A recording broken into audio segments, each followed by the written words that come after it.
I woke up to find myself transported into a world where everyone awakened powers. And even worse, I became the scumbag dumped by the campus belle. To make matters worse, at the crucial awakening ceremony, I awoke only to find myself in the utterly powerless entertainer profession. Just as everyone regarded me as a cultural treasure in need of special protection, my golden finger, the god of acting system, finally activated. As a starting gift, it bestowed upon me the character card of Erlang Shen Yang Jian, permanently obtained divine powers like the truth-revealing golden eye and the law of heaven and earth. During the beast trial, when the SS-level heaven-swallowing serpent attacks, bodyguards vow to protect me with their lives, yet I immobilized the giant serpent with a single glance. I annihilated with one shot, shocking the entire arena. Those combat geniuses who mocked my profession dared to challenge me? My Dharmakaya manifestation stands as a 10-meter giant. A single roar reduces its summoned beasts to ashes. Yet, this is merely the beginning of my role as the myriad celestial Buddhas. As the powers of the great sage equaling heaven, the three pure ones, and even the creator god Pangu gradually reveal themselves, the structure of this world shall be utterly overturned by me. As for that campus belle senior who left without a word, her identity seems to conceal earth-shattering secrets. Chapter 1, The Treasured Profession of an Actor, The Awakening of the Theatrical Deity System. Chen Feng, awakening to the lifestyle profession actor, a performer. Handong High School. The annual awakening ceremony was underway in the square. When the slightly trembling voice of the teacher in charge of the awakening ceremony announced this, many students below the stage gasped in shock upon hearing it. An actor? If I'm not mistaken, that counts as a cultural profession too. I never expected Chen Feng to awaken as an actor profession. In this era of cultural discontinuity, he practically counts as a cultural worker, what a coveted position to be in. Exactly. Against the backdrop of reviving traditional culture, Chen Feng has definitely caught the attention of the school, even the authorities. Compared to Chen Feng's lifestyle profession, my B-grade fighter class suddenly doesn't seem so appealing anymore. Don't even get me started. Even I, who awakened as an A-grade frost witch, am feeling a bit envious. On the awakening platform, Chen Feng, hearing the students' discussions, looked at the teacher with a bewildered expression, his heart full of questions. Is the performer lifestyle profession really that good? In the novels I read in my past life, didn't they all say that combat professions were the most sought after? Turns out, just 5 minutes ago, Chen Feng had crossed over into this parallel world resembling Blue Star and found himself inhabiting the body of a high school student also named Chen Feng. Today was the day of their school's awakening ceremony, and Chen Feng hadn't fully processed more memories when it was his turn to step on stage for awakening. When Chen Feng was hopefully expecting to awaken an SSS-level combat profession,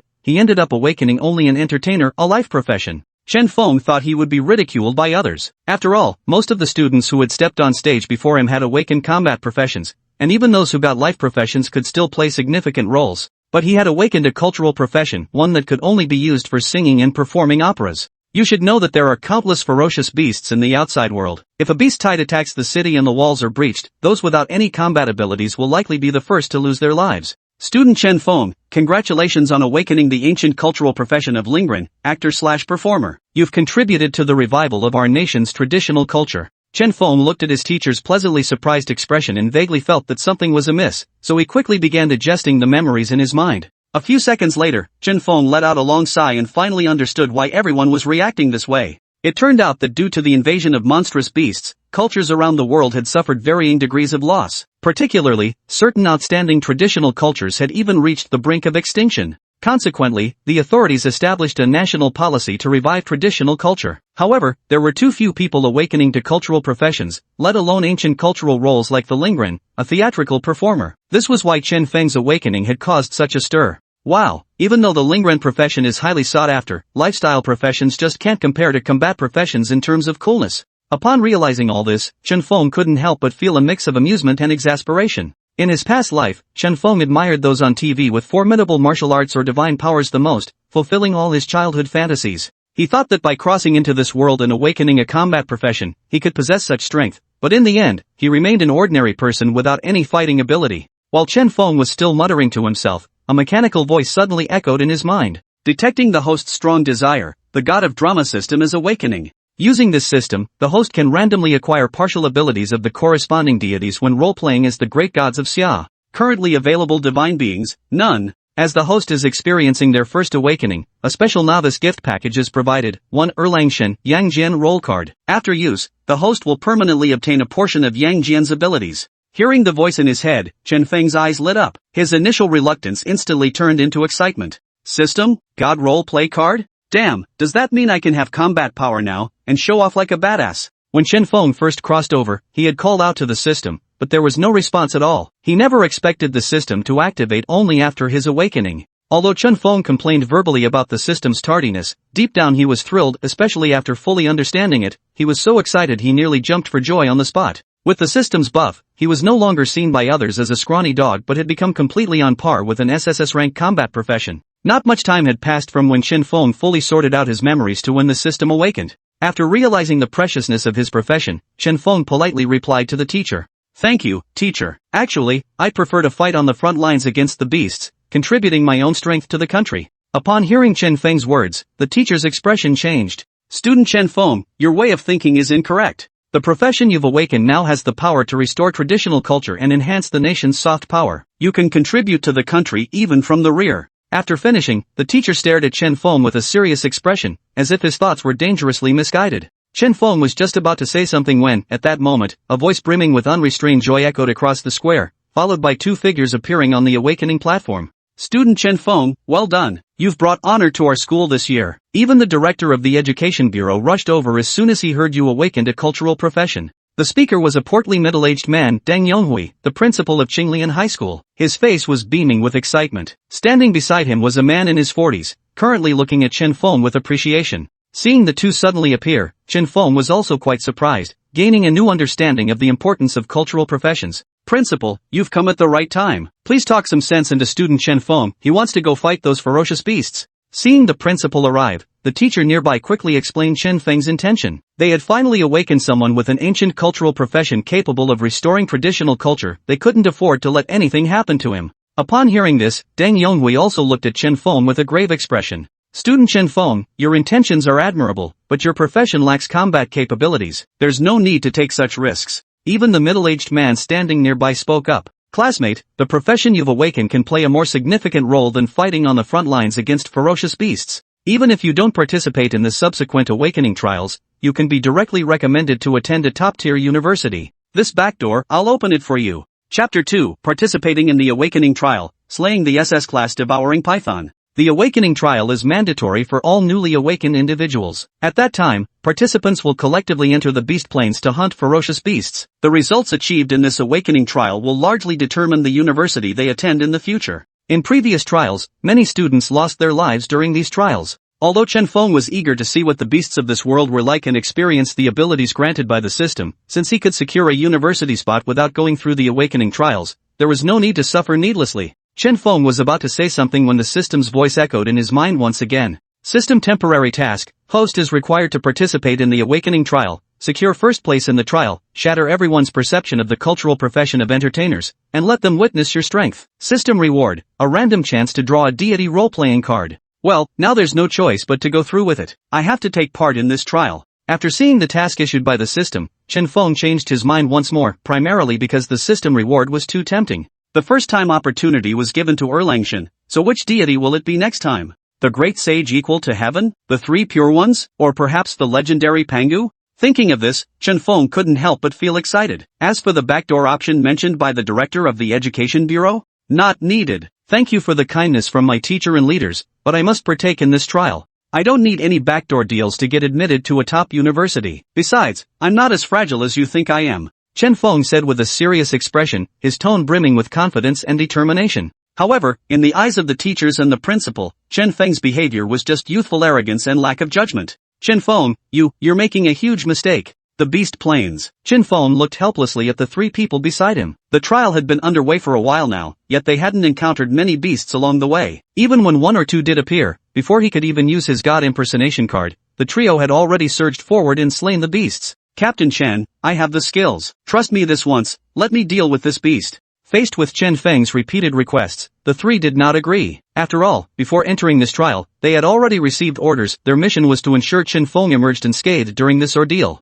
Indeed, although the principal did not prevent him from participating in the trial, under the application of the director of the Education Bureau, the authorities ultimately assigned 3 professionals to protect Chen Feng in the form of bodyguards. Captain Zhang, leading the group, looked at Chen Feng with a serious expression. "We're just rough folks who only know how to fight, but the profession you've awakened can accomplish so much more." Even the two beside him spoke up. "The captain's right, restoring traditional culture depends on people like you. We can't let you take risks." Moreover, some of the ferocious beasts deep within this plane are even beyond our capabilities to handle. If anything were to happen to you, we would carry the guilt for the rest of our lives. Chen Feng had lost count of how many times this conversation had repeated itself. If he continued to come up empty-handed, how would he ever complete the system's tasks? At times, he was tempted to use the God roll card and simply beat these three up, but remembering their good intentions, Chen Feng could only abandon the idea with a face full of frustration, trudging along behind them. Just then, soaring through the sky appeared a colossal serpent over 50 zhang in length, its eyes glowing crimson, scales shimmering dazzlingly under the sunlight, a pair of pure white wings on its back, and a body twice the size of an adult human. It charged toward the group with terrifying speed.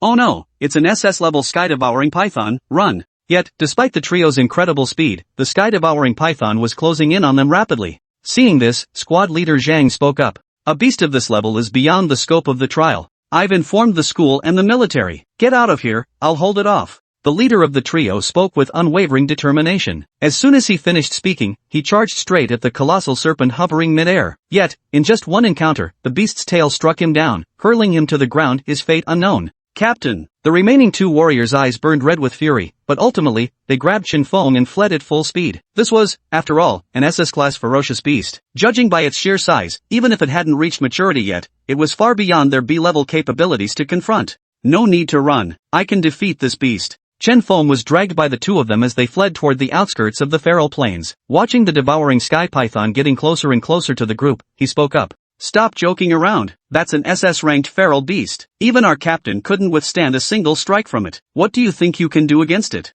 We can die, but you can't afford to get hurt. Wait for backup to arrive. One of them said with a stern expression. Chen Feng looked at the young man, whose face was filled with determination, stopping to use his own body to block the devouring serpent. A trace of complexity flashed through his heart. Throughout the journey, this young man had been the most lively and active, like a child. But now, he had matured in a way that was heartbreaking. System, activate the Yang Jian roll card. Without the slightest hesitation, Chen Feng used the deity roll card granted by the system. As Chen Feng spoke, there instantly appeared in his mind a heroic young man clad in armor, with a fair, beardless face, holding a three-pointed, double-edged spear in his right hand. Most strikingly, on his forehead was a third eye that seemed to possess the power to see through all things. This was precisely the divine form of Erlang Shen, the illustrious sage, Yang Jian. Use my power, but do not tarnish my reputation, nor commit evil, or else I shall surely punish you. After Yang Jian finished speaking, his entire divine form emitted a dazzling radiance, then transformed into specks of light that dissolved into Chen Feng's mind. At that moment, Chen Feng's body also began to change.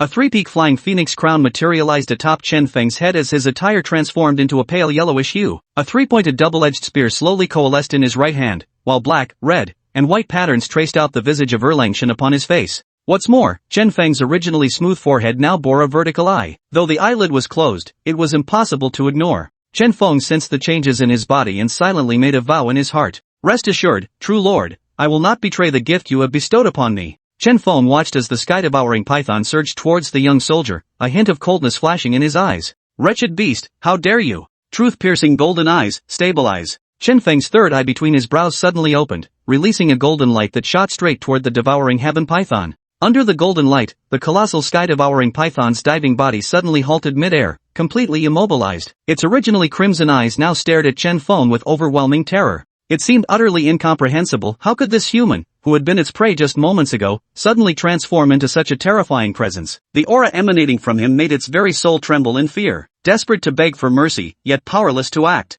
With the sky-devouring python paralyzed, Chen Feng gave a gentle flick of his three-pointed twin-bladed spear, summoning a massive lance projection that slashed toward the serpent. Like a knife cutting through paper, the massive body of the sky-swallowing python was instantly split in two by that slash. Countless drops of blood rained down from midair like a downpour, and the python's corpse soon followed, crashing to the ground with a thunderous boom. In a single encounter, the SS-ranked Sky-Devouring Python, slain. Meanwhile, on the distant horizon, several figures who had seen Chen Feng standing opposite the sky-swallowing python sped towards him at breakneck speed. Within seconds, they arrived at the scene. However, their initially anxious expressions turned to astonishment upon seeing the python's corpse, especially when they beheld the drastically transformed Chen Feng, whose entire being emitted an overwhelmingly intimidating aura. They were completely stunned. Chapter 3, Can Actors Only Sing? The Unconvinced Crowd. Did I see that correctly? The SS-ranked swallowing heaven giant serpent is dead? Didn't Chen Feng awaken an ancient cultural profession? The aura emanating from him surpasses even the SS-rank powerhouses I've encountered. I feel like I'm facing a god I have an urge to kneel. The two soldiers who had been by Chen Feng's side all along were now utterly dumbfounded. This is the person we're supposed to protect? With strength like that, he should be the one protecting us. So everything he said was true, he really can defeat those ferocious beasts. As everyone stood in stunned silence, Chen Feng had already appeared beside them. Principal Deng, why are you here? Chen Feng looked at Deng Yonghui and the two middle-aged men in military uniforms behind him, asking curiously. Chen Feng, how did you end up like this? And weren't you supposed to have awakened a cultural profession? How did you gain such formidable strength? Instead of answering Chen Feng's question, Deng Yonghui countered with his own, while the others present also stared at Chen Feng with curiosity. In truth, upon receiving Captain Zhang's message, Deng Yonghui had immediately rushed over with the military commander stationed at the ferocious beast plains. All three possessed S-rank strength, more than sufficient to handle the swallowing heaven giant serpent, which hadn't yet reached maturity. Yet when they arrived, Chen Feng delivered a massive surprise, or rather, shock to them all. After all, they had never heard of a cultural profession being this formidable. That combat power, that overwhelming pressure, even they found it hard to bear. Faced with everyone's curiosity, Chen Feng naturally couldn't reveal the truth about the system, but he offered an explanation nonetheless. This is my class trait. When I embody a deity of the Great Xia, I gain the corresponding divine power. The figure I'm currently embodying is Yang Jian, the first saint of the flesh, a legendary figure from Great Xia's traditional mythology and the foremost disciple of the third generation of the Xianmen sect. He is revered by the world as the second lord, the manifested true lord. My current abilities include the piercing illusion golden eyes, emulating heaven and earth, the 8-9 mystic arts, and summoning divine hounds. What I just used was the piercing illusion golden eyes, which can discern truth from falsehood and exert mental pressure. This weapon in my hand is Erlang Shen's three-pronged double-edged spear. Its sharpness is unmatched, capable of piercing through anything. Upon hearing Chen Feng's words, Deng Yonghui and the others were all taken aback, then stared at him in utter disbelief. This is unbelievable. The profession of Lingren is actually connected to the legendary figures lost to history in Great Xia. This must be reported immediately. A talent like Chen Feng must be prioritized for cultivation. Chen Feng, with you here, the revival of our Great Xia culture is possible. The eradication of the monstrous beasts is possible. Chen Feng met their fervent gazes. Even in his current state, he felt a chill run down his spine and quickly changed the subject. Principal, we still don't know how team leader Zhang is doing. I should go find him first. With that, Chen Feng hurried away. Soon, he found team leader Zhang lying unconscious on the ground nearby. Fortunately, the colossal serpent strike had likely been a glancing blow, sparing Zhang from mortal danger. Still, he lay gravely wounded. Safety zone, Beast Plains. Following the incident with the SS-ranked swallowing heaven giant serpent, several students had already suffered accidents. Fearing further mishaps, the school and military authorities hastily concluded the awakening trial, originally scheduled for a full day, within just one morning. Yet when the top scorer was announced, it sparked heated debate among the students. Why is Chen Feng first? Exactly. Everyone knows Chen Feng awakened a cultural profession, he couldn't possibly have any combat strength. Chen Feng awakened a rare cultural profession, but they couldn't have blatantly rigged the results like that. Principal Deng Yonghui watched the students' heated reactions with a headache. When he placed Chen Feng at the top, he had anticipated this very situation. Students, I understand your doubts. But I can assure you, the SS-ranked swallowing heaven giant serpent that appeared this time was slain single-handedly by Chen Feng. The moment Deng Yonghui finished speaking, the crowd erupted into even louder murmurs, followed by a chorus of skepticism. Impossible. That's an SS-rank beast. How could Chen Feng possibly defeat it alone? Exactly. For this ranking, he's shameless, he'll lie about anything. Does he think we're idiots? No newly awakened student could single-handedly kill an SS-rank beast, let alone someone with a cultural profession. Chen Feng stood nearby, observing the commotion. He paid no mind to the accusations of cheating. After all, if he were in their shoes without the system, he wouldn't believe a cultural profession could possess combat prowess either, let alone single-handedly take down an SS-rank beast. But while Chen Feng didn't care, that didn't mean he'd do nothing. I know you don't believe me, so I'll give you the chance to challenge me. Whoever defeats me on the arena stage, I'll hand over this top spot with both hands. As soon as Chen Feng finished speaking, the already heated crowd of students grew even more agitated. Who wouldn't want the top spot in the trials? Normally, one would have to battle ferocious beasts and achieve certain results to earn it. But now, simply defeating Chen Feng, a life-skilled individual, would secure it. The difficulty had plummeted. You said it yourself. That top spot is mine, Su Jingpeng. At that moment, a voice brimming with arrogance echoed throughout the entire safe zone. The students around him, who had been itching for a chance, instantly lost all hope upon hearing those words. It's over. No chance. Su Jingping's awakened as an SS-rank summoner. If Su Jingping goes all out, Chen Feng will probably be one shot. My first place, how did it slip through my fingers? Su Jingping looked at Chen Feng with utter disdain. Others may value your profession and help you cheat, but I won't indulge you. Today, I'll show you what a combat class truly means. With that, Su Jingpeng unleashed his signature skill Terror Summon. A swirling vortex appeared above the arena. As the vortex convulsed, a two-headed demon ape crawled out. Standing 8 feet tall and shrouded in black mist, it let out a deafening roar the moment it landed on the stage, radiating S-rank fluctuations. More crucially, the vortex in midair continued to writhe, clearly harboring more summoned creatures poised to emerge at any moment. Upon spotting Qin Feng, one head of the two-headed demon ape unleashed a torrent of lightning, while the other spewed flames. Both beams of energy shot directly toward Qin Feng. Even many instructors wore solemn expressions at this attack when they themselves wouldn't dare block head-on. Yet facing the oncoming beams, Qin Feng remained utterly unperturbed. Silently, he chanted, "Emulate heaven and earth." Instantly, an enlarged version of Qin Feng, a colossus nearly 10 meters tall, materialized before him. The two beams struck the giant's form like pebbles hitting the ocean, failing to create even a ripple. "Is that all? Let me show you my true power." As Qin Feng's words fell, the giant roared furiously, emanating a sacred and overwhelming aura. Even the space around them began to ripple, causing the vortex in midair to dissipate instantly. The two-headed demon ape, caught in the direct impact, was flung backward. It lay sprawled on the ground, emitting pitiful wails before falling utterly still. As for Su Jingpeng across the battlefield, he had already collapsed under the shockwave of the soundwave, his fate unknown. Chapter 4, Absolute Domination, claiming first place in the trial. The arena instantly filled with smoke, obscuring the scene from view. Yet deep within each spectator, an overwhelmingly potent divine pressure resonated. When the smoke finally cleared, the once frenzied trial arena fell deathly silent. Everyone stared dumbstruck at the towering, mountain-like silhouette of Qin Feng on the stage and at Su Jingpeng, whose fate remained unknown. Impossible. He's an SS-ranked summoner, how could he be taken out in a single strike? Didn't he awaken a life-oriented profession? How could he possess such formidable combat prowess? What's with this divine aura? Wait, this is Lingren? When did the world start changing beyond recognition? If we went up there together, we'd probably get wiped out too. The military commander's eyes flashed with intensity as he stared at Qin Feng with palpable excitement. The human race had long suffered brutal attacks from ferocious beasts, a blood feud deep as the sea. But this time, he saw hope. Whoever wants to challenge us, come again. Or, come all together. Qin Feng projected his voice through divine consciousness, his expression cool and composed, though his heart raced with excitement. This was the power of a god. Crucially, this was merely the first roll card. Each subsequent roll could permanently retain certain abilities. If these powers accumulated to their ultimate limit, surpassing the gods would not be a dream. Qin Feng gripped the triple-bladed spear in one hand and lightly tapped it against the ground. Almost instantly, an overwhelming aura radiated outward from the spear, filling the entire martial arts arena. Qin Feng spoke calmly, his tone unruffled. Though his words might seem arrogant, possessing the abilities of Erlang Shen, he feared no challenger. He was confident his absolute power would crush any opponent. Hearing Qin Feng's words, many suppressed their trembling hearts as they gazed up at the colossal, dozens of meters tall heaven emulating earth-shaping form. Now clad in armor and standing proudly in the air, Qin Feng commanded a single thought in everyone's mind. This man is unbeatable. A deathly silence fell over the entire training ground. Who dared to step forward? Even Su Jingpeng, who had awakened SS-tier abilities, had been instantly defeated. They knew full well that stepping forward would only lead to the same crushing defeat. Oh, right. Call a doctor first. This is also one of our human race's geniuses.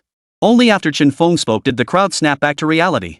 Principal Deng Yonghui urgently waved his hand, and immediately, those who had awakened the medical profession rushed forward to examine him. Qin Feng shot Su Jingpeng a cold glance. For ordinary people, he wouldn't have struck so ruthlessly.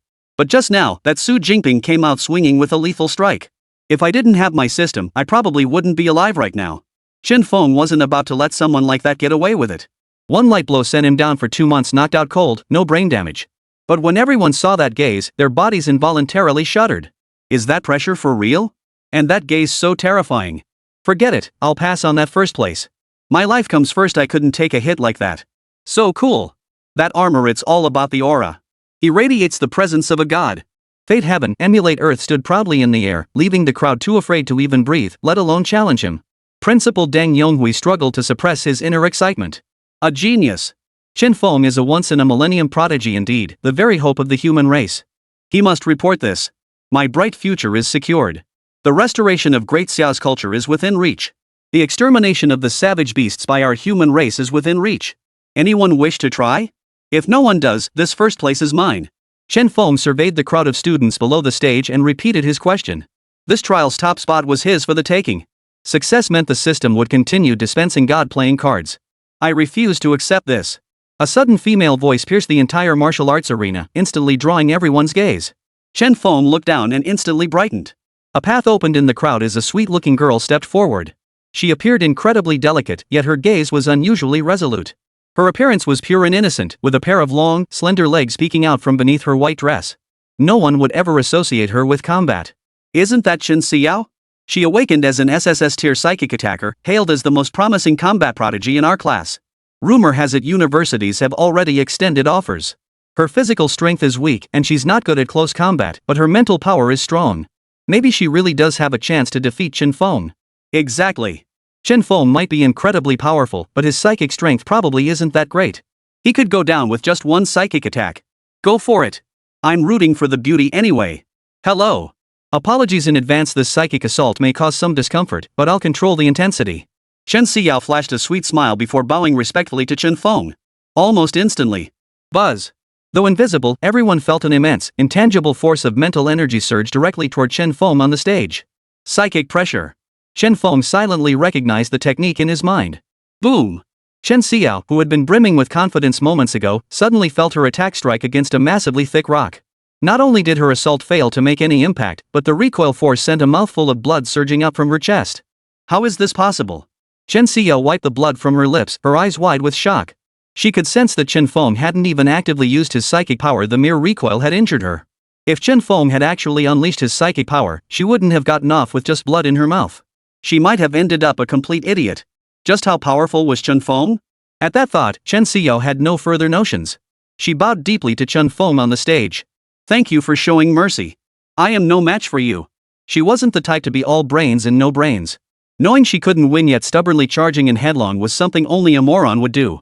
Chen Xiao's words sent shockwaves through the crowd once more. What? Even Chen Xiao lost? Who could possibly defeat Chen Feng now? I didn't even see them exchange blows just now. How did it end so quickly? A performer is a cultural profession, right? How could Chen Feng possess such formidable strength? Looks like the principal was telling the truth about him taking down an SS-ranked beast single-handedly. Observing the crowd's reactions below, Chen Feng felt thoroughly satisfied. One of his missions was to shatter everyone's perception of performers, and this was the first step. Any more challengers? If not, I claim first place. 3 colors danced across Chen Feng's face, painting an exceptionally handsome visage, especially the eye between his brows. Use my power, but never tarnish my reputation. Erlang Shen's resonant voice echoed once more within Chen Feng's mind. Rest assured, Your Excellency. You are, after all, our great Xiao war god. I shall ensure your glory resounds across the entire continent. Chen Feng closed his eyes, immersing himself in the vast memories of Erlang Shen within his mind. There he was, Erlang Shen in full armor, wielding his 3-pronged double-edged blade. Every scale of his armor glistened as he led celestial soldiers and generals into fierce battle. Truly worthy of being called the ancient war god. Chen Feng was utterly stunned by the scene before him. Without witnessing it firsthand, it would be hard to believe.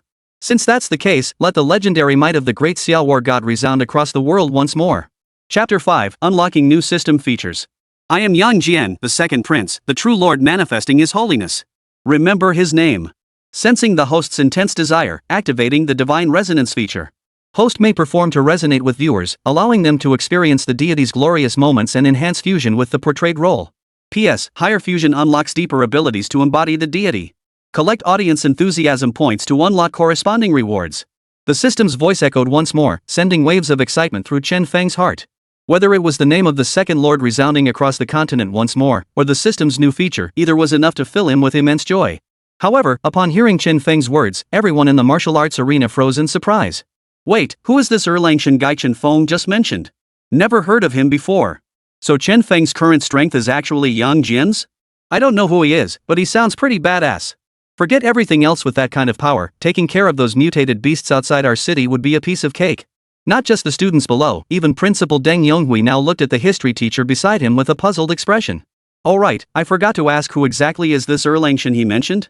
The history teacher strained to recall, but no memory surfaced. Due to the beast invasion, the nation's cultural heritage had been severely disrupted, with certain historical records completely obliterated. Open.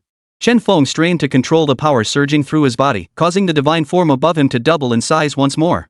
Countless beams of golden light flashed from his body, enveloping the entire martial arts arena.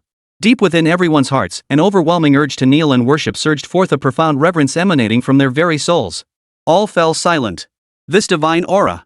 How is this possible? The powerful figures within the military camp sensed the aura, rising to their feet as they gazed toward the ethereal form at the center of the arena. My heavenly eye sees all, discerning the slightest detail. No evil in this world can escape detection. Chen Feng now sensed the power surging beside him. In this moment, he truly felt as though he had transformed into the second prince of heaven. Driven by this emotion and power, Chen Feng began to move his body. Performer. It is to narrate history. And to let everyone feel history. My name is Yang Jian. The true Lord Erlang manifests his divine presence. I once led the heavenly armies to guard the four corners. As Chen Feng moved his body, auspicious clouds descended from the heavens.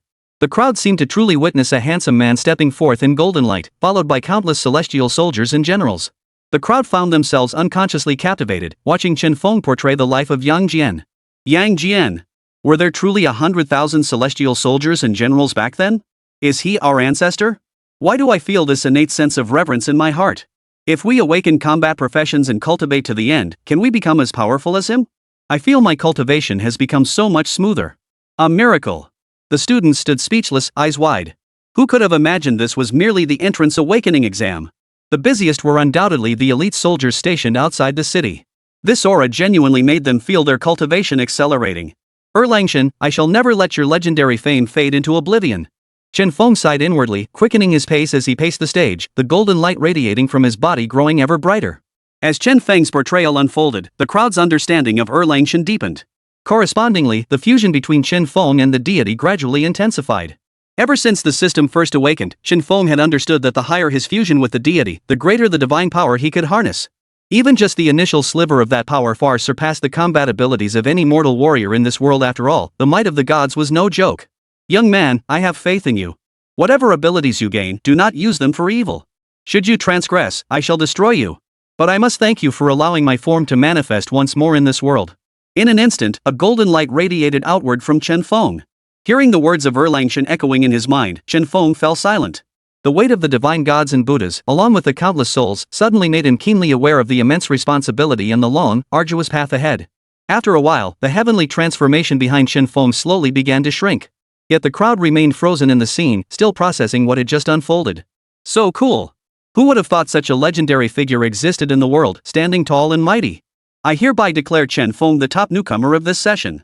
Principal Deng Yonghui, overcome with emotion, strode onto the stage and seized Chen Feng's hand. In his heart, Chen Feng was humanity's hope, a genius who absolutely deserved special protection. The crowd below the stage nodded in unanimous admiration. Damn awesome! I hereby declare Chen Feng my leader. I'm following him from now on. So cool! That divine method, emulating heaven and earth, was incredible. When will we ever possess such power? My B rank flame ability feels utterly useless. You're joking, right? Forget B rank, even SSS rank abilities couldn't hold a candle to a god's little finger. Seeing the expressions on everyone's faces, Chen Feng breathed a sigh of relief. He had finally completed the system's task. Just then, the system's voice echoed in Chen Feng's mind once more. Congratulations, host, on completing the mission. You have secured first place in the newcomer trial and altered everyone's perception of Lingren. As reward, you receive one Shinnong roll card. Congratulations, host, on portraying Erlang Shen. Audience emotion meter maxed out. Now drawing Yang Jian skills. Congratulations, host, on acquiring Void Piercing and Divine Hound Summon. System task issued. The Theater God system requires the host to choreograph a divine drama for performance. Successfully choreographing and performing a complete play unlocks another roll card. Listening to the system's voice, Chen Feng nodded. This was the system's true purpose, to introduce more people to the gods and bring those forgotten deities back to the continent. But Chen Feng found this rather exhilarating too, embodying various deities, unlocking diverse abilities. These were things Chen Feng had yearned for before his transmigration. Chen Feng, you're incredible. I doubt even I could match you. Principal Deng Yonghui patted Chen Feng on the shoulder, genuinely delighted. But at that moment, Chen Feng rubbed his hands together helplessly and said, Principal, I haven't always possessed these abilities. Come on, if he'd always possessed divine power, he'd truly be a god. It's fine, it's fine. Even if you didn't have this power, it wouldn't matter. The crucial thing is that we genuinely need this lost history. The principal's eyes gleamed with conviction. The ancient profession of Lingren was already extremely rare in the present day. This unexpectedly erupted power, needless to say, would absolutely play a major role. Chapter 6, The Scramble Between Military and Cultural Authorities. Rest assured, Principal. I'll do my utmost for cultural revival. Chen Feng declared earnestly. Though he didn't know why he'd been transported to this world, since he'd been granted this system and these abilities, he would push himself to the absolute limit. After all, the true disappearance of something is when it is forgotten by others. Excellent, excellent. With you here, the revival of Great Xiao's culture is within reach, and the eradication of those ferocious beasts is just around the corner. The principal spoke with deep conviction, his mind seemingly lost in thought as if recalling something profound. At that moment, Chen Feng was also absorbing memories about this world stored within his mind. The ferocious beasts of this world appeared suddenly, without the slightest warning, leaving humanity utterly defenseless. Moreover, no one knew how many more beasts lurked in the shadows. Chen Feng, congratulations on securing first place among this year's freshmen. I've decided you may select one treasure from the Education Bureau's treasury. Weapons, magical artifacts, elixirs, you name it, they have it all. Education Bureau Director Lu Hua stepped forward and said earnestly. This was a genius of the human race, one who must be nurtured with special care. Hearing the principal's words, Chen Feng nodded. Not that being the champion came with rewards, and he certainly liked rewards. But the other students around him were all stunned. What? The Education Bureau's treasury? And we can choose any item? I heard only those who've made great contributions to the city can enter. Everything inside is priceless. Wow, I'm seriously jealous right now. He clearly awakened a cultural profession, yet his combat power is even more insane than ours. At the Education Bureau entrance, a burly man in military uniform and a man in a suit were locked in a standoff. I'm telling you, it's impossible. Chen Feng can't join the military. After all these years, we finally have a practitioner of ancient culture. This is the hope for our nation's cultural revival. You absolutely cannot destroy it. If you force Chen Feng into the military, I'll report you. I'll make sure the higher-ups see how our nation is being ruined by your actions. Minister of Culture Yao Fanghao pointed at his opponent and erupted in a torrent of curses. Ever since receiving that call, he'd rushed over. Lingren practitioners were so rare he'd waited for years, for heaven's sake. And now the military was trying to snatch him away. Sending a cultural worker to the military where they might even face ferocious beasts meant that if anything happened, the cultural renaissance of Great Xiao would be delayed indefinitely. You don't know. Do you even know Chen Feng's strength? He ranked first among this year's freshmen and single-handedly slew an SS-grade swallowing heaven giant serpent. Zhang Meng's voice boomed from across the room.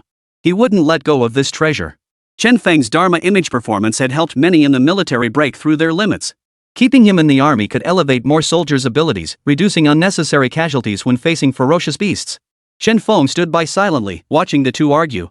He couldn't even get a word in. Why didn't they ask the person involved for his opinion? At that moment, Yao Fanghao heard it as if he'd heard some kind of joke. You're saying Chen Feng soloed an SS-ranked ferocious beast? Give me a break. That's a life-sustaining profession. Do you really expect me to believe that? Cut the crap.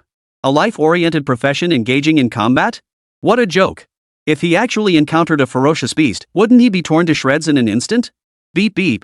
System automatically issuing mission. Host must undergo 10 days of military training to accelerate Yang Jian role-playing fusion rate.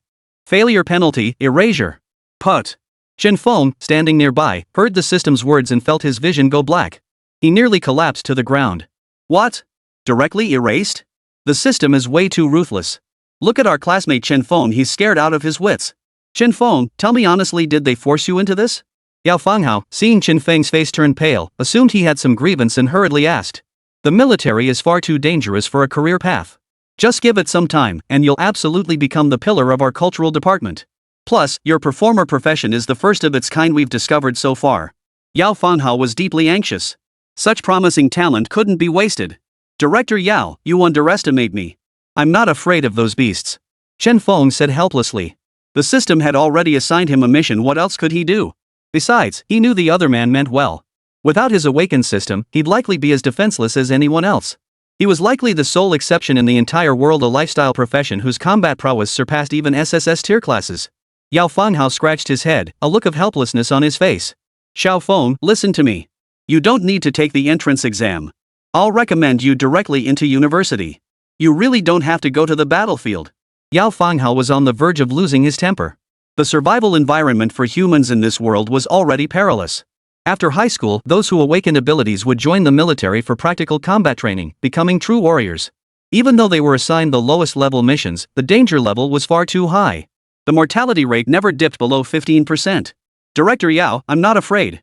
Look. Chen Feng silently chanted in his mind. Endless colors swiftly painted a handsome visage across his face, accompanied by the colossal divine spirit of Erlang Shen emerging behind him. Wait, Xiao Feng, don't. Holy crap. What the hell is that? Yao Fanghao, who had been calm moments ago, finally lost his composure, staring blankly at the sky. That sacred aura, the third eye tightly shut upon his face, and the overwhelming pressure it felt as though when that eye opened, their very souls would tremble in response. Seeing Yao Fanghao completely frozen in fear, Chen Feng withdrew his divine form and spoke earnestly. Rest assured, I won't neglect the cultural promotion you mentioned, but I absolutely must join the military. They've always protected me, now I want to protect them. Hearing Chen Feng speak thus, Zhang Meng couldn't help but step forward and exclaim in admiration. Excellent. The military needs spirited young men like you. A young man with such potential will surely be forged in the military. Thanks for the praise, sir. If it's okay, I'll head over to the Education Bureau's treasury first. I'm waiting to collect my reward. After Chen Feng finished speaking and saw everyone nodding in agreement, he happily walked into the Education Bureau building. After Chen Feng left, Zhang Meng looked at Yao Fanghao, who still wore a worried expression. He recounted every detail of what had happened to Chen Feng during the trial. What did you say? Playing the role of a deity grants one divine abilities? And it can even enhance the combat prowess of military personnel? Yao Fanghao was so stunned he couldn't speak. Chapter 7, Selecting Rewards, Obtaining the Ancient Book of Shinnong. I truly have no idea what surprises he might bring us. And this Yang Jian. I've never found any mention of him in historical records. So much of our history has been lost. After processing this information, Yao Fanghao sighed regretfully. The invasion of monstrous beasts, the discontinuity of human civilization, too much culture had been forgotten. This profession of history was far too precious, otherwise it wouldn't be held in such high regard. I have a feeling our hopes may well rest on this youngster. The two exchanged glances, understanding each other's meaning perfectly through their eyes. Come. I'm the vault administrator. Over all these years, you're the youngest person to enter this vault. The slightly stooped custodian's eyes lit up at the sight of Chen Feng. He'd heard rumors of an intriguing youngster arriving this time, never imagined he'd be so young. Judging by his appearance, he must have just awakened his abilities. He probably didn't know that this vault was usually only accessible to military personnel who had performed great deeds or individuals with special contributions, allowing them to select rewards from its collection of humanity's most treasured artifacts. Meichem, thank you, sir. Chen Feng replied politely, then followed the custodian inside. The treasury wasn't located outside but within an enormous structure. They navigated through multiple layers of security before finally reaching the entrance. No wonder it's the most precious treasury, its defenses are incredibly robust. Chen Feng remarked in awe. Though unaware of the specifics, he had already sensed multiple powerful auras earlier, all belonging to formidable human warriors. Make sure to choose carefully later, you only get one chance. The administrator said earnestly, patting Chen Feng on the shoulder before letting him enter. Chen Feng nodded. As the administrator entered over a dozen passwords in rapid succession, Chen Feng stepped into the treasury. Still, Chen Feng felt a bit uncertain inside. What should he choose? Weapons? Treasures? If only the system could give some hints. Just as this thought crossed his mind, the system's voice echoed in his head. Beep. Host automatically detecting vault items. Searching. Huh? It actually searches? Detecting. Retrieving item information. The system's voice echoed, and Chen Feng's mind filled with countless inventory item details. There were simply too many. Countless weapons, skill manuals, and more. Any single item taken out would spark a frenzy among others. After all, following class awakening, professions like artifact forgers and treasure refiner emerged, crafting countless magical weapons and treasures, tools for survival and attack. But all these seemed insignificant before the gods. Take your time selecting later. There's plenty inside. Compare and choose what suits you best. This place is protected by divine consciousness, making it impossible for outsiders to detect. Even after staying here for so long, I haven't managed to memorize everything inside. The administrator declared proudly, for every treasure within was a priceless gem of humanity. Little did he know that at this very moment, every single item in the treasury had already been catalogued within Chen Feng's mind. This is the one. After careful comparison, Chen Feng made his choice with unwavering certainty. The chest in the corner contained little of note, just a few dust-covered, ancient books, seemingly forgotten for untold years, ignored by all. But then again, who would take incomprehensible books when weapons and skills were available? The administrator was about to begin the introduction. No need. I've made my choice. Chen Feng turned and declared firmly, striding straight toward the box by the door and those few old books. Why choose these books? Because they were the Divine Farmer Emperor's medical texts, the Divine Farmer's classic of Materia Medica. Don't be so impulsive. You must understand, entering this treasure vault is a once-in-a-lifetime opportunity. Countless historians have tried translating the texts inside, yet no one has deciphered them. And you choose this? The administrator grew anxious. This was sheer folly. I'm certain. I can understand these texts. At that moment, Chen Feng could hardly wait to reach behind him and touch those ancient texts. Detected host touching Shinnong's ancient texts. Initiating data entry of Shinnong's ancient texts. Shinnong begins role-playing. As the system's voice echoed, countless red, blue, and white lines swirled around Chen Feng, eventually coalescing into a spirited, white-bearded old man. Though aged, the aura emanating from him was impossible to ignore. This. The administrator stood frozen in place, utterly bewildered. How could that young man have transformed so suddenly into this figure of supreme authority before him? I am Shen, the Flame Emperor. Young man, you have awakened me. How has the human race fallen into such a state of decay? I tasted 100 herbs to spare my people from sickness and ensure their survival. Since you have taken my form, I hope you will inherit my heart for humanity. Rest assured, I shall carry your spirit forward. Chen Feng responded solemnly to the words of Shen. First came Yang Jian, then the Yen Emperor Shen. It was truly unimaginable how many more deities he might unlock in the future. What heights would his power reach then? How mighty would the great Xia Empire become? The thought sent a wave of excitement through Chen Feng. But soon, Chen Feng calmed himself. After all, that future still felt distant. For now, he needed to focus on the task at hand. Chen Feng clenched the books tightly. Suddenly, the worn-out volumes soared into the air in unison. Their pages slowly turned, and the previously indecipherable characters transformed into golden script floating in midair. Finally, they all converged within Chen Feng's mind. Snap! Witnessing this spectacle, the administrator rubbed his eyes in disbelief, collapsing onto the floor. A miracle! A miracle had occurred. The commotion quickly drew many guards rushing over, but upon witnessing the scene before them, they could only stare in utter disbelief. The little old man before them, radiating an ethereal aura, stood at the center, instantly becoming the vortex's core. His overwhelming presence seemed to solidify into tangible force. Phew! Chen Feng exhaled deeply. The contents of these books had now been fully imprinted in his mind. What's wrong with you all? Chen Feng opened his eyes to find dozens of people standing before him like statues, staring blankly at him. The administrator hurried over and touched Chen Feng. Are you okay? Anyone young enough to be selecting items here must be exceptionally talented. If anything happened to him here, the administrator would be finished. I'm fine. This book happens to be written by Shen Yang himself. Though it's just a rubbing, it resonated with me. I've already memorized every word in it. I now possess knowledge of every medicinal herb in existence. Chapter 8, The Arrival of the Medical School Expert and the Question Chen Feng.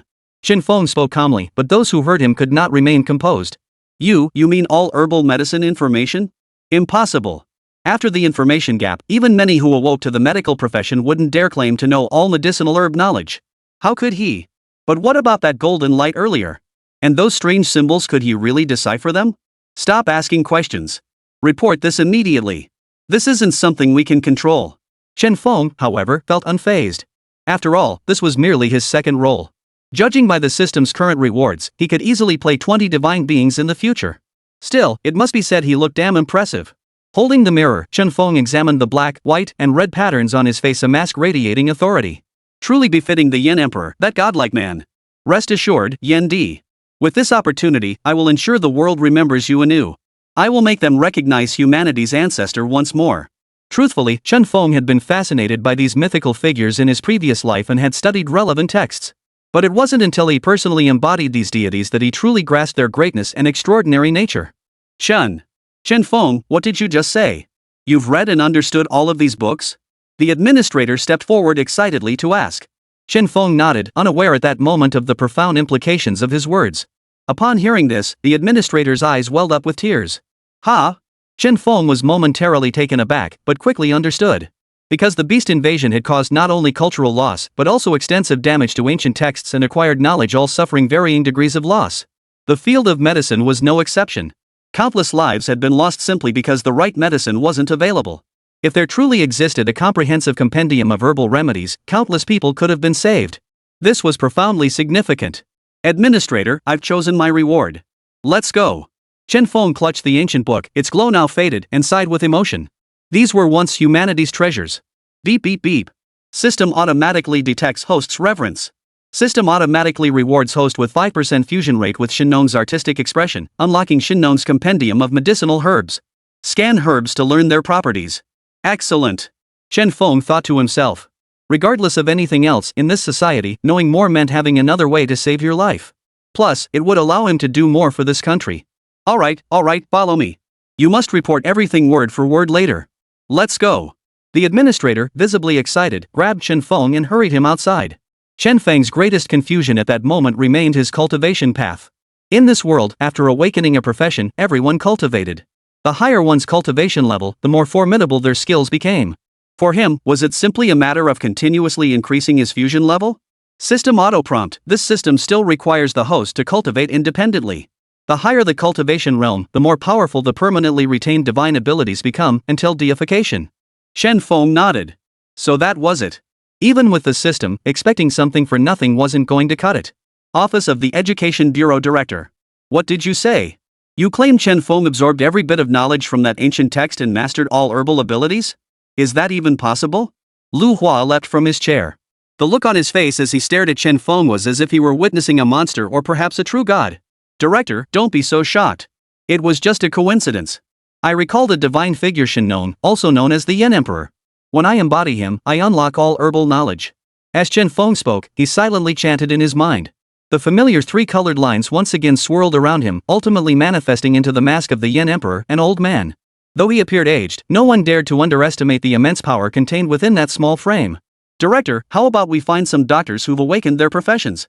I can spar with them and document our herbal knowledge at the same time. Chen Feng spoke earnestly. While his own strength still needed cultivation, 100 herbs compendium must be passed down. Soon, experts from the medical college arrived. Where is he? Who claimed to know every herb? Did he awaken some special profession?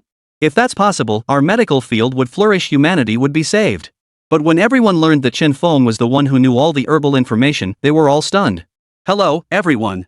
I am the student who knows all about herbs. Chen Feng bowed politely as he spoke. Chen Feng understood that the people before him, regardless of their age or actions, deserved his courtesy. They were worthy of his bow. Seeing the remarkably young Chen Feng, the medical experts fell silent at first, then erupted in anger. No way. Are you kidding me?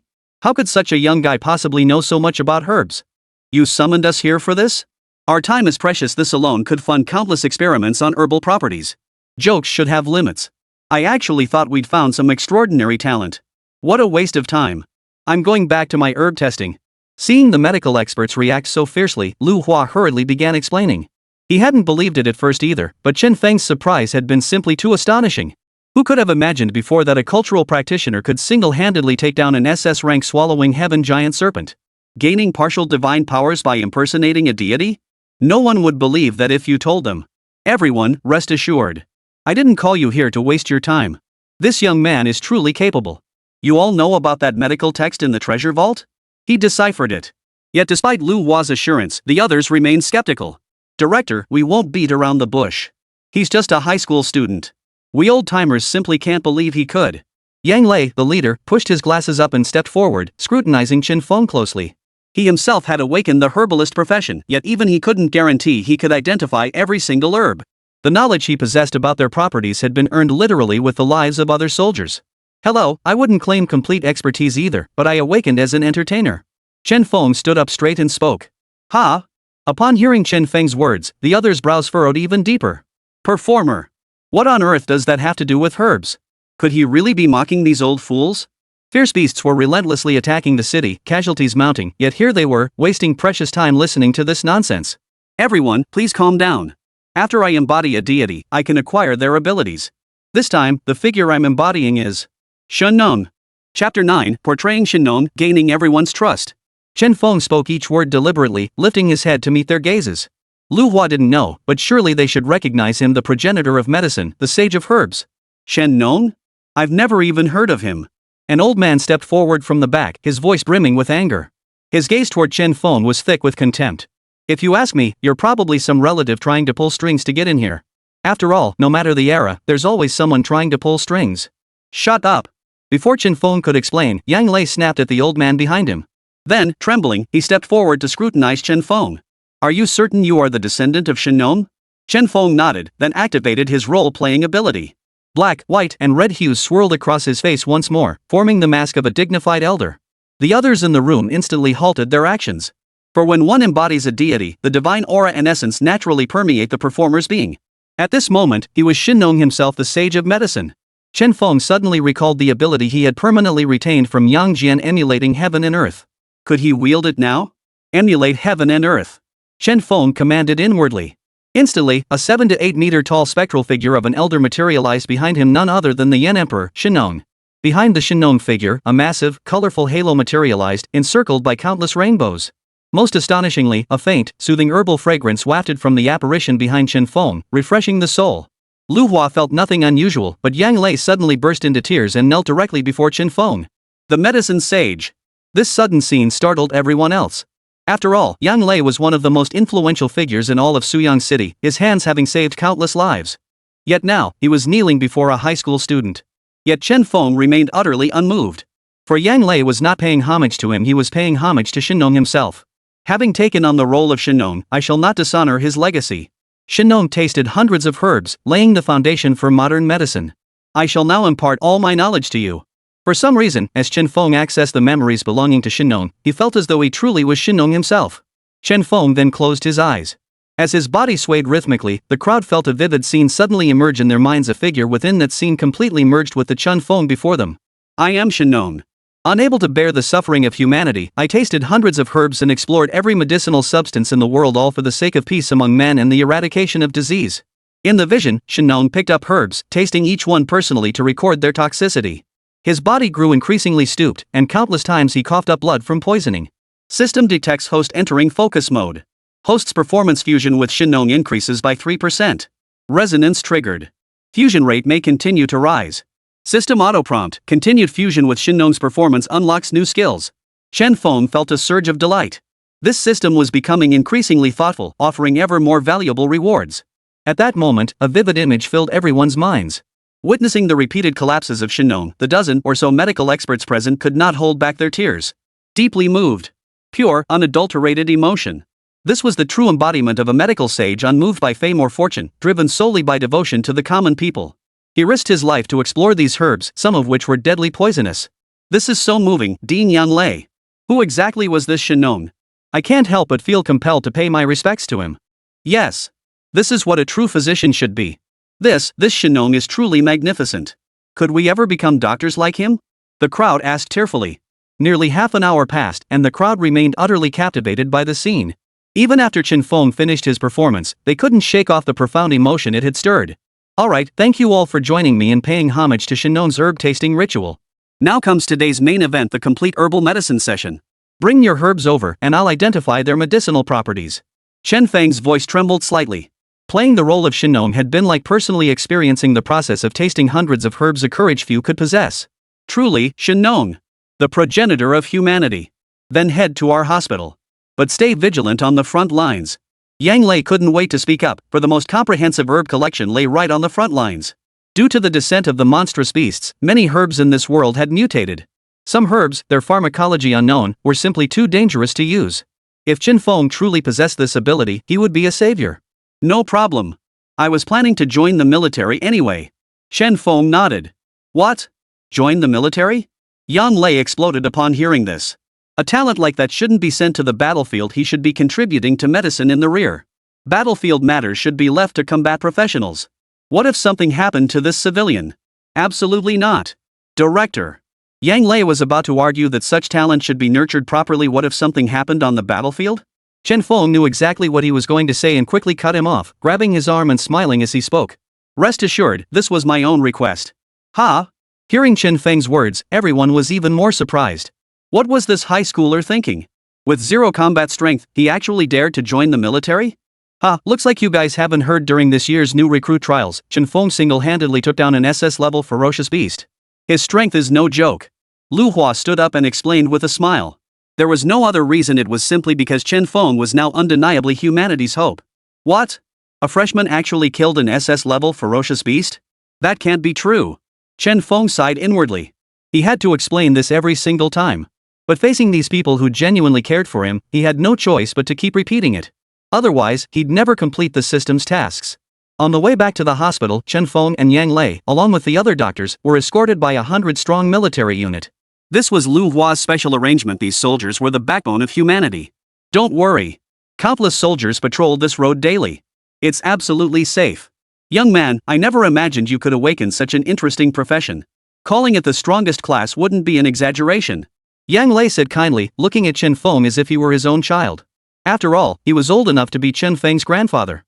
Chapter 10, Ambush on the Road, a premeditated beastly attack. Not bad, Dean Yang. I'm still puzzled, how did you even know about the Divine Farmer? Does this world have any history of the Divine Farmer? Chen Feng asked with some urgency. Just like the medical text he had acquired, anything related to the divine could influence the fusion level of his role. The higher the fusion level, the stronger the effect of the same ability. Speaking of which, what intrigued Chen Feng even more now was the martial prowess of the Yan Emperor. As the leader of the human race, his combat strength was far more astonishing than his achievements in herbal medicine. Hearing Chen Feng's words, a flicker of clarity passed through Yan Lei's cloudy eyes. I too encountered this phrase in an ancient text, Yan Lei replied. But due to gaps in historical records, I dared not confirm it, merely kept it in mind. Your demonstration today serves as proof of its truth. Yang Lei said with a smile. Shen Nong could undoubtedly be considered one of the human race's founding sages. To be able to restore his reputation was a life well lived. Especially Chen Feng, he was humanity's true treasure trove. Promise me you must live on. Yang Lei looked at Chen Feng earnestly. As long as Chen Feng didn't perish, he was a genius. Chen Feng initially thought it was just polite talk, but seeing the sincerity in the other man's eyes, he realized he genuinely cared. He then nodded solemnly. Such elders existed in every era. They yearned to pass down everything they possessed to benefit future generations. These were the people most deserving of respect. The two talked extensively in the car, and Chen Feng gained profound insights, especially regarding his understanding of this world. Before, Chen Feng had been just an ordinary person, so his understanding of this world was naturally unclear. This city was merely one of humanity's strongholds, and who knew how many more such cities existed across the world. But now, humanity controlled less than 10% of the land.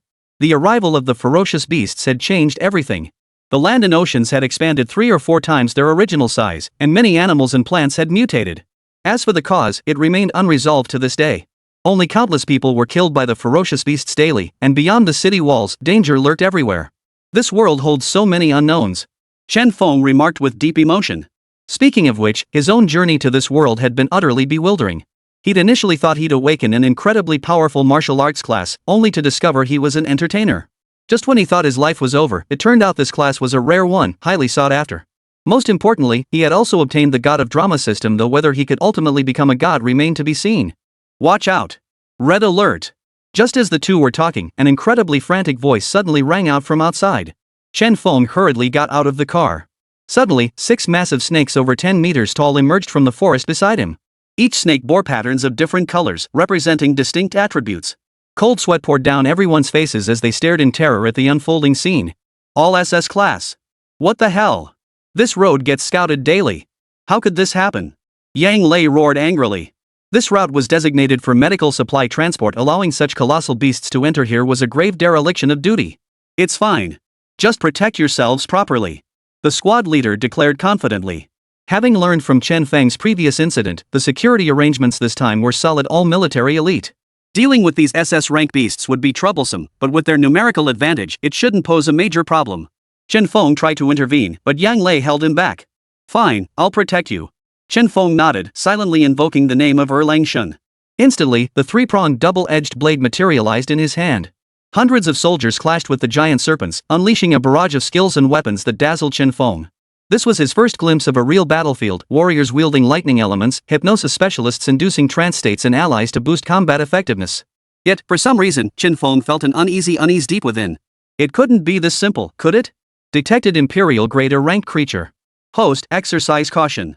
Defeating the Imperial Grade creature swallowing Heaven Dragon unlocks the Erlang Shen Fusion reward. Emperor Grade creature. In this world, certain intelligent beasts were classified as Imperial Grade. Though their raw power sometimes fell short of other beasts, their cunning allowed them to command higher-tier creatures. Looks like this attack was premeditated. Chen Feng had no time to ponder. He hurriedly scanned his surroundings. Boom! Boom! Boom! Boom! Boom! Boom! Chen Feng distinctly felt the ground trembling. Second Prince, Yang Jian. Chen Feng roared, his face instantly transforming into that handsome mask-like visage. The third eye on his forehead, though tightly closed, still radiated a brilliant glow. Behind him, the heaven-emulating, earth-shaping form stood proudly at the very center of the army. A majestic aura of divine power filled the entire battlefield. I am Yang Jian, banishing evil. Eliminating wickedness. Though the crowd didn't understand what was happening, they recognized their own. Their confidence surged in an instant. Crack! Crack! As the sound drew nearer, a massive crack suddenly split open in the previously smooth road. A colossal beetle crawled out from within, with a dragon perched atop its back. Chen Feng watched from afar as the monstrous beetle's body shimmered with golden scales. Upon recognizing Chen Feng's side, the creature froze, then let out a deafening roar. Its mouth opened wide, instantly spewing forth a swarm of smaller beetles. Quick, protect the professor. Retreat! Retreat! Retreat! The group shouted urgently. The beetles were overwhelming in number. If the professors were harmed, even killing every beast would be futile. You go first. Keep moving forward. We'll cover your retreat with our lives. Reinforcements will arrive in 15 minutes. Hold out until then. The leader wiped the blood from his face and declared resolutely. There was no time for hesitation, now only battle remained, buying precious time for the professors. Yang Lei's face was deathly pale. He'd seen these beasts' methods firsthand. Today looked like a bad day indeed. Chen Feng, you can run. Yes, run now. Don't worry about us old fools. Yang Lei urged urgently. But Chen Feng merely shook his head. Don't worry. With me here, no one can harm you. Chen Feng declared confidently, summoning his divine hound. Chen Feng silently commanded. Suddenly, a divine hound materialized beside him, entirely black, its eyes glowing with an intensity that instantly revealed its extraordinary power. Xiaotian dog, though I am not your master and you exist only as a fragment of consciousness, I hope you will fight alongside me as fiercely as you once did for your master. Chen Feng declared with passionate fervor. The heavenly hound merely glanced at the mask before charging toward the swarm of insects. Chapter 11, Faith Enhanced. Emulate heaven and earth. Chen Feng murmured silently. 3 colored rings swirled around him and a massive phantom figure materialized behind his back. Whether due to enhanced fusion or not, the armor on the phantom's form now shone brighter, its spear gleaming as the eye on its forehead closed tightly. Instantly, boundless power radiated outward from Chen Feng, enveloping the entire battlefield. Who? You petty creatures dare to repeatedly offend my human race. Chen Feng's words were brief yet filled with authority, impossible to ignore. With eyes closed, Chen Feng now seemed to embody the very essence of the heaven-emulating earth-shaping form behind him, his vision mirroring its perspective. He gazed down upon the ferocious beasts below. Long ago, when Chen Feng was but a child, he harbored a dream of saving the world and becoming a hero revered by all. As the years passed, that dream gradually faded with the harsh realities of life. Yet now, after this journey through time, the opportunity to fulfill it had truly arrived. As Chen Feng manifested the heavenly form, the entire battlefield fell into a momentary silence. Holy crap, what is that? Why do I feel like I want to submit? What's going on? Wasn't he supposed to awaken a cultural profession? This is the star of literature incarnate? Regardless, we now have divine aid. Brothers, follow me into battle. Charge. Stay back and protect yourselves. We're medics, only by staying alive can we be most effective. In that instant, the entire battlefield united as one. With the manifestation of heaven's will and earth's form behind Chen Feng, morale soared to unprecedented heights. After all, these were deities of ancient China. Their aura inherently radiated positive energy that influenced people. And it was all subconscious. Woof woof woof. Woof woof woof. Streams of colorful light shot forth from Chen Feng's body, striking the Xiaotian dog. The heavenly hound's body began to grow larger, its fur becoming increasingly glossy. Most crucially, it could now split into multiple forms. In an instant, hundreds of Xiaotian dogs appeared on the battlefield, charging toward the ferocious beast. Roar! The dragon commanding the rear ranks roared in fury at the sight, letting out a piercing cry to the heavens. The beasts below seemed to understand its intent, charging straight toward the howling heaven dogs. Both sides clashed in battle almost immediately. Ha! What's going on with this beast? Chen Feng's eyes narrowed sharply as he fixed his gaze on the dragon. Why was this dragon so weak in power, yet able to command these beasts? And after its howl, it seemed to enhance the beast's abilities. Was this the power of an imperial-grade beast? This is your first encounter, isn't it? That's an imperial-grade beast. Back then, the beasts didn't appear out of nowhere. After a blinding flash of light, countless golden-scaled beasts descended. The aura emanating from them actually transformed these ordinary animals into beasts too. Observing Chen Feng's expression, the squad leader clutched his chest and nervously explained beside him. He still hadn't fully recovered from the shock. He had deliberately probed earlier and found no trace of power within Chen Feng. Yet now, this overwhelming pressure was undeniably real. I understand. Chen Feng nodded. Though he possessed memories of this world, he had come from an ordinary family before. It was only natural he knew nothing of these secrets. Chen Feng glanced at the squad leader, then swiftly extended a finger to press against his pressure point, instantly stopping the bleeding. Ha! Watching the wound that had been gushing blood just moments ago suddenly stop, the squad leader was utterly baffled. What the hell was going on? Was Chen Feng really a god? But even if he wasn't a god, there was no other way to explain it. Charge! Chen Feng channeled his power, gripping his spear as he charged toward the dragon, his form blurred by the afterimage. His mission was to defeat the dragon. The task had to be completed. This direct elimination had been thrust upon him. But honestly, even now, Chen Feng still didn't quite grasp the system's intentions. Playing the role of a deity, fusion levels. Why not just grant him the power directly? Congratulations, host, for beginning to contemplate. A deity represents not only immense power, but also the hopes and aspirations of the people, the very force that drives them to survive. The system's voice echoed. Chen Feng gazed thoughtfully at the soldiers battling below. Though each fought bravely, their eyes were filled with terror. Even though humans had awakened to various professions, only the powerful combat classes could truly fight the ferocious beasts. Witnessing comrades' lives slip away daily was truly agonizing. So that's how it is. Chen Feng nodded, his steps halting just as he was about to charge forward. I am Erlang Shen, the true lord of manifestation. The Jade Emperor is my uncle. You petty vermin dare not defy me. As a divine being of great Xia, I stand tall and firm, crushing all demons and monsters. Chen Feng calmed his mind, carefully sensing everything before him. As a divine being, it was his duty to protect the land of great Xia. Seeing the heavenly manifestation behind Chen Feng, the crowd felt their hearts stir as if touched, yearning to join him in battle. A deity? Is he one of our great Xia's deities? I've never heard of him before, and we didn't study this in history class. Probably some ancient true god, the Jade Emperor's nephew. He must be incredibly powerful. Just that aura alone is enough. Never imagined our great Xia had such a powerful true god. Now. Spiritual realm. Chen Feng's heart skipped a beat as he instantly activated his power. The onlookers felt as though they were standing outside the battlefield, observing everything within. At that moment, Yang Jian opened his third eye, wielding his divine treasure as he led 100,000 celestial soldiers and generals into battle against monstrous beasts. Within the scene, Yang Jian radiated supreme valor and formidable combat prowess. His dazzling white aura shattered the enemy formation into disarray. This was the world Chen Feng had constructed with his mental energy, allowing everyone to observe Yang Jian's every move as if they were spectators. As for those ferocious beasts, the clones of the heavenly hound Shao Tianquan naturally handled them. If these 100,000 celestial soldiers and generals exist, then is that three-eyed god from earlier their commander? Is he that powerful? What's going on here? Did I travel through time? So there really were immortals before our world existed? That's incredible. These ferocious beasts are no match for them. If we train hard, we'll gain such power someday too. Keep pushing. Experiencing these scenes firsthand felt entirely different. This is the power of the great Xia deities. Only by witnessing it firsthand can one grasp its awe-inspiring magnitude. In an instant, countless streams of faith energy surged forth from these individuals, converging into the heaven-emulating earth-shaping formation behind Chen Feng. Beep beep beep. Congratulations, host. Your fusion with Yang Jian has increased, further enhancing your combat power. Chapter 12, Pressing the Advantage. Roar. Watching Chen Feng's summoned heaven howling dog relentlessly slaughter these ferocious beasts, the dragon, as their leader, could no longer stand idly by. Its scales transformed into a dazzling golden hue, reflecting off the ferocious beasts and turning their eyes blood red. A savage aura now radiated from every inch of their bodies. This was the dragon's special ability, Battlefield Enhancement.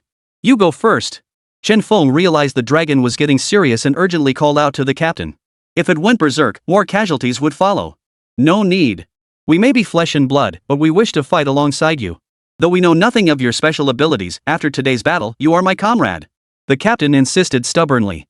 He couldn't just watch Chen Feng venture into danger alone while his men cowered behind him. But these ferocious beasts were truly beyond his capabilities to confront. Without Chen Feng, this entire squad might have been wiped out. Alright, if that's the case, then follow me as we fight our way out. Chen Feng nodded. Having absorbed the collective faith energy of the land and enhanced his fusion with the role of Yang Jian, he now felt brimming with power. The triple-pronged spear swung out, a golden beam streaking toward the horde of beasts. Clang! Clang! Clang! Two ferocious beasts resolutely stood before the dragon. Their bodies sliced cleanly in two like paper, their lifeless forms crashing heavily to the ground. Thud! Instant kill! Countless streams of crimson blood gushed from the severed limb, filling the battlefield with a thick, pungent stench that made the dragon pause in its tracks. The entire sequence was clean and decisive, without a hint of hesitation. Yang Lei, watching from the rear, couldn't help but burst into tears at the sight. Our great Xia has Chen Feng. There's hope for revival, hope for purging the monstrous beasts. I never imagined others were telling the truth. Chen Feng truly possesses the power to face these beasts head-on. Previously, he had dismissed the idea of a profession that gained abilities by playing the role of a deity as pure nonsense. But now, witnessing Chen Feng's devastating rampage, he began to slowly accept this reality. Did I see that correctly? Those were two powerful beasts, and he killed them both with a single strike. Our captain's strength is nothing special, but that guy's just a high school student? Are high schoolers this insane now? Alright. Good. The crowd cheered wildly as the battlefield turned into a one-sided slaughter. The clone of the Heavenly Hound held off the entire horde of beasts, each bite landing on a vital spot. Human, you're impressive. But you must die. Must die. A voice echoed relentlessly in everyone's minds. Chen Feng paused briefly, then turned his gaze toward the dragon. It could actually speak. Only now did Chen Feng realize how little he truly understood this world. For those who had awakened ordinary professions, a single ferocious beast could instantly kill most people. Yet, there were still many powerful humans otherwise this world wouldn't have endured until now. Only through relentless exploration could he uncover more secrets. Whoosh, whoosh, whoosh. In an instant, all the ferocious beasts simultaneously changed direction, charging straight toward Chen Feng. No! The captain's heart lurched in shock. But the sudden change in the situation left even him unable to react in time. Though Chen Feng was powerful, facing so many ferocious beasts at once was far too dangerous. Everything unfolded in the blink of an eye. Chen Feng's gaze remained fixed on the dragon-like beast. The instant the beasts launched their attack, it turned and fled. It was mainly due to the aura emanating from Chen Feng, an aura utterly unlike that of an ordinary human. Originally, they had received intelligence and planned to ambush this group of medical professionals, but Chen Feng had completely disrupted their rhythm. Escape was now the top priority. Is this thing this intelligent? Chen Feng was startled inwardly. The very notion of beasts possessing intelligence was already unbelievable, let alone one this cunning, one that even knew to use cannon fodder. But this dragon must die. 8-9 Mystic Arts. Behind Chen Feng, the figure of the heaven-emulating earth-shaping technique had swollen to its limit, its radiance intensifying dramatically. I am Erlang Shen Yang Jian. Chen Feng roared furiously. 3 intricate patterns abruptly materialized behind him, forming an inkwash barrier around him. The ferocious beasts collided with this barrier, utterly helpless against it, all bouncing back without resistance. The events unfolding in the blink of an eye left everyone else utterly dumbfounded. Is this even human? How could those terrifying beasts become as docile as little pets before Chen Feng, weak as a breeze? The tension that had gripped everyone instantly dissolved. No way, man, pinch me. Am I dreaming? How is this even possible? Those beasts acted like pets, bouncing off like they were made of jelly? I've been fighting beasts out there for 7 or 8 years now, and I'm a lightning awakener myself, but this kind of instant kill? It's terrifying. Is this something a high schooler should be able to do? And that shot just now? He literally sliced that beast in half. Holy crap. Man, why is the gap between people so huge? I feel pretty tough just taking on one beast alone, and here comes some master. The soldiers marveled at the beasts held entirely at bay. One man holding back a beast tied, that's something superheroes do. Now it's a high schooler? In their minds, it just felt utterly unbelievable. Boom! Countless ferocious beasts, eyes glowing red, charged relentlessly at Chen Feng, yet they couldn't inflict even the slightest scratch on him. This was sheer, absolute power. All that awaited these beasts was the relentless mauling of the later arriving Xiaotian dogs. Dean Yang, we really need to be more careful from now on. If Chen Feng hadn't been here, we might have been wiped out completely, the captain said, still shaken as he watched the beasts fall one after another. Truth be told, when the Imperial-grade beast appeared earlier, his heart had skipped a beat. But thankfully, Chen Feng was powerful enough now. They just needed to hold out until reinforcements arrived. As long as... What? The captain's eyes nearly popped out of his head. After clearing the beast horde, Chen Feng had actually charged straight after it. Chen Feng, don't go. It's too dangerous out there. The captain shouted anxiously as he watched Chen Feng's figure disappear. The reinforcements hadn't arrived yet, and Chen Feng was charging alone toward the spot where the Imperial-grade beast had vanished. He was courting death. If Chen Feng could hear the captain's thoughts right now, he'd burst into tears on the spot. It wasn't that he wanted to chase after it. It was simply that if he didn't kill that Imperial-grade dragon today, the system would erase him right here. And he couldn't even tell anyone why. It was utterly unjust. Chapter 13, Another Mental Attack. This guy's too smart, probably on par with a normal person's IQ by now, Chen Feng mused. At first, he'd thought awakening divine energy directly made him invincible. Now he realized that the young man he encountered in high school was merely the tip of the iceberg when it came to combat power in this world. He still had no idea what terrifyingly powerful beings existed in this world. System, Chen Feng thought to himself, we're practically old friends now. Is there anything in this world I don't know? Give me a briefing. Chen Feng complained inwardly, but his footsteps didn't falter for a moment as he relentlessly pursued the dragon ahead. Fortunately, he could borrow some of the divine power, otherwise, even if he exhausted himself, he wouldn't be able to catch up. Still, if only he had Nez's wind fire wheels or Sun Wukong's cloud of somersaults, now chasing this Imperial-grade beast wouldn't be this exhausting. The system will not provide the host with any assistance. Survival in this new world depends entirely on the host's own efforts. System-friendly reminder, if the host fails to rapidly enhance their strength, they will be unable to handle the tasks issued by the system. Please complete the current task promptly, slay the Imperial-grade dragon. Failure penalty, the system will automatically erase the host's life. TSK. Is it really necessary to be this strict? Still, upon realizing this, Chen Feng immediately gave chase. Thankfully, Yang Jian possessed the 8-9 mystic arts, otherwise, he would have exhausted himself long ago. On the battlefield moments ago, Yang Lei was treating the wounded warriors. Now, their faces shone with excitement. They had expected total annihilation in this battle, yet it turned into a resounding victory. Even the spoils left behind by the defeated beasts were plentiful, and every single item was useful. Captain, we've struck gold this time. Yeah, Chen Feng is incredible. I couldn't even see what happened just now. That phantom was so cool, and all these images flashed through my mind like watching a movie. Did our ancestors really have such a powerful deity? That's just insane. Enough chatter. Look, Chen Feng awakened a cultural profession, yet when he channels deities, he gains their powers. It's practically a game-breaking glitch. Terrifying. Everyone was discussing it, but the captain cast a worried glance toward the direction Chen Feng had left. Alright, hold your positions until reinforcements arrive. Once they're here, we'll rescue Chen Feng. And regarding the spoils from this battle, Chen Feng must come first. No one touches anything until he returns. Is that clear? The captain said sternly, his face etched with worry. Chen Feng had gone deep into enemy territory alone. Who knew what could happen to him? Chen Feng's performance today was nothing short of god tier. He was just a high school student. Worst of all, when those images flooded his mind, he found himself getting excited along with them. Don't worry. Chen Feng's got the skills. Yang Lei stepped forward, treating the captain's wounds as he spoke. There was no point doubting Chen Feng now. Young people were just so full of themselves. If the enemy had retreated, so be it. As long as the mountain remained, there would always be firewood. Dean Yang, it's not that I'm worried, but Imperial-grade beasts possess human-level intelligence. Who knows what traps lie ahead? If we really fall into one, then...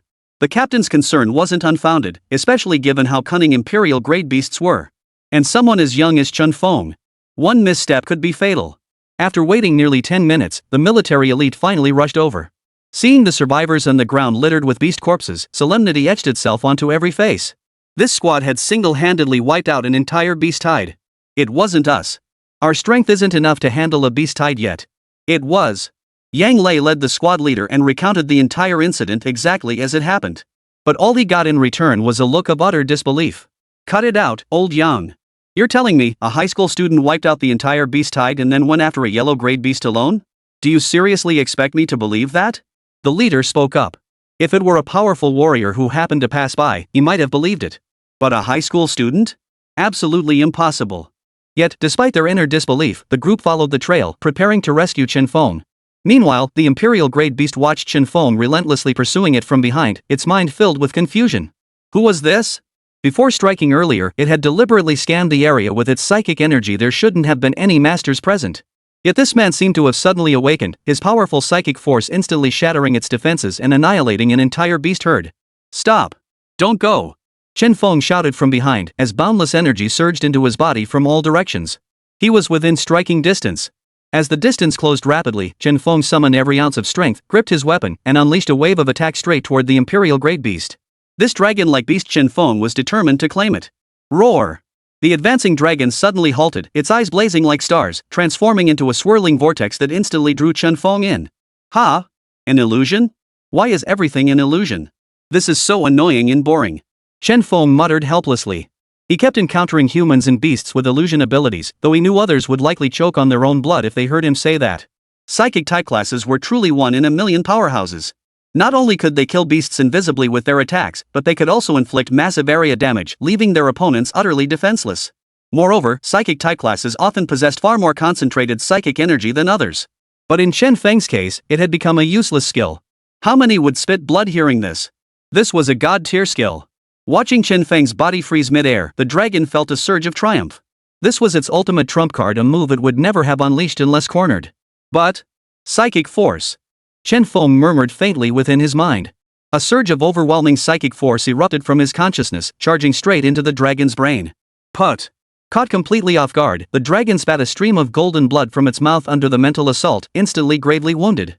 Now, it stared at the human before it in utter bewilderment. How could this be? Such blinding speed, and now psychic force too? Playing the fool to catch the wise. This guy must be playing the fool to catch the wise. The dragon was utterly powerless to resist, consumed only by terror. How could it possibly fight this? It was terrifying. Why aren't you running anymore? Interesting. Let's see you try to flee again, organizing a beast horde? Today, you must die. Chen Feng roared furiously, raising his trident-bladed sword toward the sky. A pillar of lightning shot straight into the heavens. Boom! Chapter 14, I am the ancestor of China, the Flame Emperor. Endless lightning swirled above the dragon's head, while rolling thunder glared menacingly, ready to strike at any moment and slay the dragon. The fleeing dragon, sensing the terrifying aura in the sky, became wildly agitated. Is this even human? Not only was it utterly outmatched in combat prowess, but even its prideful psychic powers had been effortlessly defeated. Not only had it failed to inflict any damage, it had suffered a devastating backlash. It was too horrifying to even contemplate. Humans, you have plotted against me. I will remember this grudge for a lifetime. You will pay. A voice filled with resentment echoed in Chen Feng's mind, emanating from the dragon glaring at him. Hearing this, Chen Feng's mind raced. This matter seemed far from simple. It felt like others were involved. He had to get to the bottom of this when he returned. No matter when, traitors were the most unforgivable, especially in a war between races. Fine, I'll wait for you. But today, you won't get the chance. Chen Feng spoke calmly, pointing a single finger toward the heavens. A thunderbolt rolled down from the sky, hurtling straight toward the dragon. The dragon roared defiantly, summoning a golden protective barrier that swallowed the entire bolt whole. It bellowed again, and countless ice spikes erupted around it. Seeing the ice spikes, Chen Feng instantly grew serious. He hadn't expected this dragon to be a cold elemental beast. Like awakened humans, these beasts possessed unique abilities, and cold elemental beasts were among the rarest. But what about that illusion just now? Chen Feng's brow furrowed as he quickly sensed something amiss. Hadn't this beast just demonstrated mental control? How could it now wield ice powers? Could humanity's persistent defeats against these beasts stem from their profound ignorance of them? As this thought crossed his mind, a sudden realization dawned on Chen Feng. It seemed this world still demanded relentless exploration. Die, human! The dragon roared furiously, its eyes bulging as it locked its gaze on Chen Feng. Countless ice spikes shot toward him. Chen Feng activated the 8-9 mystic arts, rapidly enhancing his sensory speed. Like a ghostly apparition, he dodged every single ice spike. Not bad, young man. In just a few days, you've mastered my power to this extent. Impressive. As a general of the heavenly court, I possess many more abilities. Keep pushing yourself, boy. Yang Jian's voice echoed in Chen Feng's mind. Startled, Chen Feng felt as though a new space had suddenly opened within his consciousness, housing two figures, Yang Jian and Shinon. The sight of them chatting and laughing together left Chen Feng utterly stunned. What's going on? How did they end up inside my mind? This is truly bizarre. Beep beep beep. System auto notification, system space has been activated for the host. Characters the host portrays can now enter the system space to interact with the host. Naturally, the higher the fusion level with the corresponding character, the more vivid the character awakening will be. The system's cold voice sounded again. Chen Feng suddenly understood. This was even better. Did this mean he could now communicate and learn from these legendary figures anytime, anywhere? These were deities from the annals of history. Their knowledge and power were undoubtedly immense. Human, you're asking for death.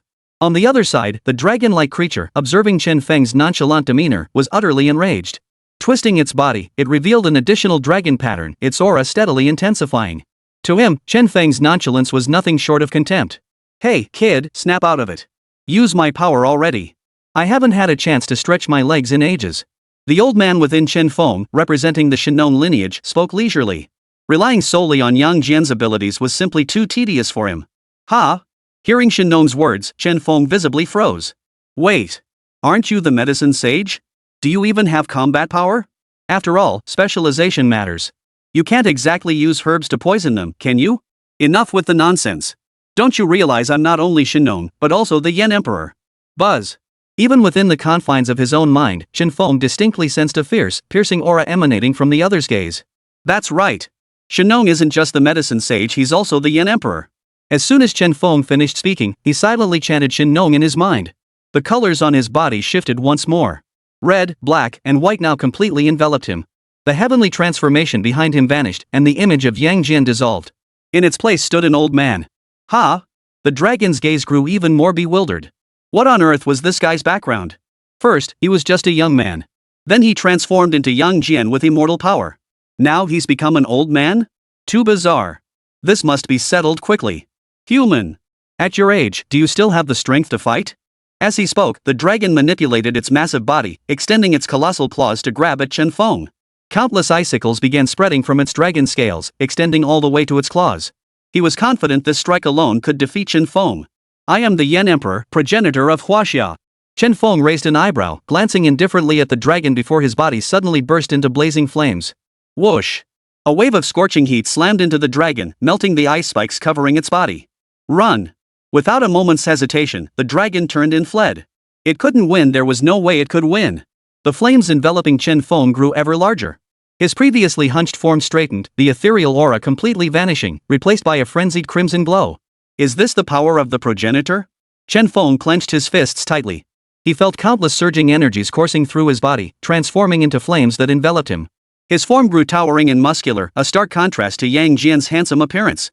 Where do you think you're going? Chen Feng roared, extending a hand. Suddenly, a blazing fiery hand materialized in the void, snatching the dragon's tail and flinging it about with reckless abandon, grinding mountains flat. The once arrogant beast now offered no resistance, utterly helpless against Chen Feng's assault. Most crucially, ever since this figure had appeared, his very blood seemed to tremble in fear at the aura emanating from its body. Ha ha ha. This is the true might of the Yen Emperor. Back in the day, when I led the masses to defeat hordes of beasts, no one dared cross me. You're lucky, little one. The booming laughter of Shin Nong filled Chen Feng's mind. Chen Feng nodded in agreement, his heart brimming with anticipation. Because, this is merely the power wielded by two deities I can embody. What comes after? I dare not imagine. Chapter 15, Defeat. Even though you're the founding ancestor of China, I still feel my abilities are a bit stronger. Need I say more? Yang Jian declared proudly. After all, he was a deity himself. Shin Nong smiled in response, saying nothing more. They were all deities, and all departed deities at that. No one should look down on another. But right now, Chen Feng was truly reveling in his triumph. Clutching the dragon's tail in his hand, he flung it back and forth. The creature offered no resistance whatsoever, and even its hard scales had been completely melted away by the flames. Its spiritual power was no match for Chen Feng either. The dragon was utterly hopeless now, just being tossed around by its tail. After about 5 minutes, growing bored, Chen Feng tossed the dragon onto the ground. Gone was its former majestic demeanor, now it lay barely alive, seeming ready to snap at any moment. Unbeknownst to Chen Feng, the rescue team had already arrived. But the rescue team watched the scene unfold before them, feeling as if the entire world had turned upside down. Had they seen correctly? Was that person casually tossing around an imperial-grade beast like a toy, the very person they were supposed to rescue? Holy crap, what the hell is this? Our rescue target has turned an imperial-grade beast into a toy. If I tried to brag about this, no one would believe me. A high schooler beating up an imperial-grade beast? Captain, hit me, I need to make sure I'm not dreaming. Wait, Captain, you really hit me. Holy crap, can I pull out my phone and livestream this? Everyone needs to see this. It'll totally boost our morale. This is insane. If this had happened before, I wouldn't have dared to even imagine it. So Professor Yang Lei was telling the truth all along. If you'd told me before that a high schooler could beat up a ferocious beast, I wouldn't have believed it. And another thing, what's with the flames shooting out of his body? Is he really that badass? No one made a move to intervene, simply reveling in this one-sided slaughter. Terrifying. It was utterly terrifying. Chen Feng was equally engrossed in the moment, only noticing the others when he paused to catch his breath. Oh. Hello, everyone. Chen Feng waved a greeting, then suddenly seemed to realize something. He withdrew his divine form and greeted everyone with a gentle smile. The squad leader stepped forward, his voice filled with admiration. You must be Chen Feng. We all saw you taking down those beasts earlier, truly impressive. Ahem. Recalling how he'd been flinging that ferocious beast around earlier, Chen Feng felt a bit embarrassed himself. He could only scratch his head helplessly. My apologies for the spectacle earlier. I guess I got a little carried away with my strength. Chen Feng chuckled. He hadn't known what came over him earlier, maybe it had something to do with embodying the role of the Flame Emperor. Due to the system's nature, Chen Feng inevitably absorbed traits from the deities he portrayed. For instance, when embodying Yang Jian, Chen Feng felt his demeanor grow icy and aloof. Now, channeling the irascible Shinon, he sensed his own temper flaring, otherwise, he wouldn't have acted so violently earlier. He wasn't sure if it was all just his imagination. Look at you, aren't you just like me? Let me tell you, old man, I'm a jack of all trades. Remember when I tasted 100 herbs? I did it for my people, not for myself. When it comes to battle, you gotta be fiery. Only then can you unleash your full power. One thing I must remind you, no matter what happens, you must do what you believe is right by any means necessary. Listening to the voice of the Flame Emperor echoing in his mind, Chen Feng pondered for a moment before silently acknowledging the wisdom in this approach. Without formidable power, there was simply no way to protect everything he wished to safeguard. Chen Feng was now completely immersed in his own mental world. Meanwhile, the search and rescue team watched him in a daze, each of them at a loss for what to do next. Why isn't he saying anything? Was he exhausted from the battle? Or does he just look down on talking to us? Chen Feng? In the end, the captain stepped forward, snapping Chen Feng out of his thoughts. But seeing Chen Feng's expression, everyone understood he wouldn't admit he'd zoned out because he genuinely disliked them. As for why he'd zoned out, Genius? There's no need for explanations. The battle just now was exhausting. I zoned out. Hope you don't mind. Chen Feng said with a smile, then turned his gaze to the imperial-grade beast behind him. It was now barely clinging to life. Just one more strike would complete the mission.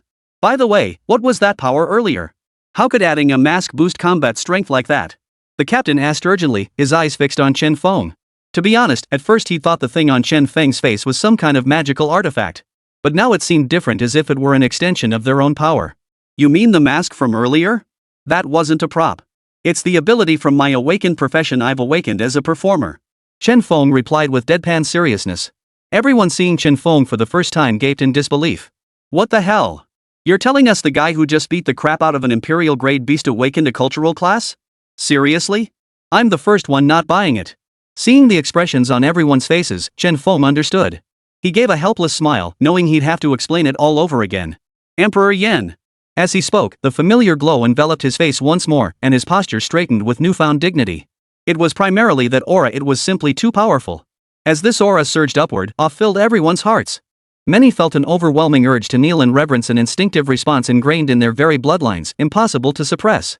My power is that of an actor, but I can embody deities. When I embody a deity, I can also draw upon a portion of their divine power. This time, I embody the Yen Emperor, Shinon. Chen Feng declared loudly, and endless flames surged up behind him. The gazes of the crowd turned to Chen Feng, filled with admiration. Though they didn't know who the Yen Emperor was, they felt genuine respect from the bottom of their hearts. Perhaps due to cultural gaps, many of our traditional memories have faded. Yet we must never forget the Yen Emperor, for he embodies the Yen in our heritage as descendants of Yen and Huang. Every one of us should remember him. Chen Feng declared passionately, as if he himself were the Yen Emperor in that moment. The people before him were all his descendants. Chapter 16, Playing the Divine, the performance begins. What do you mean, the Yen Emperor? Why is there no such person in my memories at all? Yeah, the Yen in Emperor Yen probably just means flame, right? What does that have to do with us being descendants of Yen and Huang? I'm really confused. What's going on here? Everyone looked perplexed, turning expectantly to Chen Feng, now transformed into the mask of the Yen Emperor, hoping to glean some insight from him. Yet none could make sense of it. Seeing this, Chen Feng felt a bit helpless. The others genuinely had no recollection whatsoever, and even the two deities from the system world seemed somewhat disheartened. After all, as beings who were once deities, it was truly a sad state of affairs that no one could even recall their names now. Don't worry, everyone. You may not have known before, but introducing you to the story of the Flame Emperor is precisely what I, having awakened the Lingren profession, should do. Now, please follow me as we enter the world of the Flame Emperor. As Chen Feng spoke, that savage aura returned to his eyes. This time, however, he didn't beat the ferocious beast. Instead, his entire body began to move, performing various actions. Before the crowd's eyes, scenes began to unfold. Of course, this was part of Chen Feng's ability. Through his performance, he could allow others to witness the glorious moments of these deities from long ago. The memories of the Yen Emperor now flowed completely through Chen Feng's mind. Since the reinforcements were all warriors, Chen Feng now began selecting scenes for them. This time, he chose a scene of the Yen Emperor leading his tribe into battle. Now, the Yen Emperor was engulfed in flames, riding atop a fierce beast, weapon in hand, radiating an aura of unstoppable might, a single man holding the pass against 10,000 foes. He led thousands of troops into battle against hordes of beasts, securing victory after victory. His tribe grew ever larger, ultimately unifying all humanity.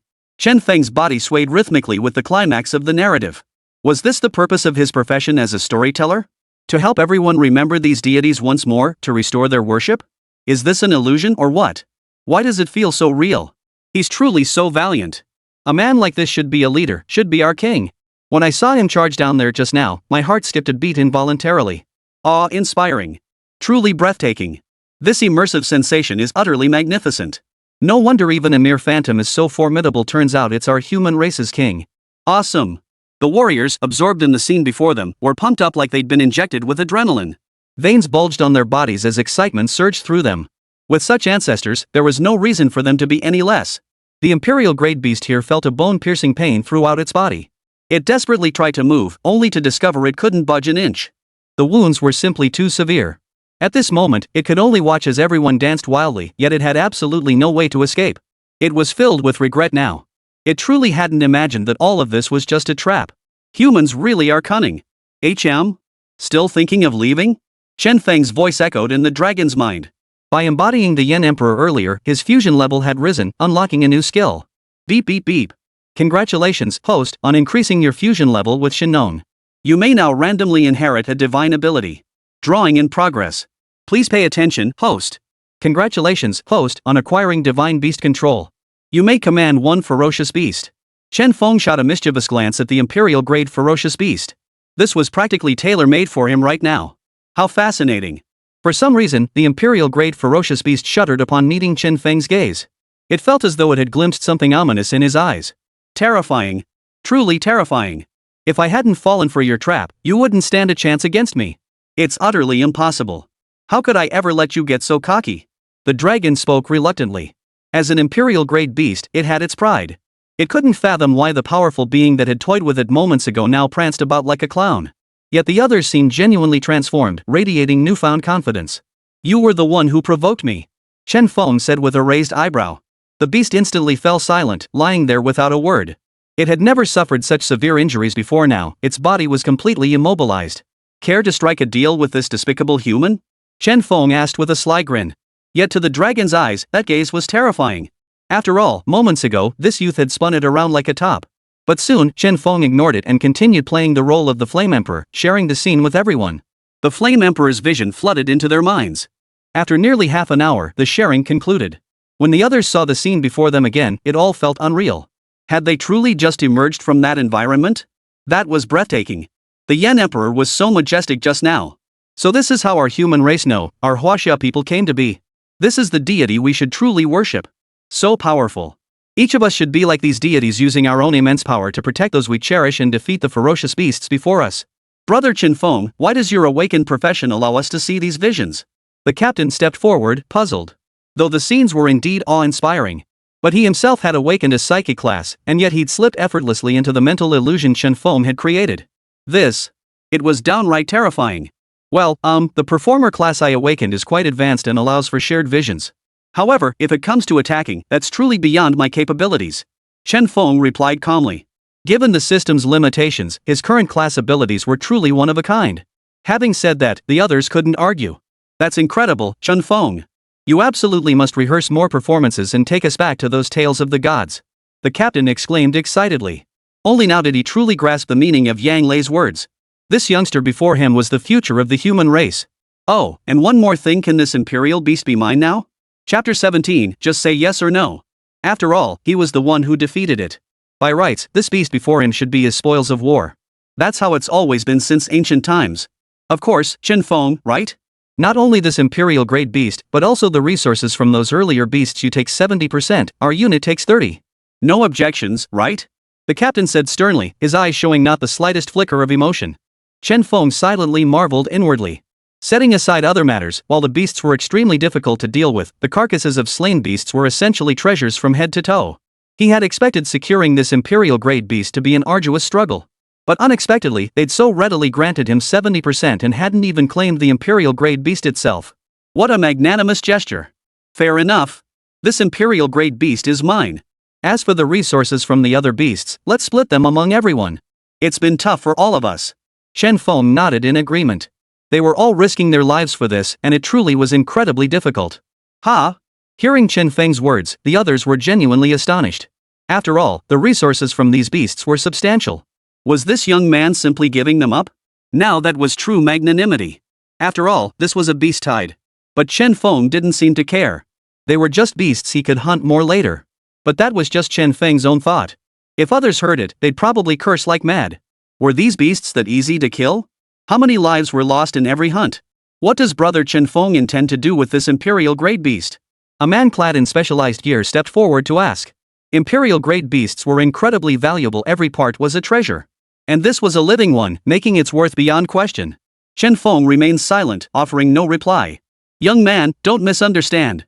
I have connections that guarantee a price well above market value, you can trust me on that. The squad leader hurriedly interjected, anxious to avoid any misinterpretation. Hearing this, Chen Feng waved his hand dismissively. No worries, I wasn't thinking much of it. I just want to tame it. Having an imperial-grade beast as a pet should be pretty cool. Chen Feng scratched his head, speaking casually. Never mind actually doing it, just thinking about it now felt exhilarating. Riding a golden beast, TSK. But when Chen Feng looked up, he saw everyone staring at him with expressions of shock and disbelief. What? Taming a beast? An imperial-grade beast, no less. Are you kidding me? What's wrong with everyone? Chen Feng looked around, utterly baffled. Why did they all have such expressions? The squad leader gave a wry smile, glanced at the dragon lying on the ground, then walked over and patted Chen Feng on the shoulder. If you're thinking of taming it, I'd say forget it. But hey, you're young. I'll support you in having that kind of ambition. Huh? Why? Chen Feng persisted, puzzled. If it's powerful enough, what's the problem? Truly, the young are fearless. This beast has a fiery temper and is utterly unpredictable. Even if you subdue it now, once its strength returns, it could stab you in the back. That's only natural. Think it through.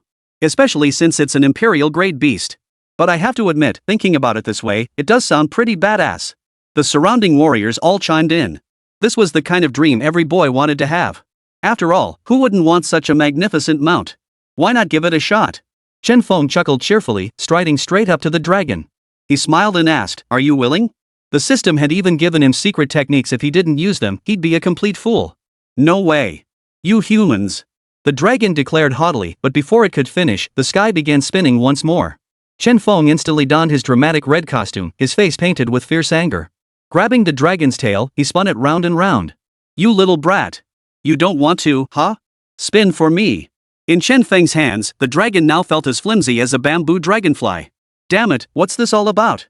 If I were a ferocious beast, I'd want to die quickly. This is way too terrifying. Wait, what's his name? Chen Feng, right? I gotta stay far away from him. I don't want to be spinning around in circles in the sky, way too terrifying. Put. How come it feels like he's the real monster here? Is he really that unfazed? What did we just miss? The surrounding warriors nearly popped their eyeballs out. That power was terrifying. So fierce right after awakening. After tormenting the dragon for over 20 minutes, Chen Feng finally set the unconscious creature down and wiped the sweat from his brow. This thing's heavy as hell. Guess I'll just treat it as a workout. Chen Feng wiped the sweat from his forehead. This damn system can't even offer a one-stop service?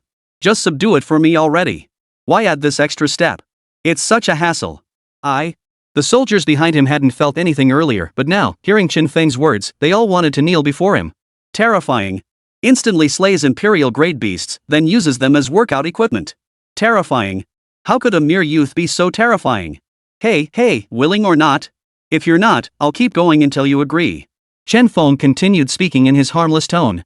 But this time, the imperial-class beast was genuinely terrified. After all, it was a dragon. The other beasts looked to it for guidance, yet now they trembled at the sight of this human named Chen Feng. Was there no justice left in the world? 3, 2. Clang. Clang. Clang. At 2, Chen Feng grabbed the dragon's tail and began whipping it across the ground without even activating his heaven-emulating technique. Wait, you humans are being unreasonable. We haven't even counted to 0 yet, the dragon slurred dazedly. The biggest regret of his life was ever laying eyes on Chen Feng. The most agonizing ones at this moment were the warriors. They could only watch as Chen Feng's small frame tossed the dragon's massive body around with ease. A wave of shame washed over them. Was this what raw power looked like? No. You're my big brother. Stop spinning me around. Didn't you say you had a way? I'm willing, I'll accept it voluntarily. The dragon's voice echoed in Chen Feng's mind. Chen Feng finally paused his actions and looked at the dragon with satisfaction. A teachable disciple. But, system, if I subdue this dragon, does that count as completing the mission? Chen Feng hurriedly asked. If capturing it doesn't count, you'll be erased when the time comes. Of course it counts. Rest assured, host. The system's voice reassured him, and only then did Chen Feng relax. He silently chanted the spirit beast spell in his mind. A virtual golden band, radiating golden light, appeared above his head. It descended at lightning speed, fastening itself around the dragon's neck before dissolving into a speck of light and vanishing. Chapter 18, Ultimate Style. Roar. The dragon now possessed no strength to resist. It sensed a force, but recalling everything Chen Feng had just done to it, the dragon dared not muster even a shred of defiance. It could only feel that force spreading throughout its entire body. Human. When I break free from this seal and grow powerful, I'll make you pay dearly. The dragon muttered defiantly within. Truth be told, it was a shrewd beast, well aware of the wisdom that survival was paramount. But, once the collar was fully secured around the dragon's neck, everything changed. Chen Feng sensed that faint yet unbreakable connection. Without exaggeration, he now held the fate of this imperial-grade beast in his hands. Heal. Chen Feng spoke calmly, and a surge of green life energy flowed from his body into the dragon's. The dragon's injuries instantly improved. After forcing itself upright, it affectionately nudged Chen Feng. Not bad, good little treasure. Chen Feng ruffled its head in return. Honestly, it felt pretty damn good. Holy crap. Watching the two of them so affectionate, the crowd froze in collective shock once more. How does it feel like Chen Feng keeps shattering people's perceptions of ferocious beasts? Is this even human? Can it really be tamed? Come on, anyone want to pet an imperial-grade ferocious beast? You're welcome to try. Chen Feng said with a smile, then pressed the beast's head down as he spoke. But not a single person dared to step forward. Chen Feng, accompanied by the captain, rode the imperial-grade beast to meet up with Yang Lei. Sitting atop the beast, Chen Feng felt nothing unusual. This was indeed the Flame Emperor's technique, and it was truly formidable. Beep beep. Congratulations, host, on completing the mission. Reward, 3% fusion rate with Erlang Shen. Please continue your efforts. System automatically initiating main quest. Seated atop the dragon-like beast, the system's voice echoed once more within Chen Feng's mind. Chen Feng was utterly exhilarated. Main quest. That meant all those previous tasks were just minor quests, huh? At that moment, Yang Jian and Shinon, two lingering souls within Chen Feng's system space, leisurely played chess. Oh dear, when will someone else come to keep us company? It's so boring with just the two of us. Yeah, back in the day I had celestial soldiers and generals under my command. This environment is nowhere near as good. Don't even get me started on your celestial soldiers and generals. My brothers under me are no slouches either, they're all old comrades, you know. The two argued back and forth. Truth be told, their sudden appearance here still felt somewhat inexplicable. But since the humans of this world faced the threat of ferocious beasts yet knew nothing of their exploits, it seemed necessary for them who enjoyed human offerings and worship to do something more. Besides, in their view, other deities might just show up here to keep them company at any moment, maybe even some old acquaintances. That would make things much more interesting. Alright, spit it out, what's the main quest? Chen Feng pressed, seeing the system fall silent. He knew this main quest was probably going to be tough. Beep beep beep. The system is now issuing the main quest. The host has awakened the entertainer class. Proceed to activate the main quest, please compose a performance about the deities. Upon completing the main quest, the system will automatically reward the third deity. The reward deity is randomly selected. Host, please complete the quest promptly. Ha? This is the main quest? Chen Feng looked utterly helpless. He truly hadn't anticipated this. His awakened profession was entertainer, a super rare cultural vocation. While its core function was indeed choreographing operas, such performances inherently required a large team effort. He'd inevitably need others' cooperation. That sort of thing would require leadership coordination, he'd worry about that later. The most important thing now was to savor the present moment. No matter how life unfolded, it had to be spectacular. Like right now, for instance. Captain, haven't we done this before? How's it feel? What's the experience like? Chen Feng spoke up, feeling gusts of wind slice past him. The sensation was incredibly exhilarating. The captain nodded in agreement. Need I say more? This was absolutely our first time experiencing it. Hopefully, it won't scare the others too much. After all, this ferocious beast is already enough to frighten many people. Sure enough. Just as Chen Feng was about to catch up to Yan Lei, the other warriors all felt their hearts skip a beat. How did that imperial-grade beast return? Could it be that Chen Feng and the reinforcements from earlier had all failed? Everyone, prepare for battle. We'll fight to the death to get Dean Yang and the others out. I'm ready. Me too. Give all your strength to cover Director Yang's escape. Everyone spoke up in unison. But the moment someone recognized the figure atop the dragon, all mouths fell open in stunned silence. The figure was none other than Chen Feng. He actually rode a royal-grade beast over? This. Ha, no need to panic, everyone. This dragon is now my mount. Later, anyone interested can ride the dragon with me for a feel. Chen Feng declared enthusiastically. Yet everyone remained deeply cautious. Fierce beasts were notoriously unpredictable creatures. How could such a beast be tamed? It was hard to believe. What if it suddenly went berserk? None of them would escape disaster. So all eyes turned to the captain standing nearby. After all, they had been together just now and were well aware of what had transpired. Don't look at me. I can vouch for Chen Feng. I don't know what secret technique he used, but that ferocious beast has indeed become his pet now. The captain chimed in. Though he didn't know what trick Chen Feng had pulled, sitting atop that dragon had left him nothing but stunned, utterly stunned. Holy crap! The captain said it looks like it's true. Wait, shouldn't we get a reporter to cover this properly? What the heck is going on? Man, that's insane. Bro, you're my man, can you teach me how? I want to be that good too. I'm seriously impressed. I'm gonna try it out myself later. Everyone was utterly stunned by Chen Feng's actions. This guy is nothing short of a miracle worker. Is there a single thing he's done that a normal person could pull off? Holy cow! Yang Lei exclaimed in astonishment, stepping forward with a sullen look on his face as he stared at Chen Feng. This can't be ignored. We must report this immediately and place him under special protection. Chapter 19, Interrogation. At that moment, Chen Feng basked in the admiring gazes around him, feeling a bit elated. Thinking it over, this transmigration seemed pretty good after all. With the system, he was far more powerful than many awakened individuals. Truly a golden finger. Chen Feng, I'll request the highest level of protection for you as soon as I return. After all, I've built up some connections over the years. Ensuring your safety won't be a problem at all. Yang Lei gripped Chen Feng's arm, his tone utterly serious. Each of these incidents clearly demonstrated that this youth, Chen Feng, was no ordinary person. He must be given top-tier protection. Only then could the human race have a future, a glimmer of hope. TSK, now this is a fine young man of the human race. Handsome is truly a feeling. Shen Nong chuckled happily. Seeing such a talented young man among his descendants filled him with pride. Truth be told, countless years had passed since he led the human race to prosperity. Yet to witness his kin still thriving today proved his labors had not been in vain. Not bad, I suppose. I only hope this lad matures quickly. He's still worlds apart from where we were back then. Yang Jian sat elegantly on a chair conjured from thin air, speaking with calm composure. He had seen countless prodigies. Yet in this current world, Chen Feng could be called a prodigy among prodigies, especially with that absurdly powerful system at his disposal. No way. Riding an imperial-grade beast as his mount? Seriously? I just can't believe it. Why would I lie to you? If you don't believe me, go see for yourself. Enough talk. I'm recording this right now. Holy crap, that's so cool. Seriously, isn't this kid a bit too awesome? He just tamed an imperial-grade beast like it was nothing? Respect. Absolute respect. He's my new idol. Witnessing this scene, the crowd was nothing but stunned, especially Yang Lei. As one of the city's veterans, he alone truly grasped the significance of Chen Feng's feat. A talent like this absolutely had to be reported up the chain. And so, in the hospital director's office. Chen Feng, let me tell you, forget high school. I'll write you a recommendation letter for college right now. I guarantee it'll be for the best university. What do you say? Yang Lei pleaded earnestly.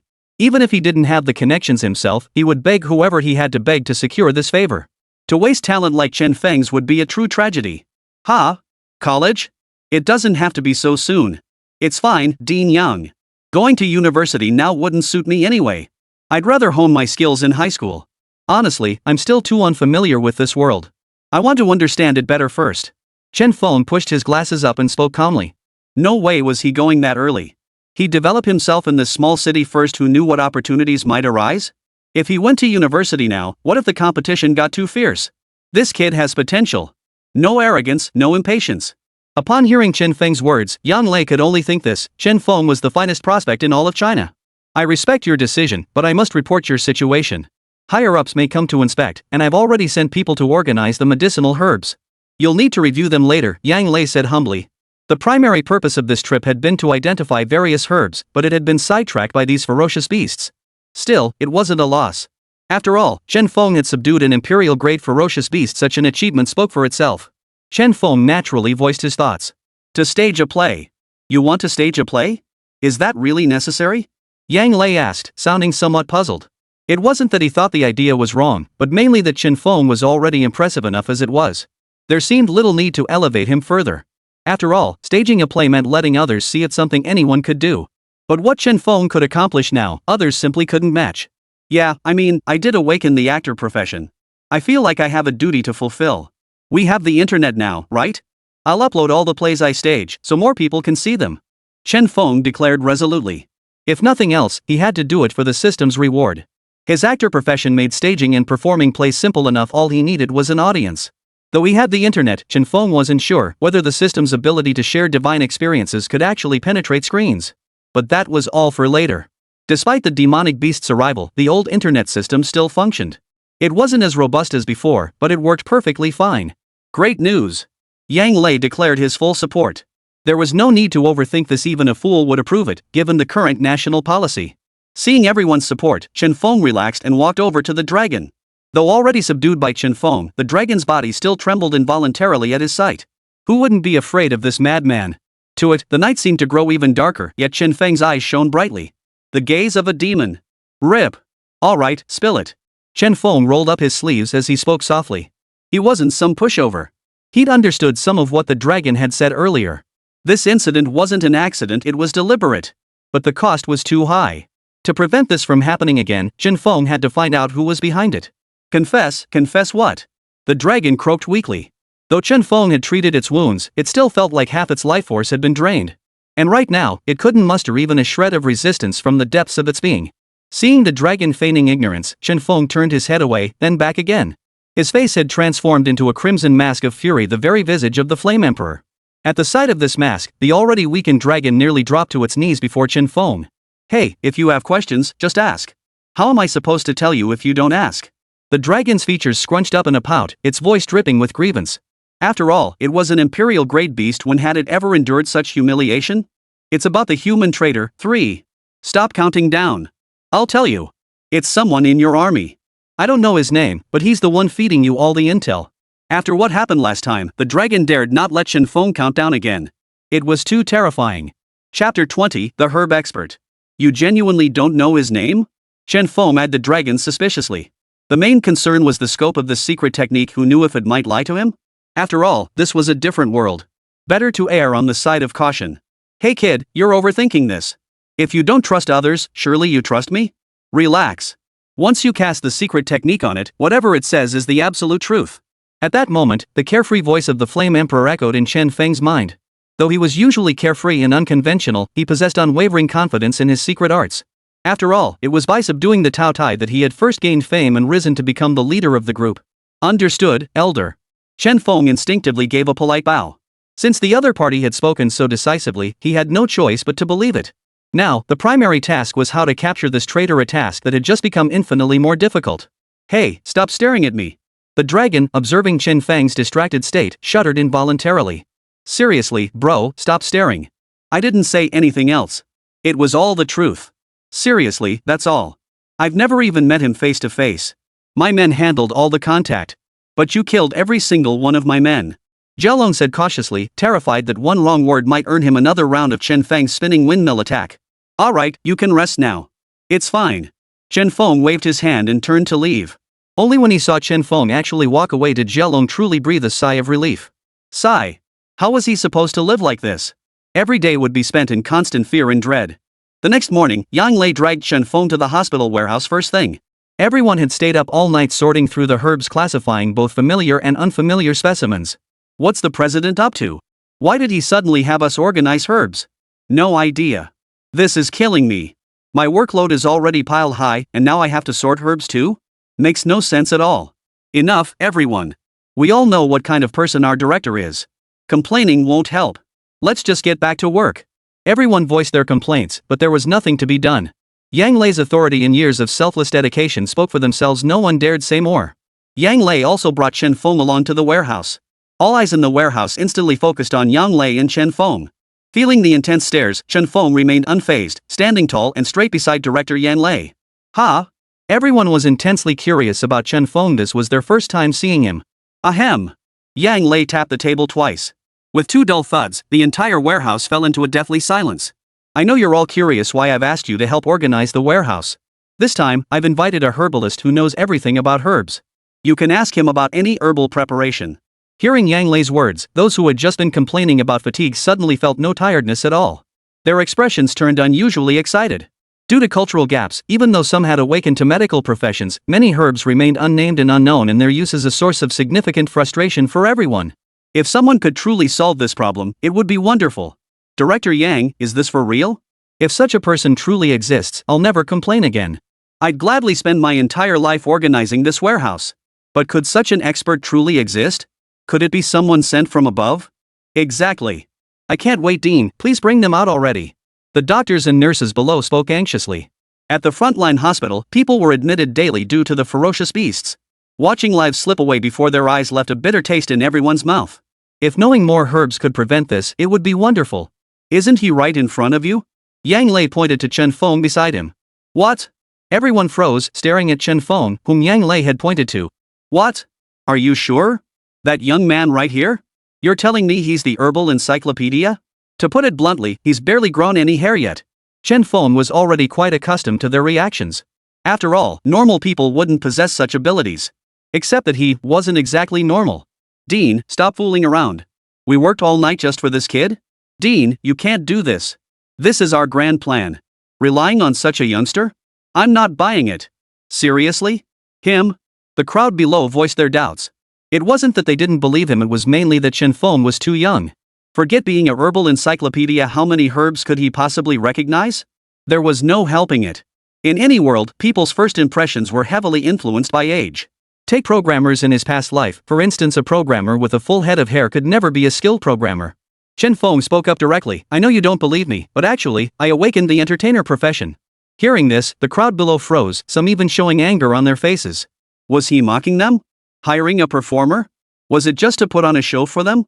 They didn't need that. Seeing the shifting expressions, Chen Feng knew the moment had arrived. But when I portray deities, I can acquire some of their abilities. I can embody the medicine sage, Shen. After speaking, Chen Feng silently chanted Shen's name. White lines once again covered his body and cheeks. The ordinary-looking Chen Feng of moments ago transformed instantly into an elderly man. Most crucially, he was now enveloped in an ethereal aura, and the scent of medicinal herbs wafted from his body. Wow! What kind of power was this? Everyone was utterly stunned.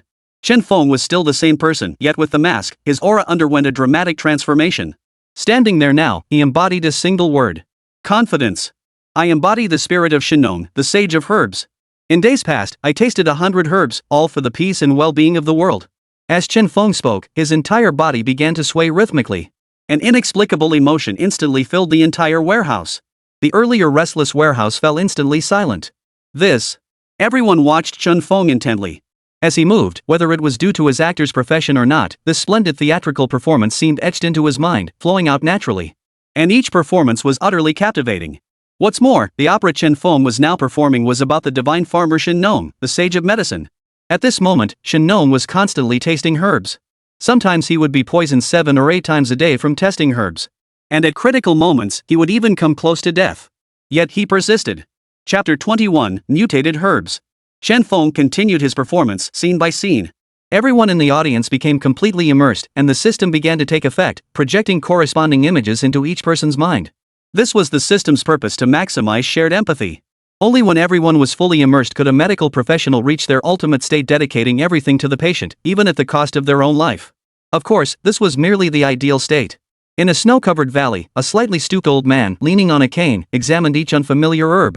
He simply placed them into his mouth, using his own body to test their properties. Put! A mouthful of blood spurted out. Assessing his physical condition and drawing on his experience, the old man hurriedly administered an antidote. He lay in the cave, his life hanging in the balance. Upon waking, he tremblingly recorded the properties of the herb. As the records unfolded, tears began to well up in the corners of eyes within the warehouse. Deeply moved, tears welled up. Chen Feng performed alone at the front, growing increasingly moved. Was this what staging was? Was this what performance was? To stir emotional resonance through one's performance, to help people recognize the deeds of these unknown figures, what a magnificent endeavor. Alright, everyone. What I just performed was the story of Shen tasting hundreds of herbs. I hope you enjoyed it and gained a deeper understanding of Shen's tale. Chen Feng paused his performance, bowed to the crowd, and said. Though Chen Feng's performance had ended, the crowd clearly hadn't yet recovered from the emotional impact of what they just witnessed. Is this what a true actor looks like? Only when sniffles began to ripple through the crowd did they truly snap back to reality. I can't hold it in. I'm so moved. Are there really doctors like this in our world? Can someone tell me if this is true? He just said this was our ancestor, the sage of medicine. Why don't I remember any of this? You guys don't understand. When I saw him lie down in the snow after eating that herbal medicine, I just couldn't hold it together anymore. Now I believe it. Who knows? Maybe he really can inherit some of the medicine sage's abilities? Only now did the crowd finally relax. Regardless, Chen Feng's performance had provided them with a sense of psychological comfort, something they'd never experienced before. Trust me, I can inherit some abilities. If you don't believe me, test me with some familiar herbs first. I will definitely pass. Chen Feng spoke earnestly. At this moment, he wasn't driven by completing a task. He simply wanted to teach them the properties of these herbs, enabling them to save more lives. That was his true purpose. Not bad. Truth be told, this young man might just be the successor we've been searching for. Shen stroked his beard in admiration. Back in his day, tasting hundreds of herbs was for the sake of humanity. Now, Chen Feng shared that same heart to save the world. It was the most touching thing to him. Truly remarkable. Yang Jian stood nearby, aloof and silent. Yet deep down, he too acknowledged the truth. Beep beep beep. Congratulations, host, on gaining recognition from 2 deities. Your fusion rate with each has increased by 2%. Please continue your efforts to further enhance your fusion with both deities. The system's voice chimed in, and Chen Feng's spirits lifted. As long as this fusion rate kept rising, Chen Feng could already sense subtle changes in his acting ability. After the fusion rate increased, not only did his power during role-playing rise, but his overall aura also improved. Perhaps, once the fusion rate reached 100%, he could truly become a deity himself. Then those ferocious beasts would be nothing but small fry. Alright, there are still many patients waiting. Keep 2 doctors familiar with herbs here. Everyone else, get back to your duties. And as for the demonstration you just witnessed, imprint every detail firmly in your minds. May you one day become physicians like those you saw today. Yang Lei spoke with evident emotion. Since the beasts invaded, who knows how many years had passed. In this hospital, they had witnessed too much life and death, and many had grown numb. Sometimes, a jolt is needed. To tighten that mental string again, only then could they handle any unexpected situation. Thank you, young man. For all the past grievances, thank you for letting me see the medicine saint. I hope to see more stories in the future. Chen Feng stood at the doorway as numerous physicians bowed in his direction upon leaving. But Chen Feng knew they weren't bowing to him personally, they were paying homage to the deity represented by his mask, Shenong. Shenong, I truly admire you. Such pure devotion to humanity, I believe no one else could ever match it. Chen Feng's consciousness entered the system world, where he likewise bowed to the white-bearded old man, his face radiating profound respect. This respect was absolutely not flattery. Trivial matter, trivial matter. Shenong waved his hand dismissively, his expression utterly unconcerned. Yang Lei immediately began guiding Chen Feng through the identification process. However, Chen Feng noticed something peculiar. Whether due to the descent of the ferocious beasts or not, most of the herbs before them were mutated. Their pharmacological properties had also undergone significant changes. This is tricky. System, any good ideas? Chen Feng asked helplessly. The herbal knowledge the system had imparted to him before was all textbook material, but none of it covered these mutated varieties. Now, Chen Feng was intensely curious about what the world beyond this city truly looked like. Could it be that everything in this world had undergone mutation? Kid, I was just praising you. These herbs, the essence remains unchanged. Why not try it yourself? The Shenong figure within Chen Feng's system space chimed in with a hint of teasing. But Chen Feng just shook his head repeatedly. What was he thinking? Dying before achieving anything? These mutated herbs might kill him if he used them carelessly. No, my esteemed medicine sage, is there no better way? I don't want to die either. Chen Feng said with a helpless, bitter smile. Alright. Look at you, acting like such a coward. I can tell just by glancing at these herbs. I am the medicine sage, after all. I ought to live up to the title. Shenong stretched lazily, rising to his feet. A dark green orb of light shot directly into Chen Feng's spiritual sea. This is herbal knowledge? Chen Feng exclaimed excitedly as he absorbed the knowledge flooding his mind. This herbal knowledge was more than sufficient.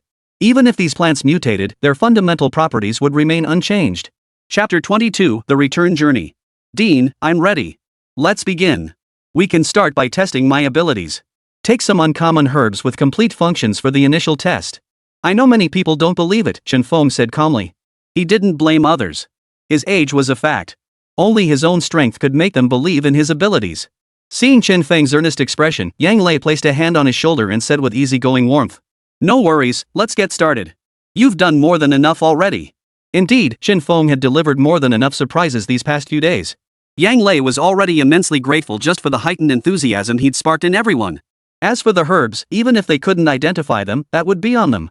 The old-timers had spent half a year studying them without success. Could they really shift the blame onto the youngster? He certainly wouldn't do such a thing. All right. Chen Feng shot Yang Lei a grateful glance before striding toward the herb storage areas. Compendium of herbs. Chen Feng silently murmured the words in his mind, and in an instant, knowledge of every herb flooded his consciousness. This is dragon's tongue grass, but this particular specimen has mutated. While it's perfectly safe to use normally, it must never be combined with certain other herbs. I've noted that down. If I'm not mistaken, this one can enhance combat prowess. This one is... Chen Feng spent nearly the entire morning pacing the warehouse without pause, effortlessly recalling the properties of every herb. This was confidence of familiarity deeply ingrained in his memory. As for the person taking notes beside him, astonishment was the only word that could describe Chen Feng. Not only could he name all these complex herbs, but he could also accurately describe their properties. If this was real, then what he was documenting right now would be an unprecedented medical text in human history. Sir? Are you okay? If you're tired, we can take a break, Chen Feng said with a smile, noticing the man looked exhausted. At Chen Feng's words, the man snapped back to attention and hurriedly replied, no problem. Keep going. The scribe felt his eyes practically glowing with excitement. Every word that came out of Chen Feng's mouth was pure knowledge. Never before had anyone possessed such knowledge, a high school student who had awakened as a Lingren, yet his expertise surpassed even those who had awakened in medical professions. It was nothing short of astonishing. Over the entire morning, the recorder had filled an entire thick notebook with Chen Feng's oral explanations of herbal medicine knowledge, truly extensive. Without Chen Feng, they wouldn't have known the names or uses of some herbs at all. Well, medicine sage, I haven't disgraced your reputation, have I? Chen Feng said proudly, looking at the thick stack of notes. Young man, I can only say you're quite capable. Keep up the good work. Shenong stroked his beard, speaking with leisurely ease. Truth be told, life in Chen Feng's system space was incredibly carefree. There was no need to do anything, he simply followed Chen Feng around each day, observing the outside world. Mainly because Yang Jian's icy expression made him utterly unwilling to speak to him.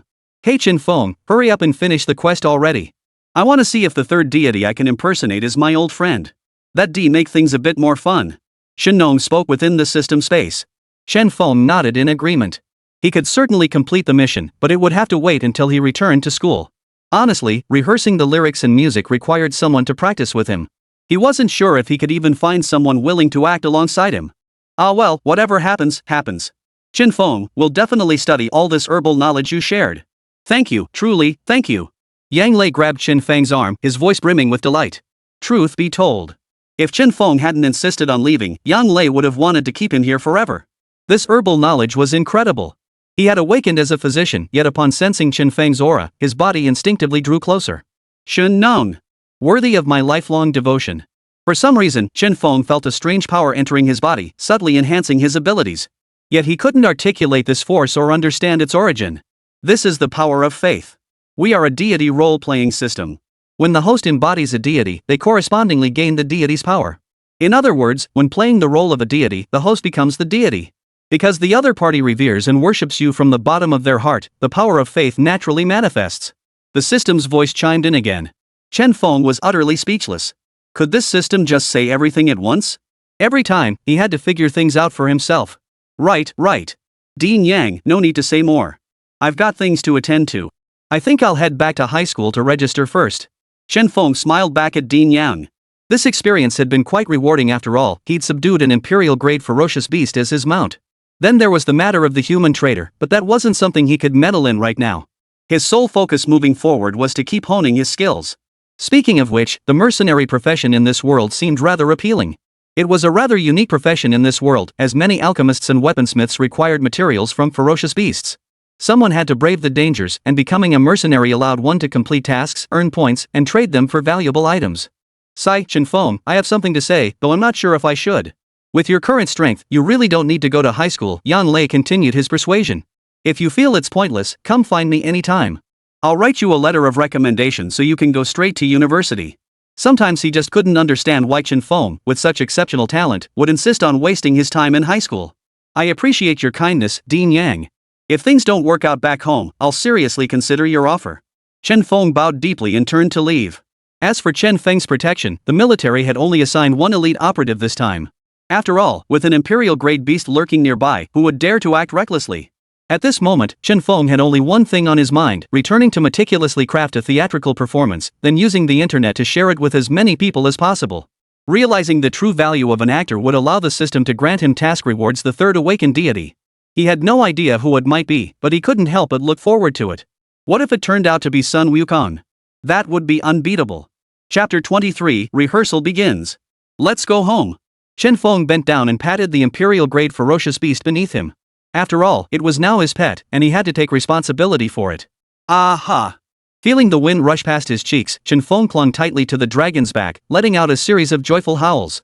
Not just the bystanders, even the captain standing nearby couldn't help but feel envious. Although Chen Feng was still a high school student, he had already acquired an imperial-grade ferocious beast as his mount. Chen Feng, I know you're incredibly powerful now, but please promise me you won't slack off. The road ahead is still long, the captain said earnestly. Chen Feng's potential truly seemed boundless. Considering every detail since his awakening, the key point was that as long as Chen Feng didn't fall, he would undoubtedly become a mainstay in the fight against monstrous beasts in the not-too-distant future. The key lay in the path to divinity. Since Chen Feng could embody a deity, it proved that gods truly existed in this world. With relentless cultivation, he too would one day ascend to godhood. This was the greatest hope Chen Feng had brought. Captain, I've never actually left our survival base. What's the outside world really like? Have you seen it? Tell me about it. Chen Feng leaned closer to the captain as he spoke, genuinely curious about the world beyond. Hearing Chen Feng's words, a strange gleam flashed in the captain's eyes. Clearly, there was a story there, but he wasn't willing to share it. Seizing the moment, Chen Feng pressed on. Alright, I'll tell you. I joined a mercenary group back in the day. Back then, The captain gazed at Chen Feng as he recounted tales from his past. He'd encountered so many extraordinary events, each one utterly captivating. Through his descriptions, Chen Feng gained deeper insight into this world. It turned out the place where he had grown up was, in essence, a survival base, a small one at that. It protected the people living within its walls, while above it lay more advanced cities. These cities boasted vastly enhanced weaponry and defenses. But one thing remained constant: the fight against the ferocious beasts. Because of the beasts' descent, countless people had lost their homes. To reclaim what had been taken from them, everyone strived to grow stronger and advance relentlessly. The race war was inevitable. You're truly formidable. I'll try my hand at mercenary work someday too. I just love dangerous, thrilling things mainly because they broaden my horizons. Chen Feng nodded in agreement. Truth be told, it was because he now possessed the strength to do so. Without that strength, he'd never dare attempt it. Moreover, he still hadn't figured out the system's true purpose. He didn't know why he'd been transported here, why he'd awakened such a bizarre profession, or why he'd been given this inexplicable system afterward. It all felt utterly baffling. But regardless, constantly testing himself and improving his abilities was never a mistake. His mission was to grow stronger. When Chen Feng rode in on his imperial great beast, making a grand entrance, many soldiers immediately went on high alert. Never before had they heard of an imperial great beast daring to strut into the base so brazenly. But today felt different somehow. How peculiar. Yet when they saw the rider atop it, only one thought filled their minds: astonishment. Wait, am I seeing this right? That's an imperial great beast? Who's that kid up there? I've never heard of such a powerful beast tamer. No way, this is so cool, so handsome. When will I ever be this cool? Quick, film this. Post it as news so more people can see. Looks like our base is about to produce another supreme powerhouse. Many stared wide-eyed, utterly incredulous at the scene unfolding before them. Even Wang Tong, the head of the Cultural Bureau, was stunned when he saw this. Chen Feng was still the same Chen Feng, but what was going on with this imperial great beast? This was an imperial great beast. One with intelligence, no less. I encountered it on the road and just happened to subdue it. It was drawing too much attention, so I figured I'd put it away. Chen Feng smiled gently, then raised his hand. The imperial great beast vanished into thin air, directly tossed into his system space. No way, dude. Flying around on an imperial great beast like that? You know how to draw attention, huh? I was this close to setting off the alarm myself. Who could have known? Seriously. Director, there's something you absolutely must help me with. Chen Feng looked at Wang Tong earnestly. His plan required others' cooperation, and only Wang Tong could handle it. Sigh. If it weren't for the system, I'd rather not stage this charade. Wouldn't it be better to just go hunt some beasts? Kill one, and there's one less. Ha! You finally have something to ask of me, kid? Go ahead. Alright, tell me. Whatever I can manage, I'll agree to it. Wang Tong spoke with a lively spirit, though he wondered what Chen Feng's request would be and whether he could grant it. Observing Wang Tong's expression, Chen Feng voiced his desire. Could you assign me a few people? The deities I can currently portray, I can't even find them in ancient texts anymore. I don't want their names to fade into obscurity. I want to create operas to pass down their stories. Besides, we desperately need cultural beliefs right now. I'm willing to be the one to start it. Chen Feng grew increasingly passionate as he spoke.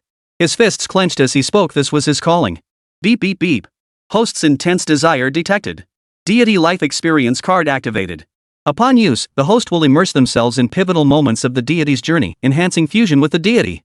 System auto prompt. During the experience, the host may activate stronger spirit sharing to co-view footage and engage in anonymous interaction. Ha! This is possible? This system is too good, constantly popping up little perks. Can I really experience being a deity? If he could use an experience card, Chen Feng would absolutely want to be Erlang Shen first. What would it feel like to command celestial soldiers and generals? No problem. That's exactly what you're asking for. I can assign you personnel right now, and you can deploy them however you like. Wang Tong agreed immediately. While he might hesitate over other matters, this request was absolutely no issue. Within half an hour of Wang Tong making the call, a knock sounded at the door. 5 young men, roughly Chen Feng's age, entered. Chen Feng was taken aback. I don't know what you young folks think, but I found you a few peers from your high school. Go ahead and give it your all. I'll personally bring the video equipment when the time comes. If you need anything else, just let me know. Chapter 24, The Second Prince Reveals His True Self, a True Man. Alright, thank you, Director Wang. Rest assured, I'll treat this as my life's work. Chen Feng replied earnestly. This was no joke. The hopes of his entire clan rested on his shoulders. Wang Tong nodded with satisfaction. Then, with a thoughtful gaze, he looked at Chen Feng. He hadn't expected this. He'd thought it was just a performer's profession, someone who could inherit his position. But then, Chen Feng's performer profession had brought him far more surprises than he could have imagined. The 5 individuals summoned into the room stared blankly at Chen Feng. They had no idea why they'd been called here, let alone why they were now expected to follow his orders. They were all students. What gave him the right? Still, some recognized Chen Feng. You're the first place winner of our freshman competition. Chen Feng? One of them looked at him with confusion. The more they looked at him, the more familiar he seemed. After all, Chen Feng had also dominated to claim first place. That heaven-defying earth-shaking technique still sent shockwaves through everyone's hearts. Superhuman strength. What? It was him. The others were stunned. Soon, everyone figured it out. Since they had all awakened cultural-type professions, seeing Chen Feng possess a cultural profession yet wield such overwhelming combat power filled them with nothing but envy. Ha ha ha. I just want to create an opera, a simple one about the second prince, Yang Jian. From here on, it's up to all of you. I hope we can work together to craft a truly outstanding opera. Chen Feng said with a smile. Afterward, Chen Feng returned to school with the group and secured a classroom as their creative base. Take today off to rest. We'll meet in this classroom tomorrow, Chen Feng said with a smile before promptly leaving, as he now had more important matters to attend to. The newly unlocked system feature had stunned Chen Feng. He sensed this was the system's true purpose. Activate the experience card. Chen Feng commanded aloud. He was now bursting with anticipation. While he could previously access the power of deities, he couldn't truly empathize with their experiences until now. Host, do you confirm to begin the experience? Confirm. Well, I didn't expect the system to have this feature. Since that's the case, let's do this together. I'll show you my journey. Yang Jian's eyes instantly flashed with brilliance. Chen Feng felt a sudden brightness before his eyes. When he opened them again, he found himself in an unfamiliar world, with a small black dog by his side. So, this is Yang Jian's world? And this little black dog is Xiao Tianquan? Chen Feng stared at the 3-pronged double-edged blade in his hand, his voice trembling with excitement. Had he truly succeeded in experiencing Yang Jian's power? Chen Feng swung the triple-bladed sword in his hand, unleashing a powerful wind blade that sliced into the mountain opposite him. The mountain instantly shattered into 4 pieces. At that moment, several of the world's strongest warriors witnessed a vision unfold before their eyes. The figure within it was none other than Chen Feng. In the vision, Chen Feng casually delivered a strike that effortlessly cleaved a mountain in 2. Holy crap, what kind of power is this? A single wind blade cleaved a mountain in 2? That's insane. Wait, who's talking? There's even a comment stream here? No idea. I was just training over here when suddenly this popped up. Totally out of nowhere. Who on earth is this? They're incredibly powerful. When will I gain such power? Then clearing out those ferocious beasts would be a piece of cake. The thoughts of everyone watching the broadcast could be directly projected onto the screen. At that moment, a light orb resembling a tiny fairy appeared on the screen. This is the path of the divine. As elite practitioners of the world, witnessing this journey allows you to comprehend the rules and enhance your power. Please observe with utmost seriousness. Within this broadcast, names and locations must not be disclosed. The system will automatically detect and erase such information. Discussion in real life is also prohibited. Violators will be permanently disqualified. Please exercise caution. The little fairy spoke in a voice that was both cute and intimidating, startling everyone else. Regardless, they would simply observe. The little fairy explained that this was an opportunity, one that must remain undisclosed. Yet Chen Feng remained unaware of the events unfolding here. Currently, he controlled this body's actions, leading the heavenly hound while accessing memories. At this moment, Yang Jian remained a great general of the celestial court, relentlessly eliminating demons and monsters in the mortal realm. This time, he had also received a mission to slay a demon king. Assemble! Chen Feng slammed his 3-pronged double-edged blade down, instantly unleashing a surge of energy that shot skyward. Countless celestial soldiers and generals instantly formed ranks around him. Chen Feng transformed in an instant, a silver armor suit covering his body. The third eye on his forehead opened fully, leaving nothing around him hidden. This is the full might of the second prince. Chen Feng exclaimed in awe.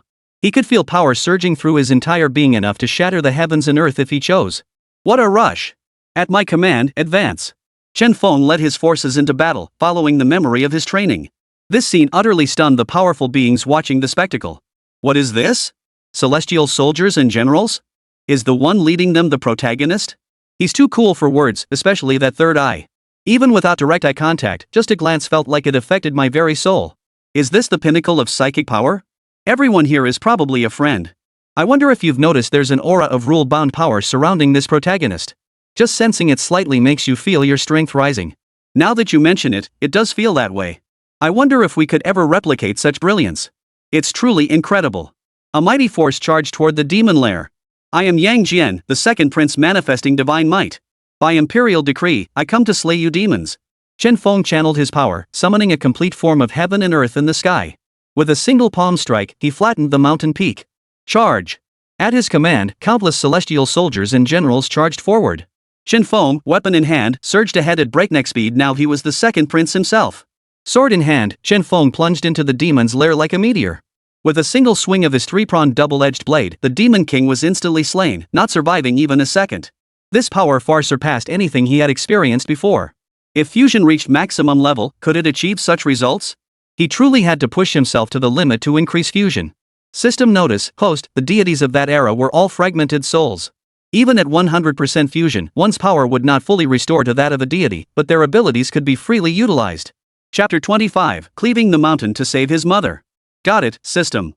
Chen Feng was already deeply satisfied with this outcome. Moreover, being able to experience the skills of the gods now put him leagues ahead of others.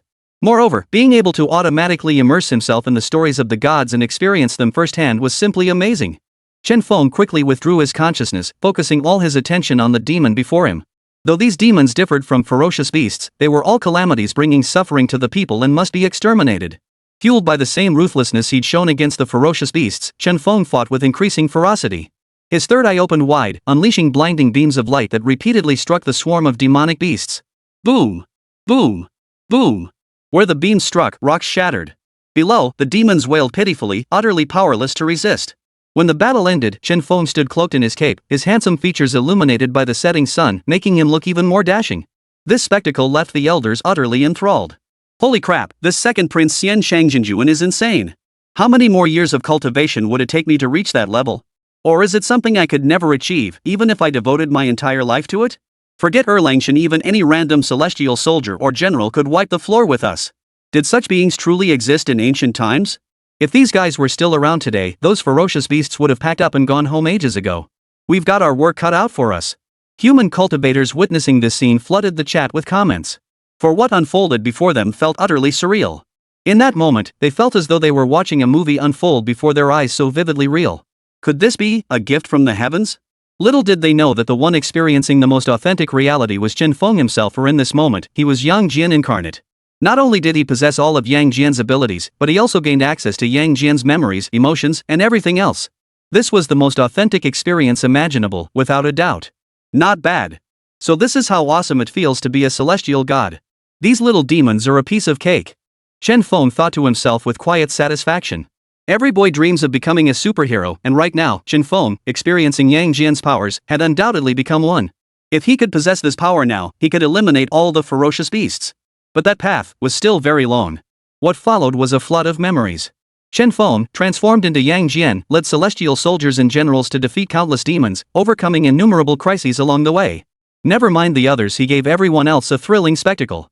This was the true combat prowess of the human race. Beep beep beep. Congratulations, host, on completing the experience. Reward, storyline: cleaving the mountain to save his mother. Instance about to activate. Host, prepare. The system's voice continued. Hearing this, Chen Feng was utterly stunned. Holy crap, it can do this? They've even created a dungeon for me. How fascinating. As someone with a solid education, Chen Feng was well acquainted with the tale of splitting the mountain to save his mother. Yang Jian defied the heavenly emperor himself to rescue his mother, resolutely cleaving the mountain in two. This tale perfectly captured Yang Jian's character, a celestial being who loved and hated with unwavering clarity. Whoa! Chen Feng suddenly felt dizzy. When he came to, the surroundings had changed, and he found himself holding an axe. A flood of memories surged into his mind. It was the backstory to this very event. Only now did Chen Feng grasp the true purpose of this system. It wasn't merely about experiencing events, it was about familiarizing him with the abilities of deities and immersing him in their emotions at the time. Only by infusing his own emotions could he authentically craft the script he desired. That was the most crucial thing. Why is it changing again? Did you guys see that? Why did subtitles suddenly appear out of nowhere here? Seriously, isn't the Heavenly Emperor being way too harsh? His own nephew is fighting so desperately, yet he goes and imprisons his own sister, the Third Holy Mother. Some people are just beyond belief. Well, isn't that just how things are in our mortal world too? Yeah. I wonder how powerful everyone here is. As one of the strongest in this world, my duty is to protect as many people as I possibly can. This is the system's true power. Not only can it let powerful beings witness scenes here, but it also provides subtitles and storybooks. All to help everyone understand the context, avoid confusion, and better immerse themselves emotionally. Acting can also portray strength. A strange sense of restlessness surged through Chen Feng's heart. Axe in hand, he charged toward the direction etched in his memory. Mother! Wait for me. I will rescue you. Yang Jian, stop clinging to your delusions. We're here by the Heavenly Emperor's command to guard the Third Holy Mother. Do you really think you can kidnap her? Let me tell you, it's absolutely impossible. You'd better think carefully about this. Yang Jian, do me a favor. I'm just following orders. If it weren't for the higher-ups, I'd let you pass. Several generals on duty here saw Yang Jian charging over in a rage and immediately tried to dissuade him. This was a violation of the heavenly laws. If he took that step, the path ahead would lead to eternal damnation. Don't make me repeat myself. Leave. I won't fight you. At that moment, the handsome features of Yang Jian's face darkened so intensely it seemed as though water could drip from them. Was he truly not in a hurry? Of course not. But the urgency burning within him forced him to maintain his composure. Watching the standoff unfold, Yang Jian refused to budge an inch. The tension was palpable, and those observing the scene couldn't help but feel a thrill of excitement. For at this moment, Yang Jian stood there with unyielding pride, not uttering a single word. Do you think they'll actually fight? That's the Heavenly Emperor, for crying out loud. What's wrong with the Heavenly Emperor? If it were my mother trapped, I'd fight to the death too. I don't know the outcome either. This is my first time watching. Everyone focused intently on the scene once more. At that moment, Erlang Shen still held his mountain-splitting axe in hand, his face set with resolve as he faced the celestial soldiers and generals before him. He was certain he could rescue his mother. No matter who stood in his way, he would save her. But if you all refuse to move aside, then I'm afraid I'll have to make room. Chen Feng, now embodying Erlang Shen, hurled the heaven-splitting axe skyward. Instantly, a colossal heaven-splitting axe materialized behind him, descending with devastating force. Chapter 26, My Club's the Best. Ah! Move aside, or die. Chen Feng roared furiously. The mountain was covered in restrictions otherwise, with Yang Jian's current power, he could have flattened this entire hill with a mere flick of his finger. Yet simultaneously, Chen Feng sensed a powerful force of cosmic law coiling around him. With Chen Feng's furious roar, the gigantic axe shadow conjured in the sky slammed heavily against manhwa's protective barrier. The celestial soldiers and generals guarding the site immediately began reinforcing the entire formation with their spells. Yang Jian, you can still stop now. Yes, stop this stubbornness. We're only following orders. If you persist, the celestial court will inevitably send forces to hunt you down. Are you truly willing to bear that burden? Feeling the immense pressure on their bodies, the others continued to plead. There was no other way. Yang Jian's combat prowess was simply too overwhelming for them to oppose. The protective barrier enveloping Mount Hua seemed to undergo an upgrade. The previous strike from the heaven-splitting axe had failed to make even the slightest dent. You can't stop me. Chen Feng snorted coldly. The third eye on his forehead opened, shooting beams of light that struck the axe of heavenly cleaving. Aha! As his hands formed seals, an even larger illusory heaven-splitting axe burst forth from the clouds. Covered in dense golden incantations, it slammed directly into the protective barrier below. Crack! Crack! Crack! The entire protective barrier shattered into fragments under the immense energy assault cascading downward. The celestial soldiers and generals guarding this place moments before all fell into unconsciousness. This shockwave was simply too powerful. Terrifying. Truly terrifying. Chen Feng momentarily lost himself in thought, contemplating the two axe strikes he had just executed. Though seemingly simple, they embodied the true essence of the Tao simplicity at its core. Is this how awakened professions cultivate now? The way is simple, no need for such complicated training. As long as it enhances one's strength, it's good cultivation. Chen Feng marveled inwardly. This kid's pretty sharp. He grasped things so easily. Seems like this little fellow isn't completely useless after all. Yang Jian, who had maintained an aloof demeanor in the system space, finally couldn't help but laugh aloud at Chen Feng's display. The delight Chen Feng brought was truly beyond measure. His comprehension was already far superior to others, far beyond what Yang Jian had anticipated. The subsequent plot unfolded with remarkable simplicity. Yang Jian cleaves Mount Hua to rescue his mother, then effortlessly fended off pursuing forces. Chen Feng truly savored the thrill. This was the true power of a celestial being. Beep beep beep. Congratulations, host. This experience has concluded. Your fusion with Yang Jian has deepened, unlocking the use of the heaven-splitting axe. Heaven-splitting axe possesses the power to cleave the heavens and split the earth. May the host inherit this might. Wow! What a rush! After this first-hand experience, I feel I understand Yang Jian's mindset even more deeply. When it comes time to write the opera, I'll be able to create something truly exceptional, allowing more people to understand Yang Jian's story. As for disappointment, the human cultivators who witnessed that scene were deeply moved. The scene of Yang Jian wielding his axe to rescue his mother nearly brought them to tears. They say motherhood breeds strength. But a child will sacrifice everything for his mother. Why did it end? I wasn't done watching yet. Those 2 axe swings alone could keep me pondering for ages. In the far north, an old man with a white beard muttered this while leaning on his cane. No one would have guessed that this little old man was one of the strongest among the human race. Though he didn't understand why, that mysterious voice had warned him not to investigate or risk permanently losing his right to enter. Such a golden opportunity to enhance his strength. If he truly missed it, the consequences would be dire. Ah, if only I could become that strong someday. But for now, I must deal with these ferocious beasts. If I keep cultivating, can I become a god too? At that very moment, many shared these thoughts, yet none held the answers. All they desired was another chance to witness this spectacle. After all, opportunities to enhance one's strength were scarce in this world, and this was undoubtedly one of them. The only question was when the next experience would begin. After the experience concluded, Chen Feng took a brief rest before resolving to dedicate himself to writing plays. For his actor profession, this was truly his calling. Due to the unique circumstances, high school students didn't just learn academic subjects. Most were divided into classes based on their chosen professions. Those pursuing combat professions naturally underwent martial arts training, while psychic-focused students honed their mental abilities, and so on. Chen Feng was the most unique case.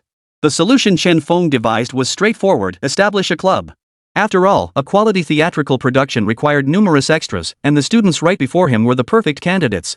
So Chen Feng immediately gathered the few people the bureau chief had assigned him and began preparing to recruit new members for the club. Join the opera club, guaranteed power boost. A massive sign appeared on the playground.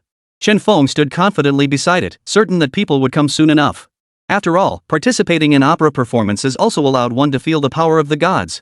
Gaining even a little insight could boost one's power, though most people simply didn't believe it. Hey, bro, this isn't working, is it? How could anyone possibly join our club? A student trailing behind Chen Feng murmured. Though he'd been told to follow Chen Feng's lead, this approach. Chen Feng waved his hand dismissively, radiating confidence.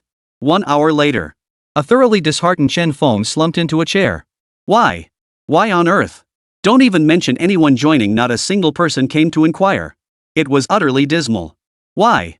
Why on earth? Chen Feng muttered gloomily. He'd laid out all the perks so clearly, why wasn't anyone coming? His club was so great, yet no one joined. How was he supposed to put together the opera now? Come on over.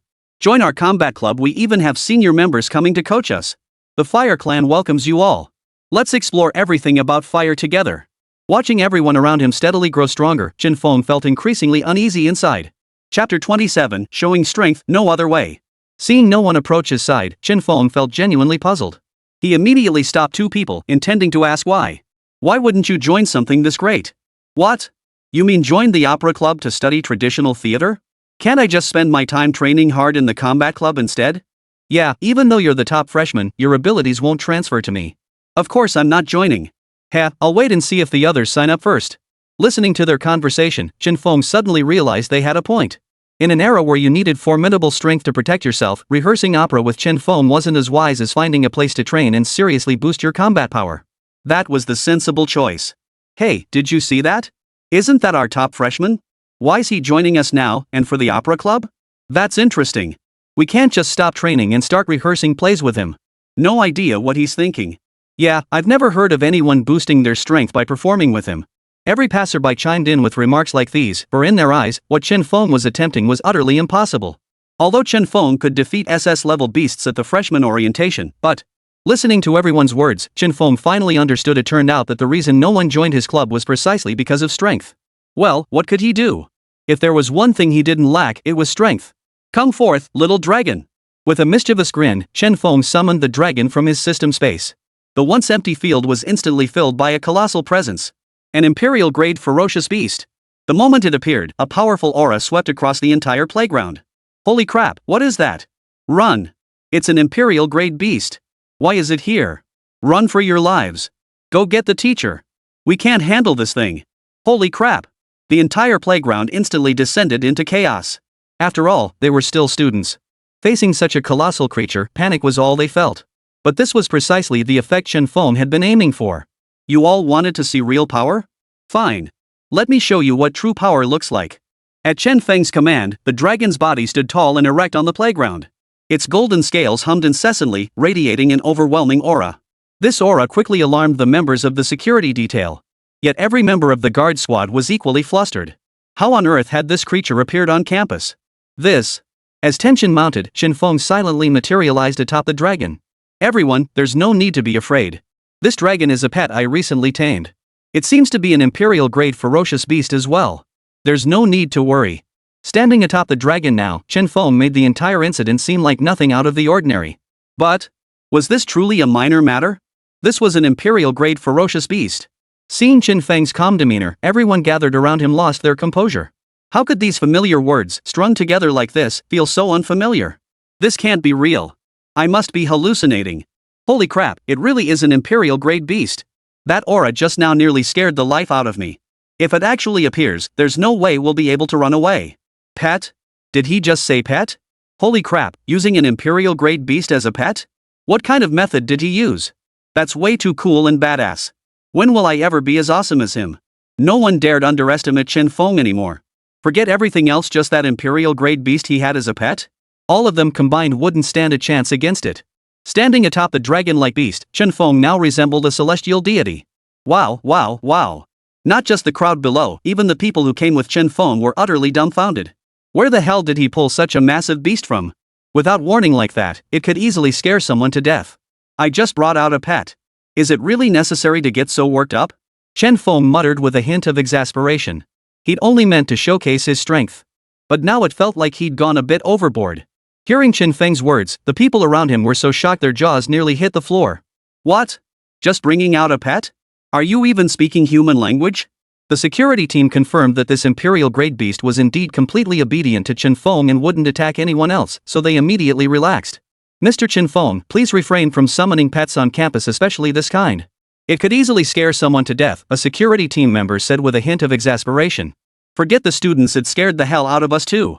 If that beast were let loose on campus, I'd be the one getting fired. But how did Shen Feng even summon a beast? And an imperial-grade beast at that? That ability is downright godlike.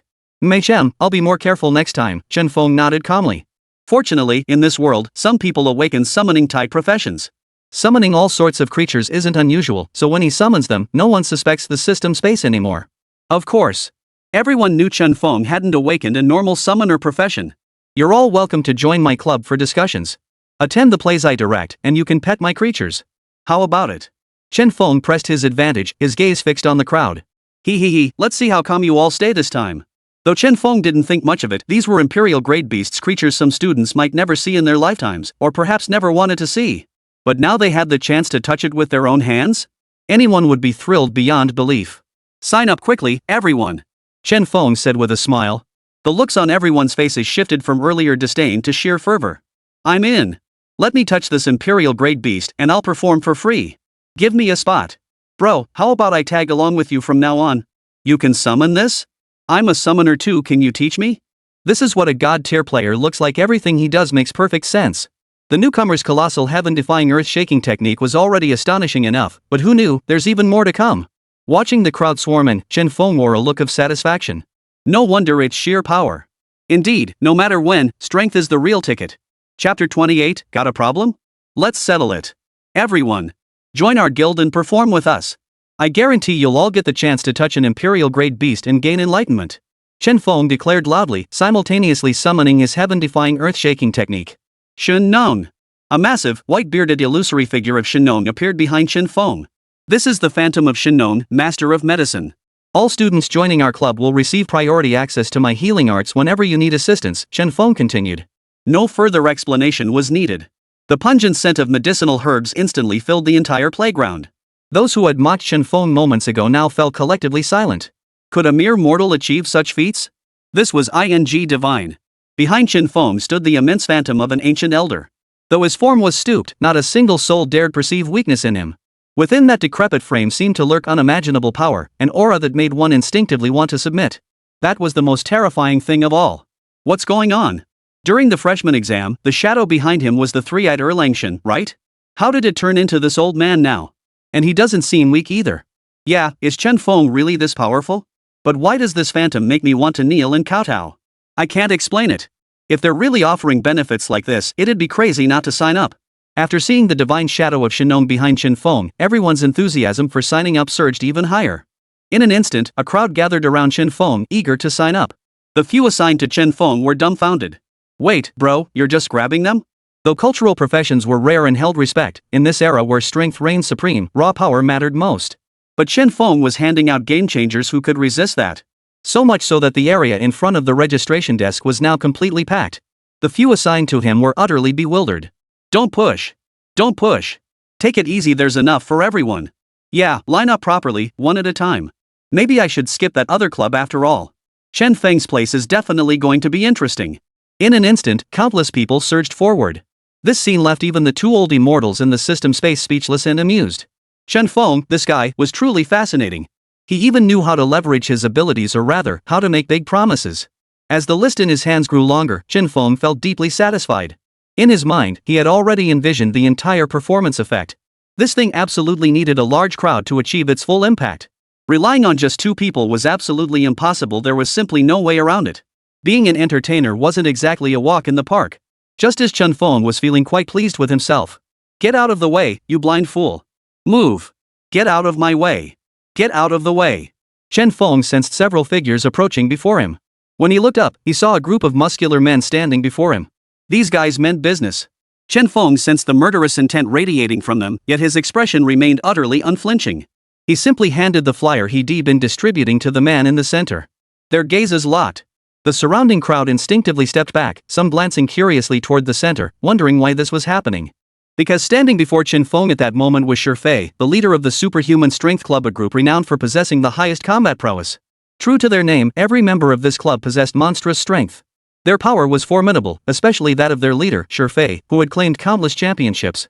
You mean I still need to join your club? I don't think that's necessary anymore. Fei examined the flyer handed to him with amusement before tearing it to shreds. He then flung the scraps forcefully into Chen Feng's face. Whoosh! Holy crap! Witnessing Fei's actions, countless onlookers exchanged stunned glances.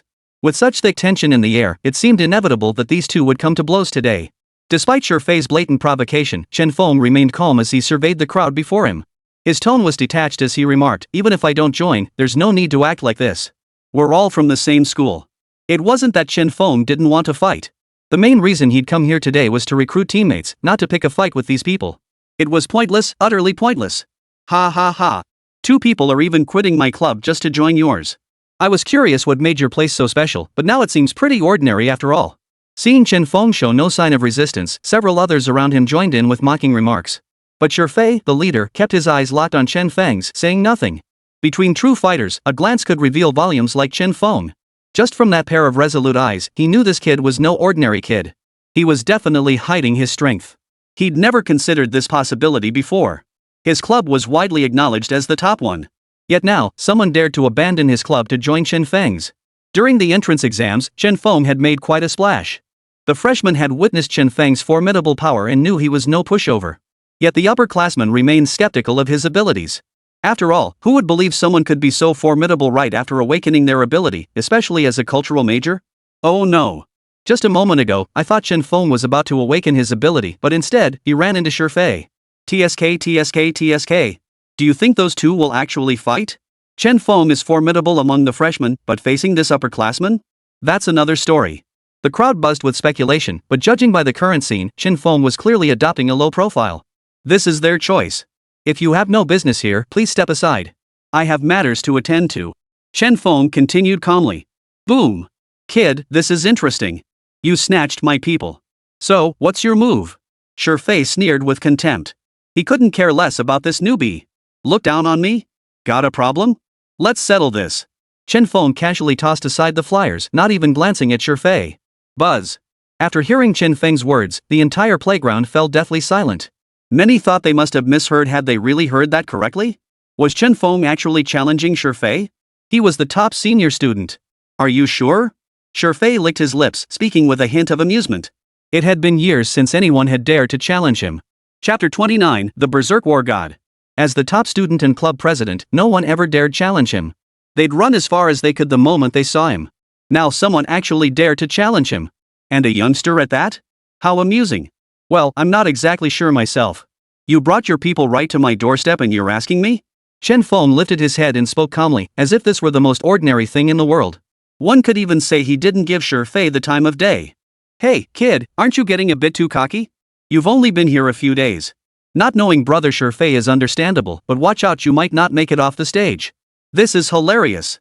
My brother doesn't even need to lift a finger, I'll handle this myself. Everyone chimed in, watching the spectacle unfold. It had been ages since the school had such a buzzworthy event, a freshman taking on a senior. This was definitely worth seeing, no question about it. Now it was just a matter of gathering more people to come see. Everyone else turned their gaze toward Chen Feng. Seeing the expressions around him, Chen Feng understood clearly he had only one path left now: defeat Shurfei standing before him. Otherwise, his club wouldn't recruit a single member. That was the harsh reality, the very thing he dreaded most.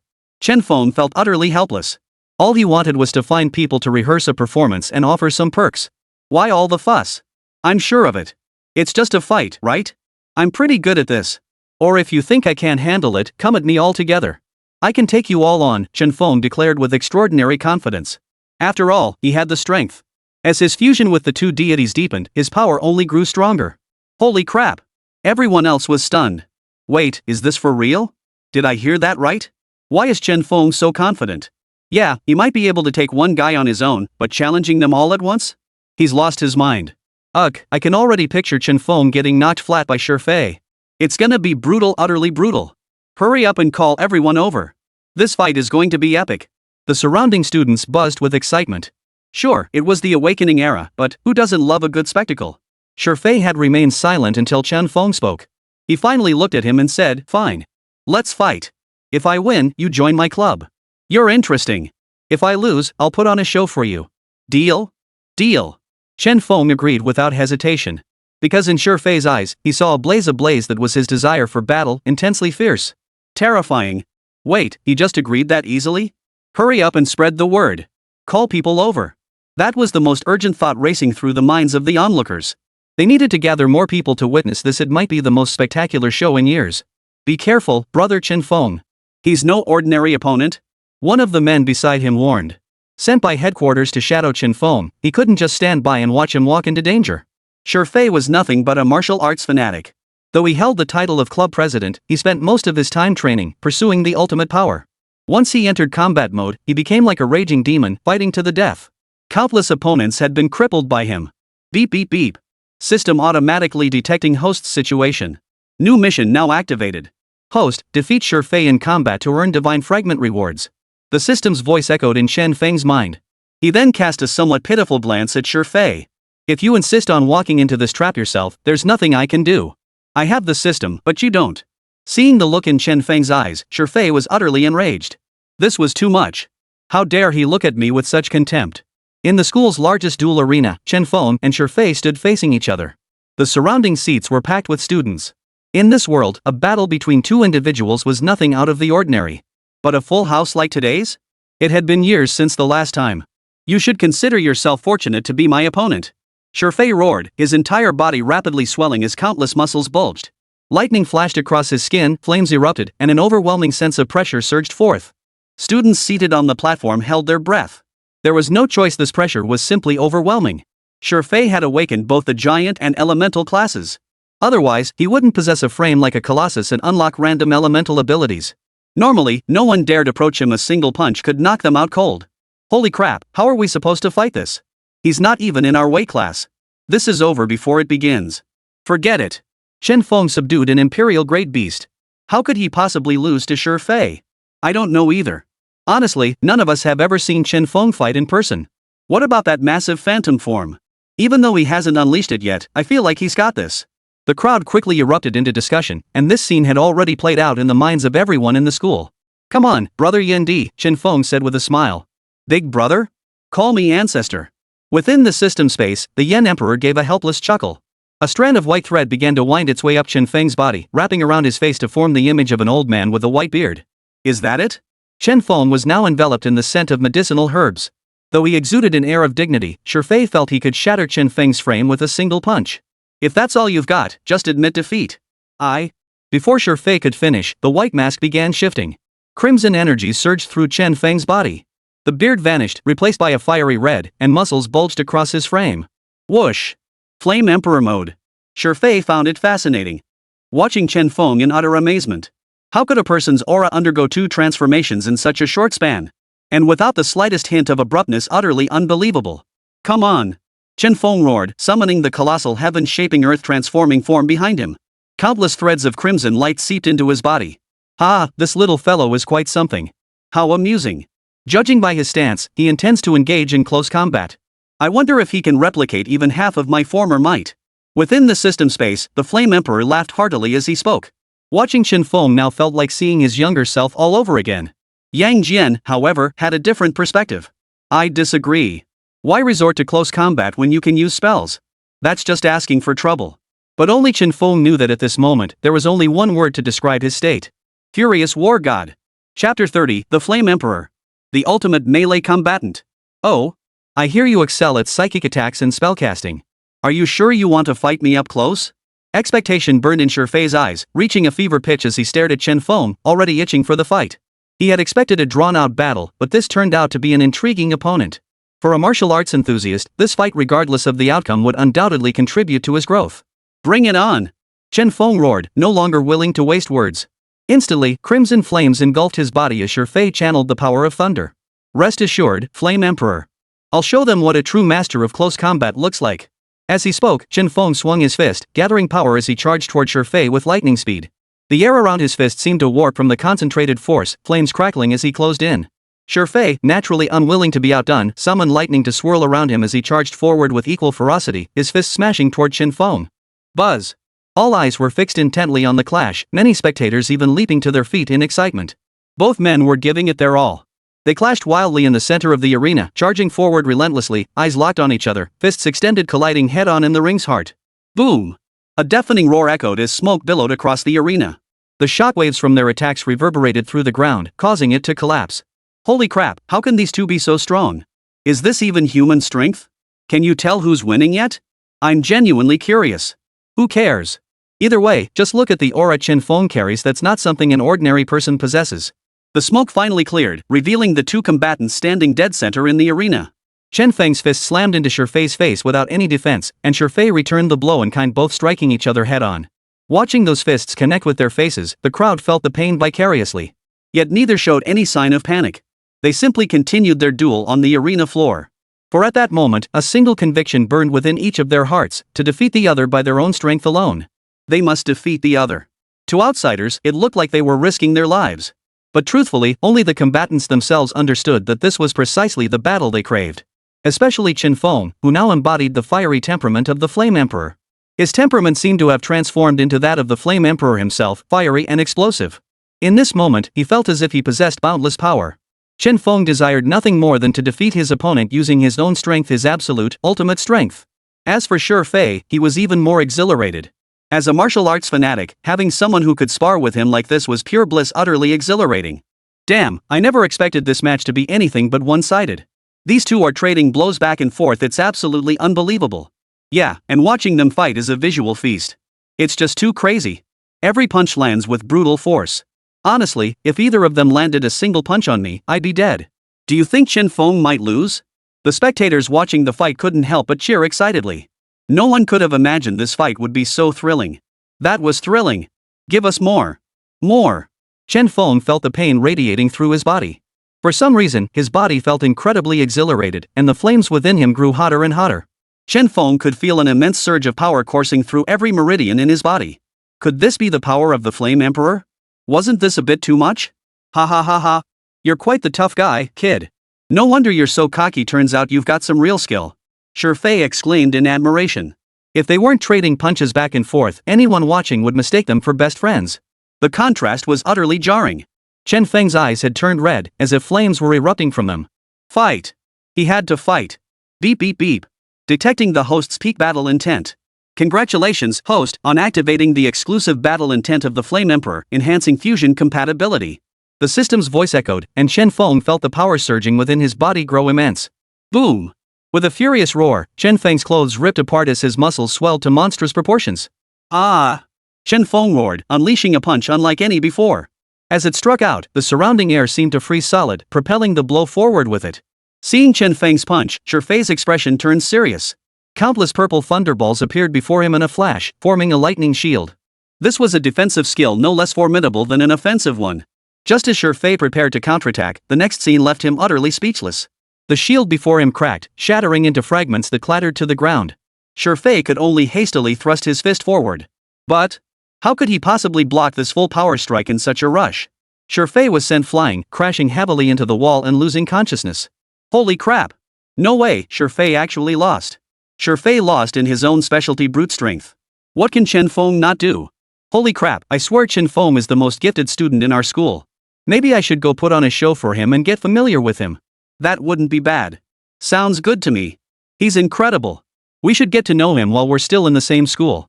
Otherwise, he'll be out of our league later. The students chattered excitedly, utterly stunned that Chen Feng had defeated Fei in his own strongest suit brute strength. This outcome was truly unforeseen. Nice work, kid. We're all men here, that's the spirit we need in battle. That's the kind of passion we need. Just go for it, got it? Yan Di praised in his mind, his eyes brimming with admiration. Chen Feng's fighting style mirrored his own, perfectly bold, unrestrained, and relentless. This was how a man fought. Beep beep. Congratulations, host, on completing the mission. Reward, 1 mountain river map. Please check your inventory. Congratulations, host, on comprehending the Yen Emperor's combat spirit. Your fusion level has increased. Hearing the system's voice, Chen Feng felt thoroughly satisfied. This battle had yielded so many rewards, not bad at all. He just wondered if the system had any other missions in store. And he was already itching for more. Extreme close combat so satisfying. Chapter 31, Mercenary Recruitment. Come on, I'm not trying to pick a fight with you. I just need some people to help put on the play. And I've come to realize you don't all have to join my club. As long as you can join the rehearsals when the time comes. Chen Feng extended his hand toward Fei on the ground, smiling as he spoke.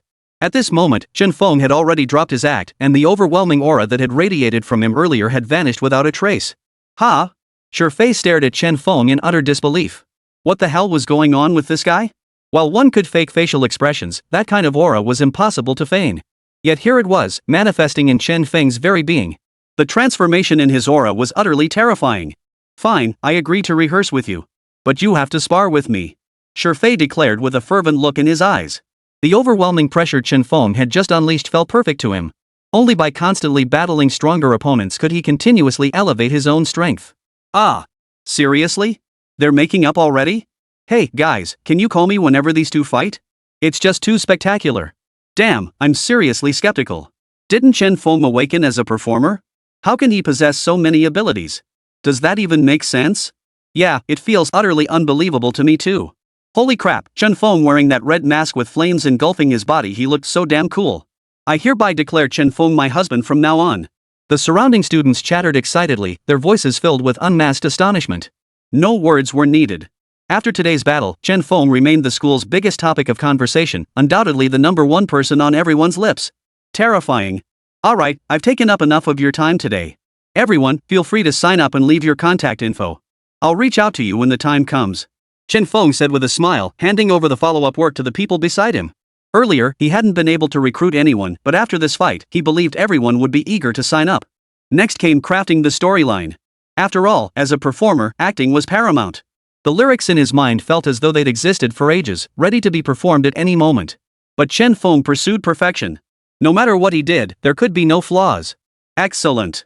This is precisely the mindset the host requires. The host's fusion rate with all deities has increased by 1%. Please continue striving, host, and keep enhancing your strength according to your vision. The system's mechanical voice echoed again. Before Chen Feng could process it, a colossal surge of power flooded into his body. Holy moly, is it that generous? Can this actually boost the system's fusion rate? System Daddy, show me any other ways to boost my strength. I'm so eager to progress. Chen Feng exclaimed, instantly overcome with excitement as he felt the power surge through his body. Getting power like this was bound to be thrilling, especially since it was handed over so effortlessly. This was downright terrifying. Who knew what other surprises the system had in store? Could it really turn him into a god? Regardless of Chen Feng's inner turmoil, the system remained utterly silent. Walking alone down the street, Chen Feng knew without a doubt that by this time tomorrow, he would be the biggest news story. Sigh. He'd wanted to keep a low profile, but it seemed impossible now. He had to strengthen himself. Only then could he protect those he wished to safeguard. Chen Feng, wait. Just as Chen Feng was leaving, a familiar voice called out from behind him. It was none other than Fei, the very man he had just defeated. Chen Feng immediately turned back and greeted him. What's up? Still got business? What was this guy doing coming after him now? Hadn't things just ended? Why was he still bothering him? Could it be he needed something? After all, Shufei's face no longer bore the savage aura from earlier, it was remarkably calm now. Chen Feng prided himself on his ability to read people accurately, and Shufei was no exception. Though he might look like a bad guy, he wasn't inherently evil at all. Chen Feng knew he had won Shufei over with his strength. For a martial artist like him, strength proved everything. I do have something to discuss with you, Shufei said cautiously, lifting his head to scan the surroundings as he spoke, making sure no one was eavesdropping. Seeing this, Chen Feng grew even more puzzled. What was this all about? Even though they'd reconciled, this was their first meeting. What could they possibly have to discuss that warranted such secrecy? It was utterly baffling. You know about the mercenary organization, right? Shufei declared, his chest puffing out involuntarily. Mercenary organizations. Of course I know about them. But we're still students now. Even if we wanted to join, we'd have to wait until after graduation, right? Chen Feng nodded solemnly. Joining a mercenary organization wasn't something you could just walk into. The process was incredibly complex, and you needed a sponsor to vouch for you, ensuring the quality of the members joining the group. These were the rules. The mercenary organization also had missions of varying difficulty. Of course, every mission was transparent and publicly listed, with rewards paid directly. But the death rate for each mission was extremely high. Yet none of this deterred people from joining, for risk and reward were equal. Greater danger meant greater gain. Since its founding, this mercenary organization had forged countless elite warriors for the Great Xia Empire. An opportunity has arisen for you to join the mercenary organization. I wonder if you're willing to take it, Shufei said solemnly, his gaze fixed intently on Chen Fei. Because the current Chen Feng possesses the strength worthy of an invitation. I'm in, Chen Feng declared without hesitation. This thing could get him resources, why wouldn't he join? Truthfully, only the elite among the upperclassmen could join. Shufei had earned his place through sheer power alone. Hearing Chen Feng's response, Shufei was thoroughly satisfied. Only someone like this could become his teammate. Good. I knew I hadn't misjudged you. I'm with a mercenary organization. I just received an assignment. If you join me in completing it, I'll invite you to join us. What do you say? Of course. This mission will have family elders accompanying us. If you don't mind, we can discuss the specifics in half a month. What do you say? Shufei glanced at his watch and explained to Chen Feng. Of course, the final decision rested entirely with Chen Feng. He could also choose to decline. Chapter 32, the arrangement begins. This mission, Chen Feng said cautiously. Taking on missions wasn't about blind passion, you had to go in with your wits about you. With so many missions in the Mercenary Alliance, every single one was fraught with danger. Encountering high-level beasts was perfectly normal. What Shufei truly coveted was the imperial-grade beast in Chen Feng's possession. Such beasts possessed an innate ability to command other beasts, offering maximum protection in dangerous situations. That was Shufei's true motive. I'll share the mission details once you've made your decision. Of course, I won't pressure you. If any part of the mission doesn't sit right with you, you're free to walk away anytime. I promise you that much. Shufei spread his hands in a gesture of openness. Some things needed to be made clear up front, to avoid any complications later. Beep beep beep. System detecting host status. Automatically issuing new mission. Host must complete the SS level mission entrusted by Shufei. Mission reward, 1 new deity role-playing card. The system's voice echoed. Hearing the system's voice, Chen Feng couldn't help but smile wryly. Seriously? This is practically forcing me to accept the mission. But the reward for this mission isn't bad. It's just SS level, right? Chen Feng. Ha? Seriously, system? You're screwing me over. Is this even a mission we can accept? This is pure bull. Can I just not take it? Chen Feng nearly cursed out loud. SS rank missions? Who knows how many people have died on them? The death rate is incredibly high. Acceptable. Host, abandoning this mission now will be treated as failure. The system will initiate host elimination procedures. No. I'd rather stay alive. Life's pretty good. Chen Feng muttered quietly in his mind. What's with this? Destroying hosts at the drop of a hat? What kind of host is so pathetic? Seriously. But there was nothing he could do now. Since the system had spoken, he had no choice but to comply. Besides, joining a mercenary organization had always been something Chen Feng wanted to do. Just thinking about completing the mission made him feel cool. No problem. As long as I'm free in a month, I'll definitely join. Don't even bother telling me what the mission is, I trust you completely. Chen Feng patted Shufei's shoulder with a bright smile. What's going on? Shufei stared at Chen Feng, his face frozen in astonishment. For some reason, he sensed an even greater strength emanating from him now. What was going on? Was it just his imagination? We'll connect then. I need to head back now. We've got enough people. I have to get back to writing the script. My apologies. Chen Feng said politely, turning and walking straight home. Shifei was left alone, disheveled in the wind. Seriously, did anyone actually tell me? Is this Chen Feng even a freshman? What kind of freshman acts like this? Isn't this a bit too intimidating? That aura. It was downright terrifying. But right now, Chen Feng really had no time to wait. His sole focus was getting home to create. He couldn't wait to unlock the third deity. Emperor Yan, well, Chen Feng. So you're waiting for your new love interest? Guess we old-timers aren't needed anymore, huh? Brother Yang Jian, looks like we'll have to go on strike next time.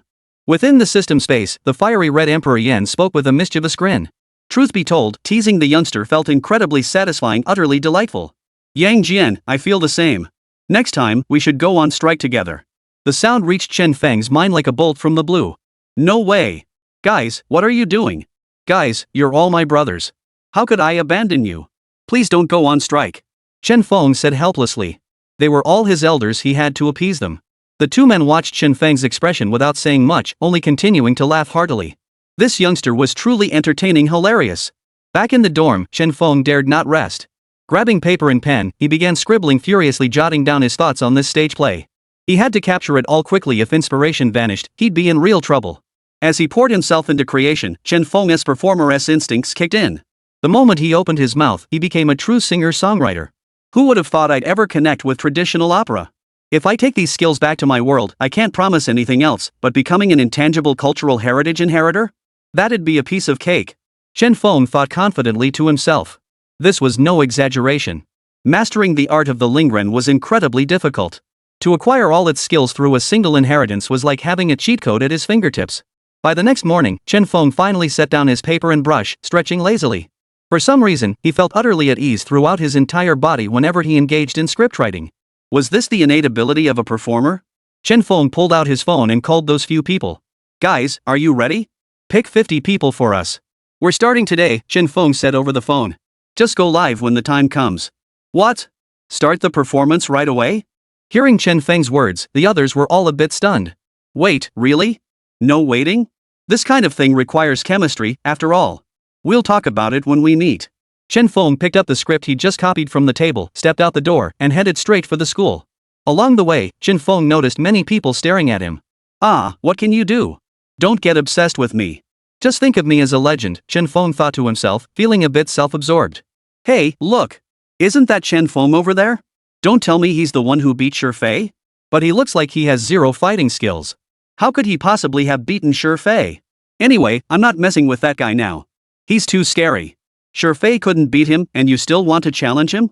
All we can do now is wait for the top-ranked players to make a move, but none of them seemed to be doing anything.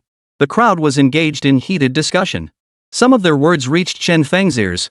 Yet he felt no anger. After all, people's opinions were all over the place, but it was still quite entertaining. Upon reaching the field, 50 people had already assembled. Such a golden opportunity was absolutely not to be missed. It was crucial. Alright, everyone should now be aware of what I intend to do. I hereby declare our rehearsal officially begins. Chen Feng said with a smile. Before anyone could react, he slipped a small booklet into each person's hands. Alright, everyone, take a look. This is the script we'll be performing, Chen Feng announced, holding up the booklet. Chapter 33, The Peak Performance. What is this? Is this what you called us here for? No way, dude, you're actually going to perform? Seeing Chen Feng's earnest expression, everyone was stunned. They hadn't expected him to actually put on a performance. Of course. You don't think I'm just spouting slogans, do you? I finished writing this script last night. Take a look, get familiar with your roles, and we'll go live in an hour. Chen Feng said casually, as if discussing the most ordinary matter. But everyone wondered if they'd misheard. Wait, they'd just gotten the scripts, how could they possibly perform it live already? Was Chen Feng setting them up to make fools of themselves? But before anyone could protest, many opened their scripts and were instantly hooked. Why was it so captivating? Pfft, why are you all reading so intently? I don't buy it. How can a script be that interesting? Exactly. What's so special about a script? More and more people were skeptical at first, but the moment they opened the book and began reading, every last trace of doubt vanished. The story was so captivating that everyone became completely absorbed in it. I polished this all night long. Just wait and see how amazed you'll be. Chen Feng said with a hint of pride. He had truly spent a long time polishing this script, which told the story of Shinnom tasting hundreds of herbs. After much deliberation, Chen Feng decided to write about Shinnom first. After all, as the ancestor of the Huaxia people, it was essential for everyone to know him first. This was merely the herb-tasting phase. The climactic battle between Yen and Huang lay ahead. Some groundwork was still needed. But was everyone's reaction a bit too intense? Chen Feng was utterly perplexed. People were actually crying. Why? Could it really be that moving? Beep beep beep. Notice to host, since you've awakened the entertainer profession, your creative works including scripts naturally carry inherent momentum. This momentum resonates emotionally with people. The system continued its reminder to Chen Feng. Only now did he finally understand it all made sense. He hadn't considered this possibility before. No wonder everyone was crying. I can't take it. Why am I tearing up too? This story is just too amazing. Do you think something like this really happened back then? I don't know either, but honestly, it made me want to cry. Could this really be our ancestors? The crowd murmured in unison. Exchanging glances, they all sensed shock in each other's eyes. Never before had they imagined a story could be so profoundly moving. It was simply beyond belief. Chen Feng didn't answer their questions. These things would be revealed during the performance. Alright, I believe everyone is ready. Change into your costumes and we'll begin the performance shortly. I've already taught you all the parts for the grand chorus. With that, Chen Feng instructed the others to start the livestream. Even in this world of ferocious beasts, the livestream reached a global audience. Many survivor cities still had internet access and streaming was possible. But in this world where strength reigns supreme, how many people would pursue entertainment? Strengthening one's power was the paramount priority. This was undeniable and required no further explanation. Welcome to my livestream. I've awakened as a performer, so I've gathered my schoolmates to perform a stage play for you all. We'll showcase the magnificent deeds of our captivating ancestors. Get ready! Chen Feng announced, microphone in hand. For some reason, the moment Chen Feng spoke, an eerily mystical aura enveloped the entire troupe. Every member was now utterly focused on preparing the stage play, their minds completely free of distractions. What kind of live stream is this? Interesting. Yeah, who knew so many people would come to sing opera? Looks like these folks really have nothing better to do. Watching these guys perform is just hilarious. Seriously. Enough. What do you know? This is our traditional culture. Shouldn't we support our traditions? Who are you talking about? These guys? Traditional? Look at their youthful faces. What could they possibly know? Chen Feng's livestream suddenly flooded with over 1,000 viewers. Enough already, let's begin. At Chen Feng's command, the stage play commenced. After the light show, countless extras stepped forward, portraying the hardships of the era. Combined with the atmospheric lighting and the actors' intense expressions. Unbelievable. Many who had doubted earlier now held their breath, speechless. What else could be said? It was simply incredible. To say the least, the emotions conveyed by these extras were spot on. Holy crap, this is mind-blowing. I'm so sorry, everyone, I take back everything I just said. Looks like it's just so-so. Is it really worth all the fuss? I'm skipping practice today. Just need to rest. Is this even a story? It's been ages since I've seen a stage play like this. The livestream viewers were bombarding the chat with comments, but Chen Feng had no time to read them now. Shun known. As the words echoed in Chen Feng's mind, familiar white lines once again traced across his face, forming the features of an aged mask. Leaning on a cane, he shuffled unsteadily onto the stage. The human race is in peril. I am Shenong, ancestor of Huaxia. I shall dedicate my life to serving humanity and bringing blessings to the world. As Chen Feng chanted, his entire body began to move rhythmically. The camera focused on him, capturing his portrayal of Shenong. The overwhelming aura he projected instantly astonished the audience, even through the screen. Is this Shenong? What's going on? I feel like a massive image has appeared in my mind. Yeah, this is so fascinating. I never imagined it would be like this. I absolutely have to share this. The performance is so professional, it feels like it's right before my eyes. Honestly, I've already recorded this. One viewing isn't enough, I need to savor every detail. This is exactly what we should be watching, The live stream exploded with reactions, and the viewer count skyrocketed to 5,000. The person monitoring the live stream stats nearly jumped for joy. For a first-time broadcast, these numbers were almost too good to be true. Chapter 34, True Artistry. But this level of achievement wasn't something he could take for granted, nor was it his original goal. He never cared about follower counts. His sole purpose was to introduce more people to these deities. That was his most important mission now. Bring the medicine. At this moment, Chen Feng, portraying Shenong, repeatedly coughed up blood while gathering medicinal herbs along the path. Time and again, he discovered the herbs all for the sake of the people. It wasn't just Chen Feng, every performer had fully immersed themselves in this stage production. Many were moved to tears. Holy crap! The live stream exploded. My goodness, is this really a performance I'm witnessing? We've had professional actors before, but this is the most professional yet. Yeah, I was completely absorbed in it just now. It was truly spectacular. I recorded it. I'll make my son watch this over and over. Honestly, I didn't know a single thing about the legend of Shen Yang tasting hundreds of herbs. That's truly magnificent. The audience in the livestream kept chattering away, utterly stunned by the incredible spectacle. Those who had mocked Shen Yang earlier had vanished, as the chat was now flooded with praise for him. The performance had been absolutely amazing.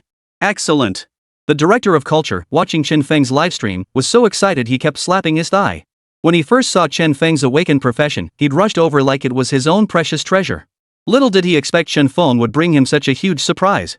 Find someone immediately and tell Shen Yang to keep pushing forward boldly.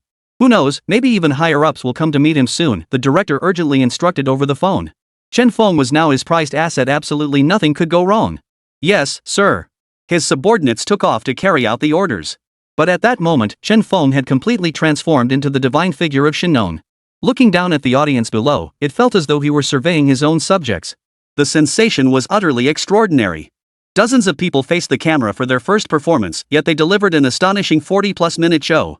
Shen Yang's opera vocals shook hearts, while the extras poured their own emotions into the roles. A complete triumph for a debut performance.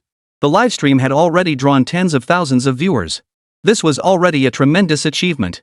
After all, since the beasts descended, many had abandoned online activities. Shen Yang's performance instantly gathering such a massive audience marked an exceptionally peak debut. Haha, thank you all for watching. I promise to give my all to deliver even more spectacular performances in the future. Be sure to follow me. I'll post previews of new shows there. Shen Yang, wearing the Shen Yang mask, stroked his beard and addressed the camera. That visage, that expression. If someone claimed he was an ancient man who had traveled through time, people would absolutely believe it. But what truly terrified everyone was how Shen Yang's opera singing could evoke such deep emotional resonance within them. It felt like they were right there in the story. So cool. After finishing his speech, Shen Yang immediately ended the livestream. The show was over. What was the point of broadcasting more? Better to take a break. But the entire live audience was left dumbfounded. What the hell just happened? He just shut it down? Wait, it's time to tip with gifts. Where's the streamer? Yeah, and you should introduce yourself properly. We still don't know much about you. I already recorded it. I'll upload it online later. Opera of this caliber deserves to be seen by everyone. The viewers in the livestream chat room typed these comments in real time.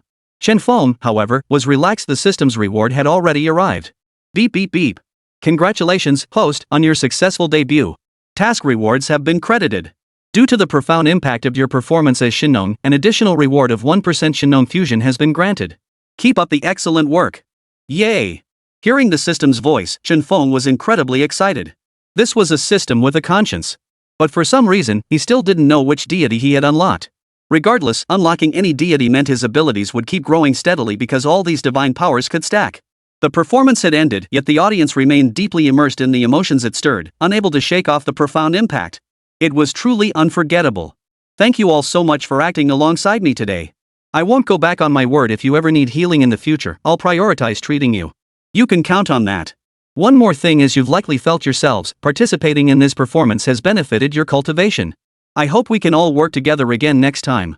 Thank you. Shen Yang stood on stage, smiling as he addressed the crowd, inwardly delighted. This was truly fascinating. His first performance had been so exhilarating. He couldn't fathom just how powerful he'd become. The fusion with the divine experience had deepened, enhancing his abilities. If he encountered a ferocious beast again, he'd have even more ways to deal with it. Alright, I'll release the Imperial-grade ferocious beast for you all to observe. But remember one thing, under no circumstances provoke it. Got it? The consequences are on you if you do.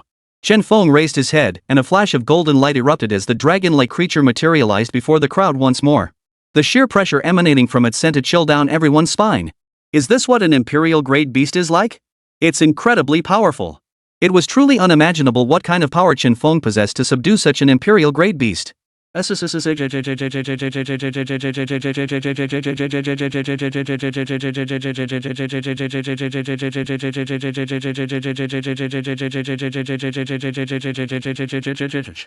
a nightmare.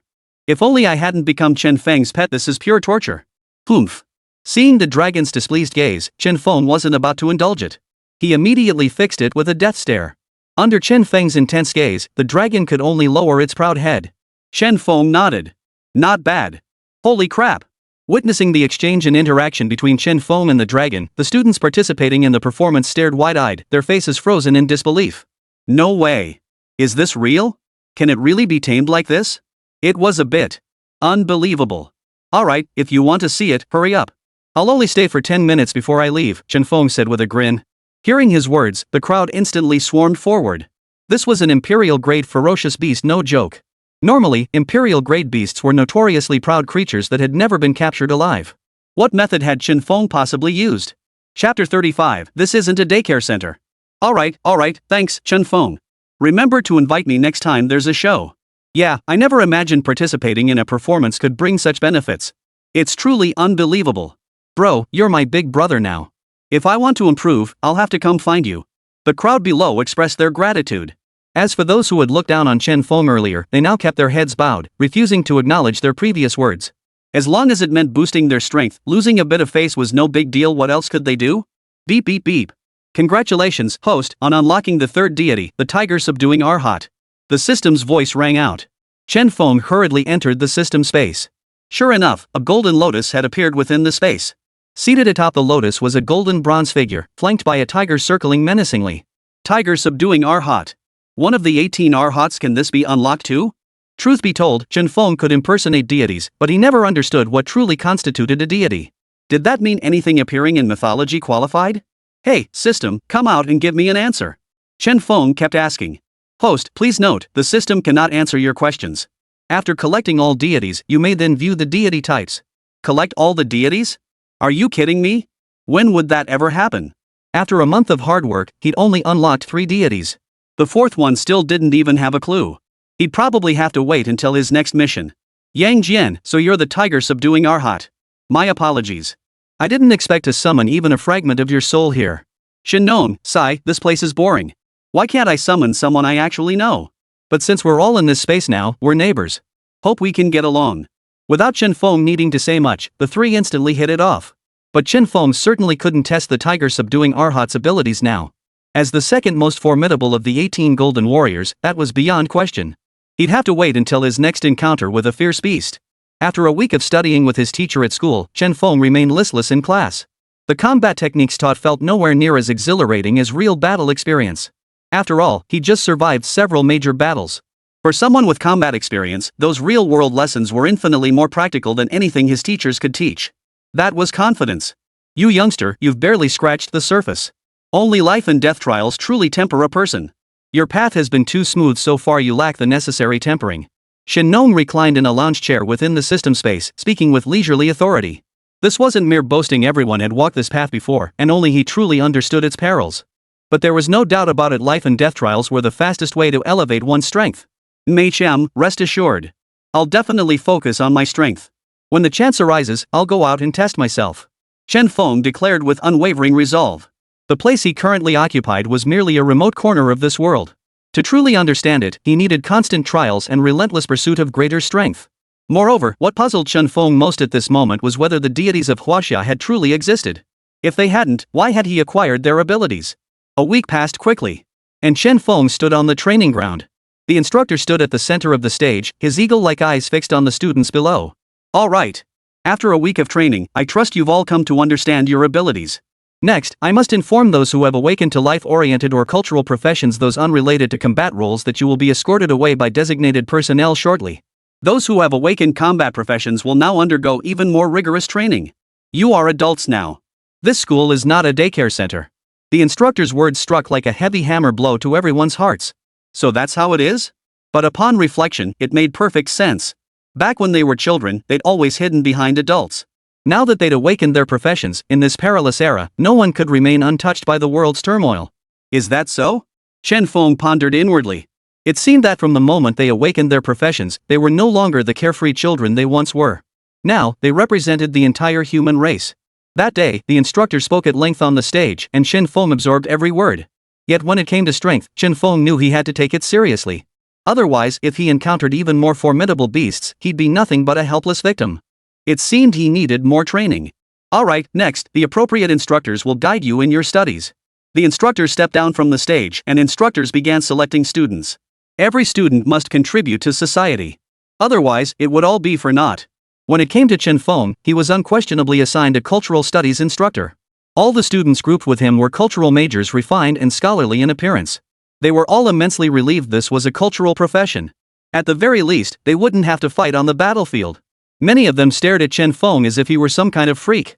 Regardless of other matters, Chen Feng's live stream last night had caused a nationwide sensation, let alone within this school. His extraordinary performance was simply incredible. Chen Feng, I saw your live stream last night. Could you call me when you're performing next? It was seriously amazing. Yeah, you're my new idol now. Last night's performance was seriously cool. Yeah, seriously incredible. You have no idea how badly I want to be in your shows. So cool. The moment everyone saw Chen Feng, they instantly transformed into adoring fans. Last night's livestream had moved countless viewers to tears. But that wasn't the most astonishing part. What truly stunned them was how effortlessly Chen Feng could evoke such emotion with seemingly simple performances. That required incredibly strong acting skills. The current Chen Feng could definitely pull it off, and just this one thing already put him leagues ahead of everyone else. Meishem, thank you all for enjoying my performance. But I still want to join the combat class. Chen Feng spoke calmly. What? Hearing Chen Feng's words, every student in the cultural class was stunned. Had they heard correctly? A talent like Chen Feng actually wanted to fight? But they had also heard rumors about Chen Feng's strength. It seemed he was indeed formidable. If that's the case, it actually seemed quite fitting. Chapter 36, You're a greenhorn? After all, Chen Feng's strength speaks for itself. That's his greatest asset. With such strength, he could go anywhere. No way, absolutely not. Before we came, the director specifically told me we must protect you. A middle-aged man wearing glasses stepped forward, looking at Chen Feng with obvious conflict. He'd seen last night's live stream too. Honestly, watching that performance made him feel unworthy of being a teacher. Chen Feng's demonstration was simply too flawless. Even he himself couldn't achieve that level of mastery. That wasn't acting at all, it was pure talent. After all, everyone awakened to different professions, so their abilities naturally varied. School teachers couldn't provide one-on-one instruction, they could only actively guide everyone. And that was precisely what Chen Feng wanted to do most right now. I won't change my mind. Please have the teacher relay this to the director. I'll continue the live stream, but I'll also keep pursuing combat. Chen Feng declared with unwavering resolve. This was a decision he would never waver from, no matter where he went. Because he wanted to change this world. This was just high school. University and the military still lay ahead. No matter the stage, he would relentlessly hone his strength. Off I go, ha! Chen Feng waved casually at the crowd, then turned and walked away without hesitation. Watching Chen Feng's choice, the others stared in utter disbelief. Wait. He's serious? Countless people dream of awakening to a cultural profession so much easier. Sure, it's exhausting, but at least there's no risk to your life. But Chen Feng just loved combat. All of this was just too. Let him go. Honestly, I don't think he should be confined here either. He has his own freedom, doesn't he? The teacher watched Chen Feng's resolute gaze as he departed, finally sighing. People like Chen Feng were far too rare. Now that the world had reached this perilous state of beasts besieging the city, it desperately needed more people like Chen Feng to save it. And this was only the beginning. Chen Feng approached the instructor from earlier. Rumor had it this instructor was dispatched from a higher-level city specifically to train the students of this academy. Now, seeing Chen Feng walk over without a single ripple of energy emanating from him. Something? Ji Xiaowei said coldly. The other students kept their distance from him. What was this Chen Feng doing coming over? They couldn't understand why. I want to join the military. And I sense you're a powerful warrior. Would you consider taking me as your disciple? I want to slay more ferocious beasts too. Chen Feng's eyes locked onto instructor Ji Xiaowei. Truthfully, Chen Feng hadn't initially noticed either. It was the deities within his body that detected it. This man before him was a powerful individual, one he'd completely failed to recognize earlier. What are my odds if I fought him now? Chen Feng wondered inwardly, for as he looked at Ji Xiaowei before him, he didn't seem all that formidable. System automatically detecting opponent's strength, scanning power level. Confidential. Calculating host's victory probability. Calculation complete. Win rate 0%. What? Hearing the system's voice, Chen Feng was utterly baffled. His win rate was 0%. He now possessed the system and the aid of divine power.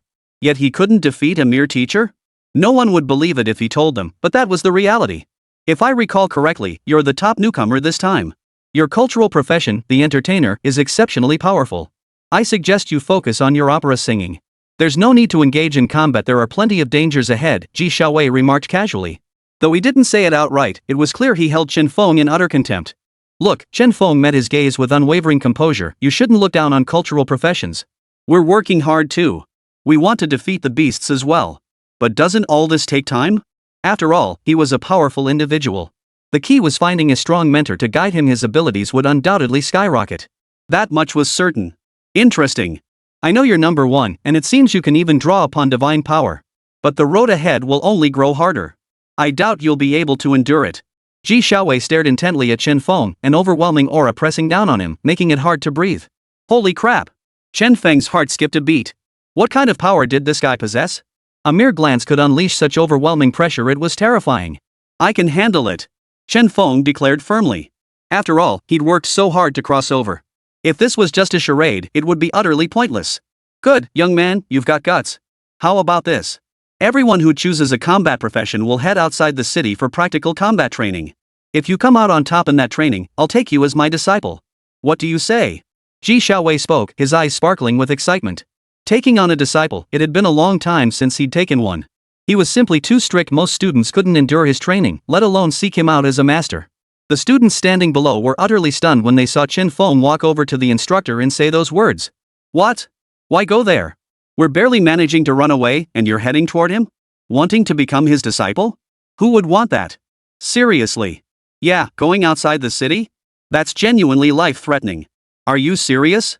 Alright, it's settled. Chen Feng nodded, his entire body retreating from Ji Xiaowei's oppressive aura under immense pressure. He felt drenched in sweat. This guy is seriously that strong. Terrifying. Hee, kid, feel his power now? This guy, such overwhelming strength appearing in a small town like this? Something's off. The system's voice echoed as Shen Nong suddenly spoke up, observing Ji Xiaowei. Chen Feng nodded. He'd already grasped Ji Xiaowei's formidable power just now. But the man held no ill will toward him. Otherwise, he wouldn't have been able to stand steady earlier. The gap in strength was simply unavoidable.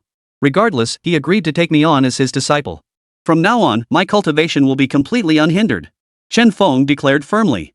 After all, he couldn't rely on divine power forever. He truly didn't want to. If the system vanished one day, he'd instantly become utterly useless. That would be utterly pointless. Most importantly, Chen Feng still wanted to find his way home. He'd had his fill of experiencing the divine. Returning home sounded like a decent plan.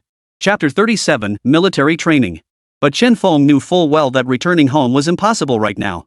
Earlier, he'd considered asking the system if there was a way back. But the system had only given him silence, endless, deafening silence. It seemed his return remained as distant as ever. Instructor Ji, rest assured. I will definitely take first place in this tournament. You can count on it. Chen Feng glanced back at Ji Xiaowei, opening his mouth to signal his words. For Chen Feng, securing first place in a competition of this caliber was a relatively straightforward task. After all, his opponents were unaware of his true strength. At this moment, Chen Feng's proficiency with the two deities had reached an extremely high level. Such a high degree of fusion had caused his strength to skyrocket. As long as his own strength continued to grow, the combined power of both would be even more formidable. This arms race was a mandatory rite of passage for high school freshmen. On one hand, it exposed newcomers to the brutality of war. On the other, it served as a talent screening process for focused cultivation. Previously, first place was Chen Feng. However, since Chen Feng had awakened a cultural profession, even though he could slay SS-tier beasts, his subsequent growth path became exceedingly difficult. Unexpectedly, Chen Feng voluntarily requested to join the combat profession. Few could have imagined this. It was astonishing. Finally, I get to fight. All this studying was boring, Chen Feng muttered, glancing at his schedule. This military competition was the real combat experience he'd always craved. Only through actual battle could one truly grow stronger. Those around him instinctively parted to make way. Wow. Chen Feng was simply too mysterious in their eyes. They were all freshmen. Why was Chen Feng so incredibly skilled? It was unfair. The next day, Chen Feng was assigned to a military unit. The high school students were divided into countless squads, each consisting of 12 members. Working together could significantly reduce casualties. Before the city gates, thousands of students stood in perfect formation. Above them, a row of battle-hardened soldiers stood guard. Their presence alone radiated a chilling aura that sent shivers down the students' spines. So this is what soldiers forged in war look like? Alright, everyone here has awakened a combat class. Once you pass through this gate, survival is uncertain. Though we will protect you, you should know the death rate can reach 30%. Everyone, do your best. Strive to become the strongest. Ji Xiaowei stood before the crowd, hands behind his back. The students behind him trembled slightly. During the last freshman combat event, a single SS-tier ferocious beast had terrified them all to death.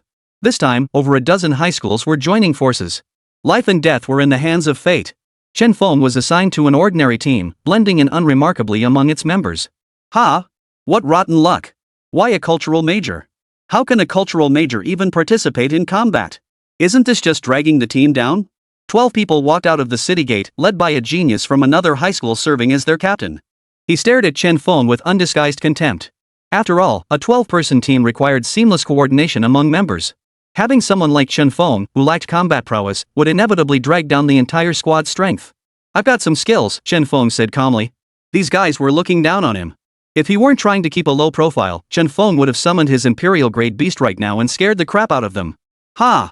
Interesting. I see from your records you've awakened as an entertainer. So your role is to entertain us with songs when we're tired, right? Ha ha ha. A towering figure stepped forward from the group. His name was Lai Shan, and he had awakened the power of the mountain. He could manipulate earth and mountains for attacks, and his body could grow as sturdy and powerful as a mountain peak, a complete game-breaker. Among the hundreds in this cohort, he was undoubtedly one of the elite. Alright, everyone, we're classmates. We were randomly assigned to groups. There's no need to tear each other down like this. As the group continued to belittle each other, a girl dressed adorably stepped forward, frowning as she spoke. She couldn't stand seeing someone bullied. Besides, they were all teammates, they couldn't start off so divided. That would make the upcoming battles incredibly difficult. What good does it do to defend him? Kid, when the beasts come, you better run far away. Otherwise, we won't have time to save you. Lai Shan glanced back at Chen Feng with contempt. There was no denying it, Chen Feng currently seemed utterly unremarkable, just an ordinary person incapable of offering any meaningful assistance to the team. So the others complaining about him was something Chen Feng could accept. Thanks for your concern. I won't hold you back when the time comes, Chen Feng replied, his expression unchanged. Run? How could that be possible? When you're running for your lives, just watch my performance. Chen Feng thought silently to himself. But deep down, he was genuinely curious. These students had only just begun learning combat techniques. Sending them to face ferocious beasts head-on at this stage, wasn't that courting death? The death rate wouldn't be just 30%, would it? Don't worry. If anything happens, stay behind me. I'll protect you. Trust me. But if beasts really appear, as long as you're not the first to fall, you'll be fine. After all, we have the military's elite protecting us. The young girl hurriedly spoke, meeting Chen Feng's questioning gaze. After all, they had only unlocked the cultural profession. Venturing outside the city was extremely dangerous. Without combat strength, encountering any ferocious beast meant only one outcome: death. That seemed a bit too cruel. But that's just how the world is. The culture profession seems so weak. When I made my decision, quite a few leaders came to advise me, Chen Feng said, still puzzled. After all, he had unlocked the cultural profession. Not only that, but he also wanted to promote all the culture related to the gods so more people would know about it. Yet, only after truly integrating into the young people's team did Chen Feng grasp one crucial truth. In the youth scene, it seemed like nobody cared about so-called culture. All they wanted was one thing: power. So joining a team like this as a cultural professional inherently felt like being second class. Of course, this was also the trend of the times. It's also the reason culture has truly declined, because people no longer need it. No, don't think that way. Honestly, you're still incredibly talented. Actually, I recognized you were the streamer from last night's live show. That stage play. I loved it. Chapter 38, I don't want any of it. My name is Chi Huan. From now on, I'm your fan. I've awakened as an ice-type class. We can team up and fight together. The little girl enthusiastically held out her hand, her eyes brimming with admiration as she spoke excitedly to Chen Feng. Why? Because she watched last night's livestream and it moved her to tears. Chen Feng's team had delivered an absolutely spectacular performance. That night felt like a dream where she witnessed Qinnong tasting hundreds of herbs with her own eyes. Thank you then. Chen Feng gently shook her hand, feeling a deep sense of helplessness inside. It seemed this little girl had caught the star fever. What can you do? At this age, curiosity about everything is only natural. Chen Feng murmured to himself. After all, who hadn't been young? Chasing stars in one's youth was perfectly normal. Just, don't come looking for me. Although Chen Feng had traveled through time as a high school student who had just awakened his powers, in his previous life he was no high schooler, he was an adult. So when faced with the young girl's behavior, Chen Feng could only smile helplessly. The group introduced themselves, each having awakened unique abilities: fire attributes, lightning, and even the rare plant attribute. Listening to their introductions, Chen Feng inwardly marveled. Setting aside other factors, this single squad from a parallel world could likely take on several special forces battalions from his own world head-on. That's incredible. Alright, everyone's introduced themselves. Chen Feng stepped forward, about to speak, but was cut off by the team leader. Who's that? Chen Feng? I'd advise you not to bother introducing yourself. What ability do you have? Singing? When we encounter beasts, just hide behind us. I really don't understand what's wrong with your school, sending someone with a cultural profession to their death. Lai Shan shot Chen Feng a contemptuous look. He couldn't fathom what kind of surprise this useless guy could possibly bring. It was laughable. Chen Feng's face darkened to the extreme. Last time they'd picked a fight, he'd already endured it. He never expected them to provoke him again and again. What's wrong with cultural professions? Don't we need culture? Without it, we're all just rootless duckweed. Surely you're aware of that, right? Chen Feng took 2 deep breaths before glaring at Lai Shan and arguing back. He couldn't fathom how, in an era that valued culture so highly, the other man could still hold such views. Ha! Ha ha ha! Are you trying to make me laugh? That's hilarious. Let me tell you, that so-called culture you're talking about is worthless. What I need is power. All I care about is having the ability to exterminate those vicious beasts. Lai Shan declared stubbornly. Chen Feng quickly realized. The other guy was just too young. Right, then. I'll leave my safety in your hands. Chen Feng nodded calmly. The others exchanged glances with Lai Shan but remained silent. After all, as a 12-member squad, they would need to cooperate closely in the upcoming battles. Especially someone as powerful as Lai Shan, they would rely on him in the fights ahead. Frankly, it simply wasn't worth alienating the team's strongest members over a non-combatant performer. Chen Feng understood the situation at a glance, but he accepted it.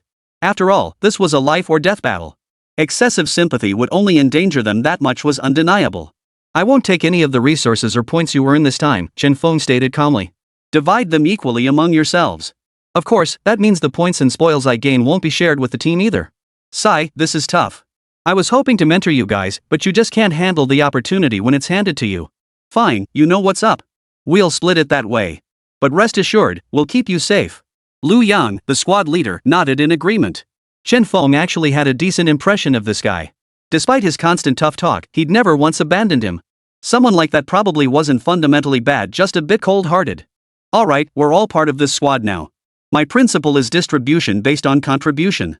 I'll be absolutely fair and impartial. Most importantly, minimize casualties and avoid any backstabbing. Lu Yang stated matter-of-factly. The others raised their hands in agreement. The group left the city together, heading straight for the Great Forest. Chen Feng naturally brought up the rear, keeping a watchful eye on their surroundings at all times. Just as I thought, there are masters protecting us from behind, and not just one. Chen Feng activated Yang Jian's ability, using his mental scan to detect elite soldiers following behind. Should any beasts exceeding their level appear, these guards could intervene immediately, ensuring the students suffered minimal harm. This was already quite thorough. Within 10 minutes of entering the forest, they encountered a B-rank ape. Lai Shan roared, "I'll handle this." Before anyone else could move, Lai Shan's body petrified into rock. His massive frame bulged with stone muscles, and he charged toward the ape like a mountain peak. Roar! The moment it spotted the humans, the ape's eyes flashed crimson as it charged straight at Lai Shan. Boom! Man and ape collided fist to fist, sending endless dust swirling through the air. Feeling the immense force from his opponent, Lai Shan's face contorted with fury as he gathered his strength once more. Rock impact!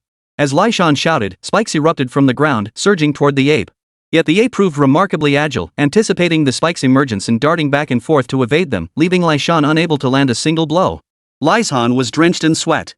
He knew that continuously using his abilities like this was extremely taxing on his stamina. At that moment, Qi Huan joined the fray. With a soft incantation, an ice and snow staff materialized in her hand. Instantly, a blizzard descended, pelting the ape and instantly slowing its speed. Perfect opportunity. Lai Shan seized the moment. A spike erupted from the ground without warning, striking the monkey and piercing straight through. Thud!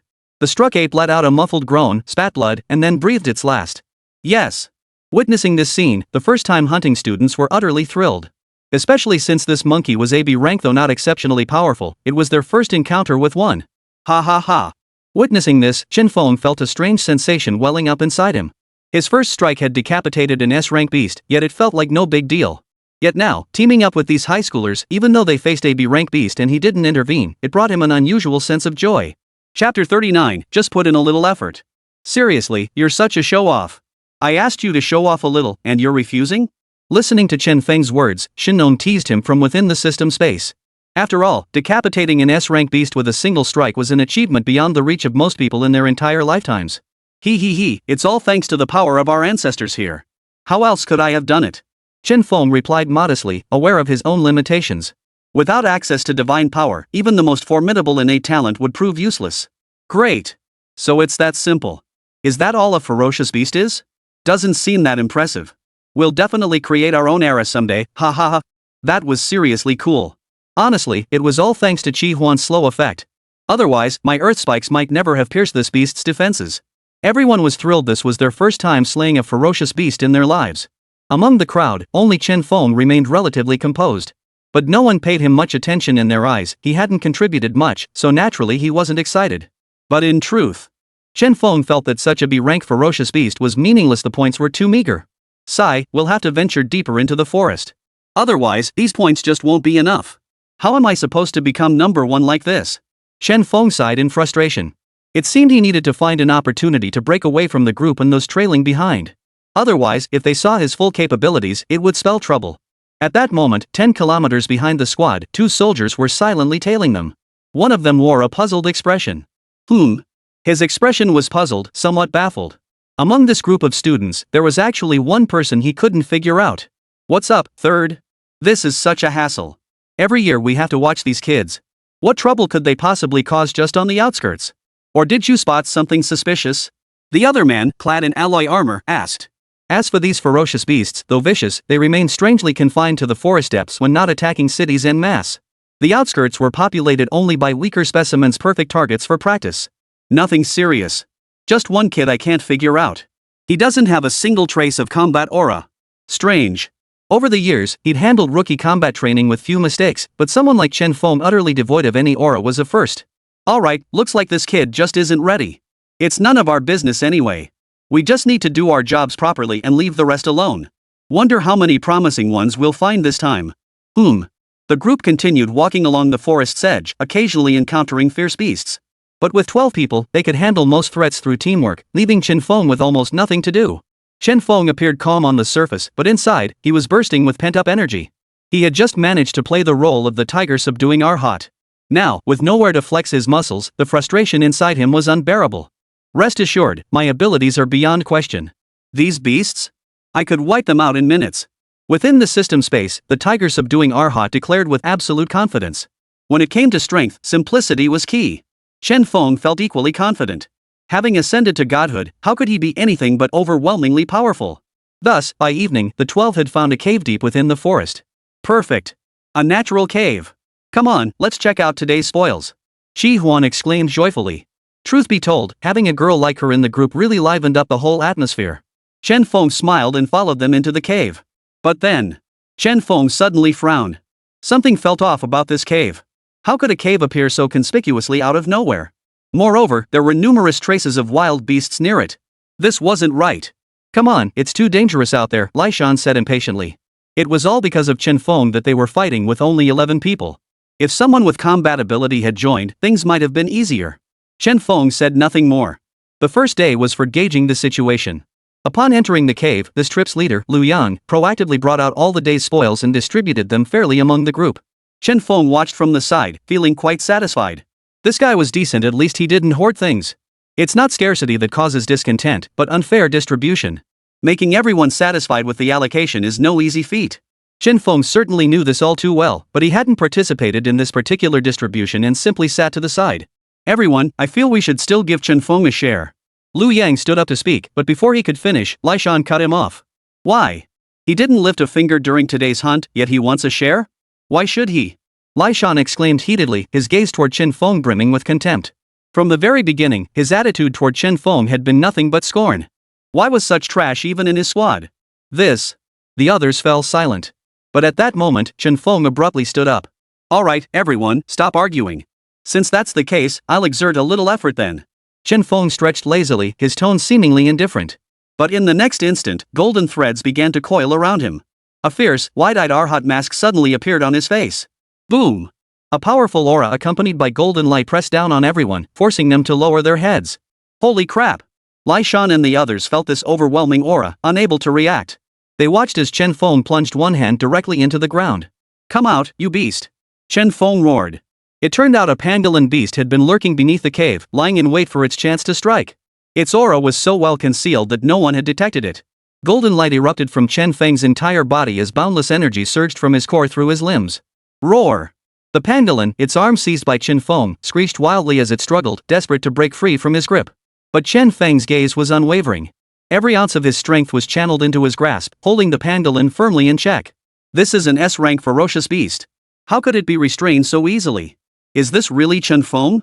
I find it hard to believe. Didn't they say Chen Feng awakened as a Lingren without a combat class? The onlookers were overcome with shock upon shock. Who could have imagined that the defenseless Chen Feng from moments ago would suddenly unleash such overwhelming power? Chapter 40. You run for your lives. I rack up the points. You're Chen Feng? Impossible. Chen Feng couldn't possibly possess strength like yours. Absolutely impossible. The others exclaimed in astonishment. He could conceal his strength, but could he also hide his aura? Just moments ago, Chen Feng had been an ordinary high school student with no discernible power. Now, transformed beyond recognition, the dazzling golden light radiating from him made everyone instinctively want to kneel in awe. That was the most terrifying part. Yeah, you guys said I wasn't trying. Well, I'm putting in a little effort now. Chen Feng remained calm as he spoke, his fist now shrouded in a faint golden glow. He simply swung it down. Boom! A thunderous sound echoed as Chen Feng's fist punched straight through the pangolin in front of him. An arm protruded from the other side, blood flowing continuously.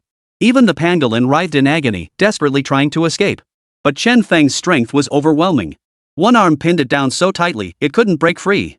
The others were stunned. A man who could pin an armadillo with just one hand, was he useless? Did he have no strength at all? Bull! This guy's a beast. And in that moment, everyone realized if not for Chen Feng, this pangolin beast would have seized its chance to attack. They would have had absolutely no chance of survival. The only outcome would have been death. In other words, Chen Feng had just saved every single one of them. But the only reaction left was collective stunned silence. Monstrous beast!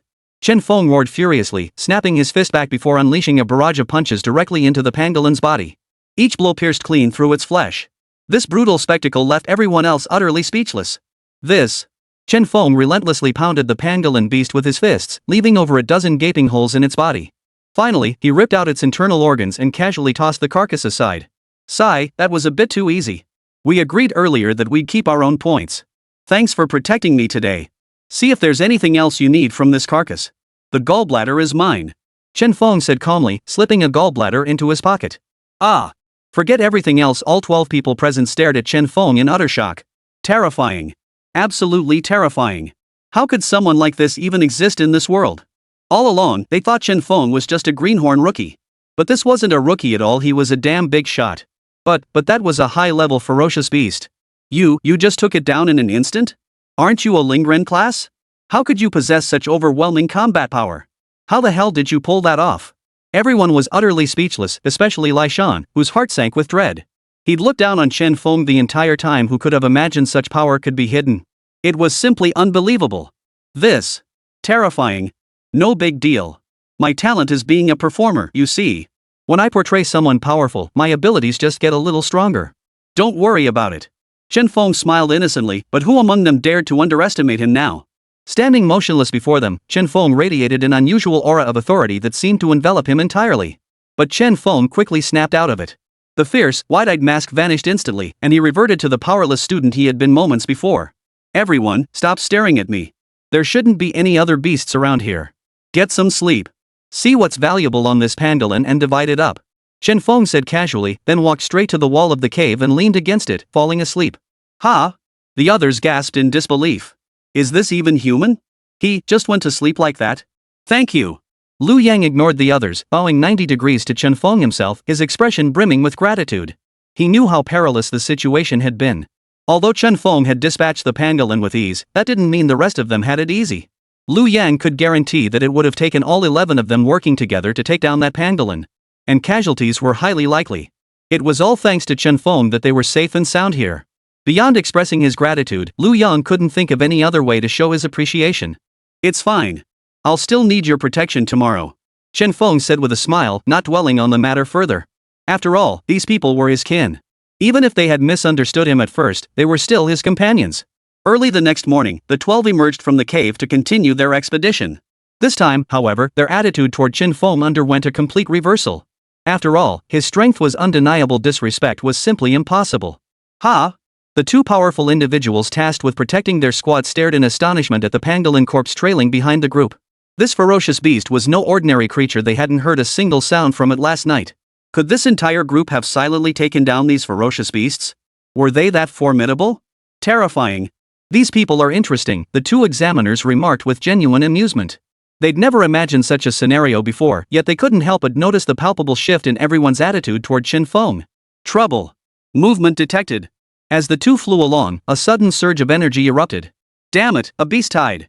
Sound the alarm immediately. Those in the rear, after using their psychic powers to clearly see everything, instantly panicked. A beast tide. Such a beast tide might not occur even once a year, yet here it was, coinciding with the trial. Buzz, buzz, buzz. Instantly, a peculiar sound reached the ears of every student. Attention all. A sudden beast tide has erupted in the mountain forests. The beasts are numerous but likely not powerful. Students, make your choice now, withdraw or continue. There was no way around it, no one could escape this beast tide. Run. They should have just sent a notice telling us to leave. Who could withstand this? This is a beast tide. It's terrifying. Run, run, run. What's the point of being first? Staying alive is what matters most. At that moment, many participating students were already dashing away in the opposite direction without hesitation. Chen Feng's team was doing the same, except Chen Feng himself remained completely still. Chen Feng, what are you doing? Why aren't you leaving? Lu Yang asked Chen Feng with a puzzled look. You guys run for your lives. I gotta rack up points. I absolutely have to secure that top spot. Chapter 41, My name is Tiger Subduing. What? You're not running? Are you crazy? Shi Huan turned to Chen Feng, his voice tight with panic. With the beast tide approaching, the death rate could easily double. While the points ranking is important, nothing matters more than your own life. The others stared in disbelief. No one believed he could survive the beast tide. Was this guy stupid or mentally unstable? I want to live, but the broadcast just said evacuation is recommended. Looks like this is only the lowest level beast tide. Those who want to escape should go ahead and save themselves. I'm here to rack up points. Or rather, to slay ferocious beasts. Constantly avoiding danger only dims the fighting spirit within. Chen Feng's tone was utterly calm, yet his mindset had long surpassed that of his fellow students. After hearing his words, the admiration in everyone's eyes was palpable. This was not something a high school student should utter. Of course, Chen Feng didn't look down on others either. After all, he himself dared to fight only because of his godlike abilities. The other students had only just awakened their powers, choosing to flee was understandable. You couldn't expect them to charge into death with blind fervor. But Chen Feng now was actively courting death. Chen Feng didn't give anyone a chance to react. He turned and charged straight into the beast tide. My goodness, who is that? The one without any martial energy fluctuations in the group earlier? The two who had been protecting the group watched Chen Feng charge headlong into the beast tide with confusion.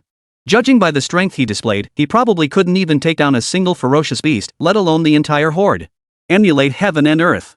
Chen Feng murmured inwardly. Instantly, golden threads coalesced behind him, forming a two-handed, palms together arhat figure. Eyes tightly shut, it stood motionless, yet everyone felt enveloped in a halo of Buddha's light. Impossible. The freshmen undergoing their trials all turned their gaze toward the colossal, ethereal figure at the center. Shock was the only emotion filling their hearts. Who was this? Whose commander is this, so valiant? Countless ferocious beasts appeared before Chen Feng, charging toward the city ahead.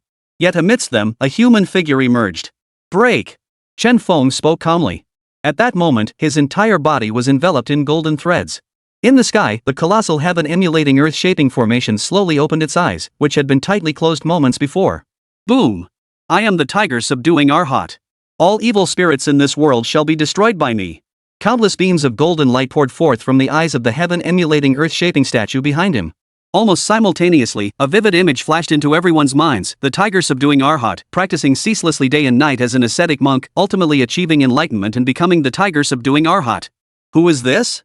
The story I just read wasn't fake, was it? I don't envy his power at all. His cultivation was truly relentless. Impressive. So the figure in my mind just now was this phantom before us? Is this human truly that powerful? No wonder he dared to charge in alone. He's truly formidable. Many students were filled with awe at that moment. Though it lasted only an instant, they truly imagined themselves in the place of the tiger subduing Arhat during his cultivation, a true ascetic. The contempt in Lai Shan's gaze toward Chen Feng had vanished completely, replaced by endless remorse. That vision had truly stirred profound guilt within him. That spirit of an ascetic monk, he couldn't even recall the last time he'd felt it. Great power had brought him not only strength, but also a heart filled with arrogance. He had grown increasingly dismissive of the world around him, spewing venomous words without pause. Truly, it was time to quiet his restless heart. Well, it seems your power differs from the other two. It affects the mind more profoundly. Feeling the shifts in everyone's state of mind, Chen Feng spoke with genuine curiosity. Chen Feng could sense that when this beam of Buddha's light touched them, their mental states truly underwent subtle shifts. Benefactor, every heart holds a seed of kindness. I merely help awaken it. The tiger-subduing Arhat remained hands pressed together, speaking with humility. Truly worthy of an Arhat. Chen Feng marveled inwardly. This master's realm was truly different from his own. Every word was pure life philosophy. Observing the approaching tide of beasts, Chen Feng assessed the situation. These ferocious creatures were still targeting the city, intent on annihilating the human race. Yet he felt confident he could handle some of them. After all, he wouldn't risk his own life lightly. Bring it on! Chen Feng roared. The familiar power surged through his limbs once more, and within his body, the faint roar of a tiger echoed. Was this the power of subduing tigers? The patterns on Chen Feng's face completely transformed into golden threads. His clothes exploded outward, morphing into Buddhist training robes, while a cluster of black Buddhist prayer beads coalesced around his neck. Here it comes. Chen Feng fixed his gaze ahead. Over a dozen ferocious beasts, though relatively weak, now bore blood-red glints in their eyes as they charged toward him, roaring with fury. HM? Chen Feng sensed a wolf-like mutant beast fixated on him.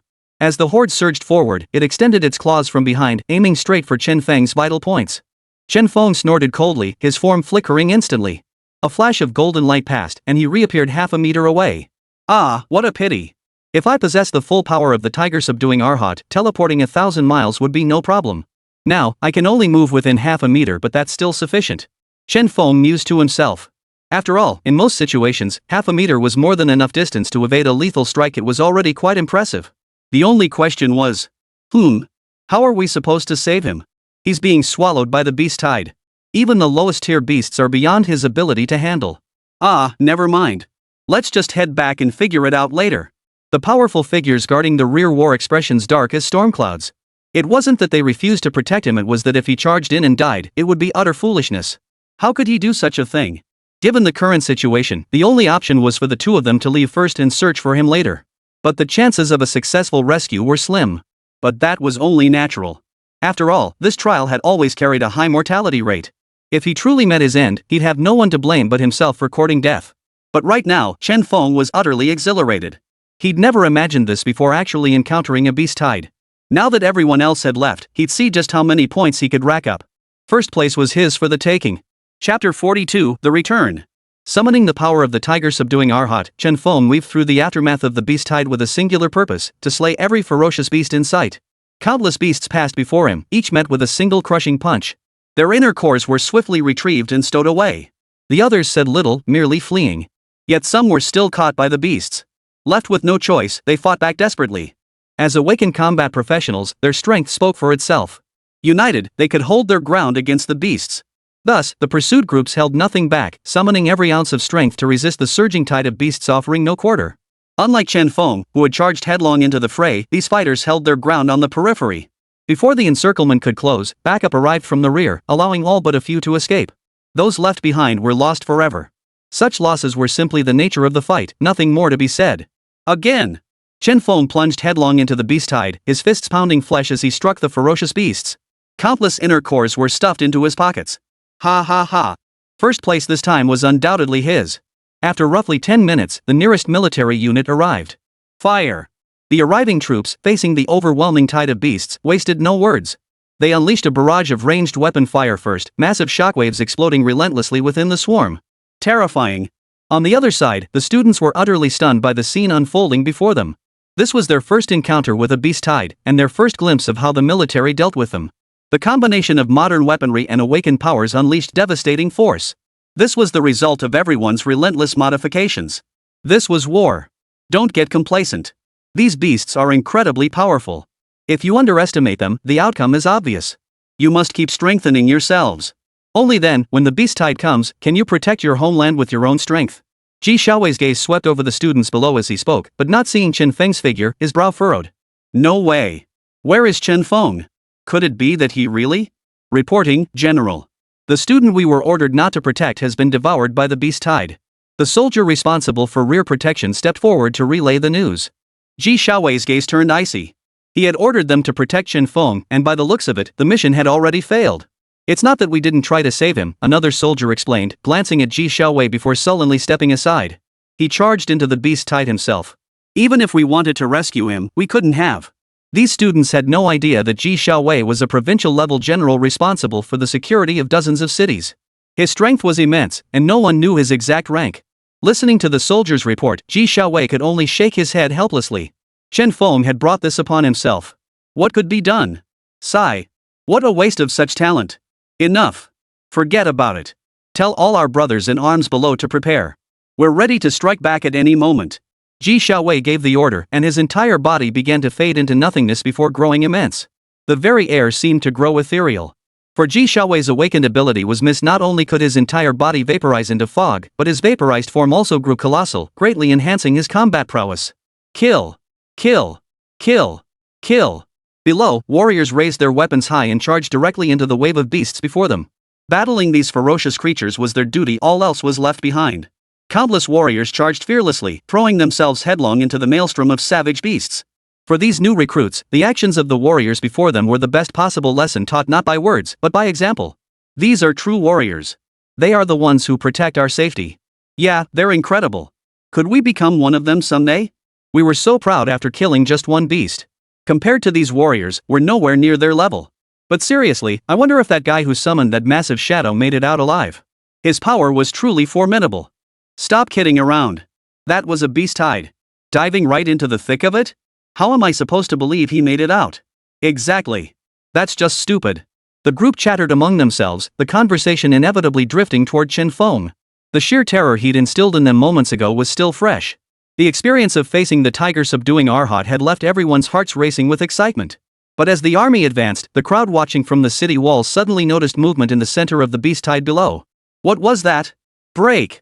Enveloped in golden light, Chen Feng's body grew colossal. Each punch unleashed flames and lightning strikes, radiating a terrifying, awe-inspiring presence. Demons filling the sky, shatter before me. The phantom figure behind Chen Feng roared, unleashing a golden fist that smashed through the horde. Countless inner cores were instantly absorbed by Chen Feng. At this moment, Chen Feng was possessed by the tiger subduing Arhat. His thoughts as he slew these ferocious beasts were not about killing them, but about saving more people. This was the profound influence of Buddhist nature upon humanity. Chen Feng unleashed punch after punch upon the beasts, which proved utterly incapable of restraining him. Holy crap! Is this even human? Something feels off here. Is that really the freshman from earlier? With strength like that, who'd believe he's a student? Seriously. Unbelievable. How does he carry himself with such commanding presence? It's truly astonishing. Ah, he really is something else. The students watching from the city walls were utterly dumbfounded. Earlier, they had thought Chen Feng was stupid, but it turned out they were the fools. Chen Feng's strength was actually enough to withstand the beast tide. Sensing the other's assistance, Chen Feng slowly raised his head to meet Ji Xiaowei's gaze in the air. Their eyes locked. Chen Feng pulled the inner core pouch from his pocket and offered Ji Xiaowei a smile. You little. Ji Xiaowei chuckled softly, never expecting Chen Feng to give him such a huge surprise. Plus, Chen Feng had mentioned wanting to become his disciple. If that was the case, didn't that mean he was about to gain a direct disciple? Still, Chen Feng's true strength remained somewhat elusive to him. Chapter 43, Surprise. His power was formidable, yet Chen Feng was different. He appeared utterly ordinary in everyday life, radiating not a shred of combat aura. Yet once that mask was placed upon his face, Chen Feng's entire aura transformed. With each strike, it felt as though fragments of memories concerning the tiger subduing Arhat were being transmitted into everyone's minds. These fragments made everyone feel as if they were witnessing the tiger subduing Arhat's entire life firsthand, utterly vivid and astonishingly novel. Stop staring. Get moving. Chen Feng said with a hint of exasperation, seeing everyone frozen in awe. No matter how formidable he was, he couldn't eliminate every ferocious beast alone. Heeding Chen Feng's words, countless soldiers resumed the fight. Ji Xiaowei himself joined the fray, his entire body completely vaporized. With a casual wave of his palm, he unleashed a massive cloud-like hand that instantly annihilated countless ferocious beasts. Oh, he really is a master. Watching Ji Xiaowei's combat style, Chen Feng remarked with admiration. The system's assessment was spot on. This man truly was a master. Beep beep beep. Congratulations, host. Your fusion level with the tiger subduing Arhat has increased. Reward, Golden Dragon Coil. The system's voice sounded again. Chen Feng hadn't expected that without him doing anything, the system would directly reward him with a golden dragon. Sure enough, following the system's message, a golden dragon coiled around Chen Feng's body, soaring and twisting. But Chen Feng felt it wasn't enough. He summoned a dragon. Ah! The dragon appeared, hesitating as it looked at Chen Feng. The command Chen Feng had issued was to help him control these ferocious beasts. What's the matter? Don't you want to help me? Don't forget our agreement. If you refuse, don't blame me for being ruthless. Chen Feng said coldly. When he had subdued the dragon, he had made it clear to it. As his pet, it must be prepared to break ties with its own kind for him one day. Holy crap, what is that? An imperial-grade beast? But why does it look like Chen Feng released that imperial-grade beast? How could this be? My dear, was that summoned by a human? I've never heard of anyone taming an imperial-grade beast as a pet. Unbelievable, absolutely unbelievable. I was blind not to recognize his true worth earlier. How dare I call him a waste of space? Forget it, I'm the real waste. Lai Shan lamented bitterly. He never imagined Chen Feng actually possessed such formidable strength. And incredibly formidable at that. His solo combat prowess was exceptionally strong. Beep beep beep. Detected that the host's pet can absorb dragon breath to achieve evolution. The system voice chimed again. Dragon breath? What the heck is that? Never heard of such a thing before. But Chen Feng quickly realized, could this be referring to his reward from earlier? That dragon he'd been given? I know you're reluctant and I won't force you. It's just a matter of price, right?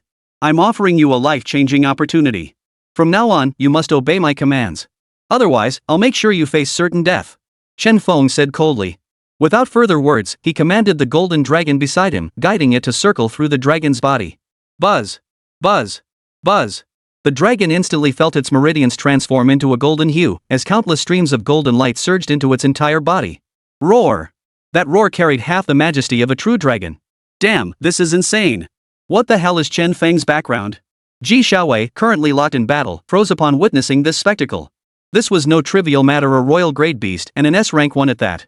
Not just here, but even in all the places he'd been, he'd never heard of anyone possessing such power, the ability to command an imperial grade beast.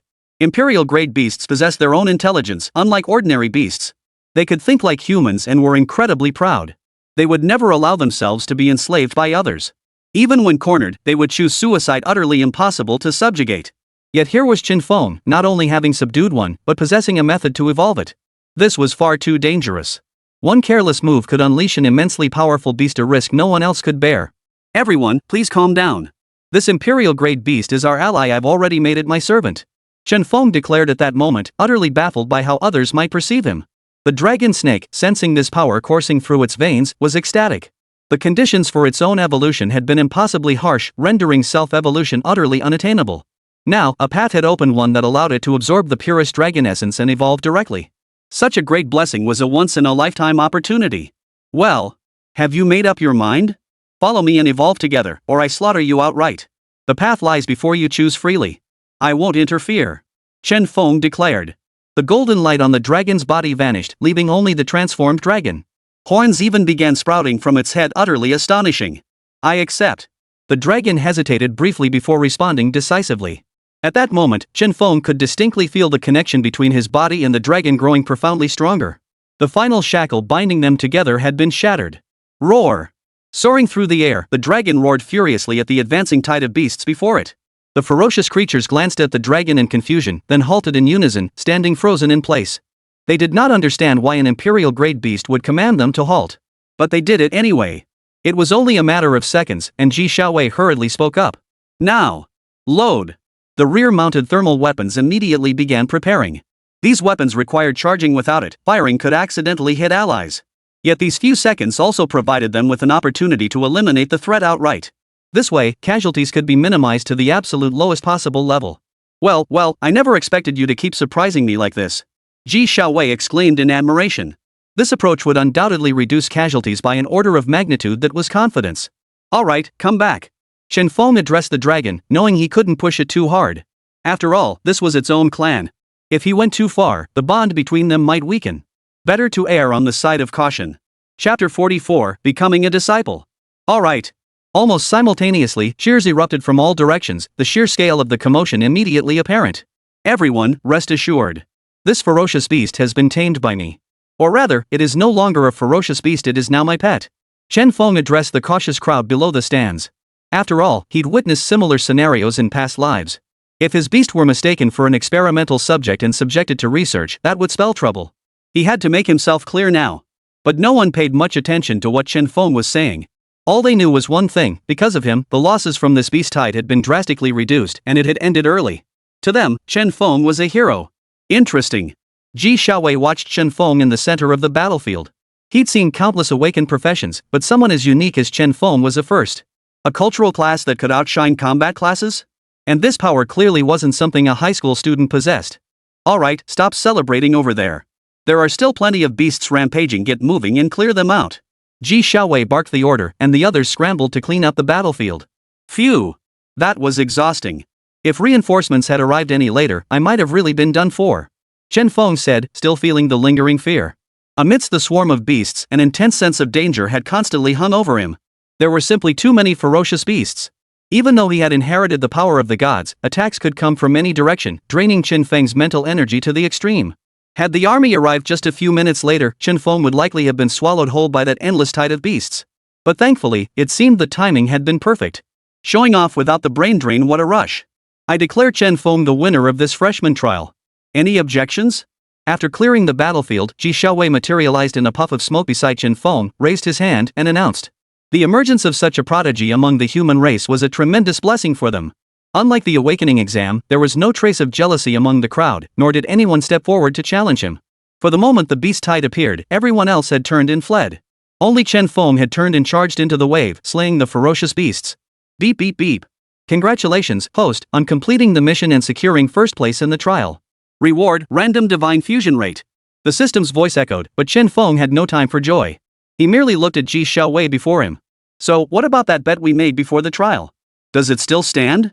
I got first place this time, so you have to be my master and teach me martial arts. Seeing Chen Feng's earnest expression, Ji Xiaowei felt a surge of emotion. With Chen Feng's current potential, becoming a powerful figure among the human race was within reach. I can be your master, but I know nothing of your cultivation method. Ji Xiaowei whispered to Chen Feng, still unable to discern the nature of his abilities. Could it really be that he gained divine powers whenever he acted like a deity? Earlier, when Chen Feng had mentioned this, Ji Xiaowei hadn't believed a word of it. But now, witnessing Chen Feng's abilities firsthand, he truly believed. Chen Feng was a genius. He recalled Wang Tong mentioning it earlier, but he hadn't paid much attention then. It's fine. I need to enhance my strength, my physical strength. Chen Feng declared with unwavering resolve. Earlier, the system had scanned Ji Xiaowei's body. Though he hadn't awakened a profession, his physique was exceptionally formidable. This was precisely what Chen Feng needed now. The stronger his body, the more powerful the divine energy he could channel. Alright, if you put it that way, I can guide you. No need for a master. Ji Xiaowei waved his hand dismissively. In his view, it was merely a cultivation technique, something he could simply pass on. Becoming a disciple was out of the question, everyone's abilities differed. Understood, teacher. Since that's the case, I shall be your disciple from now on. I hope to learn as much as possible. Chen Feng seemed to ignore Ji Xiaowei's words entirely, bowing deeply before him before returning to the battlefield. But the beast tide had ended here. Why was he going back to the battlefield? Ji Xiaowei stared at Chen Feng in confusion until a mass of white threads began swirling around him. They formed a white mask on his face, and suddenly, the scent of medicinal herbs filled the air around Chen Feng. What's going on? Seeing the new mask on Chen Feng's face and the shift in his entire aura, everyone fell into collective silence. Wait, what? Is this how it works? So you can just become whoever you want? Seriously, I just don't get it. How can one person's aura shift so frequently?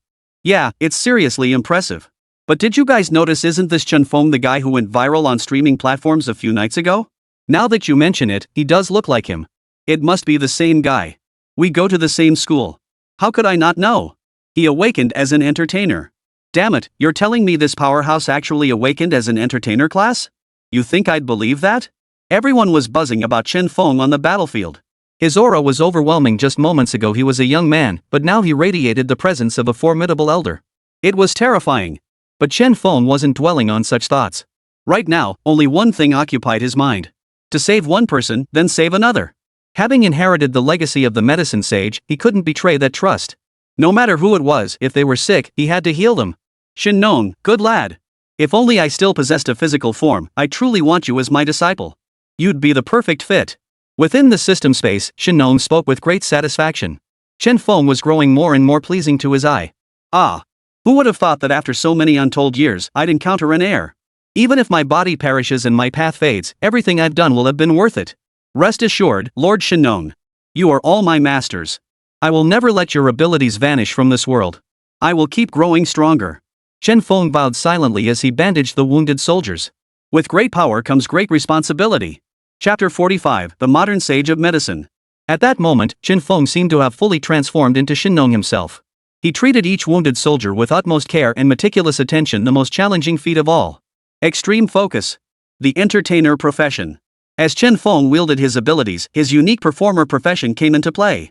Essentially, Chen Feng was now acting, and the performer profession allowed him to focus intensely during his performance. Combined, the two seemed like a game-breaking bug. Whoosh, whoosh, whoosh. Damn, that's so moving to watch. There's not a single speck of impurity in the way he looks at him. Yeah, I heard Dean Yang Lei called him in privately not long ago. Apparently, he helped the hospital out big time. What? Really? What's going on? It feels like a whole new world just opened up before my eyes. When will I ever be as amazing as Chen Feng? I still prefer imperial-grade beasts. Everyone kept glancing at Chen Feng. Though he was still just a student, they all understood he was absolutely not someone to be underestimated. He was simply too formidable. But right now, Chen Feng wasn't paying attention to any of that. Bandaging wounds and prescribing medicine were the only things on his mind. Ah!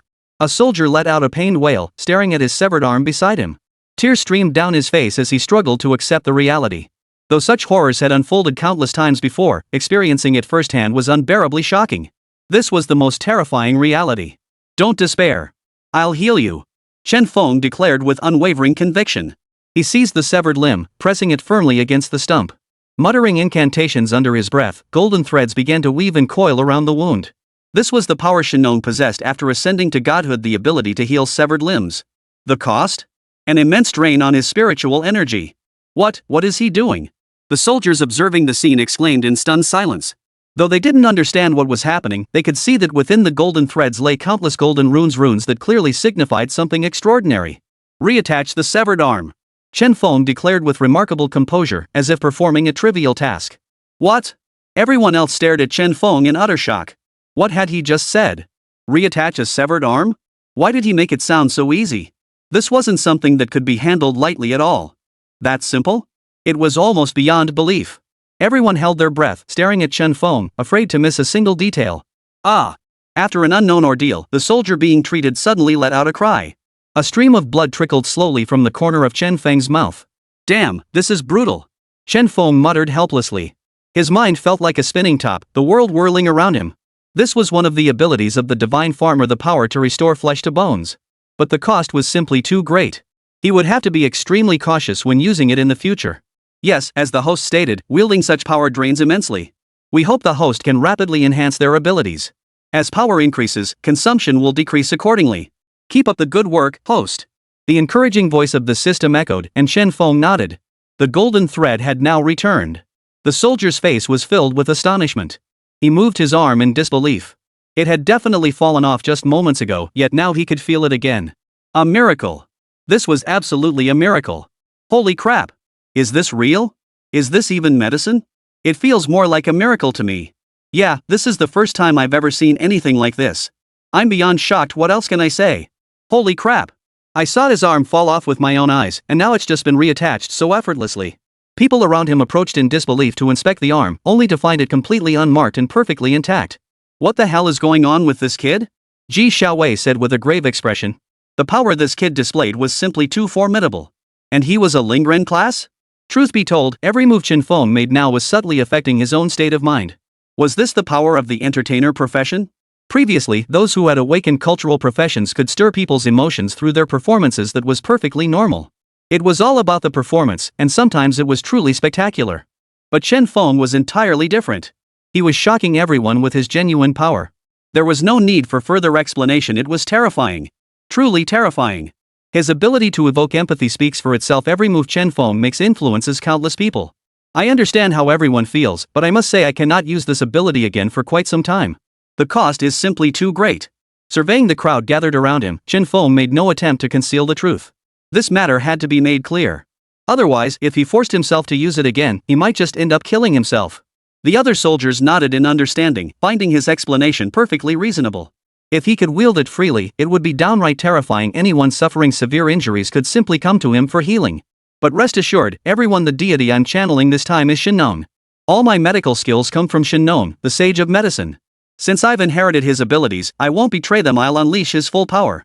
A flash of cunning flickered in Chen Feng's eyes. Because what he was saying now was finally getting to the point. He was an actor, and one who could portray deities. His most pressing task now was to boost the popularity of these divine figures. Sure enough, after Chen Feng finished speaking, those around him turned to exchange puzzled glances. None understood what he was referring to. Shen Nong? Who was that? And the Sage of Medicine? Never heard of him. I know many of you haven't heard of them, but these are our forgotten ancestors. I hope you'll never forget them. My awakened specialty is acting, so when I portray deities, I can activate spiritual sharing. I hope you'll join me in entering the world of Shen Nong. Chen Feng spoke with sincere conviction. Soon after, everyone felt a surge of consciousness emerge from the depths of their minds. Not their own memories, yet accessible. Could it be? Was this the memory Chen Feng spoke of? Chapter 46, Questions. Begin the performance. Chen Feng silently chanted in his mind, his entire being launching into the meticulously rehearsed opera performance. Simultaneously, vivid scenes unfolded within everyone's minds, all thanks to the system. The crowd stared at the vivid scene before them, instinctively reaching out to touch it. They felt as though they were truly immersed in this environment, able to step out at any moment. The story unfolded continuously as Chen Feng extended his performance. It was utterly terrifying. If any other actors were present, they would surely be speechless with shock. This level of immersive realism was something they could never achieve. Performances always carry traces of artifice, but this direct spiritual immersion was truly terrifying. In everyone's minds, it was still the elderly Shen Nong, dedicating himself to humanity by researching herbs and even founding medicine. He tasted hundreds of plants, traversing countless paths, all to gather more medicinal herbs. Yet it was precisely this benevolent heart that fueled his growth. Eventually, Shen Nong ascended to become the Sage of Medicine, ultimately achieving divine status. What happened after his deification, however, remained unknown to Chen Feng. His memories only extended to the time before their ascension. Thank you all for watching. May you remember that a guardian deity watches over us. We must cherish our lives all the more. I pray you will vanquish every beast. Chen Feng concluded his performance, tears welling in his eyes as he bowed to the crowd on the battlefield. Those on the battlefield, whether soldiers or students, were all heroes of this nation. Truthfully, they were the nation's true guardian deities. With such guardians, this nation could be protected. As Chen Feng's performance concluded, the world within everyone's minds began to fade. They gazed at the real world before them, feeling somewhat dazed. Having just witnessed the life of Shen Nong in such vivid detail, countless souls were deeply moved. Who would have thought this world still had such guardians? Why had they never heard of them before? Who would have thought that a medicine sage has been watching over us all this time? For the sake of all living beings, he spared no effort scouring mountains and tasting hundreds of herbs. It's truly moving. Yeah, I won't hide it, I actually cried watching that. But that mythical world we just saw, do you think it really existed? We always thought the ancient tales of immortals were just fiction, but the world and powers we saw now? If our past selves had to imagine something like this, they'd never have been able to. From what Chen Feng implied earlier, does playing the role of a deity grant you powers? That's just too incredible. Everyone was engaged in heated discussion. Seeing their reactions, Chen Feng felt deeply gratified. Their responses validated the purpose of his performance, to help more people understand the gods. Second, to inspire everyone to live life to the fullest. Only with conviction in their hearts could they live truly vibrant lives, otherwise, they'd merely be walking corpses. Alright, I see you've finished your performance. Come with me. Ji Xiaowei approached Chen Feng and whispered softly, having been drawn into Chen Feng's scene moments before. They believed it was merely a mental illusion created by Chen Feng, but they had no way of knowing that everything they witnessed was an authentic projection of that world at that very moment. Chen Feng nodded and followed behind Ji Xiaowei. Beep beep beep. Collecting faith energy from the battlefield due to the host's performance. Collecting faith energy. Faith energy will be converted into God fusion rate at a fixed ratio. Awesome. Chen Feng's heart raced with excitement. The system kept showering him with benefits, and his mastery of divine powers grew ever more refined. The only question was which deity would become his first 100% fusion target. He also wondered if achieving 100% fusion would truly make him that deity. All this was just around the corner. As the system continued gathering, Chen Feng watched Ji Xiaowei pacing before him. A flood of questions about this world surged in his mind. But these were clearly classified matters. He didn't know if Ji Xiaowei would be willing to share them. For now, Chen Feng could only hold back, unsure of what to say. Alright, if there's anything you want to know, just ask me directly. I'll tell you everything I can under the circumstances. Whether he noticed Chen Feng or not, Ji Xiaowei suddenly stopped pacing, turned, and looked at Chen Feng. Ha! Chen Feng hadn't expected him to ask proactively, seeing right through his thoughts. Realizing this, Chen Feng scratched his head awkwardly. Because what he wanted most right now was to ask about this world, things ordinary people didn't know. This ferocious beast puzzled Chen Feng deeply. Given humanity's immense strength, why hadn't they sent powerful warriors to exterminate it? Moreover, while this beast's SSS tier classification was already formidable, it was clear even stronger beasts existed beyond it. And why did these so-called imperial-grade beasts possess human-like intelligence? And then there was this human awakening. And so on. All these questions burned in Chen Feng's mind. They were his quest for understanding society. Since the system wouldn't enlighten him, perhaps consulting someone knowledgeable would yield answers. Previously, Chen Feng had never had the chance to connect with influential figures. Now that he finally had this opportunity, he absolutely couldn't let it slip away. Ji Xiaowei was immensely powerful, and his status was clearly elevated. Asking questions might yield some answers provided, of course, that the other party was willing to share. What's the matter? Still worried? Relax, these smoke signals are specially treated. No one outside can hear them. And even if you ask, I might not tell. Ji Xiaowei quipped casually, as if it were perfectly normal. You can ask, but I don't have to answer. Still, he genuinely found Chen Feng increasingly intriguing. And he's got the skills. Reviewing Chen Feng's records, at his current rate of progress, it wouldn't take years before he surpassed him. Chen Feng didn't beat around the bush, blurting out his question in one breath. Hearing Chen Feng's words, Ji Xiaowei's expression grew even more astonished. Could it be that Chen Feng had been unaware of all this? But then again, in high school, no one knew. Actually, this world might not be quite what you imagined it to be. Or rather, the world you see now might just be the tip of the iceberg. Ji Xiaowei stared intently at Chen Feng as he spoke. Those two simple sentences only deepened the confusion in Chen Feng's mind. Chapter 47, Another World? Tip of the iceberg? What do you mean? Are you saying there are other worlds out in space? Chen Feng asked, his expression filled with confusion. Even though the descent of the monstrous beasts had expanded the continent's area by over half, the world was still vast. It hardly warranted the phrase tip of the iceberg. He simply couldn't wrap his head around it. Still, this apprenticeship was proving remarkably valuable. Though its true nature remained unclear, the intelligence gained this time was undoubtedly substantial. Having a system was truly amazing. It could directly scan power levels, something Chen Feng had never imagined before. This meant that when encountering powerful foes in the future, he could flee ahead of others much faster. Because this world isn't the only one. Otherwise, how did these ferocious beasts, or rather, imperial-grade beasts, come to exist? Ji Xiaowei spoke solemnly, his piercing gaze fixed deep into the forest. Chen Feng listened to Ji Xiaowei's words and began to think intensely. It seemed Ji Xiaowei's reasoning made sense. Because the current strength of the human race wasn't exactly weak. There was no need to hide and sneak around like this. The beasts could be slowly hunted down and killed. Yet, in his memories, these beasts only grew more numerous. They were impossible to exterminate. What was truly terrifying was that these beasts were growing stronger and stronger. That was the most frightening part. Another world? Are you saying there's a wormhole or some kind of entrance? Chen Feng blurted out urgently, his impatience and excitement bubbling over. If that were the case, since he himself had crossed over, could there be a way for him to return home?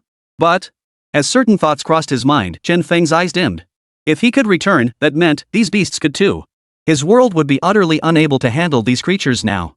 Therefore, before eliminating these beasts, it was best not to return. Otherwise, it would bring nothing but endless calamity, something Chen Feng certainly didn't want to see. What's wrong? Scared? Ji Xiaowei asked curiously, observing Chen Feng's expression. Chen Feng showed no trace of surprise, as if he'd known about this all along. That was the truly terrifying part. I accept it. This is the only way to explain it. But are you sure telling me this doesn't violate discipline? Chen Feng replied calmly. As a high-ranking officer, it was normal for him to know these things. But Chen Feng believed the other party must be bound by discipline, not to say more. If that was the case, then everything became interesting. This was deliberate disclosure. To be honest, the higher-ups have been keeping an eye on you for a while. They hope you'll enter a top-tier university after high school graduation. There, you'll have even more powerful mentors to guide you. Of course, there's also your cultural background. Lately, for reasons unknown, the higher-ups have suddenly begun emphasizing culture. Certain cultural gaps, you know what I mean, must be reported. Only then can we refine our historical narrative. Ji Xiaowei spoke up, utterly perplexed by these directives from leadership. Shouldn't the primary focus be on enhancing combat capabilities? Why the sudden emphasis on culture? It was truly baffling. This was a question on many people's minds. Yet even Chen Feng himself probably wouldn't have guessed that the reason behind it all was simply because his livestreams had benefited everyone immensely. That had been the closest they'd ever come to sensing the power of the laws. Yet when they might grasp it again was anyone's guess.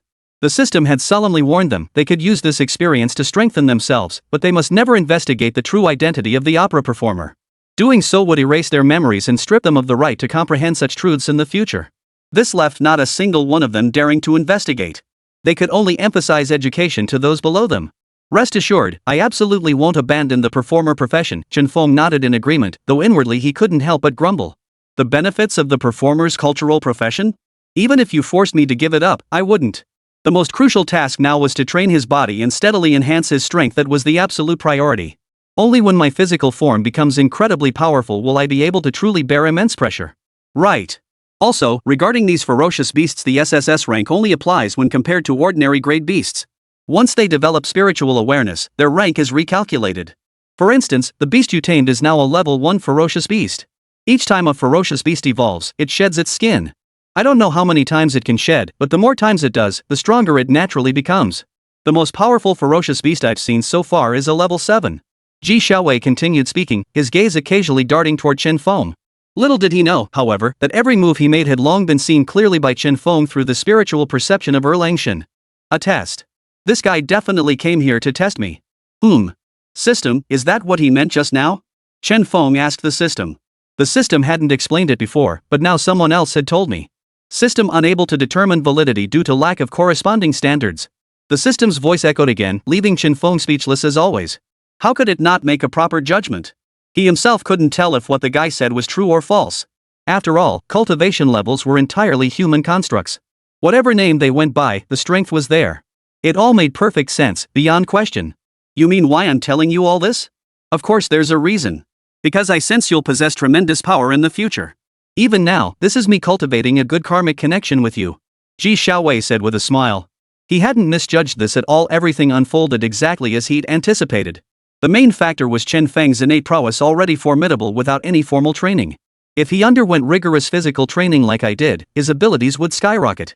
Alright, I've told you everything you wanted to know this time. If you're interested, I can give you a set of cultivation methods left behind from before, I believe. Just follow them in your practice. Ji Xiaowei pulled a book from his pocket and handed it directly to Chen Feng. Chen Feng looked down and saw it was an ancient text. Inside were numerous cultivation methods, all focused on physical training. Thank you! Chen Feng exclaimed excitedly. This was precisely the kind of ability he lacked. Just make sure you cultivate diligently. Don't let this technique go to waste. Ji Xiaowei said earnestly. He had obtained this book by chance, and it was extremely precious. Though he had shared it with many people over the years, he was the only one who had truly mastered it. Chapter 48, Physical Training. As for finding a master, I'll give you a phone number later. If you have any questions, feel free to call me anytime, Ji Xiaowei said with a smile before dispelling the surrounding mist. I know everyone's awakened abilities are different, but can these abilities all be studied independently? Chen Feng asked curiously. This was the first time Chen Feng had ever seen someone wield their ability with such fluidity. Moreover, the results proved it. After applying this method, the practitioner's overall strength had risen to a new level. You mean this? Ji Xiaowei replied calmly.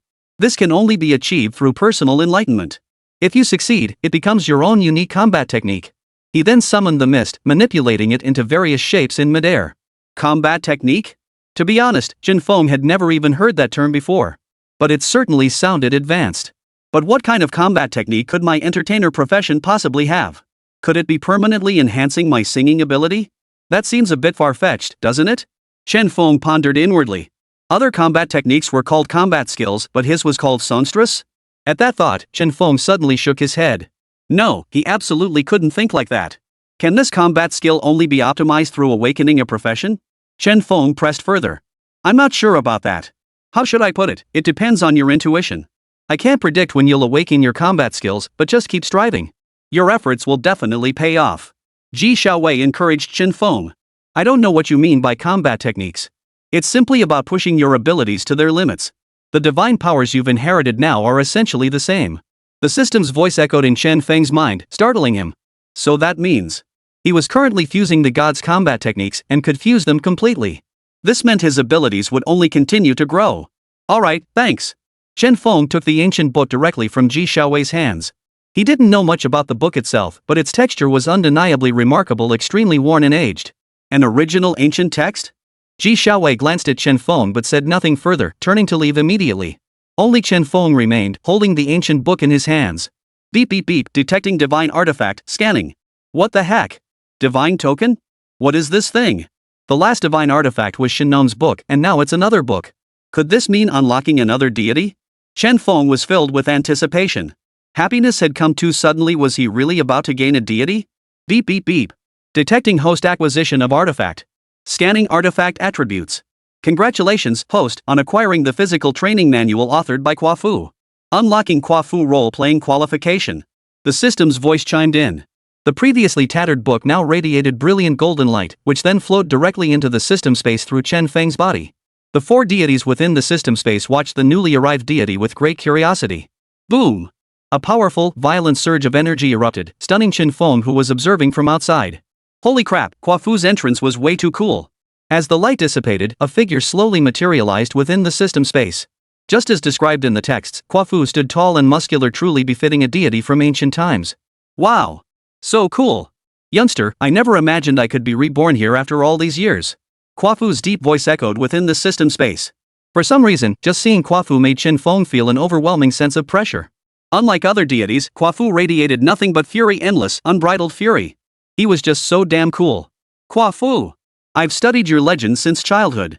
Your spirit of chasing the sun truly inspires my deepest admiration.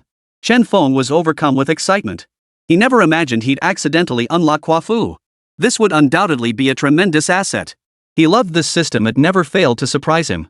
As expected of an ancient deity, his combat prowess is undoubtedly in a league of its own. Yeah, he's seriously cool. Kwafu is my idol, finally meeting him in person. That sheer physical strength. How did the great Kwafu even train to achieve this? With a newcomer arriving in the system space, all the other deities gathered around. Whether they knew each other or not, they exchanged pleasantries regardless. After all, they were all deities. Though from different eras, they were all fragments of a greater soul. Essentially, there was little difference between them. On the contrary, being kindred spirits, they found greater solace in each other's company. After all, they were all once gods. Seeing you all like this makes me so happy. Everyone, please be joyful within this system, Chen Feng said, genuinely delighted by the harmonious scene before him. This was far better than he had ever imagined. Only when these deities coexisted in harmony could he rapidly enhance his own strength. Great God Kwafu, I see that book on body refinement was written by you. Could you teach me how to train my body? Though your power is formidable, it's ultimately not my own, right? Chen Feng looked at Kwafu with unwavering determination, his eyes brimming with admiration. Kwafu was entirely different from the other deities, pursuing pure physical strength. Brute force overcomes all tricks. There's nothing a single punch can't resolve. If it could, it meant his strength wasn't yet sufficient. There's no shortcut. See that book of mine? It details my entire physical training process. Follow the methods, and you will succeed. But the journey is grueling, I doubt you'll endure it. But reaching my level is impossible for you don't possess my constitution. Kwafu said, gazing down at Chen Feng. Only those who truly practice physical cultivation know how arduous this path truly is. Every step is explored with one's very life. All right. Chen Feng nodded. Now that he had a method, all that remained was to train. Beep beep beep. System automatically initiating new mission. Host must complete Kwafu's trial to unlock the trial battlefield. Successfully passing the trial will increase divine fusion by 10%. Holy crap! 10%? Chen Feng's eyes widened in shock. Normally, fusion with deities only increased by 1% at a time. A 10% boost was enormous. But what exactly was this trial battlefield? Regardless, this battlefield was something he absolutely had to participate in. Not only could it boost his strength, but it would also increase his fusion level with the deity. Why wouldn't he do it? Host, please confirm acceptance of the mission. Rejection will result in annihilation. System, you really are. How could I not accept? Accept. Chapter 49, Preparations. Automatically activating the trial microcosm. Host must complete tasks on schedule. The system's voice reached Chen Feng's ears. This time, however, Chen Feng felt something entirely new because Ji Xiaowei had mentioned it before. The reason the ferocious beasts appeared was due to other worlds. Moreover, between the lines, it implied that numerous portals to other worlds likely existed within this very realm. Could this trial's activated microcosm be one of those other worlds? After pondering this, Chen Feng decided to set it aside for now and return to school. Having completed the new student trial, Chen Feng could only return to school with lingering questions. The trial? He'd try it again tonight. But as soon as he reached the school gate, he saw Wang Tong and the principal standing there. Spotting Chen Feng approaching, 2 massive celebratory cannons blasted open. Countless streamers rained down upon his head. Caught completely off guard, Chen Feng wondered, what the heck? Why the fireworks? Congratulations, Chen Feng. You secured first place in the entire district this time, and your performance was truly outstanding. You've even become Captain Ji Xiaowei's disciple. The principal stepped forward, clasping Chen Feng's arm as he spoke.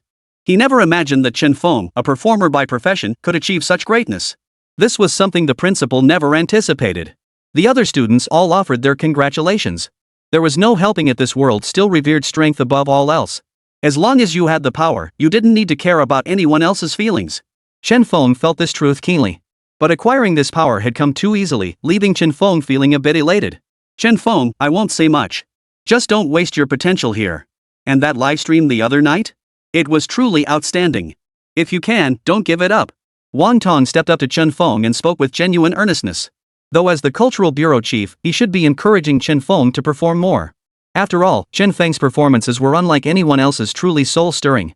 No such profession had ever existed before, and Chen Feng was undoubtedly the first. Don't worry, director. Chen Feng nodded. Though Wang Tong wasn't particularly powerful, he had provided considerable assistance along the way. After the ceremony concluded, Chen Feng returned to his dormitory to rest. What Chen Feng didn't know was that at that very moment, high-ranking military officials were holding a meeting. The meeting screens continuously looped footage of Chen Feng's battle scenes. Is this profession truly that extraordinary? For one person to harness such immense power, doesn't that seem implausible? Ji Xiaowei, are you certain you saw correctly? An elderly man stood up and analyzed the situation with grave expression. No matter how you looked at it, this incident seemed utterly implausible. A single individual awakens the Lingren profession, dons a mask, and suddenly channels divine power. What about the efforts of everyone else? I don't know if it's miraculous, but I saw it all with my own eyes. Ji Xiaowei stood up and affirmed. Though puzzled, witnessing it firsthand had convinced him. Whether it was Luohan's aura enveloped in Buddha's light or Shinnong's body radiating the scent of medicinal herbs, these were things that couldn't be replicated. That's why he resolved to take this disciple and impart everything he knew to Chen Feng. Alright, let's observe him further. If he truly meets the criteria, we'll focus our cultivation efforts on him. I agree. I agree too.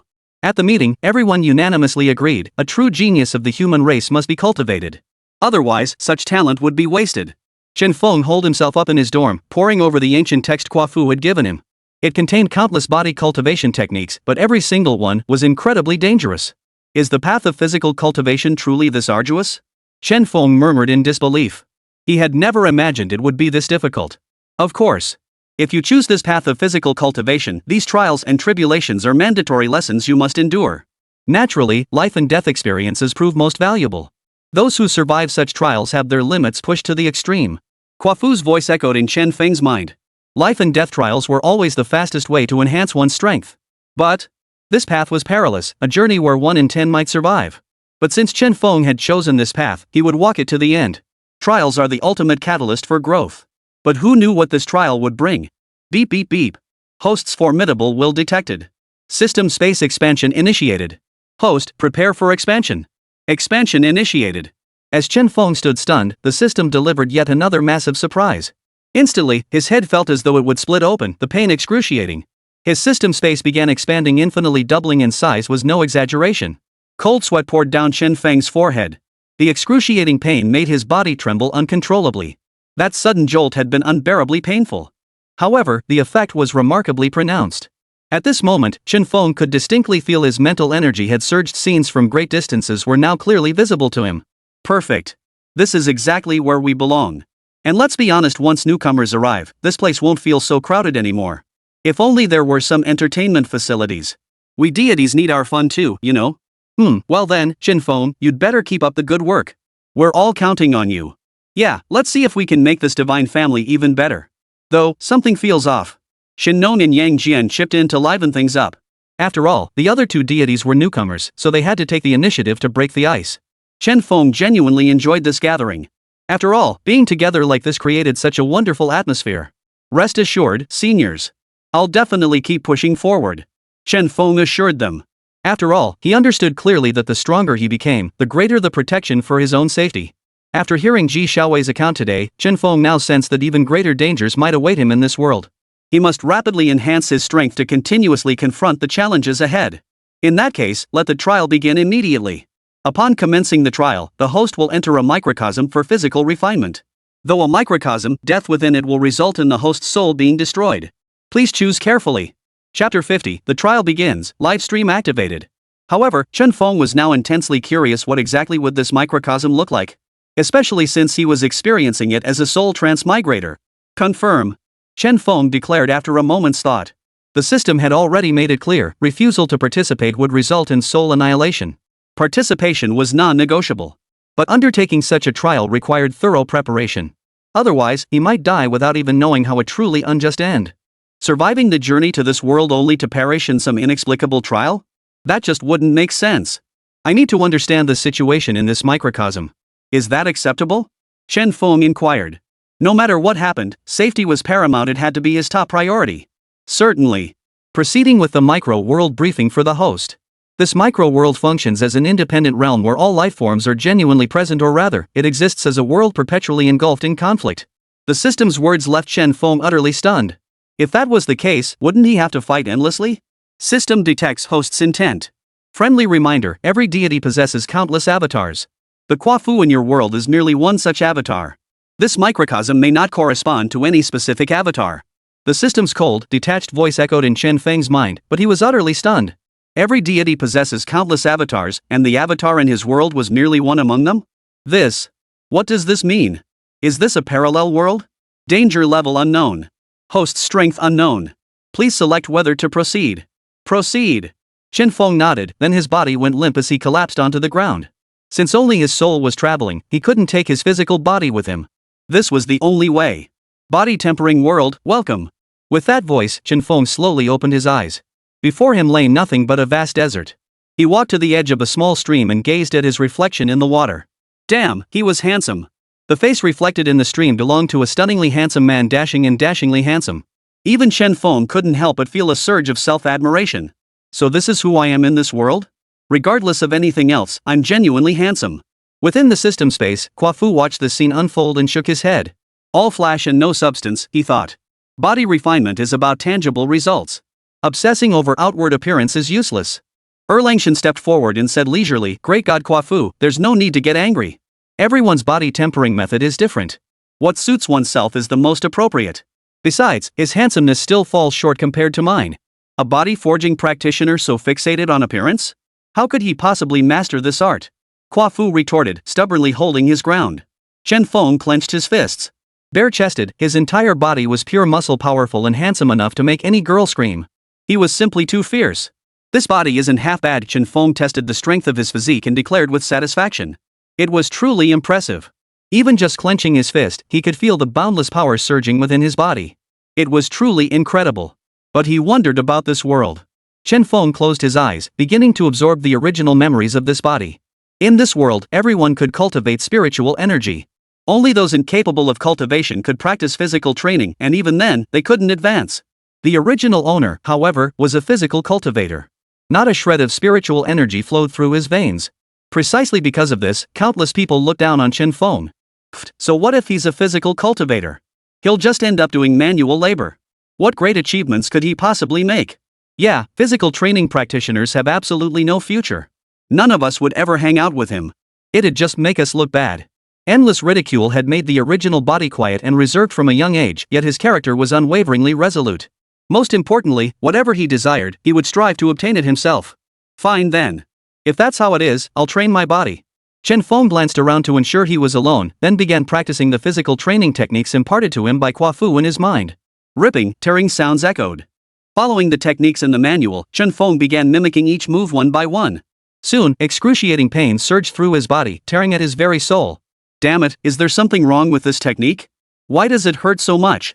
Chen Feng's face contorted in agony as he cried out. Since his transmigration, this was the first time he had ever felt such excruciating pain. It was excruciating. Kwafu, kid, this is how cultivation works. You have to endure the worst hardships to rise above others. Strength won't just fall from the sky if you don't suffer. Keep going. You'll only grow stronger.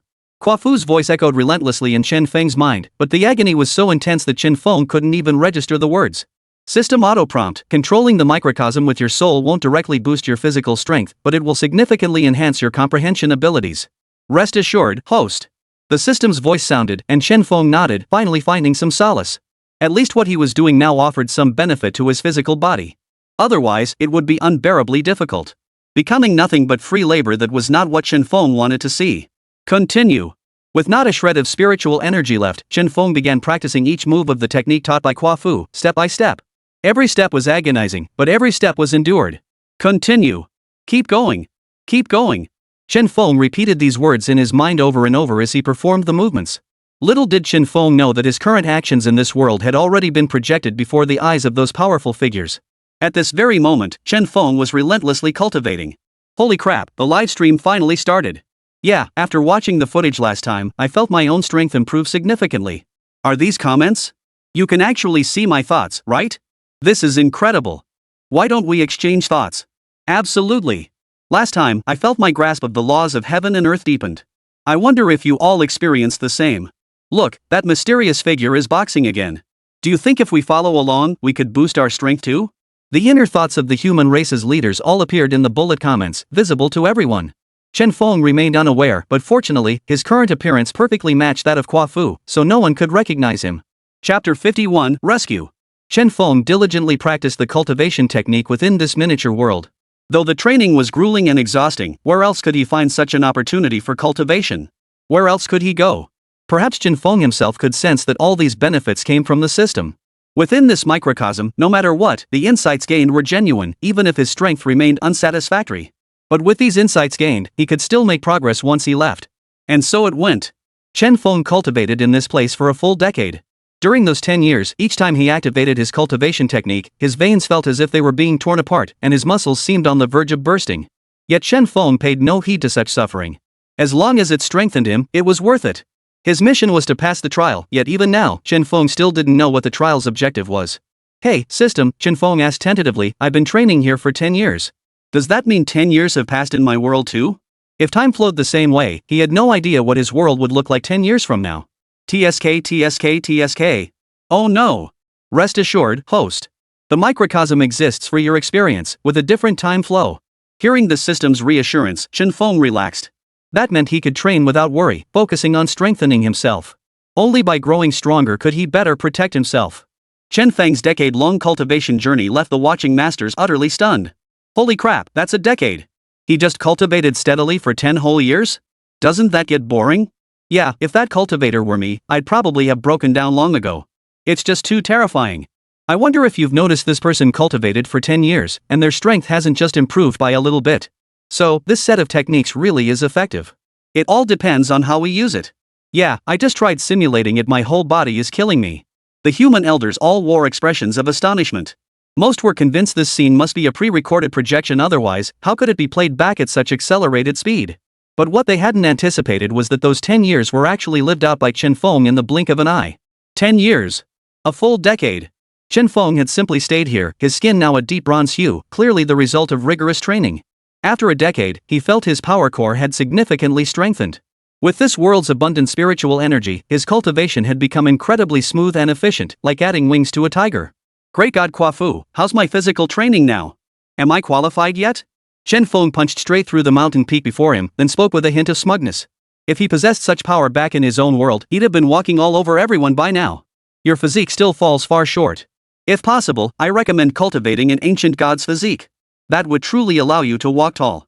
Kwa Fu observed Chen Feng's physique in the projection with a hint of satisfaction. What was that? If Kwa Fu makes it sound so effortless, acquiring it should be simple, right? It's the body of a god. Cultivate for a few hundred years, and you should be close. Holy crap! This guy's messing with me. How could I possibly handle this ancient god's body right now? I need to fix my own body first. Regardless of what Kwa Fu said, Chen Feng emerged from seclusion at that very moment. Seeing Chen Feng finally emerge from seclusion, the human elders immediately grew expectant. Though the figure in the scene might be far weaker than them, the profound techniques and the laws contained within could be things they'd never grasp even after a lifetime of cultivation. These were the laws of heaven and earth. Stepping out of the valley, Chen Feng felt the air outside was refreshingly crisp, truly invigorating. In his memory, this world was bordered by 5 nations where warfare was commonplace. And wouldn't you know it? Stumbled right into a major battle. Interesting. These people use spiritual energy for attacks worth studying closely. Observing the battle before him, Chen Feng remarked aloud. The spiritual energy in this world functions similarly to the awakened elemental powers of humans. They could attack using various elements, though their offensive power far surpassed that of the students. The battlefield shifted dramatically.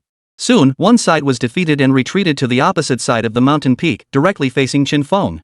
Watching the scattered remnants being pursued, Chen Feng recognized their leader as none other than the ruler of Lu Kingdom, the nation of this world. Chen Feng vanished in a flash, plunging down the mountain peak. Who's there? The fleeing general spotted Chen Feng, and his guards instantly tensed, closing in around him. All eyes fixed on Chen Feng, poised to attack at any moment. After all, pursuers were closing in. Any delay here could spell disaster for those behind. My surname is also Chen. Go. I'll protect you. Chen Feng spoke with feigned resignation. There was no choice since he had possessed this man's body, he had to uphold this sense of loyalty to family and country. He had to protect him. What? You?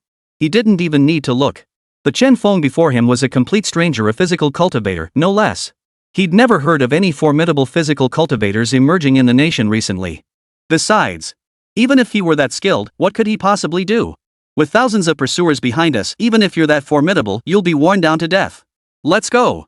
Chen Feng declared coldly, swinging the spear in his hand and thrusting it into the ground. An overwhelming aura instantly radiated across the entire battlefield.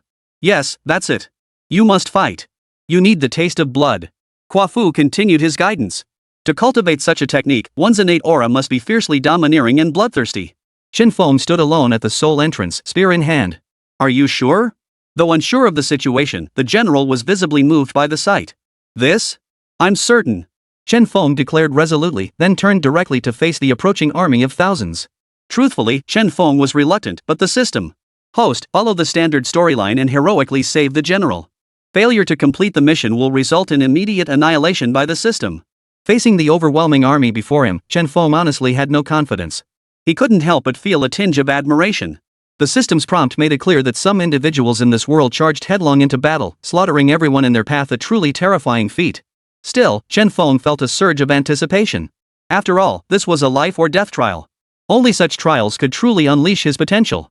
Chapter 52, 1 against 100? Against 1,000. Standing there, Chen Feng resembled a towering mountain, immovable and steadfast. Whether influenced by Chen Feng or not, the fleeing general abruptly turned his horse around to face the pursuing forces behind him. Damn it! No more running! The pursuing army pressed relentlessly. If caught, the general faced only one fate, capture. What's wrong? Not running anymore? Chen Feng folded his arms, observing the general beside him. Though the man looked utterly defeated now, the aura radiating from him remained undeniably formidable. Yeah, I'm not running anymore. There's no point in trying to outrun them. Might as well see what you've got. Though our fate will most likely be. The general added with a hint of resignation. Chen Feng shrugged indifferently at the remark. Ha ha ha. This is exactly what I want to make a stunning debut. The human race powerhouses watching the livestream all secretly wiped cold sweat from their brows. Seriously? He's actually going for it? Can he even win? I admit he's formidable, but this is reckless. Is this how it all ends?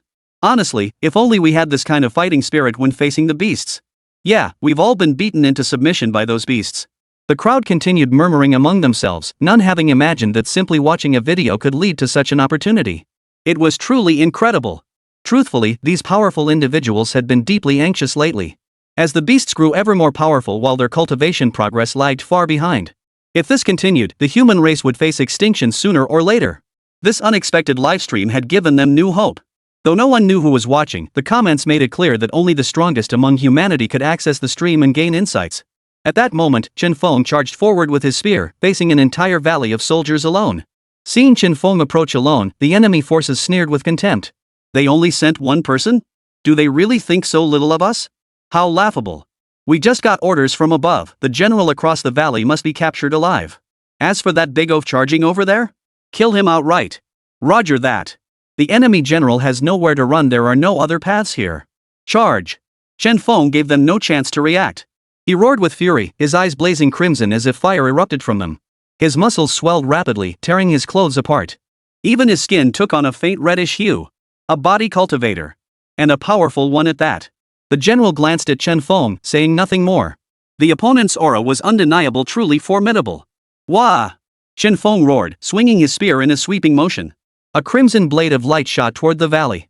The blade sliced through dozens of bodies, fresh blood spattering onto the ground. The sheer brutality of the scene instantly froze countless onlookers in terror. Kill! Chen Feng charged forward, spear raised. Every muscle in his body unleashed raw power, each sweeping strike of his spear claiming countless lives. The narrow path forced the enemy to pass right through Chen Feng's line.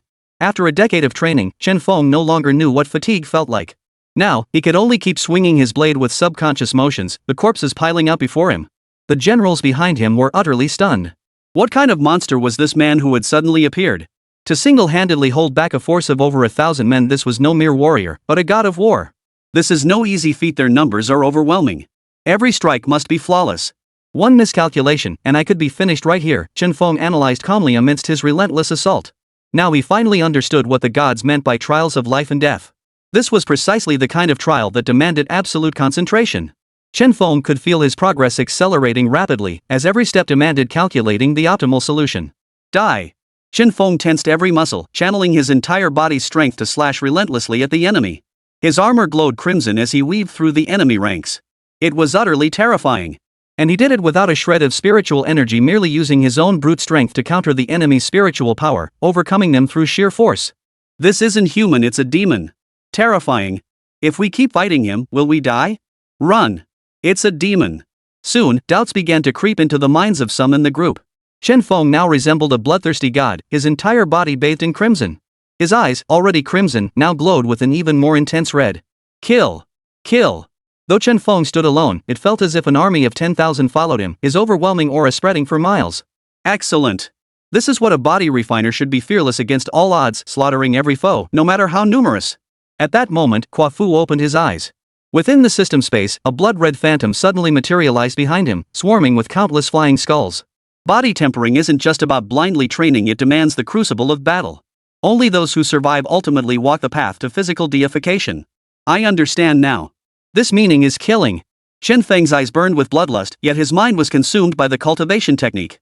The entire book taught how to harness the power of the flesh to kill. As long as it could slay ferocious beasts and secure victory.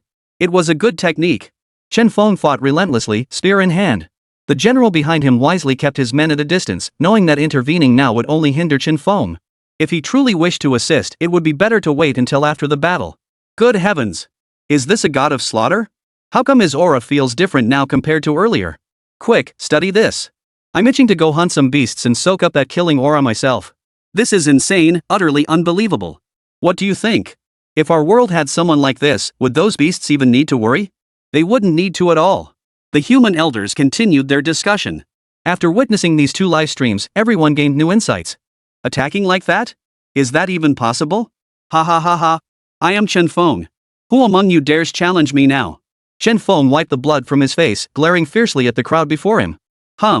Seeing the look in Chen Feng's eyes, everyone felt a sudden chill run down their spines. This wasn't human at all, it was a demon from hell. After a moment of hesitation, they all turned and left in unison, not daring to look back even once. Not bad. This feeling is truly satisfying. Chen Feng was thoroughly satisfied with his current situation. Possessing immense power in this world and profound mastery of martial arts, he knew he could apply this understanding instantly upon returning. Chapter 53, The God of War's Understanding Slaughter. Ha ha ha ha. You puny youngsters, get out of here now. Chen Feng roared. Sunlight fell upon him, and the thick blood on his body reflected a blinding glare. Blood! Blood! Chen Feng felt his consciousness growing hazy, his mind surging with excitement. He licked the blood from the corner of his mouth with his tongue. TSK TSK TSK. So this is the taste of blood? Chen Feng stood there amidst the battlefield, surrounded by countless corpses piled high. The thick, pungent stench of blood made even this battle-hardened general feel queasy. To kill so many single-handedly was utterly terrifying. Hello? Thank you for saving me.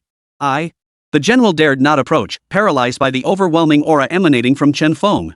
He could only whisper the words from behind his back. This man. Who exactly was he? At that moment, Chen Feng felt as if a blood-red haze had descended over his vision, obscuring everything before him. It wasn't until he heard the general's words that he turned his head. Those eyes, filled with bloodlust, made everyone take a few steps back. Those weren't human eyes anymore, they were the eyes of a god of slaughter. Terrifying. My goodness, that gaze, if you didn't say otherwise, I'd believe he was a ferocious beast. Yeah, that gaze is way too aggressive. But we should possess such fierceness too. With that kind of bloodlust, what beast could possibly stand against us? This bloodthirsty aura is terrifying, yet I genuinely sense something within it. The human race's strongest warriors continued to observe intently. They couldn't afford to be careless, these were the very laws of heaven and earth. To miss even a single glance would be a true waste. Only now, upon clearly seeing the crowd before him, did the crimson in Chen Feng's eyes slowly fade, returning to its normal hue. Perhaps due to the cultivation technique, Chen Feng had felt himself suddenly lose his senses just moments ago. When he opened his eyes again, this was what he saw. Did I kill all these people? Chen Feng stared at the bloody scene around him, his voice tinged with disbelief. Simultaneously, he savored the sensation he'd felt while taking lives. Was this what they called artistic conception? Wasn't everyone's combat technique unique? Could his very essence be murder? Sir, Chen Feng, right? Thank you for your help earlier. Since you're also from Lu Kingdom, why not come with me to see the king? I guarantee he'll be pleased to have you. The general looked at Chen Feng with eager anticipation. This was no joke. With Chen Feng's current strength, he'd be a hot commodity anywhere. Never had anyone heard of someone mastering physical cultivation to such an extreme. All right. My dream is to lead troops into battle. Chen Feng spoke plainly without elaboration, his expression so solemn that no one could even think of refusing. After all, what man didn't dream of commanding armies and conquering battlefields? And now, the opportunity had arrived. He could lead the charge, achieve great deeds, and make his mark. Who could resist such temptation? Excellent. Someone, prepare the carriage, the general exclaimed with delight. He hadn't expected Chen Feng to be so eager to lead troops into battle. It was perfect, saving him the trouble of persuasion. And so, Chen Feng sat alone in the carriage, hands resting flat on his knees, beginning to comprehend the 10 years of this world. 10 years. Not mere idle sitting, but a profound perception of power. Now, infused with the blood-soaked aura of the battlefield, his understanding of this martial art deepened dramatically. This was war. That's right, kid. Keep learning. What I pursue is the ultimate combat, every move deadly, every fighting style a killing technique. Yang Jian stood with his hands behind his back in the system space, speaking with pride. Because this was his specialty. Chen Feng, it will be nearly an hour before we arrive. I will truthfully explain the entire sequence of events to His Majesty. I hope you won't mind. The general approached the carriage door, his gaze fixed on Chen Feng as he spoke, his tone brimming with respect. How could he not show respect? After all, Chen Feng had just saved his life. And he'd done it using physical cultivation techniques utterly terrifying. Chen Feng nodded. He had trained for 10 years precisely to enter the battlefield and engage in combat. This very scenario was exactly what he needed. It was that simple. No need to dwell on anything else. Experience it all. Beep beep beep. Congratulations, host, on completing Phase 1. Phase 2 is now activated. Please complete one battle campaign. The system's voice echoed. Wasn't this a bit too goal-oriented? Chen Feng realized now that the system seemed intent on guiding him, accelerating his mastery of divine skills. This immersive experience felt utterly real. Could it be that the system was trying to cultivate an all-rounder like himself? Rest assured, Chen Feng replied earnestly. Since I've entered this microcosm, I'll take this mission seriously. He understood the system's intentions were ultimately for his own benefit. After that, Chen Feng said nothing more and followed the others into the palace. Amidst the towering, majestic structures lining the streets, Chen Feng walked, taking in the surrounding architecture. He was utterly astonished. This was truly the first time he had encountered such ancient buildings. He'd only ever seen them in history books before. Hurry up! Keep your eyes forward. The guards flanking the path barked sternly. After all, they had no idea who Chen Feng was or why he was here. But they could tell he was a physical cultivator. And if he was a physical cultivator, then he was just an ordinary person. Chen Feng paid them no mind, striding directly into the palace. This humble subject, Chen Feng, pays his respects to your majesty. Chen Feng entered the palace, glanced at the man seated upon the throne, and instead of kneeling, merely bowed slightly with his head, maintaining an air of neither servility nor arrogance. Witnessing this, not only the great king but even the surrounding ministers felt a surge of anger. How dare you? You refuse to kneel before his majesty. Yes, audacious. Guards! Seize him and drag him out to be executed. Numerous ministers spoke out, their eyes filled with contempt for Chen Feng. At first, none could believe that a single man could have fought an entire army. But Chen Feng paid them no mind whatsoever.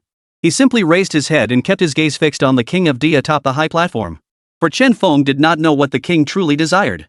If this king sought only empty titles, Chen Feng would rather leave immediately. Such a man was utterly unworthy of his service. Likewise, the king was startled by Chen Feng's unwavering gaze. He waved his hand dismissively. Enough. Without his actions, this victory would never have been possible. So what if he refuses to kneel? Frankly, I couldn't care less. Let my ministers think what they will. The great king rose abruptly, striding to Chen Feng's side with a smile. Chapter 54, I demand military authority. He had seen it too. Chen Feng seemed born to be a warrior, burning with a thirst for battle. He had reviewed the reports submitted by the generals. To be honest, it all felt a bit unreal. He'd never heard of a physical cultivator reaching such heights of power before. It sounded almost invincible. With the king having spoken, the remaining ministers naturally had nothing more to say. Everyone now sensibly stood on either side. I hear you're a body cultivator. How come I've never heard of you before? The great king scrutinized Chen Feng.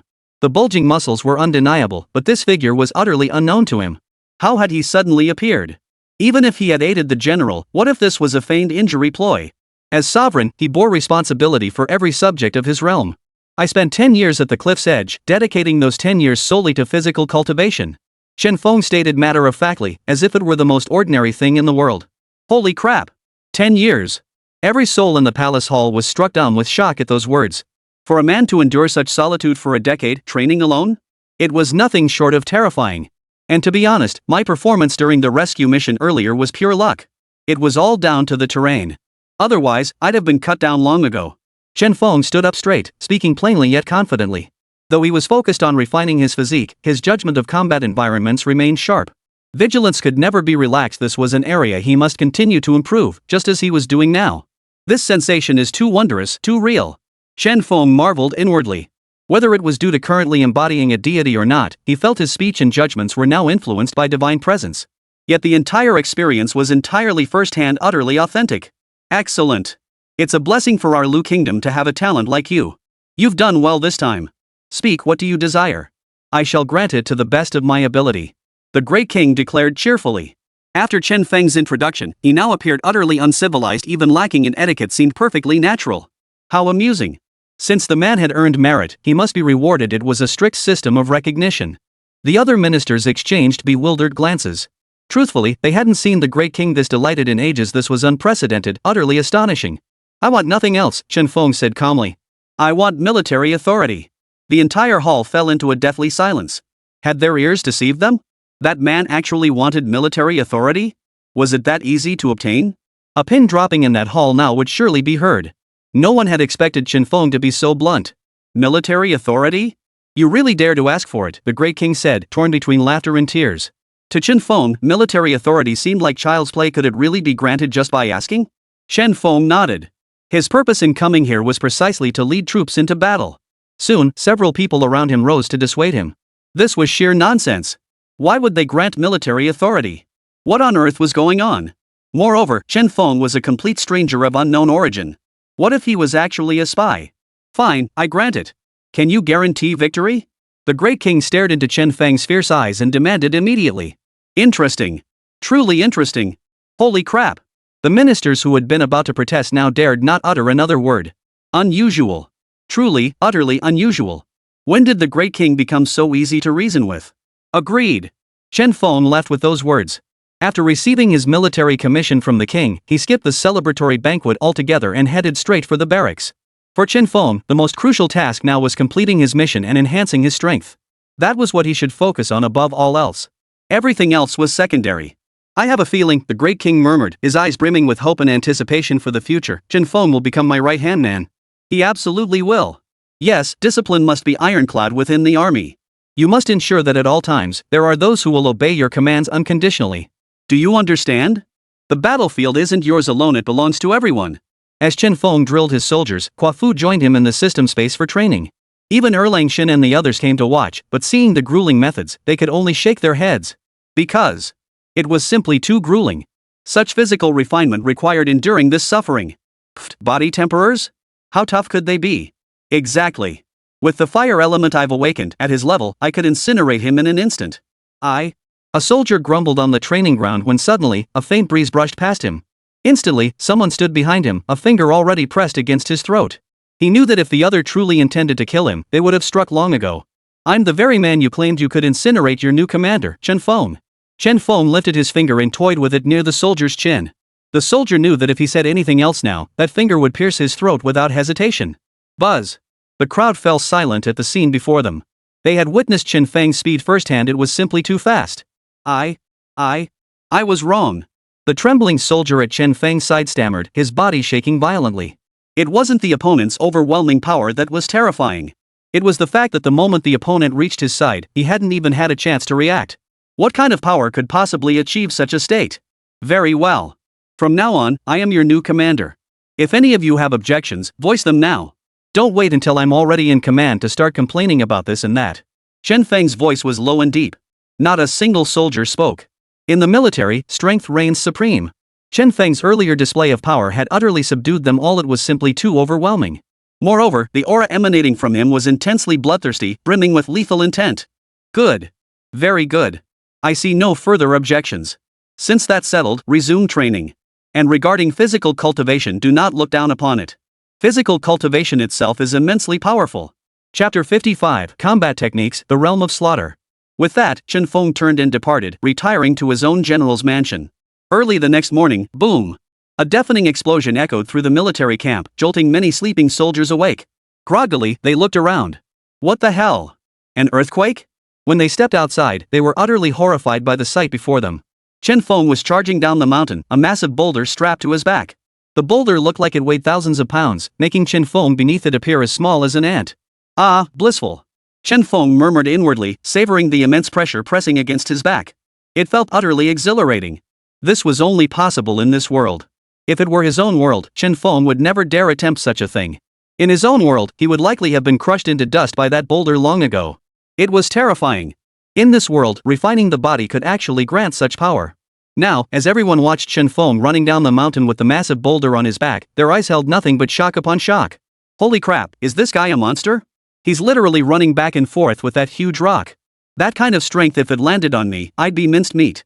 When they said he was a physical cultivation master before, I didn't believe it. But now, a talent like this deserves to be our commander-in-chief. Unbelievably powerful. I'm seriously considering switching to physical cultivation myself. Holy crap! He's insane. At this moment, the entire army was in a state of utter shock. Everything that had unfolded was beyond terrifying. It was simply not something a normal human being could accomplish. After that, Chen Feng personally led his troops into a preemptive strike. Despite widespread opposition and the overwhelming disparity in strength, Chen Feng showed no hesitation whatsoever and launched the attack directly. Moreover, unlike others, as commander-in-chief, Chen Feng always charged at the forefront, fighting fiercely against the enemy. It wouldn't have been remarkable if it were merely bravery, but every tactical decision he made proved impeccably sound, leaving no room for criticism. Gradually, the troops came to recognize Chen Feng as their undisputed commander. Chen Feng's life followed this pattern, daily self-cultivation followed by battle to slay enemies. Yet the bloodthirsty aura surrounding him grew ever heavier, sometimes causing those passing by to recoil in fear. It was terrifying. Chen Feng grew increasingly confused. What exactly was body refinement? Was it truly meant for killing? No. No. None of this is right. Chen Feng roared suddenly during his cultivation, unleashing a wave of bloodthirsty energy. A crimson-red Fatian D manifested behind him. Roar! Chen Feng roared with fury.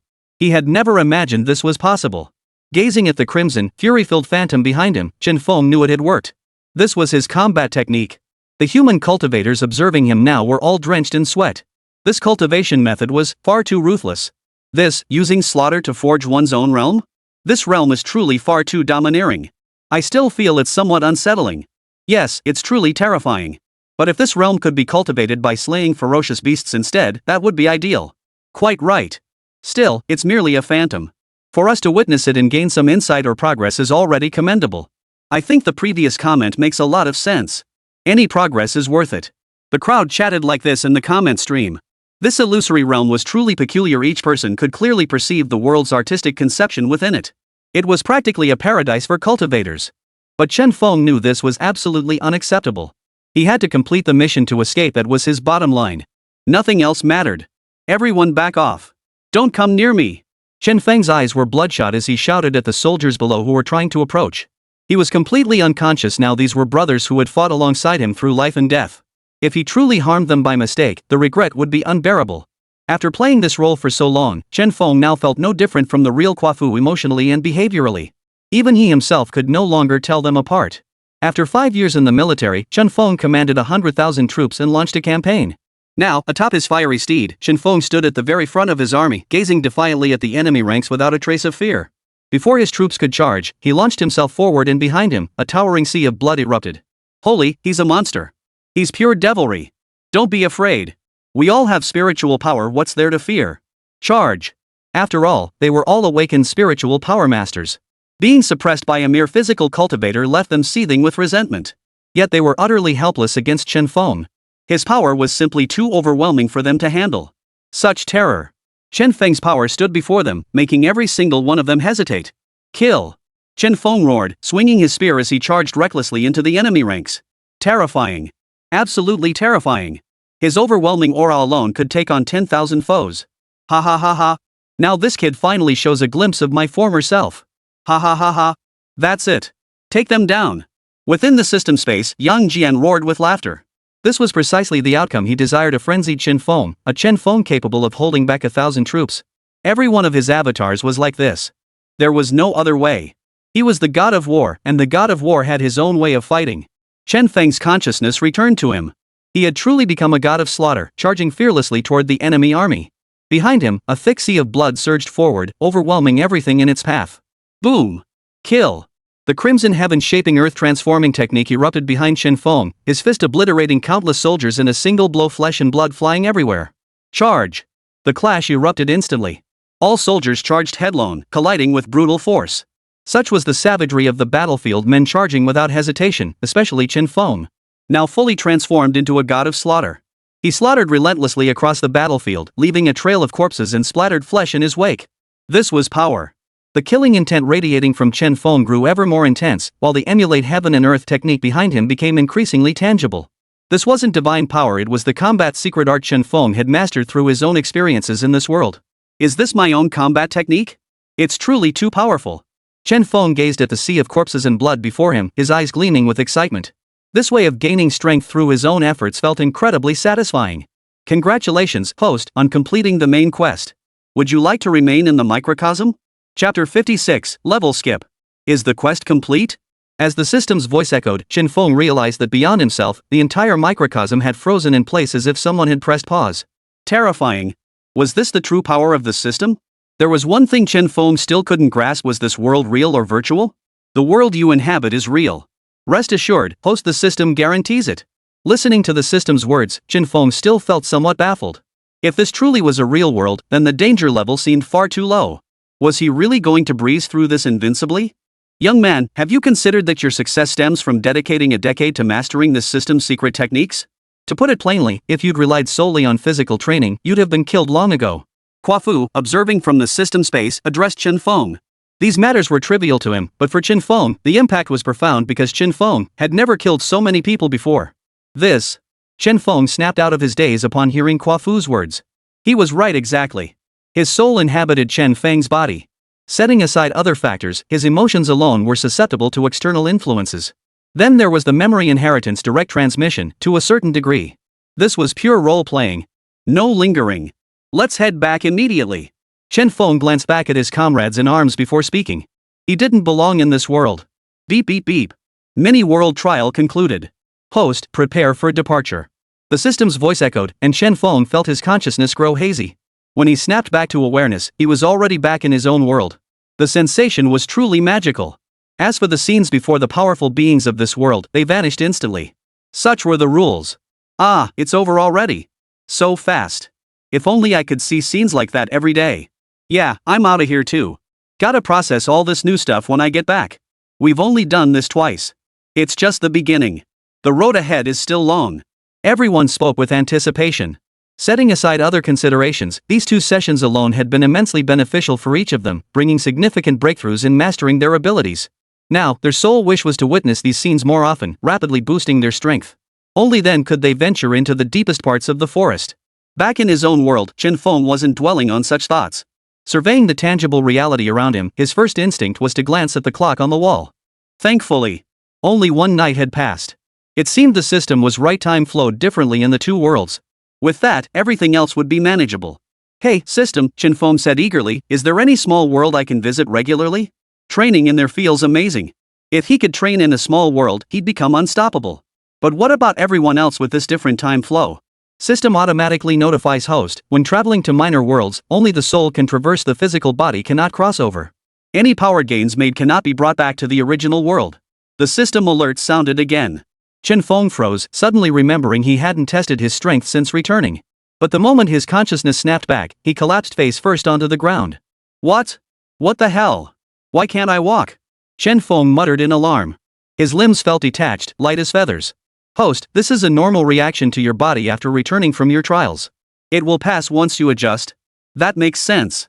Chen Feng lay on the ground, smiling helplessly. It all made perfect sense. After wielding such immense power in another world, it was only natural he'd need time to readjust upon returning here. But what really sucked was that none of the strength he'd cultivated over the years in that world had carried over to this body. Fortunately, the system rewarded him with a 10% fusion rate with Kuo-fu. That was a significant boost. He should see immediate results in his next battle. After a night of adjustment, Chen Feng was summoned to the principal's office on his first day back to school. On the desk lay a letter of recommendation. What's this? Chen Feng wondered inwardly. Why did the principal summon him just to hand over a recommendation letter? Was he trying to get rid of him? Opening the letter, it was indeed a recommendation for university admission and for the best university at that. At the bottom was Ji Xiaowei's printed signature. Beijing University. Chen Feng exclaimed in surprise. Beijing University, located in Beijing City, was one of the 8 major survival bases. It was worlds apart from this small, rundown town.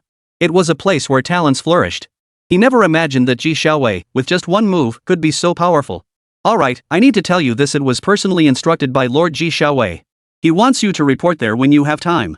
He'll be there too, so it'll be easier for you to communicate.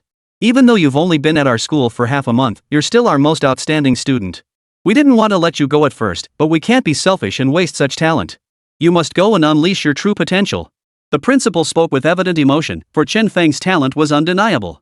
A person with such potential should go out and make a name for himself to truly fulfill his purpose. That was what Chen Feng needed to do most right now. Alright, I understand. I'll leave in a week. Chen Feng nodded, though his heart held no trace of excitement. Going to university was merely a matter of time. The basic combat techniques taught in high school, though fundamental and mandatory, were unnecessary for Chen Feng. Having survived life and death trials, he didn't need anyone to teach him how to fight. However, Chen Feng had another matter to attend to: joining a mercenary organization. After all, joining a mercenary group and completing missions would earn him substantial points. Using those points, he could select treasures because every single one might summon a deity, boosting his strength. That was the fastest way to grow. Alright, your paperwork is complete. Remember, protect yourself at all costs. Only by safeguarding yourself can you better confront the ferocious beasts, the headmaster repeatedly cautioned. Over the years, he had witnessed too many prodigies fall. He didn't want Chen Feng to join the ranks of the fallen. With consistent growth, he was destined to become the undisputed top student. Chapter 57, The Strongest Freshman. Thank you, Principal, Chen Feng nodded confidently, taking the letter of introduction. Truthfully, since awakening his abilities in this world, he'd spent most of his time here. For Chen Feng, who had traveled through time, this school was practically his second home. Leaving now, he felt a genuine sense of reluctance. But man strives for higher ground. An opportunity to elevate himself like this, Chen Feng would never let slip away. Still, he made his way to the trial tower. This tower was recognized nationwide. Inside were virtual wooden stakes, but they moved at incredible speeds and possessed immense power. The more floors a freshman could clear, the stronger their combat prowess was deemed. This was Chen Feng's first time here. Many freshmen came to observe and check the rankings. Making it onto the leaderboard was their goal for diligent cultivation. A higher ranking signified greater strength and access to more resources, the coveted prize beyond compare. But Chen Feng wasn't here to observe, he was here to challenge. After all, having just emerged from the small world, he was determined to test his own strength. Hey, classmate, check out the leaderboard. One of our high school seniors is on there. He's incredible, clearing the 10th layer while still in his senior year. The student at the entrance pointed at the rankings and said to Chen Feng, his eyes gleaming at the names listed. He couldn't help but wonder when his own name would appear there. I want to challenge, Chen Feng declared in a low voice, observing the crowd. Challenging should be fairly straightforward for him, after all, his power was still intact here. But this time, Chen Feng didn't want to rely on divine power. He just wanted to see how many layers he could clear with his current abilities. Hold up, Chen Feng. Our power is your power. Using it is no problem. Yeah, your power is essentially impersonating us. Go ahead. You'd be practically invincible. The deities within the system space all chuckled at this, for they were now nothing more than lingering fragments of souls. Without Chen Feng, they would have long since dissipated. But Chen Feng didn't see it that way. He still wanted his own power. What? You want to challenge it? Then be careful not to get hurt in there.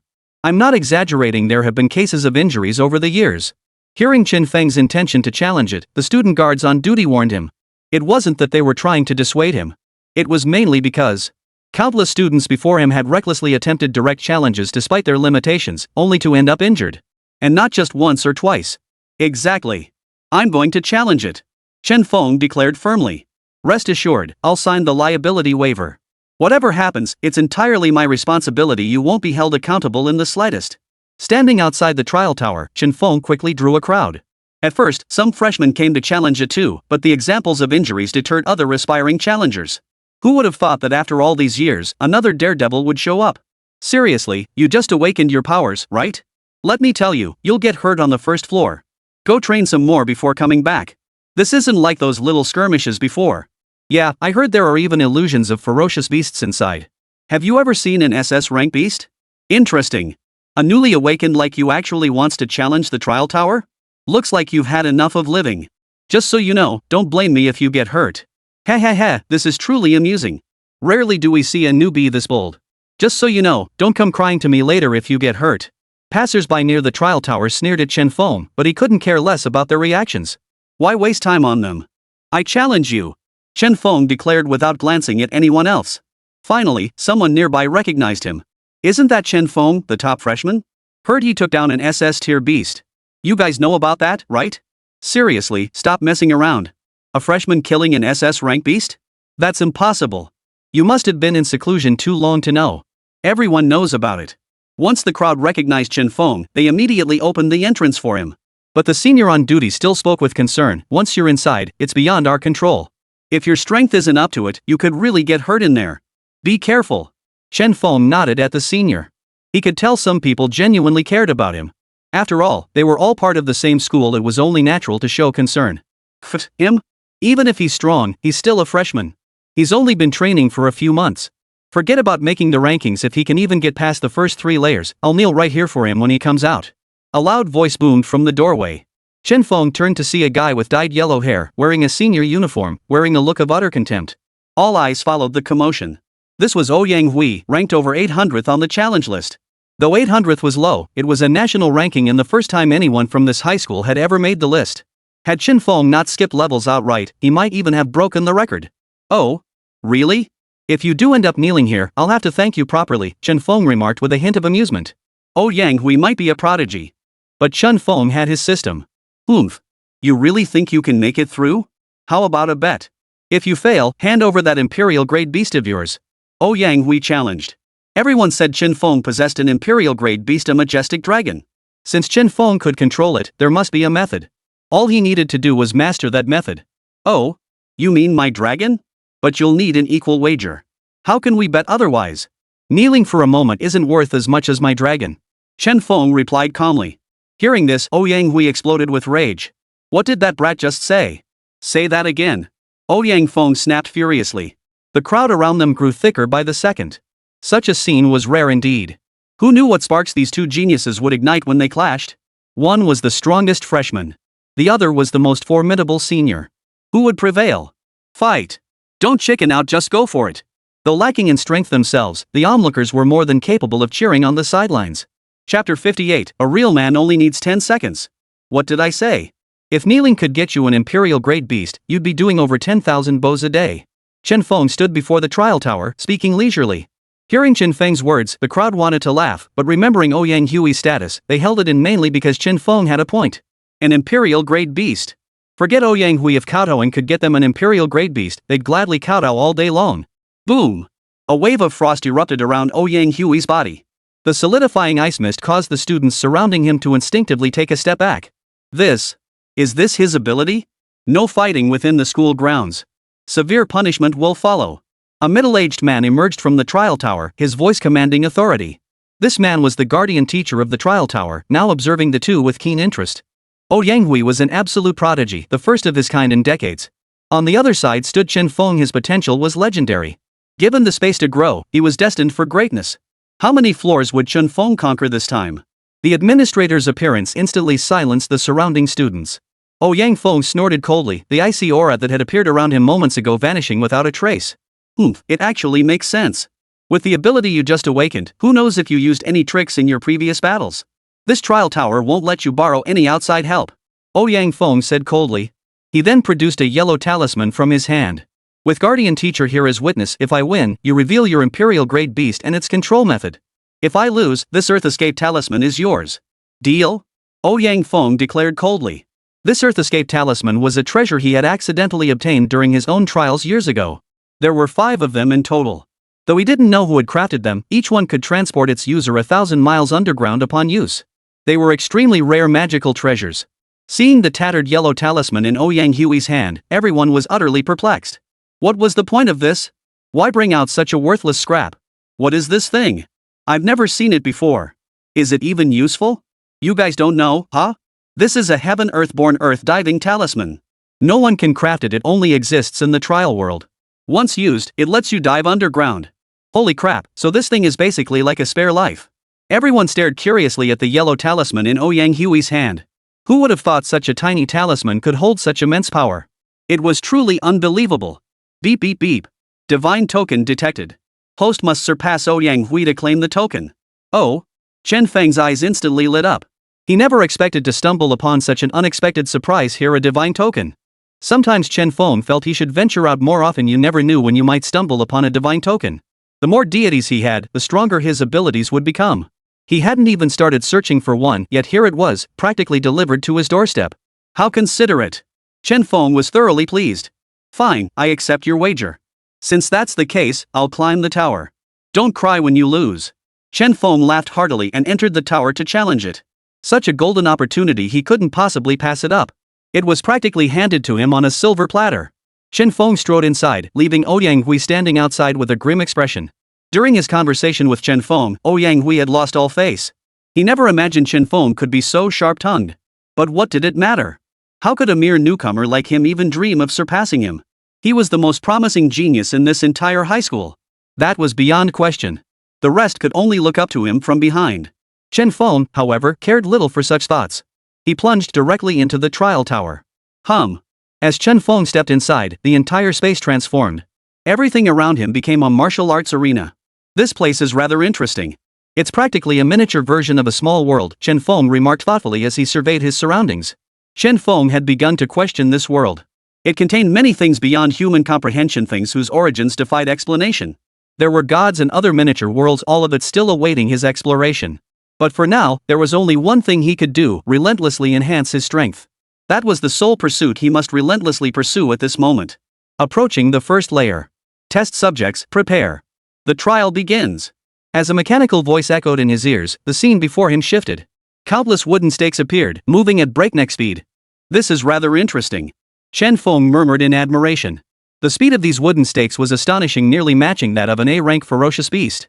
And with so many of them, getting hit would undoubtedly result in injury. No wonder they'd kept warning that this trial wasn't easy. Injuries were all too common.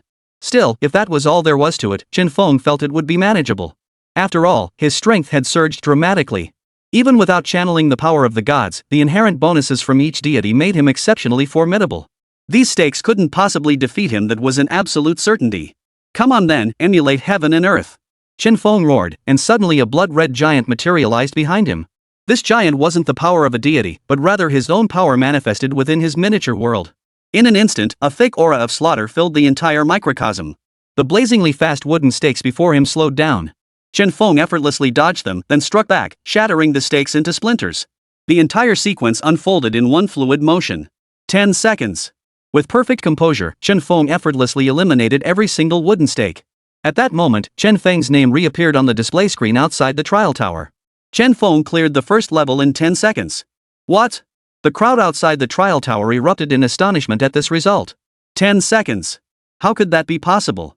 This is the top spot in the trial tower. No way could anyone clear it in 10 seconds. Those pillars inside, even if they stood still and let you hit them, it wouldn't take 10 seconds. Impossible. I demand to see the replay footage. Chen Feng must have cheated during the trial grounds. There's no way he could have done this otherwise. Impossible. Absolutely impossible. Ouyang Hui stared at the display board, his face frozen in disbelief. 10 seconds. Back when he was hailed as a prodigy, it took him 10 minutes. Chapter 59, The Top Genius. No way. How could it be 10 seconds? Everyone says real men last 10 seconds. Well, Chen Feng is definitely a real man. Ha ha ha. Seriously, aren't you guys nervous? We might actually witness the birth of the #1 genius. I've never heard of anyone breaking through in 10 seconds before. I bet if there were a time leaderboard, Chen Feng would absolutely be #1. No wonder Chen Feng is so confident he's got the skills. But man, that's terrifyingly good. The crowd at the entrance murmured these words. After all, the trial tower leaderboard only ranked by number of floors cleared, not time. Since anyone could participate regardless of strength, timing was meaningless. Though Chen Feng hadn't advanced any further yet, his achievements had already stunned everyone. How could he be this fast? This pace was beyond what any normal human could achieve. It was utterly terrifying. But Chen Feng couldn't spare a thought for such matters now. His sole focus was climbing the tower. Earlier, Chen Feng had merely sought to test his own capabilities. But now, acquiring new deities was now his absolute priority. Forget it. Better keep pushing forward, Chen Feng muttered, resuming his ascent without pause. Truth be told, climbing this tower presented genuine challenges. The illusions within felt disturbingly real, as if everything unfolding before him were actual reality. This thing was too ingenious. Chen Feng felt it might not be a human creation at all, but something else entirely. Second floor. Chen Feng surveyed the robots before him. Compared to the first stage, these machines were far more agile, capable of attacking with blinding speed. Yet Chen Feng felt indifferent. Having come this far, there was only one word for it: fight. Chen Feng channeled his killing intent and charged straight at the robots. 30 seconds. The robots from before were now nothing but piles of scrap metal, which then vanished into thin air. Second level, Chen Feng, 30 seconds. Holy crap, that fast? How is that even possible? Does he have some kind of magical artifact or something in there? Otherwise, how could he be this strong? Who cares?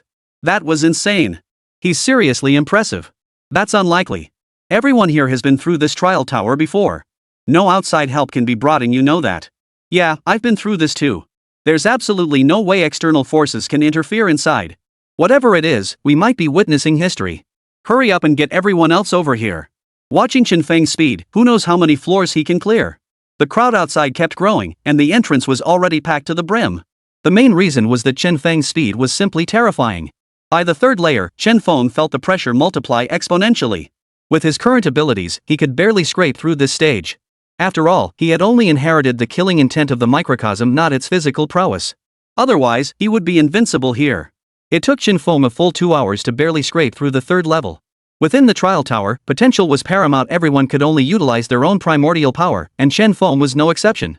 But Chen Feng had a loophole: the system's power counted as his own. This was utterly ridiculous, something he'd never even considered before. I knew it. Look at his clearance time, 2 whole hours. Clearly he barely scraped by. He only made it through the third layer. What genius! In my eyes, he's nothing but bull. Oh Yang Hui taunted from outside. The longer Chen Feng lingered on the third layer, the more delighted Yang Hui became. It meant Chen Feng's potential was lower. At this pace, Chen Feng would never make it past the fourth layer. Yeah. Everyone felt deeply disappointed. Just as Yang Hui had said, spending 2 hours on the third layer meant trouble ahead. The chances of passing were now slim. Looks like that's it. What a shame. I really thought our school might finally produce a genius. Who says otherwise? But it's only natural, after all. He's only just awakened his abilities. With a few more years of cultivation, he could still become our school's prodigy. The two elders at the trial tower entrance chatted. They were both school teachers who had come hoping to witness Chen Feng's success, their eyes brimming with hope. After all, to clear the third floor so soon after awakening meant his future was undoubtedly bright. As the two chatted, Yang Hui behind them nearly popped his eyes out of his head. Why wasn't it him? He had once been a prodigy too, yet now he was being completely ignored. All this is Chen Feng's doing, all because of Chen Feng. Otherwise, all this glory would have been mine. Just you wait, Chen Feng. That imperial-grade beast is mine. Once you're out, I'll make you kneel and apologize to me. Sigh, without the system's power, I'm stuck at the fourth layer? Looks like I'll need to keep training once I get out. Chen Feng sighed helplessly. Then, dark brown threads began to coil around his body one after another, eventually forming a blood-red, ferocious mask. It was Kua Fu. Chen Feng sighed in resignation. He'd hoped to rely solely on his own abilities, but it seemed he still needed the power of the gods. What a pity. Kua Fu, holy crap, kid, you really don't know how good you have it. Do you have any idea how many people would kill for our power? And here you are, acting all reluctant? TSK. Shen Nong, enough. Even in my current state, I'd love to beat this kid up. He's practically begging for it. What a show-off. Really? Fuhuluohan, this devotee is quite amusing. But since we've all perished, this power ultimately belongs to him. Erlang Shen, whatever. But not using my abilities? I refuse to accept that. Seriously, am I that weak? The system space was buzzing with lively chatter. Even Chen Feng felt a bit helpless. Still, these deities were ancient ancestors. He couldn't criticize them, only placate them. Alright, enough with the antics, venerable ancestors. I truly admire each of your powers, but I can only utilize one at a time. I'm just trying to spread the love evenly, you know? Hope you all understand. Chen Feng said with a smile in the system space. Chapter 60, National Shock. But Chen Feng wasn't just paying lip service. Initially, he truly hadn't intended to draw upon the deity's divine power from the system. Using power not his own always felt uncertain. But right now, Chen Feng couldn't be bothered with such thoughts. Acquiring the divine power was his top priority. Chen Feng remained unaware that his actions had already sent shockwaves through the entire school, let alone the wider world. Outside, everyone was waiting for Chen Feng to fail at the fourth layer, hoping he'd surrender the imperial grade beast. This was an imperial-grade beast, after all the first such creature anyone in the city had ever seen captured by a human. The crucial point was, the secret technique was paramount. At that moment, Shen Feng channeled the spirit of Kwafu. Seeing the puppet appear on the 4th level, he couldn't be bothered to play games anymore. He simply swung his spear forward. Boom! A massive shockwave surged toward the opponent, shattering it into pieces. It was utterly terrifying. This immense power left Shen Feng stunned. Holy crap, when did my power get this strong? Wait, system, what's going on? My abilities are terrifying in this space. This is way too strange, Shen Feng said, sounding genuinely puzzled. Within this miniature world, it seemed he had inherited even more divine power, utterly terrifying. System scanning for specific reasons. System scan complete. This microcosm prioritizes cultivators' potential. The higher the potential, the greater the power. This realm automatically treats divine power as the system's potential. Therefore, within this space, the host's strength has been greatly enhanced. Listening to the system's explanation, Shen Feng could only nod helplessly. So that was it. If that was the case, then it was fine. He was actually eager to see where his current limits lay. Kwafu was a war god by nature, making him exceptionally powerful in combat, especially in solo engagements like this one. Outside, the ranking board began displaying times once more. Shen Feng, 4th layer, 2 seconds. Holy crap, did I see that right? Or is this trial tower malfunctioning? 2 seconds? What the hell is going on? The teacher observing outside nearly stumbled and fell flat on his face upon witnessing this. Good heavens, what on earth was happening? You have to understand, these 2 seconds don't just mean speed. They mean Shen Feng instantly wiped out all the guardians. What kind of power is that? Impossible. This can't be. Yang Hui stared at the results before him, his mind refusing to accept it. How could it be this fast? Cheating. He was absolutely cheating. Otherwise, how could Shen Feng, who took so long on the 3rd layer, instantly clear the 4th layer? Why? Why on earth is this happening? Holy crap, that's insane. I wonder what ranking Shen Feng will achieve. I'm getting more and more excited. Who would have thought our school would produce a genius one day? Impressive. All I can say is, incredibly impressive. Seeing this result, the crowd could think of nothing but praise. It was simply too incredible. But their astonishment lasted only a few seconds, because Shen Feng was already moving on to the next challenge. Shen Feng, 5th layer challenge. Shen Feng clears the 5th layer in 3 seconds. Shen Feng cleared the 10th layer in 3 seconds. Shen Feng fought with utter satisfaction inside. He felt as though he had returned to that small world utterly invincible. Wielding the full might of Kwafu, he swung his fist and no opponent could withstand even a single strike. They all flew back. This was Shen Feng fully fused with Kwafu's power. Ah, so this is what 100% fusion feels like? It's incredibly exhilarating. I never expected to clear the 10th layer so quickly. I think I'll take a break now. Otherwise, it's happening too fast. The people outside might not be able to handle it, Shen Feng muttered to himself, choosing to rest after the 10th level. If the people outside heard these words, they'd probably spit blood on the spot. Listen to this, is this even human speech? It's downright cruel. What do you mean, take a break? Haven't you made enough noise already? You have to understand. Trial in this tower consumes mental energy. Typically, clearing each floor pushes one to their limits, making rest essential. But Shen Feng didn't rest at all. He cleared each floor in just 3 seconds. Which means, Shen Feng truly only needs 3 seconds to clear each floor and it's effortless for him. A genius. An absolute genius. I bet tomorrow's papers will be all over this. The whole city will know.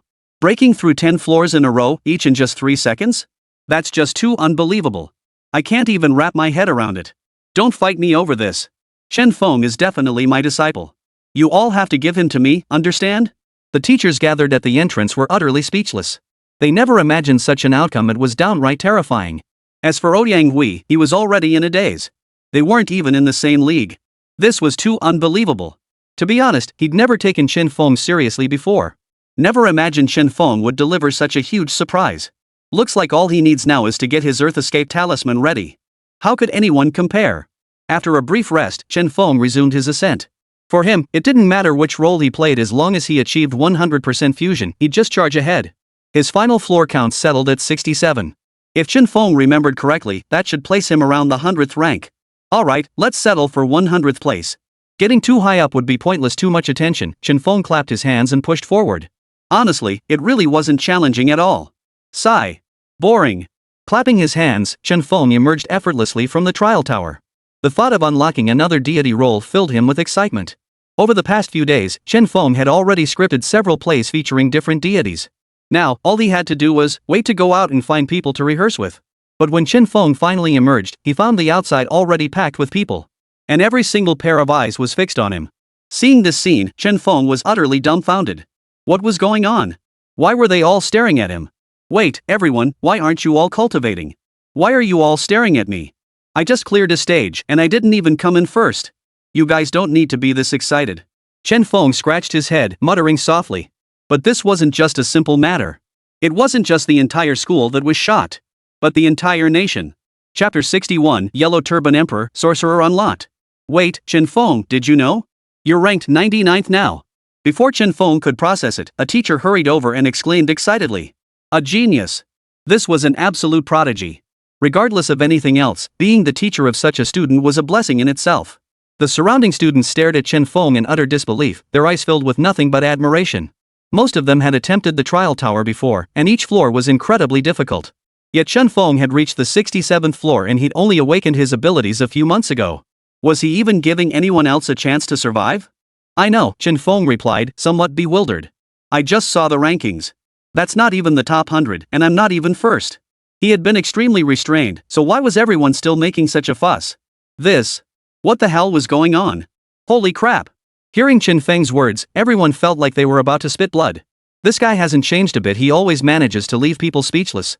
What do you mean, only 100th place? This is a national ranking. A national ranking. Finally, as he heard everyone's praise one after another, Chen Feng finally understood why they were reacting this way. Because. Holy crap, what did you say? You mean this is a national ranking? Chen Feng exclaimed in shock. He hadn't realized it was a national ranking at all, he'd thought it was just a school ranking. Oh no, this is bad. That's right. Not only is it a national ranking, but your name is now displayed at the forefront of every high school trial tower across the country, the teacher exclaimed excitedly. This was an honor, a joy he hadn't experienced in all his years of teaching. Chen Feng could only chuckle awkwardly, inwardly regretting his actions. If only he hadn't pushed so far ahead. This ranking came with no rewards. Besides attracting others' resentment, Chen Feng couldn't think of any other use for this thing.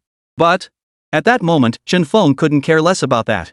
He turned his gaze toward Ouyang Hui, who was now staring at him with pure hatred. It was all Chen Feng's fault that no one paid him any attention anymore. It was all because of him. Kill him. He absolutely had to kill him. So, Ouyang Hui, right? You're not backing out of our bet, are you? Hand it over. Chen Feng extended his hand casually. With so many witnesses to the wager, he didn't believe Ouyang Hui would try to renege. Sure enough, seeing Chen Feng's outstretched hand, Ouyang Hui, who had been so arrogant and domineering moments ago, suddenly lost all his bravado. He reached into his pocket and pulled out 3 earth escape charms. He handed them directly to Chen Feng. Truth be told, he still harbored resentment deep down. What gnawed at him was having misjudged Chen Feng, never imagining he could be this formidable. Not only had he broken into the top 100, but he'd done it with blazing speed. That was the truly terrifying part. Just you wait, Ouyang Hui declared, his eyes gleaming with determination. One day, I'll surpass you and become the true genius. At that moment, he realized how arrogant and overbearing he had been before. Seeing Chen Feng now, he finally understood what it meant that above heaven there was another heaven, and beyond man there was another man. Then I look forward to seeing you grow stronger. 1 earth escape talisman is enough for me, Chen Feng said, casually reaching out and taking one from Ouyang Hui's hand. What? He only took 1 earth escape talisman from him? It was utterly unbelievable. You? Ouyang Hui stared at Chen Feng in utter disbelief. He never imagined the other party would take only 1 earth escape talisman from him, and clearly, he didn't intend to pursue the matter further. Why? What's the big deal? Is it really that unbelievable? You're not a bad person at heart. What's the harm in forgiving you this once? Besides, I should thank you for this 1 escape earth talisman. Chen Feng said it all with utter calmness. Chen Feng was simply on a different wavelength than them. He viewed them as children, and children being competitive and eager to prove themselves was perfectly normal. Moreover, the fact that they still regarded him as a target after his emergence was truly commendable. As long as they persisted, their future achievements would undoubtedly be remarkable. That was an absolute certainty. Fine. Don't regret this. Ouyang Hui fixed Chen Feng with a gleam in his eyes. Mark my words, I will surpass you and become the strongest genius. You'll see. With that, he turned and walked away. Ouyang Hui himself didn't realize that after this exchange with Chen Feng, his cultivation path suddenly felt incredibly smooth, as if he'd broken through some kind of barrier. The sensation was utterly peculiar, a state he'd never before experienced. Meanwhile, Chen Feng, holding the earth escape talisman, also departed immediately. He had no choice but to leave. There were simply too many people here. Sorry, folks, I've got something to attend to. Could everyone please make way? Thanks, really appreciate it, Chen Feng said as he hurried back to the dormitory at top speed. Terrifying, utterly terrifying. Chen Feng wiped cold sweat from his brow along the way. He hadn't intended to draw so much attention at first. No one had told him it was a national ranking. He'd assumed it was just the school rankings. Thankfully, he'd stopped at 100th place. If he'd ended up first, wouldn't that have caused a huge stir? In truth, the entire city was already in an uproar. You mean his potential ranked in the national top 100? That's incredible. Terrifying. Yeah, we'd never heard of this before. And apparently, he can already take down SS-level beasts at peak strength. You guys don't know the half of it. He even has an Imperial-grade beast as a pet. That's the truly terrifying part, you know? Holy crap, is that even real? The crowd outside erupted in commotion, all eager to catch a glimpse of this prodigy. Only the principal sighed helplessly in his office. What a pity this was a true prodigy, yet he'd skipped straight into university. Alas! Beep beep beep, system automatically detected divine token. Scanning in progress. Scan successful.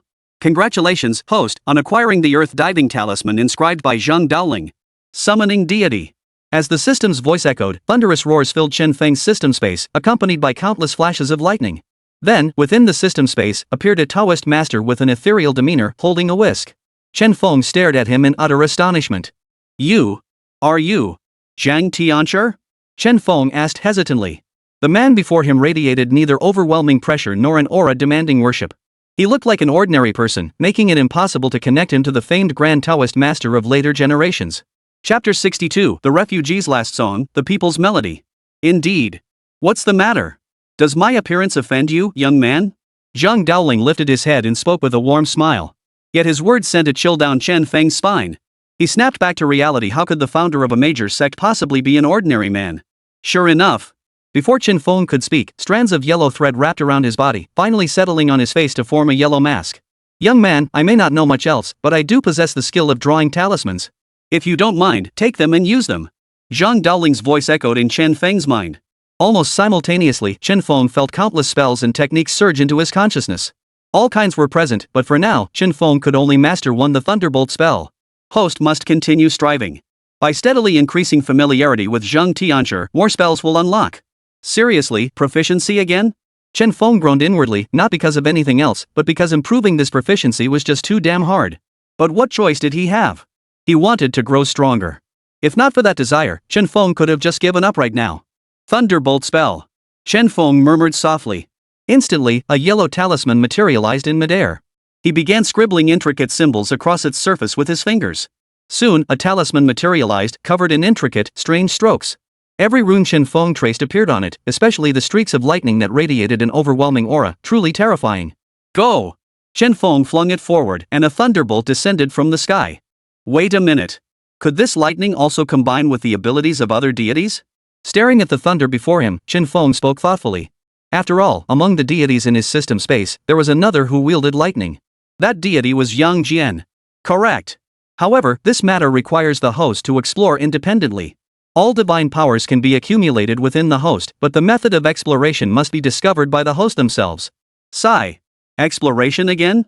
Honestly, what Chen Feng wanted right now was a nanny-level system that handled everything for him. That would be so sweet. Despite his complaints, Chen Feng began experimenting. While drawing the Thunder Talisman, he tried to incorporate the aspect belonging to Erlang Shen. Finally. While drawing the Thunder Rune, Chen Feng added elements of his own, along with the thunder patterns adorning Erlang Shen Yang Jian's robes, incorporating them all. Go! Chen Feng commanded once more, flinging the freshly drawn yellow talisman from his hand. Boom! The yellow talisman floated in the air, and countless yellow energies spread out in all directions along its surface. A dark cloud instantly swept across the sky, obscuring the sun and moon. The entire spectacle left Chen Feng utterly dumbfounded. Wait, what's going on? I didn't do anything. Honestly, Chen Feng was nervous now. But his fear wasn't about whether it would strike him, it was the sheer terror of the situation. If a bolt of lightning did come crashing down, wouldn't it turn him into charcoal? You kid, you've got some potential after all. You actually enhanced the spell. Inside the system space, Zhang Tianchi watched the scene unfold before him, astonished. Talismans were notoriously difficult to master. They required a long learning process, yet Chen Feng had managed to grasp it on his first try and even optimize it. Wait, how did he get the hang of it so fast? Is it because of this system thing, or is this kid just gifted? Master Zhang Tian asked, his voice tinged with confusion. Even he couldn't fathom what was happening. This was something he'd spent his entire life researching. Hearing Zhang Tianchi's words, Chen Feng scratched his head sheepishly. It's not like I just knew it instantly. Your memories are all right here in my head. If I didn't get it, that'd be a huge embarrassment. Ha ha ha, alright, let's drop this topic. Let's talk about these talismans instead. Do they really have so many amazing uses? Chen Feng quickly chimed in. To be honest, this was his first time encountering such things, and he found them quite fascinating. He was mostly in awe of Master Zhang. As a horror movie enthusiast, Master Zhang always seemed invincible in every film he appeared in. He commanded the winds and rains, summoned thunder and lightning. Even though Zhang Daoling ultimately ascended to immortality, he was still honored with the title of Celestial Master, becoming an indelible part of history. Chen Feng had once been an ordinary person too. Sometimes he'd pondered what he'd do if he encountered ghosts or possessed those abilities, how he'd subdue the spirits. Now, a sudden resonance stirred within Chen Feng, and his heart unconsciously composed an opera about Zheng Tianshi. Demons run rampant, this humble Taoist shall uphold heaven's justice. Zhang Daoling's voice thundered like rolling thunder, echoing directly into Chen Feng's ears. This scene struck Chen Feng with profound awe. For an ordinary man to achieve all this was already extraordinary. Though I bear the title of Celestial Master, truth be told, I am but a Taoist priest. Within the system space, Zhang Daoling lifted his eyes and spoke with profound gravity. Boom! Chen Feng suddenly found himself plunged into a vortex, unable to see clearly before him. Had he directly entered Zhang Tianqi's memories? Wasn't this a bit too sudden? Chen Feng gazed ahead in confusion. While entering the realms of deities could enhance fusion compatibility, previous instances had been initiated deliberately. This direct immersion was unprecedented. Having now entered several divine realms, Chen Feng had come to a conclusion: to become a deity, one must possess, at the very least, an iron will. Otherwise, becoming a deity was utterly impossible. Bring it on. I'm ready. Chen Feng opened his eyes once more. Before him lay a desolate wasteland, its roadsides littered with common folk tormented by ghostly apparitions. Disease was everywhere, and the cries of children filled the air. Witnessing this scene, Chen Feng couldn't hold back his tears. Everywhere he looked, people were being tormented by ghostly apparitions and disasters. It was utterly heartbreaking. The people in this scene seemed to be living in hell itself. The entire world was shrouded in a profound sense of despair. Despair, utter despair. Chen Feng sighed helplessly. The merciless specters, the spreading plague, and the incompetent rulers had swiftly shattered the world's order. The common folk had no means to resist. How could anyone survive this? Demons run rampant, this humble monk shall uphold heaven's justice. At that moment, a gaunt Taoist priest with an ethereal demeanor, holding a whisk in his hand, roared with thunderous fury. Chapter 63, B-Rank Mercenary Mission. Boom! Chen Feng felt his soul begin to shift, his entire being transferring into Zhang Daoling's body. He roared to the heavens, slamming the yellow banner in his hand onto the ground. Thunderous claps rolled from the sky as countless bolts of heavenly lightning descended, accompanied by the glow of talismans. Charms. They're talismans. Everyone, look. It actually drove away the ghosts. Wonderful. The illness, it's gone. God? Are you a god?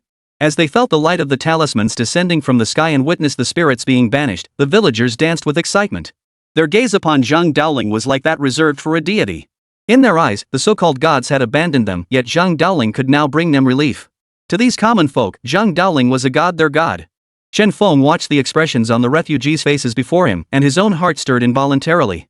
Seeing the smiles on their faces, for some reason, Chen Feng felt joy welling up within him too. I am no deity.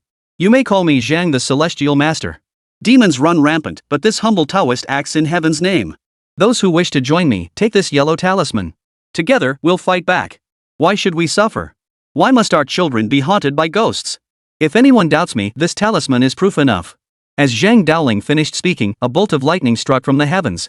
A net-like bolt spread out behind Chen Feng, radiating an overwhelming aura. Witnessing this, the surrounding villagers lost all hesitation. They knelt en masse, tying the yellow talismans to their arms. From then on, Zhang Daoling traveled through remote mountains and dense forests, through streets and alleys, drawing talismans to heal the sick and exorcising ghosts and demons. Ultimately, he ascended to godhood. Chen Feng's soul separated once more. Before him now stood a colossal divine figure. Zhang Daoling was no longer a serene Taoist priest, but a Tianchi radiating innate authority, embodying the very laws of the Tao. Since you have received my power, you must pledge to me 3 things: always treat the common people kindly, never oppress them. If you fail, I will never forgive you. Thunderous words echoed in Chen Feng's mind. Then his consciousness returned to reality, as if the entire experience had been nothing more than a dream. Huff, huff, huff, huff. Chen Feng gasped for breath, astonished by the overwhelming pressure Zhang Daoling had commanded. The other deities gathered around Zhang Daoling, teasing him. Look at you, scaring the kid like that. Relax, we've been observing him for a while now. No matter what else, he's definitely a good kid. Yeah, he's got a kind heart, no doubt about it. You come in and scare him like that? You've made us look bad. The other deities all laughed as they spoke, but Zhang Daoling alone stared at Chen Feng with a sharp, piercing gaze. How am I supposed to know what kind of person he is?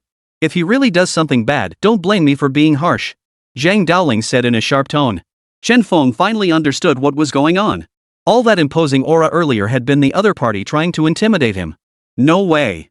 This was ridiculous. Chen Feng felt helpless, but then again, they were all deities.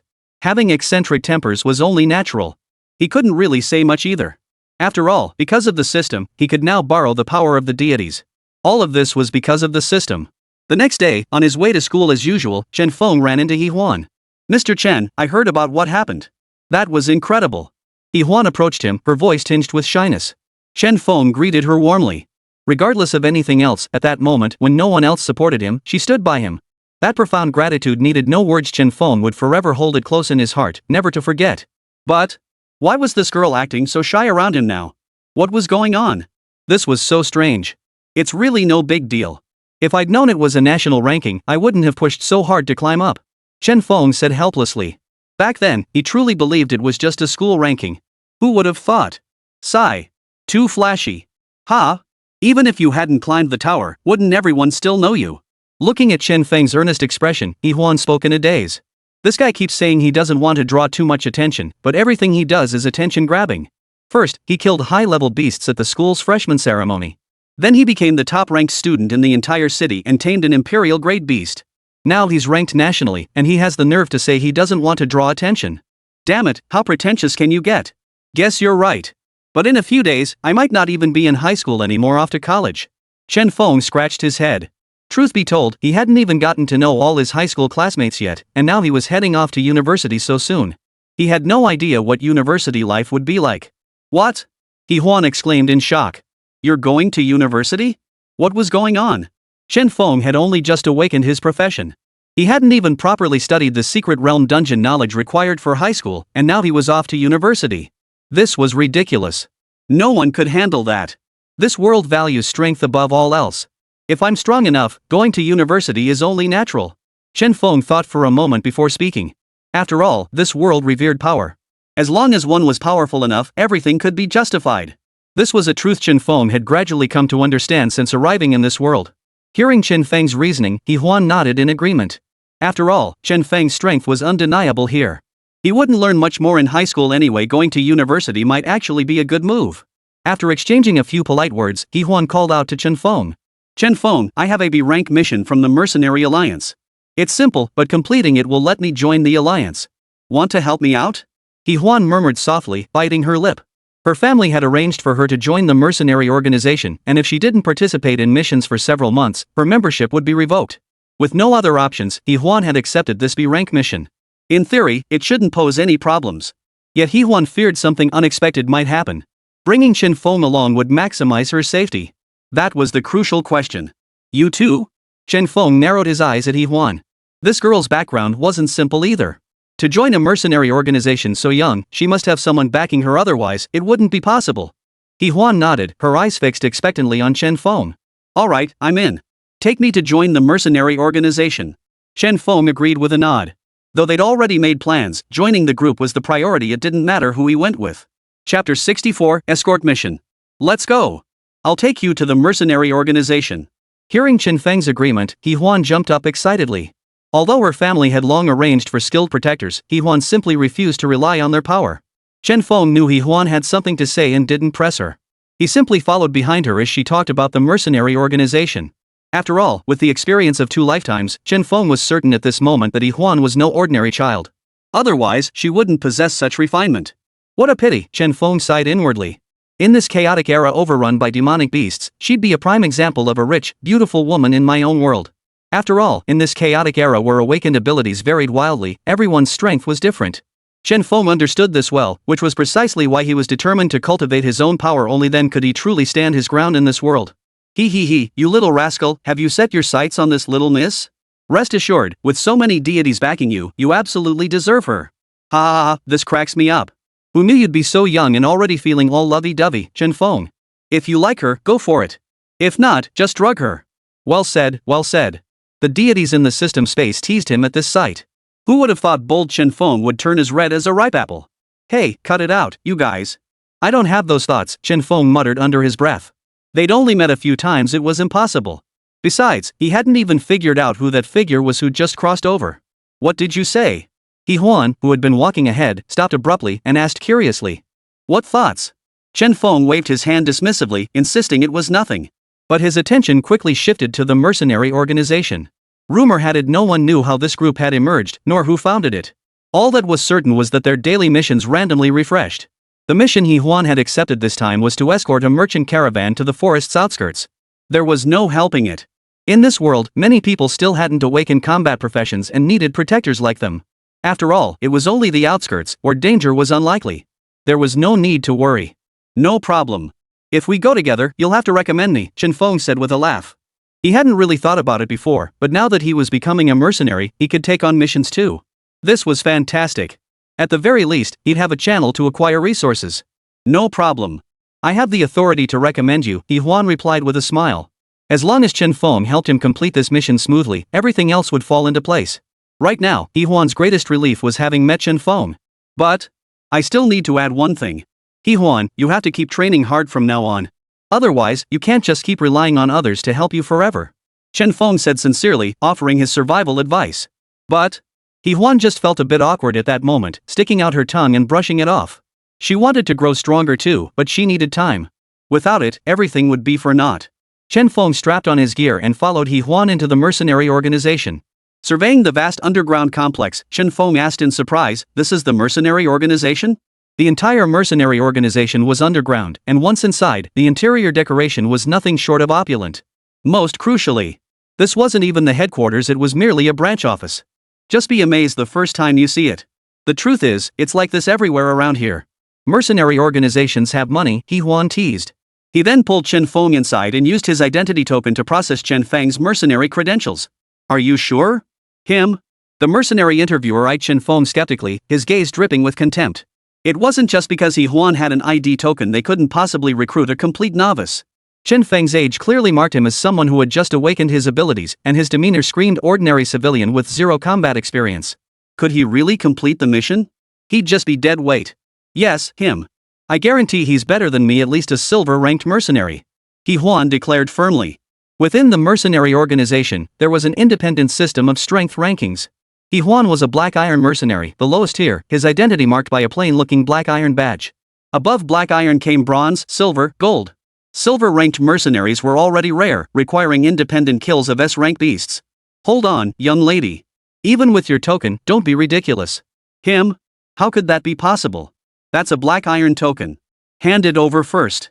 The elderly man at the registration desk shook his head helplessly before lifting his gaze to fix Chen Feng with a piercing stare. Don't think cozying up to the young miss will get you into the mercenary organization. Let me make this clear, every mission carries risks. If you choose to join, you accept those risks. If you don't take on missions for a period, your membership will be revoked. Now, go. The old man shot Chen Feng a dismissive look. This guy's so weak, standing there speechless. Clearly just a pretty boy. Thinks hooking up with the young miss means smooth sailing for life? Wishful thinking. Thanks, Chen Feng replied flatly, though inwardly he couldn't help but chuckle bitterly. So they thought he was just a pretty boy. Fine by him, at least they wouldn't mistake him for a skilled fighter. After all, with great power comes great responsibility. He Huan tried to explain further, but Chen Feng cut her off. Sis, you're my sister. Let's not talk about this. We need to go. This mission won't wait. Chen Feng grabbed He Huan's hand and walked straight out. This scene earned him several more withering glares from the registration staff. Put. This guy is definitely a pretty boy. But being bullied like that didn't sit well with Chen Feng. Before stepping outside, he turned to face the old man. Psychic attack. Chen Feng murmured silently in his mind. It seemed as though an extra eye had sprouted on his forehead, and with that, he fixed his gaze upon the elderly man handling the registration. Buzz. Their eyes locked. The old man who had just mocked Chen Feng suddenly felt illusions appear before him, countless skulls drifting around him. Thud. The once vigorous old man now poured cold sweat as he collapsed stiffly to the ground with a loud thud. Ha! Why did he fall? Wasn't he fine just now? He Huan, drawn by the commotion, turned to look at the old man and said, Chapter 65, that easy? Just moments ago, he was speaking to me with righteous indignation. How could he collapse to the ground the instant he turned his head?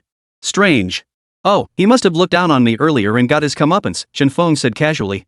Right now, he just wanted to laugh. This little old man dared to look down on me? Let him try the famous technique of the second Lord of Heaven. Oomph. Wait, I never realized this kid was so petty. All he did was call him a pretty boy. Pfft, that's hilarious.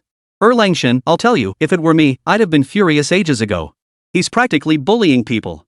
Wait, I'm new here, Zhang Daoling. Was this kid always this scheming? The deities in the system space chattered away like this, creating quite a lively scene. Back when there weren't many deities in the space, it wasn't very lively. But now that more had arrived, it was bustling with activity. Everyone enjoyed each other's company and found amusement in observing Chen Feng's daily life. This was a real headache for Chen Feng, as he truly had no privacy left. Sigh. Host, there's no need to worry about this.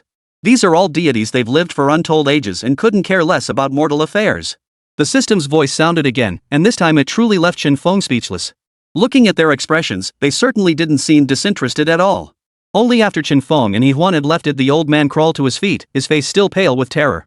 Holy crap, he'd been scared out of his wits just now. That gaze from the forehead locking eyes with it nearly killed him on the spot. This man was definitely hiding his strength. Terrifying. Lucky the other guy didn't get angry. Otherwise, he might have really kicked the bucket right here. He Huan led Chen Feng to their destination. The caravan captain frowned upon seeing them. He deposted this mission through the mercenary guild. Why were two younglings showing up? Could they really handle this? Gentlemen, you look far too young. I'm not sure if I should say this, but this journey is extremely dangerous. Are you certain you have the strength for it? I feel it's best to be upfront about this, it's for your own good and ours. After a moment's hesitation, the captain stepped forward to ask. He Huan didn't bother explaining his doubts. Instead, he immediately activated his ice-based abilities. Frost began to condense in the air, and countless ice spikes appeared. Seeing this, the others had no further doubts He Huan's strength was undeniable. Their attention then shifted to the unremarkable Chen Feng, whose appearance was utterly ordinary, lacking any distinguishing features. No need to look at him. He's my senior brother. His strength absolutely surpasses mine. You just have to trust me on this, He Huan stated. Truthfully, it wasn't entirely their fault. Chen Feng genuinely gave off an unremarkable vibe. Had she not witnessed Chen Feng in action herself, even she might not have believed he possessed such formidable power. It was truly astonishing. Previously, she too had been skeptical that a person's aura could undergo such a profound transformation. It was nothing short of miraculous. The group pressed on into the forest. This time, they were tasked with guarding a cartload of medicinal pills. That cart held the potential to save countless lives, but it needed protection to prevent it from being snatched by ferocious beasts. Honestly, I'm feeling pretty good about this. We're on the outer perimeter, so there aren't many ferocious beasts around, He Huan said playfully as she sat on the carriage. After all, it was the lowest level mission, with minimal danger. Ah, this journey is a bit dull. How about I sing an opera for you all? Chen Feng smiled at the group. He had awakened the entertainer system, but truthfully, he rarely used this ability. He always relied on his combat skills instead. Ha! He can sing opera too. The others stared at Chen Feng in astonishment. They hadn't expected him to possess this skill and immediately looked at him with surprise. Of course I can. I awakened the entertainer profession. Chen Feng casually replied. What? The crowd, who had just been laughing and praising Chen Feng for his talent, fell into collective silence upon hearing this. No way? Bro. So you're in a cultural profession? What exactly are you here for, singing to boost morale? Not that entertainers are useless, but what we need now are mercenaries, powerful combatants. Chen Feng naturally sensed the shift in everyone's mood, but he didn't bother explaining much. In an instant, countless threads coiled around his body, transforming him into the war god Kwafu. An overwhelming aura of power radiated outward. Boom! I am Kwafu, the ancient god, the mightiest man under heaven. If any dare challenge me, step forward. Let us see if my fists are mightier than your strength. Chen Feng declared, his words drawing everyone into a trance-like state. In their minds, a towering figure materialized bare-handed. He weaved through enemy ranks with unmatched majesty. Wait, did I just enter some kind of illusion? Or what just happened? How come I really felt like I saw a fierce warrior there? You're not kidding? I saw him too. But who is this war god Kwafu? Never heard of him before. I wish I could be that powerful someday. This guy is seriously impressive. Many in the caravan were now speaking excitedly. Since they hadn't awakened combat-oriented professions, experiencing this battle as if they were right there filled them with exhilaration. It was as if they'd witnessed a mighty tiger charging in, only to be instantly speared to death by Kwafu's lance. Awesome! Impressive! Amidst the cheers, the group gradually came to their senses and realized this wasn't an illusion. For now, a ferocious tiger beast clung to Chen Feng's spear, claws and fangs bared. Grade A. Killed with a single thrust. What was going on? Everyone had sensed Chen Feng's aura just moments ago utterly ordinary. Yet this rank beast had suddenly. No way, He Huan. We're almost there. This mission is way too easy. Chen Feng casually flung the beast's massive body aside with a flick of his wrist. He Huan beside him was utterly dumbfounded. She'd been so engrossed in the story and opera that she hadn't even noticed the beast's presence. Witnessing this scene now, she was utterly terrified. The tiger, king of all beasts even among ferocious beasts, it held no exception. And this one had reached her rank. She hadn't even known when this demonic beast had appeared. Without Chen Feng, wouldn't that mean they were already in grave danger? Chapter 66, Alchemy. I know a little bit too. Phew, brother Chen Feng, you're simply amazing. If I'd encountered that ferocious beast alone, it would have taken me ages to deal with it. You were way too fast. He Huan excitedly approached Chen Feng and exclaimed. The scene he'd just witnessed was simply too cool. The image of the war god Quafu that had flashed through her mind now perfectly matched the man before her, Chen Feng. They seemed like one and the same. Follow me, and you'll live in luxury, kid. Back in my day, with my dashing looks, I had countless young ladies utterly smitten. The war god Quafu in the system space declared with pride. How could he not be proud? Back in the day, countless young girls had indeed been captivated by him. Wait. Chen Feng covered his head in exasperation. How could the vibe in the system space feel increasingly off? Everyone was starting to get ridiculous. Not bad. If this tiger is the strongest beast we encounter on this trip, I guarantee absolute safety. Chen Feng declared confidently. Seriously? He could take down an SS-tier beast with ease, let alone this one. Relax. We're still on the forest's outskirts. Nothing major should happen. He Huan reassured him. But right now, the admiration in her eyes as she looked at Chen Feng was even stronger. Not enough, not nearly enough. Chen Feng was just too cool. Fine. Let's see what treasures this tiger beast carries. You and the caravan can split them. I don't need anything. Chen Feng spoke with remarkable calm, but everyone else listening was anything but calm. The total value of everything on this beast was considerable, yet Chen Feng was simply giving it away. My sincerest apologies. I truly didn't recognize your worth earlier. I'm terribly embarrassed. The captain, who had previously looked down on Chen Feng, now stepped forward personally to speak. Though he looked young, anyone capable of slaying a ferocious tiger beast with a single strike was bound for greatness. Such a talent must be courted from the start. To be honest with you, our trip to the forest edge was specifically to refine pills there. I'll make the decision once the pills are successfully refined. I'll give each of you one. I hope you too will be able to assist us in the future when you have time. The compensation will be generous, of course. The captain looked at them with genuine sincerity as he spoke. Chen Feng nodded. In recent years, many have awakened to the medical profession. The primary ingredients for numerous elixirs can now be sourced from the bodies of ferocious beasts. However, the raw materials must be guaranteed fresh to be effective. Therefore, this was the reason for this scene. Alright, thank you, Captain. Chen Feng nodded, inwardly impressed. Regardless of other matters, this captain knew how to handle people, understanding the importance of winning them over. Even the previous negative impression was shifting at this moment. Dealing with such a person was, above all else, a pleasure. That much was undeniable. The group continued along their route, encountering only a dozen or so ferocious beasts along the way. Chen Feng dispatched them all in an instant. As before, he handed over every beast carcass to He Huan. After all, it was because of He Huan that he had joined the mercenary organization in the first place. He owed her gratitude. If it had been anyone else, he wouldn't have even considered it. Moreover, by now, no one dared to underestimate Chen Feng anymore. They had discovered something utterly terrifying. Even now, they still hadn't grasped the full extent of Chen Feng's abilities. This was because his abilities were deeply tied to the class he had awakened. Typically, one class specialized in one method, but Chen Feng was different. The techniques he used to slay these beasts varied wildly, multiple methods. That was terrifying. Then there was Chen Feng's theatrical performances. Honestly, every single act resonated deeply with the audience. That was the most terrifying part, truly remarkable. Alright, we've reached our destination. Our alchemist is up ahead. You've all worked hard on the journey. I hope you can help keep watch shortly. The captain glanced at the distant tents and breathed a sigh of relief. They had finally arrived. Chen Feng and He Huan followed suit, only to find a silver-ranked mercenary and an unnamed bronze-ranked mercenary already stationed there. They were all here to protect the alchemy process. Chen Feng understood this well. After all, his and He Huan's role was merely to deliver the pills and some materials. The real focus was here. The others didn't say much upon seeing the two Black Iron mercenaries. While they were an additional force, their contribution was likely minimal.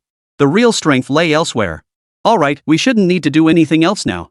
We'll just wait behind them, He Huan said casually, since their task was solely to escort the herbs. Now it was time to witness the alchemy process. Though termed alchemy, it essentially involved individuals who had awakened the abilities of herbs. Truthfully, such gifted individuals were exceedingly rare, mastering alchemy already placed one far above most in this world. He Huan watched them now with genuine admiration. A skilled alchemist was truly hard to come by. The various pills they concocted could enhance abilities, a fact so well known it needed no elaboration. Actually, I can do it too, would you believe me? Chen Feng turned to Yi Huan. It wasn't that he was lying, he genuinely possessed this skill. You? Hearing Chen Feng's words, Yi Huan stared at him hesitantly. Wait, seriously?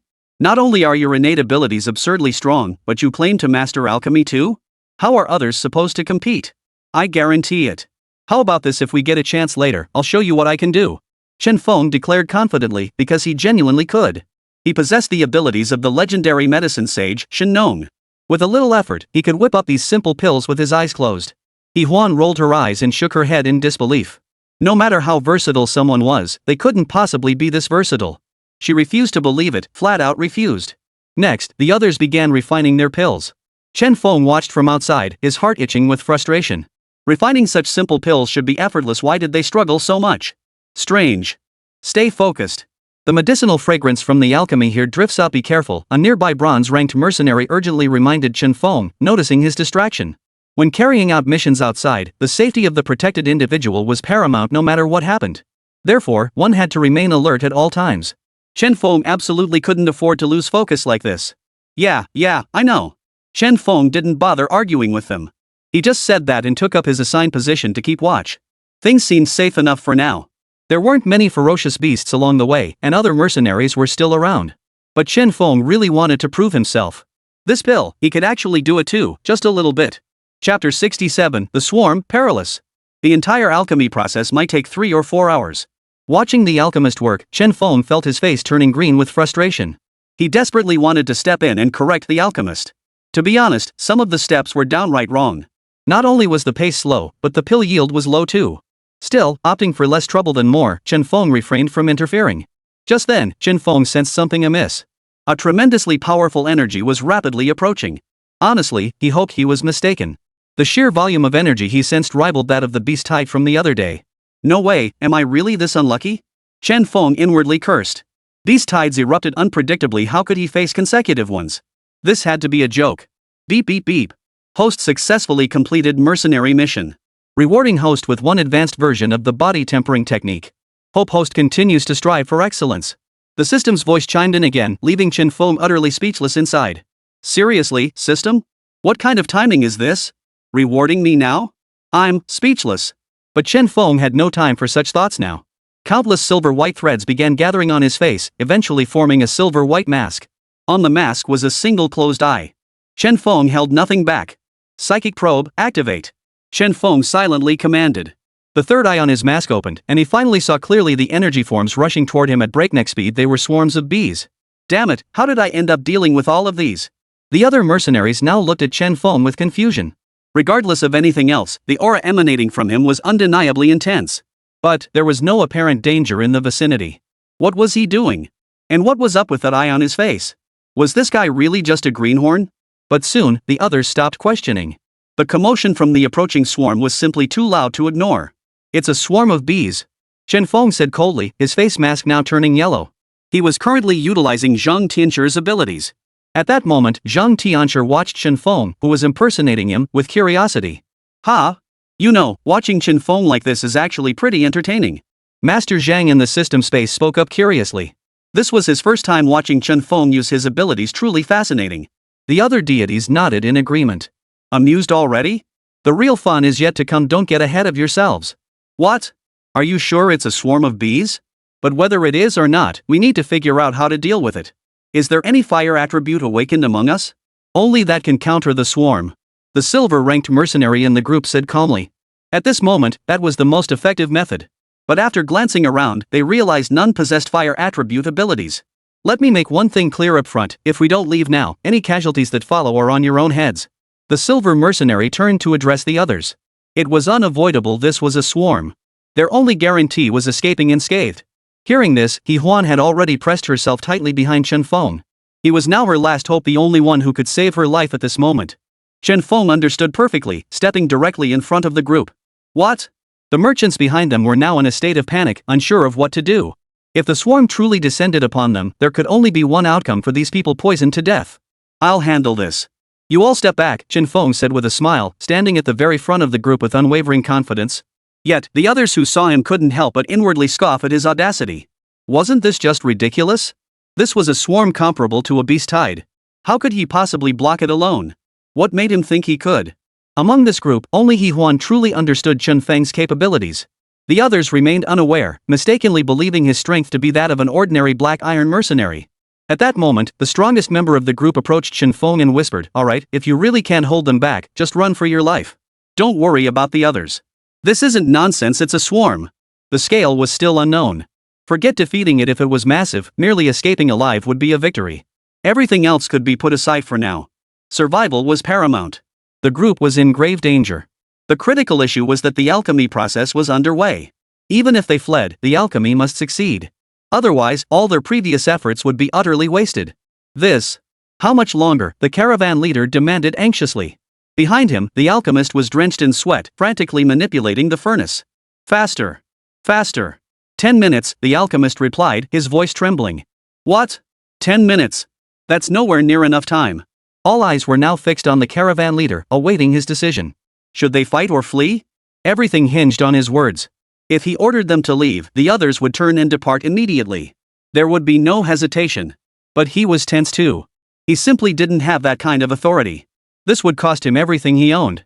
Alright, it's just alchemy. I'll do it. Chen Feng's face had transformed into the pale mask of the divine farmer. The others were puzzled, wondering how his aura could shift so effortlessly. But after speaking, Chen Feng flipped his palms, and nameless alchemical flames surged into the furnaces below. Stop! Everyone gasped in shock. Alchemy demanded precise control over the heat. Adding fire so abruptly, as Chen Feng had done, risked causing the furnace to explode. The team leader's face turned ashen.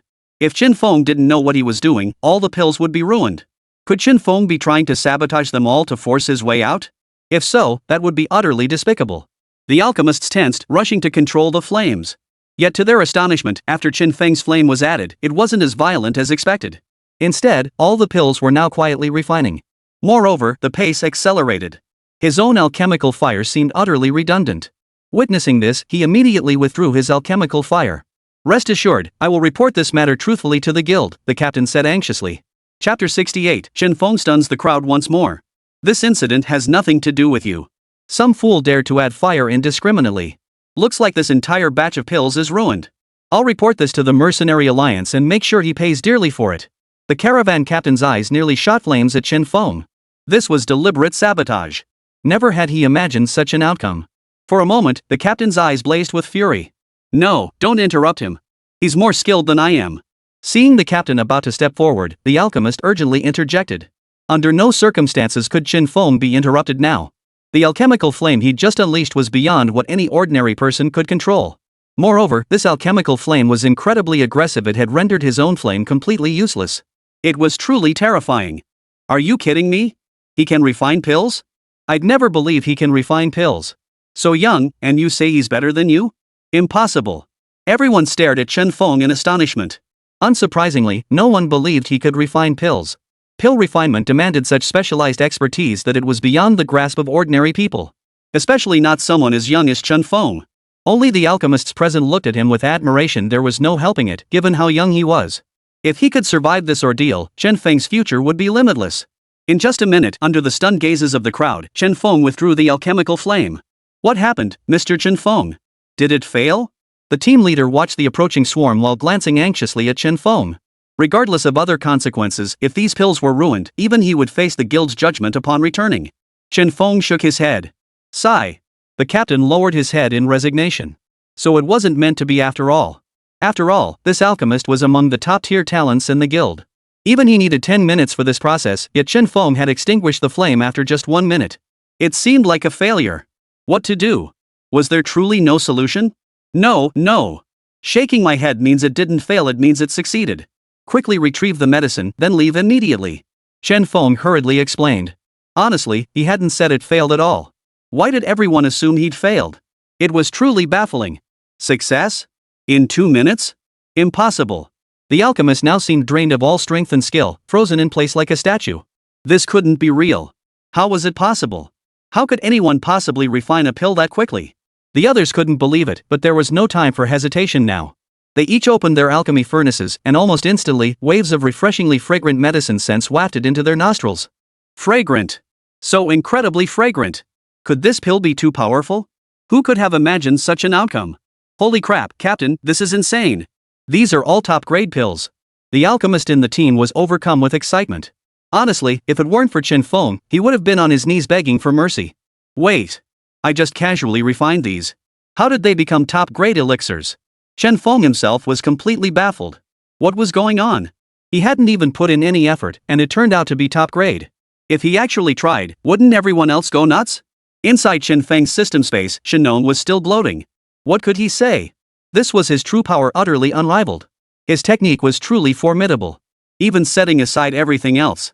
Don't let his youth fool you. With his current alchemy skills and guidance, there's simply no one who can match him. A supreme grade pill. The captain could no longer underestimate Chen Feng. His gaze now brimmed with admiration. If Chen Feng before him wasn't a living, breathing human, he genuinely suspect Chen Feng might be a god. Setting everything else aside, just consider this pill. 2 minutes. Not only had the alchemy time been drastically shortened, but every single pill was top grade. A talent like this must be courted once they're out.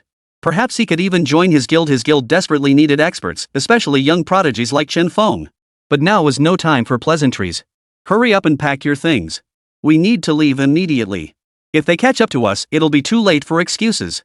We'll have no choice but to fight them to the death. The team leader urgently ordered. In an instant, everyone began gathering the pills and immediately started running in the opposite direction. But it was already too late. The swarm of bees pressed relentlessly from behind. The grim expressions on everyone's faces spoke volumes at this critical moment. They still couldn't effectively shake off the bees' relentless pursuit. Run! The silver mercenary leading the group hurriedly spoke up. Though the mission was difficult to accomplish, better safe than sorry. The group began fleeing rapidly toward the rear, many already catching sight of the bees charging at the forefront. Their expressions darkened at the sight. It seemed only a matter of time before they were caught. Trouble was brewing. This couldn't be allowed to happen. Thunderbolt talisman, detonate. Chen Feng murmured softly. 7 or 8 yellow talismans suddenly materialized beside him. Without a moment's hesitation, he charged forward. Yellow detonation talismans erupted within the swarm, leaving blank spaces in their wake. The Thunderbolt talisman's power was simply too overwhelming. The others were stunned by Chen Feng's actions, but only he knew the headache he was facing. These detonation talismans were all crafted using Zhang Tianchu's abilities, exacting a heavy toll. Thankfully, it was only a swarm of bees. If it had been a herd of beasts, Chen Feng would have bolted long ago, and none of this would have happened. Holy crap, what the hell is this thing? That's insane. It blew up so many bees in one blast. Everyone stared in disbelief at the detonation talismans Chen Feng flung one after another. Holy crap, what was he doing? It was so intense. At that moment, the silver mercenaries could only think one thing: why did it feel like they were the greenhorns now? Chen Feng was just too damn impressive. Detonate! Chen Feng commanded again. Massive explosions erupted one after another. The raging flames caused by the detonations significantly slowed the swarm's advance. Everyone breathed a sigh of relief. At least they wouldn't die here.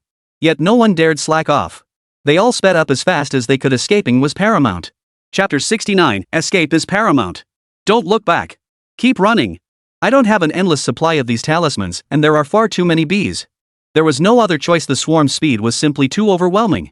The others nodded in agreement and began sprinting at full speed. With such a monstrous swarm hot on their heels, getting stung to death would be nothing short of tragic. He Huan's heart pounded with anxiety. Ever since arriving here, she'd been plagued by misfortune. Taking on a low-level mission only to encounter this? It felt like pure torture. He Huan now felt her greatest stroke of luck was bringing Chen Feng along. Otherwise, this mission would have ended with only one outcome: failure. There was absolutely no other possibility. The other mercenaries now looked at Chen Feng with eyes completely different from before. To them, he was no longer just a black iron ranked mercenary. He was a formidable powerhouse. His figure seemed to grow larger in their eyes. Meanwhile, those detonation talismans were being tossed out by Chen Feng as if they were worthless. Damn, these thunderbolts are surprisingly fun to toss around like this, Chen Feng silently mused to himself. Watching the swarm retreat in disarray, he felt a surge of satisfaction. At the very least, his current abilities were more than sufficient. Seriously, to be honest, even back in my day I never played like this. Just tossing them out like that? That's just too overpowered. Zhang Tianchu exclaimed in astonishment from within the system. Chen Feng was currently operating in a no-cooldown mode. And this was merely the Thunderbolt talisman. Once he gained control over other spells, how terrifying would that be? Who knew what monumental achievements Chen Feng would ultimately attain? And then there was this system, never heard of it before, yet it had somehow drawn in the remnant souls of these deities, transforming them into Qin Feng's power. Yang Jian, I have no clue either. Honestly, I'm the first deity to be unlocked for play, and I don't understand how this works at all. But it's undeniably powerful, no need to elaborate on that. Tiger subduing Arhat, yeah, I remember during the last great calamity, my soul was completely scattered. I have no idea why I'm resurrected here. Honestly, it's beyond my comprehension. The other deities all shook their heads.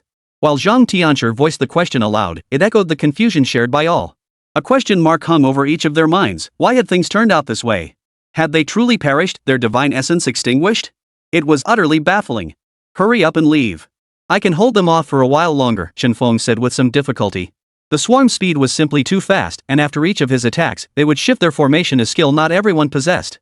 This proved that behind these swarms lay a leader, a commander possessing true intelligence. The group fled swiftly through the forest, the swarm locked onto them, charging relentlessly without fear of death, trailing far behind. Qin Feng, playing the role of Zhang Tianshi, cast his spells with increasing frequency. Yet their potency fell short, only inflicting temporary damage on the swarms.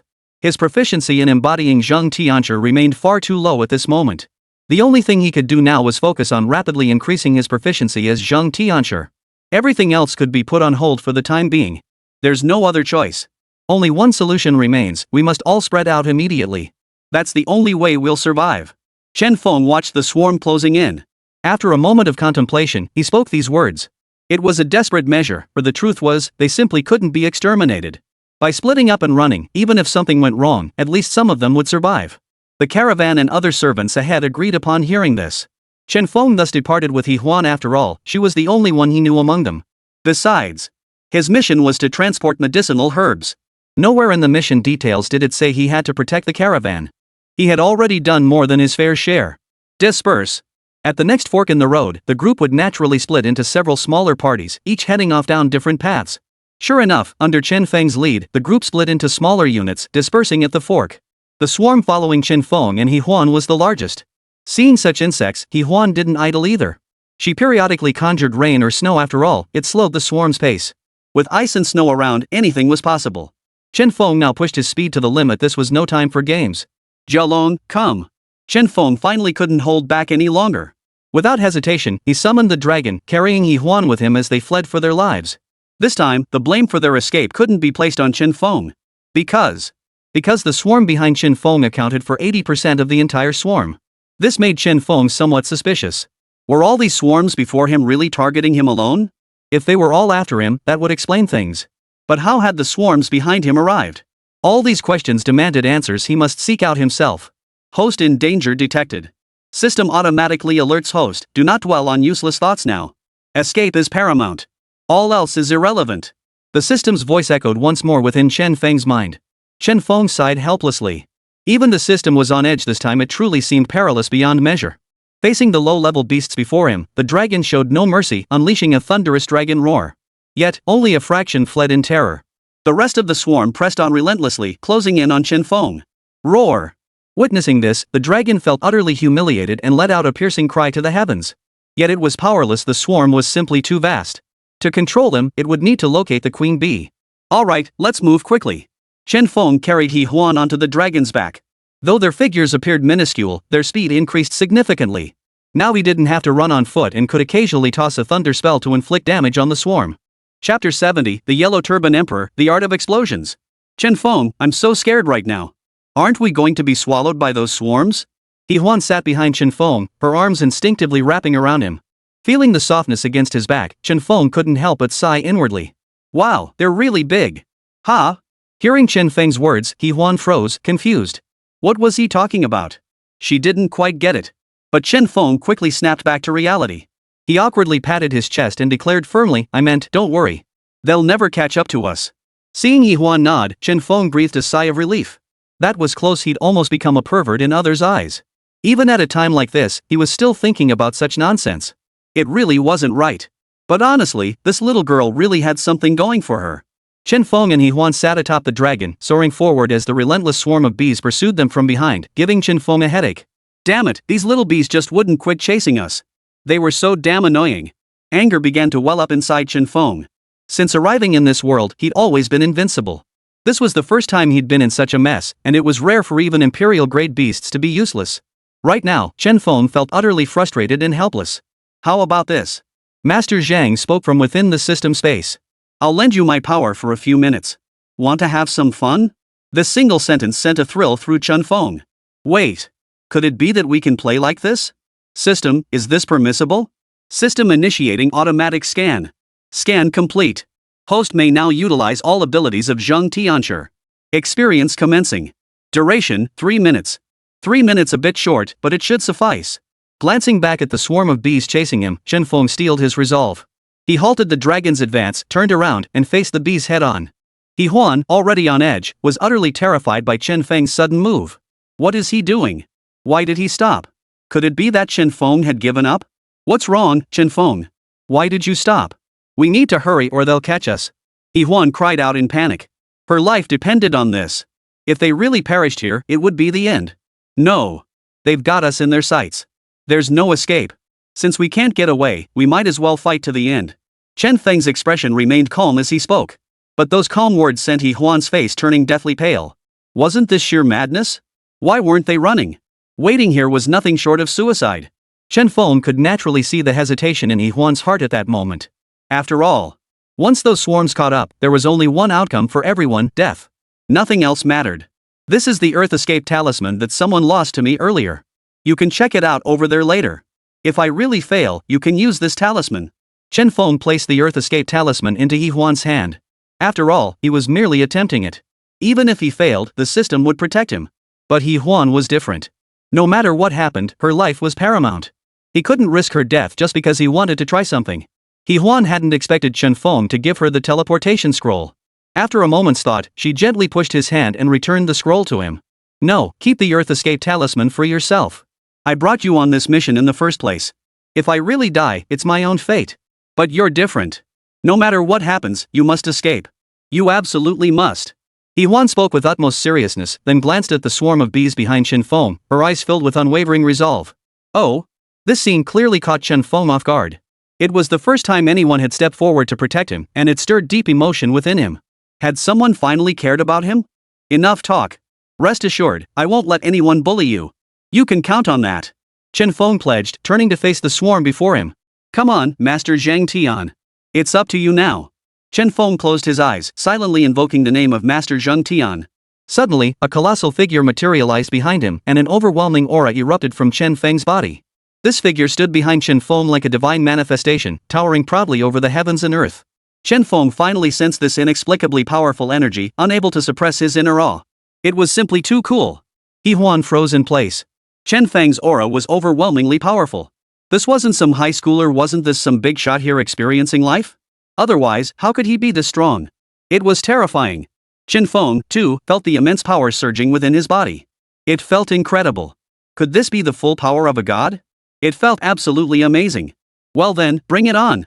Chen Feng turned his head, watching the swarm of bees closing in on him. He immediately began forming hand seals. The colossal, celestial-like shadow behind him also started forming seals. Giant thunder talismans surged toward the swarm, exploding relentlessly. Each detonation claimed countless lives of the ferocious beasts. Come on, you little bees. Never seen fireworks before in this world? Now's your chance. Chen Feng continued forming seals. It felt as though boundless energy surged through his bloodline, merging into his body before being channeled into the seals. This power transformed within the seals, causing thunderstorm talismans to detonate relentlessly. Come on, let me show you what art truly is. Chen Feng smiled with relish. In an instant, countless thunderstorm talismans detonated within the swarm. Boom! Boom! Boom! Countless fireworks erupted almost simultaneously. This was the power of Zhang Tianshi. These simple talismans, while not meant for everything, were more than sufficient to deal with this swarm of bees. Everything else could wait. Right now, Chen Feng was having the time of his life. Using detonation talismans like firecrackers, he had no other thoughts, just pure enjoyment. Throwing these detonation talismans was far more satisfying than any other form of stress relief. After all, what he was blowing to smithereens were ferocious beasts. The scene unfolding before him made even the dragon shudder involuntarily. Thank goodness he hadn't clashed with Chen Feng earlier, otherwise, he'd have ended up as a firecracker himself, tossed aside. Chapter 71, This Kid Just Doesn't Get It. Now, the dragon stood obediently behind Chen Feng, not daring to move an inch. It was inevitable at this point. If it still failed to recognize Chen Feng's abilities and potential, it would be a disgrace to its title as an imperial-grade ferocious beast. Chen Feng was now utterly frenzied. His clothes had turned yellow, and even his eyes were now a blood-red mist. Kill! Kill! Kill! Die, all of you! Chen Feng roared, then unleashed every ounce of his energy. Bolts of lightning flashed forth, accompanied by net-like bolts. The bees couldn't react in time, turning charred and falling to the ground. The speed was simply too fast. Not only were the swarms caught off guard, but Huan beside him froze in shock. Wait, I thought your aura was just bluffing at first, but you're actually serious? This was beyond absurd. Compared to Chen Feng, her own awakened SS-tier ice and snow elemental power felt utterly insignificant. Chen Feng's cultural profession was simply too formidable, leaving everyone who witnessed his combat prowess speechless. His strength was truly overwhelming. This process went on for who knows how many minutes until no more bee beasts remained before Chen Feng. Now, a mountain of bee corpses piled up before him. These beasts deserved to die. But who commanded these swarms? That they charged straight at him like this was terrifying beyond words. Even the others present couldn't have imagined Chen Feng emerging alive from this ordeal. Ha! That's it? Chen Feng murmured in puzzlement. Playing the role of Zheng Tianchi and accessing his full abilities had been incredibly satisfying, no need to elaborate on that. His next goal was to further deepen his fusion with Zheng Tianchi. Huan, on this side, was left completely dumbfounded, unable to recover for a long while. When Chen Feng had acted earlier, Huan had sensed something amiss. She had truly glimpsed a deity and been touched by that divine aura. A mere mortal defying the heavens for his own destiny. Countless people charged forward relentlessly. Such unwavering resolve could only come from Zheng Tianchi. That was precisely why everyone rallied behind him, because he genuinely cared for the common folk. Is this what a deity looks like? Why does Chen Feng always reveal glimpses of divinity whenever he portrays one? It's truly strange, Huan murmured to herself. This wasn't her first time witnessing it, and each time, the deity she saw was different. Each time, her consciousness seemed to enter the deity's body, as if she herself were the true divine being, charging into battle to slay foes. Hey, snap out of it. It's all over now. Chen Feng tapped Huan's shoulder, his voice tinged with disbelief. After slaughtering so many ferocious beasts, he honestly felt like he might be dreaming. This way, the upcoming fusion would allow him to increase his strength more rapidly. Beep beep beep. Divine Being Experience card has expired. Recovering energy. Due to the host prematurely utilizing full divine power, extreme weakness will persist for the next 3 hours. The host is advised to protect themselves. Congratulations, host. The mission is complete. Rewarding you with a pair of magical treasure bells. A series of voices echoed in Chen Feng's mind. He felt an overwhelming wave of weakness wash over his entire body, leaving him utterly drained. Oh no, what's going on? Can the system really pull this kind of stunt? As he thought this, his body went limp and collapsed. Fortunately, Huan caught him, gently laid him on the ground, and began checking his condition. You're completely drained. Did you hurt yourself somewhere? It's fine, don't worry about me. I just overexerted myself earlier. Just let me rest for a bit, Chen Feng murmured softly with a smile as he lay on the ground. He'd never been cared for like this before, especially by Huan. Her concern truly moved him deeply. He knew Huan wasn't putting on an act, her concern came from the heart. No matter what happened from now on, she would be his best partner. I'll protect you. Huan looked at Chen Feng with unwavering resolve. After confirming he was out of immediate danger, she stood guard nearby. After all, they were on the edge of the forest. Who knew when a ferocious beast might burst out? That would be trouble. All right, thanks. Chen Feng nodded, but inwardly he was muttering to himself. Wait, what kind of system is this? Telling me to be careful? How am I supposed to be careful? If there's no one else around, my fate here is sealed, it's a dead end. Inside the system space, the gods were in an uproar. Seriously, does this kid have no emotions? This is the perfect opportunity. The atmosphere is set, and he just doesn't get it? Yeah, this brat must have some kind of problem. Well said, well said. Honestly, I think Chen Feng's approach makes sense. Those 7 emotions and 6 desires are nothing but trouble. The tiger subduing Arhat mused thoughtfully from the sidelines, for he himself was a devout Buddhist of faith that fundamentally advocates severing all 7 emotions and 6 desires. If you put it that way, it really takes all the fun out of it.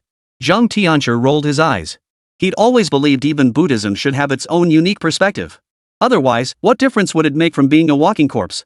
Listening to the deities in the system space still arguing endlessly, Chen Feng could only lie motionless on the ground, feeling utterly helpless. Please, no powerful beasts now. Otherwise, he'd die right here. I just got transported here. I'm so young, I don't want to die yet. Chen Feng is so young and already so powerful, he must have a bright future ahead, Yuan thought to herself as she watched him lying on the ground. A young man with such potential would make an excellent husband. At this age, in her teens, she was prone to daydreaming about romance.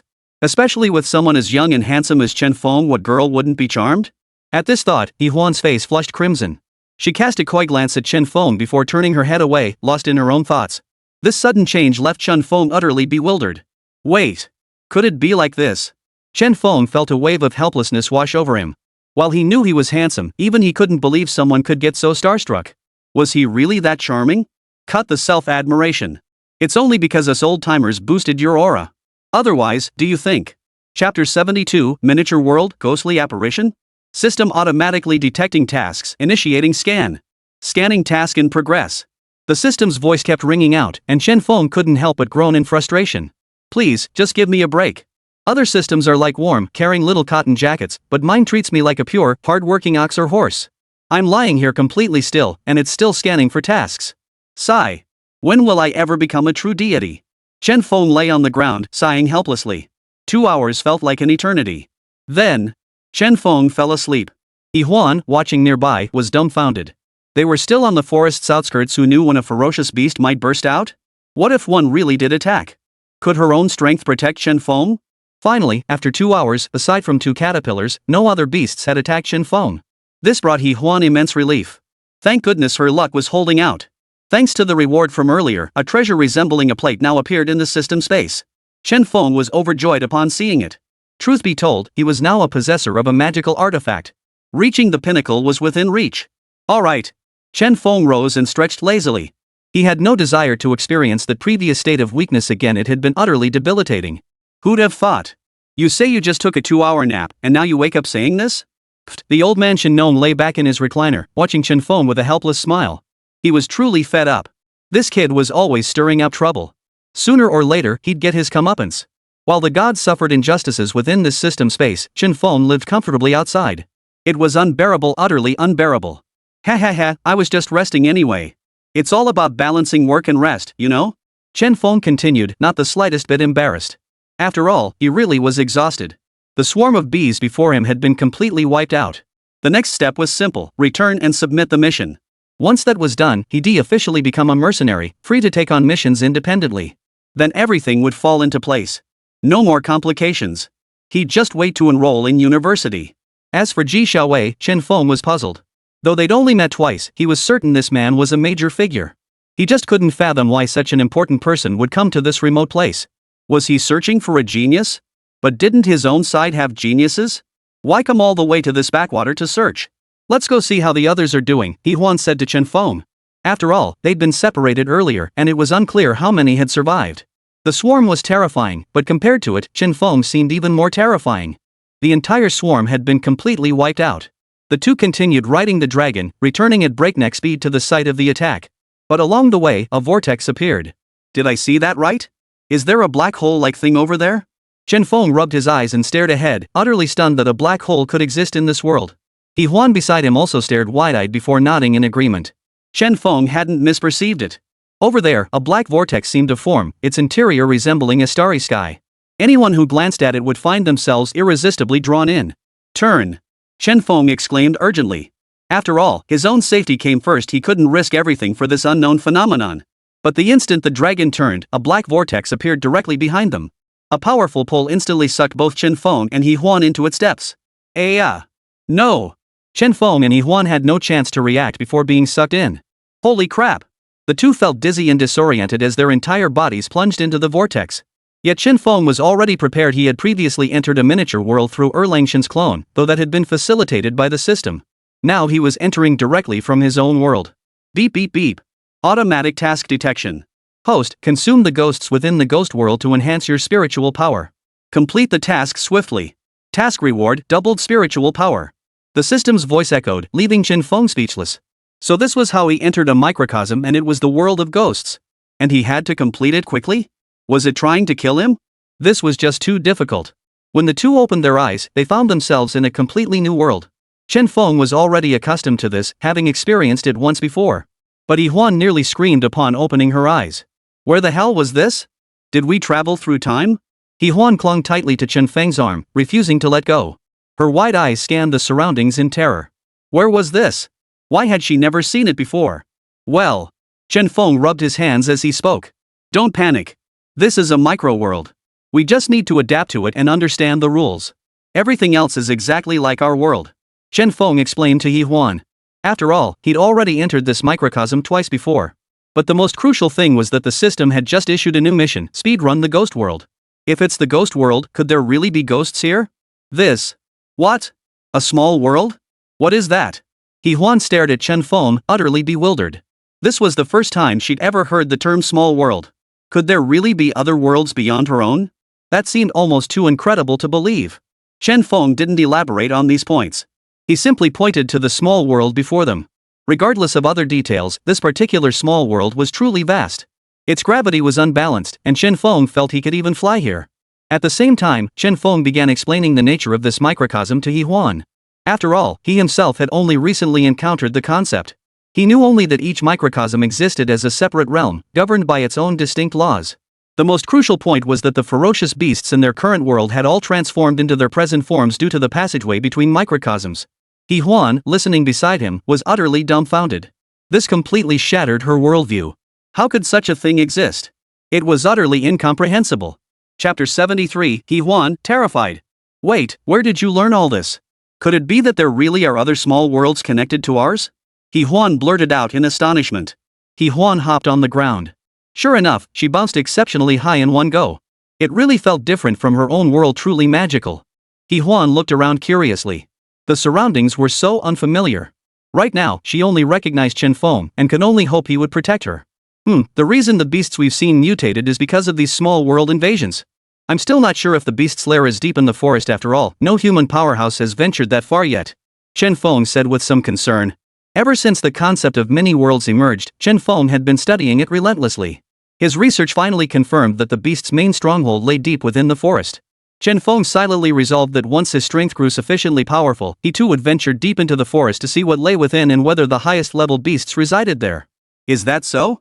But even if we eliminate the beasts, what if other alien invaders show up? Huan's anxious voice cut in, startling Chen Feng. Huan's point was valid. If creatures from other worlds could enter their own, with so many worlds existing, it was hard to guarantee others couldn't infiltrate. He had never considered this possibility before. And now this little girl had pointed it out. She truly was a genius. But Shen Feng's mind began calculating. If that were the case, wouldn't it also be feasible for his human race to invade other worlds? Though the thought was wicked. Quafu, well, you've got some nerve thinking that way, kid. Never would have guessed.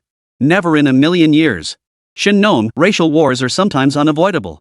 When pushed to the limit, survival depends solely on strength.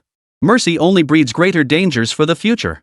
Erlang Shen, I won't delve too deeply into human affairs, but survival of the fittest is the primordial law of heaven and earth. The deities all spoke their minds, but Chen Feng had already begun deep in thought.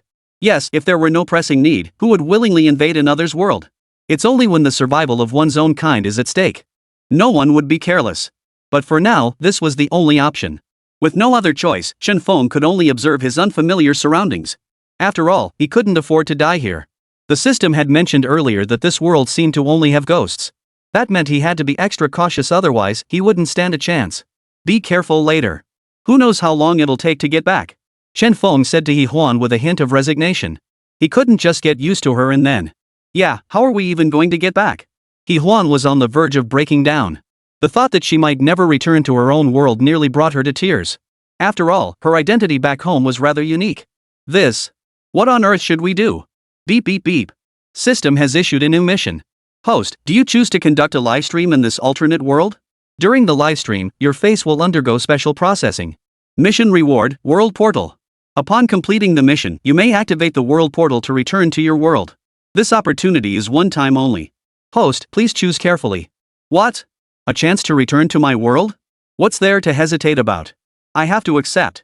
Agree. System, hurry up and open the portal. Please. Chen Feng pleaded inwardly. If this portal didn't open, he truly wouldn't have a single chance left. As soon as Chen Feng finished speaking, the image reappeared before the Blue Star's elite. Only this time. Everyone was puzzled. What world is this?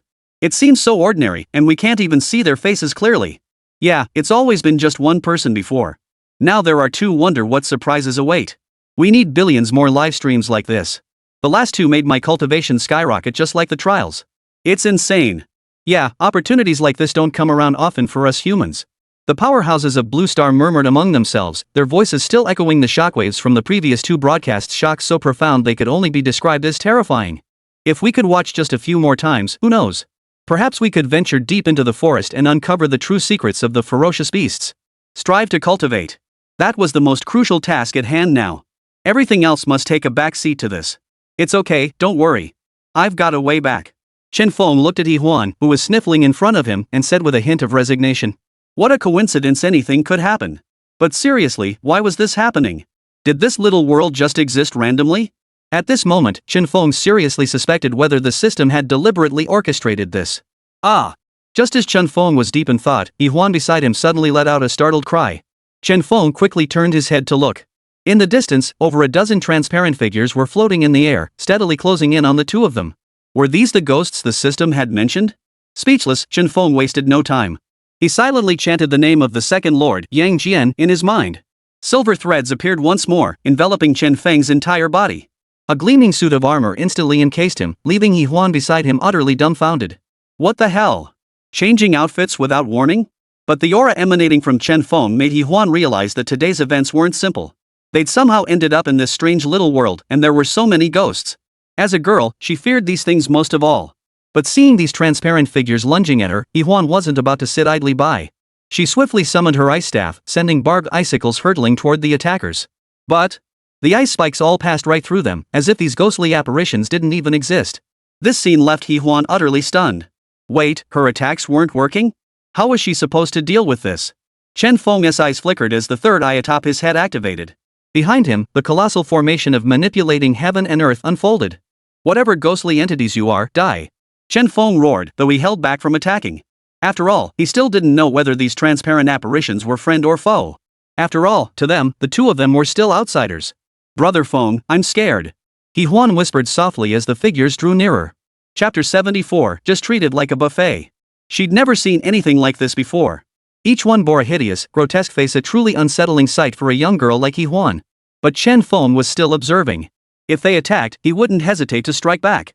10 meters. 3 meters. Closer and closer. Two transparent figures closed in on Yi Huan, reaching out without pause. Chen Feng finally acted. Boom! Without hesitation, Chen Feng drew the triple-bladed dagger from his back. With a single slash, a transparent beam of light shot toward the two shadowy figures. Humming the moment the figures touched the beam, they instantly shattered into specks of starlight, then vanished into thin air. This. Wah! Yi Huan, facing these phantoms, burst into tears. Tears streamed down her face like water. It was utterly terrifying. Just now, she truly believed she was about to be devoured by these shadowy figures. It was all Chen Feng's fault for waiting so late to act. He'd scared her to death. It's fine, everything's under control, Chen Feng said calmly. He'd only been testing whether these phantoms were aggressive. After all, Chen Feng wasn't a saint. He wasn't about to risk his life for something this dangerous. Fortunately, it seemed these phantoms could only be attacked with a touch of psychic energy. Before Chen Feng could process it, the countless tiny points of light that had been the shadowy figures now flew into his mind. Instantly, his body felt lighter, as if his mental energy had genuinely increased. Awesome! At that moment, not just Chen Feng, but even the human race powerhouses watching the livestream were nearly green with envy. Wait, did I just see that correctly? He boosted his spiritual power that easily? Do you have any idea how hard it is for me to do that? Seriously, can we go to a world like that? I'm genuinely jealous right now. If I could stay in that world longer, would I even need to worry about these beasts? It feels like they should be the ones afraid of me. So cool. Absolutely incredible. Human powerhouses kept flooding the chat with comments. Honestly, everyone was burning with curiosity, but not a single soul bothered to investigate. It was all because of what the system said at the beginning. It had completely intimidated them all. Who dared to investigate? Who would give up such a chance to grasp the essence? Over here, Chen Feng could already feel his spiritual power surging. What's going on? How did you absorb that thing? Yi Huan watched in utter astonishment as Chen Feng kept absorbing the light points. Though she didn't know what it was, the sensation of those ugly blobs being absorbed into his body felt unbearably uncomfortable. Want to try it? Chen Feng, feeling utterly refreshed, casually offered. As long as it boosted his power, nothing else mattered. Just thinking that way made him feel much better. If these were actual people, Chen Feng might have hesitated. But since they were merely souls, he felt absolutely no psychological pressure. Just eat them. I'll pass. What good are these things anyway? Yi Huan waved dismissively. The very thought of them was terrifying. Could they really boost cultivation directly? It seemed impossible. Better to seek other cultivation methods. Oh, really? In that case, I won't hold back. This thing specializes in cultivating mental power. Even attacks require mental power to be effective, otherwise you can't even hit them. Of course, the benefits are numerous. To put it simply, absorbing a wandering spirit like this will at least boost your spiritual power cultivation for several days. Chen Feng remarked nonchalantly, observing He Huan's reaction. Such a massive boost, I doubt you can resist. Sure enough. Upon hearing Qin Feng's words, He Huan froze for a moment before abruptly standing up. Absorbing just one could equal several days of cultivation. That kind of progress would make him practically unbeatable. Ahem, I take back what I said earlier. Tell me how to absorb it, I'll do it right now. He Huan spoke with unbridled excitement. This was perfect. Any method that boosted his strength was worth it, no matter how disgusting it might be. That's more like it. Chen Feng smiled as he explained the method for absorbing the mental energy attack to He Huan. How much she could absorb would depend entirely on her own luck. Let's go! He Huan exclaimed excitedly, her impatience palpable. Nothing mattered more than boosting her power right now, just charge ahead. The two continued searching the space for wandering spirits. After all, Chen Feng was channeling the power of Erlang Shen. With just a slight opening of his third eye, his psychic energy surged dramatically. Dealing with these wandering spirits was child's play. Both felt their psychic power steadily increasing. The speed was astonishing, incredibly faster than any solitary cultivation. Was this the power of cheating? It felt incredible. Holy crap, absorbing like this to boost psychic power?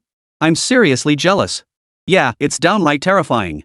If I had a method like this to boost my spiritual power, I'd be flying high. When can I go to that world? The powerful humans watching the livestream spoke up. Forget everything else, if they could keep boosting their mental power like Chen Feng, their strength would skyrocket. Chen Feng, check if there are any other wandering spirits. This mental power is increasing way too fast, He Huan exclaimed excitedly. It wasn't just any excitement, she herself had awakened ice-type abilities. Now, her spiritual power had become incredibly powerful. Once she returned, she could even fight opponents several levels above her. It felt absolutely exhilarating. Yeah. Let's devour them quickly while we have this chance. Opportunities like this don't come often, Chen Feng said excitedly to He Huan. If only every time they traversed a microcosm brought such gains. This feeling, like eating at an all-you-can-eat buffet, was truly exhilarating. Wait, if we just keep absorbing here, when will we ever get back to our own world? Just then, He Huan suddenly spoke with a hint of melancholy. It was a valid concern. While they could continuously enhance their spiritual power in this world, what good would rapid growth matter if they couldn't return? If they couldn't return to their original world, all that power would be utterly useless. Don't worry, I have a way back. Just wait for me to absorb this amount and we'll return. Chen Feng held up a palm in his hand. 50? If that's all it takes, we can be back within 2 days. He Huan mused thoughtfully. That timeline was acceptable to her. Chapter 75, Spiritual Force Warrior. However, upon hearing He Huan's words, Chen Feng remained silent, merely shaking his head silently. Not 5,500. Chen Feng stated calmly. What could he do? The system had assigned him this task. To reach that level, he had no choice but to complete it. What? He Huan fell completely silent. 500? How many days would it take to reach that number? And, could Chen Feng even absorb 500? They'd been absorbing spirits here for a while now and had picked up some tricks. The same wandering souls took longer and longer to absorb the further along they got. 500? Who knew how long that would take? Can't it go any faster? He Huan asked, sounding utterly miserable. The idea of staying in this place for so long was unbearable. The loneliness was too much to imagine. Chen Feng shook his head. There was nothing he could do. This wasn't his decision, he had no control over it either. Seriously, with a place like this, why wouldn't you cultivate for 100 years over there instead of thinking about coming back? Looks like the deities this time are too young. Yeah, who knows if they're even gods? Maybe this is just what they looked like when they were young. Gods can't be this weak, can they? I feel the same way. I never dared to investigate. We'll just observe for now. I'm not even sure if we're from the same world. The human race powerhouses watching the stream typed this in the comments. It made sense after all, with so many worlds visible now, who could say if they were all the same? Their identities were all classified. But they were genuinely envious. If such an opportunity truly existed, they'd gladly spend decades trapped inside. This was precisely because they didn't know that absorbing these wandering souls became exponentially harder the further along one progressed. Even Chen Feng was deeply concerned about when he would ever fully devour 500. It was terrifying. Sigh, system, Chen Feng muttered as he absorbed the 50th wandering soul. What if I genuinely can't complete these tasks you've given me? The pressure was mounting, yet a tiny figure seemed to appear within his mind. Every time he unleashed a psychic attack, this little figure moved along with him. System scanning complete. Host possesses ample capacity to absorb 500 wandering souls. Friendly reminder, host may utilize divine power during absorption. The The system's voice echoed, and only then did Chen Feng realize his mistake. Right. Why had he been so foolish just now? He could have simply used the power of the gods to absorb them. With that realization, Chen Feng immediately channeled Yang Jian and began the absorption. In my name, you ghostly specters dare to stir up the seas. Chen Feng declared with authority. Waves of divine majesty radiated from his sacred aura. The particles that had been restless and unruly moments ago now obediently waited in place. Chen Feng opened his mouth wide and began absorbing. Truth be told, Chen Feng's spiritual power cultivation was now approaching that of a normal year's worth of training. His spiritual power was rising at an astonishing rate. Combined with the spiritual attack techniques of the second prince, Yang Jian, Chen Feng felt utterly invincible at that moment. While his offensive techniques might be lacking, his investigative abilities were beyond reproach. Bring it on! Chen Feng declared, directing his psychic energy to slash at the wandering spirits before him. With several popping sounds, more clusters of light particles floated into the air. Chen Feng opened his mouth wide, allowing the light clusters to enter his body. Boom! Chen Feng felt the golden figure in his mind explode, only to reassemble itself. Its power had surged significantly, increasing by more than threefold. And this didn't even include the system's reward. If he received that, his power would likely double. Now, Chen Feng felt that upon returning to his original world, he could easily become a mental force warrior. He could become a formidable powerhouse solely through the use of his mental energy. But to know his exact strength, he'd need to undergo specialized testing. For now, he must continue devouring. Chen Feng glanced at He Huan. Her strength was far below his own, especially her mental power. That's why it was taking He Huan over a day to absorb this single wandering soul, and the process was growing increasingly difficult. There was no other choice but to leave it to fate. But just as Chen Feng prepared to resume searching for wandering souls, a massive surge of psychic energy suddenly erupted. Boom! Chen Feng's eyes instantly hardened with ferocity. The mental energy fluctuation intensified as well. Finally, a formidable opponent had arrived. Since arriving in this world, Chen Feng hadn't encountered any particularly powerful wandering souls. This time, he'd finally met a formidable one. Observing this mental fluctuation, it felt promising. Finally, a worthy opponent. More importantly, if he could absorb it, the effect would likely be equivalent to several ordinary ghosts, right? Glancing at He Huan beside him, Chen Feng stepped forward immediately, positioning himself in front of her. Against an attack of this caliber, He Huan was utterly defenseless. It was best for him to protect her. Outsider! You've slain my kin, retribution awaits. This wandering spirit's form had solidified beyond mere transparency, unlike previous ones. Worse, it could speak. It seemed to possess intelligence. Is that so? But I didn't intend to strike first. They attacked me. Was I supposed to just stand by and let you devour me? Chen Feng snorted coldly. This world was survival of the fittest. Though death was a possibility, Chen Feng felt no fear. Damn it! Kill! Kill! Kill! This wandering spirit seemed like a leader, immensely powerful. Chen Feng felt a surge of excitement at the sight. Would devouring it grant even greater enhancement? Roar! Amidst a furious roar, a colossal phantom suddenly materialized before the enemy. It solidified like a tangible form, not merely a projection of psychic energy. This instantly piqued Chen Feng's interest. Interesting. Bring it on. It's just psychic energy, I can do that too. Chen Feng lowered his head and closed his eyes. Before him, a phantom image of Erlang Shen materialized. This one formed purely from psychic energy. Go! Chen Feng said indifferently. The apparition before him then collided with the others. Boom! Dust and smoke swirled as the two collided. Though merely two mental force projections clashed, Chen Feng felt waves of pain surge through his head, as if his mental energy itself had been struck. His opponent stared back in equal disbelief. In this world, where mental energy cultivation was paramount, no one expected Chen Feng's mental power to be so formidable. At that moment, Chen Feng felt fortunate. If he hadn't cultivated his mental energy first, facing such a skilled opponent would have likely resulted in brain death. System auto prompt. The system continuously scans for powerful targets to assist the host in evasion. Chapter 76, Mental Clash. So that's how it was. After hearing the system's prompt, Chen Feng felt completely silent. It seemed he really should thank the system after all. But at this moment, Chen Feng gained a whole new understanding of the system's power. No matter what, the system's protection for him was truly sufficient. Without the system, he, a mere mortal who had crossed over, would likely remain an ordinary actor. Not only would he lack combat abilities, but he'd never even get the chance to experience godlike powers.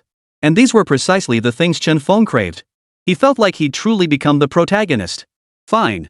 If that's the case, then let's fight. Chen Feng thought to himself. The shadowy figure before him instantly solidified. Chen Feng closed his eyes and controlled the physical manifestation of his psychic energy to engage in battle. To be honest, Psychic combat was an extremely dangerous endeavor. Chen Feng had to focus his entire being on controlling it. Moreover, this method of attack was one he never used in everyday life. It would take some time to adapt to using it now. Kill. Kill. Kill. All you outsiders must die. But there was no time for adjustment now. Seeing the opponent's clearly enraged state, Chen Feng had no choice but to engage. And so, Chen Feng charged straight into the fray. The two psychic avatars collided. Chen Feng felt his soul snap back into his body, then retreat, watching helplessly as his physical form lay before him. Could this really happen? This was his first encounter with a psychic attack. He'd never experienced anything like it before. System automatic alert: prolonged separation of soul from physical body may cause irreversible damage. Proceed with caution. The system's voice echoed in Chen Feng's mind. Snapping back to reality, he knew he couldn't hesitate any longer. He had to accelerate his return, only then could he avoid injury. Chen Feng immediately held his breath, then concentrated all his psychic energy to launch another attack. Empowered by Erlang Shen Feng's mental energy was actually quite potent. His main weakness lay in his unfamiliarity with its application, hence being pushed to this desperate state. With greater proficiency, defeating his opponent would be far simpler. Come on, come on! Chen Feng exclaimed excitedly. The spiritual force projection before him suddenly transformed into a blood-red shadow. This projection now embodied Chen Feng's fury, its surface etched with countless intricate patterns. All of them were Tao laws. This spectacle left the human race's powerful observers watching the livestream utterly stunned. This attack technique. They had never witnessed anything like it before. By the way, did you know our own spiritual energy could be used like this? Can I say I didn't know? I genuinely had no idea. This moment feels like it's opened the door to a whole new world for me. I think we should learn this quickly. Even if we only grasp a fraction of it, it'll be more than enough to handle those beasts. The big shots were all firing off comments right now, though Chen Feng couldn't see them. Still, he knew countless viewers were watching his livestream at this very moment. Come on, bring it on! Chen Feng's crimson phantom roared, charging straight at his opponent. Only now, Chen Feng's speed was even faster. Though neither of them moved physically, their psychic energies clashed fiercely in the shadows. This battle felt like being right in the thick of combat, which thrilled Chen Feng immensely. He discovered that when fighting with his soul, he could fully unleash the power of a god, a terrifying realization. Chen Feng felt his abilities growing increasingly effortless to wield, utterly exhilarating. Completely immersed in the battle now, Chen Feng's mastery of psychic energy grew with each passing moment. Finally, under the phantom's stunned gaze, Chen Feng reached out with a massive hand. He crushed it into oblivion. Impossible. Outsider, how could your psychic power be this strong? This can't be. This is utterly impossible. The massive phantom began to disintegrate inch by inch, dissolving into a vast expanse of starlight. Chen Feng opened his mouth wide, instinctively devouring them greedily. Countless specks of light poured directly into Chen Feng's mind, triggering an intense, throbbing sensation in his head. Faced with such agony, Chen Feng had no choice but to sit in meditation, absorbing the points relentlessly. To put it plainly, these large points felt immeasurably more powerful than the smaller ones. It was truly terrifying. This was something Chen Feng had never imagined before. He never expected that his cultivation here would yield such a major breakthrough. Yet for him, it was an immense blessing, saving him the time of searching. Moreover, my mental power broke through directly. In that case, this could be considered a cheat code for myself. Buzz, buzz, buzz. Chen Feng absorbed relentlessly. In an instant, countless laws surged into the space surrounding his mind. Witnessing this, the human elders watching him dared not delay, sensing the intense aura and immediately beginning their own cultivation. To put it plainly, cultivating under such an aura would undoubtedly yield twice the results with half the effort. I can't speak anymore. I must absorb this quickly. You guys absorb over there. I'll just experience it too. This is the way of heaven, isn't it? Too bad such a way of heaven can't be matched with everyone. Indeed. But thankfully, I can still perceive it. Truly remarkable. We're all old hands here. Rest assured, whoever gains this energy, I trust they'll safeguard our world. The voices echoed through the livestream, though Chen Feng couldn't see a thing. At that moment, he cared not a whit about the dangers around him. He sat down cross-legged right where he stood and began frantically absorbing the glowing points. Several days later, Huan awoke to the scene before her and was utterly shocked. What on earth was going on? Holy moly! How powerful is this ghost? How could it be this huge and numerous? Huan gasped, staring at the enormous points of light swirling around Chen Feng. It was terrifying. If she ever encountered a spirit like this, she'd stand no chance. Huan lifted her head, her wide, sparkling eyes fixed on Chen Feng. Forget everything else right now, Chen Feng was undeniably handsome. If only I could find a husband like this someday. Huan murmured softly. For some reason, this thought had been echoing in her mind for days. The most important thing was that it just wouldn't go away. This was the most ridiculous thing. Could she really be falling for him? Chapter 77, The Return Journey. But maybe it was normal, after all. Chen Feng was incredibly handsome and incredibly powerful. Hey! What are you thinking about? Why are you blushing? Without warning, Chen Feng had awakened. He stood close to Yi Huan, watching her stare blankly into space. He waved his hand in front of her face. What was this little girl thinking? Yi Huan jumped at Chen Feng's sudden words. When she recognized him, her face flushed bright red. Oh no, oh no. Did Chen Feng hear everything she just said? This was so embarrassing. No, he absolutely couldn't know. It was too humiliating. It's nothing. I just miss home. Yi Huan hurriedly waved her hands, then turned her head away. Her face was already as red as an apple, looking quite amusing. Ha ha ha. Of course, all of this was observed by Chen Feng through his mental powers. Yes, home. It was time to go home. After devouring that enormous ghost, his psychic power had surged dramatically. But why hadn't the system given any notification yet? Beep beep beep. Host requirement detected. Scanning host psychic power. Congratulations, host. Psychic power threshold met. Task completed. Host may now activate wormhole to return to the world. Additionally, the system automatically prompts, as the host has completed the mission, a reward of 2 extra days to roam the microcosm is available. Please select your choice. What choice is there? 2 days, of course. Upon hearing the system's message, Chen Feng's mind instantly settled on this choice. Swallowing a few more entities over these 2 days wouldn't be a problem at all. At that moment, the live stream of Chen Feng's journey was shut down. The screens before the human race's elite figures went pitch black. It's over again. When will a true god finally descend upon our world? We need a god. Yeah, opportunities to comprehend the way of heaven are just too rare. If possible, I'd truly love to see such live streams every day. It's absolutely amazing. Too bad none of these streams have covered my specialty. I wonder if I'll ever get my chance. Even though the live stream had ended, the crowd kept chatting in the comments section. After all, there's nothing wrong with sharing thoughts on something like this together. But Chen Feng was utterly consumed by madness at that moment. He dragged Yi Huan through the ghostly realm, frantically wandering and absorbing the spirits within. They treated this operation like an all-you-can-eat buffet. Nothing else to it, just gobble everything in sight. Finally, after 2 days of this gluttonous feast, Chen Feng led Yi Huan to a secluded valley. Chen Feng scanned the surroundings. The feng shui layout here was intriguing. Perhaps he could pull off a little trick on the young lady.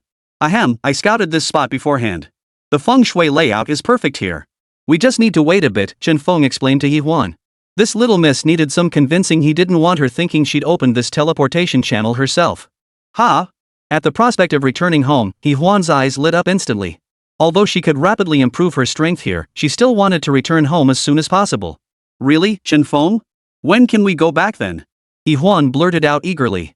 She'd been here far too long, though her strength had grown at an astonishing rate.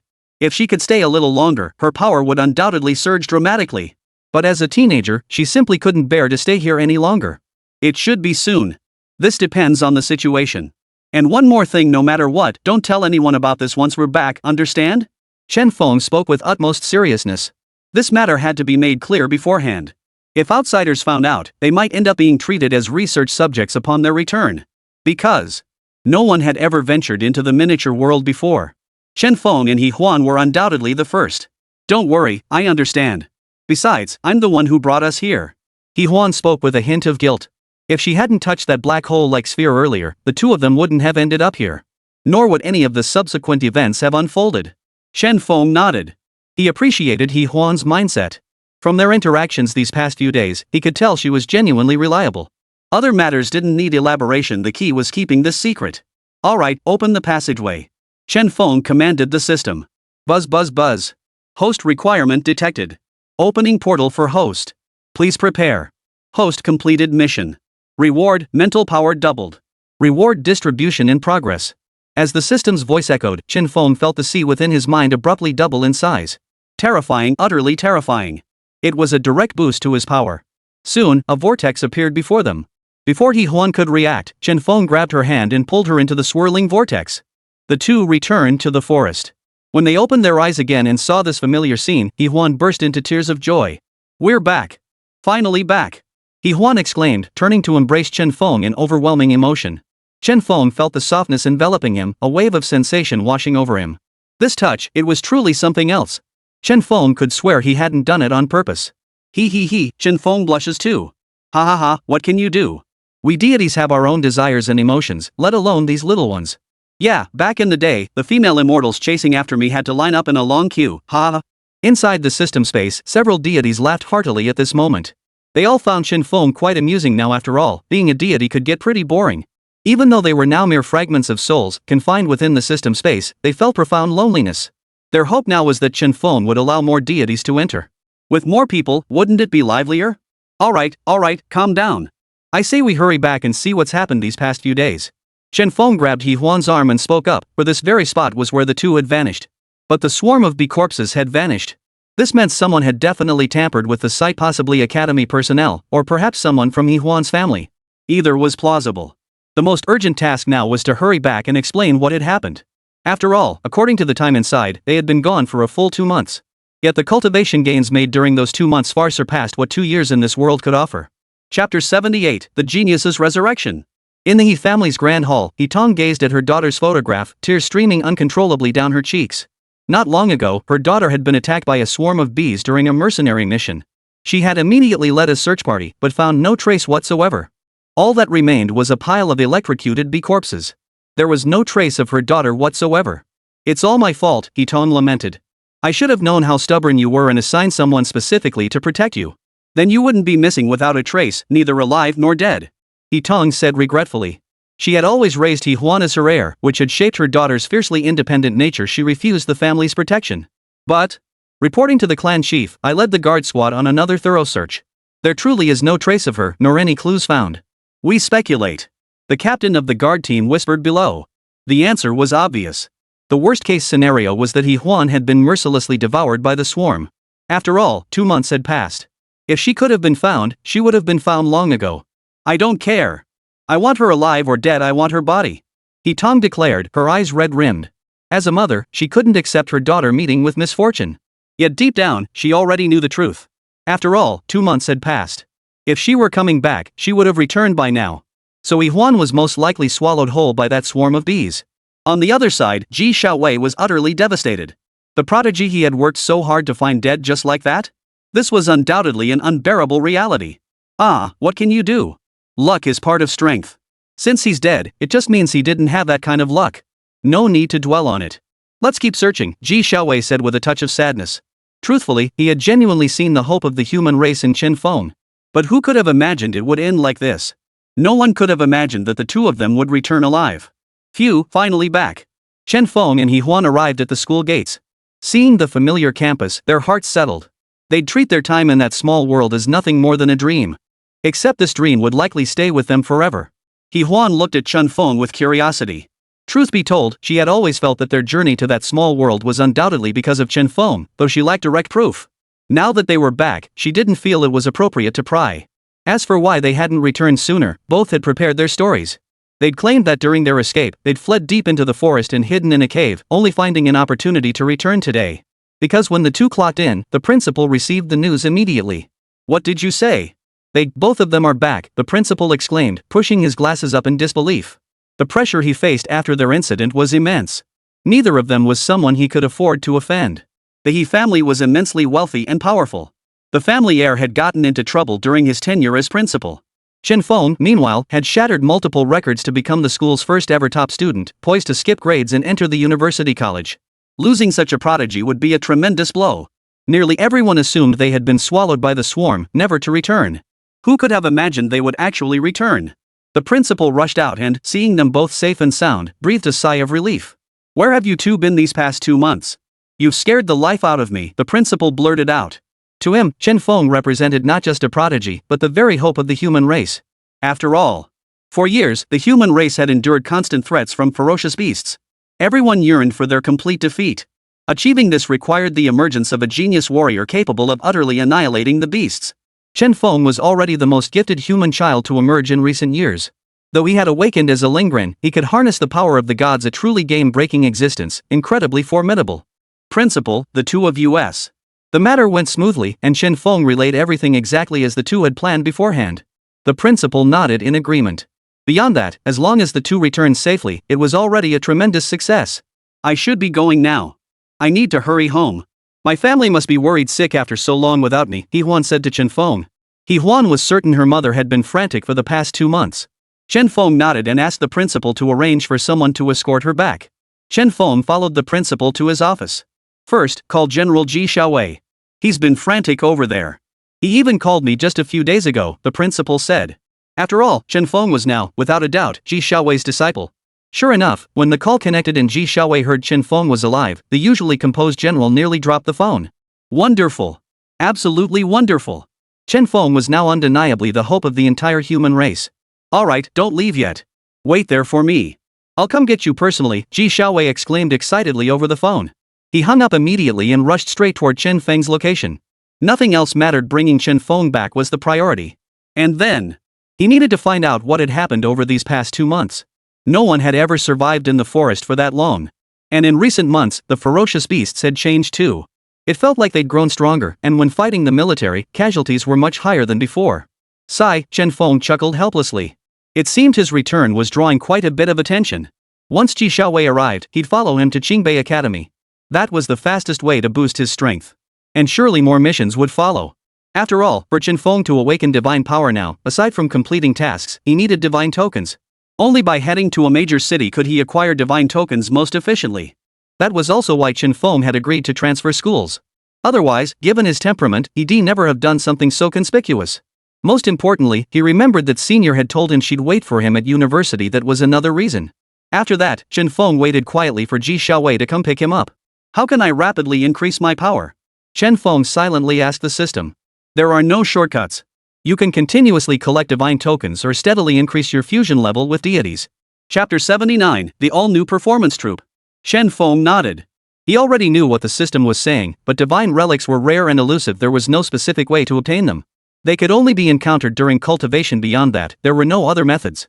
As long as the host persists, gaining more opportunities to embody deities is merely a matter of time. System auto alert. Due to special circumstances, all ferocious beasts in this world have enhanced abilities. Host, exercise caution. What? This is how it works. Hearing the system's message, Chen Feng's heart skipped a beat. Could these beasts' power really surge like that? Without even a moment's warning? Still, Chen Feng believed the other powerful individuals should be able to detect this issue. After all, once opponents grew stronger, anyone participating in combat would notice. Sigh, looks like I need to get stronger fast, Chen Feng murmured with a touch of resignation. His opponents were constantly growing stronger. If he didn't keep up, he'd inevitably be left behind. That much, Chen Feng understood. Actually, the method for the host to gather energy through group interactions is quite simple. The host must continuously livestream, acting as a performer, putting on a show. What do you mean? Chen Feng asked in confusion. After all, he wasn't the first performer, and he'd never heard of performers singing plays actually boosting everyone's strength. What good would streaming countless times do?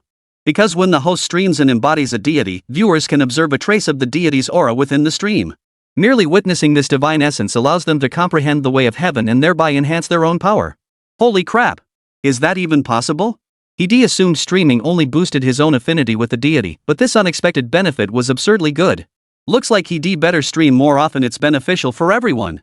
After waiting just an hour, Ji Xiaowei arrived directly by spaceship. What's going on? Why is a high-level spaceship here? What's going on? Who is that?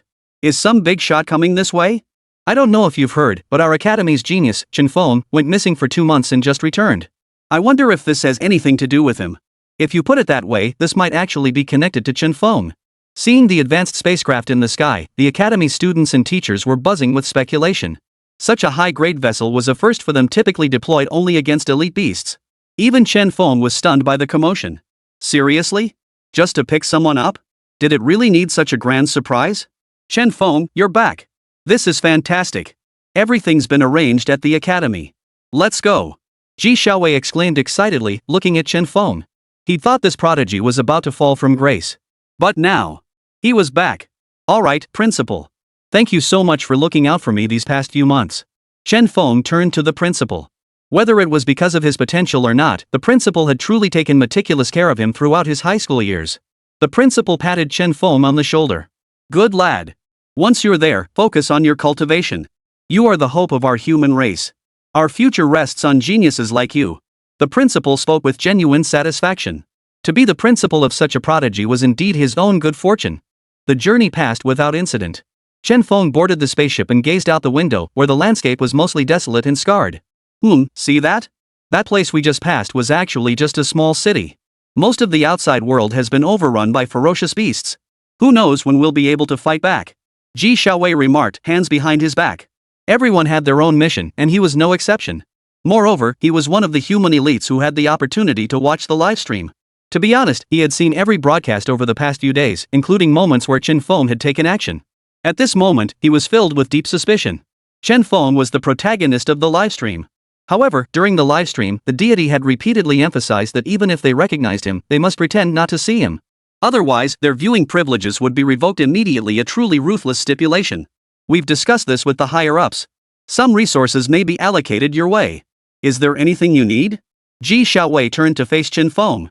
Every human race leader had selected a prodigy to participate in the Genius Project. But for some reason, Ji Xiaowei was utterly convinced that his choice was the strongest, the most gifted. I need a performance troupe, a group of professional opera singers. Chen Feng's eyes lit up as he quickly spoke up. Just moments ago, he'd been fretting over where to find such a troupe. This opportunity was right before his eyes. This was precisely the condition he needed. Ji Xiaowei looked at Chen Feng in confusion. Could it be that Chen Feng truly needed no resources at all, only a troupe of performers? Yes, that's all I need. I can portray deities. During live opera performances, more people will see the gods and gain insight into their essence. Chen Feng stated earnestly, though this information had only just reached him. But he considered it all for the sake of his own kind. After all, the body he now inhabited still held an emotional attachment to this planet. Moreover, to rapidly increase his strength, he still needed to continuously perform for outsiders. Only, Chen Feng noticed Ji Xiaowei's mouth twitch involuntarily. What was that about? Was he skeptical? At this moment, Chen Feng had no idea that Ji Xiaowei had actually participated in 3 of his live streams, one of which had a profound impact on him. If Chen Feng knew his master had been watching his live streams with the mindset of a junior disciple, he'd probably be completely stunned. Ji Xiaowei pondered this briefly before dismissing it. After all, he had promised that mysterious figure he wouldn't investigate. Alright, I agree. I'll arrange it immediately, a 20-person team. Extras can be found easily. No problem, right? Ji Xiaowei hurriedly replied.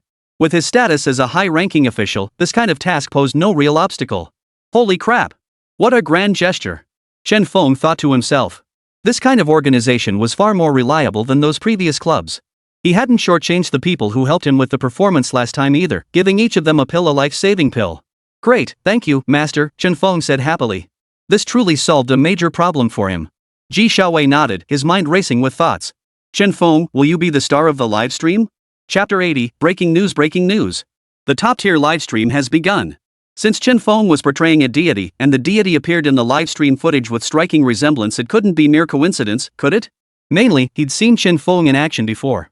If Chen Feng truly possessed the power displayed in the footage, these ferocious beasts would have been wiped out long ago. But, sigh. The thing was, Ji Xiaowei now hoped to watch the livestreams more often. Watching them genuinely boosted his strength continuously. It would be best if he streamed every single day. Only then could he advance his abilities at the fastest possible pace. But right now, within the divine realm, several deities were bickering. Yang Jian, ha. I say, shouldn't it be my turn for this livestream? Can't everyone see the true power of me, the second lord? Shinnong, I say, let me keep doing it. These are all descendants of our Huaxia race. Only by portraying me can I ignite everyone's inner desire for victory. None of you can do that. Zheng Tianchi, wait, what are you guys talking about? What's this live stream thing? Yang Jian, you're out of touch. This is the age of technology. You can't have fun without electronics. The group debated within the system space. Hearing their words, Chen Feng felt quite troubled. There was no way around it, he was just one person. Splitting himself into 2 was simply too much to ask. No need to worry, everyone. There'll be opportunities for all of you, Chen Feng interjected, trying to smooth things over. He wasn't just saying it, he genuinely intended for everyone to participate eventually. But time was limited, so careful consideration was still necessary. Aboard the spacecraft, Chen Feng headed straight for the capital base, one of the most bustling human bases.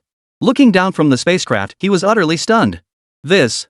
Absolutely breathtaking. The base stretched out before him, seemingly countless times larger than the previous one. It was impossible to see its end with a single glance. Just the modern installations and weaponry mounted atop the base were far beyond anything he'd seen before. This was only natural. After all, this was the capital city of a nation. Both its defensive and offensive capabilities were the strongest. Take a good look around. I still need to discuss your enrollment. For the next few days, explore the city and familiarize yourself with the environment. Oh, and you've joined a mercenary organization, right? One of their largest branches is right here. You can take on missions. Gazing out at the Kyoto base, Ji Xiaowei raised his hand to explain, a surge of pride welling up inside him. After all, this base had been built brick by their team. That thought filled him with immense pride. No one could surpass what they had achieved. Got it, Chen Feng nodded, adding sheepishly, about that troop you mentioned, see if you can speed things up, okay? Now that Chen Feng understood his livestream could enhance everyone's comprehension of the way of heaven, he had only one thought, get the stream live ASAP. He wanted everyone to join him in cultivation as soon as possible. I really don't know why you're in such a rush, Ji Xiaowei said helplessly. I'll call you tonight and get everyone together for you. What was the most urgent thing now? Wasn't it cultivation? Why did he insist on researching opera? He just couldn't understand. But soon, Ji Xiaowei realized something. Chen Feng's profession was actually that of a performer. Opera was Chen Feng's real job. Chen Feng couldn't hide his excitement. Finally, it was time to begin. After all, if everyone was satisfied with the livestream, it would boost his divine fusion rate that was Chen Feng's top priority. Only by growing stronger could he proceed with his next plans. Returning to the place Ji Xiaowei had arranged, Chen Feng eagerly opened his media account. After such a long hiatus, it still only featured one that had already surpassed 10 million likes, with countless comments below from fans clamoring for more. Hey, blogger! When are you going to stage another opera? Honestly, I didn't get enough of the last one. I don't know if it's just me, but after listening to that opera, I felt like my own abilities actually increased. It's really strange. It's been 2 months since the last update. Even the donkeys in the production brigade don't get this much rest. Heard the blogger got into trouble. Such a talented performer, it's such a waste. Sigh, this world is truly chaotic now. Chen Feng stared at the comments below the video, a bitter taste rising in his mouth. After that one livestream, things got too chaotic. He'd completely pushed the live streaming idea to the back of his mind, never giving it another thought. That's why it took so long, otherwise, it would have been done ages ago. Don't miss me too much, everyone. I've been swamped lately, but I've reworked a stage play with a professional cast. Rest assured, your top star is back. Chen Feng casually invoked the name of Shinnong, and the white mask instantly appeared on his face. With this mask on, Chen Feng's video was released at lightning speed. In an instant, the live streaming platform exploded. Breaking news! The Legend of Opera is back. Everyone, welcome him back. The moment Chen Feng released his short video, it shot straight to the trending charts. Chen Feng hadn't expected such a huge response and found it utterly unbelievable. Did this thing really get so many views? Given this, he decided to set the tone for his live stream around the figure of Shinnong. After all, Shinnong was the Yin Emperor. He'd create some scenes to help everyone reconnect with the blood of the descendants of Yin and Huang flowing through their veins. Whoosh! Alright, it's still early. Might as well go for a walk. This bustling place is the first I've seen since arriving in this world, Chen Feng murmured to himself, gazing out the window. Truth be told, the capital base was truly magnificent. Inside the base, Chen Feng even had a fleeting illusion that he might have slipped back into his own world. This place felt far too serene. The streets were bustling with people, seemingly unaffected by the threat of ferocious beasts. Chen Feng immediately activated his psychic senses to scan the area. Afterward, he couldn't help but marvel inwardly. His scan revealed that the people in this base were far more formidable than those in his original base. So this was the strength of the capital base? Truly extraordinary. Chen Feng immediately took the mercenary organization's credential and headed straight to the mission acceptance desk. To truly understand this place, taking on a mission was the fastest way. Chapter 81, Provocation. I have to admit, this mission hub is on a whole different level compared to the one back home, Chen Feng mused inwardly, his thoughts turning to more ambitious plans. After all, with stronger people here meant more resources. His chances of finding divine artifacts grew significantly. Seriously, system? Could you at least give me a hint when I encounter a divine artifact? I really need it, Chen Feng pleaded earnestly. He genuinely couldn't tell when he stumbled upon something valuable. If the system could scan for them, that would be ideal. System unable to scan. Divine tokens must be located by the host. What's up with that, system? Can't you be a little more helpful? Chen Feng kept complaining inwardly. This was just too hard. Token. At the entrance to the mission hub, two towering figures glanced at Chen Feng, their eyes flashing with a peculiar light. This kid looked barely high school age. Could someone like him be a mercenary? After all, mercenary organizations only recruited elite fighters. Especially at a place like the capital base, those daring enough to take on missions were all top-tier experts. They'd never seen anyone like Chen Feng before, fearless and reckless. This kid looked like a complete greenhorn. He shouldn't warrant much attention at all. Chen Feng casually pulled his credential token from his pocket and stepped into the main hall. Only after Chen Feng had passed did the two guards stationed at the entrance begin chatting. That kid just now was clearly a greenhorn, ha. Yeah, but with such weak skills, he wants to take on a mission? That's gonna be tough. Just leave it to fate. That's how the world is these days. The two continued their conversation, unaware that every word had been overheard by Chen Feng. After all, his mental perception was now practically unmatched. Chen Feng could instantly perceive the speech and movements of others at close range. Of course, during combat, Chen Feng could perceive every corner of the battlefield with crystal clarity. Chen Feng stared at the mercenary organization's mission panel and couldn't help but gasp. They're all bases, yet why such a huge disparity? Here at the Kyoto base, it's obvious everyone possesses formidable strength. The intensity of these missions. Scanning the mission panel, Chen Feng finally selected a healing mission. This one seemed manageable. I'll take this one. Help me claim it, Chen Feng said, pointing to the mission listed below the panel. This mission is so good, why hasn't anyone taken it? What the hell? Some kid shows up, knows nothing, and actually thinks this mission is that easy to take on? Yeah, if you take on a mission recklessly and fail to complete it, the mercenary organization will punish you. Just as Chen Feng spoke, two burly men appeared beside him, their eyes filled with mockery and contempt. In their view, someone like Chen Feng could never possibly complete this mission. Why? Chen Feng asked, puzzled. They hadn't mentioned any penalties for failing to complete a mission accepted here. This mission didn't seem particularly difficult either. Why were they all so worried? He really couldn't figure it out. Alright, this is the mercenary task hall. Stop causing trouble here. You don't need to claim this task, just go directly to the He family. The quest administrator looked at them helplessly. He couldn't fathom why anyone would argue over this trivial task. After all, this quest had been posted here for who knows how many days. Countless medical professionals had examined it, yet none could find a solution. They'd never encountered an illness like this before. Even the most renowned medical experts had failed to help. Now they were just trying out folk remedies. But they absolutely refused to believe Chen Feng could complete this quest. This youngster? That's ridiculous. Absolutely ridiculous. Are you taking it? If not, don't stop me from accepting it, Chen Feng said coldly. These people were interrupting him, and he hadn't even settled the score with them yet they kept talking.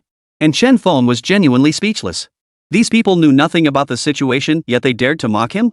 Truthfully, it was because Chen Feng's aura was simply too weak. In their eyes, someone with his level of strength wasn't even worthy of entering this hall. Hey, are you deaf? What good is someone like you with that level of strength? Exactly. If someone like you can complete this mission, I'll kneel right here. The two men continued taunting Chen Feng, drawing more and more people over. Their gazes toward Chen Feng were filled with cold disdain. Who is this guy? Never seen him before. No clue. Judging by his badge, he must be from some backwater town. Yeah, boring. Listening to the surrounding chatter, Chen Feng felt utterly frustrated. He just wanted to choose a task. Why did so many people oppose him? He couldn't understand it. Hey, you guys love betting, don't you? Got nothing better to do? Chen Feng couldn't hold back any longer. He genuinely couldn't understand what was wrong with everyone. With that, Chen Feng turned and walked away. Talking to them was pointless. They'd never know his true strength. Why waste his breath? He'd be better off checking out the missions. Hey, kid, don't go. You got the guts to face me in a duel on the arena? All this posturing of yours is driving me nuts. A particularly scrawny figure stood right in front of Chen Feng. But Chen Feng just smiled. Mental power, huh? The man before him was clearly a psychic. Chen Feng hadn't cultivated in the small world through play, he'd devoured everything in his path. Ha! I suggest you stop picking on the kid.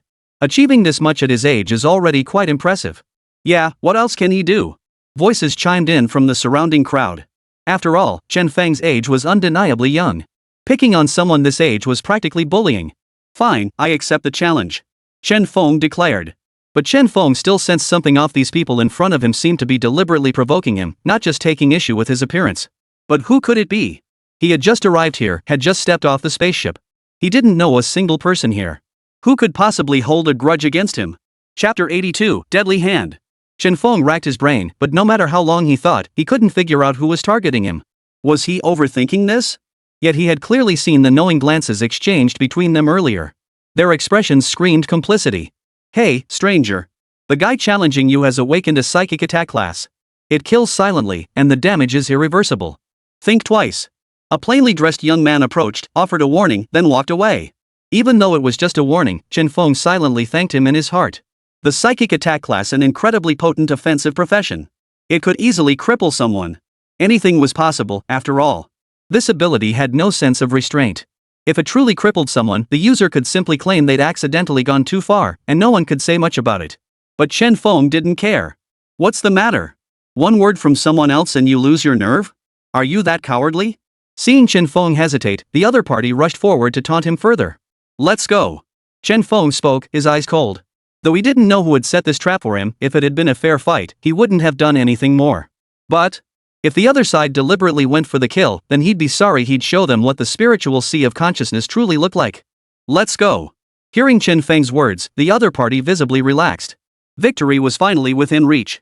This young man was different, just a little provocation, and he'd lose all reason.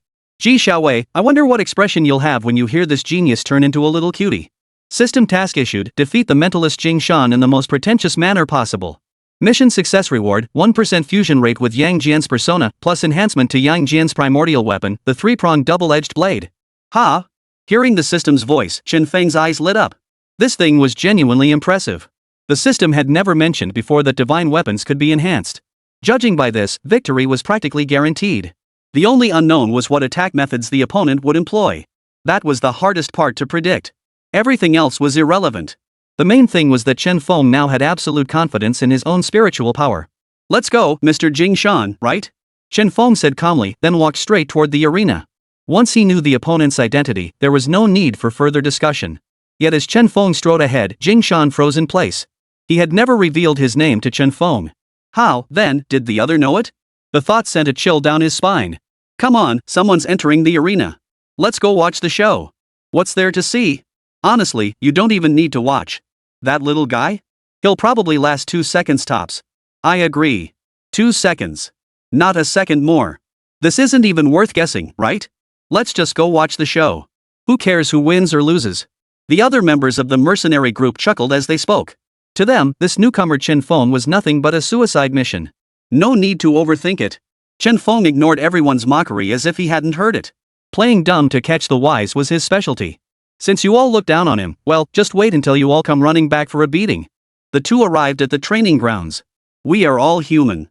Our strength should be directed solely against the ferocious beasts. Do not cause casualties through internecine conflict. Upon entering the training ground, a loud announcement echoed in Chen Feng's mind. Kid, you're done for. Jing Shan merely snorted coldly. In his eyes, Chen Feng was already a dead man. All he had to do was claim it was an accident later, and no one would blame him. The plan was flawlessly executed. The surrounding crowd watched the events unfold on the training ground. Most felt pity for the young Chen Feng, a proud and ambitious youth who had met his match against overwhelming power, especially that of a spirit mind master. Truthfully, there was no need for such stubbornness. If he truly insisted on this path, then life or death was his own choice. You still have the option to withdraw. Private duels are strictly forbidden within the mercenary base. The referee glanced at Chen Feng before speaking with deliberate meaning. His words carried weight. Though they were a mercenary organization, they were all members of the human race. Their common enemy should be the ferocious beasts. All strength should be directed against those beasts, hence the strict prohibition on private duels. However, in the martial arts arena, it was another matter. Life and death were fated. What's wrong? Scared? Jing Shan stared at Chen Feng, his voice urgent. His plan was about to succeed. He couldn't let this sure thing slip away. He needed to prod him further. All right, I understand. Let's begin. Chen Feng replied calmly. Since no one believed in him, he would show them all who truly possessed strength. Excellent. Now that's our genius. Everyone saw that, right? Jing Shan declared arrogantly. In his eyes, Chen Feng was already a dead man. Sigh. Seeing Jing Shan's smug expression, Chen Feng could only suppress a laugh. This system was something else. Defeating someone was one thing, but turning it into a spectacle was another. It was a bit of a twisted sense of humor, and Chen Feng found it hard to stomach. But since the system had assigned him a task, his only concern was completing it. Everything else was irrelevant. That was his confidence. Jing Shan, let's begin. Chen Feng declared impatiently. He was eager to see whether he truly ranked among the top geniuses in the capital base, a crucial matter indeed. Come on. Jing Shan said with a hint of amusement. Suddenly, two shadowy figures materialized before him, both manifestations of his mental energy. Witnessing this, everyone was astonished. What was Jing Shan up to? Could it be? Was he intending to kill Chen Feng? Otherwise, he wouldn't go to such lengths against a mere junior. Yet now, no one could stop Jing Shan. Everyone could only watch helplessly as he commanded the two phantoms before him to attack Chen Feng. Kid, so what if you're a genius? You won't walk out of this martial arts arena alive today. If you do, I'll take your surname. Jing Shan declared arrogantly. This strike, delivered without warning, would injure even an S-rank powerhouse. Chapter 83, You've never seen a sea of consciousness, have you? The spectators were all stunned into silence. Holy crap, if I remember correctly, that should be Jing Shan's signature move. Usually, when those ferocious beasts get hit by it, they just go snap. Yeah, what level is this newbie even at? Even if he's getting taught a lesson, it doesn't have to be this brutal. It feels like Jing Shan intended to kill him from the very start. What? Everyone watching this scene was stunned. Such a move was never used on a newcomer, let alone now. But all they could do was watch as the two shadowy figures charged straight toward Chen Feng and entered his body. This is bad. The crowd silently thought to themselves. If this were like before, those two phantoms would have already entered Chen Feng's spiritual sea, shredding his mental energy to smithereens. In that case, Chen Feng would be dead for sure. But Chen Feng swiftly completed his transformation. The silver armor and pristine white mask reappeared on his form. Chen Feng immediately began his role. To him, these two transparent phantoms were mere foot soldiers in the world of ghosts. They were utterly incapable of breaching Chen Feng's spiritual sea. Sure enough, without even lifting a finger, Chen Feng commanded his spiritual sea to repel the attack. The two phantoms exploded instantly, scattering into specks of starlight. Chen Feng thought, why not take advantage of the situation? Might as well absorb them. He opened his mouth wide, and the light points formed from the two phantoms were completely absorbed. So weak. Chen Feng muttered under his breath. It took him a mere second to devour soul entities of this caliber. They were simply too weak to compare to the ghosts within that miniature world. Put. No longer sensing the connection to the two soul entities, Jing Shan immediately spat out a mouthful of blood, his face contorted in utter collapse. How could this be? Those were the spiritual entities he took the most pride in. Why could he sense not a single trace of their presence now? What on earth was happening? The scene stunned every spectator present. Holy crap, no way, it got devoured outright? And what's up with this newcomer's mask? Why does it make me want to submit? I can't think of anything else but submission. Why? Holy crap, are newcomers this strong nowadays? Is this for real? If I hadn't seen it with my own eyes, I'd never believe it. The spectators all spoke up. This was Jing Shan's trump card, yet, not only did it fail to harm his opponent, but he himself suffered backlash injuries. Impossible. Absolutely impossible. Jing Shan's eyes were bloodshot as he stared at Chen Feng. That was the soul entity he'd painstakingly cultivated. Now, sensing no trace of its presence, he could be certain it had been devoured by Chen Feng. Only someone with a spiritual sea several times stronger than his could withstand his mental assault head-on. Not only had the opponent endured it, but he'd also counterattacked. How could such things coexist within the body of a high school student? What's impossible about it? I just happen to have a spiritual sea, so I went head-to-head with you, Chen Feng said casually. This spiritual sea was also obtained through constant fusion within that small world. Come to think of it, he really had to thank the system for sending him to that small world for trials. Otherwise, he might have actually failed this time. Mental sea? Don't be ridiculous. Jing Shan exclaimed, his eyes wide with disbelief. He had cultivated for years without developing a mental sea. How could Chen Feng possibly have one? Impossible. Absolutely impossible. He was just a newcomer. There was no way he possessed such power. Absolutely impossible. Yet, at this moment, his most powerful technique had indeed been ruthlessly devoured by Chen Feng. That level of ability. Truly terrifying. Wait, your reaction makes me wonder, have you never seen a spiritual sea before? If not, care to take a look? Chen Feng said casually, then slowly opened the third eye on his forehead. Boom! As Chen Feng and Yang Jian's fusion deepened, Chen Feng could now open the third eye on his forehead with a much wider angle, a significant advancement. But everyone witnessing this spectacle for the first time was utterly dumbfounded. Is this guy really a newcomer? What kind of technique is this? I've never heard of it before. Yeah, and don't just say you haven't heard of it, I haven't either. I sensed it when he transformed just now, an incredibly powerful spiritual energy. His entire aura changed. It's terrifying. I never would have guessed he was a rookie. Man, he's seriously amazing. Everyone spoke up at once. They'd never witnessed such a technique before. Seeing it for the first time in Chen Feng was utterly terrifying. If that's the case, isn't Jing Shan finished? Impossible. Absolutely impossible. Jing Shan struggled to speak, witnessing his soul being completely devoured by Chen Feng. Plop. Jing Shan's entire consciousness plummeted into Chen Feng's spiritual sea. Gazing upon this boundless ocean, Jing Shan utterly collapsed. Was Chen Feng even human? How could anyone possess such a spiritual sea? Impossible. Absolutely impossible. Are you convinced now? Chen Feng's voice echoed from all directions. A series of thunderous booms left Jing Shan dazed and staring wide-eyed. Those witnessing this scene were stunned. They all believed that if Chen Feng wished it now, Jing Shan wouldn't survive even a second. I am the second prince, the true lord manifesting divine power. To be defeated by me is your honor. Behind Chen Feng, the heavenly manifestation of the earth unfolded. The system's mental resonance ability activated once more. Before everyone's eyes, it was as if a movie began to play, scene after scene unfolding within their minds. Every frame depicted Yang Jian fighting fiercely against his enemies, stirring a surge of excitement within the onlookers. Who is this? Everyone, don't panic. What you're seeing is my spiritual projection, the story of second Prince Yang Jian, the true lord manifesting divine power. I hope you all enjoy it. Whoosh, whoosh, whoosh. As the crowd watched the unfolding spectacle, Yang Jian, clad in silver armor, soared through the heavens, invincible and undefeated in every battle. Each of his movements left them in awe. Admiration filled every face. My goodness, that third eye is absolutely stunning. I feel like my soul is being drawn in. His close combat skills are insane. No ordinary person could withstand that strike. What exactly are these celestial soldiers and generals? Could our ancestors really possess such power? Chapter 84, Establishing Authority. Honestly, if only our human race possessed such strength, we could have driven these ferocious beasts out long ago. Yeah, it's terrifying. It makes me. I kind of want to become one of those celestial soldiers myself.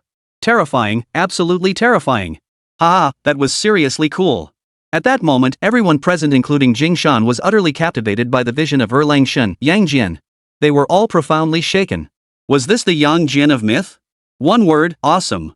Haha, this kid did a fine job. At least he hasn't disgraced the name of the second lord, the manifested true lord. Yang Jian exclaimed excitedly within the system space.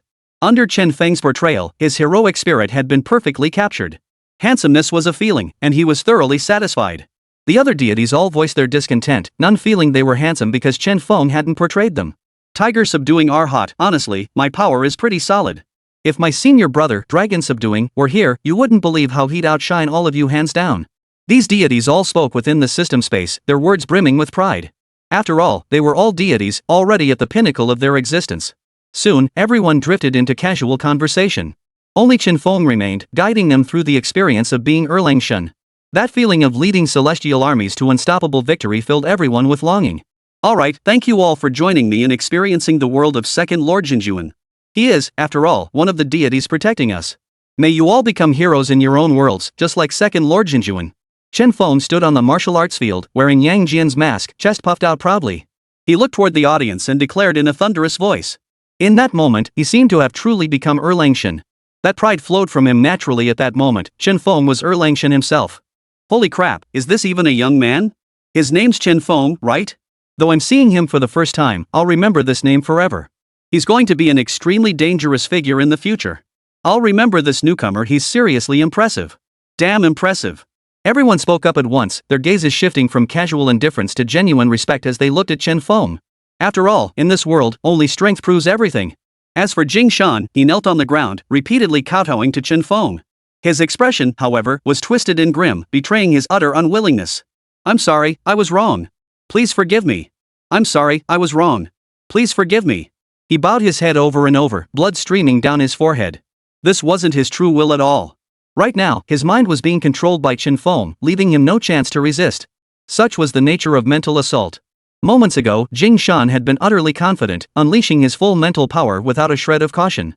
He never imagined Chen Feng's mental sea could be so terrifying. Those around him remained silent, for they too could see that Chen Feng had no intention of killing him. He merely wanted him to apologize, a perfectly reasonable demand. After all, Jing Shan had genuinely intended to kill him. Had Chen Feng not possessed superior strength, he would already be dead. Only after Jing Shan had kowtowed himself unconscious did Chen Feng release him. He then addressed the spectators and the referee. Rest assured, he's only unconscious, not dead. I haven't broken any rules, have I? Chen Feng clapped his hands and said this matter-of-factly. Behind him lay Jing Shan, his head bloodied and mangled, presenting a scene that seemed entirely natural to everyone. No one said a word.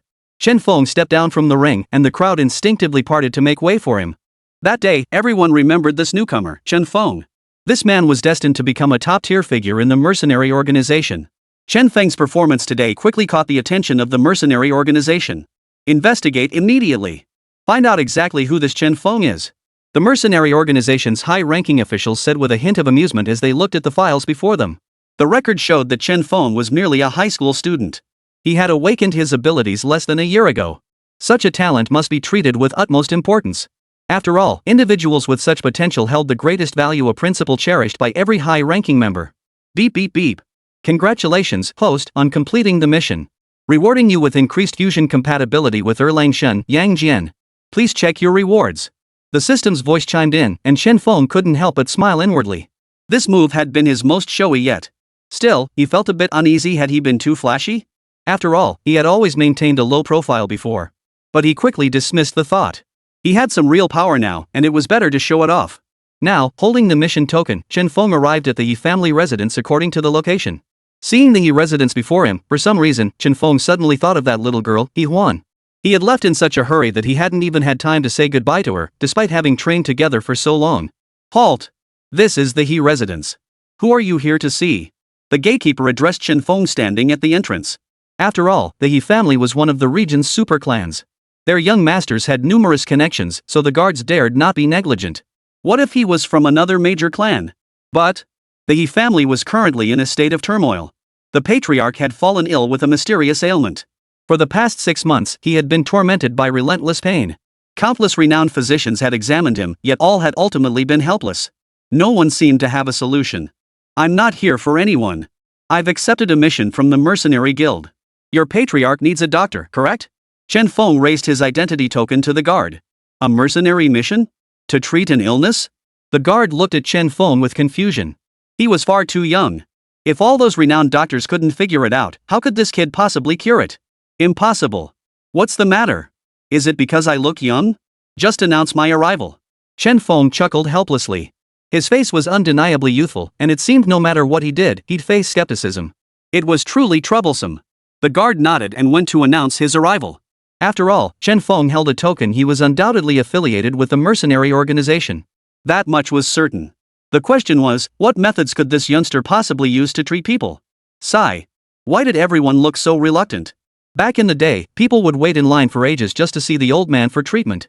Now that I'm treating them, they're all complaining. Just then, a voice echoed faintly through the system.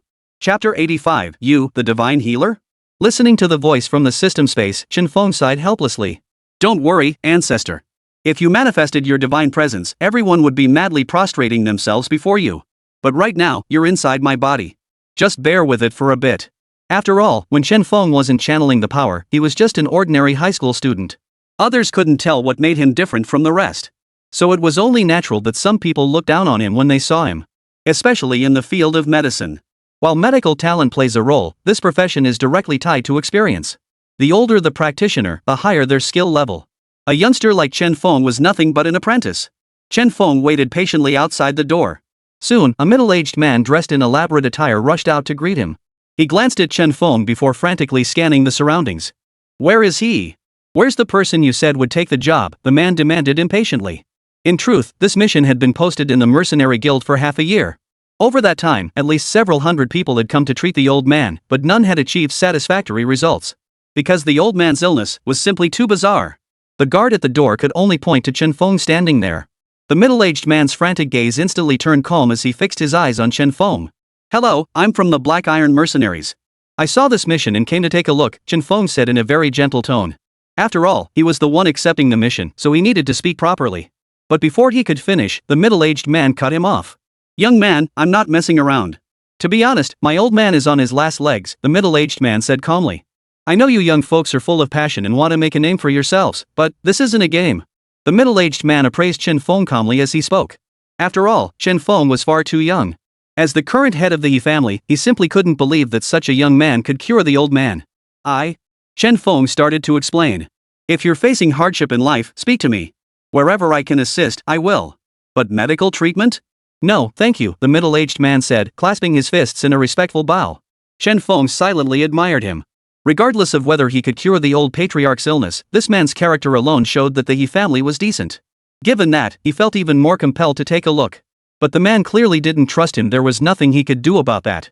Beep beep beep. System automatically scanning. One demon god talisman detected. Host, please treat the Yi family patriarch's illness and acquire the demon god talisman. Acquiring the demon god's talisman will reward the host with the awakening of a demon god. The system's voice echoed, and this message left Chen Feng momentarily stunned. What the hell was this demon god nonsense? Chen Feng had previously considered that all the deities he had obtained were Eastern gods from his own era. He wondered if he could awaken Western deities. Little did he expect that before any Western deities could awaken, a demon god had arrived first. Given this, he had no choice but to accept the mission. The real question was whether this demon god would get along with the deities already residing in his system space.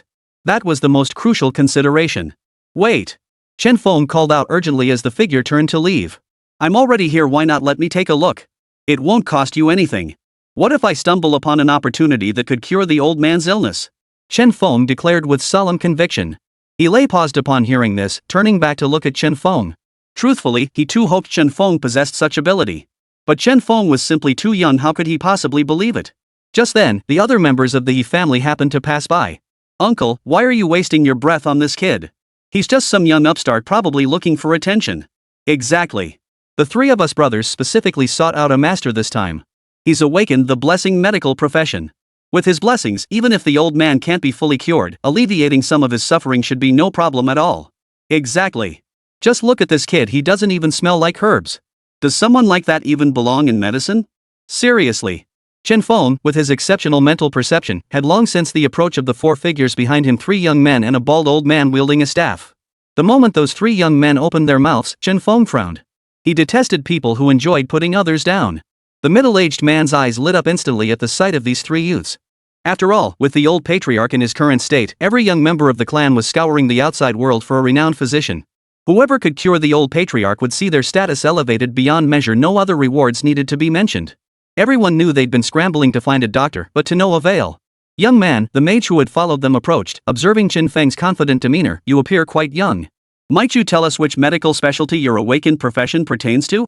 It wasn't about anything else, it was simply because Chen Feng looked so young. Could he truly be a genius who awakened a medical profession? Nah, what good is awakening a profession? He's still too young. Yeah, I bet he's just here to freeload. The other two clan disciples chimed in, their words dripping with scorn. Enough. He has the goodwill to come here as a guest. You have no right to speak like that. He lay snapped, his eyes betraying a hint of bitterness. After all, the Yi family was simply too vast, with countless branches scattered far and wide. As for their oversight, it was practically non-existent. Sorry about that, but I didn't awaken as a healer, I awakened as an entertainer. Chen Feng stated honestly. Before, he'd felt embarrassed to admit it, but now he actually enjoyed saying it.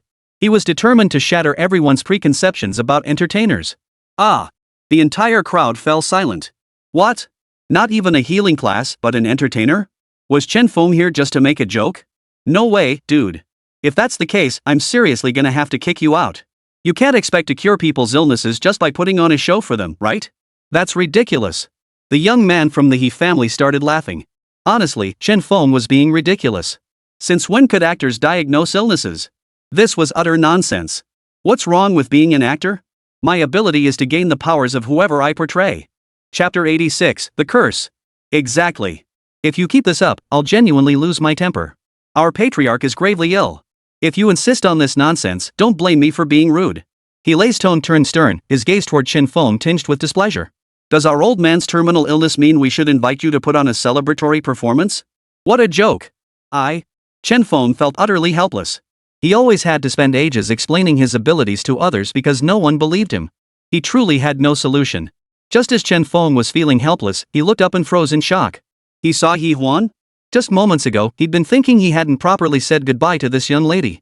To encounter her here so soon felt almost too fast. Chen Feng, what are you doing here? Did you come because of my grandfather's illness? That's great. I feel like you might actually have a solution. He Huan exclaimed excitedly, cutting him off before he could speak. He Huan immediately pulled Chen Feng over to her mother, He Tong, telling her that it was thanks to Chen Feng that she had returned home safely and with greatly enhanced abilities.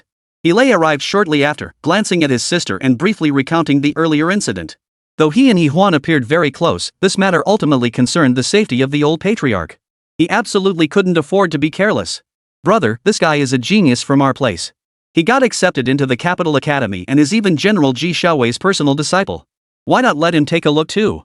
It can't hurt. He Tong glanced at Chen Feng before turning to her brother. This barrage of impressive credentials stunned everyone into silence. They never expected that the young man before them was this formidable. Yet others still couldn't process it. How could this youth be so incredibly powerful? It was simply unbelievable.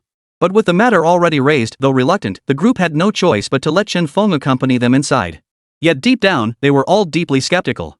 With Chen Feng's current abilities, could he truly cure illnesses?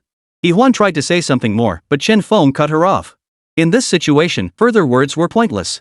What are you doing here? Is this your family's place? Chen Feng looked at He Huan with some confusion. Only now did it dawn on him He Huan also bore the surname He, and she referred to the head of the He family as her uncle. That connection. This was getting interesting. This is my maternal family. The injured one is my maternal grandfather. But to be honest, this illness is far too strange. I don't think even you might be able to cure it. Still, I hope you'll do your best, He Huan said earnestly. After all, he was family. If Chen Feng could cure him, that would be ideal. If he tried his best and it still didn't work, well, there was nothing else to be done. For now, he could only give it a shot. After all, his maternal grandfather only had a few days left to live. Chen Feng followed them into the He residence. He activated his psychic senses early on, ready to detect any danger and react instantly. He wouldn't let the situation get out of hand. Chen Feng now understood, in this chaotic world, his own safety was paramount. Everything else was meaningless. Yet, whether due to the demon god or not, upon entering the He residence, Chen Feng sensed a profoundly cold aura likely connected to the demon god. Though he hadn't yet examined the patient, Chen Feng had a rough idea why. It was likely because he'd taken something belonging to the demon god and been cursed for it. Please, come inside. He approached the room's entrance and addressed the two men. As the attending physicians for this case, they deserved respect. Upon entering the room, everyone finally laid eyes on old Master He. He Lao Yi now resembled a skeleton, his body radiating deathly pallor.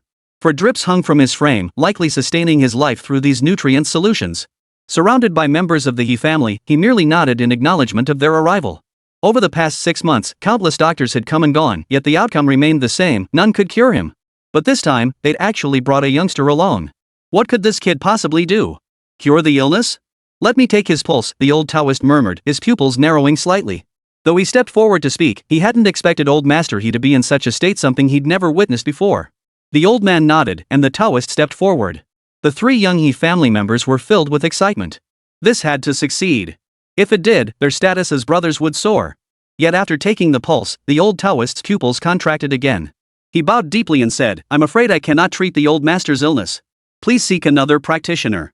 What? He determined it was untreatable just from taking his pulse? Seeing this, Chen Feng also fell deep in thought, due to the phenomenon of profession awakening. Nowadays, all doctors relied on profession awakening, no one depended on experience anymore. This. Yen Di, why do I feel like medicine has regressed over the past 1,000 years? It's truly strange.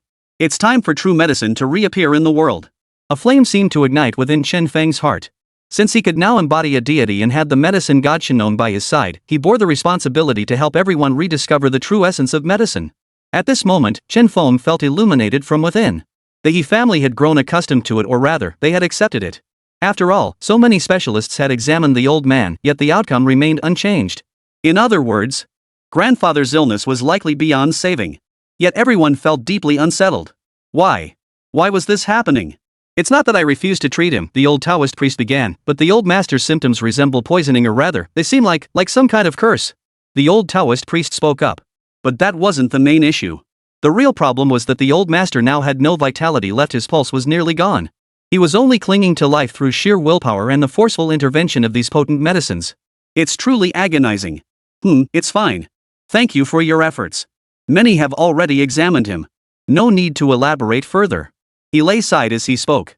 In truth, everyone was now waiting for an outcome. They were waiting for the old master to pass away.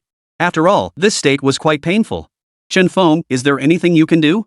Ignoring the sorrowful atmosphere around them, He Huan urgently grabbed Chen Feng's arm and pleaded. In her eyes, Chen Feng was capable of anything. After all, he'd single-handedly refined so many pills back then, proving himself far superior to those alchemists. That alone made He Huan trust him. Come on, cousin, are you kidding me? All those big shots couldn't do anything. This is just your classmate, right? So young, does he really think he can cure him? What a joke. Chapter 87, The Cursed Object. Yeah, all the experts said there's no cure. How could this little kid possibly have a solution? It's laughable. Oh, right, you guys probably don't know this kid awakened the entertainer class. What? Hearing this, the surrounding He family members erupted in chaos. What does that even mean? Did he come here to put on a show? This is just asking for trouble. What do you know? He Huan immediately stepped in front of Chen Feng. He's my classmate. He can single-handedly take down SS-tier beasts.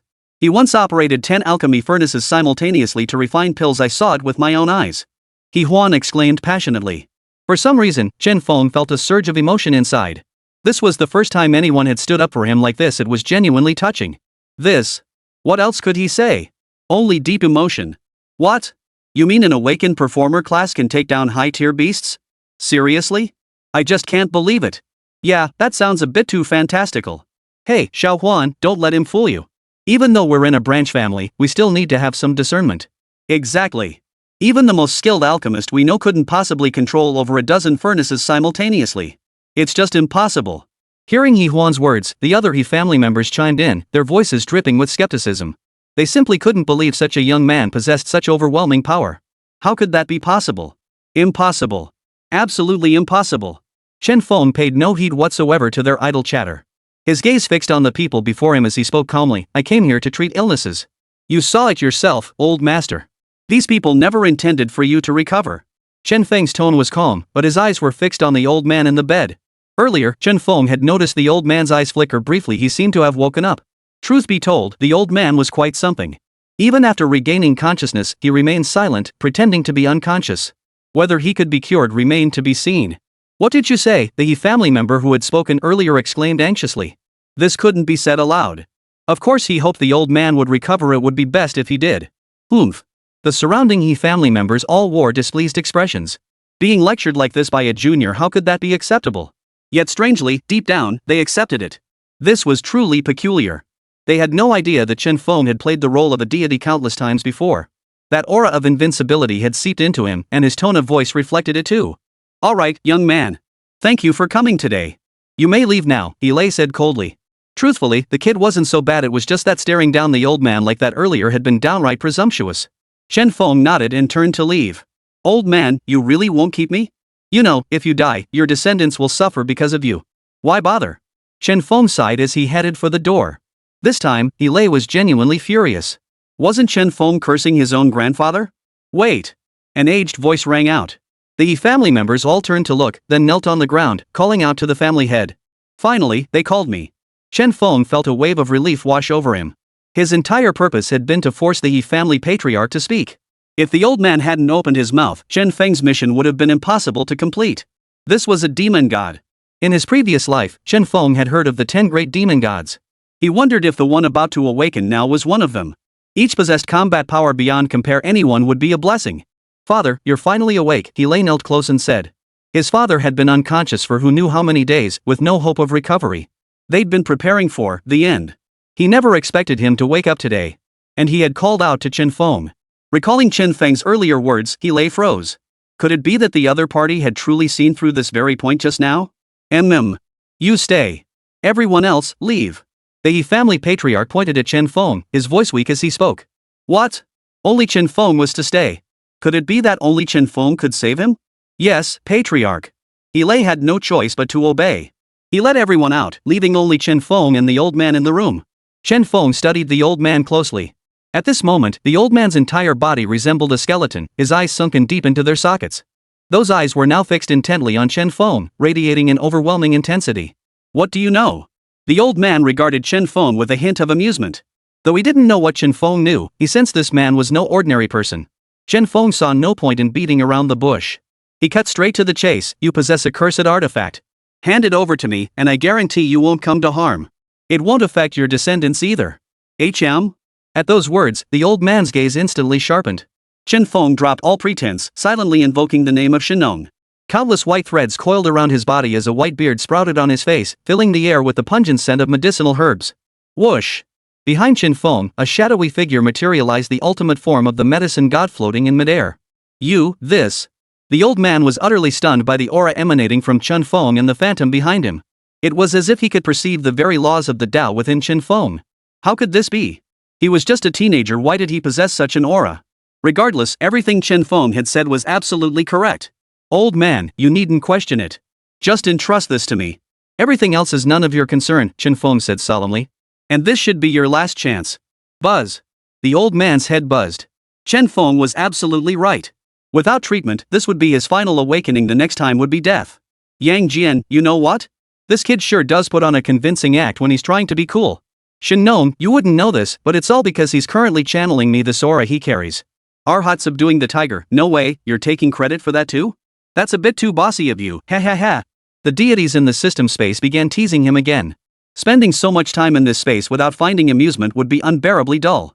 Especially with Chen Feng's current impersonation, it was absolutely divine, as if the deity himself had descended. That aura was truly unmatched. Chapter 88, The Demon God Descends. How can you guarantee that if I give you this thing, you'll be able to cure my illness? What do you have to offer as proof? The old man stared at Chen Feng, now transformed into Shenong, his gaunt face dark with suspicion. After all, Chen Feng was so young, and trusting his very life to such a child was truly Frankly, it was impossible to feel at ease. It wasn't Chen Feng's fault, but I cannot guarantee your recovery. But I can guarantee that if you continue carrying this thing, even if you flee to the depths of the earth, it will curse you, your descendants, and everyone connected to you. Chen Feng continued calmly. Truth be told, he had no certainty, but he was willing to gamble that old master. He valued his own life too much to risk his descendants suffering the same fate. Boom! As soon as Chen Feng finished speaking, a thick cloud of black smoke suddenly materialized around the old man, surging toward Chen Feng. The temperature in the entire room plummeted rapidly. Terrifying. Who would have thought this old man could be so terrifying? But Chen Feng wasn't one to back down. With a sweeping gesture of his hand, a white protective barrier instantly enveloped him. Damn it, this old bastard. I was trying to save his life out of kindness, and he attacks me? This is just too much. Chen Feng cursed inwardly, but his immediate priority was to block the attack, or he'd truly meet his end here. Boom! The tremendous noise and the chill emanating from the room had already alerted the He family members waiting outside. This was the attack technique of the patriarch, especially now that he was near death. This strike might very well be his last. What on earth had Chen Feng done to enrage the old patriarch so? It was beyond belief. Ancestor! That brat Chen Feng is courting death. Many He family members, sensing this aura, rushed forward anxiously, desperate to open the door. This was the patriarch. If someone were to kill him inside the He residence, it would be a truly grave matter. Not a soul move. Without the family head's permission, no one enters. He Lei's voice was harsh and ruthless. Hearing him, not a single member of the He family dared to advance further. Such was the sheer authority of the family head. The most anxious among them was He Huan. After all, she had personally vouched for Chen Feng. If anything happened to him now, the consequences would be unimaginable. Everything else seemed expendable. Uncle, rest assured. Chen Feng would never harm the patriarch. Absolutely not. He Huan declared, his gaze unwavering. Though he'd known Chen Feng for only a short time, he trusted the man's character. He was certain Chen Feng wouldn't commit such a heinous act as assassinating the patriarch. He Lei remained silent, his gaze fixed on the interior of the room. If Chen Feng could truly end the old patriarch's suffering, it would be a form of liberation for him. The old man was enduring such agony now that death might offer relief. After all, witnessing the old man suffer so terribly was truly heartbreaking. But if Chen Feng had truly taken action, then he would accompany the old man in his final moments. Why bother? Are you certain you wish to exhaust the last remnants of your vitality? Chen Feng spoke to the He family patriarch with pity in his eyes. The old man was truly pitiful. For the sake of his descendants, he'd endured all this. Sigh. Fine. Save my life first, and I'll have Lair take you to retrieve it. The old patriarch now seemed drained of all strength and resourcefulness, his entire body shriveled and withered as he leaned weakly against the bed. Lei, the old patriarch shouted. Hearing this, He Lei, who had been outside the room, stepped inside. Seeing the elderly patriarch gasping for breath on the bed, He Lei shot Chen Feng a look brimming with hostility. Chen Feng instantly conjured several silver needles before him, thrusting them all at once into the old patriarch's chest as 7 stars in a row formation. Instantly, the deathly aura that had been fading from the old patriarch's body visibly halted. It was terrifying. He Lei hurriedly closed the door, his gaze toward Chen Feng now filled with respect. So many experts had come and achieved nothing, yet Chen Feng had accomplished results with just a few swift actions. Feeling the death energy within his body suppressed, the He family patriarch's tone softened as he spoke. This skill is impressive. Lair, take him to the final level of our treasure vault. What? Hearing his father's words, He Lei's eyes widened in disbelief.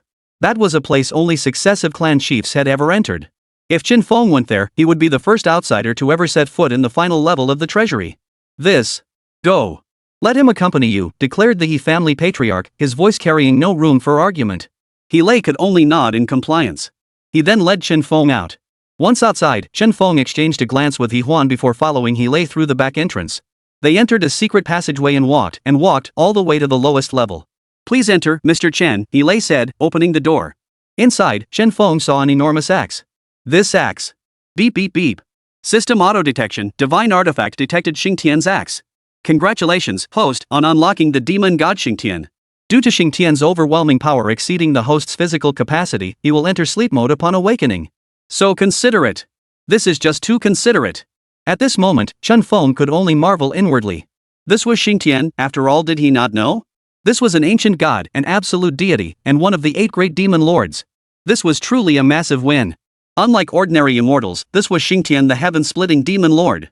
His power was beyond the control of mere mortals, making the seal entirely reasonable. At the very least, it prevented him from exploding into oblivion. Chen Feng murmured softly, staring intently at the massive axe before him. Mr. Chen, is there any way? My father risked his life to retrieve this. He pleaded urgently. Clearly, Chen Feng recognized the object. It was simply too important. It was precisely because of this artifact that the He family could. Yes. I need to take this with me. Chen Feng said nothing further, merely pointing at the axe before him. No. He cut him off immediately, not giving Chen Feng a chance to speak. Because this object was far too important to the He family. In that case, I won't say much more. I'll just state one thing: this object is not the source of blessings for your He family, but rather the root of your family's misfortune, a curse that will bring about your clan's downfall. After Chen Feng finished speaking, He Lei's expression darkened instantly. Chapter 89, The Xingtian Giant Axe. To the He family, this object was an absolute treasure guarding their household. Though shrouded in perpetual black mist, the family had indeed prospered ever since the patriarch brought it home, with prodigies emerging from the clan time and again. Thus, He Lei and his father paid annual homage to this very axe before them. It was because of this axe that the Yi family had reached its current standing. Within the system space, a shadowy form of Xingtian abruptly materialized. Boom! The system space underwent a cataclysmic shift. The dimensions began to expand, and dark mist poured in from the sky, obscuring the sun and clouds. Zhang Tianshi, holy moly, what's happening? Was it this chaotic when I came before? Is it really this intense? Fuhu, what are you thinking? When you came, the energy wasn't even half as intense as this. Zhang Tianshi, I've heard tales of Xingtian too. He truly is one of the most ancient deities. The power of these primordial gods is formidable indeed, not to be underestimated. The deities within the system space all spoke up, utterly astonished that the demon god Chen Feng had absorbed was such a terrifying entity. Now, they all harbored doubts deep within. Once Xingtian truly awakens, might he immediately clash with them? System space is expanding. The system's voice echoed as the heavens and earth began to fracture. The entire space expanded by a full half, though that new half was entirely filled with mist-shrouded mountains, steeped in mystery. The shadowy form of Xingtian had now vanished into those mountains, leaving no trace behind. The other deities dared not enter. Such was the oppressive presence of an ancient god. Chen Feng sensed Xingtian's power within his own body, instantly feeling a terrifying force surge through him. Evil. Powerful. This power, not bad. Head of the Yi family, I know what you're about to say. I'll ask you just one question. Do you want your descendants to suffer like you do nightmares every night, waking up in the middle of the night from inexplicable pain? Can you bear that? Chen Feng demanded harshly. At those words, He Lei's body jerked violently, his face turning deathly pale. For this matter, he had never spoken to anyone else. If it were just him bearing the burden, sacrificing himself for the family's sake might be acceptable. But if his descendants were all, wouldn't that be utterly cruel? I must take it away to ensure the He family's safety. Then you'll be free of nightmares forever, Chen Feng said calmly. Only by removing this object could Chen Feng break the so-called curse. Otherwise, no one could help. Staring into Chen Feng's resolute eyes, He Lei pondered for a moment before nodding in agreement. Since the old patriarch had given his consent, even if the He family's fortune declined, it wouldn't matter. But relying on external objects was never a long-term solution. If our family's situation doesn't improve, I'll come find you. After all, you're still just a student. He Lei declared sharply, earning Chen Feng's silent admiration. A man like this truly had the makings of a family patriarch. All right. See you tomorrow. Chen Feng raised his hand, storing the axe from the basement into his system space. Watching the axe vanish before his eyes, He Lei sucked in a sharp breath. What kind of technique was that? After bidding farewell, Chen Feng took the old man's pulse before leaving. He Huan followed behind him without any prior arrangement. Chen Feng, He Huan called softly from behind. Chen Feng smiled, halting his steps to turn and look back at her. You really cured my grandfather? The He family is very influential, with numerous businesses. If you ever need anything in the future, just let me know. I'll make sure you get it. He Huan said with genuine delight. In her eyes, she was truly happy for Chen Feng. Seeing her like this, Chen Feng couldn't help but smile helplessly. This little one was still so naive. The other He family members were all scheming to take credit and demand rewards once the old man woke up. Only He Huan was still thinking about him. What a good woman! But at this moment, Chen Feng truly had no heart for romance. There was still a senior sister waiting for him to find her. Moreover, he needed to keep improving his strength. He should be fine now, Chen Feng chuckled. When I visit the Yi family's properties in the future, I should at least get VIP treatment, right? He Huan smiled back, her gaze filled with satisfaction as she looked at Chen Feng. Truth be told, Chen Feng's current strength was truly formidable. He was the undisputed standout among his peers. No one else could compare, not even remotely. Alright, I've got some things to take care of here. We'll connect later, Chen Feng said abruptly, as if remembering something. He hurriedly bid farewell to Yi Huan and left in a rush. He had just acquired Xingtian's great axe. He absolutely had to test it out properly. Watching Chen Feng's retreating figure vanish quickly, Yi Huan shook her head in puzzlement. This guy had only just arrived today. What could be so urgent? On a remote island within the seas, Chen Feng held the Xingtian axe, admiring it intently. This was the weapon of the ancient god Xingtian. No testing needed to know it was powerful. Or rather, incredibly powerful. Ah! Chen Feng clutched the axe as an overwhelmingly domineering energy surged straight through his crown chakra. It was terrifying. He couldn't help but clutch his head and cry out in agony. This was too much. Holy crap! This energy is far too powerful. Is this the full power of Xingtian? Enduring the excruciating pain in his mind, Chen Feng thought to himself. Beep beep beep. System automatically notifies host, this energy usage constitutes less than 1/10 of Xingtian's illusory form. Host, please use with caution. What? Even at this level of power, it's only 1/10. If it were any stronger, wouldn't I just explode on the spot? Must be careful, careful. Gritting his teeth against the pain coursing through his body, Chen Feng swung the axe forward with all his might. A black shockwave rippled through the dense forest, felling row after row of trees. The area it passed through became utterly lifeless, devoid of any vitality. This was the true power of this axe, utterly overwhelming. Holy crap, that's insane. But gotta admit, it's a bit stronger than ours, huh? It's truly formidable. No wonder it's a weapon of an ancient god. This kind of power is terrifying. Within the system space, witnessing Chen Feng's attack, everyone murmured in surprise. Xingtian's power was simply overwhelming. This power is impressive. Looks like this move could become my signature move going forward. Chen Feng exclaimed excitedly. One powerful skill was enough. Whoever it was, once that massive axe came crashing down, he wouldn't believe they could survive it. Chapter 90, Inspection. Impressive. This power is top-notch, a true weapon of mass destruction. Chen Feng declared with satisfaction. Fortunately, no one else witnessed this test run. Anyone witnessing it now would surely be stunned speechless. So it was possible for humans to reach this level through advanced cultivation and even surpass it. But Chen Feng wasn't even 20 yet. Such a gifted super genius was a rarity across the entire planet, a talent uniquely his. And this was merely the beginning. He could continue awakening divine powers later. Yet a lingering regret remained in Chen Feng's heart. He had yet to witness the true might of the great masters. What were those humans who had cultivated to the pinnacle truly like? Let's go. Tomorrow, we'll report to the academy first. Their archives are bound to be more comprehensive. Chen Feng declared to himself. After all, this was the finest academy on the planet, with extensive records. Who knows, maybe there's even a description of the system itself. These were all unknowns. Beep beep beep. Does the host wish to learn more about the system? Chen Feng nodded eagerly. Of course he wanted to understand it. At the very least, he needed to grasp its functions so it wouldn't keep randomly activating features. Detecting host's request. Oh? Is it really going to let me understand this system? Chen Feng's heart began to race with anticipation. If this were possible, he'd be in for a huge payoff. If the host is concerned about not understanding the functions, the system can refrain from providing new features in the future. The system's voice sounded again, and this statement left Chen Feng completely dumbfounded. Wait, system, are you messing with me? Seriously? Forget it, forget it. Just tell me, system. Otherwise, I'll go crazy holding it in. Chen Feng sighed helplessly. If the system kept him in the dark, how many opportunities to boost his strength would he miss?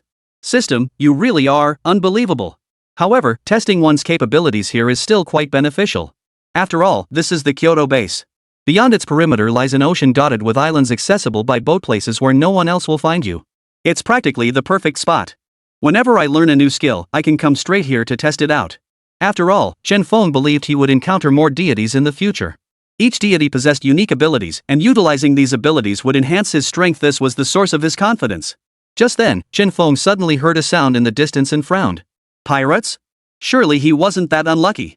Pirates were those who prowled the seas, always on the lookout for easy profits. After all, plundering was the quickest way to make money without any investment. If it was them, Chen Feng wouldn't hesitate to deal with them ruthlessly. They were scum. But what he hadn't expected was that upon reaching the shore, he saw several ships steadily approaching the small island. More startlingly, behind them were enormous claws relentlessly pursuing these merchant vessels. What? Chen Feng's eyes widened in disbelief at the scene unfolding before him. Thankfully, he didn't suffer from a fear of large creatures. Otherwise, witnessing this would have left him trembling. Sea beasts. Chen Feng declared, his expression grave. Sea beasts were ferocious creatures dwelling in the ocean depths. Human exploration of the seas remained limited. Who knew what terrifying monsters lurked in the abyss? But this was an inland sea. How could sea beasts of such magnitude appear here? Unbelievable. Run. The sea beast is coming. Protect the young master. There's a small island up ahead. Head there first. Run. Shouts echoed from the merchant ships ahead, screams of terror and helplessness, for the sea beast pursuing them was utterly terrifying. That single tentacle stretched over 10 meters long. They had never seen its true form, and that was the most terrifying part, for it was unknown. Chen Feng found a spot to hide, observing the scene unfolding before him.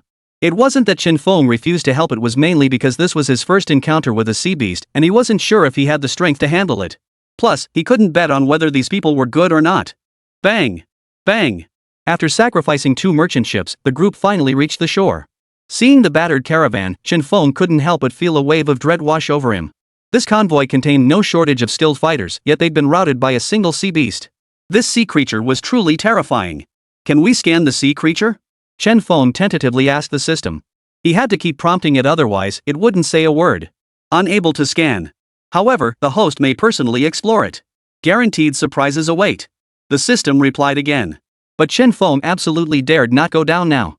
After all, his own life was the most precious thing he had. No way.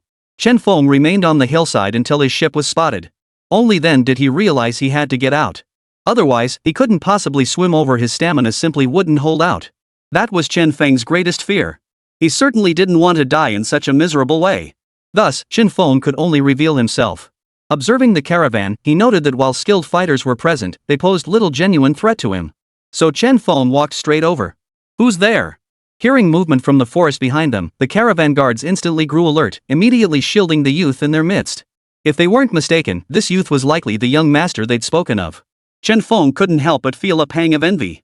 If only he'd been born a young master in this world too, at least he'd have others looking out for him. Without the system, relying solely on himself, he might have ended up as a beast's meal long ago. I'm a student here to explore the island. That small boat belongs to me, Chen Feng said politely. At least for now, it seemed there was no immediate conflict of interest between them. But who knew? The group relaxed slightly upon seeing Chen Feng, but they still stepped forward to inspect him carefully, ensuring he posed no immediate threat. After all, out here, personal safety was paramount. Ensuring one's own security always came first, that much was undeniable. Sorry about that. We're just doing this for safety. Please understand, apologized the guard who searched Chen Feng. Truthfully, they didn't want to do this either. But, Mei Chem, I understand. Chen Feng nodded. Though his expression was relaxed now, his mind remained on high alert. His psychic senses scanned constantly. If these men harbored ill intent and suddenly attacked, he could strike back in an instant. Chapter 91, Sea Beasts. There was no other way. Out here, he couldn't trust anyone but himself. These ferocious beasts were already difficult enough to deal with. Many people still prioritized strength above all else, placing profit above everything else. If he couldn't even guarantee his own interests, everything else was meaningless. Well, the youth in the crowd observed Chen Feng calmly. On the surface, Chen Feng seemed fine. But why would someone of his caliber come to this remote island? Wasn't he afraid of danger? That logic clearly didn't hold water. Yet after inspection, Chen Feng truly posed no threat. Hello, I'm Huang Yiming. This is my caravan. Did you see that sea beast earlier? We won't be able to leave for a while. The youth stepped forward from the center of the group, addressing Chen Feng while secretly sizing him up. He couldn't quite put his finger on it, but Huang Yiming sensed something extraordinary about Chen Feng's aura. It was an instinctive reaction, one he couldn't explain. Chen Feng feigned alarm and casually inquired about the sea beast. What? Chen Feng had come all this way and didn't even know about the sea beasts? Wasn't that courting death? Huang Yiming then explained to Chen Feng that sea beasts were different from ferocious beasts. Ferocious beasts would attack humans at any moment, but sea beasts. Because sea beasts were mysterious, their very locations unknown, so encounters were rare under normal circumstances, let alone attacks. But this time, the group had been unlucky. They'd actually encountered a sea beast here. If they hadn't reacted quickly, they might have really. The main problem now was uncertainty. Had the sea beast departed? Returning immediately carried too great a risk. Brother Chen Feng, I think you should stay here with us and wait, Huang Yiming suggested warmly. After all, Chen Feng looked like nothing more than a student right now. Even if he stayed, the threat wouldn't be too great. Alright, thanks. Chen Feng nodded, silently forming a new impression of Huang Yiming. Other matters aside, this Huang Yiming seemed genuinely kind-hearted. Still, Chen Feng needed to leave. Despite the terrifying crimson tentacles he'd just encountered, he'd only come here to test his abilities and hadn't expected such an incident. Besides, he still had the dragon. If push came to shove, he could always escape aboard the Jiaolong, his ultimate trump card. Under no circumstances should I reveal myself. Chen Feng bowed silently. After all, he didn't want to become a target at the capital base. Seeing that Chen Feng was alone, Huang Yiming brought him some food. Thanks, Chen Feng said gratefully to Huang Yiming. As dusk fell, he resolved to depart first thing tomorrow morning. On this isolated island, there were simply too many unknowns. Zhang Tianzhi, what's there to fear? We just need to break out of this world. If those sea beasts prove troublesome, we'll just toss a few thunderstorm talismans at them. Yang Jian, exactly. Those beasts won't stand a chance against my three-pronged double-edged blade, they'll just become souls lost to the void. Shen Nong, I still think we should be cautious. We all know this ocean is incredibly mysterious. It took so much effort to preserve this sliver of my soul, I don't want to lose it again. Inside the system space, the atmosphere was equally lively as everyone chatted away. After all, they were all currently residing within Chen Feng's body and knew next to nothing about this world. As dusk fell, Chen Feng slept in the tent for the night. Early the next morning, he set sail in a small boat. He had to return. He had a performance today. Chen Feng boarded the boat without a hitch, started the engine, and set sail. Young master, he's left. A guard approached Huang Yiming and whispered, his mind filled with confusion. He couldn't fathom why Chen Feng would leave at this moment. He'd witnessed yesterday's events firsthand, it was far too dangerous. Chen Feng's actions left everyone else utterly baffled. We can't stop someone seeking their own demise. This is perfect for scouting the path. Observe carefully. If he leaves safely, we'll follow immediately. Huang Yiming said cautiously. He had been afraid of the danger, but now someone was testing the waters for them. Why not take advantage of it? This world was just that cruel. Earlier, he'd only shown a moment of mercy because the other person looked like a student, nothing more. If Chen Feng was determined to court death, he certainly wouldn't be moved by sudden kindness to stop him. Sitting in the boat, Chen Feng continuously probed with his psychic energy. Yet this ability, while effective above the sea surface, suffered a drastic reduction in range once submerged. This frustrated Chen Feng immensely. It seemed his psychic energy wasn't all-powerful after all. Yang Jian, this ocean falls under the Dragon King's jurisdiction. Once you inherit the title of ocean deity, you'll be able to use your psychic energy to scan the seas over a much wider area. Got it? Yang Jian had a point. After all, this was still Dragon King territory. Chen Feng felt a surge of anticipation. Right, the Dragon King was a deity too. When would he inherit the Dragon King's divine power? Then he could roam freely through the vast ocean. Chen Feng immediately began scanning the area with his psychic energy. But suddenly, a massive crimson tentacle erupted from the sea surface, lashing out toward Chen Feng. It's over. Watching the scene unfold on the water, Huang Yiming sighed helplessly. In his eyes, this young man had absolutely no chance of survival. After all, even his large caravan had lost 2 merchant ships on the way back. Not to mention, a teenager like Chen Feng. What a pity. Still, at least they scouted part of the way for them. Whoosh! Chen Feng immediately unleashed his killing domain. As the crimson mist spread, the sea beast's speed rapidly slowed. Chen Feng looked up and scrutinized the tentacle. It looked exactly like an octopus's tentacle, covered in suction cups from which green liquid seeped continuously, an utterly unsettling sight. Chen Feng couldn't help but shiver involuntarily. It was an instinctive reaction, a primal fear of the ocean mixed with sheer disgust. This sea creature. Chen Feng thought to himself. No matter what, this sea creature possessed a structure fundamentally different from land animals. Chen Feng held nothing back. Emulate heaven and earth. As Chen Feng shouted the words, a colossal phantom of Yang Jian materialized behind him, leaving the others utterly stunned. What the hell is that? Huang Yiming exclaimed in astonishment.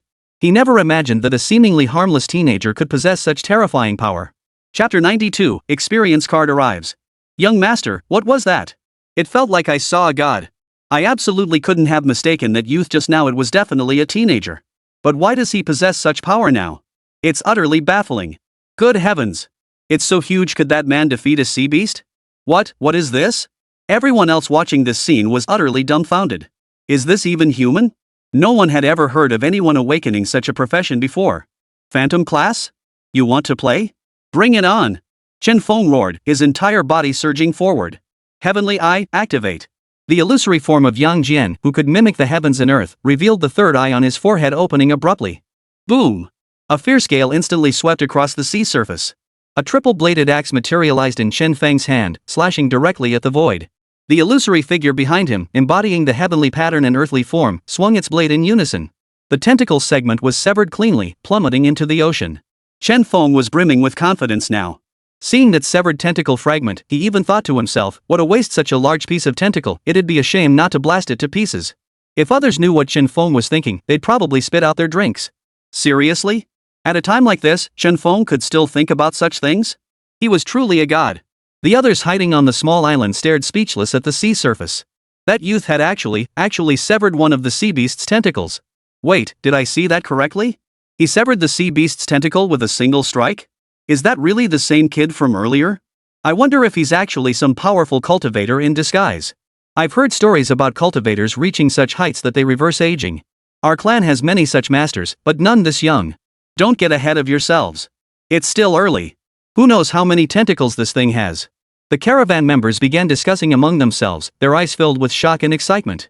They were stunned by Qin Feng's youth combined with such overwhelming power, something they had completely failed to notice before. Judging by the current situation, Qin Feng was at least SS tier in strength. Even his awakened profession was something they hadn't seen coming. Huang Yiming, however, narrowed his eyes, intently observing everything unfolding on the sea. This guy, he was rather interesting. Regardless, Qin Feng was now undeniably a formidable figure. He must be courted. Securing the aid of such a powerful ally would give him a decisive edge in the struggle for status within the clan. It was best to get acquainted with such a skilled individual. Men, relay my orders, keep the small boat ready to assist him at any moment. Huang Yiming commanded. In truth, it was mostly for show. After all, if Qin Feng could return, he would. If he couldn't overcome his foes, his men wouldn't have the capability to rescue him anyway. The real goal was for Qin Feng to be severely injured, allowing him to conveniently provide medical treatment. That would be a debt of immense gratitude. Young master, our men. The guard captain hesitated, knowing that sending them to fight the ferocious beast was tantamount to suicide. If... Huang Yiming waved him off, his gaze alone a warning to get moving. Meanwhile, Qin Feng's actions had thoroughly enraged the sea beast. Over 20 tentacles shot skyward, converging from multiple directions to strangle him. Golden Bell Shield. The signature move of the tiger subduing Arhat was no joke. Suddenly, a golden bell materialized around Qin Feng, enveloping him. The clawed tentacles flailing wildly found themselves unable to breach this layer of defense. Everyone was stunned. Holy crap, so it was actually taking us seriously when it was chasing us earlier? Looks like it was toying with us. Young master, you must regret it now. We should have brought more people. Without a single expert, we can't even handle this sea beast. Yeah, but that kid's defense technique was something I've never seen before. Just a simple energy shield, yet it stopped the sea beast from breaking through. It's incredible. Witnessing this scene, everyone was nothing but stunned. It was terrifying to cultivate both offense and defense. And inexplicably, everyone sensed a different aura emanating from Qin Feng. It was truly terrifying. That's why I said when the chance comes, we should coordinate our efforts. You know what I mean. Huang Yiming shot a knowing glance at the guard captain. Catching the young master's glance, the captain immediately understood and charged forward with the guards behind him. No one wanted to miss such an opportunity, it was inevitable. But Qin Feng needed no help now. Facing the swarm of tentacles, he summoned the heaven-defying earth-shattering technique without hesitation and charged straight into the fray. Whoosh! With a deafening tearing sound, a colossal 8-armed sea beast erupted from the ocean surface. Severed tentacles still spewed green fluid, an unsettling sight, while the creature writhed in agony. Is this a sea beast? It's terrifying. How could it be this huge? This must be a deep-sea creature. Why is it here? We've been sailing these seas for years and never encountered anything like this. Yeah, and that kid is seriously skilled. Wish I had his power. The entire merchant caravan stood speechless, staring at the scene before them in utter astonishment. None had anticipated the sea beast's power to be this formidable, it was downright terrifying. This. Beep beep beep. Host detected in danger. Task issued, eliminate the sea beast within 3 minutes. Just as the crisis reached its peak, the system's voice nearly made Qin Feng jump up and curse. What the hell? Trying to kill me? Beating it is hard enough, and now you give me a 3-minute limit? Damn it. Host, refrain from complaining. Maintain a positive attitude toward life. Me. Qin Feng sighed in exasperation. At a time like this, telling him to maintain a positive outlook on life? Seriously? Whoosh. Whoosh. Whoosh. Countless tentacles surged toward Qin Feng like a raging tide. With no other choice, he dodged relentlessly while frantically strategizing. How could he possibly defeat this thing within 3 minutes? Looks hopeless. This sea beast is too fierce, Huang Yiming said, his face ashen. He wondered if his clan would send reinforcements for him. If not, his life might truly end here. Sigh. Beep beep beep. Host crisis detected. Unlocking 1/3 Prince Trial Pass.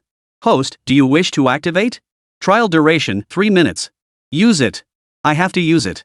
Chapter 93, Burning the Sea. Above the azure waves, sea beasts churned the stormy seas, roaring incessantly. The clear blue sky darkened in an instant, clouds gathering thickly as torrential rain poured down like a broken sky. Good heavens, can he really handle this alone? Huang Yiming and the others, hiding behind the giant trees of the forest, were soaked to the bone, their faces filled with worry. If that man fell here, they too would become food for the sea beasts. In truth, they were fearing for their own safety. As they held their breath in tense anticipation, a startling transformation unfolded behind Qin Feng. From the moment he had agreed to the system, he had felt a defiant, mysterious aura descend upon him in an instant. A crimson streak swept through the sky like a whirlwind, dispersing the dark clouds. It materialized into a child clad in lotus-patterned battle armor, 2 spirit knots tied in his hair, standing atop wind fire wheels. He held a spear spewing divine flames, merging completely with Chen Feng. Empowered by this divine aid, Chen Feng radiated a sharp, piercing aura. Even his eyes were transformed, brimming with defiance. What kind of being is that? Huang Yiming was utterly bewildered. The young man's earlier display of supernatural feats alone had been shocking enough, yet now this transformation occurred. Who exactly was this person? He resolved firmly, he must befriend this man. If befriending him proved impossible, then he absolutely must not offend him. Young master, is this man truly a student? Wang Shu, the caravan manager, now wore a look of doubt. He tugged at his beard, his expression dazed. Kill! Kill, kill, kill! Chen Feng's eyes flashed with icy fury. He sensed the third prince's emotions. It seemed he harbored no goodwill toward the creatures of the sea. The sea beast sensed a presence that threatened its very existence. This aura seemed to inherently suppress it, causing its entire body to stiffen as if trapped in quicksand. No matter how desperately it struggled, it couldn't move an inch. Deep terror filled its eyes, certain its end was imminent. Seeing its cowardly state, Chen Feng's lips curled upward. Bullying the weak and fearing the strong. With a flicker of his intent, the fire-tipped spear left his hand. In a flash, it struck with a thud. A howl.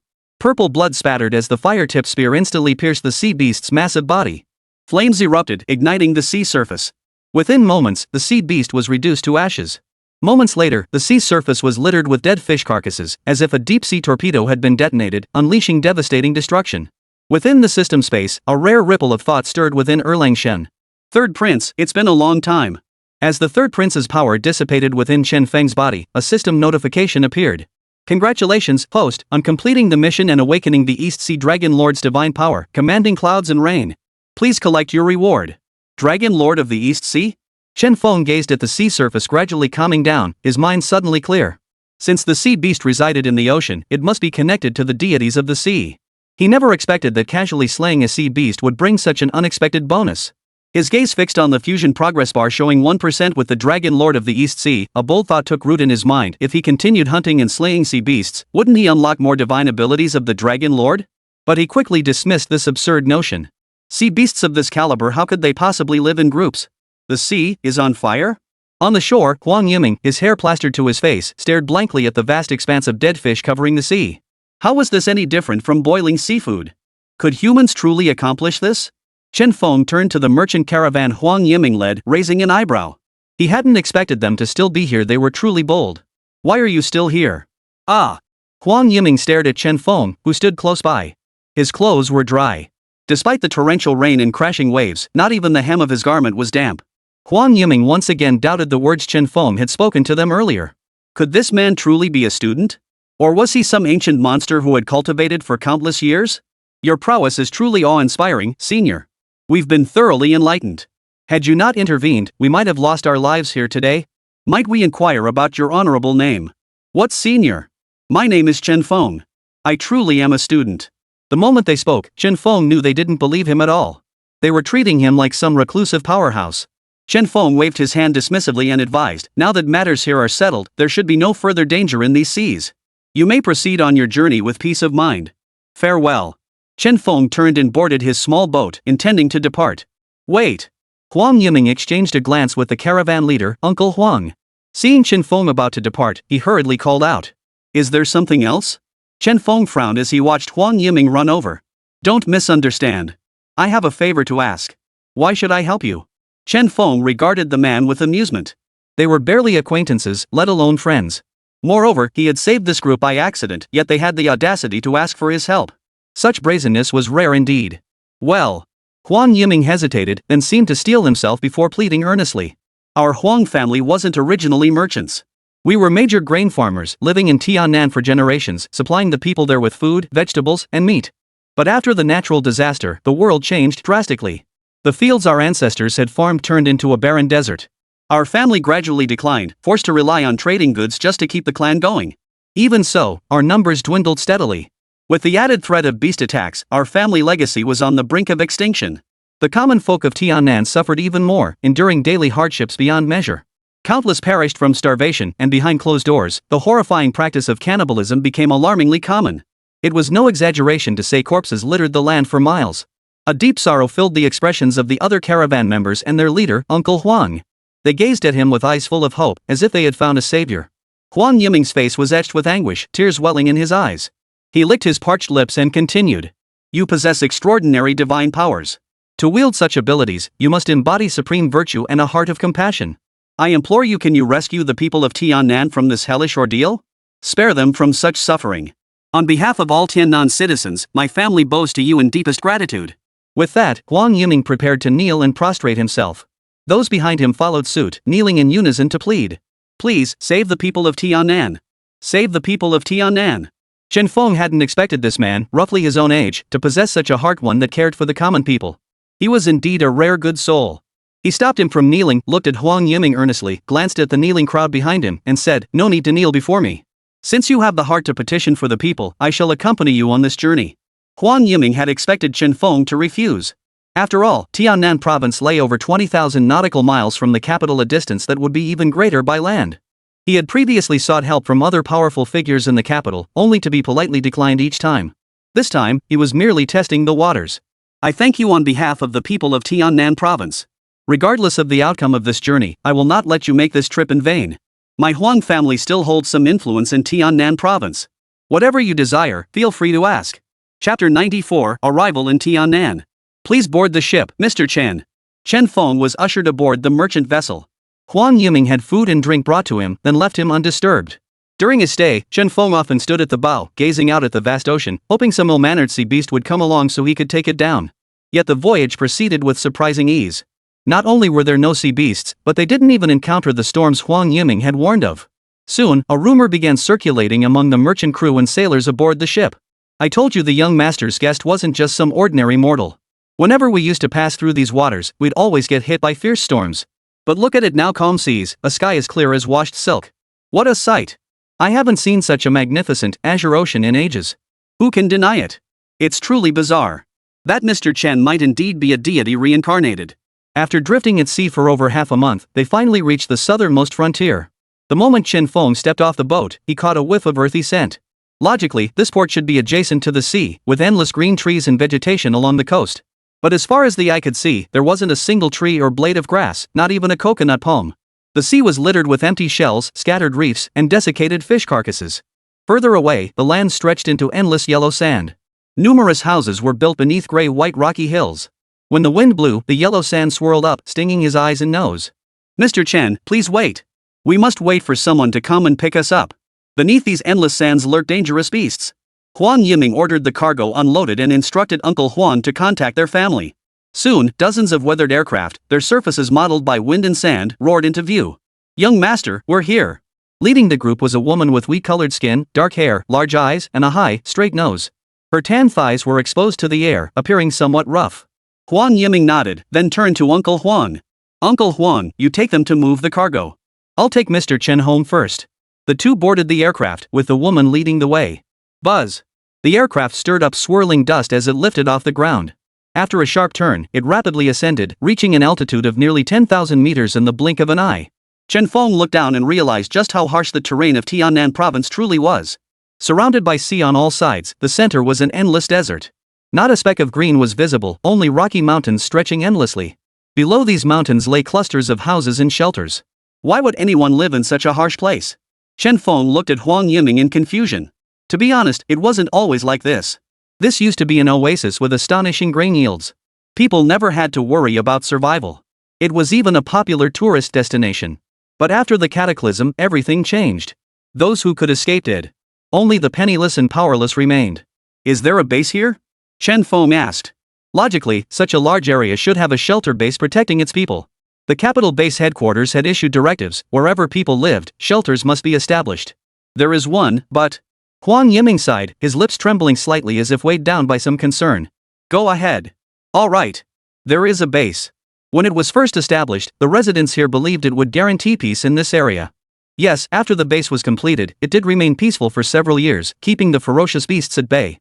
But as the environment deteriorated, the beasts grew stronger. The base suffered heavy losses among its powerful members, leaving it now struggling to survive itself. How could it possibly aid others? So, hasn't the capital sent reinforcements? Huang Yiming gave a bitter laugh. My old man once sent word that the capital base did send reinforcements. But as more and more of their elite fell here, they eventually abandoned us. Now, there's barely anyone left in the base to hold things together. The civilians who remained here have given up hope. Thus, Tiannan province has completely become a feeding ground for the beasts. If not for our Huang family relying on our past resources to treat the people these years, this place would have long since become a wasteland. It's that bad? Chen Feng's heart sank to the bottom of his chest as he listened to Huang Yiming's account. In the interior, a province required at least dozens of shelters to sustain a steady flow of newcomers. Only by keeping the population alive could humanity retain any hope of turning the tide. But the deterioration in Tiannan province had reached a level he had never anticipated. The cabin fell into a heavy silence. Chen Feng stared down at the ground below. With his keen eyesight, he could clearly see the countless white bones buried beneath the yellow sand. Occasionally, shifting sand dunes rolled the reaction of the monstrous beasts lurking beneath, sensing the aerial presence above. Half an hour later, the aircraft descended and landed on the roof of a large mansion. Mr. Chen, we've arrived. Simultaneously, the system's voice echoed in his mind. Ding! Triggered quest, the people's will. Host, save the masses here from their plight. Mission reward, Dragon King of the East Sea's divine ability Dragon Roar to the heavens. Dragon Roar to the heavens, transform into a dragon spanning 10,000 li, soaring through the heavens and earth. Mission failure, host will be erased. Note, keep the livestream active throughout the entire process. Ha? System, are you trying to get me killed? But what exactly is this Dragon Roar to the heavens? From the description, it seems like a flight ability. System, with such generous rewards and brutal failure penalties, this mission must be impossible to complete. Host, you may interpret this as you see fit. Chen Feng rolled his eyes inwardly. What did interpret it yourself even mean? At least give a concrete standard. Complaints aside, the mission still had to be completed. He silently commanded, start livestream. Livestream initiated. Host's face has been obscured. The moment the livestream went live, a flood of familiar faces descended like cats drawn by the scent of blood. Finally showing up. That was a long wait. Last livestream was so satisfying. Wonder what this big shot has planned this time. Ha? Where is this? Why does the environment behind him look so harsh? Are there places like this in our territory? The capital base. The moment Chen Feng's stream went live, countless eyes fixated on the screen with excitement. Where is this? Could it be some kind of small world? No, I recognize this environment desert surrounded by mountains. Could it be Tiannan province? Tiannan province? Didn't we abandon it? Sigh. Huang Yiming led Chen Feng into the living room. After ordering tea to be served, he said, wait here for a moment. I'll go find my old man. Okay. He then turned to the dark-haired woman with wheat-colored skin following behind them and said, sis, keep Mr. Chen company for a bit. I'll be right back. Go ahead. As if I'd neglect your Mr. Chen.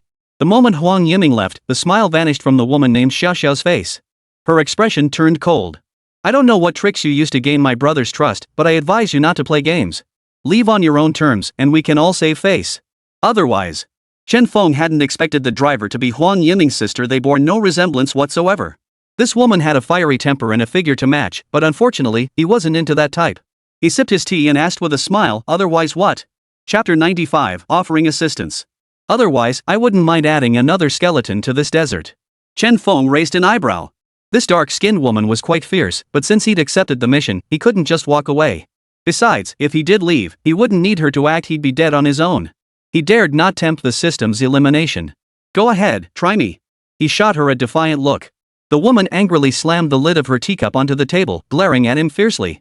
Only when voices reached from the inner chambers did this Huang family sister reluctantly replace the lid on the teacup, wipe away the water droplets, and rise to greet the visitors with a bright smile. Father, you're here. Old Master Huang was a balding, unsteady old man. Leaning on his cane, he shuffled in, supported by Huang Yiming. Ha ha ha. I knew something good would happen today. A distinguished guest has arrived. My apologies for not greeting you sooner. Not at all, you flatter me. I'm no different from young Master Huang. I simply cannot bear to see suffering. I came specifically to see if I could be of assistance. Haha, excellent. My son didn't misjudge you. Mr. Chen, you carry yourself with such dignity, clearly a man of integrity who can't bear to see suffering. Yiming has told me everything about your situation. How do you propose to proceed? After exchanging pleasantries, old Master Huang cut straight to the point. It was clear he was anxious too. The young lady from the Huang family, seated opposite Chen Feng, glanced at him and said to her grandfather, Dad, why the rush? Mr. Chen's been drifting on the ship for days without rest. Let's get him something to eat first. After he's had his fill and rested, we can talk tomorrow. Ah, you're right. Xiao is correct. Mr. Chen must be exhausted from his journey. We should discuss matters over dinner. Chen Feng chuckled inwardly. This Huang Xiao was being overly cautious toward him. Could it be that before him, the Huang family had already sought others to resolve this matter? Dinner won't be necessary, I've already eaten aboard the ship. But I notice the old gentleman's legs seem rather unsteady. As it happens, I know a little about medicine. Might I take a look? You know medicine? Huang Yiming's face lit up with surprise. His eyes filled with hope as he looked at the old man's legs. A little. Chen Feng smiled inwardly at the unmistakable delight in the father and son's eyes. Since this mission had been triggered by the Huang family, and since they were good people who cared for others, how could he let a good person suffer like this? As the old saying goes, one who carries firewood for the people must not be left to freeze to death in the snow.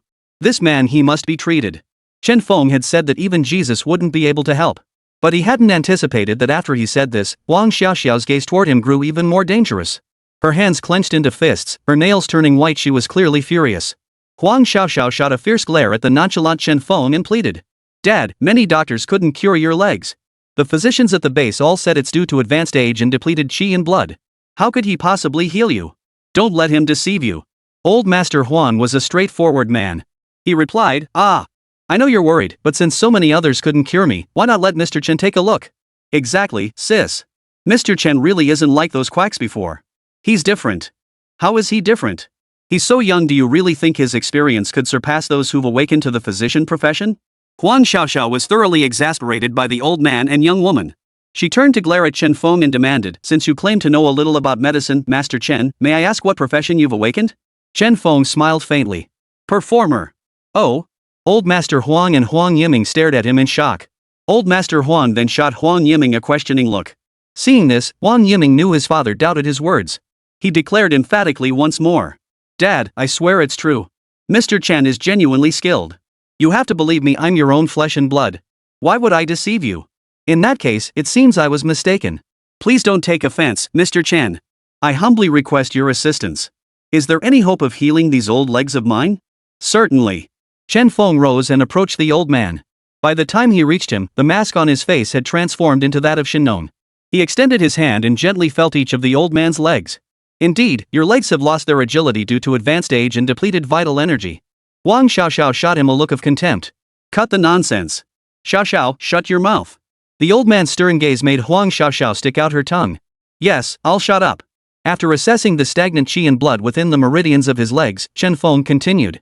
Treating illness doesn't necessarily mean treating the painful area that's treating injuries. To cure disease, one must find the root cause. The stagnation of qi and blood in your legs, causing numbness when walking, actually stems from issues with your heart and spinal nerves. Clear these two blockages, and your leg problems will resolve themselves. With a flick of his wrist, 9 large needles appeared in his palm. A flash of golden light erupted as the needles pierced through the old man's clothing and sank deep into his spine. Instantly, the old man's hunched back straightened like a taut bowstring.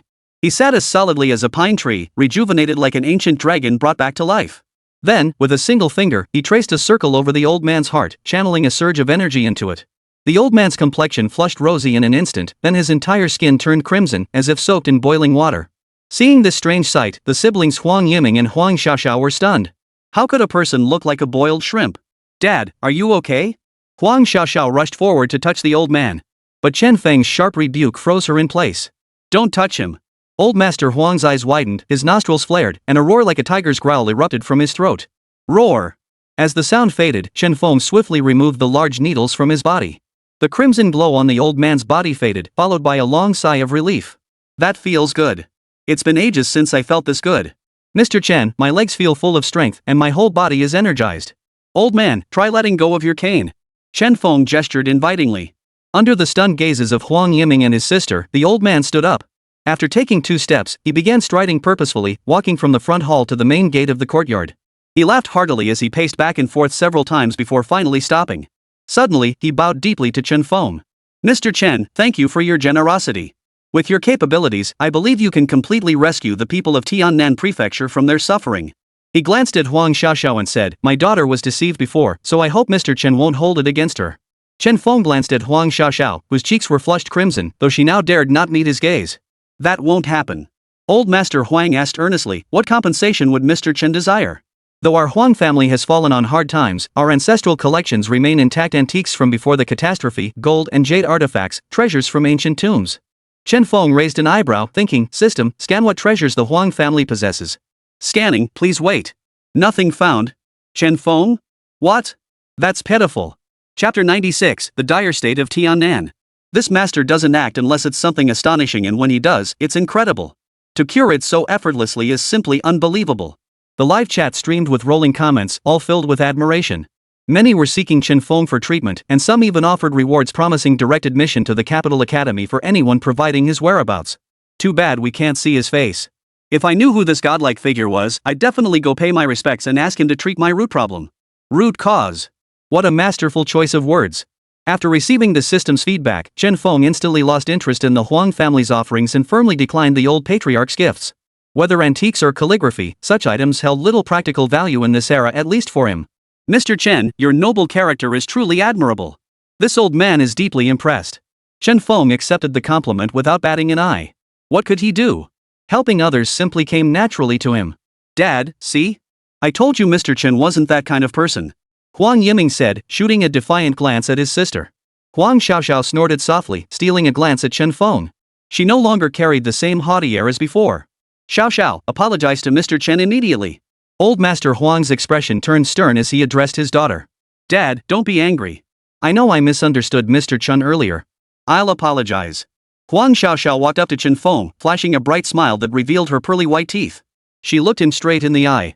Mr. Chen, my preconceived notions led to this misunderstanding earlier. I hope you won't hold it against me and forgive my rashness. Chen Feng shook his head and smiled gently. I never hold grudges. Please don't worry about it, Miss Huang. Now that the misunderstanding is cleared up, when can we go see the local residents? He wanted to see for himself whether the residents' lives were as dire as Huang Yiming had described. Very well. Yiming, Xiaoxiao, I'm entrusting Mr. Chen to your care. Do not neglect him. In the livestream chat, many viewers commented. This dark-skinned girl isn't bad at all. Admitting her mistake and correcting it, there's no greater virtue than that. The Huang family has good values. You can tell from old Master Huang's speech that his family can't be too shabby. I'm just curious, why would the capital base just let this slide? There are thousands of people here. Are they just abandoning them? What exactly are they doing? Yang Jian, this lad, I didn't misjudge him. Shin Non, worried for the human race, but I have a worthy successor. Zhang Tianshi, ha ha ha. If he aspires to be the Yellow Emperor, this old Zhang will be his foremost supporter. The aircraft took off again, the residential area below rapidly shrinking. After flying for a while, they landed in a valley. We'll disembark here, Huang Yiming pointed to the opposite side of the mountain peak. The residential area is over there, but we can't fly through it. Why? Huang Yiming explained, beneath that area lies a sand-manipulating beast. It usually stays dormant, so we could pass quietly. But the aircraft makes too much noise, it might awaken it. Chen Feng was puzzled. If the residents know about the beast, why don't they move away? Huang Yiming gave a bitter smile, his eyes filled with resignation. Because of the water source. Within 1,000 miles, water is only found at the foot of the mountain. Countless people die or suffer injuries each year due to the water shortage. Even though my Huang family airlifts water supplies weekly, it's still a case of distant water not quenching a nearby thirst. Then let's go. Parking the aircraft on a gentle slope, the three disembarked and began their descent. Howling winds carried sand that stung their faces like needles. This environment is too harsh. Indeed. Thank heaven for divine intervention, allowing me to meet Mr. Chen. As they reached the valley entrance at the mountain's base, two mummified corpses clinging to each other came into view. Damn this Thai world. Huang Yiming cursed, averting his gaze. Huang Xiaoxiao looked away, unable to bear the sight. She whispered softly, there are many, many more corpses like these down the mountain. Sure enough, as Huang Xiaoxiao had said, Chen Feng saw corpses of all sizes along the way, some mangled, some exposed to the bone, others already buried in the yellow sand. In the livestream chat, numerous viewers raged with fury. Why aren't they sending more people? What the hell is the base doing? I even saw some tiny bones, those were all, sigh. The tragedy of our times, all because of those beasts. Below the mountain, clusters of houses were embedded in the yellow sand. Many gaunt, emaciated people spotted them, their eyes bursting with a greenish glow. Even though they moved slowly from extreme hunger, the intense will to survive in their eyes was unmistakable. To them, Huang Yiming represented the guarantee of surviving tomorrow. Young Master Huang is here. Young Master Huang has arrived. The man ran a few steps before gasping for breath. His neck stretched taut, and the light in his eyes quickly dimmed. Thud. His outstretched hand fell limp as he collapsed before Chen Feng and the others. Seeing this, Chen Feng felt as if something had stabbed him in the heart. A life had just slipped away before their eyes. Sobs echoed behind him. He turned to look at Huang Yiming and his sister. Unbeknownst to him, tears were streaming down both their faces. Huang Yiming's lips trembled as she murmured, I'm here. Yes, I'm here. If you could have held on just a little longer, I might have been able to save you. Why didn't you wait just a little longer? Huang Xiaoxiao wept uncontrollably, covering her face as she sobbed. The livestream chat exploded with emotion at this heart-wrenching scene. Many had witnessed ferocious beasts devouring humans before, but this man hadn't died in the beast's jaws. He starved to death, alive. A wealthy young man with a shred of conscience witnessed this and declared in the livestream, "Whoever can provide supplies, this young master will pay them. I am Nie Xiaohua of the Nie family from the capital. All supplies provided from this moment onward are to be sent to Tiannan province. Young Master Nie, what a noble gesture. Count me in. I'll handle the transportation." In an instant, the livestream erupted with offers money, resources, and a wave of compassion sweeping through the second-generation elite. Some suggested, to solve the problem at its root, either evacuate everyone or send experts from major bases to eliminate all the beasts in Tiannan province and improve the local environment. Pure fantasy. Improve the environment? Do you think this is a game? That place is a desert. Exactly. And where would we relocate them? Each base has limited capacity. Overwhelming numbers would still leave people homeless. Bringing them in would push those barely scraping by into starvation. Perhaps the streamer has a solution, someone countered. The streamer may be powerful, but improving the environment isn't necessarily his forte. Who does he think he is? The Earth Goddess? The trio arrived at the stone-built residential area. While not as desolate as the outskirts, it wasn't much better. Only a handful of homes showed signs of life, most stood with doors tightly shut, devoid of any human presence. At that moment, Wang Yiming, having calmed himself, pushed open the door of one such dwelling. His sudden intrusion caused a thud from inside, clearly startling whoever was there. Who's there? Chapter 97, Rainmaker. Zhang Tianshi, even in my era, such situations were rare. Yang Jian. Shenong, Yang Jian, aren't you going to say something? Yang Jian was speechless. He had cultivated into a great god during that very era of cannibalism. How could he not know? Ancestor Shenong, you didn't do this on purpose, did you? Indeed. Inside the room, a boy of 12 or 13 sat with his back to the three. Yet in his hands lay a leg bone not from pig, ox, or sheep. From a pot beside him wafted a sickeningly sweet, pungent stench. Without seasoning, the smell was utterly repulsive. Chen Feng merely glanced at the pot, and his stomach clenched as if being wrenched, churning violently. The Huang siblings had already turned and fled outside, hands braced on knees as they bent over, vomiting violently. Seeing this, the child scooped out a piece of rotten meat coated in yellow grease from the pot. Skewered on an iron fork, he held it out before Chen Feng, head bowed, muttering, "Here, eat this. If you eat your fill, you won't hit me anymore." After a moment of silence, Chen Feng joined the Huang siblings in their vomiting. Only after a long while, when the three had walked far away, did the child return inside and shut the door. Chen Feng felt a heavy weight in his heart, a tight knot in his chest. The sister and brother, who had just managed to compose themselves, broke down again, weeping all the way. Huang Xiaoxiao sobbed through gritted teeth, "I hate that I have compassion but no power to save others." Huang Yiming, knowing full well the answer, asked, "Mr. Chen, have you witnessed such hellish scenes at the capital base?"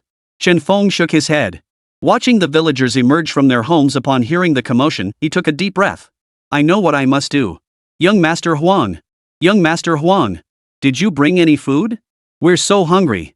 Young Master Huang, if only you'd come a day earlier, my mother wouldn't have died. Young Master Huang, could you spare me a sip of water? The water source is too far away. I'm too old." Huang Yiming, tears welling in his eyes, called out loudly, "Everyone, please quiet down. I know your situation is dire. The base has abandoned you, but the Huang family has never given up on you. That's why I've invited Mr. Chen to help us change our future circumstances." Mr. Chen? Numb gazes converged on Chen Feng, instantly doubling the weight on his shoulders. These were lives at stake. "Everyone, you may call me Mr. Chen." "Mr. Chen, are you here to drive away the beasts?" whispered a child with disheveled hair, emaciated frame, and sun-darkened skin. "Of course. But merely driving away the beasts is not enough." Chen Feng gazed into the distant desert, his voice firm and resolute. "What I intend to do is transform this environment so you may have food to fill your bellies and no longer suffer hunger, clothing to cover your bodies and shield you from sandstorms. Here, I also appeal to the viewers in my livestream, those with money, give money, those without, give effort. Let more people know about the situation in the southern frontier. I know someone from the capital base is watching my stream. Please don't abandon this land. Its people share the same ancestry as us. I implore you to help them." Chen Feng bowed deeply toward the live stream audience. Instantly, the live stream's viewership exploded. The number of viewers multiplied dozens of times over, reaching a staggering figure, 12 million. This figure signified that the majority of humanity was watching after the catastrophe. The livestream had already caught the attention of the Kyoto base commander. Staring at the figure with the obscured face on the large screen, he sighed with a complex expression. "Commander, should we deploy elite forces to Tiannan? Our SSS tier warriors are currently stationed across major bases, and many are engaged in frontline combat. recalling even a few could trigger unforeseen complications. The commander, clad in uniform, reflected the screen in his glasses. After a moment's thought, he ordered in a deep voice. Transmit my order, deploy Ling Yunxiao to oversee the situation. Ling Yunxiao? But he's still serving his sentence. That's against protocol. Ling Yunxiao had once been the commander of Yingtian base. An accident led to a command error, allowing ferocious beasts to breach the blockade and rampage through the city. This enraged the capital base, resulting in his imprisonment at Yingtian Base 18 for a 15-year sentence. This is an order. Anyone who objects will be sent to Tiannan themselves. Yes, sir. The commander stared at the obscured face on the screen, his expression as still as water. No one could guess what he was thinking. Emerging from the residential district, Chen Feng felt the growing number of eyes fixed on his back. These gazes were filled with the weight of lives entrusted to him, and he understood what it felt like to carry a burden as heavy as 1,000 pounds. Mr. Chen, whatever needs to be done, will assist you fully. Huang Yiming and his sister followed behind Chen Feng, their hopes for Tiannan province equally pinned on this man. Chen Feng said, board the airship. Once you've placed me on the mountaintop, you may depart. But? Huang Yiming and his sister exchanged worried glances. He pressed his dry lips together. I'll be fine. To save the people here, we must follow my instructions. Sis, let's follow Mr. Chen's plan. The mountain wind cut like a knife, whipping their robes into a frenzy. Chen Feng stood atop the highest peak, letting the icy wind sweep over him. He gazed out at the endless desert stretching to the horizon, seeing bones scattered across the land. Through the dust whipped up by the barren sands, he saw the people filled with hope, the children with sallow complexions, and in the distance, the elderly and children huddled in corners gnawing on rotten, foul-smelling bones. He slowly closed his eyes, raised his head, spread his arms wide, and a thought flickered in his mind. Divine power, clouds and rain. The instant the thought formed, the swirling sands of the southern sky seemed to freeze, and the rising dust abruptly fell. He felt a surge of power withdrawing from his body, followed by the fleeting image of a majestic dragon's head flashing through his mind. As his eyes snapped open, he distinctly saw a dragon's silhouette burst forth from his mind and vanish into the thick clouds. The wind has risen. He sensed this wind was entirely different from the sandstorms that swept this land. It was saturated with moisture. Dark clouds swept in from the coastline, gradually obscuring the sky. Boom! White lightning streaked across the sky, heralding the onset of storm. More bolts pierced the clouds, spreading like a spider's web. The Huang siblings landed their aircraft in the desert and gazed up at the sky through the window. Stunned by the spectacle, they remained speechless for a long moment. My goodness! Did I just see that correctly? What was that creature? I don't know. It was so majestic. The moment it appeared, I couldn't even breathe. Huang family manor. Old Master Huang stood between the courtyard gates, sensing the unusual dampness in the air, his lips trembling slightly. Mr. Chen, this old man thanks you on behalf of the people of Tiannan. Then, as if spotting something in the sky, his wrinkled eyes whitened in shock. That is? He recalled a description from an ancient text he had once read. A creature with deer antlers on its head, a bull's nose, tiger's fangs, and a lion's mane. Its 4 legs bear 5 claws, its body covered in scales. It can swallow clouds and spew mist, its size changing at will. When it appears, a pungent stench fills the air. It is skilled at summoning clouds and bringing rain. Old Master Huang murmured to himself for a moment. Suddenly, a fierce wind howled, and rolling thunder illuminated the courtyard. Drip!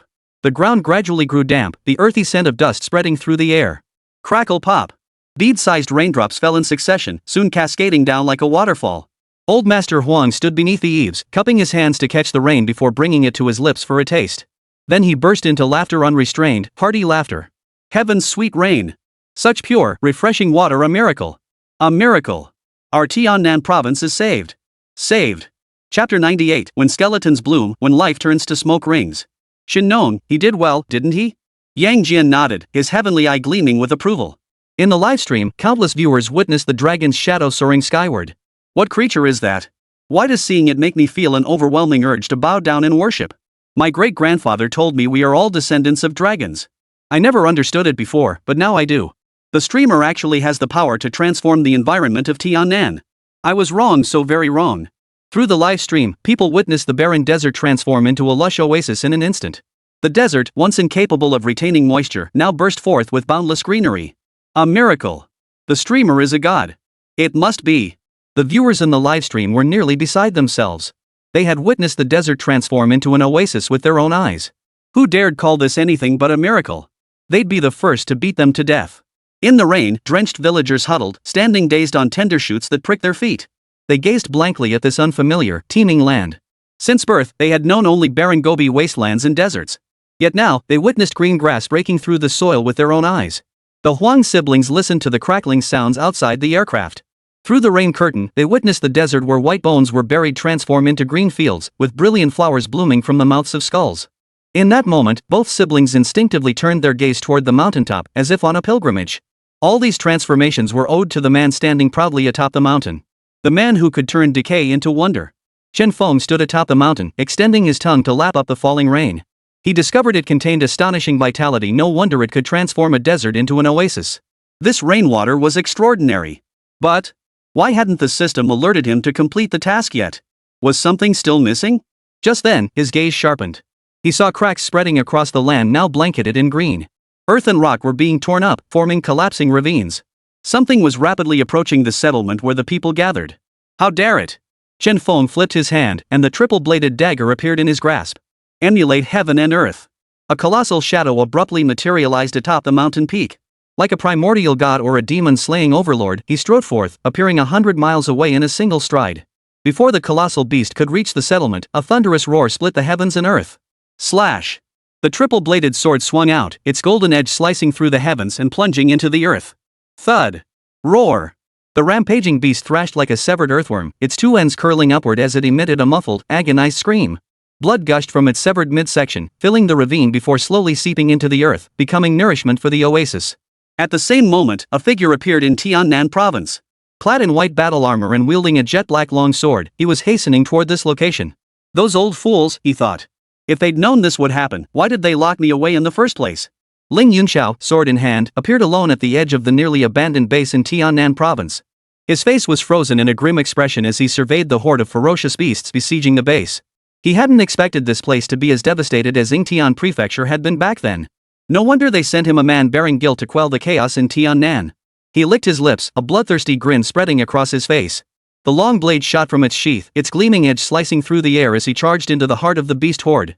Dismissing his divine form, Chen Feng walked through the vibrant residential district. The surrounding citizens remained silent, their eyes following his every movement. Finally, a child plucked a flower from the ground and stumbled toward him. "Uncle, here you go." Chen Feng crouched down, took the flower from the child's hand, and gazed into the boy's eyes, still brimming with innocence. He gently stroked the child's soaked hair, then removed his own coat and draped it over the boy's shoulders. The child smiled, then ran to an elderly man, awkwardly removing the coat and handing it to him. "Grandpa, you wear it." The toothless old man shook his head, his reverent gaze lingering on Chen Feng for a long moment. Chen Feng smiled. Perhaps this was the very meaning behind his actions. "Mr. Chen." The aircraft landed at the edge of the residential area. Huang Yiming and his sister ran over. "Mr. Chen." The siblings wore complex expressions, as if 1,000 words were on their lips yet they couldn't find the words to say. Finally, they bowed to him in unison. Chen Feng looked at the bouquet in his hands, then at the bowing siblings, and a strange feeling welled up inside him. I wonder where the base is. Take me to see it. He was eager to understand what predicament the Tiannan Prefecture base had fallen into that compelled the capital base to abandon it. Moreover, since the system hadn't emitted the mission completion notification sound, it meant he hadn't yet fulfilled the people's will quest. "Mr. Chen, you want to go to the base?" Huang Xiaoxiao's eyes filled with concern upon hearing his words. "Why? Is there a problem?" Huang Yiming's expression turned grave. "Mr. Chen, the base has likely fallen. When I last went out to sea, the shelter base was already surrounded by beasts. Though we've requested aid from all major bases, but Chen Feng already knew the outcome. No one had come. This place had been abandoned. He shook his head and countered, "Think about it. If the base is destroyed, why haven't those beasts attacked the humans here?" His words stunned both of them. Huang Xiaoxiao gasped, "You mean, there are still people holding out in the base?" Chen Feng nodded, his gaze sweeping over the surrounding onlookers. "Exactly. If the base had fallen, the beast hordes would have already swept across the entire Tiannan province. Why would they spare the residents here and in other settlements? Only by drawing the beast's main force to the base can those on the outskirts gain a moment's respite." "You make a point. Let's depart immediately." At the Tiannan shelter base, the steel walls lay collapsed, the main gate blown open by a gaping hole that looked as if it had been torn apart by the beasts themselves. A foot-thick layer of bone sludge covered the ground, emitting waves of foul stench. Beast roars echoed incessantly within the city. Streets were stained with dried blood, littered with severed limbs and headless corpses. Many beasts chewed something with a crunching sound in their mouths. After sucking it clean, they spat it out with a plop. Fragments of bone, still clinging to strands of black hair, splattered onto the walls. The entire Tiannan base had been transformed into a living hell. Boom! Within the final breach of the city's defenses, an energy cannon concealed within the meteorite barrier fired a beam every 10 minutes, reducing dozens of beasts assaulting the barrier to bloody chunks. Smoke swirled within the fortifications. A man missing his left leg, a cigarette dangling from his mouth, eyes bloodshot and face worn with exhaustion, frantically tapped the recharge button. Each recharge cycle for the energy cannon took 10 minutes. Faster. Just a little more time. Let me hold on a bit longer. The man's name was Wu Shuexin. He had worked in technical roles since the base's inception. Usually mild-mannered and speaking in measured tones, he was jokingly called spineless. But ever since the base walls were breached, since reinforcements arrived from above only to vanish without a trace, since he witnessed the base commander fall in battle, he had become a different man. He knelt, begging others to go out and delay the beasts, pleading for them to sacrifice themselves. It was precisely because of this that his leg had been shattered. He knew clearly that he was the only one in the entire base who could operate the energy cannon. He couldn't die. If he died, Tiannan Prefecture would be utterly lost. His sole purpose for living was to draw the beasts, buying time until help arrived, help to save the clinging to life people of Tiannan. But would anyone truly come to save them? Wu Shuexin didn't know either. Chapter 99, Powerhouse. Put. A flash of blade light streaked past. The beast caught only a fleeting glimpse of a figure before realizing its upper half had been sliced clean off at an angle. The clean blade edge gleamed like a mirror. A breath later, the stench of blood filled the air as gore splattered the street. Trash. It's all your fault I wasted so much time rotting in prison. After hearing this rant, the beast reluctantly closed one eye. Ling Yunxiao was indeed laughing now. The beast's blood smeared across his face, making him look like a demon crawling out of hell. Wherever Ling Yunxiao passed, not a single beast remained intact. Boom! Blazing beams surged from the barrier walls, shattering the attacking beasts. There's still someone alive. Ling Yunxiao tilted his head, revealing a row of gleaming white teeth. Interesting. I never expected anyone to hold out this long. That old man in the capital claimed everyone in this Thai base was probably dead.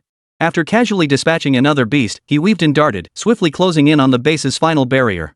The beasts here were far more powerful, and the sudden appearance of a human caused them to abandon their siege of the barrier, intent on tearing that human to shreds. Someone's coming. Finally, someone's here to save us. Wu Shuexin, manning the energy cannon, rolled over, pulled out a cigarette, and lit it. After holding out this long, he could finally rest. Inside the meteorite castle, besides Wu Shuexin, fewer than 10 humans remained. Only 3 possessed awakened abilities, the rest had entered solely through connections to seek refuge. This guy must be out of his mind. Everyone present knew that the capital base and other bases had ceased sending reinforcements. They had become abandoned pawns.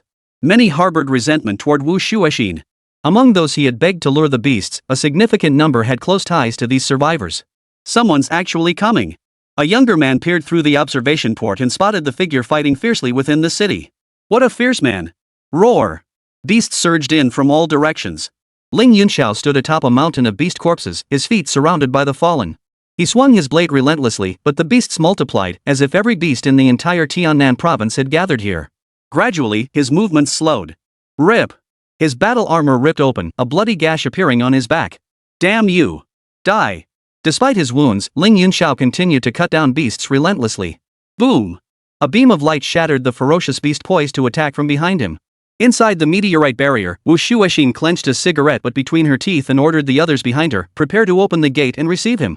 The remaining 3 awakens stood frozen, their courage long shattered by the beasts. They knew the horde before them were mere minions. The true terror that had annihilated their base commander years ago had yet to appear. And once the gate opened, who knew if it would draw the entire beast horde inside? Seeing this, Wu Shuexin erupted in fury. Hurry up! What are you waiting for? Only if he survives can we wait for reinforcements. Bunch of idiots. We can't open it.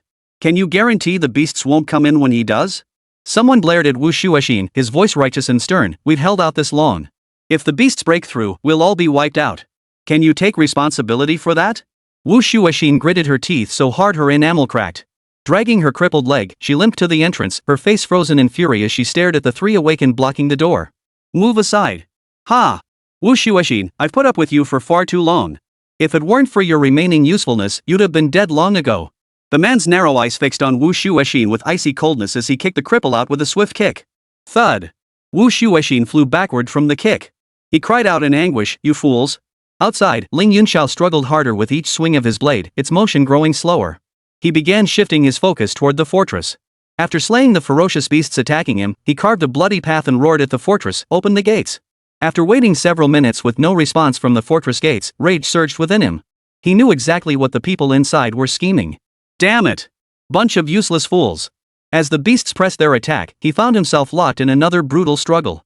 Meanwhile, Chen Feng and the Huang siblings arrived overhead in their aircraft. Chen Feng stared down at the base, now a blood-soaked hellscape, his expression grim. In the livestream chat, sharp-eyed viewers spotted the figure battling the ferocious beasts below. Look! Is that a person fighting the beasts down there? His moves look familiar. I'm sure I've seen this guy before. It's him! Ling Yunxiao. That commander from Yingtian over a decade ago, wasn't he imprisoned for misconduct? The viewers in the livestream were deeply moved by the sight of Ling Yunxiao fighting alone. Damn it! Why did headquarters send only him? To his death? Inside the aircraft, the Huang siblings stared down at the endless horde of beasts below, their faces drained of color. Are we really going down there? You two stay here. I'll go out alone. Chen Feng knew that under these circumstances, sending the Huang siblings out would be a suicide mission. With that, he opened the hatch and leaped out like a cannonball, plummeting toward the swarm of beasts below. Mr. Chen! Deep worry flashed in Huang Yiming's eyes. If anything happened to Mr. Chen here, he would be held responsible and inevitably confined by the old master. Let's go! Back for reinforcements. We absolutely cannot let Mr. Chen fall here. Thud!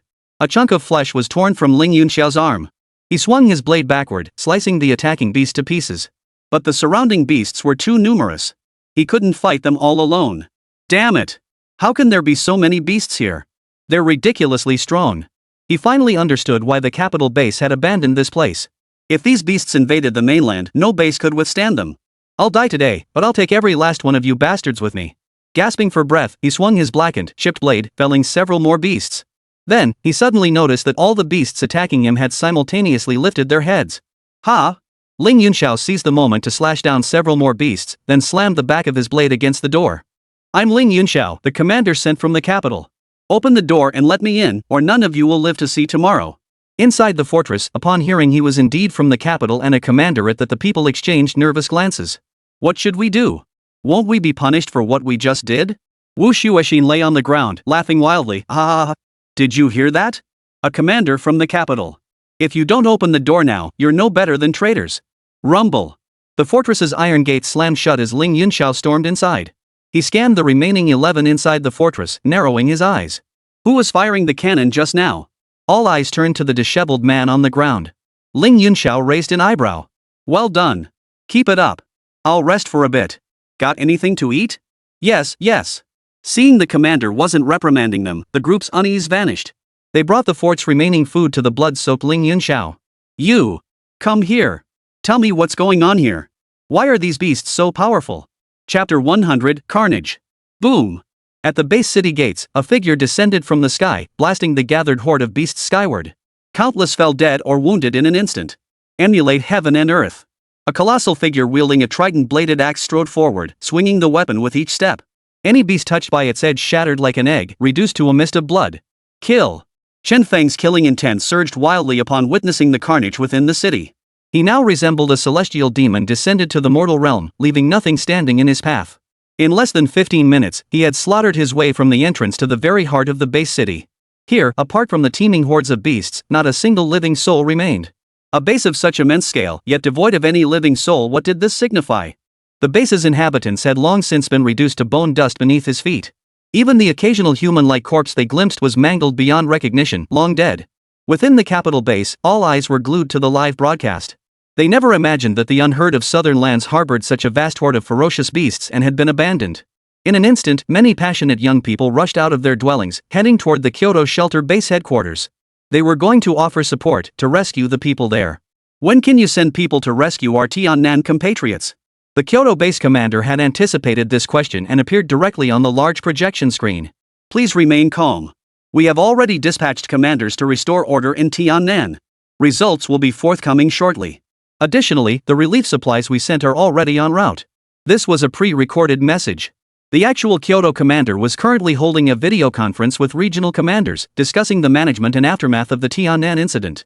Tiannan base, blood mist swirling. The roars of the beasts were filled with despair as they began to flee. Exterminate the evil.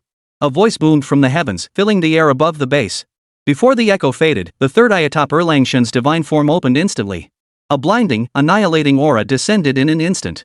Hundreds upon hundreds of ferocious beasts evaporated into nothingness amidst their agonized wails. Holy crap! This god is seriously pissed. In the livestream chat, everyone witnessed the streamer slaughtering beasts like never before, leaving them no chance to escape. That's how it should be. Let those beasts know the might of humanity. Our god is truly formidable. So incredibly powerful. Many viewers were moved to tears before their screens. Inside the refuge bunker, Wu Shuexin, who had been directing artillery fire at the beasts, suddenly froze. His mouth gaped wider and wider, it could almost swallow a whole egg. Why did you stop? Ling Yunxiao, who had been listening to the explanation of why the beasts had grown stronger, glanced at Wu Shuexin. Noticing his unusual expression, he looked toward the observation port. High above, a colossal figure, as massive as a mountain, appeared within the fallen base city. With a single kick from that figure, the corpses of beasts littered the ground beneath its feet. Splatters of flesh flew everywhere. The once densely packed beasts, as if encountering a natural predator, howled and scattered in panic. What is that? Ling Yunxiao dropped his chipped blade with a clatter. Having spent so many years behind bars, his understanding of this world had grown outdated. The others pressed themselves against the observation port, staring speechless at the colossal god that blocked out the sky. They'd barely scraped by in the base, never witnessing anything like this. It was more terrifying than encountering a ghost. Commander, didn't he come with you? Wu Shuexin glanced at the killing god outside and asked Ling Yunxiao, whose face was twisted with horror. Impossible. Ling Yunxiao shook his head. He should be rested by now. With this god slaughtering the beasts in the city, there probably aren't many left. He picked up his long sword, opened the door, and stepped outside. Gazing at the sky tinged with crimson and inhaling the blood-soaked air, he felt a strange sense of unease. The ferocious beasts that had just surrounded him had all fled, leaving not a single one near the fortress. He leapt into the air, soaring toward the colossal statue. Roar! A deafening roar suddenly echoed above the city walls. 10,000 meters above, a massive black-striped tiger with wings sprouting from its ribs and fiery horns on its head roared down at Shen Feng below. The fleeing beasts seemed to receive a command, halting their retreat to rapidly regroup and turn toward Shen Feng within the city walls. Shen Feng, his face concealed by a mask, looked up. The aura emanating from the creature was overwhelming, the most powerful beast he had ever encountered. At that moment, a loud shout rang out from the distance, "I'm here to help you." Shen Feng followed the sound and saw a figure darting between the collapsed buildings. Moments later, the figure landed steadily before him. "I am Ling Yunxiao, from the capital. Having witnessed your formidable prowess just now, I presume you too hail from the capital?" Shen Feng observed the bloodstains and wounds on the man's body, nodding slightly. "Good. Tiannan truly is a tough nut to crack." Ling Yunxiao pointed skyward. "That creature up there must be the leader of Tiannan's beasts." "I'm not confident I can handle him alone, but dealing with the surrounding beasts is no problem." Shen Feng watched as the beast horde surged in from all directions once more. "Then the beasts within the city are yours to handle." "Ha ha ha ha. No problem." Ling Yunxiao roared with laughter as he charged into the beast horde, beginning his slaughter.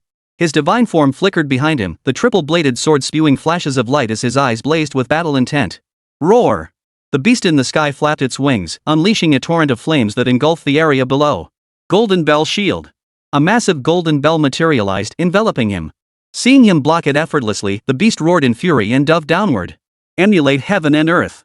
Mid-air, the beast suddenly saw the man transform into a mountain, slamming his palm down toward it. The beast seethed with rage. What did he take it for? A mere fly? Despite its rage, it dared not meet that palm head-on. The gale force wind generated by that strike had even sparked sparks from the very fabric of space. How could it possibly withstand it? Shen Feng suddenly grinned, leaping upward to seize the beast's tail. After swinging it around several times in midair, he slammed it onto the ground with a thud. Arg! Before the beast could rise, Shen Feng slammed it left and right. Instantly, 2 to 3 meter deep craters appeared in the ground, and surrounding buildings snapped clean in half where the beast crashed through them. Roar! The beast roared in fury, severing its own tail. It then spat black flames from its mouth and swung its massive claws viciously. Shen Feng dodged the sneak attack, watching the spreading flames with a cold sneer. Playing with fire in front of him? That was suicide. The flames licked at the buildings, turning them into raging infernos in an instant. The steel jungle seemed as flammable as paper, reduced to ashes in the blink of an eye. Clouds gather, rain falls. Shen Feng roared, and the sky instantly darkened. A torrential downpour poured from the heavens, dousing the black flames as they touched the rain. The rain washed over the blood-soaked base, cleansing the surrounding filth. Witnessing this, the flying winged tiger was so enraged that steam began to rise from its head. Are you even capable? If not, take some tonics to boost yourself. Tiger bone wine, tiger penis, they'll all do the trick. Shen Feng sneered. With the opponent perpetually airborne, he couldn't deploy his techniques. Once this mission was complete and the reward secured, the world would be his oyster anywhere he desired. Chapter 101, Tiger Fight. Roar! The ferocious beast king, enraged by Chen Feng's words, blazed with an eerie green light in its eyes. The black patterns on its body shifted constantly, like white pigment stirred into black ink, transforming its entire form into stark black and white. Its fur gleamed like steel, reflecting a chilling, metallic sheen. The roar in its throat shifted to an eerie, resonant tone, as if it were gathering strength for a devastating attack. The dark clouds above were torn asunder, revealing the shadow of an even larger, blood-red tiger descending from behind it. Boom! The earth shook violently, the base's ground trembling. The moment the crimson tiger appeared, the base's foundations buckled under its overwhelming pressure, sinking a foot into the ground. Then, the crimson shadow opened its massive jaws and sucked toward the base. A violent wind erupted as the immense suction lifted all the blood and flesh pulp within the city off the ground, pulling them toward its maw. Two tiger roars echoed through the sky. What on earth is this thing? The live stream viewers were utterly stunned. Such a ferocious beast filled them with dread. Yang Jian, this is a Qiangqi subspecies? No, this isn't the true form of a Qiangqi. Shin known, this little thing can actually summon the phantom of a Qiangqi subspecies. Seems it carries Qiangqi blood itself. Below, Ling Yunxiao, who had been battling the beasts, suddenly halted. Clutching a pillar with both hands against the suction of the fierce winds, he watched the surrounding beasts being swallowed up and cursed. Damn it all! It doesn't even spare its own kind. At the same time, Chen Feng reactivated the golden bell shield to resist the terrifying suction force. When the chaos subsided, the crimson shadow overhead solidified from its ethereal form. Its two blood-red eyes, like giant lanterns, locked onto Chen Feng below. The black and white-winged tiger roared furiously at him. The crimson tiger left a trail of afterimages, appearing before Chen Feng in an instant. With a swing of its massive paw, Chen Feng was sent flying. Boom! After smashing through 3 or 5 building walls, the crimson tiger realized Chen Feng's aura had vanished. It turned its gaze toward the space behind a pillar. Tap tap. Ling Yunxiao stood behind the pillar. Seeing no movement from Chen Feng for a long time, he thought to himself, it's over. If such a powerful being had perished, how could he possibly survive? The thought barely formed when a shadow engulfed him. The blood-red tiger stared coldly at him, drool dripping from its mouth, corroding the ground into pits. Ling Yunxiao hurled his long sword at the tiger's head and turned to flee. Roar! The black and white-winged tiger descended from the sky, sealing off Ling Yunxiao's escape route. Ling Yunxiao sighed, reached into his pocket, and lit the cigarette he'd swiped from Wu Shuexin. Damn it, I'm done for! The blood-red tiger licked its lips, opening its massive jaws to swallow Ling Yunxiao whole. Clang! A clang of metal striking metal exploded in Ling Yunxiao's ears. He froze momentarily, then saw golden light enveloping him. The shadow of a massive bell surrounded him, and beside him stood a masked man. You're unharmed? Looks like you won't die after all. As Ling Yunxiao spoke, he felt a tremendous force hurl him backward. Then, a thunderous shout echoed across the heavens. Xingtian descends. A massive crimson vortex appeared in the sky, black thunder twisted and surged downward, instantly forming a headless giant wielding a fearsome axe. Godslayer slash. A crimson blade of light erupted from the giant axe, engulfing both ferocious tigers. Arg! The two colossal tigers were obliterated in an instant, not a single hair left behind. Ding! Congratulations on completing the People's Will quest. Reward, Dragon Sovereign's Divine Ability Dragon Roar to the Heavens. Fusion with the Dragon Sovereign of the East Sea +10. Chen Feng, who had been feeling somewhat weary, instantly regained his vitality upon hearing this. He was now itching to find a place to test out this new divine ability. But as Ling Yunxiao approached, he suppressed his urge to soar skyward. This, esteemed elder, might I inquire about your name? Ling Yunxiao scanned the mask covering his face, curious about the features hidden beneath. Unfortunately, Chen Feng remained unmoved, completely ignoring the gaze. Just call me Mr. Chen. Since the issues here have been resolved, the task of rebuilding Tiannan falls to you. I hope you won't betray the trust the people here have placed in the base. I shall remember that. At that moment, a series of booms echoed across the sky. Dozens of aircraft appeared above the base. The reinforcements led by Huang Yiming and his sister had arrived. The siblings looked down through the windows. The city was eerily quiet now. No trace of the beasts remained, not even their corpses. Why did the beasts retreat? Could the base have fallen? What about Mr. Chen? Anxiety spread across their faces. They circled the base twice in their aircraft before finally spotting tiny figures standing within the city walls below. Lower altitude. It's Mr. Chen. He's safe. Huang Xiaoxiao breathed a sigh of relief. I told you Mr. Chen was fine. Let's land. Have Uncle Huang and the others come down too. The fortress gates swung open, and those who had hidden within for years stepped into the light of day. They stared in disbelief at the streets devoid of any beasts, exclaiming, I never imagined I'd make it out alive. Are all the beasts dead? Of course. The survivors were devoured by their own kind in the chaos. Ling Yunxiao stepped aside, revealing Chen Feng's figure. Allow me to introduce you. This is Mr. Chen, also from the capital base. He eradicated every beast within the city walls. He is the true savior of Tiannan. We offer our deepest gratitude for Mr. Chen's generous assistance. At that moment, a limping man hobbled over with a wooden stick, pushing past the crowd to stand before Ling Yunxiao. He glanced at him, then lingered his gaze on Chen Feng for a moment before flashing a toothy grin. Thank you. He limped away, facing the setting sun, leaving the place behind. The survivors from the base watched his retreating figure, each with their own emotions, some relieved, others still bitter, yet none attempted to stop him. Mr. Chen. Huang Yiming arrived with the Huang family's elite fighters. We're here. If there's anything we can assist with, just say the word. Should the base need rebuilding, the Huang family will certainly contribute our share, Huang Yiming declared. You may coordinate with Commander Ling Yunxiao. He couldn't offer advice on rebuilding the base after all, he wasn't an expert in that field. Just then, Chen Feng's communicator buzzed. He thought to himself, system, turn off the livestream. Now that the mission was complete, there was no need to keep the stream active, right? The livestream suddenly went black. The audience, who had been in on moments before, felt like they had a lump stuck in their throats, utterly frustrated. Seriously, after all this time, the streamer still hasn't gotten into the habit of saying goodbye before signing off. It's over, it's over. Who knows when the streamer will go live again, maybe next year. This was so good. Did anyone record it? I want to watch the replay. Chen Feng grabbed his communicator and leaped onto the rooftop. After connecting, He Huan's voice came through. Chen Feng, was that you streaming just now? Yep. What's up? Need something? And no. Just glad you're okay. Let's grab a bite when you get back. That monster meat restaurant launched a new dish. Their processed monster meat boosts your strength. Oh? Sounds good. He had intended to decline, but the chance to try beast meat that could boost his strength was too tempting to pass up. He looked down at the crowd below and said, now that matters in Tiannan are settled, I have other business to attend to. I shan't keep you longer. Farewell. Chapter 102, Dragon Rides Dragon. He just left like that? You didn't try to keep him? After hearing Qin Feng's exploits, the Huang family patriarch sighed deeply. A warrior of such caliber our shallow pond in Tiannan could never hold him. A dragon meant to soar through the heavens. High above the heavens, Qin Feng transformed into a white dragon with a long beard, weaving through the clouds. Ha ha ha ha. Truly magnificent divine power. Though it's a pity my body is still a bit too large.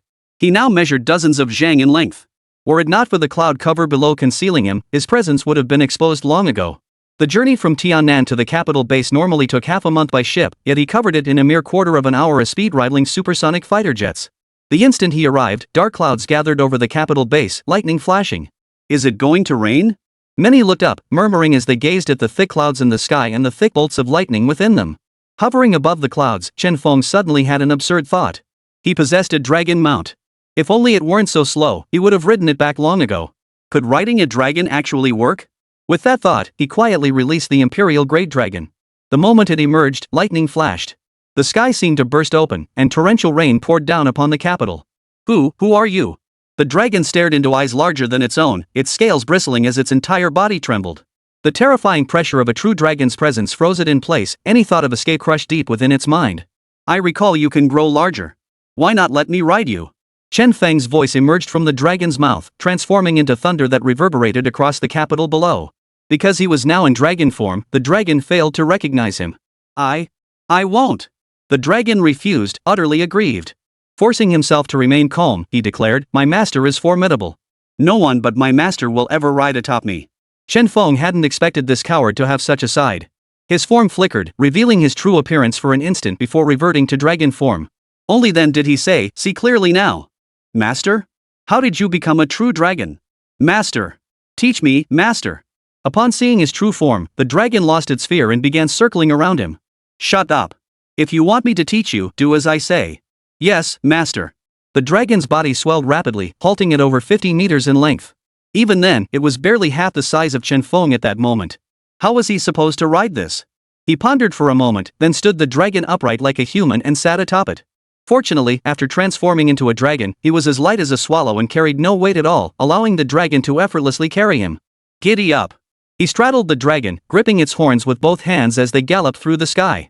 Master, I am a dragon, not a horse, the dragon reminded him, turning its head at the sound of the giddy-up. I like it. Shut up. The dragon felt utterly wronged but dared not resist. Below, staff monitoring the weather at the base meteorological station stared at the bizarrely shifting cloud patterns, too stunned to speak. This can't be possible. On the screen, the feedback images revealed an incredibly lifelike dragon-shaped cloud formation circling repeatedly above the capital. Even more bizarrely, a large dragon was riding atop the diminutive cloud dragon, its rotation speed astonishingly rapid. Go! Have someone check if the weather instruments are malfunctioning. The staff preferred to believe the instruments were faulty rather than accept the cloud formations. The assistant cautioned, but it's pouring outside with frequent lightning strikes. Sending anyone out risks them getting struck by lightning. But this is truly unnatural, it defies the laws of nature. Perhaps the lightning is interfering with our observations. In a residence in the capital, photography enthusiast Chi Wonwon was filming thunderstorms for video footage. Suddenly, thunder roared, and a blinding flash illuminated the clouds. A strange shadow darted through the clouds at incredible speed. Holy crap, what did I just see? There's something in the clouds. Chi Wonwon was thrilled, continuously filming the area with the densest lightning, her face beaming with excitement. If people knew she'd captured something mysterious, this video would go viral nationwide. She'd already planned the headlines. Shocking. Unidentified creature appears above Kyoto base clouds. Kyoto base thunderclouds erupt. Suspected ferocious beast assaulting the city. The more sensational, the better. 10,000 meters above, Shen Feng resumed human form, riding the dragon as he commanded. Head to the vicinity of the He family in Kyoto, then set me down. Yes, master. At the He residence, He Huan gazed out at the raging storm, her heart heavy with worry. The journey from Tiannan to the capital required crossing the sea in this weather. He Huan. Her mother entered, glancing at the untouched meal on the table. What's gotten into you, child? Ever since Chen Feng left, you've been so gloomy. By the way, what did the old ancestor summon you for earlier? I've no appetite. He Huan looked at her mother and asked, Mother, what do you think it means to truly love someone? Oh. Her mother understood immediately. Looks like my He Huan is in love. Is it Chen Feng? Tell me, and I'll help you decide. I don't know. Liking someone means feeling joy for them and worrying for them. In short, it's a wonderful feeling. Her mother smiled wistfully. Chen Feng is a wonderful person. If you like him. Mom. He Huan's cheeks flushed. When did I ever say I like Chen Feng? Mom's been there. I've watched you grow up since you were little. How could I not know what you're thinking? A moment later, the phone clutched in He Huan's hand suddenly rang. She quickly picked it up, glanced at the smiling mother, and said, I need to take this call. It's Chen Feng calling, isn't it? Alright, you young folks chat. I won't intrude. Ha ha. Closing the door and confirming her mother had left, He Huan finally answered the call. Chen Feng's voice on the line instantly eased most of her worries, yet an inexplicable tinge of nervousness crept in. Chen Feng, are you still at sea? Get out here. I'm standing outside your door. Chen Feng's typically blunt words came through the phone. Ha? That fast? Okay, I'll get changed right away. No need to change. I'm actually a bit hungry from the drive. Alright. Haitian xiangshou. Chen Feng chewed on the beast's meat, nodding repeatedly. It's tasty. Eating it warms me up inside, like a little furnace is spinning around in my body. I'm curious, how did they remove the toxins from the beast's flesh? He Huan beamed with pride. Chen Feng's satisfaction genuinely delighted her. She explained. The chef here is Gus, who's awakened the chef profession. He's known as the 9-star divine chef. Gus? That rings a bell. Chen Feng pondered the information about Gus, slowly furrowing his brow. I thought he was at Flower City base. How did he end up in the capital? And wasn't he among those missing during that beast attack at Flower City base? Chapter 103, Can't Take It Anymore. And Chen Feng set down the beast meat in his hands, narrowing his eyes as he observed the steady stream of diners around him. I recall he was a 5-star chef before he vanished. How long has it been? Now he's a 9-star chef. Across from him, He Huan crossed her arms, resting her chin on her hands. Her eyes mirrored Chen Feng's puzzled expression. He Huan? He Huan. Chen Feng waved his hand in front of her face. What are you spacing out for? Did you even hear me? Ha? What did you say? Sorry, I was distracted. He Huan realized her lapse and quickly pretended nothing had happened. I was saying. Chen Feng repeated himself, don't you find this strange? Weird? What's weird about it? Lots of restaurants in the capital base serve beast meat. He Huan was puzzled, taking a small bite of the meat on her plate and looking satisfied. How do they remove the toxin from the beasts? Chen Feng knew full well that the so-called toxins in ferocious beasts weren't the kind that poisoned you after eating them. Instead, they affected a person's emotions and judgment, causing them to become sluggish, dazed, and even lose all sense of kinship, leading to indiscriminate killing. The symptoms when the toxin took effect were somewhat similar to those caused by mushrooms found in the 10,000 mountains, but far more severe. It was like falling into a demonic trance, which is why few dared to risk using the beast's meat for food. How should I know? Neither of us is a professional chef. Caught off guard, He Huan glanced at Chen Feng and defended herself. Every profession has its own expertise. We should just eat. This Sea Sky Ferocious Beast restaurant has been featured in the capital base reports. Many important figures have dined here. We don't need to pry into every detail. Alright, my bad. By the way, how's your ancestor doing? Recovering smoothly? MHM. He Huan nodded lightly. The old ancestor is recovering wonderfully. By the third day, she was practically back to her old self. Your medical skills are truly impressive. She gave him a thumbs up. That's good to hear. Now that we're full, I should head back to the academy. What about you? Seeing Chen Feng about to leave, He Huan hesitated for a moment before pulling out 2 tickets to the musical theater from her bag. Let's go see an opera. The new production at the West Continent's La File base, The Ferocious Mermaid in Robum's 3 Days and 2 Nights, is reportedly quite popular. The title alone made Chen Feng's teeth ache. How could an opera have such a bizarre name? He suddenly chuckled. Are you sure this is meant for human consumption? Seeing him laugh, He Huan couldn't help but smile too. The title is a bit strange, but isn't that how they attract audiences? Since it's selling well, it might have something worthwhile. You're a performer, don't you want to see how Western continent operas differ from ours? Chen Feng nodded. Seeing it can't hurt. I'm a member here. I'll swipe my card. He Huan pulled out a black card and tugged him behind her. Chen Feng blinked, rubbing his chin as he watched He Huan's retreating back head toward the counter. Though every reason He Huan gave seemed perfectly legitimate, something about the whole situation felt off. Dinner, opera. Chen Feng, let's go. Seeing him standing dumbstruck by the door, He Huan patted his arm. Chen Feng shook the absurd thoughts from his mind. It seemed his past life had poisoned him too deeply. Stepping outside the gates of the Sea Sky Ferocious Beast restaurant, Chen Feng glanced back at the signboard. Flanked on either side by 2 ferocious beasts with gaping maws, the signboard was quite memorable. The owner here clearly knew how to run a business. By the time the 2 arrived at the Red Gate Opera House and found their seats, it was already quite late. Nearly everyone else had arrived. As the lights dimmed, the curtain rose. A strange, eerie singing voice echoed through the hall, followed by various ocean-themed props and a bouncing, wriggling female performer taking the stage. This mermaid had a swollen head, 2 fishtails protruding from her rear, and a fake human head attached to her back. Indeed, it was the monstrous mermaid. Slap slap slap. The fake fishtail slapped the floor as the woman began her performance. I am Mermaid Princess, daughter of the Sea King, born of unparalleled nobility. The ocean is my realm of freedom, the Sea King's palace my grand stage for song. After she finished her self-introduction, complete with singing and gestures, a group of bizarre mermaids surrounded her. Their makeup and costumes were equally bizarre, highlighting her uniqueness. Next, Robert made his entrance. Oh, my goodness, how could such a beautiful lady exist in the sea? Alright, this was originally supposed to be in a foreign language, but after being translated into Kyoto dialect, it turned into this damn stilted translation style. Chen Feng sat in his seat, the muscles on both sides of his cheeks twitching as if cramping. He was struggling to hold back, terrified he might burst out laughing. What the hell is this nonsense? It would be more straightforward to just have a fish-human hybrid. After watching for half an hour, he still couldn't get into it. But He Huan beside him was completely absorbed, tears welling up in her eyes. Behind him, a woman sniffled, so moving. She's just a fierce mermaid, why do humans reject her? Beside her, a man offered half-hearted consolation, yeah, it's so cruel. Hearing such comments, Chen Feng couldn't help but think, looks like this world's pregnancy preservation technology is pretty advanced too. That's only because you survived. See if you'd say that when the beast is chasing you. In the second half of the opera, the mermaid beast made a mistake by eating a human, got injured in the fight, and returned to the sea to heal. Robert desperately chased her into the ocean, pleading with the sea for her return. Damn it! What kind of cult classic plot is this? Just as Chen Feng was about to explode, the system couldn't hold back any longer. Ding! Mission triggered. Host, please perform Chang'e flying to the moon to uphold the spirit of our Chinese heritage. A Hui experience card is provided to assist with this performance. Reward for completion, sun shooting archery skill. He glanced at He Huan beside him, moved to tears by that trashy opera. He thought to himself, this girl may be born into wealth, but she hasn't exactly been through much hardship. Still, even without the system's task, he intended to show this shallow audience what true love truly looks like.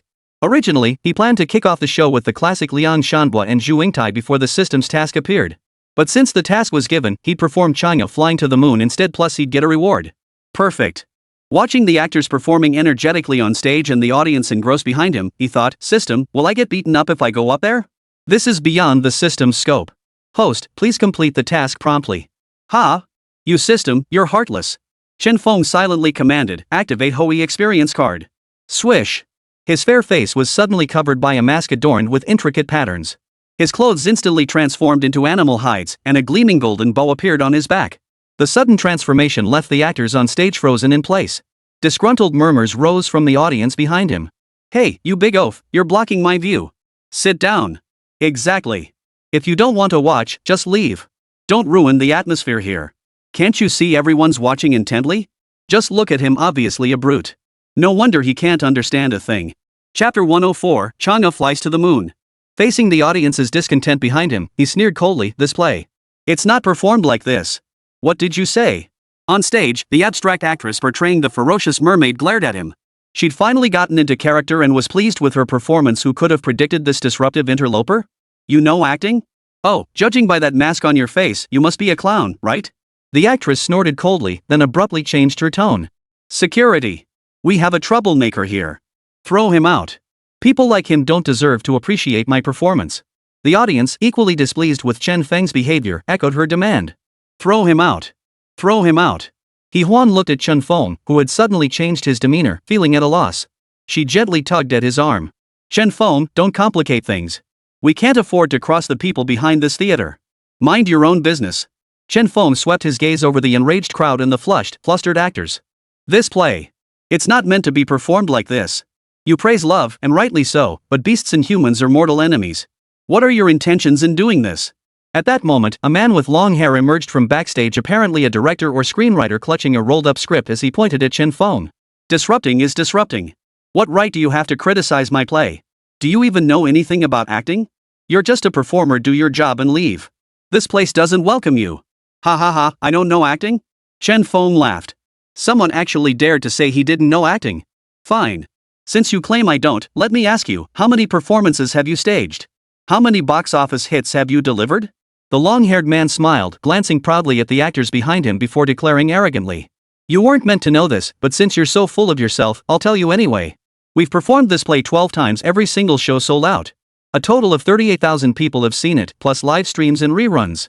Countless rave reviews spread by word of mouth, and more people will keep watching.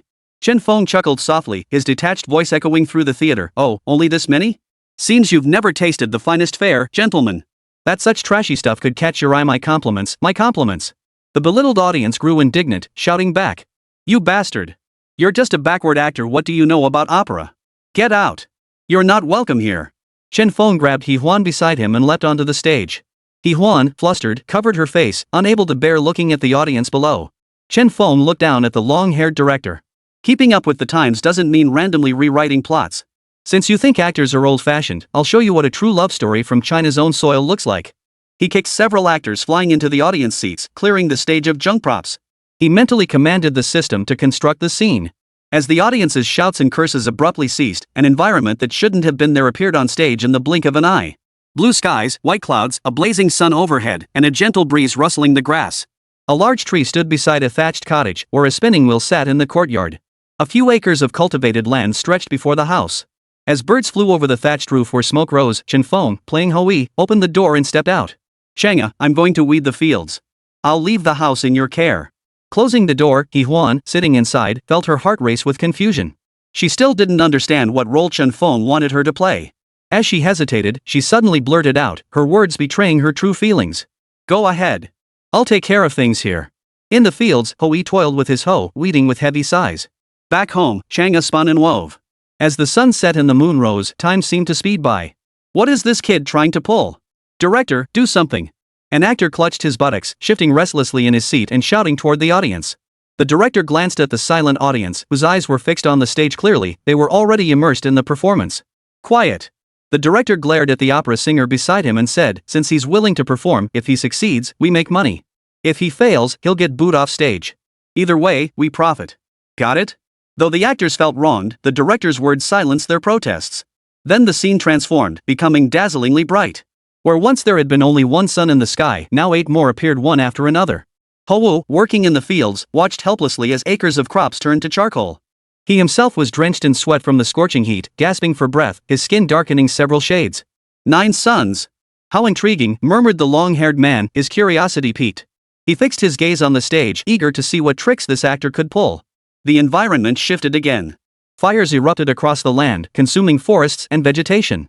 Rivers dried up, and the resulting drought unleashed locust plagues that ravaged countless tribes. In an instant, the land was transformed into a wasteland of starving corpses stretching for miles. It's too tragic. Yes. If 9 suns appeared here, I can't imagine if our base could still protect us. Witnessing this devastation, the audience couldn't help but feel pity. Hui returned home to find Chang'e gaunt and emaciated from hunger. His heart ached as he said, Chang'e, hold on just a little longer. I've heard of the mythical Mount Panglai, 3,000 li to the east, where the sacred Fusang tree grows. I will journey there to cut its branches and craft them into a bow and arrows to eliminate these 9 suns from the sky. Hui left home as Chang'e watched through tear-filled eyes. He traversed mountains and valleys to reach Panglai, where he cut branches from the sacred tree to craft a mighty bow. That very day, he drew his bow and shot at the great sun. 8 arrows flew without a single miss, shattering the 8 suns. Is that a human? Someone in the audience gasped, whispering in astonishment. Just as Hui aimed at the final sun, a divine being appeared in the sky. Claiming to come from western Kunlun, he stated he was sent by the Queen Mother of the West to stop Hui from shooting the 9th sun. In recognition of Hui's great merit in saving the common people from calamity, he offered him an immortal elixir of life, hoping Hui would ascend to immortality and bring blessings to all living beings. Let me think, Hui said, taking the pill and returning home to tell his wife. Having you is enough for me. I won't become an immortal. Chang'e was moved to tears and buried her face in her hands. After a heavy rain, Hui resumed cultivating the wasteland. To help Chang'e escape the haunting memories of that disaster, he caught a rabbit for her to ease her worries. Hui is such a good man, and his wife is truly blessed. The audience wept at this scene. Another remarked, if my man gave up immortality for me, I'd follow him to the ends of the earth. Beside her, a fair-faced young man clasped her hand and said shamelessly, Miss Mo, you have me now. The scene shifted. One evening, a band of thugs arrived at Hui's dwelling. Unbeknownst to them, Hui was out harvesting rice and hadn't returned. They stormed into the house to plunder, intending to seize Chang'e as well. Unexpectedly, Chang'e swallowed the immortal elixir to prevent it from being stolen and to preserve her purity. Instantly, mist rose beneath her feet, lifting her higher and higher until she soared toward the moon rising in the east. Chang'e! Chang'e! On his way home, Hui spotted a figure amidst the clouds. Staring intently, he recognized his wife. Hui! Hui! Chang'e's tears fell like pear blossoms, yet the two remained worlds apart. Hui chased relentlessly but could not catch up. He knelt on the ground, pounding it furiously. In the audience below, a female spectator wept uncontrollably. They parted like that. It's so heartbreaking. The audience wiped away tears, even the long-haired man now had tears in his eyes. So moving. Such a tragedy, it breaks my heart. They clearly loved each other. Why did this sudden disaster strike? The actors seemed to forget their roles, voicing their sympathy for Chang'e and Hui. As the scene shifted, the entire theater was filled with sobs, leaving the guards outside exchanging bewildered glances. Chapter 105 The Anomaly. A full moon hung high above the stage. Huan, playing Chang'e, sat in the cold moon palace, cradling the white rabbit with a sorrowful expression, her head tilted upward in longing. Hui! Chang'e's sorrowful gaze pierced the hearts of every audience member. Will they reunite? Will they be together? An opera singer's eyes brimmed with tears, utterly captivated by the scene. Hui's figure had vanished from the stage, leaving only Chang'e weeping sorrowfully beneath the moon. Swish! The lights dimmed, and everything on stage vanished. Chen Feng pulled Huan, still immersed in Chang'e's sorrow, to take their bows. Thank you, dear audience, for patiently watching the tale of Chang'e's flight to the moon. The original tale included Wu Gang chopping down the cassia tree, but that was a later addition. Since this was a tragic love story, it was only fitting that it ended in regret. The audience looked dazed, deeply saddened by this ending. Bravo! Absolutely brilliant. This is the kind of art we should be savoring. The entire audience rose to their feet, applauding in unison. At the same moment, Chen Feng received a notification from the system. Congratulations on completing the task. Rewards have been dispersed. Congratulations, host, on mastering the sun shooting archery skill. As soon as the notification faded, Chen Feng felt his archery skills reach complete mastery. Gentlemen. As the two stepped down from the stage, the director intercepted them. Chen Feng raised an eyebrow. Something? The director rubbed his hands nervously and said hesitantly. I apologize for my rash behavior earlier. I was short-sighted. My apologies. Chen Feng hadn't expected the director to be so flexible, though then again, who in the capital didn't have a few tricks up their sleeve? The director continued, here's the thing. Your performance of Chang'e flying to the moon was truly exceptional. It deeply moved me.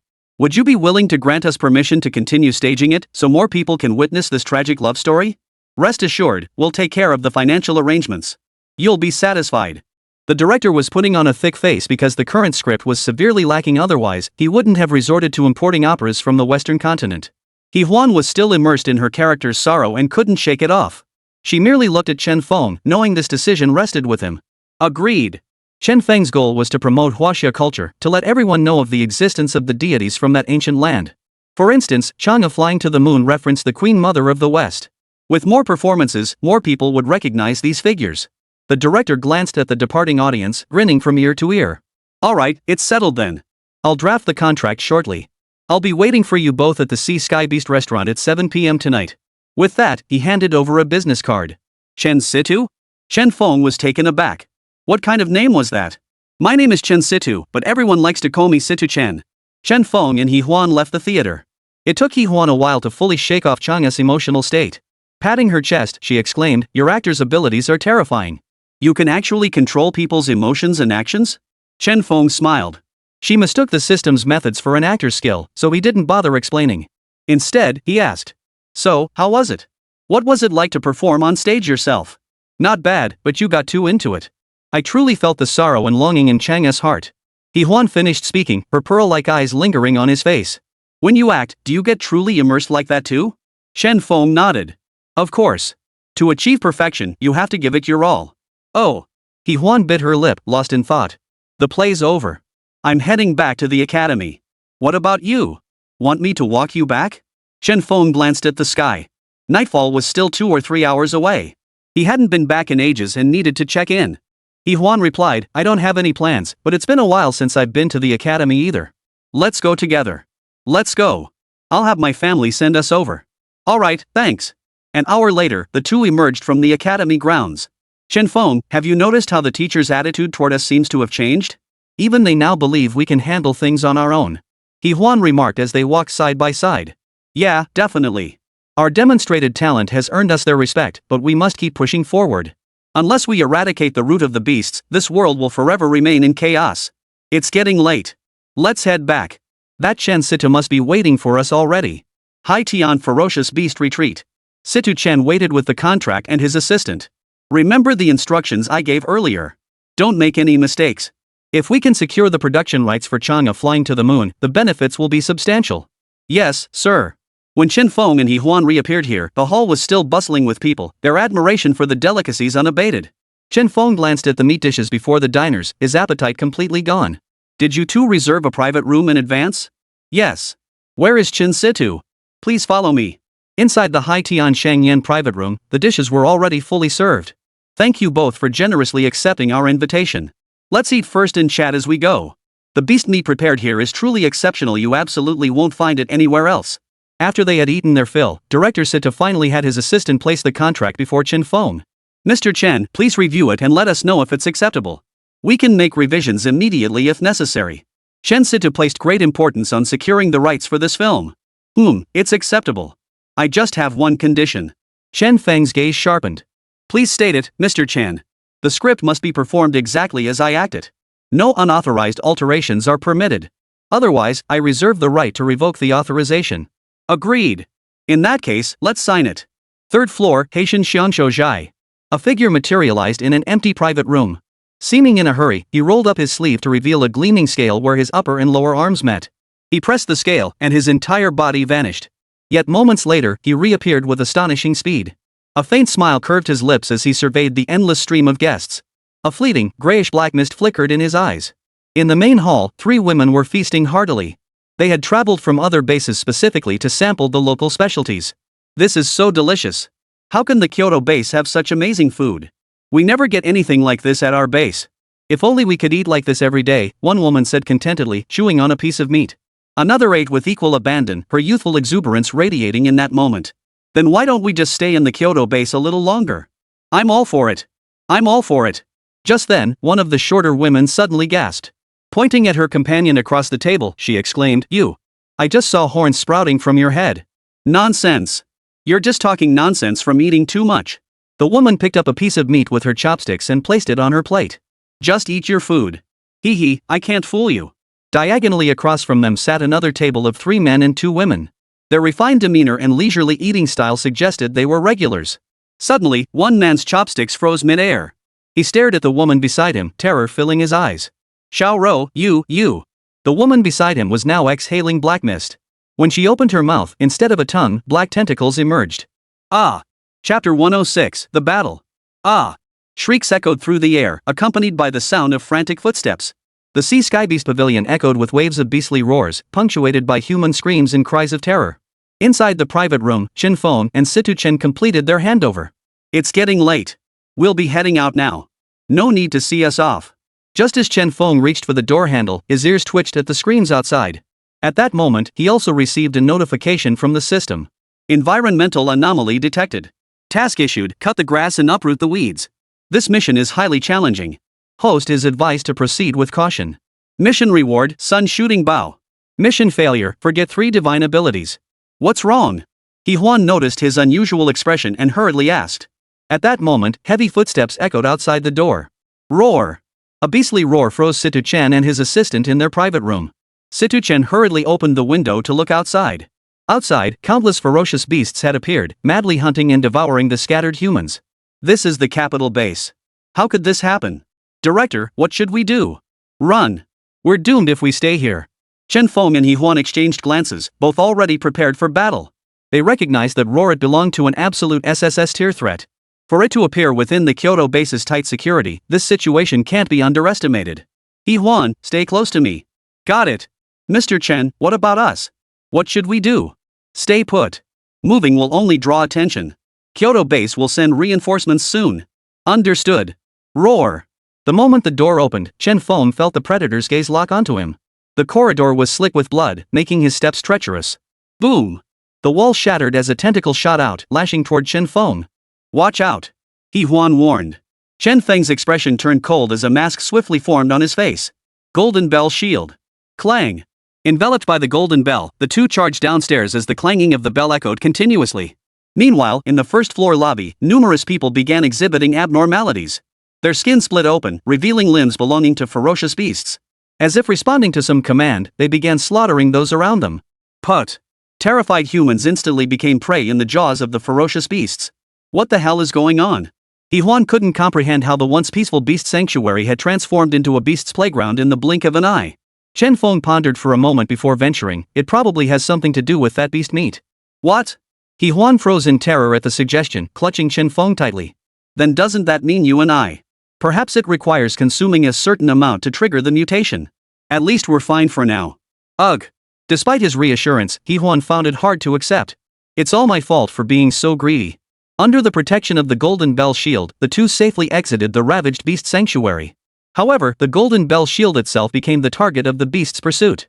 Over a dozen bloated, massive creatures, their eyes glowing crimson, now regarded Chen Feng and Huan as nothing more than dinner. Boom! The signboard of the Fiend Beast Hall crashed down, shattering into 2 pieces. Kwafu volunteered, this time it's my turn, right? Chen Feng shook his head. Better to bring Yang Jian instead. It wasn't that he underestimated Kwafu, but the system had warned him this mission wouldn't be easy. A mask swiftly covered his face and a 3-pronged double-edged blade appeared in his hand. Emulate heaven and earth. As he transformed, all the ferocious beasts abandoned their targets and closed in around him. At the same time, he noticed a group that appeared to be students from the capital base, under attack by over a dozen ferocious beasts. Looking for death. A white beam shot from Fa Xiang's brow, instantly piercing and dissolving the dozens of ferocious beasts. It's that mysterious streamer. He's near the Fiend Beast Sanctuary too. Hurry up, don't just stand there. Kyoto base. An anomaly occurred at the Beast Hall. Analysis of the footage suggests the problem lies with the beast meat. The assistant reported to the commander, pinching his nose. Satellite feeds streamed real-time footage across the large screen before them. How could a human become a beast? The Beast Sanctuary. Deploy reinforcements immediately. Activate maximum alert. Hold. Dispatch the Special Operations Squad and mobilize the awakened city guard. Yes, sir. On the screen, the beasts scattered outward from the Beast Sanctuary. They tossed the pierced victims into their mouths and chewed them viciously. The Kyoto base commander's face darkened to a terrifying pallor. Such an incident occurring at Kyoto base could only mean one thing. Someone was colluding with the beasts, or the beasts had been lurking in the capital all along. And they had failed to detect the traitor right under their noses. Have the Research Institute analyze the beast's flesh. We must develop an antidote. Understood. I'll issue the deployment orders immediately. Find the owner and chef of the Beast Restaurant dead or alive. Yes, sir. A cascade of orders was issued, and the sprawling Kyoto base complex sprang into full operational gear. Buzz. High in the sky, swarms of flying beasts rapidly assembled, heading toward major population centers. Such a delicious smell. Humans. News of the beast attack on Kyoto base spread like wildfire. Major bases received alerts and immediately dispatched reinforcements. How could beasts appear in Kyoto? One base commander wondered. Rumor has it that most of them mutated after eating the beast meat supplied by the beast feast. The commander's face instantly turned green upon hearing this. He had eaten it too, though only once. Quickly, take me for a checkup. In a small world beyond the heavens. A three-headed monster stood high in the sky, addressing the creature kneeling before it. Well done. The kneeling creature bore bone spines along its back, dripping crimson mucus from its body. It uttered intermittent sounds, seemingly still unaccustomed to this form. Gus. Thank you for your praise, leader. With the capital base in chaos, other bases will surely reinforce their troops. They'd never suspect our true target isn't the capital after all. That bone is far too tough to crack. How is the assembly at the maritime sector progressing? Reporting to the leader, forces are fully assembled and awaiting your command. Good. Once those three target bases are left vulnerable, we strike and take them all at once. Rongqing, Huacheng, and Xiqing, they shall be ours for the taking. Capital base. The deafening roar echoed without end. The Sea Sky Fiend's sanctuary collapsed in a thunderous crash, its streets already strewn with corpses. High in the sky, fighter jets screeched through the air, while ground-launched missiles bombarded the beasts soaring overhead. Ah! A woman hiding in a corner was discovered by a beast, swallowed whole.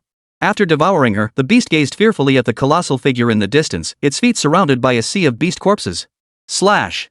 Chen Feng charged relentlessly, blood dripping from his triple-bladed sword. He Huan was also surrounded by a dozen or so beast corpses. Any she couldn't handle herself, she lured to Chen Feng, who crushed them into pulp with a single stomp. Rat-a-tat-tat. Flames erupted as the roar of guns and cannons echoed throughout the capital base. Never imagined I'd get to fight alongside this legend one day. Watch your right, a comrade warned in his ear. A thick tentacle lashed out, threatening to end the soldier's life in an instant. Chapter 107, Luring the Tiger Away from the Mountain. Crack! A crisp sound echoed as the tentacled monster was crushed underfoot. Breaking news alert! A drone appeared over the battlefield, broadcasting live footage. Kyoto base, near Yuhai Plaza, has been attacked by ferocious beasts. Casualties are unknown. Residents across all major bases were stunned by the news. That's Kyoto base. The most heavily guarded place, and it got attacked by beasts? This can't be fake news, right? Oh, it's base news, they wouldn't fake it, but this is absurd. No wonder our base suddenly redeployed troops, they're reinforcing Kyoto base. This must be serious. Live footage spread online, and more people learned of the incident. Coastal base, Huacheng. On the streets, people discussed the Kyoto base incident, completely unaware that the coastline was rising. Mommy! I want that. A cute child pointed at the snacks displayed in a street shop. Okay, Mom will get it for you right now. Suddenly, a violent tremor shook the base walls, making them shudder as if hit by an explosion. What's happening?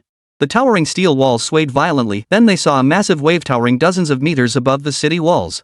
Within the waves swirled countless fish and shrimp, their thousands of pairs of ghostly green eyes gleaming with hunger. Amidst the waves, fragments of fishing boats bobbed and rolled with the surging tides. Ah! Tsunami!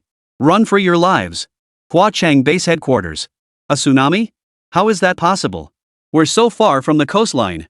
But the towering waves, higher than city walls, left no room for doubt. Roar! From within the surging waves came a series of deep, beastly roars. Beasts! Damn it, beasts are attacking the city. Quick, alert everyone to take cover. Drop bombs into the sea. Can our defenses handle this? Nothing is certain yet. The other two coastal bases were now facing the same assault as Huacheng. Within the towering waves, the beasts rampaged, instantly transforming the base cities into a vast expanse of water. Even those who had awakened water manipulating abilities remained insignificant in the watery depths. Brother, don't let go. Many vanished into the swirling vortex of the giant wave. Little sister. Little sister. A boy watched helplessly as his sister was torn apart by the beasts, his world collapsing around him. Damn it! I'll fight you to the death.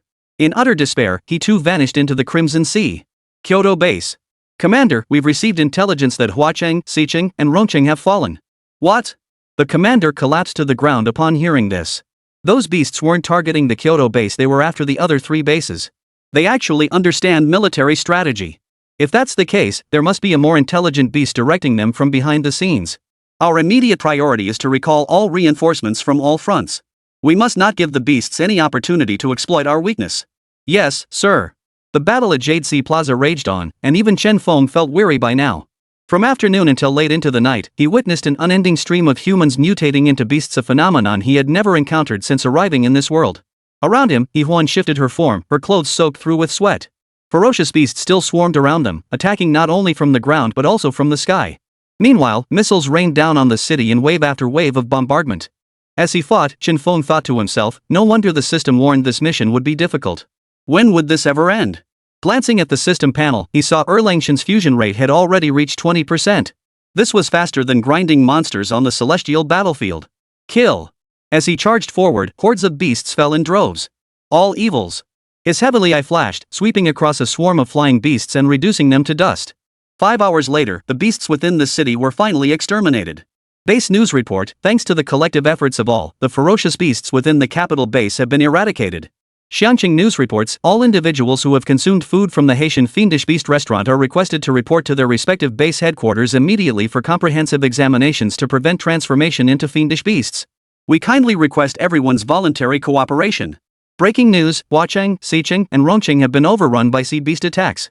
Residents are advised to avoid these 3 areas.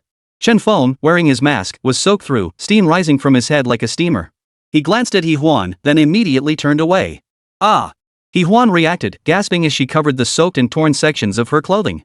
She hurriedly borrowed a garment from a nearby soldier and draped it over herself. Where did the meat for these beasts come from? Standing atop the ruins of the beast hall, Chen Feng picked up a piece of meat, examining its contents. Simultaneously, the mask on his face shifted once more, and the power of Shinnong surged through his body. I don't know. I heard the owner behind the Haitian Beast Hall has connections with the city guard. He Huan's eyes suddenly widened as she spoke, clearly recalling something. Chen Feng narrowed his eyes. So it seems the two might be connected. I'll report this immediately. He Huan hurried toward the soldiers. But Chen Feng grabbed him back. Through his soaked clothes, He Huan stared at Chen Feng's muscular frame, his face flushing crimson. What are you doing? No need to report it. What we've noticed, the commanders above us will see too. The city garrison is probably facing a major purge. 3 bases fallen in one go. Chen Feng sighed. Even with his current strength, he couldn't protect every city. At the same time, he frowned. Why hadn't the system alert sounded yet? Could there be hidden beasts lurking within the city? System, scan for beasts within the city. System acknowledged. The moment the words left his mouth, the system responded. Within the 100 Flowers garden lies a monstrous beast in the midst of an incomplete mutation. In the 100 Flowers pond, a being half human, half beast trembled beneath the flower beds. He was the ostensible owner of the Fiend Beast Pavilion, backed by powerful patrons. He lived a life of unparalleled luxury, a prominent figure in the capital's base whose annual dividends rivaled or even surpassed those of other company owners. But who could have foreseen this calamity? Transformed inexplicably into this monstrous form, as the owner of Fiend Beast Pavilion, he could not possibly distance himself from this affair. Gus. A moment's thought led him to Gus, the top chef who had vanished only to reappear in the capital. He stared at the lumpy tumor on his right side, his face contorted with pain. Tap tap. At that moment, a man and a woman entered. They stopped before the flower bed, scanning their surroundings. Suddenly, the man spoke. Come out. The owner, hiding beneath the flower bed, trembled violently and crawled out. No, don't kill me, Who said I wanted to kill you? Chen Feng stared at the creature half human, half monster yet somehow still lucid. I recognize the mask on your face. You're that streamer. Whoa! Who'd have thought he was one of his loyal viewers? Chapter 108 The Research Institute requests your presence. If you recognize me, then you must know why I'm here. Thud. The man instantly dropped to his knees, banging his head on the floor in supplication. Don't kill me. I don't know why I'd become like this. Chen Feng shook his head, stepping forward as the triple-bladed dagger in his hand radiated a chilling aura of murderous intent. I'm the acting proprietor of the Exotic Beast Pavilion. Gus must be harboring sinister intentions. It has to be him. Oh? Chen Feng hadn't expected the man to be connected to the Sea Sky Beast Pavilion. He Huan barked coldly, who is your real boss? Where is Gus now? Well, I don't know about Gus. When it happened, it was complete chaos. Gus was hired by our boss. All I know is his surname is Lu. We only communicated through the communicator. Chen Feng sighed. It seemed even within the capital base, there were those controlled by the beasts. This boss Lu was highly suspicious. The real question was whether the higher-ups had been infiltrated. I won't kill you, but you must cooperate and come with me to the Capital Research Institute. To address the potential threat of mutation, extensive experimentation was needed. This man was half human, half beast. Where else could one find such a perfect specimen? Moreover, the clues he provided might lead them to that boss Lu. I won't go to the Research Institute. I won't. The man knew exactly what fate awaited him there. That's not up to you. Chen Feng's mask shifted. Shinnong's visage instantly covered his cheeks. Dozens of needles materialized out of thin air, piercing into various parts of the man's body, sealing off his meridians. Thud. He collapsed instantly. Chen Feng appeared at Jade Sea Square carrying the man, tossing him before an officer. This man may know the root cause of this anomaly. Investigate him thoroughly. Additionally, his body exhibits peculiar traits. Have the experts at the Research Institute examine him to see if they can uncover a method to counteract the mutation. Thank you. After leaving the square, Chen Feng bid farewell to He Huan. Shen Feng. Huan hesitated, words on the tip of her tongue. Go ahead. Huan looked at him intently and said earnestly, I know you're destined for great things. Please be careful. Chen Feng smiled, revealing his pearly white teeth. That goes without saying. You too. Alright, I'll be heading back now. Alright, see you. 3 days later, Chen Feng was fast asleep when the system's notification sound jolted him awake. Congratulations on completing the mission. Rewards have been dispersed. He shot up from the bed. So that meant the acting owner of the Beast Pavilion was dead? If he hadn't died, there was no way he could have completed this mission. He opened his system space. The sun-shooting bow lay there, quietly radiating a shimmering glow. But, system, why doesn't this sun-shooting bow have a bowstring? How could one shoot arrows without a bowstring? He felt utterly duped. The bowstring's whereabouts are unknown. The host must locate it themselves. Holy crap! The world's so big, where the hell is he supposed to find it? Fine. He pulled out the sun-shooting bow, its surface carved with ancient symbols, radiating an air of mystery. Though he possessed a bow and the skill to shoot down the sun, without a bowstring, he could only watch helplessly. He stowed the great bow in his spatial storage and went back to sleep. No sooner had he closed his eyes than the communicator rang. Who is it? It's me, academician Yang from the Research Institute. Chen Feng, I've heard you possess exceptional medical skills. Coincidentally, I have a project that requires your assistance. Would you be available to come by? I'll be right there. The capital city Biological Research Institute, located northeast of the base, occupied a vast expanse of land. It gathered numerous top scholars, and many students aspired to join its ranks, aiming to contribute their talents to the base. Academician Yang, whose full name was Yang Jian, stood among the pinnacle of biological research. Yet now, they faced a dilemma. Numerous instruments ticked incessantly. Inside the isolation chamber lay a mass of blackened flesh, pulsating slowly as if not yet fully dead. Numerous experts and scholars stood before this mass of flesh, their faces clouded with worry. The growth factor is dead, yet vital signs persist. What's sustaining it? Professor, we have a new discovery. A woman wrapped tightly in protective gear hurried over, clutching a stack of documents. We discovered that while those who consumed the alien creature showed no mutations, alien genetic factors remained dormant within them. That's like a ticking time bomb, exclaimed a gray-haired expert. How can we treat this? Academician Yang replied, I've already contacted someone. Once he arrives, he might be able to break this deadlock. Who? Many were taken aback. Could another base harbor such an extraordinary talent? We'll meet him soon. Chen Feng? Never heard of him. You're not authorized to be here. Leave immediately. Chen Feng sighed inwardly. This guard was stubborn as a mule, refusing to let him in no matter what. What's going on? Just then, a young man in a suit approached the entrance, carrying a briefcase. He glanced at Chen Feng a few times before asking the guard. This man claims he was summoned by Academician Yang, but he has no identification from the Research Institute. You? What exactly is your relationship with Academician Yang? The young man in the suit raised an eyebrow slightly, suspicion flickering in his eyes. I'm not anyone special to Academician Yang. He simply needs my assistance, so I had to come. Hearing this, the young man seemed to have heard the biggest joke in the world. He sneered coldly, you can't even come up with a better lie? This is a restricted area in the capital. Not just anyone can come here. You'd better leave. Chen Feng's brow furrowed deeply as he pulled out his phone.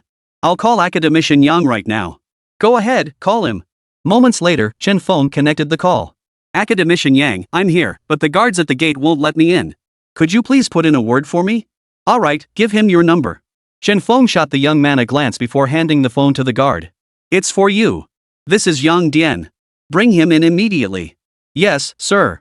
The guard returned the phone to Chen Feng and said, please follow me. Ha? Wait, you're just letting them in like that? The young man looked utterly flabbergasted. He hadn't expected this guy, who looked younger than him, to actually know Academician Yang. Heh, wanna come too? Chen Feng halted, grinning at the bewildered man.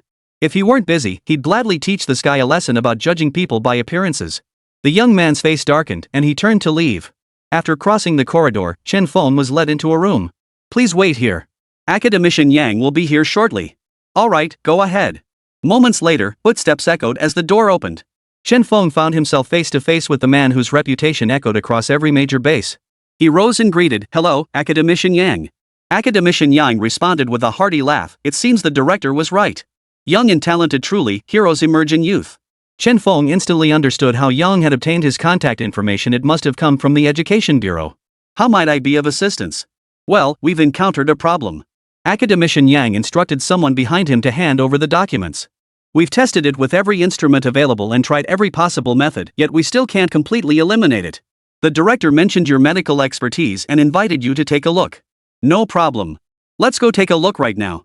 Chapter 109, only Shen can cure this. Go get Chen Feng to change into isolation gear. Moments later, Chen Feng was clad in a pristine white isolation suit. Alongside Academician Yang, a team of elite specialists followed him into the laboratory. Look at this.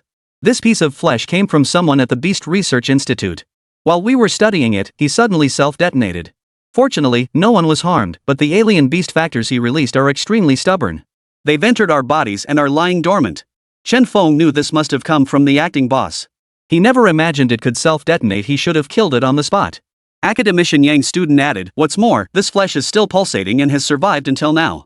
Strangely, it has no energy source. Even oxygen has been evacuated from this isolation chamber. Chen Feng was equally astonished upon hearing this. These alien creatures differ from previous ones. Strictly speaking, they are mutated humans, not inherently alien beasts. We've studied them thoroughly. After mutation, their human genes have completely vanished, either devoured or transformed. If devoured, it's like cancer, nearly untreatable. If it's genetic transformation, however, we might be able to reverse it through research. That way, those who've consumed mutant beast flesh wouldn't become potential threats. After presenting their views, both professors waited for Chen Feng to speak. I can't tell yet. My medical approach differs from your biological research. I'll need to test it myself to know. How will you test it? Asked Academician Yang. By removing the tissue, of course. I'll need to insert a gold needle, so may I open the protective cover? This. Everyone turned to look at Academician Yang. It can be done, but proceed with caution. This beast's flesh may harbor other hidden dangers. As the others stared in stunned silence, Chen Feng removed his isolation suit and opened the protective cover. Then, his face mask shifted, revealing the striking visage of Shen. Witnessing this, the others were utterly flabbergasted. A performer? Isn't that just for opera? Did you hire the wrong person? Academician Yang, a professor questioned. Exactly, Academician Yang replied. We'll just watch. With Academician Yang's assurance, they reluctantly set aside their doubts. As Chen Feng performed the ritual, a blinding golden light pierced into the mass of flesh. Then, what had been merely pulsating black flesh suddenly reacted as if stimulated. It began shifting into various shapes, convulsing violently before spewing streams of black viscous fluid. Watch out. Fortunately, everyone else was wearing isolation suits. Chen Feng pierced the splattering mucus directly with his golden needles, using his chi to pin it in midair. The black mucus writhed and twisted, resembling soft, tentacle-like appendages. There's definitely something fishy here. This black slime is the root cause of the mutations. It exists within the bodies of the mutated beasts, whose shells seem more like host vessels for these parasites. Turning back to the black flesh, it rapidly rotted into a pool of foul-smelling corpse water after the black slime was expelled. The suspended black slime continued to shift, attempting to burrow into nearby living creatures. What on earth is this? The others stared at the writhing black slime around them, filled with shock and uncertainty. Chen Feng examined it closely, occasionally pricking it with a needle. So, the meat we consumed contained this substance. Yet not everyone transformed into a mutant beast. Does this mean becoming one requires accumulating a certain threshold of this substance? Academician Yang explained, our research indicates only those who consume 5 to 6 pounds of beast meat undergo mutation. The problem now is that many have eaten 1 or 2 meals, so they must have this black slime inside them too. We fear the next time, the beasts might awaken this substance through other means. Chen Feng racked his brain, searching Shen-Nong's vast knowledge base for any relevant case studies. Regrettably, even Shen-Nong's records contained no treatment experience for this black viscous substance. There were, however, other similar precedents. In ancient times, the insect-controlling clan of the southern frontier had once concocted something quite similar. Would it be effective? Seeing him deep in thought, Academician Yang instructed others not to disturb him. After a moment, Chen Feng spoke, there is one similar treatment method. I wonder if it might work. Really?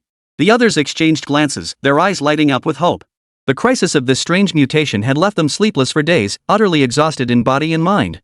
Hearing of a possible solution now filled them with sudden excitement. Speak up, speak up. Chen Feng explained, this method involves creating pills from several medicinal herbs. Once ingested, the harmful mutation will naturally die off and be expelled from the body. However, this method was developed to treat a different, similar condition. Whether it can cure this black viscous substance still requires testing. Very well. Just write down the formula. We must try it to see if it works. Chen Feng nodded, wrote down the Shen-Nong formula for treating poisonous insects, handed it to Academician Yang, and said, if it doesn't work, I'll think of other solutions. All right. I'll have someone procure the herbs immediately. Chen Feng stayed at the research institute for 2 days. After 2 days, the monster-slaying pill was unveiled, and everyone gathered in the laboratory once more. They crushed the pill, and the residue fell onto the black slime. The black slime showed no reaction. Ah, it seems it won't work. I told you it wouldn't be that easy. Young people are just young people, an elderly scholar shook his head, his face filled with disappointment. Just then, Academician Yang suddenly adjusted his glasses and grabbed the others who were about to leave. Wait! It's working! The dozen or so professors who had been about to turn away heard the exclamation and spun back to look at the black slime. It writhed frantically as if encountering a natural predator, yet the medicinal residue began dissolving the instant it made contact. The black slime's tentacles spread relentlessly, but they couldn't match the residue's speed.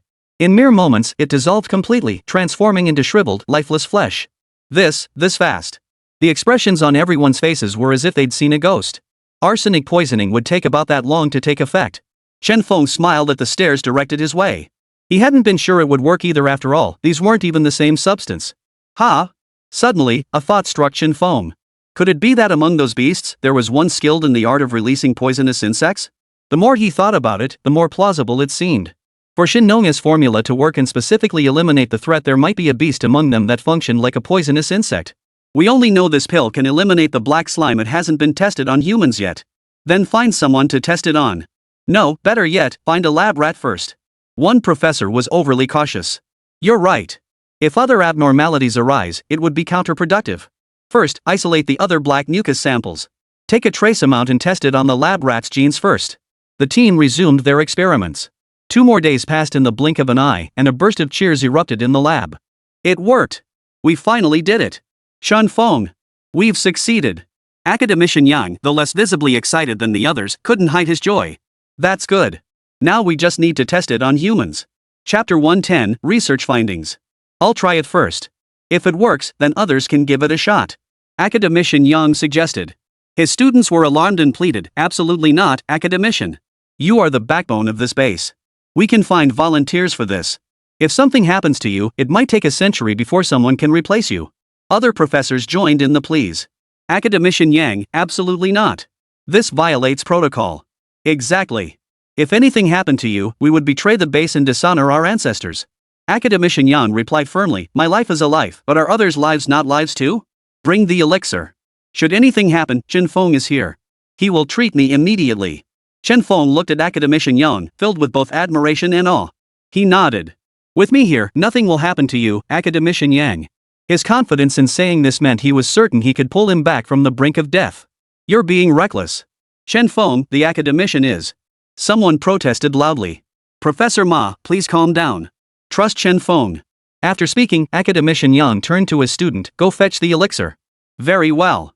5 minutes later, under the tense gaze of the crowd, Academician Yang swallowed the pill. Everyone stared intently at him, watching his every move, fearing any sudden change. Suddenly, Academician Yang's expression changed, and the others instinctively took a step back. Chen Feng raised an eyebrow, his needle already poised in hand. I need to use the restroom. Please wait for me a moment. Academician Yang quickly changed out of his protective suit and jogged toward the restroom. The others exchanged glances before turning to Chen Feng. I suspect Academician Yang also consumed food from the Sea Sky Exotic Beast restaurant, which is why he reacted. Barring any surprises, the black viscous substance lurking within him should be dead now. Keep the pill formula well protected. Don't reveal it to others. Otherwise, the beasts might adjust their strategy based on it, and we could suffer even greater losses. 3 bases had been lost, with only a handful of survivors from their populations. The sea itself made survival nearly impossible for most, unless one possessed an awakened water-related profession. The sea beasts that had come ashore caused far greater destruction than any other beasts. If they resorted to the same tactics again, even with knowledge of their strategy, we would face heavy casualties once more. Therefore, Chen Feng specifically warned them not to reveal the formula. Little did they know that during their conversation, the young man Chen Feng had encountered at the entrance earlier had already set his sights on this location. Lu Nua, are you here to see Professor Wang? Ah. Yes. I have documents to deliver to the professor. Lu Nua patted the briefcase tucked under his arm, glanced around nervously, and hurried away.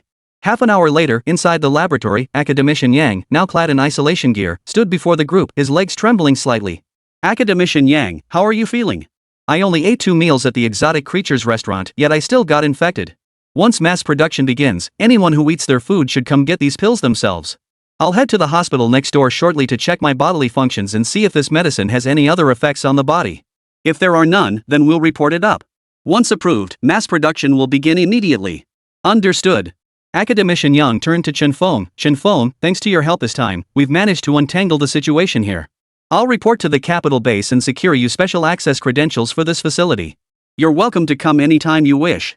Thank you, Academician Yang. Once this is reported, reinforcements will arrive. We'll hold a celebratory banquet tomorrow. Everyone should enjoy themselves then. For now, stay focused on your duties and uphold our operational tasks. When the Kyoto base received this news, everyone was ecstatic. It was well known that across all bases, 5 out of every 100 people had consumed items from the exotic beast restaurant, some even multiple times. If these individuals underwent mutations due to the stimulus, it would be like detonating a bomb. Yet the Research Institute's breakthrough came astonishingly fast. A cure developed in just 5 days. Swiftness truly is the essence of warfare.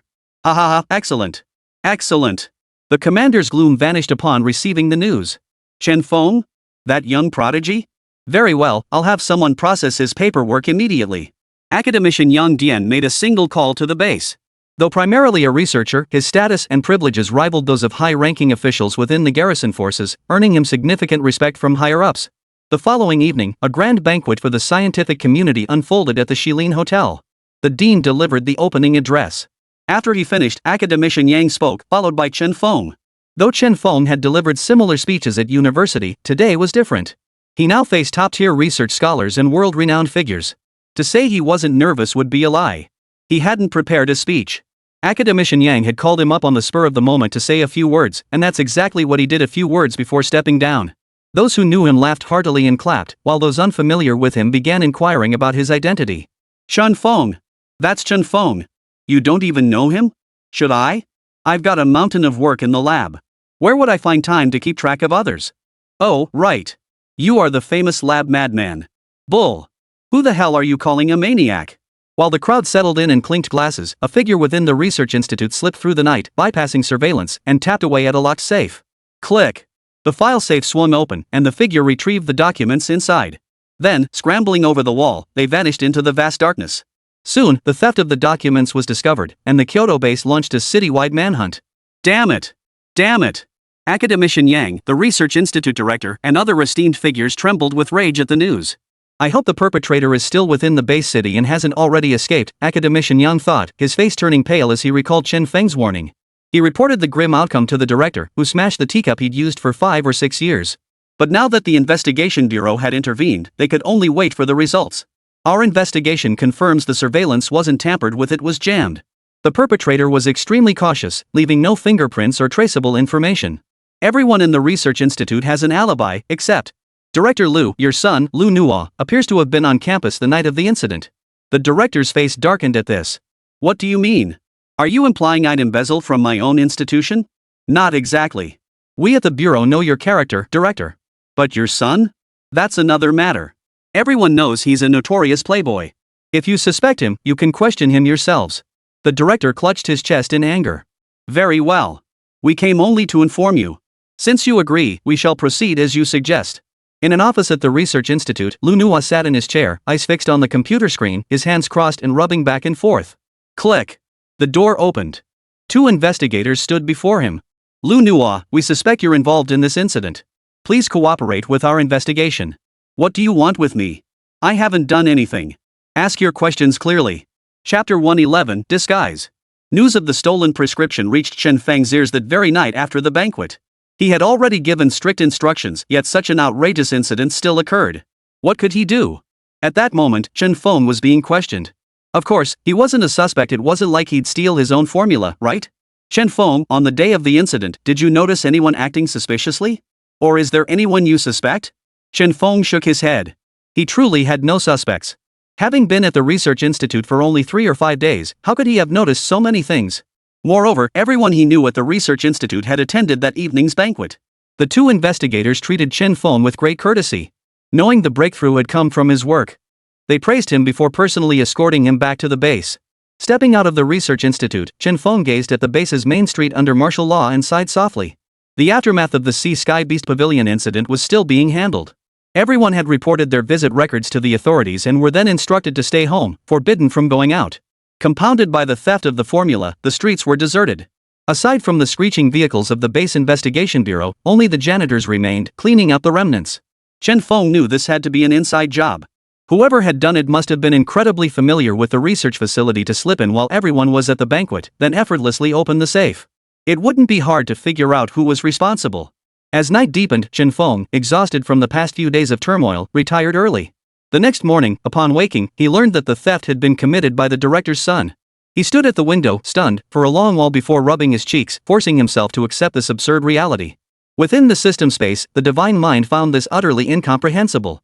Lubu, this is screwing over his own father. Yang Jian, Lubu is right. Shin Nong, Lubu is right. Lubu. Ding dong ding. Chen Feng looked toward the door in surprise. Only a handful of people knew his residence at the capital base. Who could be knocking so early in the morning? Upon opening the door, he found a man and a woman from the investigation bureau standing there, grinning at him. What's this about? Chen Feng's brow furrowed. Hadn't the person who stole the formula already been apprehended? Why were they coming to see him now? Come in. After sitting down, they showed Chen Feng their credentials and got straight to the point. Chen Feng, we're here on orders. We need you to assist us in interrogating Lu Nuo. What do you mean? Surely the investigation bureau has more than just this one trick up its sleeve? Chen Feng was skeptical. Lu Nuo is different. He's the son of Director Lu. He's practically royalty in the capital. We can't use our usual methods. Chen Feng leaned lazily back against the sofa, spreading his hands. I never said I'd interrogate anyone. Besides, as far as I know, there's a more suitable profession for interrogation. Psychic masters aren't exactly rare in the capital base. The female investigator smiled faintly, her words as watertight as ever. Academician Yang mentioned that as a doctor, you possess methods to conceal injuries so effectively they go undetected. Oh, Academician Yang, huh? Fine then, let's go. Chen Feng changed into fresh clothes and addressed the pair. Aren't you going to wash up? I'll do it when I get back. It won't take long anyway, no point in doing it twice. Chen Feng turned his back to them, opened the door, and walked out. Behind him, the two investigators exchanged a glance before following suit. The vehicle started up quickly. Seated in the back, Chen Feng surveyed the surroundings before suddenly asking, where exactly is the investigation bureau? He hadn't visited the investigation bureau during his previous interrogation, so he wasn't familiar with its location. It's just outside the city. We need to go to Feixia Avenue to take a flying vehicle there. Chen Feng nodded and asked no further questions. Upon reaching Feixia Avenue, he followed the two men to the rooftop of a building where the investigation bureau's aircraft was stationed. After swiping their IDs for verification, the aircraft roared away from the capital base. An hour later, the aircraft landed in a mountain hollow. Chen Feng halted his steps. The man and woman flanked him on either side. The woman spoke up, it's just ahead. Yes, we should hurry inside. If we delay, that formula might fall into the hands of the beasts. Chen Feng smiled, turning to face them. Aren't you two the ones? What? Both froze for a moment upon hearing this. The man's expression stiffened before he forced a laugh. Don't joke like that. As agents of the investigation bureau, how could we possibly have any connection to the beasts? Hurry up, hurry up. He reached out to tug Chen Feng's arm. Chen Feng took a step back and chuckled, you're beasts. No matter how hard you pretend, you'll never understand how complex humans truly are. As he finished speaking, a mask flashed across his face. Upon seeing the mask on his face, you're that mysterious streamer. Their expressions changed drastically. In the blink of an eye, their clothes were torn apart by their beast forms. Put. Before the man and woman could fully complete their transformation, Chen Feng swiftly severed one of their heads. Splatter. Blood gushed forth as the half-transformed beastly form collapsed limply. Then, with a swift backhand slash, he sliced through the beast the woman had transformed into before it could even roar. The blade flashed across her limbs and half her cheek, cleanly severing half her tongue, silencing her forever. It lay on the ground, glaring furiously at Chen Feng as spurting blood stained the earth viscous and sticky. Chen Feng gripped his trident blade, coldly staring into its terrified beastly eyes. Want to know when I figured out you weren't human? A smirk curled at the corner of Chen Feng's mouth as he observed the beast's desperate curiosity. With a sharp thud, the trident-bladed sword descended. The massive beast head severed from its body, eyes wide in shock, seemingly unable to comprehend the sheer brutality of this man's attack. Why should I tell you? Chen Feng turned and headed up the mountain. If his guess was correct, this mountain wasn't the headquarters of any investigation bureau at all. It was either a passage to the lair of the monstrous beasts or a gateway to where other hordes of these creatures lurked. Either way, it couldn't be a good place to go. Before long, nestled within the mountain's ravines and gullies, he spotted a suspended, ghostly blue vortex. He had seen this phenomenon many times before. Whenever the beast hordes launched large-scale attacks on the base, such portals would appear around its perimeter. Should I go in or not? He hesitated. What if it led to the beast's lair? That would mean facing formidable creatures. Going in alone would be no different from suicide. He consulted the system. What lies beyond? Scanning. Scanning complete. Hua Chang. Chen Feng frowned. Flower City? Why would the beasts bring him here? Hua City had already been overrun by sea beasts. It should be nothing but a vast expanse of water now. Judging by the reaction of those two beasts earlier, they knew he was the one who had concocted the formula. So why did the sea beasts of Huacheng want him there? Or was Huacheng merely a transfer point? And now, even more powerful beasts were specifically demanding his presence. Chapter 112, Entering the Sea. Fortunately, the formula was sent to the Pharmaceutical Bureau last night. They have a backup copy and can begin mass production immediately. Academician Yang Jian student stated this, yet his face still bore a look of resentment. Academician Yang sat in his office, his face clouded with worry. Chen Feng explicitly ordered us not to disclose it. Now that the formula has leaked, the beasts will likely refine their methods against us. If another large-scale mutation incident occurs, what then? The student countered, are we overthinking this? The incident at the beast restaurant has already deterred people from eating beast meat. Restaurants serving beast meat have closed, and even ingredients entering the base are now strictly controlled. I think. Professor Yang slammed his hand on the desk, cutting him off. Go. Bring Chen Feng here. Ask him if he has any backup solutions prepared for emergencies. The student nodded. Right away. Half an hour later, the student called back. Professor, Chen Feng isn't home, and I can't reach him by phone. Neighbors mentioned he got into an investigation bureau vehicle. Perhaps they've asked him to assist with this case. Very well. We'll wait a little longer then. Academician Yang Jian hung up the phone, his eyes still clouded with lingering worry. After nearly half a day, Academician Yang Jian grew impatient and called the director of the investigation bureau. Chen Feng? Professor Yang, I'm personally overseeing this case and haven't called Chen Feng. Could your neighbor have mistaken someone else? Professor Yang frowned. Impossible. Check the surveillance footage from Chen Feng's residence. After reviewing the footage, the bureau confirmed that Chen Feng had indeed been taken away by investigators. Both men were their agents. However, the director had never authorized the removal of Chen Feng. Realizing something was amiss, the director immediately ordered the pursuit of the two agents. Upon learning this, Academician Yang Jian dropped the communicator from his hand. He murmured, the investigation bureau has been infiltrated by the beasts too? Chen Feng. He urgently relayed the news to the headquarters at the capital base. What did you say?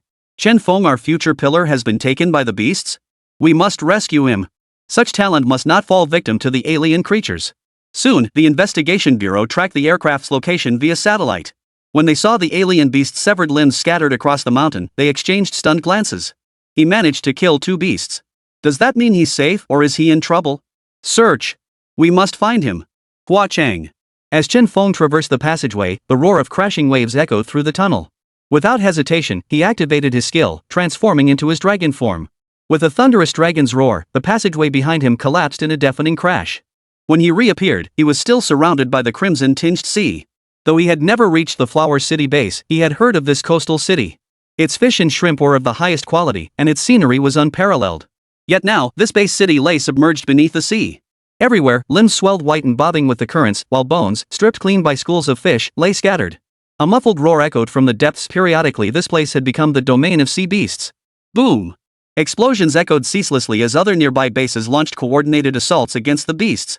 Bombs detonated in rapid succession, torpedoes launched in frenzied waves. Chen Feng swam through the sea, simultaneously releasing his mount, Shouty. The moment the imperial-grade beast emerged, the surrounding fish and shrimp instantly sank to the bottom. Master, what are we doing in the ocean? The dragon swam a circle before pausing beside Chen Feng's massive dragon head. Hunting sea beasts. All right then. The dragon and the dragon-like creature swam through the sunken city. Before long, a sea beast entered their field of vision. It was a hideously ugly creature, its body riddled with pockmarks. Its entire skin was black, and purple liquid periodically spurted from the pockmarks, rippling through the water and poisoning all passing fish and shrimp. You go! Chen Feng signaled with a glance. The dragon's tail lashed out, cutting through the waves to appear beside it. Sensing the dragon's superior strength, the sea beast grew visibly tense and spoke. Leader, what are your orders? Chen Feng was astonished. The ferocious beasts of the sea were truly extraordinary. Even a random encounter revealed beings of awakened intelligence. Where is your leader? Our leader is 20 miles to the east. Would you like me to guide you there? The sea beast's eyes gleamed with eagerness. The aura emanating from this figure was strikingly similar to that of their own leader. The dragon replied with a touch of arrogance, not bad. You're sharp. What's your name? My name is Kuba. Lead the way. Yes, sir. The dragon glanced back toward Chen Feng's location before following the sea beast. Chen Feng suppressed his aura and trailed far behind. 20 li passed swiftly. The sea beast pointed toward a building submerged in the ocean depths, one that had not collapsed. Our leader is inside. I'll go announce our arrival. Very well, go ahead. The dragon spoke, then as the creature turned, its body whipped out like steel plates. The immense force sent the sea beast crashing apart into pieces. Hee, master, how did I do? The dragon beamed with pride, circling Chen Feng twice. Not bad, not bad. You've improved. He sensed that more than one sea beast lurked within the building. Though not quite at the imperial rank, they were close. If they charged in recklessly, they'd likely face a coordinated attack. The sea was different from land. The divine abilities and magical forms he currently mastered were difficult to wield underwater, leaving only his dragon transformation truly effective. The dragon, basking in the praise, eyes brimming with pride and determination, asked, Master, what should we do next? Charging in like this will surely alert them. I'll tell you the plan, lure them out. What plan? The dragon blinked, its tail swaying gently. Here's what you do. First, go in and say you're from another sea. The dragon nodded repeatedly, its eyes finally lighting up like bulbs. Master, this plan is brilliant. Go. Yes, sir. Inside the tower, scattered bones littered the floor. The dragon darted through the windowless cavern and soon spotted a massive creature lurking among the skeletal remains. This strange beast, devoid of scales, floated between the 13th and 12th levels. Its massive body held rotting flesh in its sharp claws, occasionally tossing pieces into its mouth to chew. Hearing the commotion ahead, it didn't even lift its head, asking impatiently, what is it now? I've long heard of a powerful being dwelling here. This time I came. Before the dragon could finish, the beast abruptly raised its head, fixing him with a wary stare. Who are you? Don't be angry. My name is Sibaku.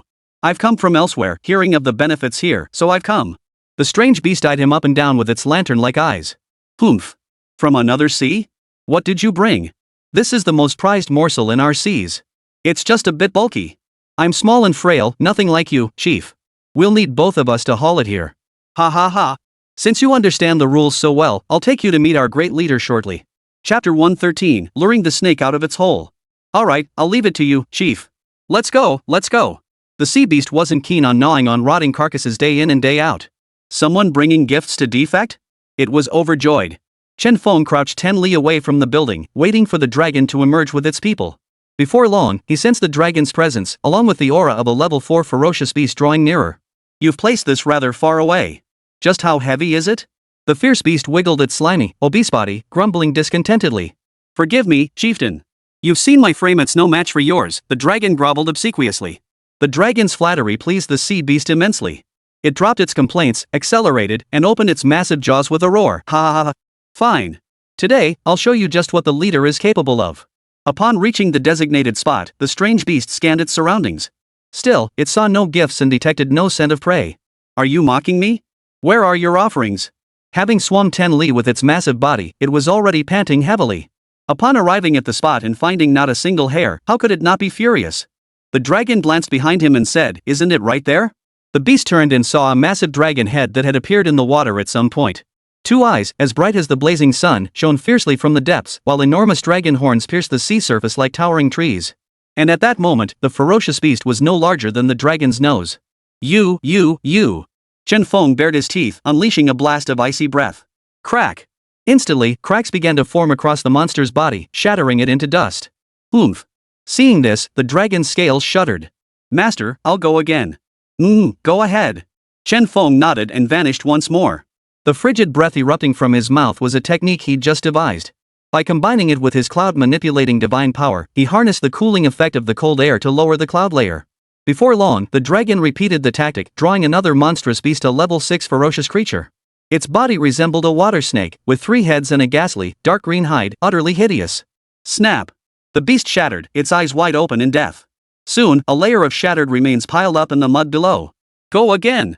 Chen Feng commanded. Yes.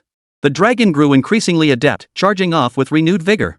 Taking down 2 beasts in succession boosted its confidence immensely. It didn't know how many beasts lurked within the tower, but judging by one beast occupying 2 floors, there were at least 6 or 7. This place was clearly a lair where sea beasts had taken root. This time, it reached the 10th floor. As soon as it arrived, it began its deception again, following the method Chen Feng had taught it. Forget about the scraps. Keep them for yourself. Since you've come to join us, pick a spot around here for yourself. No, I have one more thing. Seeing the beast wasn't taking the bait, the dragon pulled out the second plan Chen Feng had given him. On my way here, I heard cries for help. I saw a 3-headed creature of our kind battling another sea beast. Chief, you. Before it could finish, the colossal beast with 8 eyes on its head rose to its feet and roared. Is this true? I dare not deceive you, Chief. The dragon adopted an extremely humble posture. Oomph. The sea beast swayed its massive body, darting outside the building. After swimming upward 2 levels, its voice turned icy cold. Which blind fool dares bully my brothers? Come, take me to sea. This. The dragon hesitated, its expression of reluctance perfectly portrayed. Oomph. You refuse? The beast's 8 eyes fixed on him, their ferocity unmistakable. I'll take the leader there myself. Lead the way. The beast was cautious. After 10 minutes, the 2 beasts traversed the ruins and emerged into murky seawater. This is the spot. They should have already left, the dragon said. The beast circled the area twice before its eyes suddenly narrowed, fixing on fragments of flesh buried in the mud. It picked up a severed tentacle. Damn it! Damn it! Who killed Luda? I'll tear them to pieces. Stop howling. Chen Feng's massive dragon head reappeared, then a blast of frigid air erupted, freezing it solid once more. The beast's 8 eyes flickered twice before splitting apart from the center, shattering into pieces. Master, according to my calculations, there are at least 3 more sea beast leaders in that area. These sea beasts are growing stronger. Go again. Yes. As the dragon departed, Chen Feng picked up the frozen, shattered eyeball and asked. System, are there no dragons among these sea beasts? He recalled the system mentioning before that some possess dragon bloodlines. These sea beasts originate from worlds beyond our own and bear no relation to the dragon clan. All right. Disgruntled, he tossed the eyeball aside and waited for the dragon again. Before long, the dragon reappeared, only this time, it bellowed from afar, Master, save me. Chen Feng scanned the horizon and spotted the creature wriggling like an eel, being pursued by a sea beast covered in sharp spines. An imperial-grade beast. Looks like the alien creatures are pulling out all the stops to seize these 3 bases. But the dragon was also imperial-grade. This creature was clearly trying to conserve its energy. Master, save me. Roar. The dragon moved with blinding speed, closing the distance to his rear in an instant. The beast pursuing him halted the moment it caught sight of Chen Feng's massive form, turning tail and fleeing. Chen Feng sneered coldly. Now that it had come this far, there was no way he'd let it escape. He swayed his body, parting the waves. His dragon claws shot out like mountains, snatching the beast along with the mud and sand of the sea out of the water. The spikes on its body were useless against his dragon scales. No matter what tricks it had up its sleeve, they couldn't break through Chen Feng's divine power. Spare my life.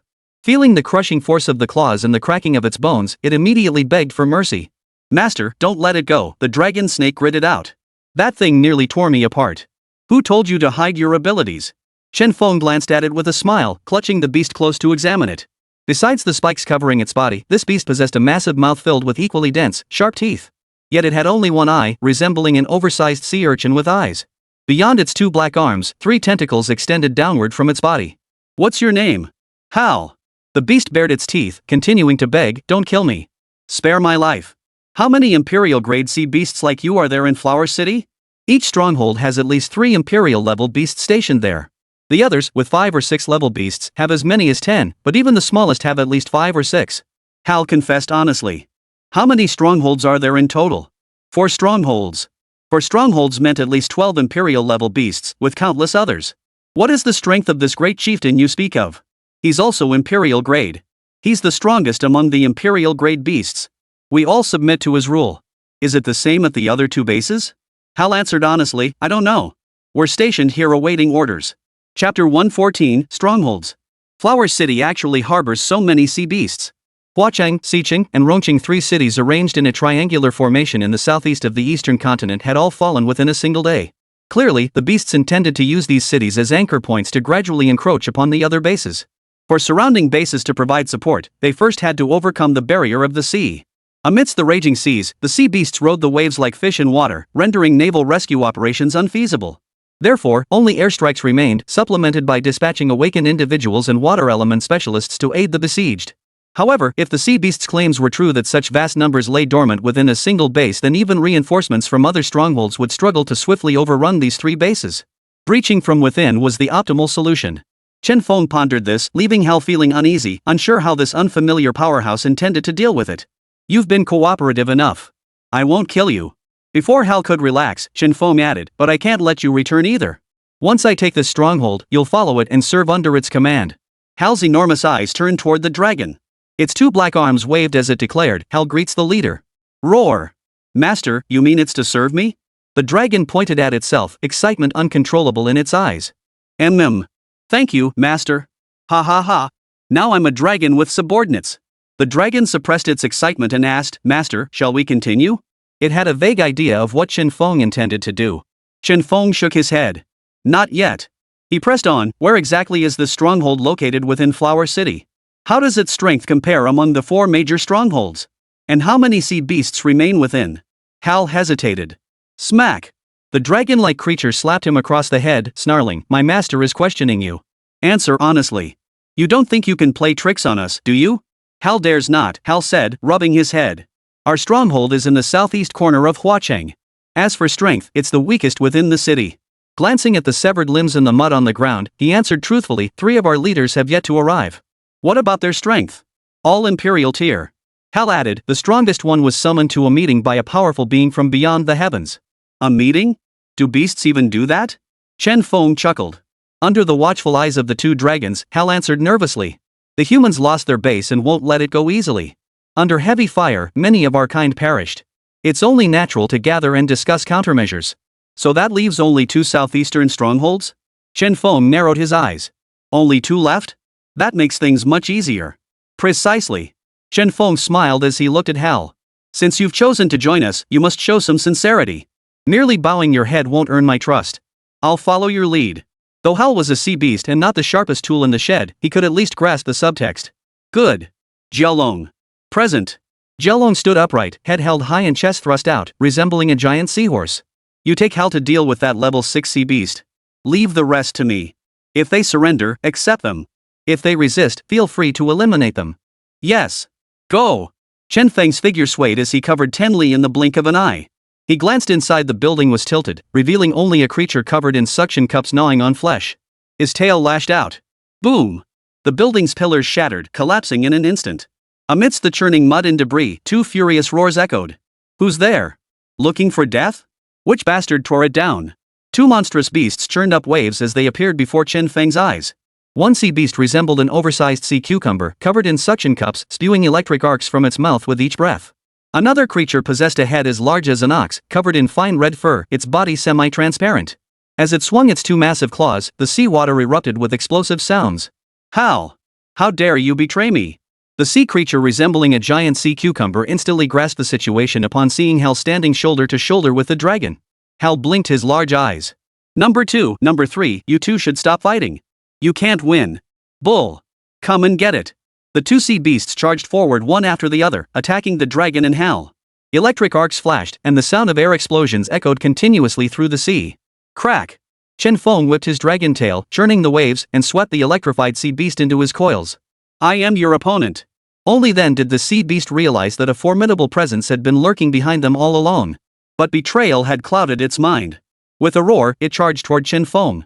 A barrage of electric serpents erupted, instantly crystallizing the silt in the seawater. Unabated, it surged toward Chen Feng. Roar! Chen Feng roared, unleashing a terrifying sonic wave that crashed like a tsunami. He then exhaled a blast of frigid air, freezing the surging waves into a barrier of ice. Then he leapt over the wall, his massive claws tearing through the water as he lunged downward toward his opponent. Crack! Another blue bolt of electricity shot forth. Chen Feng continued to hinder the beast with his icy breath as his dragon claws drew ever closer. The sea beast, seeing this, turned and fled. Where do you think you're going? Chen Feng swung his tail, and the icy dragon's body lashed out, striking the beast with a solid blow. Gripping the level 7 sea beast, he appeared at the site of the dragon's battle. Though Hal and the dragon's first coordination had occasional missteps, they still forced the twin-clawed sea beast into retreat. Hal! You traitor! Hal fired bone spears while arguing vehemently, third brother, we're sea beasts at heart. What difference does it make who we serve? When faced with a stronger force, you do the same as me. The dragon roared, enough talk. Don't let him escape. Boom! Boom! Finally, the monstrous beast was knocked unconscious. The dragon hauled 2 massive green stones from the sea and pinned both beasts beneath them. When they wake, you will persuade them, the dragon commanded Hal. Yes, chief. Don't rush to agree. If they refuse to submit to the death, then grant them their wish. Hal paused, then sighed. I understand. Screams and curses echoed from beneath the stone. Hal, you cloak-wearing traitor. When the boss returns, you're dead meat. Let me out now, and you might still redeem yourself. Hal shook his head. He wasn't like these 2. He knew exactly what fate awaited him if he let them out. Don't you get it? Surrender or die. We fought so hard to evolve to this point. If we die, it's all over. Everything's lost. You sea dog bastard. The 2 beasts continued cursing, hurling every vile insult they could muster. Hal shook his head. Your imperial-grade pride is admirable. I salute it. He turned his gaze to the distant dragon and declared, in that case, I shall take your names as my pledge of allegiance. Bone spines shot out from his body with a series of pops, piercing through the eyes of both imperial great beasts, skewering them clean through. Chapter 115, Subjugation. Go. Find a structure nearby to establish our new base, Chen Feng instructed the dragon. The dragon looked at Hal. You go. Yes. Aren't you afraid he'll escape? Chen Feng asked. He wouldn't dare. My dragon venom is still coursing through his veins. Escape means certain death, Jialong chuckled darkly. All right. Go scout the vicinity. If you spot that imperial-grade sea beast, bring it back to me. Understood, master. Boom. Explosions echoed overhead, yet none could reach the city submerged beneath the sea. These sea beasts were masters of manipulating the waters as long as the tide held. Human experts stood no chance of breaching their defenses. According to Hal, each stronghold housed 3 or 4 imperial-grade sea beasts, with countless others. The stronghold they had destroyed was the weakest one. To proceed cautiously, they needed to find out which nearby stronghold was the most vulnerable. But now he had no one to use. Therefore, he had to find a way to recruit the beasts from other strongholds to his side. Detected host activating undersea battlefield. Mission issued. Capture Flower City. Reward 10% fusion rate with the third prince. Failure, deduct 10% from overall deity fusion rate. Ha! That seems a bit unfair, doesn't it? Chen Feng frowned. This damn system was playing tricks again. The system ignored him, remaining silent. Fine. At least there's no time limit. If there were a time limit, that would truly be like cutting off his flesh. System, scan the surroundings. Are there any level 6 or higher sea beasts? Scanning. 15 miles to the west, 3 level 6 or higher sea beasts are traveling together. Great. Chen Feng's eyes lit up. He'd been worried about lacking subordinates. Chica, that daemon isn't someone to mess with. Should we really go harass them like this? A hideously ugly sea beast flickered its tongue in concern. They killed so many of us. What's wrong with getting revenge? Wait until they're isolated, then give them a good beating. Another one chimed in. My head's throbbing. Revenge is a beast's duty. The middle sea beast rubbed the dent in its skull, eyes burning with hatred. The sea churned into towering waves. Suddenly, a colossal form materialized before them. Where are you headed, gentlemen? Chen Feng materialized. The 3 sea beasts were startled. Had they been discovered before even reaching their destination? Upon closer inspection, they realized this colossal sea beast was unlike any they had ever seen before. It certainly couldn't be their enemy. Chieftain, we were merely passing through. We didn't mean to trespass on your territory. Please forgive us. Yes, we understand. We understand. Though these 3 sea beasts were level 8, they had awakened their divine consciousness early on. They knew how to survive and return alive from a stronger opponent, adopting an extremely humble posture. Chen Feng glanced back. Passing through? As far as I know, there's a stronghold in the direction you're charging toward. Are you heading there to seek refuge? How could that be? We're certainly not seeking refuge. That daemon bullied us 3 brothers earlier and injured my eldest brother. We're heading out to settle the score with him. One of the beasts spoke, only to be cut off by another. With a hint of apprehension, it asked, Might we inquire where you hail from, sir? Chen Feng replied without hesitation, I came with the tide. Seeing such commotion here, I came to investigate. Never expected to encounter so many of my kind, a most pleasant surprise. The hideously ugly sea beast muttered to the other 2 beasts. A local beast? When did local beasts become this powerful? Upon learning he was a native beast, the 3 creatures' demeanor shifted from earlier humility. Then make yourself at home. We shan't disturb you further. Chen Feng was stunned. Was there really such a hierarchy of contempt among these sea beasts? It was utterly perplexing. But how could you, an outsider sea beast, look down on the local sea beasts? Master, I've captured that imperial-grade beast. This one goes by the name Daemon. The dragon's secret voice transmitted. You don't need to report everything to me. You're a mature dragon now, you must learn to make your own decisions. Watching the 3 figures recede into the distance, Chen Feng made no move to intercept them. Since they were walking into the trap themselves, perhaps he wouldn't even need to lift a finger to subdue them. Within Halkson's newly found stronghold, the dragon's body stretched taut, binding the imperial-grade beast like a rope wrapped around a rice dumpling. It muttered incessantly, My master is in need of beasts right now. Surrender now, or else I'll have no choice but to eat you. Chief Daemon, surrender now. The others who refused have all perished, Hal chimed in from the side. Oomph. Daemon snorted coldly, then felt a bone snap within his body. Though Daemon was a sea beast, his appearance bore little resemblance to typical sea creatures. In the outer world, he was also the leader of a faction of exotic beasts, commanding 100 such creatures. In his invasions of other worlds, he had conquered cities and fortresses with unstoppable might, yet he had met his downfall on this very planet. Kill me or spare me, it's your choice. If I utter a single word of mercy, I'll be your pet. The dragon snake froze, then sneered with disgust, "You're so ugly, I wouldn't want you." Before long, Chen Feng returned. He glanced at Damon, bound by the dragon, his gaze sharpening slightly. This creature sported a single white horn, yet its body resembled that of a polar bear. Blue light shimmered in its eyes, its ears were pointed, and a ring of scales encircled its face. What kind of creature was this? After examining this imperial-grade beast, Chen Feng didn't speak to it. Instead, he addressed Hal. "You found a good spot here." I did what I should," Hal replied, the unease vanishing from his single eye. Receiving praise from the leader's master meant he had been accepted. The place was indeed vast. Chen Feng gave the stadium a cursory glance before turning his gaze outward. Jialong and Hal also turned their gaze outward. 3 distinct voices suddenly erupted in shouts. "No way, the base is gone? Damon's men fled? Don't they fear the Grand Chief's punishment? Ha ha ha, cowards. I told you these guys are useless at getting things done." Bound and gagged, Damon heard these words, but trapped as he was, his anger was useless. "Master, shall I capture them?" "Go ahead." Chen Feng looked at Damon. "If you don't surrender, I'll have to let those 3 outside see your pitiful state." "Oh, and those 3 mentioned you fought them recently." "Oof. I've fought countless beasts.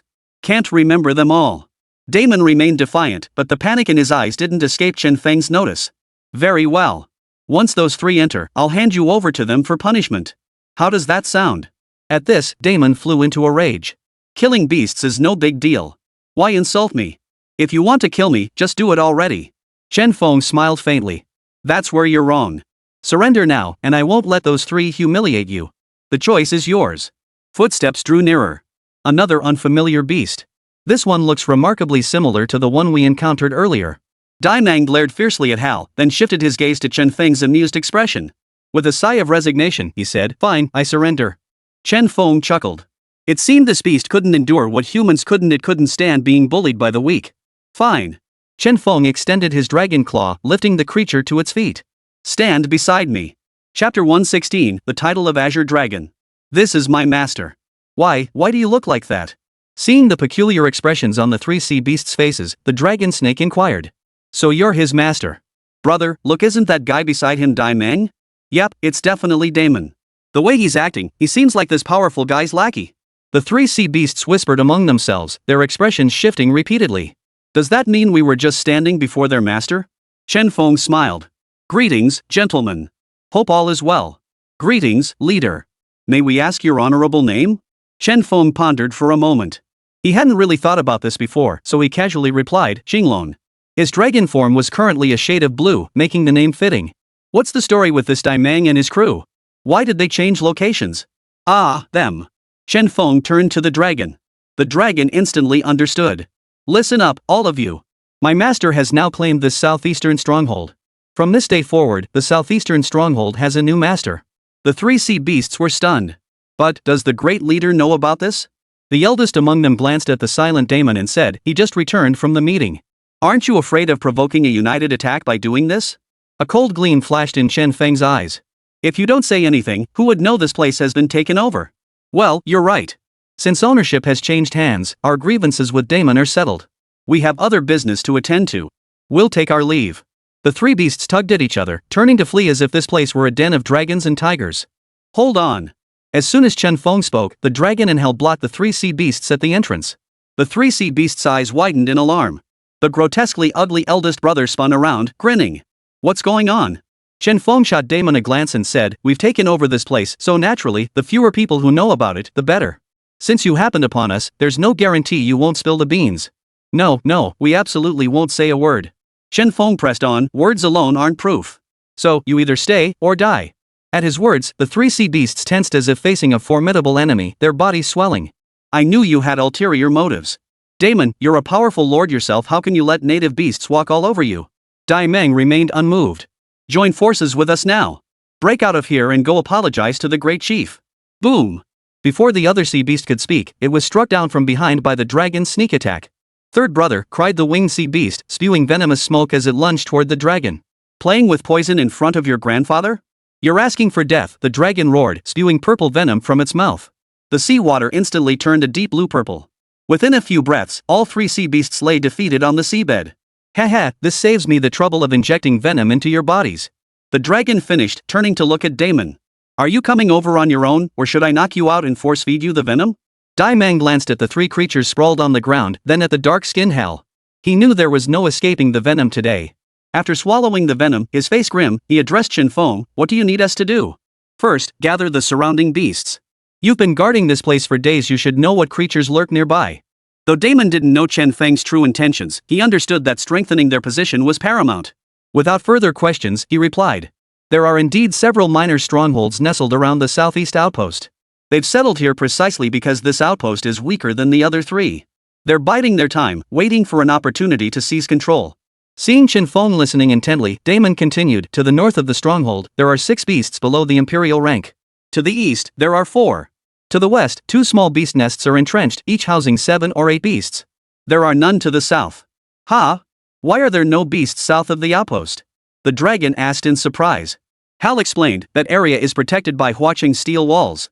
While there are many beasts outside the walls, they're all insignificant. After hearing this, Chen Feng gained a general understanding of the situation surrounding the southeast outpost. All right. Since that's the case, once these 3 wake up, we'll establish a plan. We'll clear out the surrounding beast lairs. Those who surrender won't be killed, but those who refuse to yield will be chopped up. A few minutes later, the 3 beasts awoke. Upon learning they were poisoned and required Jialong to periodically administer antidotes, they instantly fell into line. Baha's brothers, your strength needs improvement. Go eliminate the minor beast lairs. The 3 beasts nodded in unison. Damon, you take out the western beast lair. Yes. Hal, you head north. Master, what about me? You take the east. Got it. Let's go.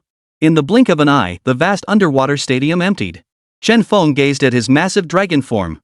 Though dragons could grow or shrink at will, this transformation was an innate divine ability. One couldn't apply divine techniques to their own divine essence. Kyoto base. They were already aware of Chen Feng's disappearance and that he had been taken to the Huachang base. Huachang is now submerged underwater. The chances of Chen Feng surviving are slim. Academician Yang frowned deeply. The bureau director analyzed, actually, that's not necessarily the case. The beasts wasted 2 undercover agents to kidnap Chen Feng. They absolutely won't let him die so easily. They must need something from him, like that formula. According to Lu Nua's confession, the formula was already delivered and likely fell into the hands of the alien creatures. Chen Feng might not die, at least, not so quickly. After making his confession, Lu Nua was imprisoned to await trial. For such a grave crime, his motives were irrelevant. The cities surrounding the 3 fallen bases are struggling to defend themselves and cannot spare troops to assist our rescue efforts. We'll have to reinforce our own forces. What does headquarters say? Asked Academician Yang. They've already sent people. Whether they can rescue anyone from the beast-infested areas, no one knows.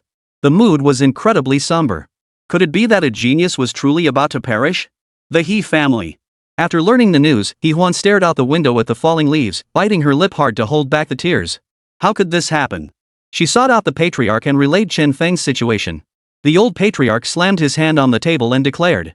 Save him. We must save him. I'll dispatch men to Huachang immediately.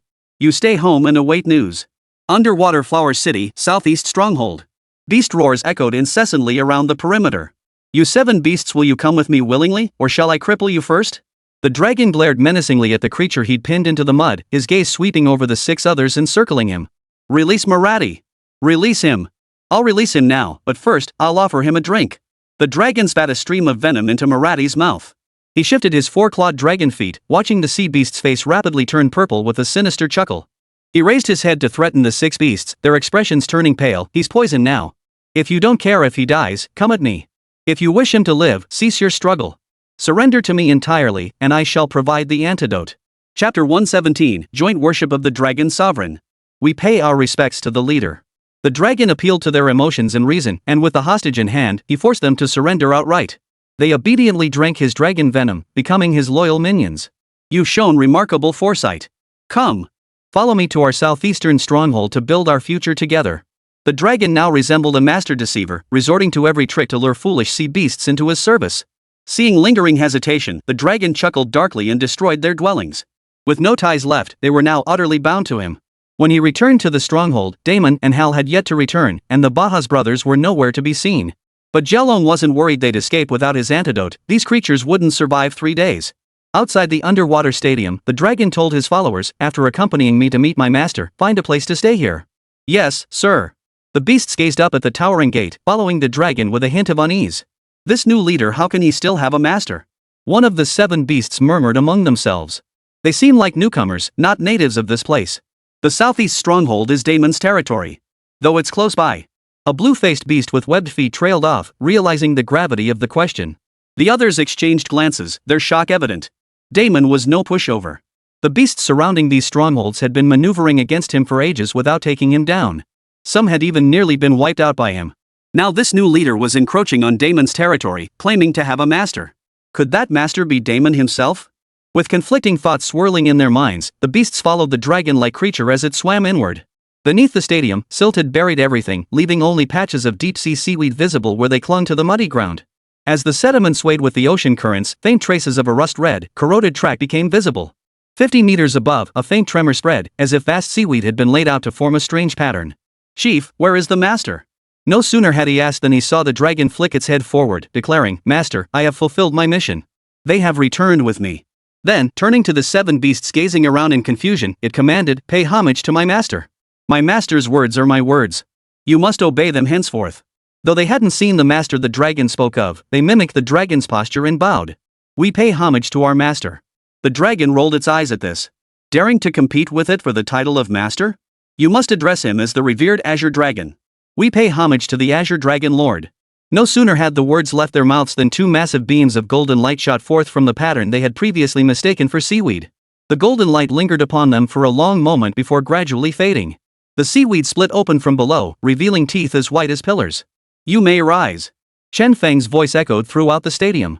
In just a short while, the dragon had subdued the beasts of the eastern lair, truly a capable lieutenant. The 7 beasts stared wide-eyed at the enormous eye and the teeth. Only then did they realize this was no seaweed at all, it was a blue skull, as large as a small mountain. Even without speaking, one might mistake it for a building. I. He. The beasts trembled in their boots, speechless, their terrified gazes fixed on the dragon. "Indeed, this is my master, known as the Azure Dragon Sovereign." The dragon was pleased with his subordinate's reaction, lifting his head high with a grin stretching to his ears. "Henceforth, you shall obey the Azure Dragon's commands. What are your names?" "My name is Kibusani." "My name is..." Before the second could finish, the dragon cut him off. "They call themselves the 7 heroes of Don Yuan. Their names are hard to remember." "Master, just remember this one. The 7 heroes of Don Yuan, very well. Jelon, take them down and find them each a place to rest." "Yes, master." Shortly after the dragon departed, Damon entered, accompanied by 2 more strange-looking sea beasts. "Greetings, Lord Qinglong." "HM? Why so few?" Chen Feng looked at Dai Meng and the 2 blood-spattered sea beasts behind him with surprise. The horns on Diamond's head gleamed as he explained with unwavering resolve. "Your Excellency, these creatures bore grudges against me. Upon encountering them, a life-or-death struggle ensued. Only 2 survived to be brought back, the rest perished." Shen Feng nodded. "Next time you encounter such a situation, call for reinforcements." "Understood. Then these 2 shall be at your command." As an imperial-grade ferocious beast, Damon deserved some subordinates. Chen Feng had just arrived and had already killed most of Damon's minions. His hand had indeed been a bit heavy. "You may go now. Once you've settled them in, come see me." Chen Feng suddenly remembered something he needed to ask Damon. "Yes." Damon bowed and turned, leading the 2 sea beasts off to find a place. Shortly after, Hal arrived, trailing 5 beasts covered in bruises and cuts. "Good. Well done. You may go." "Yes." Last to arrive were the Bahas brothers. These 3 beasts bore minor injuries themselves, but the sea beasts they led formed a large, varied group. Chen Feng estimated there were at least 20 of them. "What's the situation with these 3 sea beasts?" "Dragon Lord, these behind us are all our kin. Hearing of our 3 seeking fortune, they came to join us. We hope the Dragon Lord will take them in." "I see. No problem at all. Did you complete the task I assigned you?" "We certainly did, but that place was still strange and uncooperative. After a fierce battle, they killed us all." Seeing the unease in the trio's eyes, Chen Feng said, "So they were killed. Compared to the kin you brought back, that's nothing." The truth might not be exactly as these 3 described it, but whether they fled or were truly killed, it didn't matter to him. After all, the group the Bahas brothers would bring later was far more useful than those few. Besides, manpower was desperately needed now. He couldn't very well slaughter 3 beasts who had already submitted. Just then, Jelon called out from afar, "Master, I'm here." "Hey, Bahas, did you bring your entire clan?" "Yes, the entire Bahas clan. They've already killed those few who refused to submit." "Good work. Just tell me what rewards you want, and I'll report it to the master." Chen Feng was speechless. Something about this stronghold felt off. Their actions resembled those of bandits gathering in the mountains. He quickly dismissed this dangerous thought from his mind. He reminded himself relentlessly, this was a beast stronghold. He was deep behind enemy lines, striking from within. The eldest of the Bahas brothers spoke up, this was our first job. We didn't exert much effort. What reward could we possibly expect? Exactly. Besides, we brought our entire clan and caused the dragon sovereign quite a bit of trouble. No need for payment. Chen Feng shook his head. Rewards must be given. That is my rule here. But he didn't know what the sea beasts required, so he sent a telepathic message to the dragon. What do the sea beasts need? Blood offerings. Those snacks meant for humans would suffice. Chen Feng's lips twitched. Is that acceptable? Chapter 118, Taking Shape. Yes. Absolutely. The dragon explained. Master may not know this, but once we beasts reach the imperial rank, we can only grow stronger through age. To accelerate our growth, we must devour awakened ones or our own kind. Very well. Since the dragon had spoken so decisively, he saw no point in arguing. With no fear of betrayal, he would follow the dragon's advice. But, Master, you'll have to procure the human food yourself. Chen Feng hummed in acknowledgement. With his system space, he could indeed carry a large quantity of food. But first, he needed to secure funds. Human food wasn't cheap either. Since the beasts descended, food prices across all major bases had skyrocketed. Chen Feng glanced to his left, where Damon was wandering over. He instructed the dragon, go find a larger area for Bahas and the others to settle. Yes. The dragon's whiskers twitched as he led a group of sea beasts away. Greetings, Dragon Sovereign. What are your commands? Damon bowed his head in reverence. Rise and speak. Damon stood, waiting for Chen Feng to speak. Do you know of a nearby portal? Dai Meng paused, shock evident in his eyes. When did the Dragon Sovereign see it? You don't know? Chen Feng discerned a trace of bewilderment within the shock in his eyes. This subordinate is unaware. And you don't know who placed that portal near your stronghold? Damon shook his head. I dare not deceive you. Oh. Then do you know under what circumstances the portal would be used? Chen Feng's question was quite reasonable. As a native beast, it made perfect sense that he wouldn't be familiar with the ways of outsiders. Dai Meng replied, unless it's an emergency. In the outer world, portals are used for warfare. If they're deployed under such circumstances, it means something of utmost importance is at stake. Chen Feng pressed further, who within the city has the authority to activate a portal? Damon shook his head. Only beings from the outer world can activate them. We lack both the authority and the portals themselves. Chen Feng narrowed his eyes. Then, could it be that a powerful being from the outer world has descended here? Damon snapped his head up, shock filling his eyes. If what the Dragon Sovereign said is true, then it's highly probable. I think I understand. You may go. Yes. Chen Feng fell deep in thought. Had a celestial beast descended upon Huacheng? Or perhaps this was merely a transit point? Regardless, these beasts intended to carry him away. As for their destination? That was obvious, they sought that medicinal formula. Like father, like son. Chen Feng sighed, summoning Jialong to guard the base while he went out to gather supplies to reward the beasts. Boom! Warplanes screeched through the sky, dropping numerous incendiary bombs that ignited the sea. Roar! The beast's agonized howl echoed out. Watch your rear! An aberrant beast at 12 o'clock. Wang Dapeng heard the warning and immediately pulled up, dodging the flames spewed by the sea beast. He dove down again. Directly ahead, a sea beast was relentlessly destroying fighter jets on the surface. Even bombs couldn't pierce its thick hide. Wang Dapeng's fighter was equipped with deep-sea bombs. He flew straight toward it. Thud! A faint detonation echoed from behind the fighter. Instantly, Wang Dapeng felt the world spin violently as his aircraft lurched uncontrollably. Bail out now, a voice crackled through his headset. Without hesitation, Wang Dapeng ejected. Human life mattered more than machinery in this world. Roar! The sea beast's tentacles surged from the depths, sweeping toward the parachuting Wang Dapeng. Suddenly, a frosty chill rippled across the sea surface. Facing imminent death, Wang Dapeng stared fixedly at the frozen tentacles and the sea's surface, his scalp tingling with terror. He knew a far more powerful sea beast lurked beneath the surface. As the sea surface shattered, a colossal creature hundreds of meters long shot skyward, piercing the clouds. With a single flick of its tail, it lashed out toward Wang Dapeng. It's over. As Wang Dapeng closed his eyes to await his fate, he suddenly felt only a light touch from the creature. Yet the immense force of the wind carried him off course, drifting him toward the distant coastline. The colossal beast vanished into the clouds. After surfacing, Chen Feng soared skyward, heading south. At present, only the Huang family of Tiannan province could muster such vast supplies. After the recent purge, Tiannan prefecture's bases were rebuilt. The capital and nearby bases provided material aid to help those remaining in Tiannan weather the crisis. Dragon!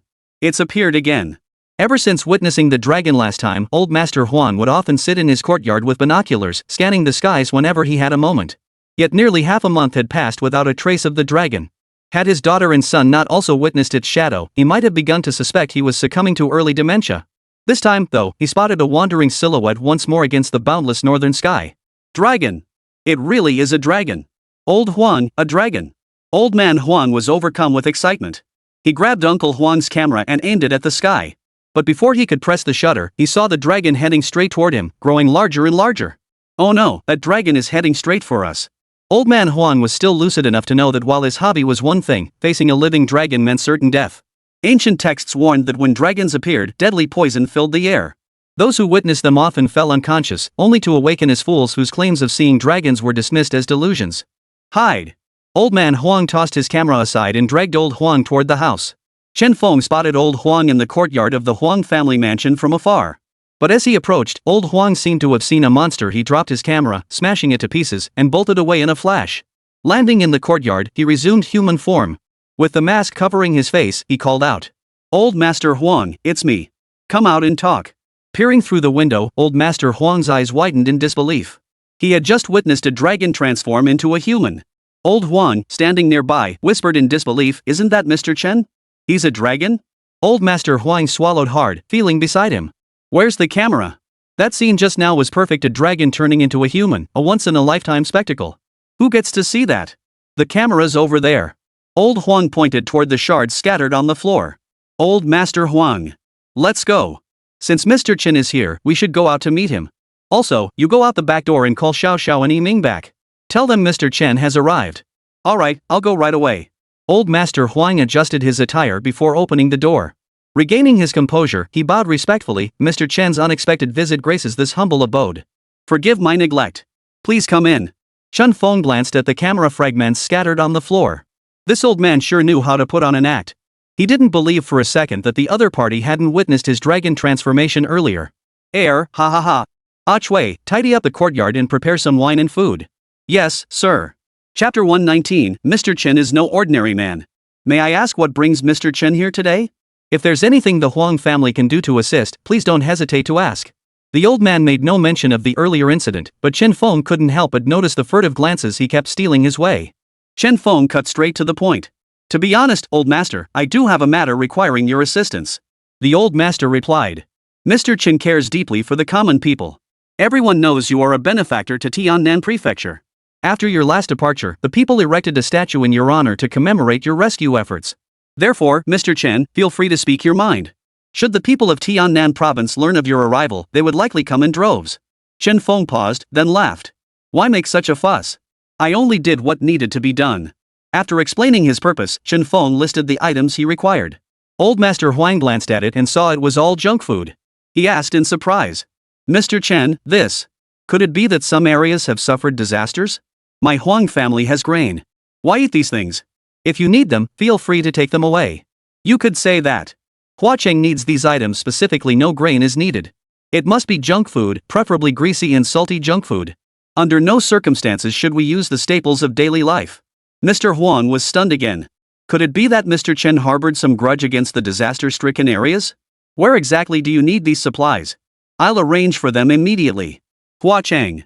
Chen Feng made no secret of it, telling him the truth. Hua Cheng? As far as I know, it's already a sea of water. That's none of your concern. Just allocate the supplies, not too much, 100 tons or so will suffice.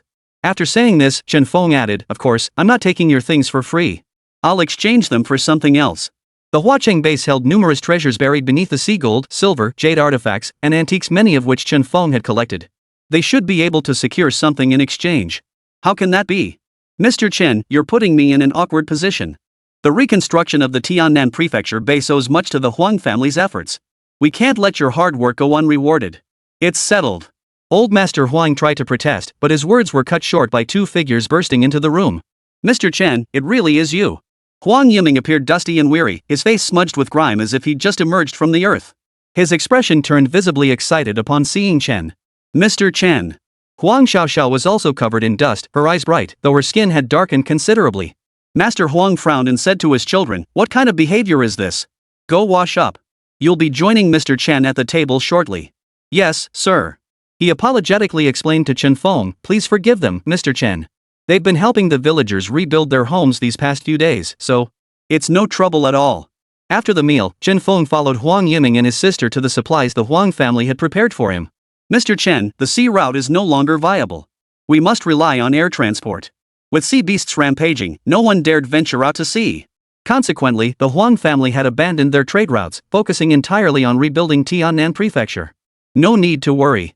Chen Feng surveyed the 5 mountains of supplies, walked over, and stored them all within his system space.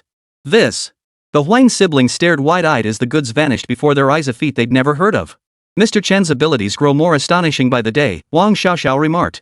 Then, with another wave of his hand, he placed the gold, silver, and jade artifacts stored in the space onto the ground.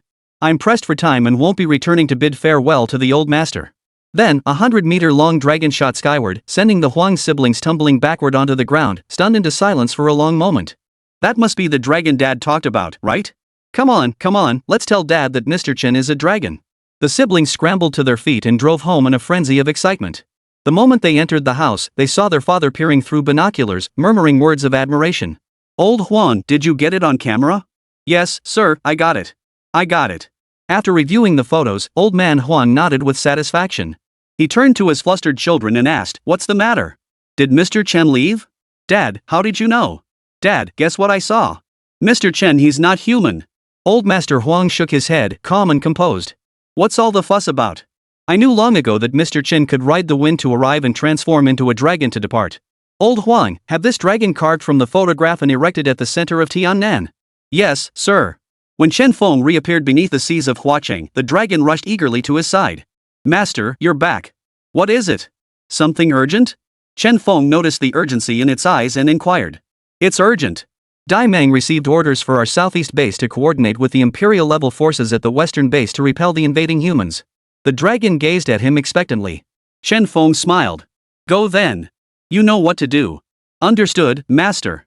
Shortly after, Zhelong gathered Damon, the 7 heroes of Dongyuan, and the Bahas brothers at the stadium. Greetings, leader. I assume you've heard that Damon previously received orders from the Grand Chief of Huacheng to cooperate with the western outpost in repelling the invading humans. The beasts nodded. The youngest of the Bahas brothers exclaimed excitedly, "It's been ages since we last ate humans. This time we'll feast to our heart's content." Zhelong strode over, dragon claws at his back, and delivered 2 sharp slaps across the face. Narrowing his eyes, he demanded, "Say that again?" The other sea beasts fell silent at this display, unsure why their leader had suddenly changed his demeanor. Bahas III's head swelled rapidly. Slurring his words, he stammered, "Why hit me?" "I hit you." He glared at the other 2.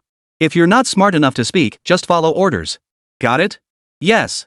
The 3 bowed their heads in utter dejection, saying nothing. The dragon surveyed them and declared, "We are working together. Though we cooperate, we absolutely must not harm anyone. If you see someone being hurt, you must rescue them." Zhelong's words sent shockwaves through the assembled beasts, their eyes brimming with confusion. "I know you're confused, but you don't need to know the reasons. Just do as I say. Do it well, and the master will reward you.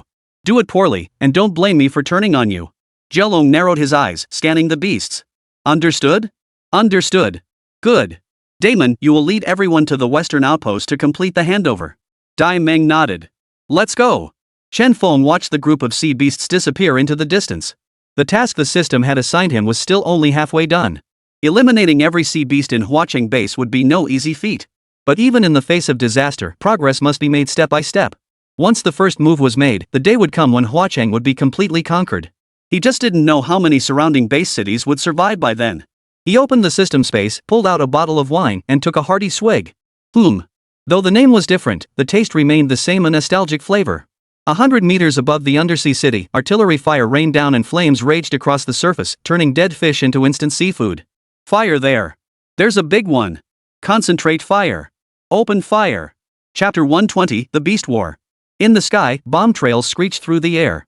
Dropping bombs. Boom! Over the sea, dark waters churned into towering waves. Amidst the smoke, colossal beasts lurked beneath the waves, while fighter jets darted through the clouds amidst the roar. Tentacles tore through the calm, unleashing waves that engulfed the fighter jets. Dodge now! At the Tsuching base, located 3,000 li west of Huacheng base, a commander from the capital's base held command. The Tsuching commander, a man in his 40s, frowned as he watched the transmitted footage. The situation beneath the sea remains unclear. Our deployed robots and sonar systems cannot breach the sea beast's defenses. Continuing this bombardment is futile and will only provoke its ferocity. The commander from the capital shook his head. Haven't you noticed that since the bombing began, fewer beasts are attacking other bases? At least the pressure on the bases south of Roncheng has eased considerably. The beasts from Huacheng are all gathering before Tianjian Mountain east of Chu City. Catching them off guard worked, but now that the beasts have reacted, once reinforcements arrive, the battle at Huacheng base will be brutal. There's no other option. The ocean isn't suitable for our operations. Dropping nuclear bombs would only trigger a tsunami, devastating the southeastern lands. The two commanders watched the footage as they discussed. Moments later, the communicator buzzed. Commander Wang, over a dozen massive sea beasts have suddenly appeared above Huacheng. Our fighter squadron has suffered heavy casualties. Requesting further instructions. The two commanders exchanged glances, their faces clouded with worry. Commander Chu clenched his teeth and proposed, send 3 more squadrons. Also, mobilize the fighters from Jiucheng and Xincheng. After hesitating, Commander Wang still made the call to the capital base. Upon receiving approval, he exhaled in relief and informed Commander Chu the capital has dispatched S-rank or higher operatives to Flower City. Commander Xiuqing was startled. Could it be that something important was left behind in Huacheng? After a moment of contemplation, Commander Wang replied, I heard a prodigy from the capital base was abducted. The last known location traced back to the Huacheng base. I hadn't heard about that. Just how talented is this individual to warrant Kyoto deploying a combat team? You know about the incident at the Sea Sky Beast Pavilion, right? Of course. Wait, you mean? Commander Chu Cheng's eyes widened as realization dawned. Yes, exactly. The one who developed the antidote was abducted in the capital. Talent envied by heaven. Beneath the sea, the dragon led the Bahaz brothers, the 7 heroes of Donyuan, Damon, and a host of other sea beasts westward toward the rendezvous point agreed upon with the sea beasts of the western stronghold. As for Hal, the dragon hadn't brought him along. In his words, it was because the master needed someone capable by his side. Damon. The dragon gazed ahead, where the sound of beastly roars echoed clearly their rendezvous point. He narrowed his eyes and asked, what's the relationship between the southeast and western strongholds? Damon shook his head, resentment flashing in his eyes. Before the leader arrived, the western and eastern strongholds bullied us the worst. Several of our brothers died from the western stronghold's assassinations. Before Jialong and Chen Feng seized the southeast stronghold, Damon's Sea Beast unit was the weakest among the 4 major bases. The eastern and western strongholds routinely hunted them down for sport, killing countless sea beasts. Logically speaking, you've only occupied Huacheng for a short time. How could you have made enemies already? Jialong was puzzled. Our enmity dates back to the world beyond the heavens, Damon replied, his eyes burning with deep-seated hatred. Jialong nodded. That makes sense. How many forces did they mobilize this time? Do you think it's possible they'll sneak an attack on our stronghold while we're all tied up in battle? Dai Meng and the others froze momentarily, startled by the dragon's suggestion. He voiced his concern, perhaps it's possible. The great chieftain ordered them to leave everything behind, but who can guarantee they didn't leave some behind? The western stronghold has at least 4 imperial-grade sea beasts, plus another 15 or 16 grade 7-8 beasts. Does that mean our hideout is in danger? I see. Seeing the worry in the beast's eyes, Jialong chuckled darkly. If they dare ambush our stronghold, they'll be courting death they won't even know how they died. Right.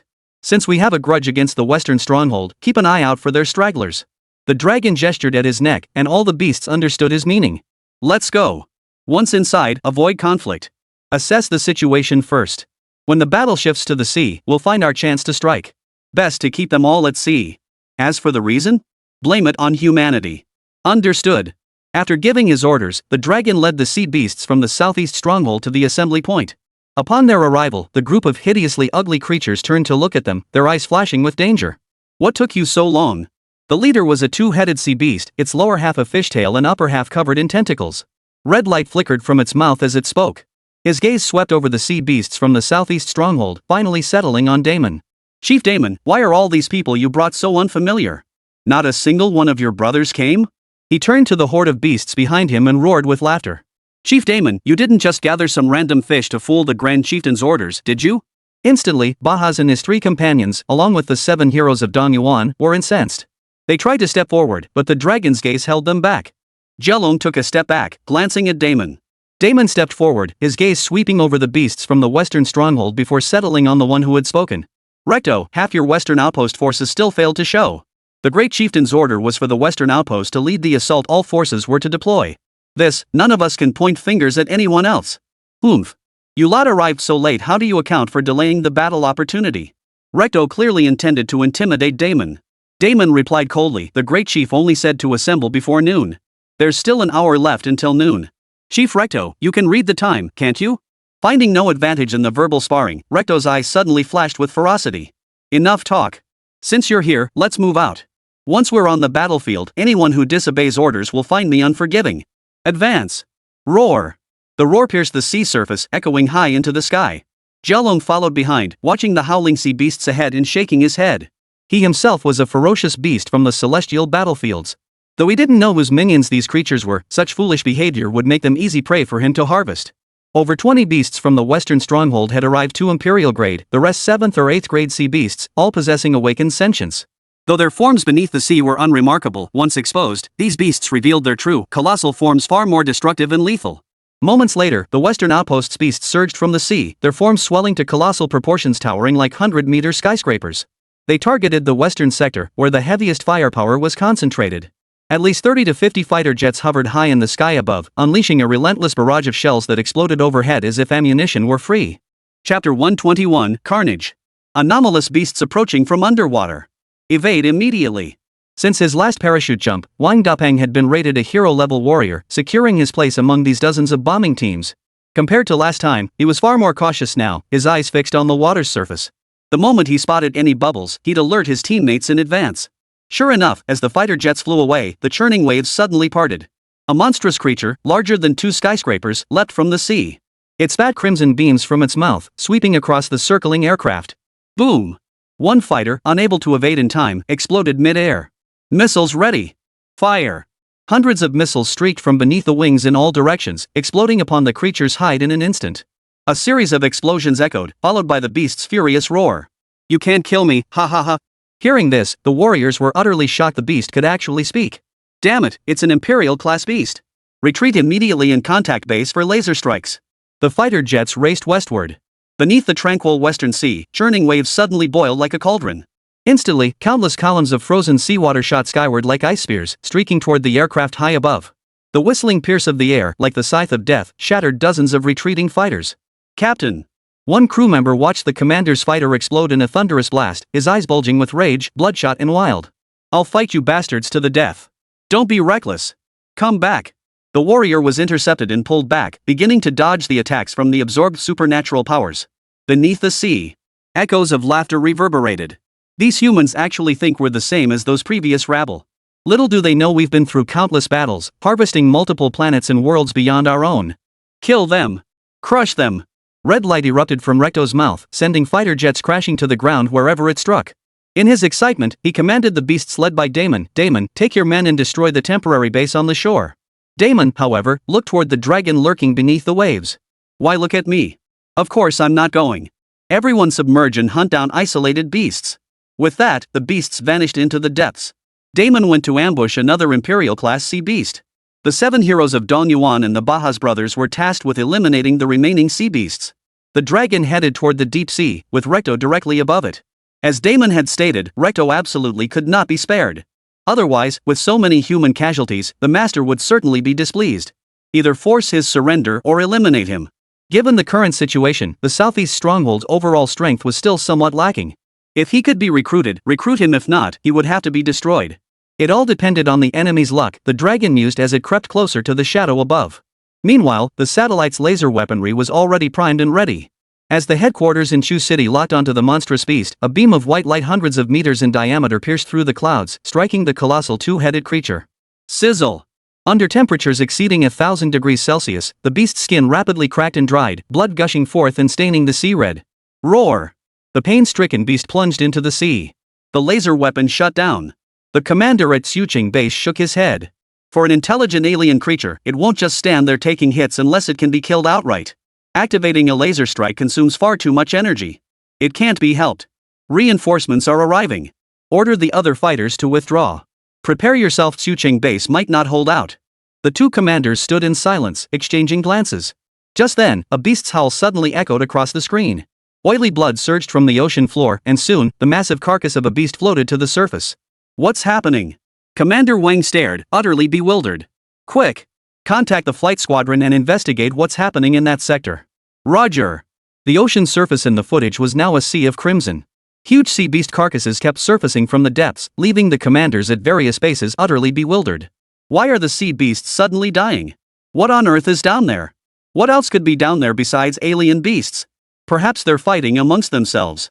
The situation at Huacheng Base left the commanders in the capital utterly perplexed. Commander, should we exploit this chaos among the beasts and dispatch another fighter squadron for support? No need. Activate the missile silos. Launch long-range cloudburst bombs. Understood. Beneath the sea. Assemble. Quickly assemble and cover me. Recto dragged his wounded body deeper into the sea. But no matter how fiercely he roared, neither his men nor the beasts at the southeast outpost were in sight. Roar. A piercing wail echoed through the water. Recto immediately swam toward the sound. Suddenly, a figure materialized before him. Chief Recto, where are you headed? The dragon now stretched over 50 meters in length, momentarily stunning Recto. Are you from the southeast stronghold? Didn't you hear my brothers calling for help? Why are you still here instead of going to rescue them? What else? Waiting for you, Chief Recto, of course. Before Recto could react, the dragon opened its mouth and spewed purple venom at him. Enraged, Recto roared, how dare you? Betrayal in the heat of battle. I could kill you now and no one would bat an eye. Despite his massive frame, he remained remarkably agile. Those wounds were mere superficial scratches to him. He dodged the dragon's venomous attack, roaring as he unleashed a barrage of hissing crimson light that swept across the dragon. Sizzle! The crimson light struck the dragon's scales without effect, only drawing its mocking response, not bad at all. It's been ages since anyone gave me a massage. From now on, you'll be in charge of massaging me. Your imperial grade. One of Recto's heads snapped to attention, his expression shifting between anger and fear. Oomph. The dragon, dissatisfied that he wasn't firing more red beams, demanded, continue. Such a pleasant technique. This is outrageous. Recto shouted, turning to flee while bellowing for his comrades at the western outpost. But in terms of speed, how could it outrun the dragon? Moments later, the dragon reappeared before him. It casually pulled out an earpick. Stop yelling. While you were attacking human fighters, we took out your little buddies. You defected to the humans. Recto demanded, clenching his teeth. Why? Humans are merely our food. Why protect your food? Want to know? The dragon grinned wickedly, spitting a drop of purple venom. Swallow this, and I'll tell you. Otherwise, you'll meet the same fate as your brothers dying in agony, dying unjustly. At that moment, Damon, the Baja's brothers, and others appeared from all directions, surrounding Recto. Chief, the task is complete. Not a single one survived. The words had barely left their mouths when Recto's face drained of color, his body trembling. He knew his men were all dead. And Damon's words just now. Chapter 122, luring the enemy into the trap. Leader? You call him leader? Damon! Say something. Recto trembled violently. Before long, the 7 heroes of Dongyuan arrived. Leader, all sea beasts at the western stronghold have been exterminated. Well done. Jialong glanced at Recto, whose 2 heads were filled with confusion and disbelief. As you can see, I am now the leader of the southeast outpost. Impossible. Knowing Damon, how could he possibly? The dragon pointed at the venomous mist hovering before them. Well, either you eat it, or I tear you apart. Your choice. Recto's multiple eyes scanned the menacing beasts surrounding him. He knew he was finished. So many brothers from the western stronghold, even an imperial tier being, were dead. If he returned now, the great chieftain would likely tear him apart. Seeing the hesitation in his eyes, the dragon knew he was weighing his options. He added fuel to the fire, eat it, and we're brothers.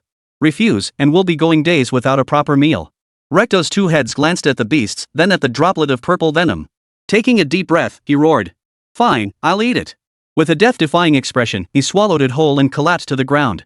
The beasts turned to the dragon, who looked slightly embarrassed. This one absorbed too much venom. The dose was a bit heavy, but he'll wake up soon. Chief, shall we head back now? Yes. Take Recto back with us to claim our reward. Yes, sir. Southeast outpost. Hal stared with his wide, single eye, holding a bottle of ale. With each sip, his eye curved into a crescent moon.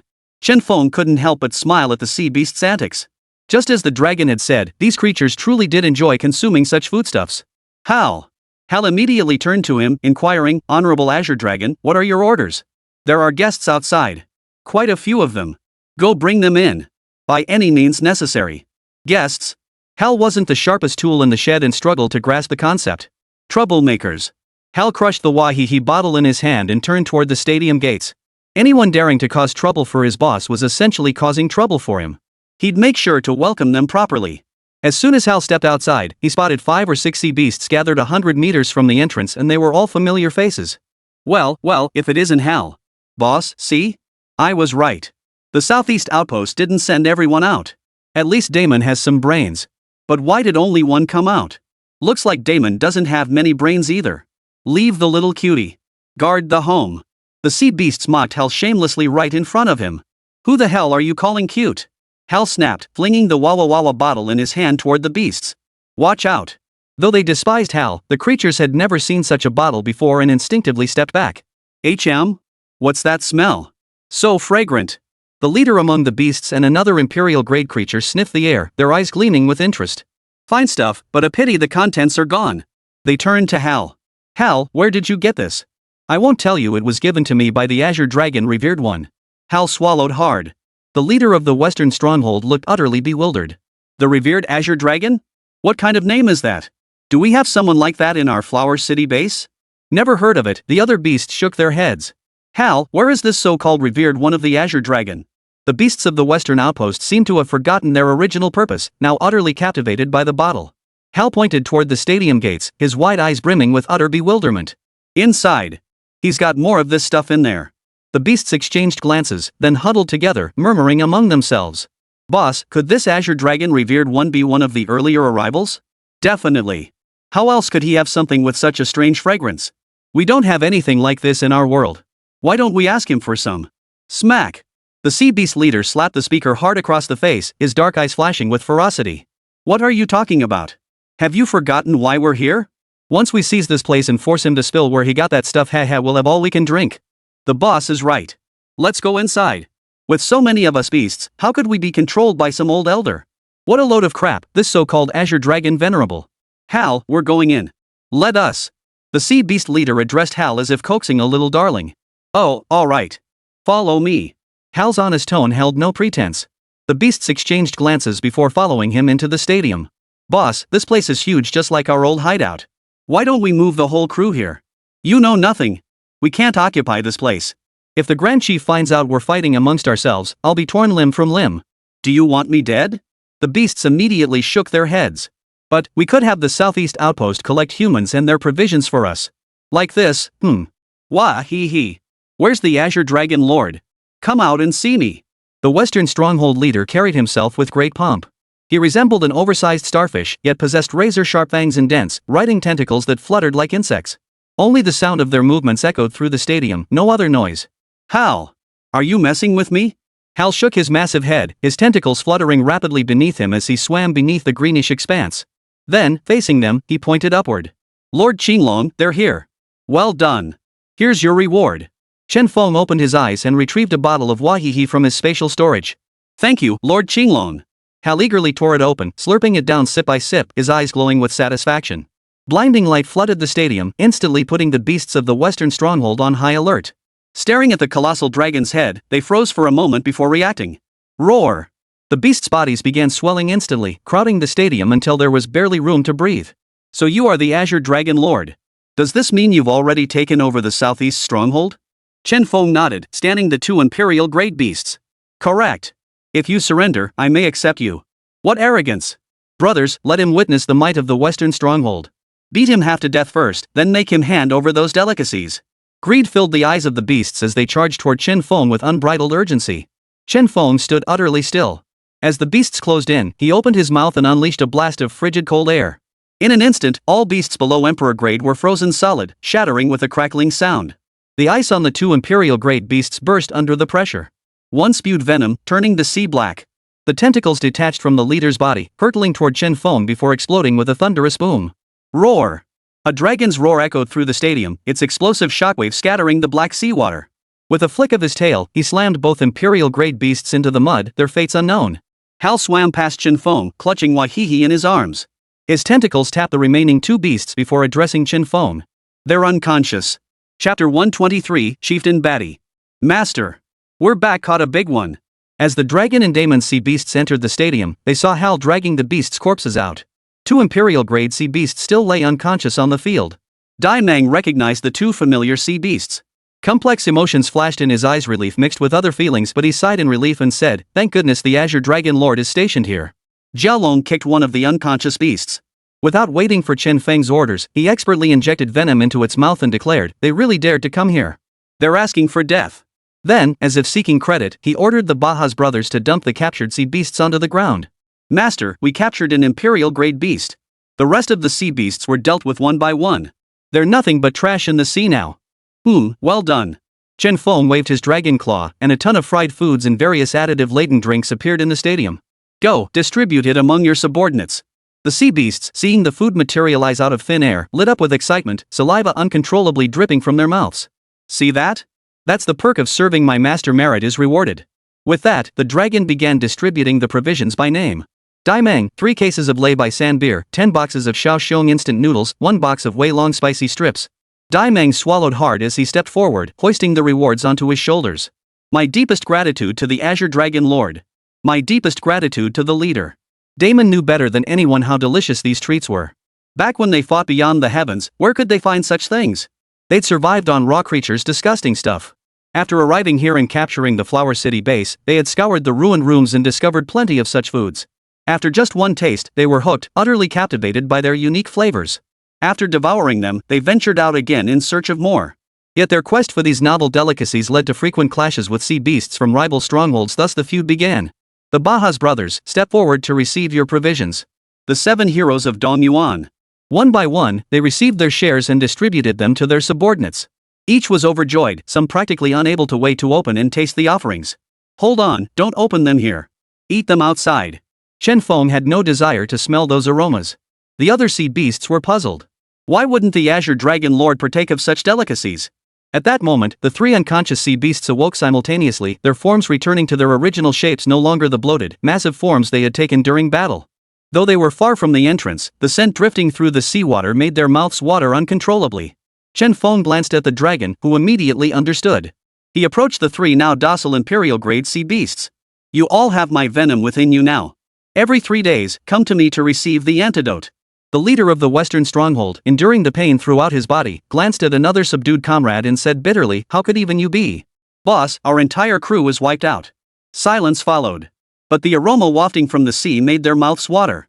The leader glanced toward the entrance and asked, can we get to eat some of this too? The dragon opened its massive jaws, smugly replying, no problem. As long as you follow my orders and do well, there will be rewards. My master isn't stingy with such things. The 3 imperial-grade sea beasts turned to Chen Feng, who nodded. Then, what do you need us to do? The sea beast leader could barely contain his hunger, eager to earn merits quickly to feast on the delicacies. Chen Feng considered for a moment before replying, you can't return to your base now. Your leader's mission failed, costing him so many subordinates. Going back would be walking into a trap. Find a place nearby to stay and await further orders. When a mission arises, I'll notify you through the dragon. The 3 beasts from the western stronghold departed with grim expressions. Master, it seems the humans have dispatched a combat team into the ocean depths, the Jialong reported, recalling the fleeting glimpse he'd caught on the surface earlier. He had sensed the auras of 7 or 8 awakened individuals. Chen Feng frowned. In such a perilous place, entering for the awakened was tantamount to suicide. Do you know their purpose? The dragon shook its head. Chen Feng pondered inwardly, could they be here to rescue him? He ordered, send some men to scout shortly. We can't let them fall into the hands of other sea beasts. Those sent here were humanity's elite, they couldn't afford to lose them here. The dragon swiftly replied, yes, master. Should we bring them here once found? No need. Just escort them away. Bringing them here won't help, it'll only distract us with their care. Understood. The dragon glanced at Hal beside Chen Feng, his expression turning stern. Hal, you're a handful. Hal chuckled. Chen Feng shook his head. Hal will stay with me. He may be imperial tier, but he's not the sharpest tool in the shed. He'd likely get himself killed out there. Jialong was now at least a leader, and his responsibilities were gradually increasing. He couldn't keep calling on Jialong to handle tasks. He needed someone to handle errands locally. Jialong's eyes were filled with resentment, like a disfavored concubine. He lingered with every step, glancing back repeatedly and occasionally glaring at Hal. Within the underwater base headquarters of Huachang, a creature resembling a Tyrannosaurus rex lay sprawled on the ground. Directly before it, a monstrous beast with 9 heads simultaneously unleashed streams of liquid from each of its orifices. Is this the quality of subordinates you lead? Useless trash. You couldn't detect such obvious anomalies at the southeast and western strongholds? Go investigate. If you can't uncover the cause, choose your own method of death. The Grand Leader Batty slithered away from the base. At that moment, the Imperial-grade beast waiting outside reported, Chief, our men saw the leader of the western outpost head to the southeast outpost. They didn't mobilize their entire force, only 2 Imperial-grade beasts were dispatched. A chill flashed in Batty's eyes. I'm aware of the feud between the southeast and west strongholds, but I never imagined either would disregard the greater good so blatantly. What happened next? Our reconnaissance found several permanent sea beasts missing from the southeast outpost. They've also purged all surrounding sea beast lairs. Besides the 7 lords of Dongyuan and the Bahas brothers, there's an unfamiliar face present. Oh? That's interesting. Batty sneered coldly. So after the Western Stronghold's leader and a large group of sea beasts arrived, they didn't fight? The Imperial-class sea beast shook his head, a flicker of fear in his eyes. After they entered, there were indeed sounds of commotion. But soon, Hal from the southeast stronghold dragged out numerous corpses. Later, Damon returned with a group of beasts. Our scouts feared exposure and... Buddy bared his teeth, a cold gleam flickering in his eyes. Looks like the southeast outpost is the problem. Keep spies watching without alerting them. You go mobilize the Imperial-class beasts from the east and north outposts to assemble here. Batty gave a grim smile. It's been a while since I've had a chance to practice my teeth. The southeast outpost seems like a perfect place for that. Understood, sir. This Imperial-grade beast knew their leader intended to make an example of the southeast outpost. Chapter 124 Combat Squad.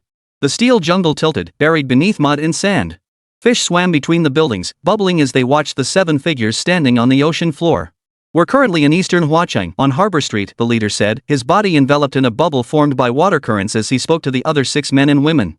Su Yi, deploy the cruising life detector. Check for any human presence nearby. Aye, Captain. The 7-member team was the elite combat unit from the capital base, each possessing extraordinary skills. Every member was SSS tier, and any one of them alone could match a commander stationed in a region. This mission was critical, threatening humanity's very progress. Headquarters had ordered Chen Feng's retrieval dead or alive. In truth, all 7 present understood the vast disparity between sea beasts and ferocious beasts. Chen Feng had entered the sea beast's lair. If he had perished, they might not even recover his remains. Yet, someone above had declared that Chen Feng must still be alive. Ferocious beasts never wasted effort, so they had come. Several human life detectors detached from the wrist device of the team member named Su Yi. Everyone began checking the images displayed on their wristwatches. Beep. Beep. Beep.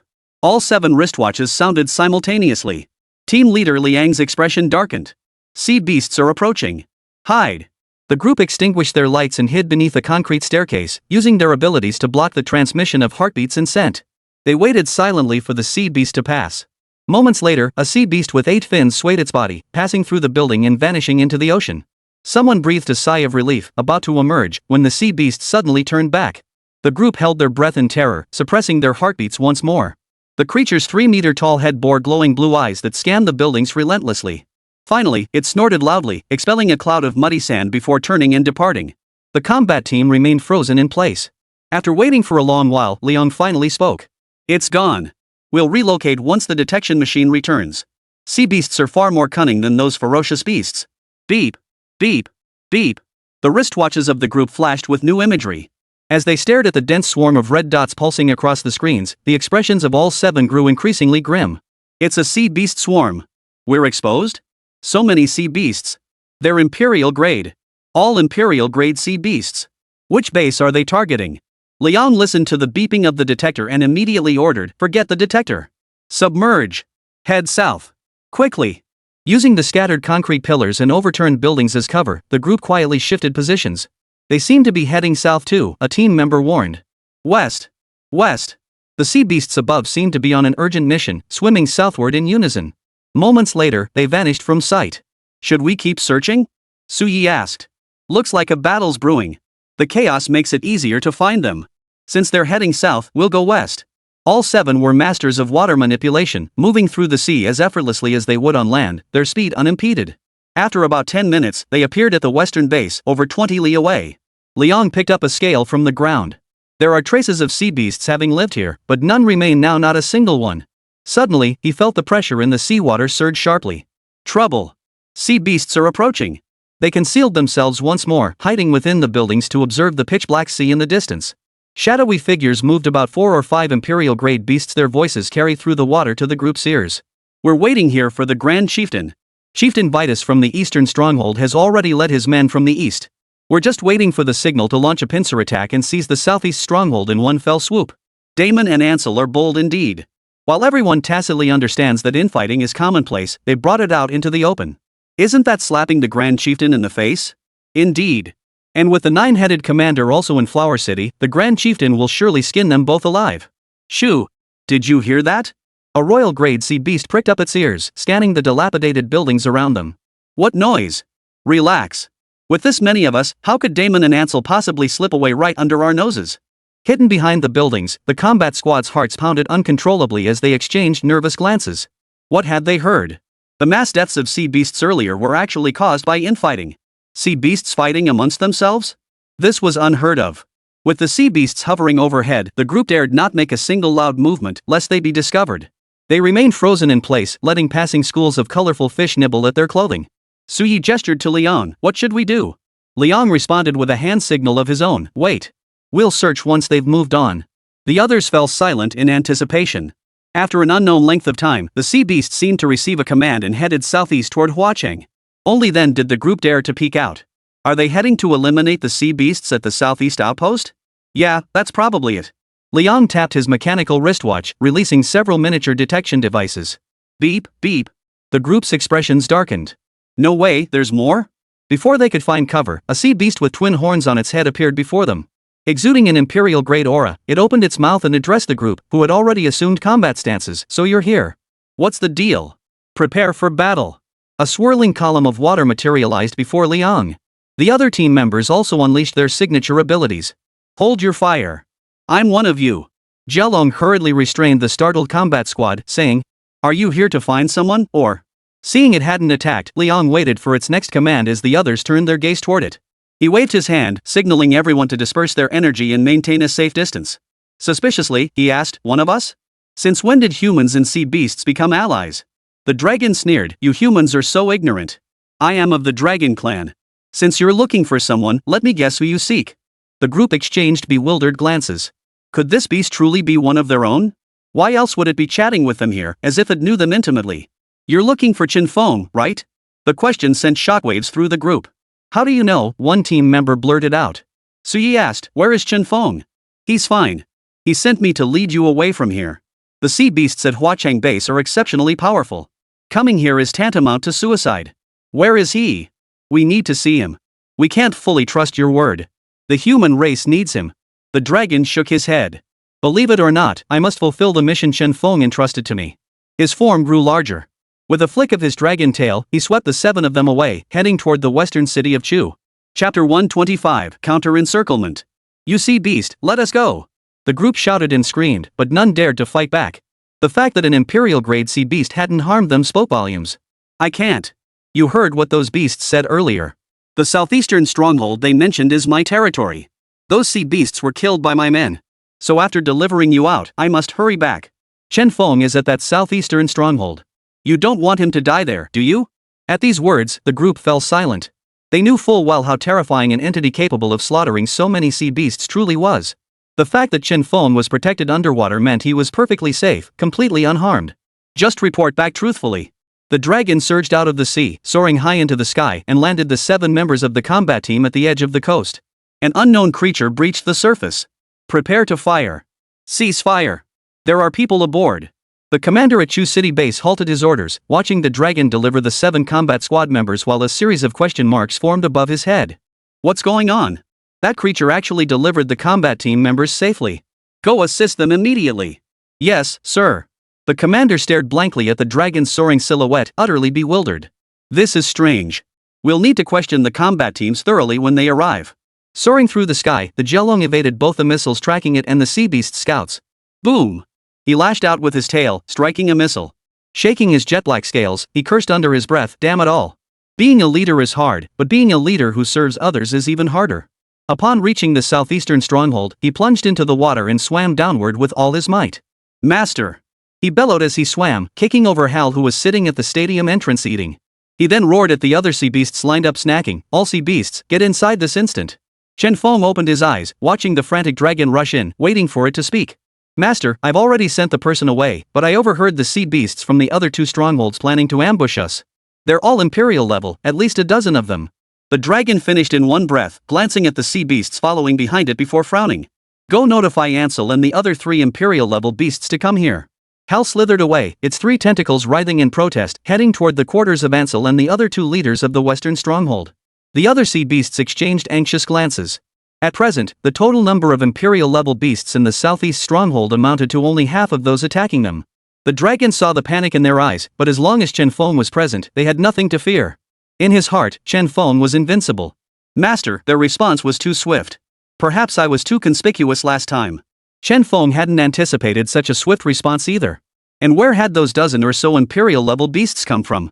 Could the eastern and northern strongholds alone muster this many Imperial-level beasts? Don't panic.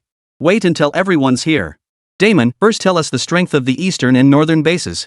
Damon glanced at the beer bottle in his hand, hesitated, then capped it. The northern stronghold has 4 Imperial-grade sea beasts, and the eastern one has the same. But the Grand Chieftain has 2 more Imperial-grade beasts by his side. According to the Chieftain, there are indeed over a dozen Imperial-grade sea beasts. Their subordinates are even more numerous. But from what the leader said, none below Imperial class from the eastern or northern strongholds have arrived. Chen Feng's eyes flickered. So this might be the Grand Chieftain's plan. Only he could mobilize both strongholds. It must be so, Dai Meng interjected. The Grand Chieftain knows of my feud with the western stronghold, but this time they clearly overstepped, disregarding the greater scheme. Enraged, the Grand Chieftain intends to establish his authority. Moments later, Hal arrived with Ansel and the 3 Imperial-class beasts. Seeing the solemn expressions on the beasts gathered in the arena, Ansel sensed something was amiss. Something's wrong, the 2-headed Imperial-class sea beast whispered. Shut up and see what he says. Ansel, as the leader, naturally sensed the unusual atmosphere. Chief, Ansel and the others have arrived, Hal announced, stepping behind the dragon and gazing up at the Azure Dragon Lord. Now that everyone's here, and this is our turf, let's show them what we're made of. Damon, if I recall correctly, the southeast stronghold isn't far from the Iron City Wall, right?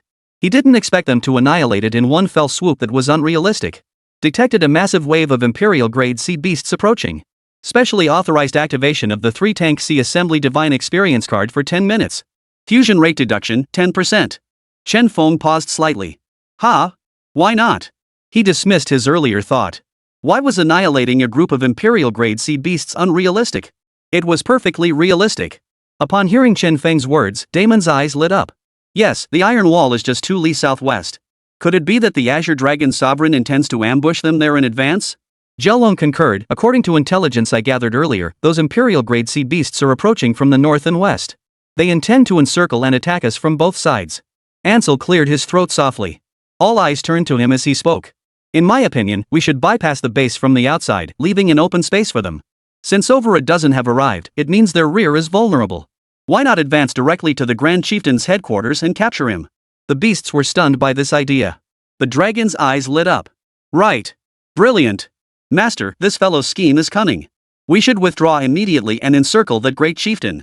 All the beasts looked up at their revered Azure Dragon, awaiting his command. Too late. They're already here. Chen Feng shook his head. These Imperial-grade sea beasts were incredibly swift. They were rushing to their deaths. The beasts fell silent, realizing they were completely surrounded. Just as the sea beast spirits were crushed, a voice murmured softly among them, "For the sake of delicious food, we swear to defend the Azure Dragon Lord to the death." Jialong, Ansel, and Damon turned toward the source of the voice. Hal clenched his fist, holding a tile he'd somehow produced, and raised it high. "For the sake of delicious food, we swear to defend the Azure Dragon Lord to the death." Seeing this, the other sea beasts felt their craving for the local delicacies reignite. They joined in the chant.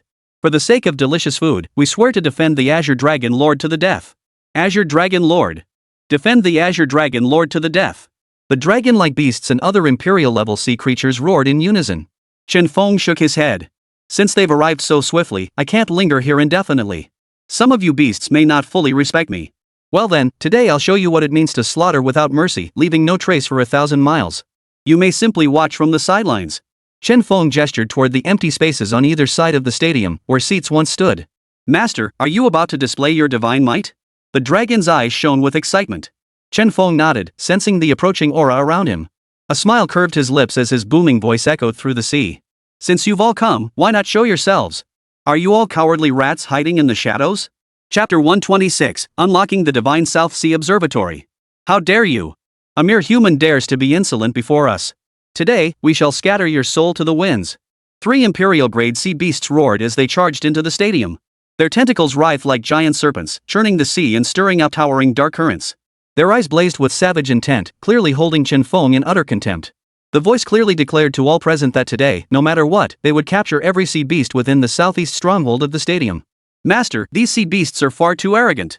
The dragon snake scratched its ear, a look of disdain crossing its dragon-like face. The other Imperial-grade sea beasts exchanged glances. While they didn't know the exact strength of this Azure Dragon Sovereign, none felt compelled to test him or harbored defiance. They weren't fools. Besides, some present had experienced the Azure Dragon Lord's hospitality firsthand, like Damon and Ansel, the 3 Imperial-level beasts. Who could withstand the strike of his massive dragon tail? Chen Feng scanned the 4 directions. They were indeed surrounded. He surveyed the beasts from above, communicating silently with the system. System, activate the South Sea Guanyin Bodhisattva experience card. As Chen Feng withdrew his divine power, a new mask appeared on his face.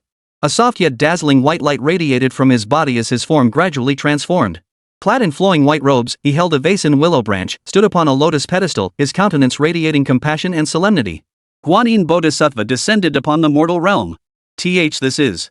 The dragon's pupils contracted sharply. Its scales bristled as it instinctively prostrated itself on the ground, unable to raise its head. Human? Hal stammered, his eyes wide with disbelief. The bottle clenched in his hand shattered instantly under his grip. The other sea beasts stared speechless at Chen Feng's transformation, casting puzzled glances toward the dragon. The Bodhisattva, played by Chen Feng, sighed softly, "Wicked creature, do you not yet submit to punishment?" Before the words had fully left his lips, the Bodhisattva's willow branch swept through the air. Swish! An invisible force swept out, sending the 3 Imperial-grade sea beasts, their vicious flames raging, into a frenzy of shrill screams. Like kites whose strings had snapped. Flying off into the distance. The Imperial-grade sea beasts roaring outside seemed to sense danger, falling into an instant, deafening silence. Vitus!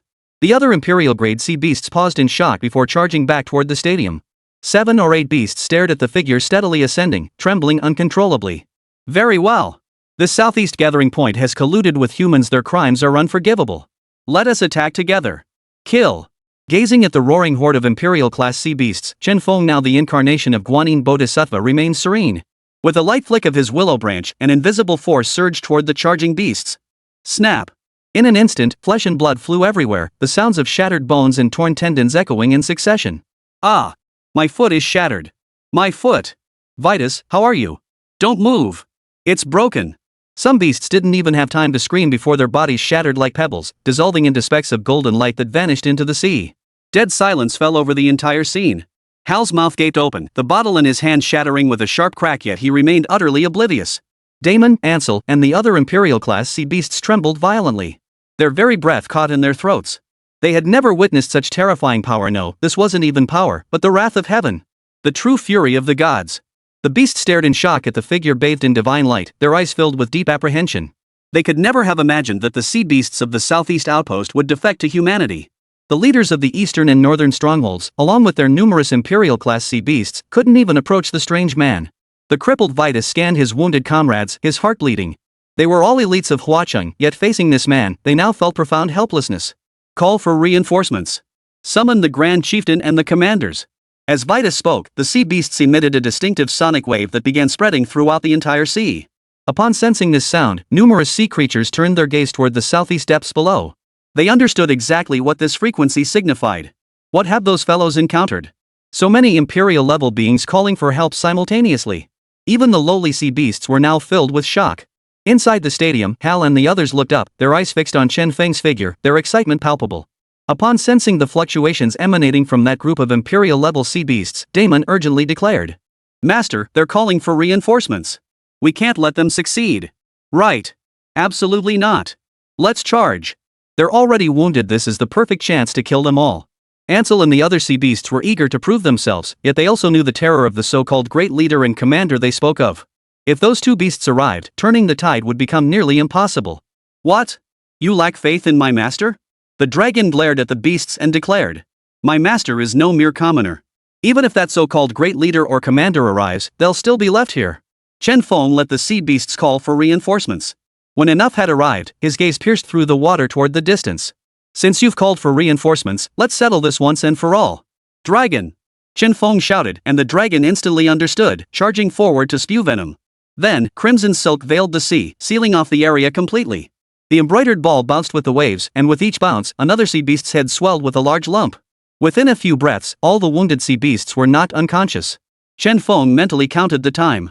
With 10 minutes to spare, if the leader and chieftain mentioned by the sea beasts arrived quickly, he could take care of both of them. However, these 2 creatures seemed overly cautious. Even after his experience card expired, no reinforcements arrived. Congratulations, host, on successfully unlocking the deity Guanyin Bodhisattva of the South Sea. While embodying Guanyin Bodhisattva, the host may acquire the deity's divine power. The higher the fusion level, the more abilities unlocked.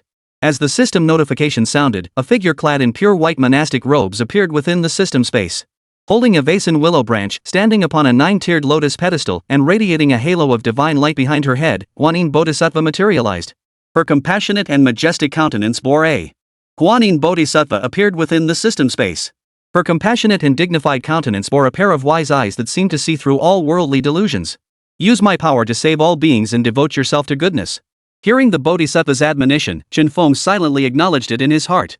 He resumed his dragon form once more, surveying the sea beasts scattered across the ground.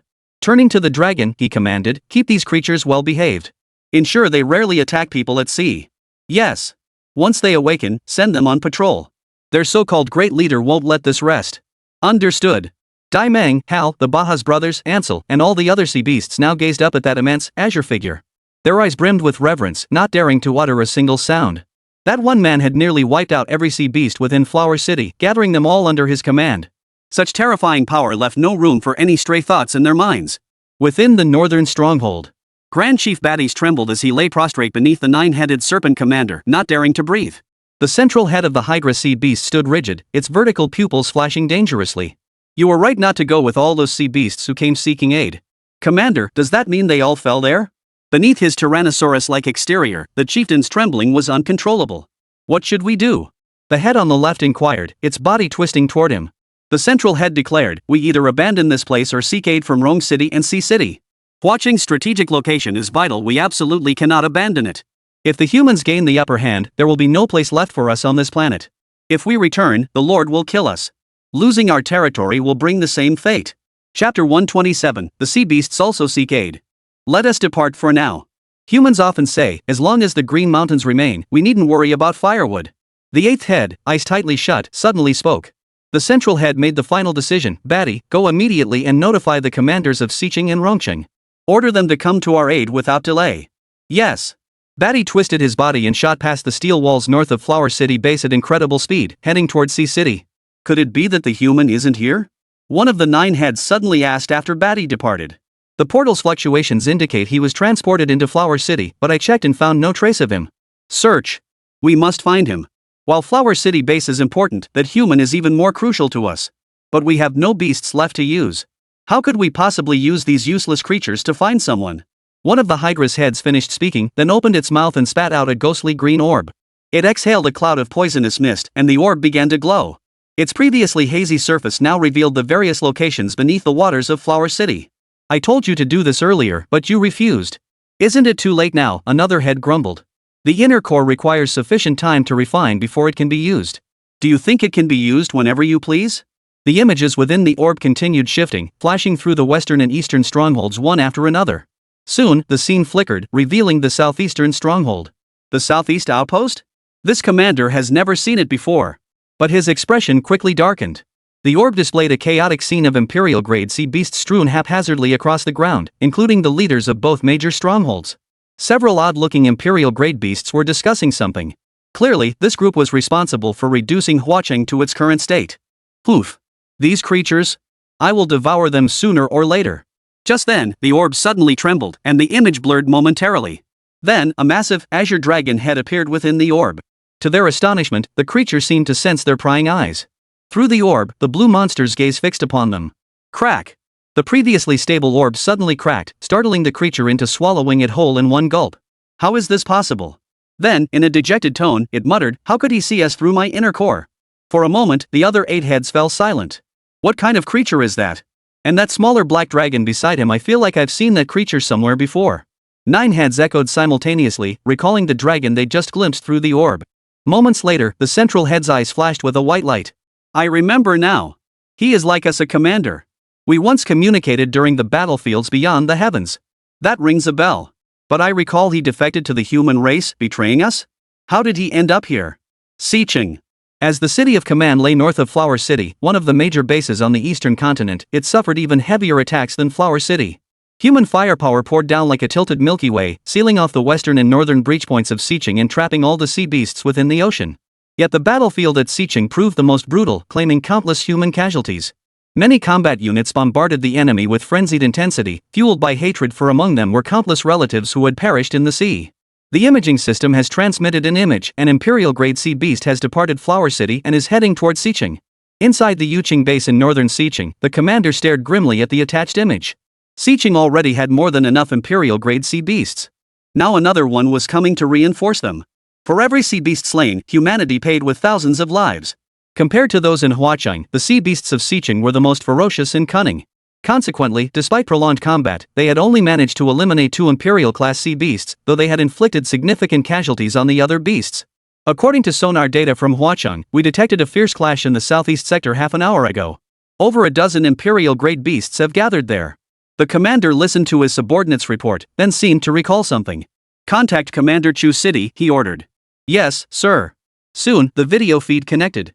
On the other end, Commander Chu City sat upright, flanked by 7 others. "Old Wang, was the intelligence you provided us earlier accurate?" "Absolutely." The Special Operations Team confirmed it themselves. Their return was only possible with the aid of Huacheng's beasts. Commander Chu declared with certainty. After ending the call, Commander Yu clenched his fist. "I see. Something must have happened in Huacheng. That Imperial-grade sea beast likely didn't go to provide support, it went to ask for help." His conclusion sent shockwaves through the room. While Huacheng's sea beasts were fewer than the other 2 cities, they weren't made of clay.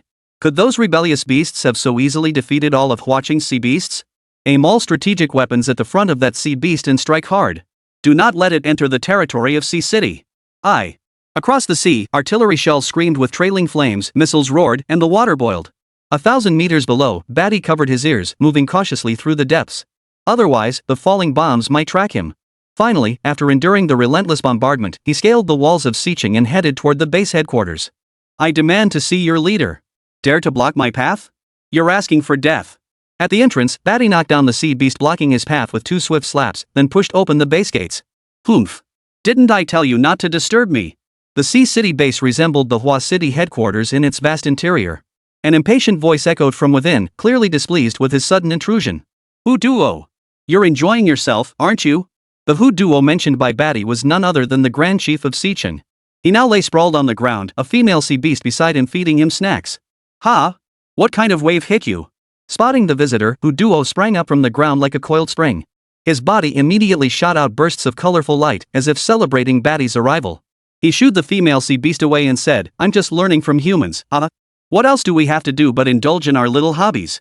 How are you, Commander? Don't even mention it. I'm here because the commander sent me to request reinforcements." Something's gone terribly wrong in Huacheng. A ruthless force has taken over the southeastern stronghold. Every single one of my Imperial-level subordinates has been wiped out there. He watched Hu Duo's expression shift abruptly and added, "The commander has ordered you to dispatch the sea beast for reinforcements. If you refuse, he will personally come for you. I must proceed to Rongqing to relay orders. I won't delay you further. I urge you to act swiftly." After Batty departed, Hu Duo took a deep breath. He hadn't risen to become the Grand Chieftain by being a fool. What exactly happened in Huacheng, where the commander resides? He then stepped outside and ordered his subordinates, "Go notify all the beasts to assemble here." "Yes, sir." "Wait, never mind. That's too slow." Suddenly, Chief Hu Duo opened his massive jaws and emitted a silent sonic wave into the sea. The sound waves carried out, and soon he received responses from all the sea beasts within the city. Chapter 128, The Dragon's Commanding Presence. Capital Base City. Professor Yang and the others received the message from above. Chen Feng is unharmed? And this message came from sea beasts? Sea beasts?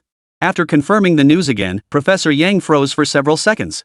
When did Chen Feng establish a connection with sea beasts? But why hasn't he returned? Those concerned about Chen Feng voiced their questions. Unknown. The Special Ops team was only returned by the sea beast. But we can confirm Chen Feng is still in Flower City. I heard on base news that there's been an internal uprising among the sea beasts in Huacheng. Seems like some kind of rebellion. I bet this has something to do with Chen Feng. Yeah, I think so too. The human race has 2 great lucky charms, the crowd marveled inwardly. If that mysterious streamer reappeared, the southeast region would have no room left for sea beasts to run rampant. But that streamer was as elusive as a dragon, glimpsed only briefly, going live once before vanishing for weeks, leaving viewers waiting idly for 7 or 8 days. Who could endure that? Tiannan Province. Satellite footage indicates a major crisis among the sea beasts within the underwater Flower City. Our task force is currently en route to investigate. Base news report, massive deaths among the sea beasts in Flower City. They're like headless flies, having lost their purpose. We've driven them back step by step. Victory is within reach.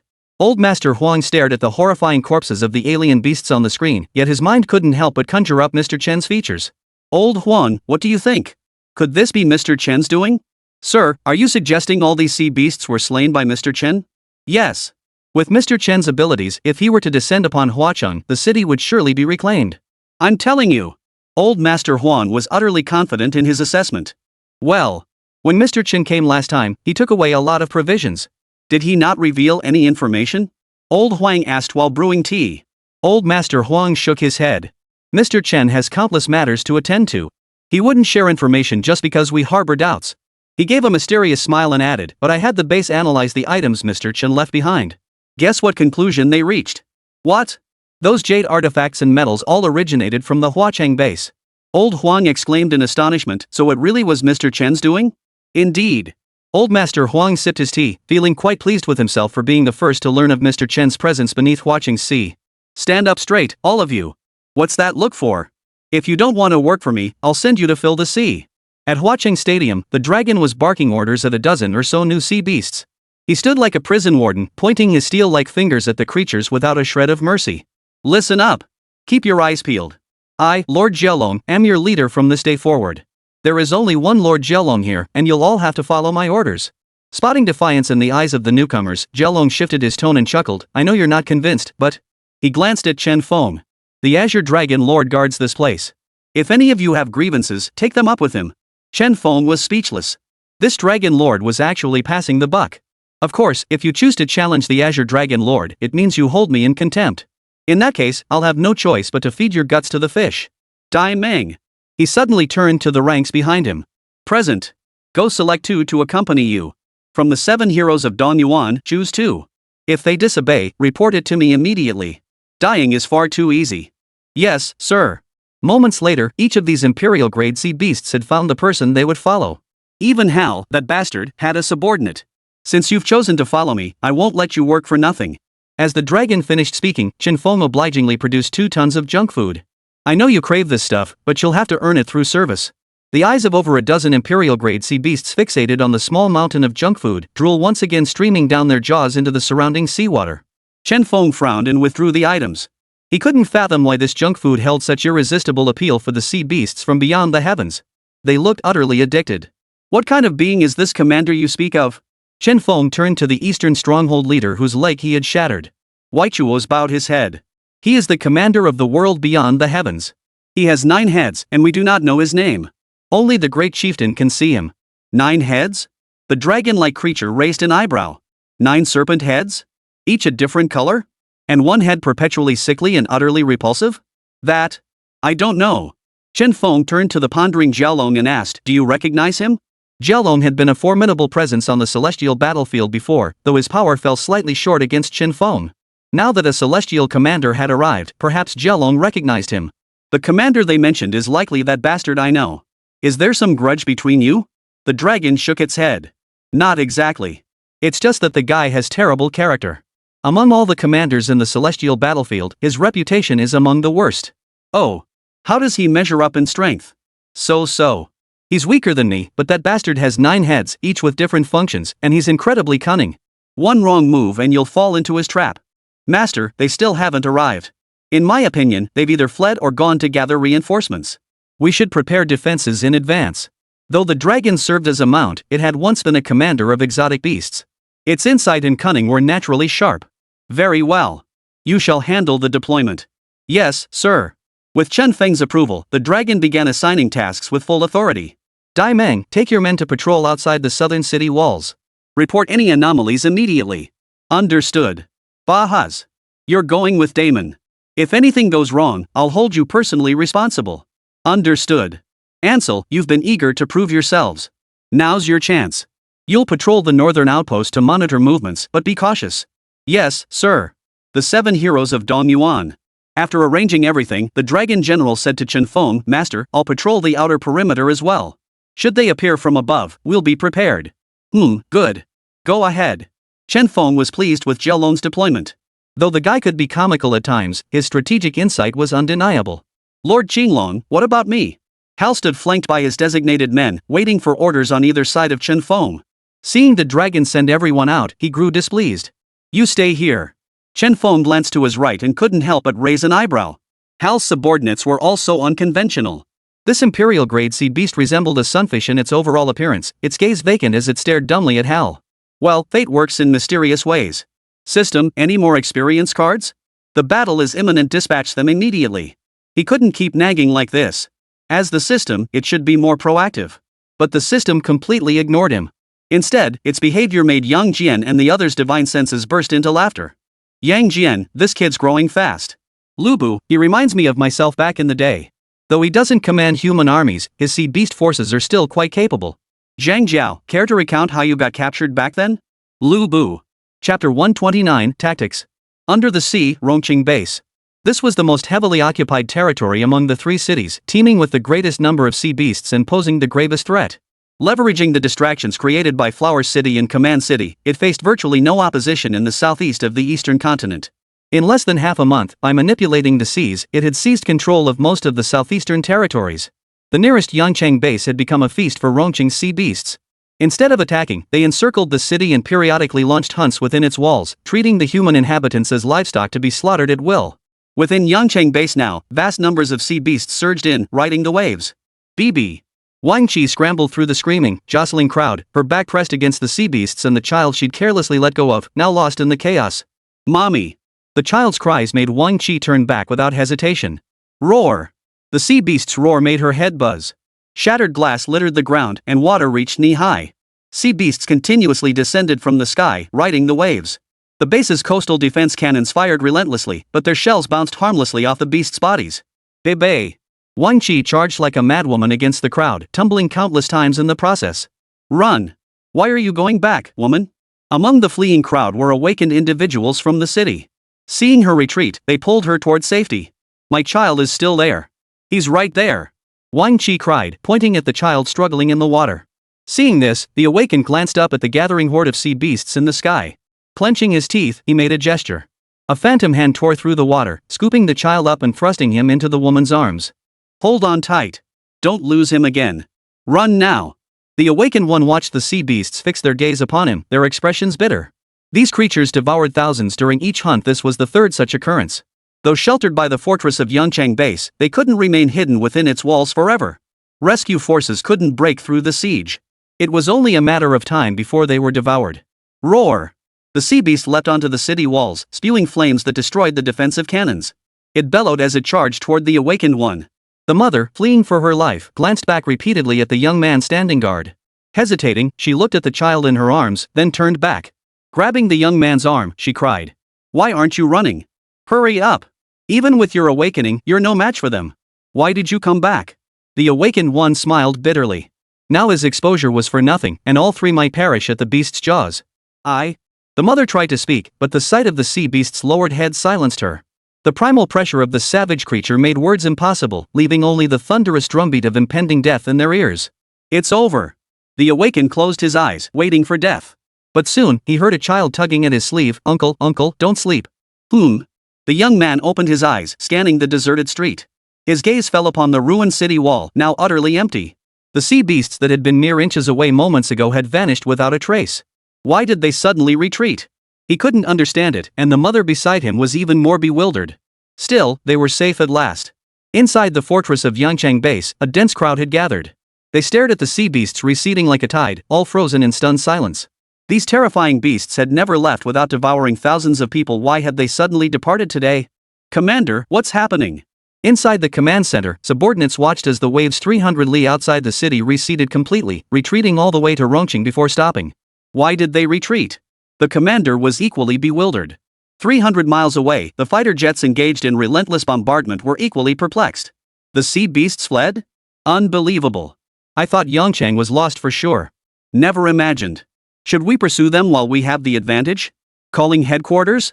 The Yangcheng commander immediately contacted the commanders of Chu City and Yu City to gather intelligence. The response was that the sea beasts in Sicily and Rongqing had simultaneously halted their attacks on other bases and invasions, retreating entirely to their occupied strongholds as if obeying some command. Are they plotting something? Or has something changed in Huacheng? At that moment, the commander of Xuqing base informed him of a sea beast rebellion beneath Huacheng. It was highly likely the work of human factions. According to intelligence brought back by the combat team, this incident was almost certainly orchestrated by Chen Feng, the man who developed the cure for mutation. Are you joking? Do I look like I'm joking? The capital base is aware of this. Therefore, we must find a way to relay this information to Chen Feng, who is still at sea. I feel our only hope for turning this around rests on him. But how do we notify him? At that moment, satellite imagery showed both sea beast bases simultaneously heading toward Huacheng. They were expected to arrive within an hour. Let's synchronize our efforts. Have the teams near Huacheng handle it. Huacheng base, northern outpost. Why no word yet? That kid Buddy isn't going to skip out on us, is he? The Hydra sea beast had waited a long time but still hadn't seen the leader. No way. He wouldn't dare. Running back and forth between two cities takes time. Let's wait and see. The middle head showed no sign of urgency. Have the sea beasts in both cities keep an eye out for that human's movements. I absolutely must bring him to the world beyond the heavens. Understood. At that moment, the sea water rippled with a peculiar frequency. All 9 heads of the Hydra suddenly opened their eyes, gazing upward toward the sky. This human is quite interesting. He actually regarded that group as his comrades and risked his life to come and warn us. What a complex creature. But what good is warning them when the combined forces of both cities number nearly 100 Imperial tier beasts and thousands of SSS tier beasts? Southeast Stronghold Stadium. Hal, who was accompanying Chen Feng, and another Emperor-level beast also looked up in astonishment. Chen Feng had also heard that peculiar frequency. He understood that, given the intelligence of the commanders, they must have deduced the rebellion of the Huacheng sea beasts was connected to him. That was why they had come to warn him about the sea beasts besieging the city. He narrowed his eyes and immediately summoned the dragon back. Master, what are your orders? Did you hear that sound just now? I did. I've already made preparations. If they dare to besiege us, as long as you give the order, we won't suffer significant losses. The dragon's eyes flashed with resentment. Oh? Then tell me your plan. Confidence shone in the dragon's eyes as he declared. Master, they're attacking from both north and south. Why should we remain here? Let us depart Huacheng early. To the east lies an expansive ocean. While their rear is vulnerable, we can seize their territory outright. Once these thousands of sea beasts arrive, we'll continue our occupation. If they split their forces, we can defeat them one by one. Chen Feng nodded. This fellow truly lived up to his reputation as a commander from beyond the heavens, possessing unique insights into leading troops into battle. Agreed. Proceed as you suggest. We begin immediately. Yes, Master. Chapter 130, Dare to play me? Master, they've already departed. We should move out as well. Shortly after, Jialong reported that all the beasts under his command had already bypassed the eastern route. Which base do you plan to head to first? Chen Feng had Hal and another Imperial-grade beast lead the way, while he and the dragon swam behind, communicating as they went. Of course, Xiqing. The humans made their intentions clear. Compared to Rongqing, Xiqing's sea beasts are relatively weak. If they receive news in return, the Rongqing sea beasts might not necessarily follow. They'll definitely station some forces to guard Huacheng. The dragon chuckled darkly. By the time they react and head back to Xiqing, we'll have already taken out some of them. The only question is whether their big boss will leave. Chen Feng understood. This was a strategy combining besieging Wei to rescue Zhao with a diversionary tactic. The sea beasts were in for a headache. A large group of sea beasts moved swiftly through the ocean outside Huacheng, encountering not a single sea beast from Xiqing along the way. Looks like they're heading straight for Huacheng, Chen Feng remarked, watching the sea beasts departing from Xiqing. Those creatures were as careless as little darlings, marching on without checking their surroundings. He praised the dragon. Not everyone uses their brains like you do. The dragon, pleased but then serious, replied. The sea beasts of City C outnumber those of Flower City, yet fall short of City Rong. Still, with 36 imperial grade beasts among them, they cannot be underestimated. Combined with others of varying strength, their total likely reaches 300 to 500. If they recall only part of their forces, I suggest we ambush them. If they recall all, we should bypass Rongqing entirely. Proceed as you suggest. Once all the sea beasts had departed Xiqing, the dragon led the imperial-grade beasts around to the city's northern flank, entering in single file. They carefully sensed the surrounding energy to avoid detection. After swimming 30 li in this manner, they approached a stronghold. They killed the 2 sea beasts guarding the entrance and slipped inside, only to find nothing. They really did mobilize every last one. Move. Quickly locate the Sea City base headquarters, see if their leader is there. The Jialong's objective was to strike at the root of the problem. Capturing their leader would inevitably make the sea beasts think twice. Inside and outside the Sish base, 2 Imperial-grade sea beasts guarding the gate stared blankly as a group of Imperial-grade beasts suddenly burst forth. Before the 2 beasts could react, Ansel's 3 Imperial-grade beasts charged forward, capturing them and handing them over to the Dragon Clan. Where do you beasts come from?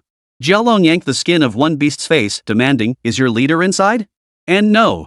Disappointed, the dragon persisted. Where did he go? He went to reinforce Huachang. After 2 drops of venom were poured down, their ranks swelled slightly. Where in Xiqing are there still imperial grade sea beasts? They've all gone to aid Huachang. Are you beasts from Huachang? The 2 gatekeeper sea beasts finally snapped to attention, their pupils trembling. Good thing you reacted quickly. Ansel, you 2 will handle training these 2. Yes, leader. Ansel and the other sea beasts beamed with delight. We'll wait here for their return. Flower City. Sea beasts surged in. Outside the southern city wall, over 40 imperial-grade beasts and hundreds of other creatures awaited orders. The same held true for the eastern and western walls, while the northern sector was completely encircled by sea beasts dispatched from Sish City. They were determined to crush this band of rebels right here. But before that, they must first pay their respects to the commander. Batty, what are this commander's interests? The chieftain of Ronqing possessed formidable strength, far surpassing that of Batty and Hudo. His power was closer to that of an emperor-level beast. As far as he knew, the commander might very well be an emperor-level beast. I have no idea, Batty shook his head. He dared not even look the commander in the eye normally, let alone know his hobbies. Hu Duo shot the Ronqing leader a sidelong glance. Jia Koan, focus on getting this job done. Don't get distracted by nonsense you can't handle. Jia Koan sneered coldly. Lick spittle. Who are you calling that? Hu Duo's eyes flashed with lightning, tension snapping like a taut bowstring. Ha! You dare? Jia Koan laughed. Batty pointed ahead. The commander is inside. Don't act recklessly. Remember why you came here. Oomph. Hu Duo shot Jia Koan a sidelong glance before addressing Batty. For the greater cause, I won't stoop to quarreling with such a crude beast. That's more like it. Wait here while I report this. After Batty entered, the 2 beasts stood back to back, ignoring each other. The leader, Hydra, noticed the gaze directed toward the doorway. Seeing Batty enter, he asked. They're all here? I've fulfilled my mission. Upon hearing the commander summon them, both great chiefs brought all their subordinates. All? The 9 heads of the Hydra suddenly elongated like ropes, darting toward Batty as they repeated, all? Batty felt uneasy and could only nod. Yes. The first head roared, damn it. The second snake head, idiot. The 8th head, idiot. Buddy froze, bewildered by the sudden fury of this commander. The middle snake-headed man's expression flickered between anger and restraint as he growled, bring those 2 morons in here. Buddy wasted no time, quickly exiting the base fortress. He addressed the 2 still bickering men. Leaders, the commander summons you. The 3 commanders who ruled their respective cities stood before the 9-headed serpent, soon hearing its convulsive tirade. Were your brains soaked in corrosive liquid at birth? You ####$. He ranted for a full 10 minutes before finally stopping. We don't need this many beasts here. Order half of the sea beasts to return to their garrisons immediately. Yes, sir. Batty watched the 2 trembling beasts retreat, then glanced at the panting commander, baffled as to why these 2 had managed to enrage him so thoroughly. Batty, you stay right here. Those sea beasts aren't your subordinates, you can't command them. Don't go trying to be clever like them. I will heed your guidance, Commander. Before long, Hudo and Jikan returned. Commander, we've recalled half the sea beasts. What should we do next? We await your orders. Surround that southeastern stronghold. Not a single fish is to escape. You 2 will accompany me to meet this former colleague. The 2 sea beasts exchanged bewildered glances. A colleague?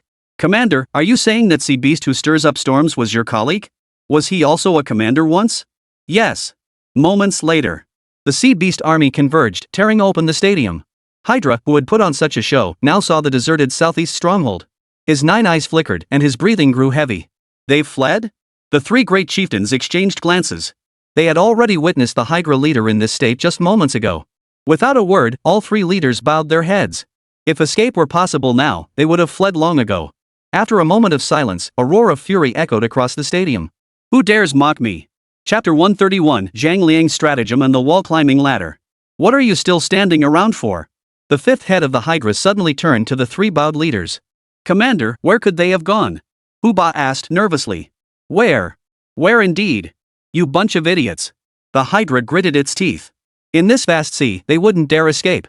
Given that dragon's temperament, he's surely waiting at your 2 lairs right now, anticipating your army's return. The 3 beasts' minds exploded with panic, visible to the naked eye. They had followed the commander's orders and recalled half of the Imperial-grade sea beasts and SSS-grade forces. Suppressing his rage, the 9-headed serpent sneered, what a brilliant strategy! Truly worthy of being one of the commander most favored by the Lord. Commander, what should we do now? Hu Duo and Jia Koan were flustered. They hadn't expected their first sortie to support the main force to end in failure right before the commander's eyes. Never mind. It's not your fault. That fellow is too cunning, so cunning that even the 5 great commanders can't help but curse him behind his back. Even the Lord himself praises his wisdom.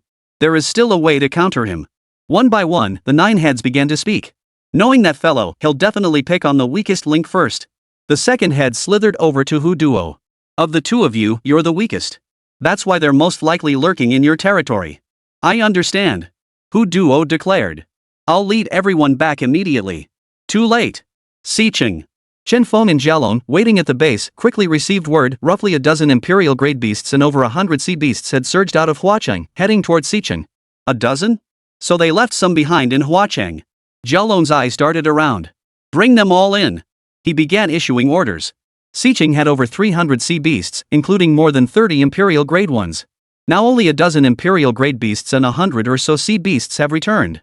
Now, follow my orders, annihilate every last one of these creatures within 20 minutes. 20 minutes? Damon, Ansel, and the other imperial level beasts looked doubtful. 20 minutes might not be enough to wipe them all out, Ansel remarked.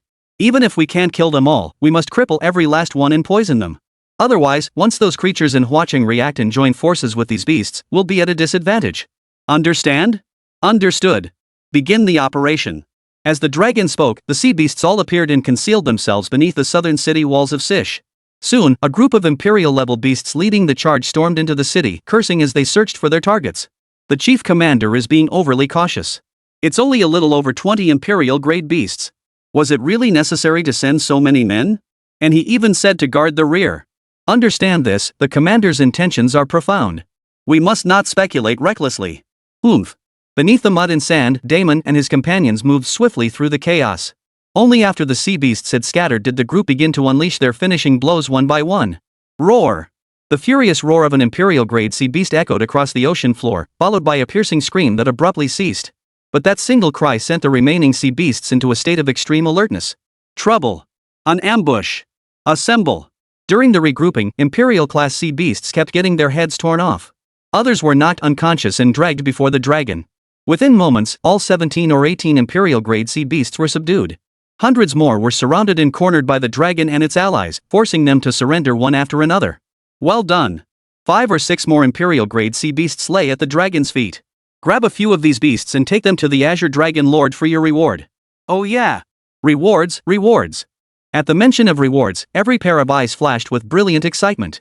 Shortly after, Chen Feng finished distributing another mountain of food. Master, the real battle lies ahead. I suggest we wait and observe their movements. If any sea beasts emerge from Huacheng, it means the reinforcements stationed there have detected our intentions. They will undoubtedly converge on Xiqing together. The dragon knew that after consuming these sea beasts, the next wave would either be the remaining sea beasts from Sea City returning, or sea beasts from both Sea City and Rong City arriving together. And then? Jialong continued, if they truly send reinforcements to support Xiqing, we have 2 options, devour the sea beast army guarding Huacheng, or march on Xiqing and capture it just as we did here. The distance from Huacheng to here is short, but the journey from Xiqing to Huacheng is long. Are you certain we can make it in time? Chen Feng inquired. The dragon narrowed its eyes, hands behind its back as it rose to its full height and paced back and forth. In that case, we have no choice but to go to Huacheng. The only question is whether that bastard has set up an ambush between Huacheng and Rongqing for us to walk straight into. You mean that, Commander? What's so difficult about that? Have you forgotten how fast I am?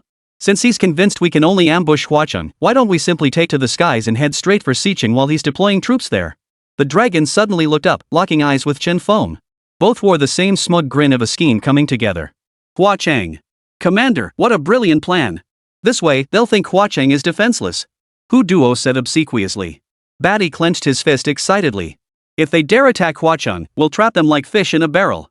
They won't even have a place to bury their dead. Jia Koan frowned but nodded nonetheless. Then as the commander says, I'll hold the fort here. Hu Duo, you and Batty take 20 imperial grade warriors and 3 legions of beast troops from my forces. Let's go. What? You seemed to have an idea earlier? After Batty and Hudwa departed, the 9-headed serpent casually inquired. Commander, I've heard of that dragon's reputation too. I don't think it's that simple. Are you implying I'm inferior to him? The Hydra's 9 heads encircled Jia Koan, tongues flickering, eyes brimming with malice. That's not what I meant, Commander. Then shut up. Yes, sir. Satellite feeds streamed live, drawing nearly every base resident's gaze to the 3 base cities overrun by the beasts. 3 separate feeds represented Xiqing, Huacheng, and Rongqing. Ever since the last time numerous alien beast carcasses had floated to the surface of Huaqing's waters, all the major bases had been incredibly excited. Regardless of whether it was an internal conflict among the sea beasts, weakening their strength was a good thing either way. A day later, they witnessed another spine-chilling spectacle. In the waters belonging to Xiqing, the carcasses of over a dozen imperial-grade sea beasts lay scattered like a dead whale pod, a truly spectacular sight. What on earth is happening beneath the sea? While the public remained in the dark, commanders had convened earlier and received shocking news from the capital base. The mass deaths of sea beasts were linked to that Chen Feng. How he achieved such a staggering feat remained unknown. I wonder if there will be more surprises to come. This is truly thrilling. Chapter 132 Unexpected Windfall. Look! What is that? It's moving so fast. Beneath the storm clouds in the satellite feed, a massive silhouette streaked by at incredible speed. Though it lasted only an instant, it caught someone's attention. A bird? Probably a flock of birds. Some viewers were baffled, but this was a live broadcast. A flock of birds couldn't vanish in an instant. In Yuqing, Xiqing, Yangcheng, and the capital base, the large screens displayed real-time high-definition satellite footage.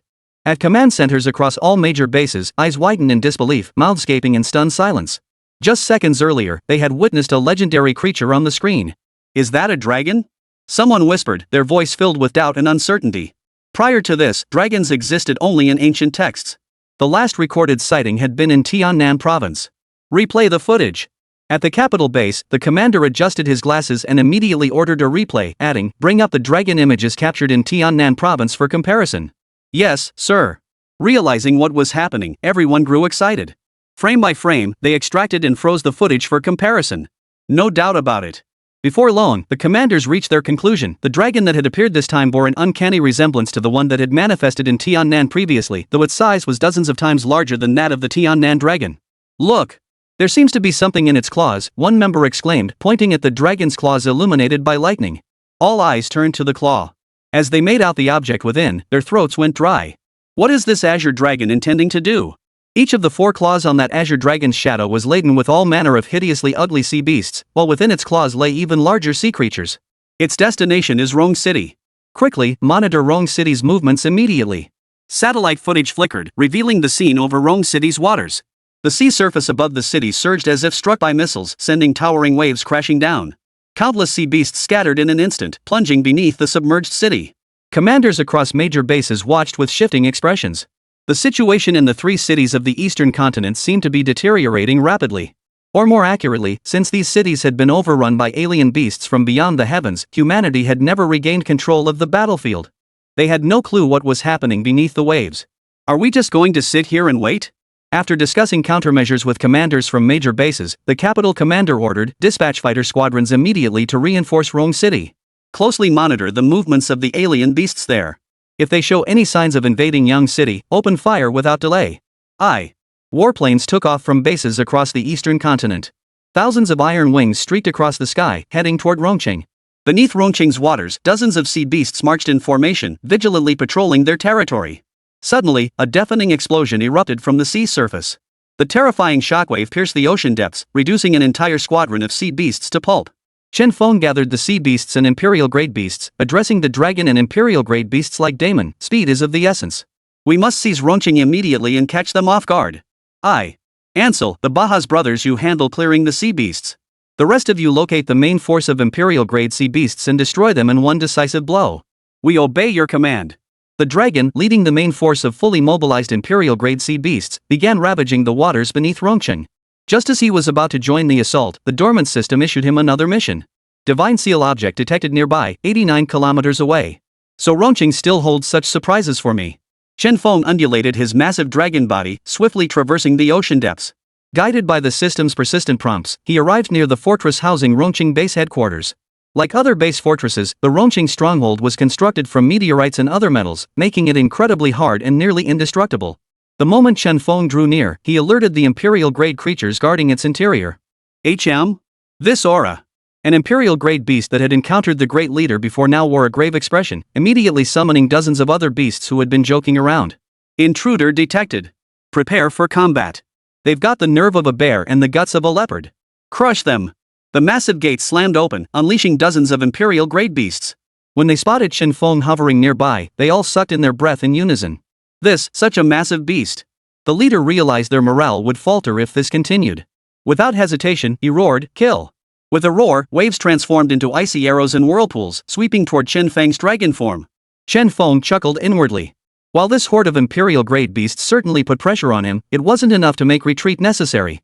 Besides, there were still things he needed within this base fortress. He let out a hearty laugh, and his dragon-like form abruptly shifted. A human figure stood tall in the sea. As he silently chanted in his mind, a divine power long unseen suddenly manifested in the ocean. His face shifted rapidly as a mask leapt onto his features. True Lord Incarnate. Yang Jian's triple-bladed sword appeared in his hand. He narrowed his eyes at the swarm of beasts attacking him, then swept the cold blade horizontally. Ants! Slash! The colossal blade slashed through the sea, churning up mud and sand, tearing apart the abilities unleashed by the imperial-grade sea beast. In an instant, a vacuum formed within the water. Put! The sound of flesh being cleaved echoed continuously. Before the three imperial-grade beasts ahead could even utter a scream, they were utterly crushed into bloody foam, staining the ocean floor a deep crimson. The remaining 8 imperial-class sea beasts, witnessing this, were seized with terror. 2 immediately turned and fled in the opposite direction. How could they possibly fight on? 3 imperial-grade beasts fell in a single exchange. These were imperial-grade beasts, not mere weeds by the roadside. They weren't fools to charge headlong into a fight where they couldn't last a single move against this opponent. Once certain things began, they could not be stopped. With those 2 imperial-grade beasts fleeing, the fighting spirit of the others ebbed like a receding tide, and they scattered in disarray. Slash! Chen Feng didn't wait for them to escape. His figure flickered as he slashed 3 more times in different directions. Then he swung his blade fiercely at the tightly sealed gate of the base. Puff! Puff! Puff! The beasts that hadn't managed to flee exploded like watermelons. Amidst the blood mist, a thunderous roar echoed as the fortress gates collapsed. Meanwhile, the system's alert tones continued to ring in his ears. Distance to Divine Seal, 87 meters. 23 meters. Moments later, Chen Feng rummaged through the scattered remains and found a palm-sized, hardened metal bow. Its texture was incredibly hard, engraved with intricate and profound patterns. Congratulations, host, on locating the sun-shooting bow. Unlocked, Hoi Roleplay. Chapter 133 Furious. What? Chen Feng stared dumbfounded at the palm-sized bow in his hand. Could this really be the sun-shooting bow? He had played the role of Hoi before that bow had been enormous. Yet the one lying in his hands now looked so small that, without a closer look, one might instinctively assume it lacked a bowstring. System, did you make a mistake? Chen Feng hesitated for a long moment before asking. Host, please refrain from questioning the system's expertise. How could Chen Feng not be suspicious? He was still wearing Yang Jian's mask, and even the mask itself bore a look of utter astonishment. Lubu, did this kid just step in dog? Zhang Jiao, oomph. The yellow heaven shall be established. Shen Nong, the chosen one naturally possesses some measure of destiny. Why make such a fuss? Chen Feng blinked and asked again, so, does this mean I can truly play the role of Hoi now? Yes. The system added, the sun-shooting bow remains sealed. The host may wield 1% of its power. As the host embodies Hoi more often and gains broader public recognition, the bow will gradually unlock, until its true power to destroy the sun is fully unleashed. Though disappointed, Chen Feng had grown accustomed to it. Like Yang Jian and others, every deity being played could only wield a fraction of their full power. Take Yang Jian, for instance. Had he wielded even half his power, the sea beasts plaguing these 3 cities would have been annihilated long ago. Even Lu Bu, a legendary warrior, remained crippled. Thus, as a performer, Chen Feng still had a long journey ahead. As he studied the sun-shooting bow in his hands, the 9-headed serpent led 50 imperial-grade beasts and thousands of sea beasts to encircle Sish City like an iron wall. Hu Duo, lead 300 sea beasts and 10 imperial-grade beasts to block the north gate. The rest follow me to seal off Sish City. Let a single shrimp escape, and don't blame me for being ruthless. With 9 heads swaying, the 9-headed serpent led the overwhelming sea beast army through the city gates, heading deep into Sish City. He not only sought to confront his former comrade but also intended to sever his head and present it to the Lord for reward. With that head in hand, he would surely gain the opportunity to advance to commander. Shadows shrouded the capital city, but soon the 9 distinct, furious voices of the Hydra echoed through its streets once more. Damn it! Bastard! You worthless piece of trash! Chief Hu Duo froze in shock. Staring at the enraged commander, he quickly bowed his head, terrified the fury might turn on him. Damned loach! Playing me again! The sea boiled above the Hydra's 9 heads. One head spat flames, turning passing fish and shrimp into seafood. After a long moment of dark brooding, he turned to the other chieftain, whose face was equally grim. Jia Kuan. You figured it out too, didn't you? Jia Kuan, the commander in charge of Rongqing, possessed far greater skill and power than Hu Duo and Batty. Though his expression was grim, it also betrayed a hint of confusion. If they headed for Rongqing, then why haven't we encountered them? And even if they bypassed us, according to our previous deployment, they absolutely should have encountered the reinforcements we sent back. Hu Duo nodded. He's right. The nine-headed serpent shot him a cold glance and spat a burst of flame. Shut up. Interrupt my thoughts again, and I'll roast you. The other sea beasts fell silent, awaiting their leader's command. After a long pause, the nine-headed serpent gritted its teeth, spat out its inner core, and began searching for the dragon's trail. The crack on the inner core remained visible. Jie Kuan, standing beside Hu Duo, flashed a fleeting look of surprise before immediately lowering his head, pretending not to have seen anything. The nine-headed serpent breathed a yellow mist onto the core. It began to swell, then a series of images flashed across its surface. First came Flower City. He saw Commander Batty's army guarding the city, with all areas remaining peaceful and secure, no sign of the dragon or its companions. The scene shifted, showing various sea beasts in the planet's oceans, yet still no sign of Jialong. By this point, his expression had darkened. If they weren't in Huacheng or at sea, it could only mean one thing: those bastards were either en route to Rongqing or had already arrived. Damn it! Damn it, he cursed under his breath. Hesitating for a moment, as if something flashed through his mind, he refrained from further probing Rongqing's situation. After swallowing the inner core, his gaze swept over Jie Kuan. His voice darkened. Barring any surprises, that group has already reached your territory. It's true. Jie Kuan's eyes flashed with coldness before he composed himself. I'll lead the army to reinforce them immediately. Unnecessary. We shall hold our ground at Flower City. The nine-headed serpent then issued an order. All sea beasts and imperial-level leaders assemble at Huacheng. Before long, they will walk straight into our trap. The nine-headed serpent was certain an inevitable showdown between him and the dragon of the marsh was approaching. Then, are we simply abandoning Xiqing and Rongqing? A fierce glint flashed in Jie Kuan's eyes. He thought he'd glimpsed something earlier: that inner core. The nine-headed serpent unleashed his imposing aura, crushing the imperial-level beasts beneath it so they dared not lift their heads. He looked down at Jie Kuan and asked, "What? Do you have a better plan? Call for reinforcements? Those commanders would love nothing more than to see us humiliated. We might even be charged with dereliction of duty." Jie Kuan lowered his head in silence for a moment. Your servant obeys. Outside, satellite feeds continued broadcasting uninterrupted. The public was already well aware that a force many times larger than before was now circling Rongqing. What's going on? Why are they just surrounding it without attacking? Are you kidding me? We haven't even spotted the beasts. How are we supposed to fight? Use our heads? Just as the audience debated, the sea below suddenly erupted with thick, blood-red water, gushing forth like an oil well. What's happening? The audience stared at the sea surface near Rongqing, stunned. The fighter jets on the mission immediately pressed their launch buttons and reported the situation back to base. Yuqing Base, this is Rongqing airspace. An anomaly has appeared below. Awaiting instructions. Base commanders stared intently at the incoming footage, their expressions dark and grave. Such incidents had occurred before, but the sea beasts in Rongqing were exceptionally powerful. They never imagined the sight of their corpses drifting aimlessly would repeat itself. Yet the events unfolded with such bizarre and absurd intensity. Moments later, the vortex vanished from the feed, replaced by a relentless stream of sea beast carcasses surfacing one after another. In less than an hour, hundreds of sea beast corpses piled up across the ocean surface. One person watching the live feed suddenly burst into tears upon seeing the corpse of an enormous, seahorse-like imperial-grade beast. That damned beast. It devoured my mother. I'll never forget its face. A one-armed man sat in his residence at Yangcheng Base. His arm had been severed by a sea beast. Staring at the image of one such creature, he gritted his teeth and snarled. Serves it right. Serves it right. Chapter 134 Before the Battle. A full 329. So many have perished? What exactly happened beneath Rongqing? Though the people of all regions cheered the death of the monstrous beasts, a sense of dread lingered in their hearts. What terrifying entities lurked beneath the seas of this southeastern land? To effortlessly wipe out entire flocks of those dreaded sea beasts, these were no ordinary livestock like pigs, cattle, or sheep. These strange creatures possessed formidable power of their own. Yet now they lay belly up on the sea surface like fish and shrimp, utterly lifeless. Someone declared, "Did you see those scattered fragments of carcasses? I fear the sea beasts killed extend far beyond those on the surface." Agreed. Beneath the seas of Rongqing. Amidst the thunderous roar of overwhelming destruction, the dragon led its subordinates in slaughtering every last one of the beasts. Dozens of imperial-grade beasts that surrendered were injected with venom, becoming enforcers for the dragon's forces. Those that refused were beaten to death, their bodies left to float lifelessly. Within the 100-mile-wide Rongqing base, every beast had been vanquished. The dragon-led beast army had now swelled to considerable size. The imperial-grade beasts alone numbered over 90, while the sea beasts numbered more than 700. Leave no corner untouched. Ha ha ha ha. Jialong roared with unrestrained laughter. Their surprise attack had been a resounding success. He vividly recalled the look of utter surprise and confusion on their enemies' faces when their army suddenly appeared before them. Bahas, you lead 10 Imperial-class beasts to guard the North Gate. Daemon. After finalizing all deployments, the dragon followed Chen Feng's aura to the fortress base in Rongqing. Master.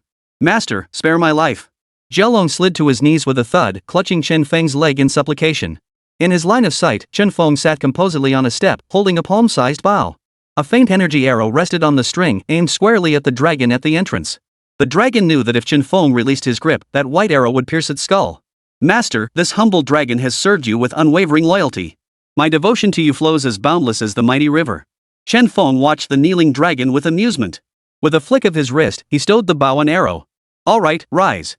I was merely testing this bow. How did things go? The dragon let out a sigh of relief, immediately patting his chest. Master, I would never disappoint you. The rebellious sea beasts within Rongqing have been subdued, and the rest have been brought under my command. Here's a reward for your subordinates. You may distribute it as you see fit. Got it. The dragon ordered the other sea beasts to carry it away. Then, Chen Feng continued, our actions this time have stirred the snake from its grass. They won't let us manipulate them anymore. That 9-headed serpent must be fuming right now. Had ha. The dragon grinned wickedly. Since they're waiting for us to come to them, let's give them a surprise instead. Chen Feng examined the palm-sized sun-shooting bow in his hand. Though small, it possessed all the capabilities expected of such a weapon. The only question was whether it could take down that 9-headed serpent? He was itching to test its power. What's your plan, Master? The dragon asked. A plan? They're using defense as offense, fortifying themselves like an iron barrel. With their 3 top-tier Imperial-grade leaders, numerous other Imperial-grade beasts, and the 9-headed serpent itself, no tactic will work. Chen Feng looked at the dragon and said, unless your venom can poison an entire city of sea beasts. The dragon's eyes instantly narrowed. He waved his hands urgently. I'd like to stay alive. Even draining every drop of venom from his body wouldn't be enough to poison that many sea beasts. Chen Feng shrugged his shoulders and declared decisively, therefore, we must attack head-on. Understood. I'll gather everyone immediately. Seeing the rewards nearly depleted, the dragon turned to leave. No rush. There are still many mutated sea beasts on this planet. You can send people to gather them. Then wait for my orders. Yes. Shortly after, Hal reported. Lord Qinglong, humans have entered the water. I already ordered Jiolong to send them away. Why are they back? Chen Feng was puzzled. I suspect they're after haha. Hal finished, gazing at him eagerly. Chen Feng instantly understood the guy was craving it. His expression turned stern. I gave you plenty before. How could you finish it all in less than a month? Lord Qinglong, I never said I drank it all. Hal's eyes darted around as he offered a feeble excuse. Oh? Then you may leave. Hal clasped his hands together, continuing to stare at him expectantly. Chen Feng sighed, torn between laughter and exasperation. All right, go fetch those people. I'll give you more. Had ha. All right. Outside the steel walls of Rongqing base, Liang's combat squad advanced inch by inch through the ocean depths. They were on another mission. The commander of Chu City base had assigned them a new task, to investigate the unusual activity beneath Rongqing's seabed. Besides tracking the Blue Dragon's trail, they needed to uncover the cause of the recent deaths among the exotic beasts, enabling all bases to adjust their tactics accordingly. Are we really going in? Suyi was enveloped in bubbles of water energy, yet miraculously, her voice reached Liang's ears. Her face was etched with worry. The sounds emanating from that stretch of sea filled her with dread. Her hesitation stemmed from the images relayed by their micro-drones. The southern gate of Rongqing was guarded by dozens of Imperial-grade beasts, with nearly 100 others patrolling the waters. If they were exposed, it was unlikely they'd encounter sea beasts willing to let them go like last time. Another tall, buzz-cut man glanced at the figures on the steel wall and said, "Get in?" I doubt it. These sea beasts are nothing like the ones in Rongqing before. They're trained, move in tight formation, clearly battle-hardened veterans to reach this level. Suddenly, ripples spread across the ocean floor. A flash of light erupted, and the surrounding schools of fish all rose upward. All 7 of them felt a wave of dizziness wash over them, their bodies going limp as if struck by electricity. Then, towering dozens of meters before them, a monstrous creature with a single eye stood, squinting and grinning at them. Drool hung from its mouth as it babbled words incomprehensible to the men. Wah-ha-ha! Wah-ha-ha! Damn! Before Captain Leon collapsed, the functional device on his wrist scanned the one-eyed monster. A mechanical voice echoed in each team member's ear. Warning! Warning! Imperial-class beast approaching. Evacuate immediately. Warning! Hearing the barrage of warnings, despair washed over the team. An Imperial-grade beast. How could they be so unlucky? To die just moments after entering? Watching the monster draw nearer, each thought the same thing. We're done for. Chapter 135, Fighting for Delicacies. Hal led the 7-member tactical squad through unimpeded, swiftly reaching the base fortress. After setting the others down, he received his reward from Chen Feng.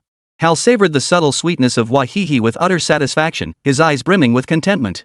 Chen Feng had already activated his Dragon Roar 9 Heavens ability, transforming himself into a dragon form. Only after the 7 had regained consciousness and calmed down did he speak. What brings you here? A dragon. I knew I wasn't mistaken. It's a dragon. Liang had witnessed the live broadcast from the base that day and knew it wasn't a flock of birds. Su Yi and the others stared upward in awe at the colossal form, as massive as a building, utterly speechless. We came here to uncover the truth behind the mass deaths of the sea beasts. I believe I've found it now. Su Yi felt his molars chattering. Oh? Chen Feng's booming voice echoed through the water, though his mouth remained unopened. Is that all? Chen Feng had assumed someone above wanted to negotiate with him. That's all. Liang nodded immediately, struggling to withstand the overwhelming dragon's aura emanating from the other. Very well. Tell your human leader, tomorrow I will launch a full assault on Huacheng. Once the sea beasts are exterminated, the waters will recede. At that time, I will need you to send forces to take control of these 3 cities. The 7 men looked stunned. This was earth-shattering news. The Beast King of Rongqing was preparing to engage the beast hordes of Huacheng in a decisive battle. Victory would mean human territory returning to their grasp. As for the resources required for post-disaster reconstruction, that was not their concern. Their sole task was to deliver this message back to base. Understood. I will deliver the message. Very well. You may depart now. Hal, see them out. Yes, Lord Qinglong. At the entrance, Hal gathered the trash bottles, stuffed them into a bag, and handed it to the bewildered Liang. Lord Qinglong forbids polluting the marine environment. Please take these out. Thank you, Hal said politely before stirring the sea to escort them out. 10 minutes later, Liang's team stood on the shore in a daze. Not only were they still alive, but the sea beast had delivered them back once more. Su Yi opened the bag in Liang's hands. It was filled with empty bottles of Wahihi. They exchanged bewildered glances. So these sea beasts have this kind of hobby. Next time we come, we can bring them some stuff. Next time? The others looked at Su Yi strangely. Do you think all sea beasts are like them? Aren't they? Su Yi countered. The others stammered, unable to articulate a coherent response. Liang suggested perhaps these sea beasts are connected to Chen Feng. Otherwise, why would they suddenly stop eating people? Within half a day, major bases held heated debates over whether to trust the dragon's message, sparked by the intelligence brought back by Liang and his team. Ultimately, the leader of the capital base made the final decision, ordering all departments to prepare for the situation. Every available fighter jet was dispatched to monitor the skies above Huacheng, tracking the movements of the strange beasts in real time and relaying the intelligence to the sea beasts in Rongqing. Lord Azure Dragon, word from the human side reports the Huacheng beast army is holed up within the city, showing no signs of movement not even on the sea surface. Chen Feng chuckled upon hearing the intelligence relayed by Hal. Calm waters often hide lurking demons. This place may not be a pond, but it's teeming with turtles. Shortly after, the dragon arrived with hundreds of sea beasts and 5 disfigured imperial-grade sea beasts.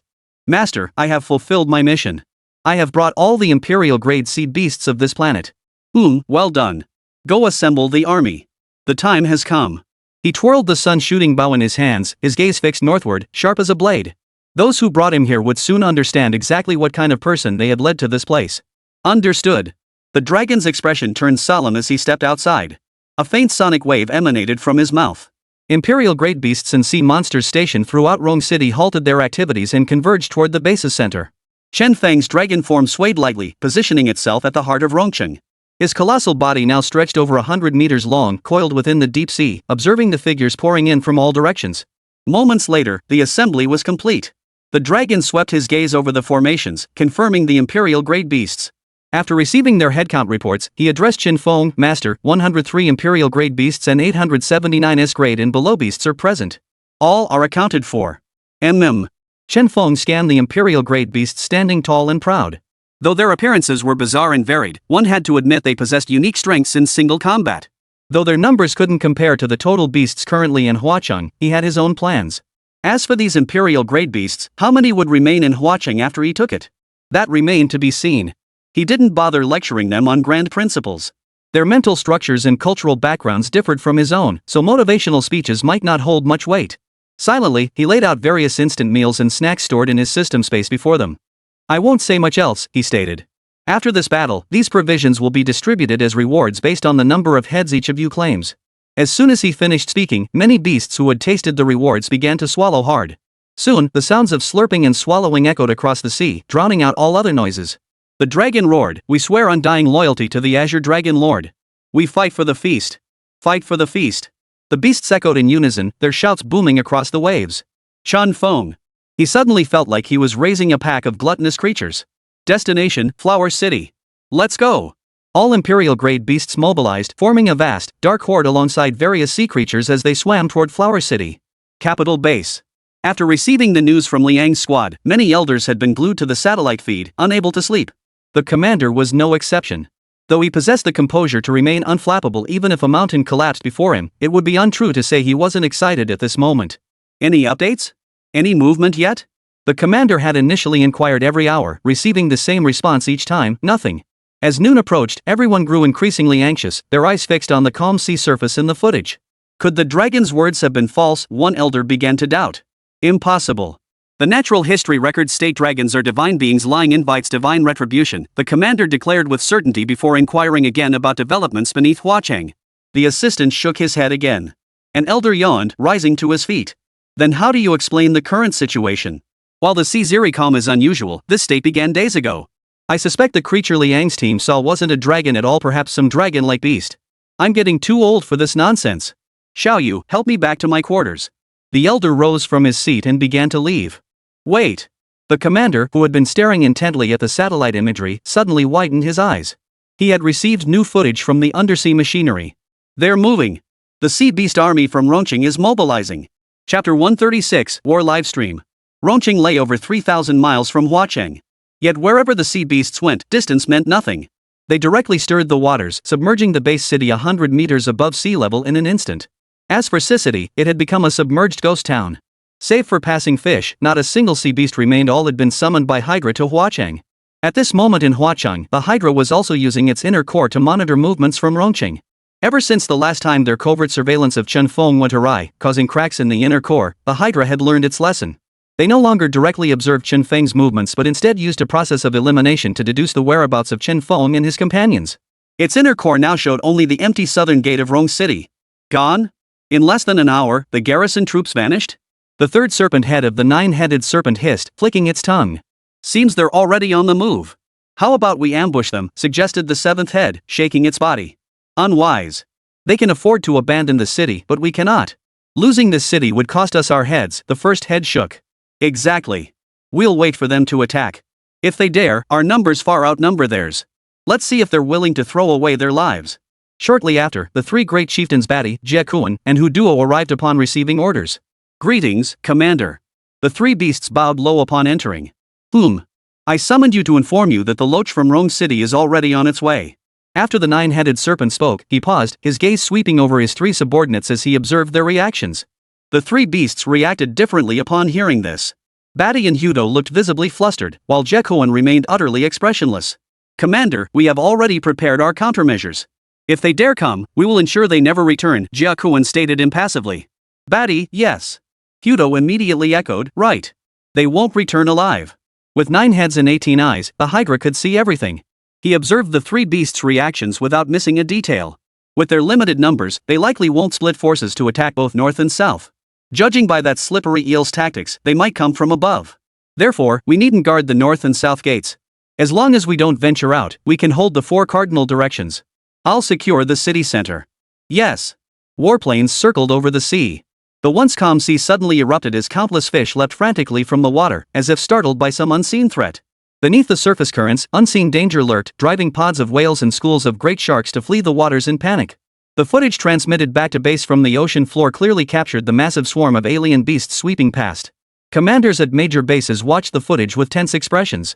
Has Flower City transmitted any footage? Someone asked. None.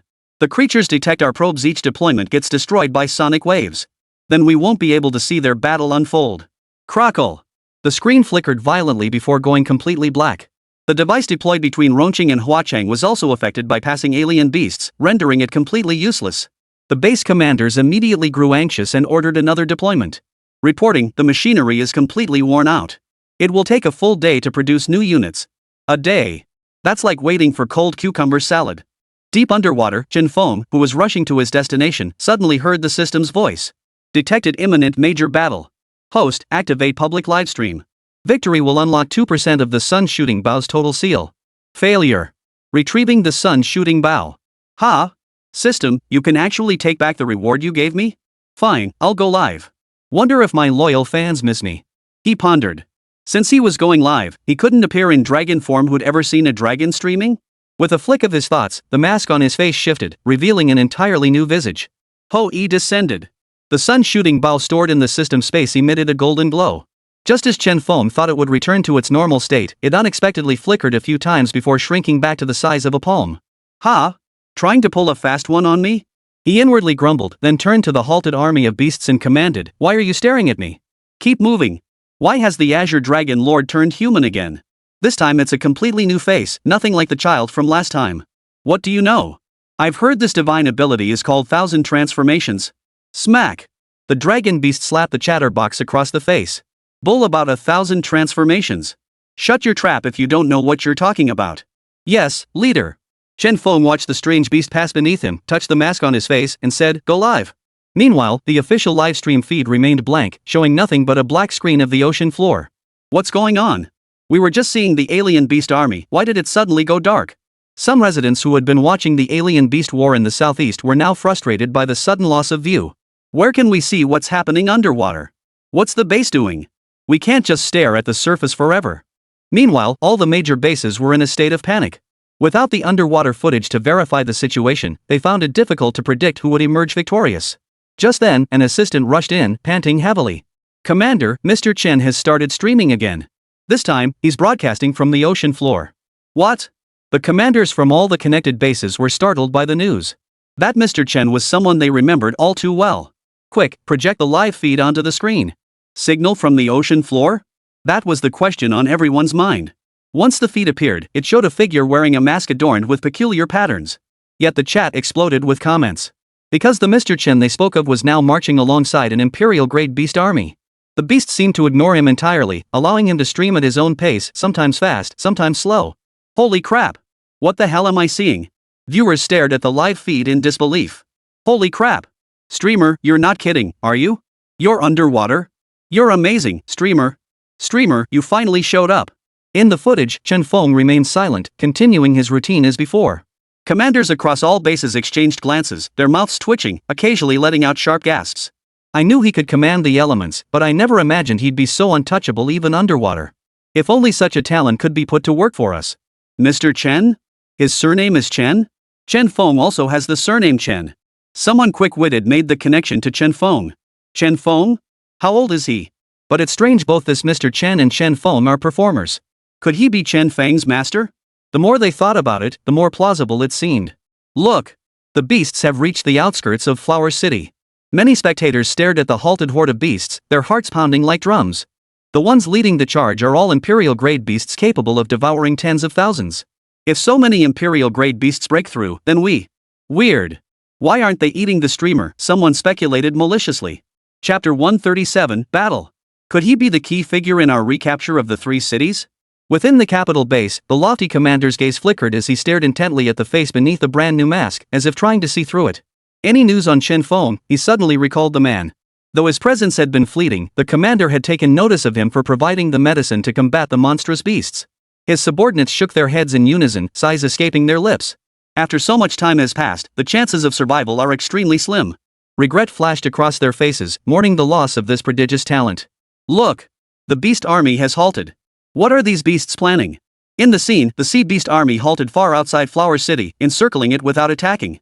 Meanwhile, the gaze of those imperial-grade beasts now converged upon the creature leading the vanguard. This creature was covered in jet-black scales, possessed 4 claws on its belly, and had an extremely elongated body. Its armor plates reflected the light emitted by the beasts, radiating an aura of immense power and majesty. That must be a dragon, right? It looks like one. That's right. It's a dragon. According to our intelligence, the leader should be a Azure Dragon. How could this be a dragon? Inside the base, numerous high-ranking officials looked perplexed. Could the intelligence be wrong? An elder forced an explanation. You don't understand. Dragons excel at transformation. They can shift in countless ways, growing immense or shrinking. This might be the dragon Liang and the others saw? Ah, I see. In the footage, the dragon glanced toward Chen Feng's location before turning its gaze toward the silent Flower City. The city is eerily quiet. Those bastards must be plotting something. But if the enemy hides away, besieging them is useless. We have no choice but to attack head-on. Dai Meng. Present. Damon stepped forward. Ansel. Present. Habas. Now is the time for you to give your all. Follow me into battle. Cripple that Hydra for me, leave none of the others alive. Yes, sir. Kill. With that, mud and sand churned violently beneath the surface. Nearly 100 Imperial-grade beasts formed ranks and surged upward. Since the enemy had fortified their defenses, the best strategy was a full-scale assault rather than splitting forces to attack separately. Outnumbered by the city's garrison, dividing their ranks would only leave them more vulnerable. Kill. There was no need to conceal themselves now. Hiding at the city gates would be futile, and they couldn't deceive the nine-headed serpent anyway. The dragon's words echoed as its form swelled, its 50-meter-long body stretching across the city walls. As they charged in, the hidden army of watching sea beasts surged forth like a tidal wave. Seeing this, the three city chieftains Huduo, Jiakuan, and Badi reacted swiftly. Kill. Wipe out these traitors. Crush them. Slaughter them all. Crack. A sea beast froze solid, shattering into fragments at a single blow. The dragon spewed purple venom from its jaws. After unleashing its full toxic fury, corpses floated in its wake, leaving no creature daring to approach. Boom! Boom! Hal's body glowed with light, and any creature that came near was impaled by the spikes covering him. Ah! Roar! Shrieks filled the air as Huacheng swiftly transformed into a sea of blood. At that moment, the former leader of Flower City's form swelled, transforming into a ferocious dragon. Blue flames erupted from its maw, incinerating the sea beasts that dared approach it. His gaze sharpened, locking onto Hal. This creature, once under his rule, now stood unexpectedly below the Imperial rank. The realization cast a shadow of gloom over his heart. Traitor! He crushed 3 sea beasts underfoot before unleashing a torrent of scorching heat toward Hal. Hal, locked in fierce combat, sensed the overhead threat and leapt upward, narrowly evading the deadly flames. Even so, half his left side was scorched. What are you staring at? Traitor! Batty gritted his teeth, raising his claw to slash at Hal. The claw was black, slicing through the water and leaving a trail of bubbles in its wake, a testament to its speed, fast enough to boil the sea in an instant. Hal's pupils contracted sharply. Though his simple mind existed solely for the act of eating, even he felt a pang of regret when faced with death. Regret that he would never again savor those delicacies. Chen Feng, surveying the entire battlefield like a giant, now in the role of Hui, could see every battle across the city. That thing is actually a Tyrannosaurus Rex. Chen Feng's gaze fixed on Buddy. Seeing Hal in trouble, the small bow in his hand materialized. In the live stream, viewers shared the same bird's-eye perspective, but whenever the streamer moved, the camera shifted to follow him. Thus, the Tyrannosaurus Rex's sudden appearance left the viewers watching the livestream stunned. That creature is terrifying. Due to the information gap in this world, they didn't recognize Tyrannosaurus Rexes, especially not mutated ones. This one stood incredibly tall, a full 50 meters high, its frame as massive as a pillar supporting the heavens. Its fur, when soaked, resembled armor plates, reflecting iridescent colors. Oh no, he's going after that one-eyed sea beast, a royal-class creature. Some had already noticed the dazed creature, and a few even joked that if it were smaller, it could be kept as a pet. What's the big deal? Sea beasts killing each other is none of our business. As long as the streamer's okay. Where's the streamer? What's he doing? Just as someone sent that comment, the live stream camera shifted to focus on the streamer. There stood the streamer, now towering like a giant, holding a miniature bow and arrow model. Keep in mind that Chen Feng, now playing the role of Hui, stood over 2 meters tall. The bow and arrow, already absurdly small to begin with, were barely larger than a palm. Now that his frame had grown significantly, they looked even more minuscule. What's the streamer doing? Based on the strength the streamer has shown before, they should be able to participate in this battle. A data stream master analyzed and came to this conclusion. He was too far from the battlefield, those sea beasts hadn't targeted him. With the live stream's perspective shifting, all the bases turned their attention to Chen Feng. What is he doing? Though aware of this streamer's mysterious nature, his current actions still left everyone utterly baffled. On screen, Chen Feng held the small bow in his hands, left hand gripping the bow body, right hand pinching the bowstring between 2 fingers, then drew it back gently. Whoosh! Countless streams of energy surged toward the bow. Holy crap! Is the streamer seriously going to shoot that sea beast with this tiny thing? Is he crazy, or am I? Get real. The streamer never does anything pointless. There's definitely a reason for this. Look, those lights are starting to condense. Countless points of light converged, swiftly forming a pure white energy sphere atop Chen Feng's bow. Audience? Commanders across all bases stared speechless at the live feed, the silence so thick you could hear a pin drop. Chapter 138, The Arrow Comes. Chen Feng's hair rippled in the current, his body shrouded in a hazy white glow. This was the first time he'd drawn the sun-slaying bow to its full extent. Previous attempts had been casual, but this full draw startled even him. A palm-sized bow hated a white energy arrow over 2 meters long? Indeed, it was a giant arrow, not a spear, though its sheer size made it resemble one. Who is he aiming that thing at? The spectators wondered in confusion. Chen Feng stood at least several kilometers from the battlefield. From his vantage point, even the colossal sea beasts within the city appeared no larger than ants. I am Hoi. I shall vanquish the sea beasts and restore peace to the human race. Arrow, come. As the bowstring stretched to its limit, golden light surged from the runes on the arrowhead. A thunderous roar echoed across the ocean floor. Immediately behind Chen Feng, a faint, ethereal figure materialized. It was a phantom figure towering dozens of meters high, its gaze piercing like flames. Bare-chested, it held a massive black iron bow, its golden runes flickering. Moving in perfect synchrony with Chen Feng, the figure drew its bow to a full moon. A phantom arrow, equally 15 to 16 meters long, coalesced into form, aiming precisely at the target Chen Feng had locked onto. Chen Feng's gaze fell upon the location of the imperial-grade sea beast, Batty, within Flower City.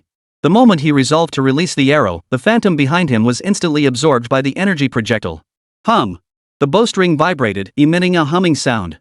Then, a white arrow shot forth like a white dragon, tearing through the sea like a knife through butter. It tore through the water, leaving a trail of ripples and echoes in its wake, hurtling toward the rampaging dragon. Strangely, the live broadcast's camera managed to keep pace with the arrow's speed, though no one paid it any mind. In that moment, every viewer held their breath, afraid to miss a single detail. At the same time, in the heart of Huacheng, two beasts of imperial rank or higher stood locked in confrontation. Ku-A dragon.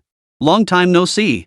The colossal body of the nine-headed serpent resembled a mountain of flesh, its 9 tongues spewing venom indiscriminately. Its gaze was fixed intently on the 50-meter-long dragon across from it, oblivious to the carnage unfolding around them. Feral. What? Did you miss me? The dragon showed no surprise at being addressed by name. Oomph. That mouth of yours is still as irritating as ever. One of the Hydra's heads glared with vicious intent, as if harboring a deep grudge against the dragon. The dragon snorted derisively, narrowing its eyes in relish. Flattery. We're even and you're still as ugly as ever. The second head of the Hydra continued, you're on the most wanted list now. The bounty is substantial. Oh? How much am I worth? The dragon had been confined to Chen Feng's system space and remained unaware of his own bounty. The 9 heads of the serpent chuckled softly. Slaying you and presenting your head would secure a position among the top 10 commanders in the Lord's court. Tell me, isn't your head worth its weight in gold? If I were to relay this news to the heavens, I wonder how many commanders would flock to claim it. Then let's see.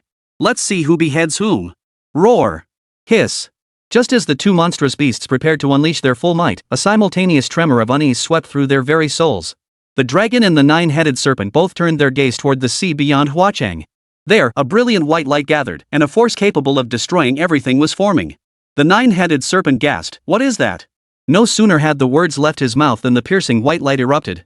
In an instant, the silver dragon spanned thousands of meters, plunging downward like a meteor hurtling toward the earth. Boom! The explosive force tore every sea beast in its path to dust. The Tyrannosaurus, still stunned from pursuing the one-eyed sea beast, sensed it had been locked onto by the white dragon. Before it could react, it was unwillingly obliterated in an instant by the blinding white light. Crack! The steel-forged ground erupted from below, instantly forming a bottomless pit. Surging seawater poured into the void, dragging countless fish and shrimp carcasses into its depths. The sea beasts, gazing at the spot where Chief Batty vanished, scattered in all directions. Batty! Dead? Both Jiakuan and Hu Duo, the great chieftains leading the imperial great beasts in their charge, froze in shock. They gazed toward the source of the white light, confusion flickering in their eyes. The murky sea prevented them from seeing Chen Feng's figure, but the 9-headed serpent could see clearly.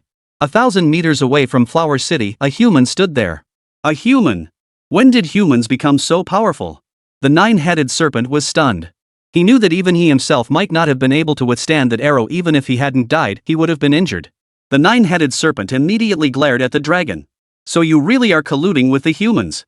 Traitor! Traitor! You worthless piece of trash, I'll kill you. His ranks were already thin. Among the 3 beasts, Batty had been the most obedient, reliable, and dependable, a true asset. Now he was gone, not even a trace left. How could he not be furious? Cut the crap, feral. Got the guts? Come at me. The dragon was thick-skinned. Having sealed a pact with Chen Feng, he felt no need to hold back. The 9 heads of the Hydra roared in unison, unleashing a barrage of fire and poison mist to assault the dragon.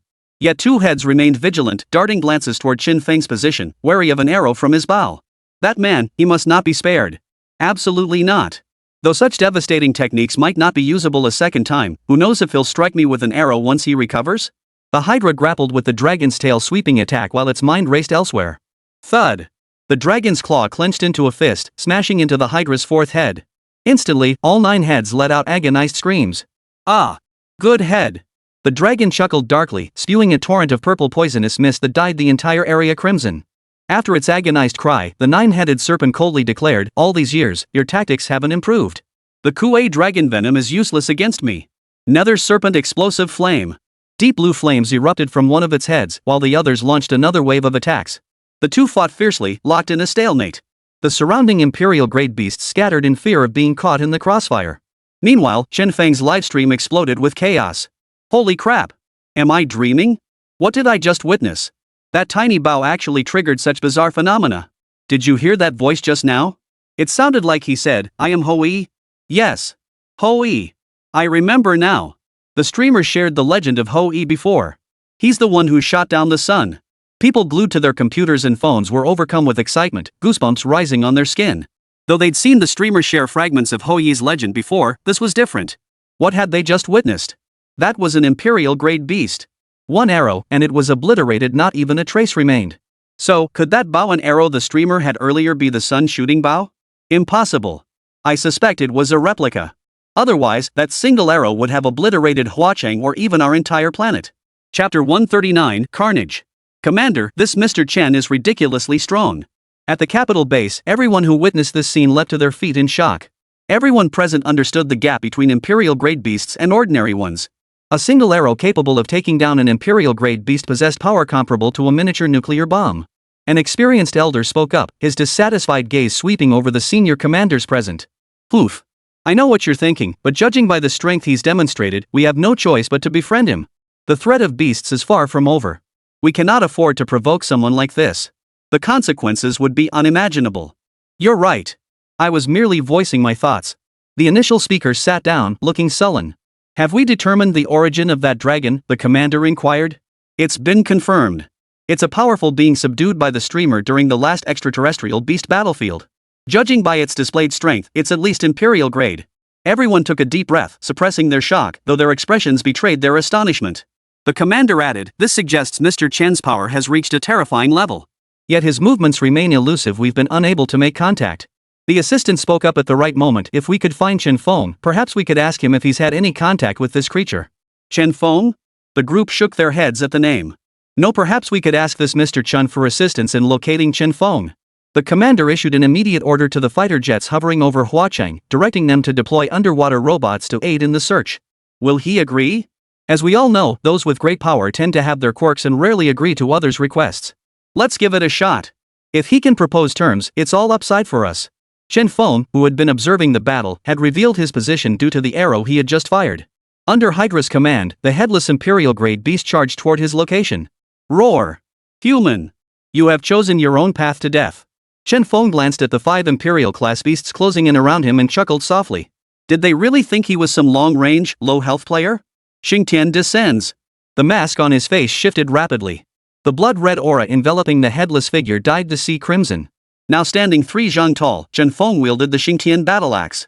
Though headless, his nipples served as eyes and his navel as a mouth. With a single stride, he swung the colossal axe in a sweeping arc. Put! One imperial-grade beast was instantly cleaved into a mist of blood. As he turned, 2 frost-breathing beasts attempted to freeze him, but Xingtian's body radiated supreme yang energy. Their attack proved futile. Behind him, 2 beasts with wings like razor-sharp blades sought to slice open his back. Clang!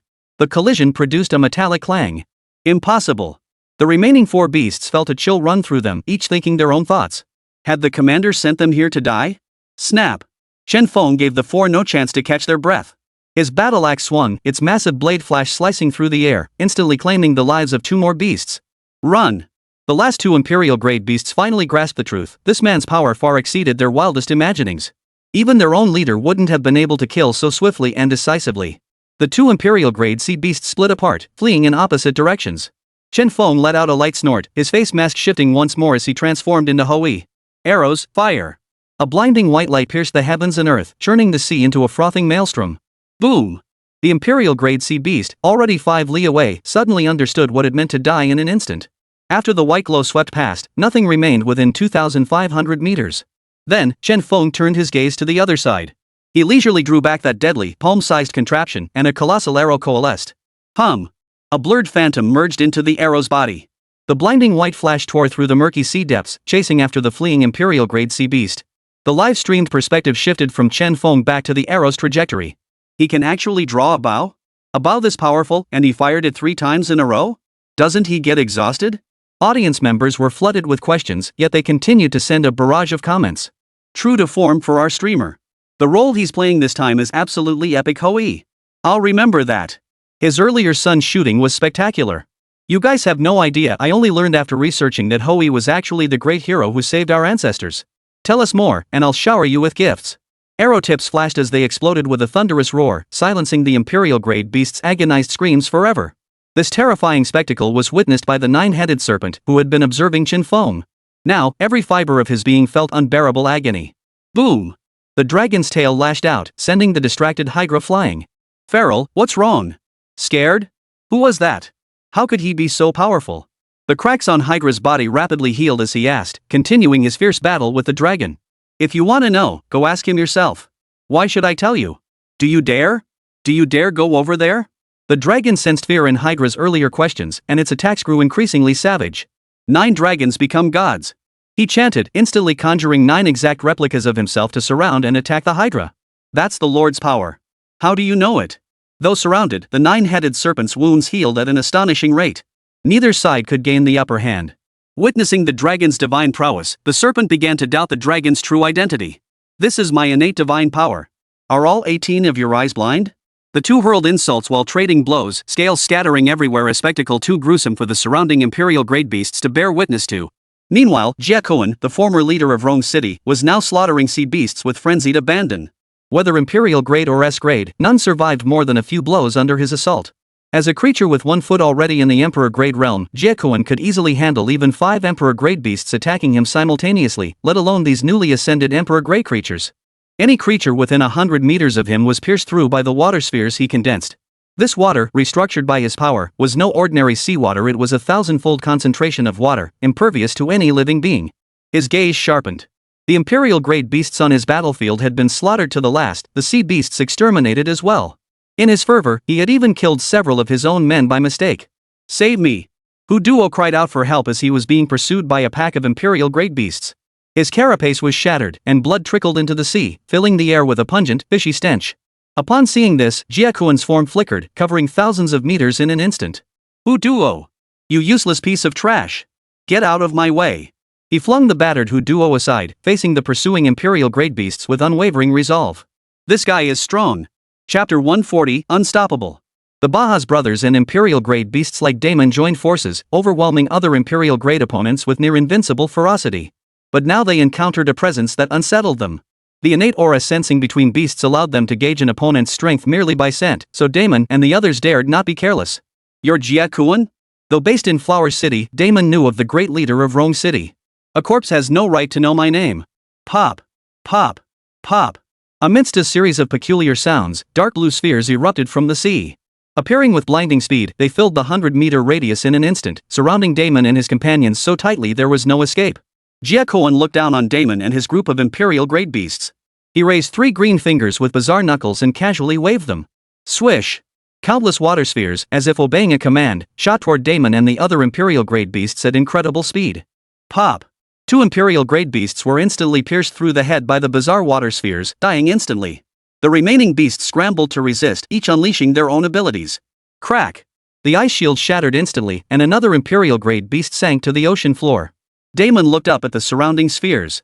They were trapped on all sides by these orbs. Their massive bodies made escape impossible. Today, they might die. Bajas, I'll create an opening for you. Escape! You! The Baja's brothers tried to protest, but Daemon had clearly made up his mind. He roared furiously, his form swelling to twice its size once more. Heh, you think you can escape? Jia Kuan was utterly confident in his 1,000-layered water. Even the Hydra wouldn't dare face his technique, these minnows were simply delusional. In the distance, Chen Feng watched every movement within the city walls. He had, of course, noticed Daemon and the others falling into peril. Though he harbored no affection for the beasts, they were all under the dragon's control. He wasn't worried they'd betray him. Even if they died, it would be by his hand, not at the claws of some alien creature. He drew his bow once more, aiming squarely at the formidable beast. The streamer's drawing his bow again? What's he aiming at this time? A question flashed through the chat. But the live stream perspective seemed to cooperate perfectly, immediately pulling Damon and the other Imperial-grade beasts into the frame. Ah, I see. Haha, this should be interesting. That guy has no clue his doom is coming. Still showing off over there. A flurry of comments filled the screen. But as the arrow left the bow, the comments vanished. Everyone held their breath, fixated on the scene. You filthy loach. Die. The nine-headed serpent continued its fierce battle with the dragon, both spewing venom and clawing at each other. I won't die. I'll drive you mad. The dragon was covered in wounds, and the serpent's injuries wouldn't heal, as if conserving its strength. Beneath them, the underwater structure had completely collapsed during their fierce battle. The two creatures fought their way up through the water, gradually ascending until they broke the surface. Just then, that familiar sense of impending danger washed over them once more. Instinctively, they halted and scattered in opposite directions. Buzz. The white beam shot through the gap between them, heading straight for the colossal undersea city. Hydra's expression flickered between anger and fear. All 9 of his heads fixed on Chen Feng's location. Had he not dodged that attack just now, he might well have been killed. Even the dragon now watched Chen Feng's location with lingering fear. Master, aim a little better, he cried out, looking utterly aggrieved. Ha! The Hydra froze in shock. What did you just say? He's really your master? Though he knew of Kuei Long's betrayal, he never imagined it would be so complete. After all, they had once been comrades. Yet in the blink of an eye, the other now addressed that human as master. What? Got a problem with that? Even if you wanted to be called master, he might not accept you. The dragon lifted its head, looking down its nose at the serpent. After a moment of stunned silence, the nine-headed serpent revealed a look of utter contempt. Kuei Long, you disappoint me, the nine-headed serpent murmured, his gaze shifting toward the direction the arrow had struck. His pupils suddenly contracted. The area was now shrouded in a blinding white light. Though separated by thousands of meters, it could still sense the lingering aura there.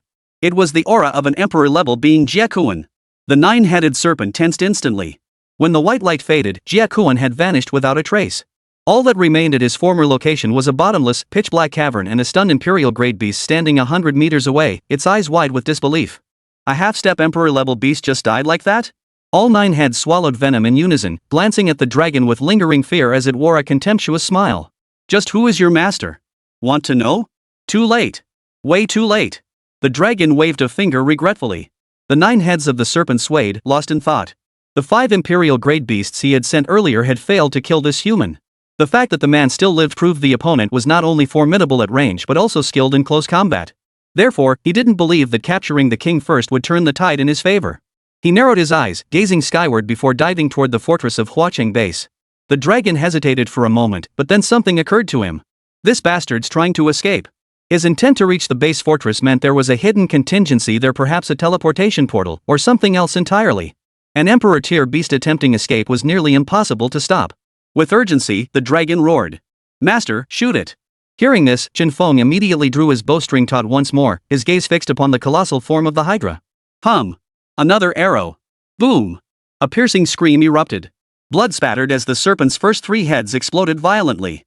The immense impact slammed it to the ground. Losing 3 heads to a single arrow had nearly cost the 9-headed serpent half its life.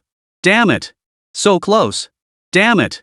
The Hydra roared, its body glowing with a luminous white light.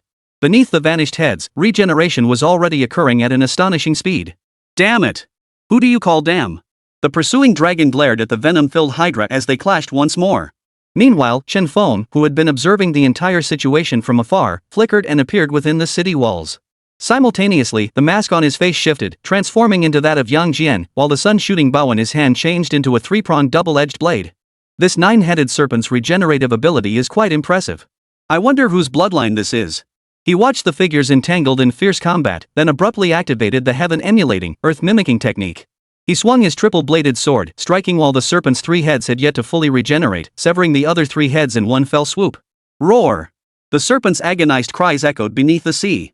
Its remaining 3 heads bellowed in pain as its body plummeted rapidly, its strength now vastly diminished. Amidst the flying blood, Chen Feng received a notification from the system. Chapter 141, Annihilation. Detected Xiang Lu bloodline. Extracted. Host may contract with it to serve as a subordinate pet. A pet? Like that Xiao Tian dog? Chen Feng froze for a moment, but looking at the serpent's remaining 3 heads, they were just plain ugly. Yes. Forget it. Not interested.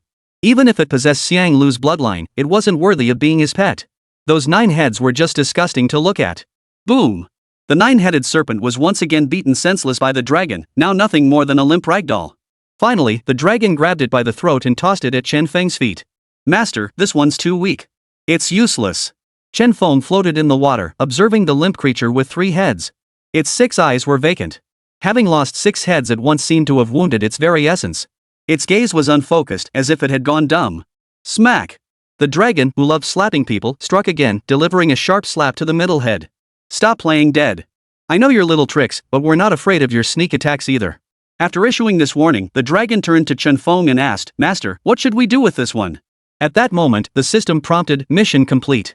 Sun shooting bow unsealed plus 2%. Chen Feng raised an eyebrow. Finally done. After witnessing even 1% of the sun shooting bow's power, he truly didn't want it taken back. Now that the task was complete and its power had increased by 2%, he wondered what kind of might it had reached. With the mission complete, there was no need to stream anymore. He waved at the camera angle and silently commanded, shut down the stream. The viewers engrossed in the action and the leaders of the major bases were all stunned. Was he pulling this stunt again? Where's the streamer? Seriously? He just quietly ended the stream again? Viewers grumbled about being left unsatisfied, but Chen Feng couldn't care less. Ask him why he's arresting Chen Feng? Smack! Before the Hydra could respond, the dragon's massive claw lashed out again. My master is asking you a question. Are you going to answer? Smack! Are you going to talk? The 9-headed serpent lifted its dazed head. Ha! What's up? Did the beating knock you silly? Chen Feng paused, his face transforming into the mask of Shinon. A 5-foot-long python needle materialized in his hand. The dragon's eyes widened instantly. Master, you're even more ruthless than I am. Chen Feng shot him a glare before plunging the needle into the central head of the 9-headed serpent. A faint golden energy surged along the needle. Moments later, the scattered gaze in that head coalesced into a focused, divine light. Who exactly are you? These were the first words the Hydra uttered upon regaining consciousness. He refused to rest until he understood. Chen Feng smiled faintly. Answer me one question first, and I'll tell you who I am. What question? The 9-headed serpent asked weakly. Why did you capture Chen Feng? Chen Feng? That human. I didn't capture him. He escaped. The 9-headed serpent shook its head. Chen Feng frowned and flicked the python needle lightly. The 9-headed serpent immediately let out a blood-curdling scream. Answer my questions directly. Evading them is a death wish. Yes. Yes. The 9-headed serpent was pinned by the python needle, utterly immobilized. The only part of its body that could move was its mouth. My lord ordered me to bring him here. If we can control him, we beasts will swiftly dominate this planet, no need for flooding cities. And this man is no ordinary mortal. He's thwarting our grand plan. We must either subdue him or eliminate him. So, did you capture him? Chen Feng finally understood. These creatures must have recognized his immense value. Their true intent in capturing him was likely to force his surrender to the beasts, compelling him to betray humanity and serve them. No! The 9-headed serpent drew in a shallow breath. The searing pain combined with his clear-headedness made him suffer terribly, yet he gritted his teeth and demanded, I've answered all your questions. Can you answer mine now? I can. Chen Feng blinked, and his form abruptly shifted. 100-meter-long azure dragon instantly materialized at the heart of Flower City. Roaring, it declared, I am the Azure Dragon Sovereign. The 9-headed serpent has fallen before me. Surrender your resistance now, and pledge allegiance to me to avoid death. The thunderous voice echoed throughout the city. Hearing this, the remaining few beasts surrendered one after another. Who would choose death over life? For a moment, Ansel, Damon, and the other Imperial-grade beasts all relaxed. Victory? We've won? It's unbelievable. Everyone understood that the key to this victory lay with the Azure Dragon Sovereign. Without his intervention, they would have been no different from suicide. Cheers erupted throughout the city, the name of the Azure Dragon Sovereign echoing from every beast's mouth. Lord Azure Dragon! Lord Azure Dragon! Chen Feng looked down at the 9-headed serpent, its expression a mix of despair and realization, and asked, Understand now? I understand, but I have even more questions. Why did humans transform into dragons? And how can they forge contracts with beasts? Chen Feng had no intention of revealing his true identity or his hidden cards. He believed in leaving room for maneuver, it was his rule for survival. Because I can. Chen Feng smiled and pressed on, 3 cities have already fallen. When did your lord find out? At that moment, the 2 heads suddenly lifted, 6 eyes staring at him in unison, emitting an eerie grin. Ha ha ha ha ha. Chen Feng's figure flashed violently, instantly retreating thousands of meters, dragging the dragon along with him as he withdrew. Boom! A massive shockwave erupted in the water, sending the gathering horde of beasts tumbling. 100-meter high tidal wave erupted on the sea surface, nearly capsizing the fighter jet deploying underwater machinery. What the hell is going on? Did someone just drop an atomic bomb underwater? The fighter jet immediately relayed the situation back to base, awaiting further orders. That guy, he actually blew himself up. Chen Feng suddenly felt a pang of regret for his python needle, though he'd barely gotten a chance to use it. Master, Farrell's smile just now was devious. I suspect the Lord may already know what happened here. Next time, it'll probably be the commander. Chen Feng rubbed his temples, exhausted both mentally and physically. Forget him. We'll cross that bridge when we come to it. He glanced at the imperial-grade beasts and other sea creatures gathering once more. These creatures might prove useful someday. Now, command these creatures to harness the sea and retreat. Withdraw to the depths of the ocean. They are not to return without my orders. Yes, sir. Oh, and distribute these supplies among them. Chen Feng tossed out the remaining supplies. These beasts fought for these very items. They weren't exactly treasures, but they could have as many as they wanted. Lord Qinglong, Dai Meng and the others appeared, presenting a round iron lump. We found this earlier. This iron sphere has been continuously transmitting a message. Chen Feng nodded. I understand. The message inside requested his assistance in locating Chen Feng. But wasn't he Chen Feng? It seemed the research institute had already reported his disappearance to the base. Chapter 142, Aftermath. Jelong, take them to the deepest ocean trench and retreat. Then return here afterward. Yes. Additionally, have them activate their innate divine abilities to move the seawater away. Understood.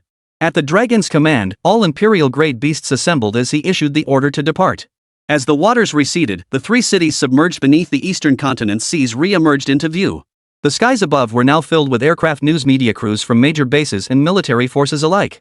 Those aboard the craft gazed down at the earth below with profound emotion. Flower City had once been a magnificent and beautiful base city, home to nearly 1 million people. Yet, on that fateful day when the sea beast calamity erupted, Flower City, along with the other 2 cities and the humans seeking refuge within them, had been swallowed by the ocean. That day was a collective pain for all humanity, a day etched into the memory of every major base. Now, as the waters receded, watching emerged from the silt and sand. The once imposing structures lay utterly collapsed, their ruins riddled with holes. Sticking out of the mud were countless severed limbs and broken arms of sea beasts, along with vast swaths of rotting, foul-smelling fish. Everyone stared silently below. Here lay not only the corpses of sea beasts but also the bodies of human warriors. They could even see the wreckage of fighter jets. The steel-reinforced city walls lay shattered and broken, as if sliced away by a razor-sharp blade. In many places, the walls themselves seemed to have been dissolved. It was clear just how terrifying the undersea battle had been that day. Below, ground forces began arriving in waves.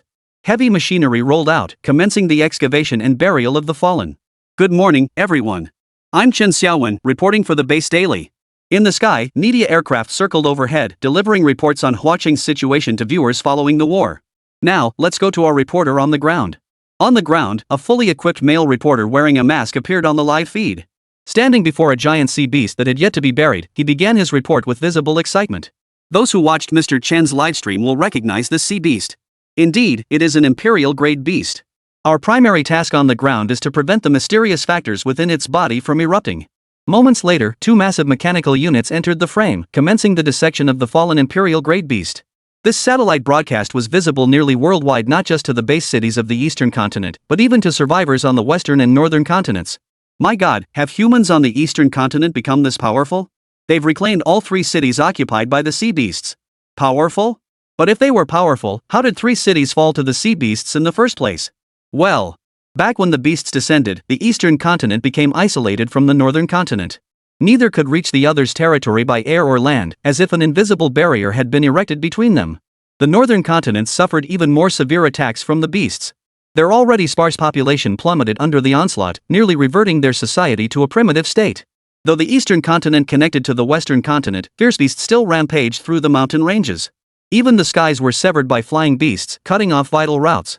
Thus, for years, the eastern, northern, and western continents all fought off the beasts' invasions, suffering countless casualties. As for the former southern continent, it had long since been torn apart by the alien beasts' onslaught. Overrun by formidable creatures from beyond the skies, virtually no one dared venture to its shattered islands to confront the beasts. It is said that the western continent once dropped dozens of nuclear bombs on one of the southern continent's islands, yet the results fell far short of expectations. Within the major base cities of the eastern continent, nearly everyone walking the streets now stared down at their communicators, while others fixed their gaze upon the giant screens in the plazas. Tears welled in their eyes as they listened to the reporters' updates, raising their hands in cheers. Our victory owes much to Mr. Chen. On behalf of the capital base, I formally extend an invitation to Mr. Chen. Should you see this, please contact us immediately. Beneath the colossal humanoid statue in Tiannan province, Chen Feng stood among the crowd, watching the news on the large screen and smiling. Contacting him was out of the question. He had no intention of revealing his secret. He turned to face the colossal statue, a likeness of himself, yet its face was concealed by a mask. No one knew he was Mr. Chen, save for the Huang family. That was why he had come. With funding from major bases, Tiannan province had been rebuilt. Nearly all displaced people had been brought into the city, including the Huang family, who had also moved into the base. At that moment, a crucial family meeting was underway at the Huang residence. Did you all hear clearly what I just said? Yes, father. Grandfather Huang solemnly warned his daughter and son that under no circumstances should they reveal the identity of Mr. Chen, especially without his explicit permission. Having witnessed Mr. Chen's terrifying abilities during the livestream, Old Master Huang had formed a rough assessment of Chen Feng's power. They must tread carefully around someone who could effortlessly annihilate imperial-grade beasts. Huang Yiming, Huang Xiaoxiao, and their elderly butler all understood this matter concerned the very fate of the Huang family. It was not to be spoken of lightly. Who could have imagined Mr. Chen was playing so many roles all by himself? As the group murmured in astonishment, a figure suddenly materialized in the Huang family's living room. Old Master Huang and the Huang siblings instantly jumped to their feet in shock. The elderly butler's hand trembled, spilling the tea from the tray. Mr. Chen? Mr. Chen? Old Master Huang's expression shifted from shock to joy as he immediately bowed deeply. Mr. Chen, honored by your presence. Why didn't you say you were coming? I could have had someone prepare. The Huang siblings also hurriedly called out, Greetings, Mr. Chen. No need for formalities. I've come on no particular business. Chen Feng swept a glance around the room, gesturing for them to sit. Yet no one dared to move. Only after he found a seat and sat down did the Huang family members nervously follow suit, waiting for his next words. Chen Feng assessed their expressions and realized they had already deduced his identity. After all, when he encountered Huang Yiming, the man had known his name and appearance. So it seems you all know. The moment those words left his lips, an eerie atmosphere seemed to spread through the air.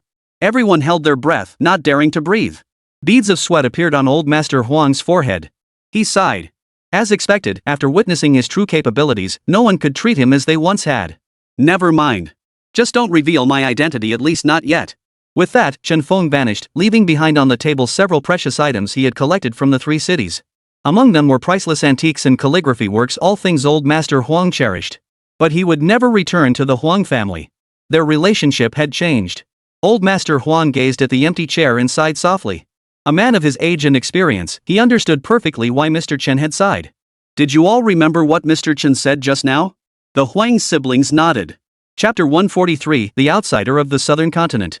Chen Feng departed Tiannan province, transforming into dragon form as he journeyed southward. After half an hour of swift flight, he was captivated by the strange sights of the southern continent's islands. In his imagination, the southern continent should resemble the eastern continent, lush and verdant, surrounded by mountains. Or perhaps azure skies and emerald waters, with grasses flourishing and birds singing. Even if it harbored more formidable beasts than the eastern continent, it should at least resemble a world fit for humans. Yet, when he looked down, a hellish scene unfolded before his eyes. Scarlet magma surged from fissures in the ground, crashing against cliffs like waves. Within the molten sea, bizarre beasts swam freely. These beasts stood 3 to 5 meters tall, their heads adorned with twisted twin horns or even 3 horns. The horns matched the magma's color, glowing with a blood-red light. At first glance, they resembled the minotaurs from a game Chen Feng had played in his previous life, already taking on a form that was half human, half monster. They wielded blazing, dazzlingly red clubs or massive axes, charging relentlessly toward a single direction with frenzied roars. Within the flowing magma along the path, these magma minotaur creatures continually leapt forth, joining the ranks of the combatants. The southern continent has been overrun by these beasts for so long. The human race must have been wiped out long ago. Who are they fighting? Chen Feng pondered this as he continued to survey the commotion below. Lava surged like a tidal wave, its rising heat waves mingled with smoke, staining the sky crimson. Roar! A terrifying roar tore through the scorching air, echoing across the crimson land. His gaze swept far across the landscape, where he saw these minotaur-like beasts charging along the flow of magma toward their target, another adjacent island. Flames engulfed the island, reducing ancient trees to charred remains. The blackened earth echoed with intermittent screams. One magma minotaur, its body erupting with fire, crushed a tree trunk with a single stomp, exposing the creature hiding within. Chen Feng's eyes widened abruptly. Such horrors exist on the southern continent? He could scarcely believe his eyes. After blinking hard to confirm his vision, he realized he hadn't imagined it. Below, concealed within the withered tree trunk, was a creature with limbs bearing wood-like textures, yet its upper and lower bodies possessed human flesh and bone structure. Crucially, it wore no clothing. A vivid red floral crown adorned its head, while terror filled its eyes and brows, a stark mismatch for its towering 3-foot stature. What kind of creature is this? Another beast? He'd seen all manner of strange and hideous beasts before, but creatures like the Minotaur in this plant-like lifeform were entirely new to him. Put! The fire demon swung its axe down, cleaving the crowned humanoid creature in two at the waist. Then, spitting out a stream of flaming saliva, it set the creature ablaze. Chen Feng pressed onward. As he distanced himself from that hellish island and ventured deeper into its interior, he caught the scent of a plant-like fragrance. This scent was so potent he could detect it even from nearly 10,000 meters above. Scanning the horizon, he saw flames engulfing the island's surface in all directions. Below, amidst the clanging of weapons, came waves of furious shouts and the thunderous pounding of hooves, punctuated by flocks of large, greenish-blue birds circling overhead. Chen Feng's gaze sharpened. He saw creatures sitting or standing atop the birds' backs, the very plant-like beings he had witnessed moments earlier, bisected by the Minotaur's sword. System, what are these creatures? What kind of beasts are they, and why do they resemble humans?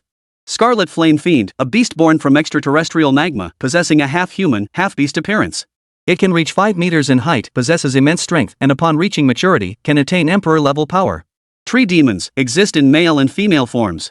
Males possess a tree trunk-like exterior with tendril roots sprouting from their feet, enabling extreme agility. They can reach heights of up to 6.6 feet. Female tree demons are strikingly beautiful with humanoid forms, standing up to 3.3 feet tall. They emit a peculiar floral scent wherever they go. After procreation, females devour their mates. Both genders can reach emperor-tier maturity. Azure Bird, a tree-like lifeform, an imperial-grade beast, suitable for use as a mount. Chen Feng listened to the system's explanation, gaining new insights into the two beasts below. Amidst the cosmic upheaval, not only did wild creatures mutate and beings descend from beyond the heavens, but even trees and magma could give birth to monstrous beings. These beasts on the southern continent's islands reached emperor-tier power upon maturity. If they attacked the eastern or western continents, they would be unstoppable. Back in his academy days, he had studied records of the southern continent's catastrophe. He had assumed the beasts there were of the same caliber as those on the eastern continent. But now it was clear he had been mistaken. The western continent had once unleashed dozens of nuclear bombs upon the southern continent to no avail. The terror of emperor-level beasts was beyond imagination.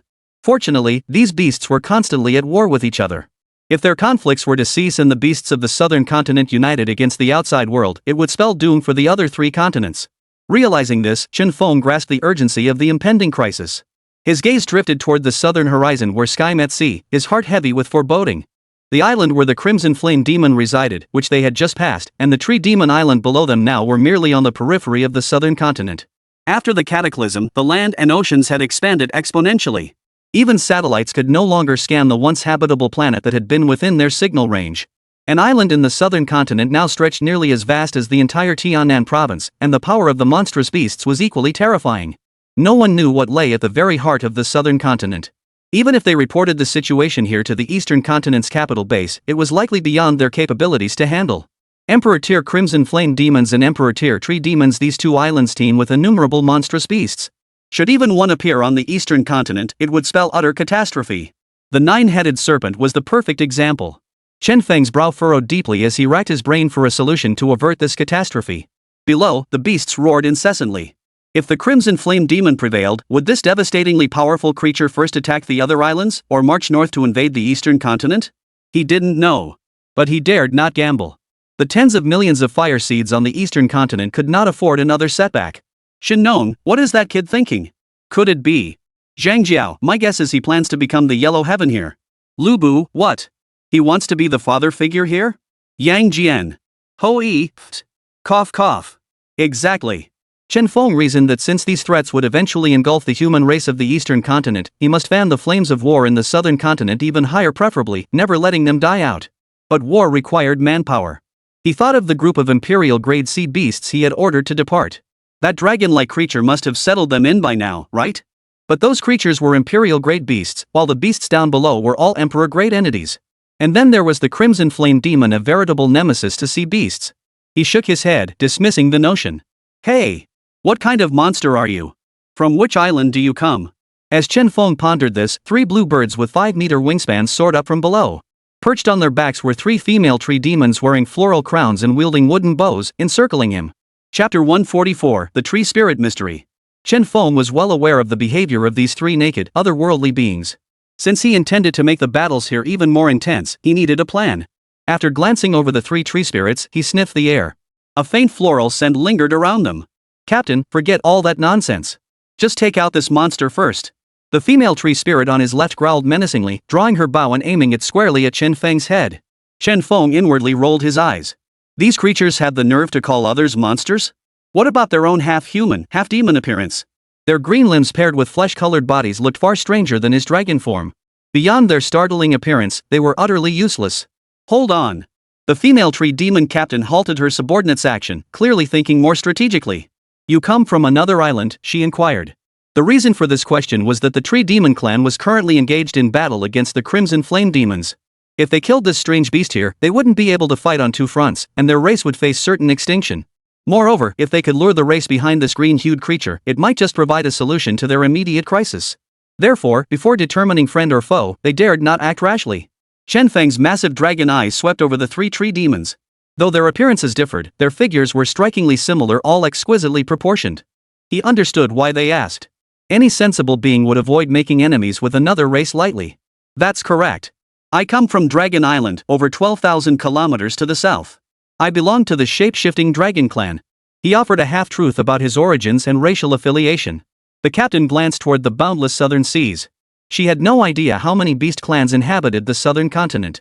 But she certainly wasn't going to travel over 12,000 kilometers to verify it. Seeing that Chen Feng showed no hostility at the moment, she continued her questioning. What brings you here? They were in the midst of battle, and the sudden appearance of an unfamiliar race above them made it difficult for her not to be wary. If this were a mere coincidence, it might be tolerable. But if this beast were reinforcements summoned by the Crimson Flame Demons, she could not allow them to remain today. Chen Feng had already prepared his response. He presented himself openly, stating, half a year ago, my dragon clan annihilated a squad of Crimson Flame Demons who came to harass us. I have been sent by the Dragon King to investigate the movements of the Crimson Flame Demons. Captain, he's not an enemy. The female tree spirit on the right, who had remained silent until now, exhaled a breath of sweet fragrance. The orange floral crown adorning her head softened the vigilance on her face slightly. Captain, we cannot trust him lightly. What if he's making this up? Capture him first, then interrogate him thoroughly. The female tree demon on the left, her expression cold and distant, remained guarded. The captain pondered for a moment before looking up. Dragonkin, mere words are insufficient to earn our trust. You must prove your claims. Proof? Fine. I'll show you proof. Chen Feng chuckled. Though these female tree spirits had taken on human form, their minds still fell short of true humans. Chen Feng's tail whipped through the air as his form shifted, transforming into a 3-meter-tall humanoid. The mask on his face had already shifted into the likeness of Hoi. In his hand, a palm-sized sun-shooting bow aimed at the Crimson Flame Demons continuously landing below. Chen Feng's transformation startled both the female tree demon and her mount, the azure bird. 3 arrows instantly locked onto him. Didn't I just say dragons excel at transformation? Have you forgotten? Chen Feng glanced at the hesitant trio, shook his head, and began drawing his bowstring. Their gazes shifted to the bow in his hand. That's a bow? They stared at the tiny contraption in Chen Feng's hands, then looked at their own massive bows, their expressions frozen in astonishment. As they stood in astonishment, Chen Feng's bow was drawn taut to its full moon. Countless energies converged, coalescing into a 2-meter-long beam of light. The 3 women's mouths fell slightly open, their eyes widening involuntarily. They were both stunned by the destructive aura emanating from the palm-sized bow and amazed by the miraculous arrow stretching over 2 meters long. With a buzzing hum from the bowstring, the arrow suddenly tore through the air, transforming into a silver meteorite that crashed down upon a squad of Crimson Flame Demons. Boom! The sun-shooting bow, now unleashing 30% of its power, proved vastly more formidable than during its days in Flower City. A torrent of white light erupted like a cascading Milky Way, vaporizing the 5-member squad of Crimson Flame Demons in an instant before they could even utter a scream. The 3 tree demons stared at the massive crater gouged into the earth below. Their bodies stiffened, and goosebumps rose on the skin below their necks. Then their attitude underwent a dramatic reversal. Esteemed dragon, we did not mean to offend you earlier. The leader's eyes blazed with brilliance as she gazed at Chen Feng as if beholding a precious treasure. Mounting her azure bird, she flew before him and continued. I never imagined the Dragon Clan possessed such formidable power. With your skills, there's truly no need for further proof. The other 2 quickly caught on.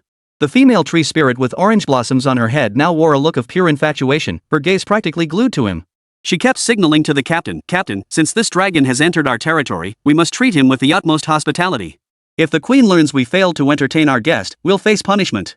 The captain instantly understood her meaning and said, please come with me to meet the clan chief first, then we'll proceed to see our queen. Not only was this dragon before them immensely powerful, but forming an alliance with the Dragon Clan might finally resolve the decades-long scourge of the fire demons that had plagued their tree spirit tribe. Most crucially, they could earn the queen's favor, allowing her to grant them additional male tree spirits to bear offspring. Very well. I happen to need more information about the fire demons myself. The tree demon captain replied, then please board my azure bird. I shall carry you there. Captain, let him ride mine instead. The yellow-crowned female demon stepped forward, her burning gaze roaming freely over the chest muscles of Chen Feng, who had transformed into Hui. Nonsense. Such an honored guest cannot be handled by you lot. The captain escorted Chen Feng onto the blue bird and instructed, please brace yourself. We'll soon be speeding through a highly toxic swamp. You'll need to hold your breath to pass through. Chen Feng nodded. Whoosh. The blue bird flapped its wings, turning sharply toward the island's interior. The wind whistled past his ears. All Chen Feng could see were trees rushing backward. As they delved deeper into the heartland, sunlight gradually faded. Beneath the lush, towering trees, male tree demons raced along, their tentacles moving with the speed of dump trucks. Emperor-level tree demons truly defied conventional understanding. However, based on Chen Feng's observations, these male tree demons were managed by female counterparts. From the system's description, he also discerned a subtle hint. This tree demon clan might be an unusual society dominated by matriarchy. Chapter 145, The Queen. Dragonkin, the poisonous swamp lies ahead. Remember to hold your breath. As the thick purple mist grew closer, Chen Feng indeed caught the sickeningly sweet scent. He felt a wave of dizziness wash over him, immediately holding his breath and focusing his mind. He switched his mask to the Shen mask. After assuming the role of Shen, his immunity to all poisons kicked in immediately. He remained utterly unfazed as the toxic mist assaulted him. The captain noticed the dragon beside him had changed again. Though his eyes betrayed confusion, he dismissed it as one of the dragon's innate abilities. May I ask your name, sir?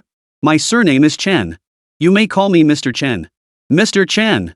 You may call me Ada. Chen Feng nodded. Ada, how much longer? The sheer size of the island astonished him. Flying at this speed for so long, they had already covered at least 2,000 kilometers. Was this still an island? It was practically a continent. We're almost there. As Ada spoke, the blue bird dove steeply toward the surface below. Mr. Chen, hold on tight. Even without Aida's warning, the steep angle of the blue bird's descent caused him to slide forward, pressing tightly against her back. But he didn't reach out to hold her. First, she stood 3 meters tall, while he was currently in his Shen form, only 1.8 meters tall. To avoid unnecessary contact, he didn't overstep. What intrigued Chen Feng, however, was that this tree spirit's body temperature felt remarkably similar to a human's. His curiosity as Shen stirred, compelling him to thoroughly examine its biological structure. He wondered if she possessed blood vessels and internal organs. Swish! The azure bird abruptly halted, and Chen Feng's thoughts came to an abrupt halt as well. He looked ahead, where a palace dozens of meters tall, constructed entirely of trees, came into view. Flanking the palace were countless intricate houses built upon massive trunks. A stone path wound its way toward them, extending all the way to the grand entrance before them. Guarding the entrance stood 2 imperial-level male tree demons. They merely regarded Chen Feng with peculiar expressions as he dismounted from Aida's mount, offering no words. The other 2 tree demons followed them into the tribe. Chen Feng surveyed his surroundings. The houses were tall and imposing, each boasting unique architectural features. No 2 structures were alike. Glowing plants grew along the ground on both sides, illuminating the area even without sunlight. At the village's center stood a massive spring pool, crowned by a large tree sculpture. It too resembled a female tree spirit. Chen Feng surmised this must be the queen of the tree spirit clan. Follow me. Ada motioned for him to follow, and soon they arrived at the palace gates. The gate was guarded by imperial-level male tree spirits. Inside the palace, voices were raised in heated debate. Charles, admit your mistake. What good does arguing do? A female tree spirit with a green floral crown glared at the blue-crowned female tree spirit beside her. The blue-crowned female demon retorted, Jones, stop pinning this on me. If you hadn't insisted on filling in the Manila River back then, the flame demons wouldn't have conquered the Curl realm so easily now. The other succubi on either side kept their eyes downcast, seemingly uninterested in the argument, as if awaiting the queen's decision from above. Commander Jones, Commander Charles, the queen's purple floral crown shimmered brilliantly, her scepter reflecting its radiance. Her stern gaze swept over the 2 who had suddenly fallen silent before turning to the others. Since you both believe the other is at fault, what if I were to behead you both? What then? Do you 2 have a solution? The queen's headache stemmed from the loss of the Karar territory. Back then, no one could have foreseen how profoundly it would impact the current situation. Therefore, if they could drive the Crimson Flame demons out of the Curl domain, perhaps the Trifo clan might gain some breathing room. Otherwise, continuing like this would inevitably lead to their extinction. All eyes were fixed on the heels of the figure before them, the hall so silent you could hear a pin drop. At that moment, a woman entered to announce, Your Majesty, Ada requests an audience. Wasn't she defending the pasture camp? Your Majesty, she brought a strange creature, claiming it came from another island. Seeing the queen's attention diverted, the others breathed sighs of relief. Having them deal with the chiral territory issue would be more troublesome than death itself. Let them enter. Yes, Your Majesty. Moments later, the female tree spirits watched as Ida led a male creature into the grand hall. What a robust male. Another female tree spirit couldn't help but lick her lips, her eyes brimming with greed. Chen Feng raised an eyebrow. The predatory stares made him deeply uncomfortable. Were they treating him as food? After all, the tree demon clan was known for devouring males. Your Majesty, this is a dragon. While defending our camp against the invasion, Ada recounted how she had encountered Chen Feng, detailing his feat of slaying 5 Emperor-level Crimson Flame demons with a single arrow. Chen Feng had expected the female tree demons to rein in their behavior after Aida's explanation. Instead, the hall echoed with the sound of swallowed saliva. Even the queen, with her purple petals blooming atop her head, now bore a fiercer, more intense gaze. What on earth was wrong with them? Dragon clan. The tree demon queen narrowed her eyes, lost in thought. Greetings, queen. I come from Dragon Island, 12,000 kilometers to the south. My surname is Chen. You may address me as Mr. Chen. Interest flared in the queen's eyes. Since you are not an enemy, you are naturally an honored guest. Take a seat. Yet in the grand hall, only Chen Feng and the queen occupied seats, all others remained standing. Is your purpose here to investigate the movements of the Crimson Flame demons? The queen inquired. Yes. The Crimson Flame demons attacked one of our Dragon Island strongholds and stole a dragon egg. Therefore, the Dragon King has specially dispatched me to investigate this race. The queen held her scepter in her left hand while lightly tapping the armrest of her throne with her right. A violet glow flickered in her eyes as she spoke. Oh? But I've heard that the dragons from beyond the heavens have not descended. Are you truly of the Dragon clan? Chen Feng felt a chill run through him. This queen seemed well informed. If that were the case, then the origins of the strange beasts on the southern continent were certainly open to debate. The system had only informed him that these tree demons were lifeforms formed from trees, but it hadn't specified that they were lifeforms born from the trees of this planet. At that moment, Ada spoke up. Your Majesty, I can attest to this. He was not in this form moments ago. His stature was immense, comparable to a sea beast. Chen Feng added, this space is too confined. If I were to transform into dragon form, I might damage the hall. Go! Go outside. The queen's eyes sparkled with excitement. Everyone understood why she reacted this way. If this so-called dragon clan could share their burden, the tree demon race might yet avoid extinction. Chapter 146, Sealing the Dragon Clan's Envoy. Roar! A dragon's roar echoed across the wilderness. Hundreds of meters above, a colossal azure dragon's silhouette coiled in the sky, its reflection lingering in everyone's eyes long after it vanished. Is this the Dragon Clan? Aside from the queen, the others seemed unaware of the Dragon Clan's existence. The queen's eyes gleamed with intensity as she said, "We humbly request this Dragon Clan envoy to withdraw his divine power." The dragon's form shrank, revealing Chen Feng. Since a dragon has come, this queen shall extend proper hospitality. However, as you have witnessed our circumstances, it is not suitable to host large-scale events. The queen's face clouded with worry as she spoke. The Tree Demon Clan had waged war against the Crimson Flame demons for decades, long since stripped of their former glory. That need not concern us. Chen Feng shook his head. But if your Majesty requires my assistance, I would be honored to offer whatever modest help I can. Truly? The Tree Demon Queen's eyes sparkled brightly. Her grip on the scepter turned white, revealing the depth of her excitement. The fate of her entire tribe rested in her hands. How could she not feel the weight of that responsibility? Now, someone was offering to help. She couldn't have asked for more. Naturally. My purpose in coming here is to learn about the Crimson Flame demons. I trust your Majesty can provide me with information? Should we uncover their weaknesses, my Dragon Clan will certainly aid you in eradicating them. I understand. We'll discuss this upon our return. Within the Grand Hall, the Queen turned to a female tree spirit below and said, "Carrie, inform Mr. Chen of the Crimson Flame demon's weaknesses and intelligence." Yes, your Majesty. Kylie stepped out of formation. Chen Feng immediately averted his gaze to the floor. There was nothing he could do about it. These female tree nymphs seemed to have no habit of wearing clothes. Eliminating the Crimson Flame Demon Clan is both simple and difficult. First, that magma originates from beyond the heavens. If we can locate its source and extinguish it, then eliminate the existing Crimson Flame demons, they will cease to appear. Everyone else in the hall shook their heads in unison, even the Queen sighed. Clearly, things were not going as hoped. Alas, though we discovered the magma's source, we cannot approach it. We are all trees, and that magma poses a deadly threat to us. Any contact with it would mean certain death. Moreover, we have yet to discover a method to extinguish it.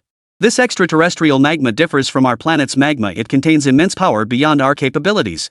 After years of war and attrition, we estimate the Crimson Flame demons now number at least close to 150,000. Chen Feng's heart skipped a beat upon hearing this. That meant the Crimson Flame demons numbered at least 100,000 at the Emperor level. 100,000 Emperor-level beings could easily level this planet. Yet, for all these years, not a single one had appeared on the eastern or western continents. What did this signify? It proved the Tree Demon clan possessed formidable strength. Despite their disadvantage in the war, they had managed to tie down the Crimson Flame Demon clan for so long, forcing them to commit all their forces and leaving them no capacity to advance northward. This was undoubtedly a hidden strength. A female demon in the Grand Hall wore an expression of shame, her eyes burning with hatred for the Crimson Flame demons. So, all these years you've been taking beatings? Chen Feng asked bluntly. His words drew hostile stares from every female demon in the hall. Yet none refuted his words, confirming that the Tree Demon clan had indeed been on the losing end. The queen nodded. That's not entirely wrong. In our war against the Crimson Flame demons, we haven't gained much advantage. But that's not all, is it? Chen Feng's expression darkened. The Crimson Flame demon has a natural advantage over you. If this continues, your extinction is only a matter of time.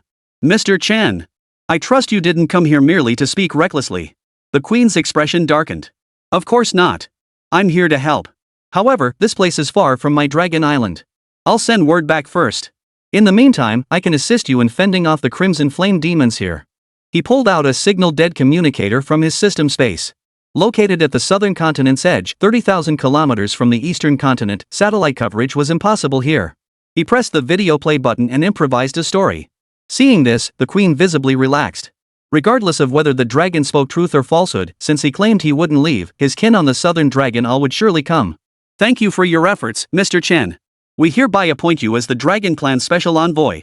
You may freely travel throughout our territories, except for restricted areas. Mr. Chen, please rest today. Tomorrow, we shall discuss how to deal with the Crimson Flame demon. Agreed.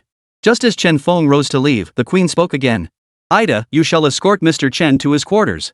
See that he is well attended to. Ida dared not meet the predatory stares from the ministers flanking her, her eyes brimming with tears. Yes. Mr. Chen, please follow me. I shall arrange your accommodations. Chen Feng followed Ada out of the palace, utterly bewildered. Ada, why were they staring at you like that? Do they have a grudge against you? Ida shook her head. Mr. Chen, our customs regarding males differ from other races. The next day. After a night's rest, Chen Feng walked briskly down the path, feeling refreshed. Ida led him once more to the grand hall ahead. Greetings, your majesty. The gentleman has arrived. Ida bowed her head, unable to meet the glances around her that seemed ready to devour her. Did you sleep well, Mr. Chen? The queen appeared unchanged from yesterday except for a new scepter, still bare-chested like the other tree spirits as she sat upon her throne. Quite well. Chen Feng smiled, glancing at Ida. Ida has taken excellent care of me. I feel almost embarrassed. That is good. My subjects, how does the battle stand today? The queen scanned her ministers on either side.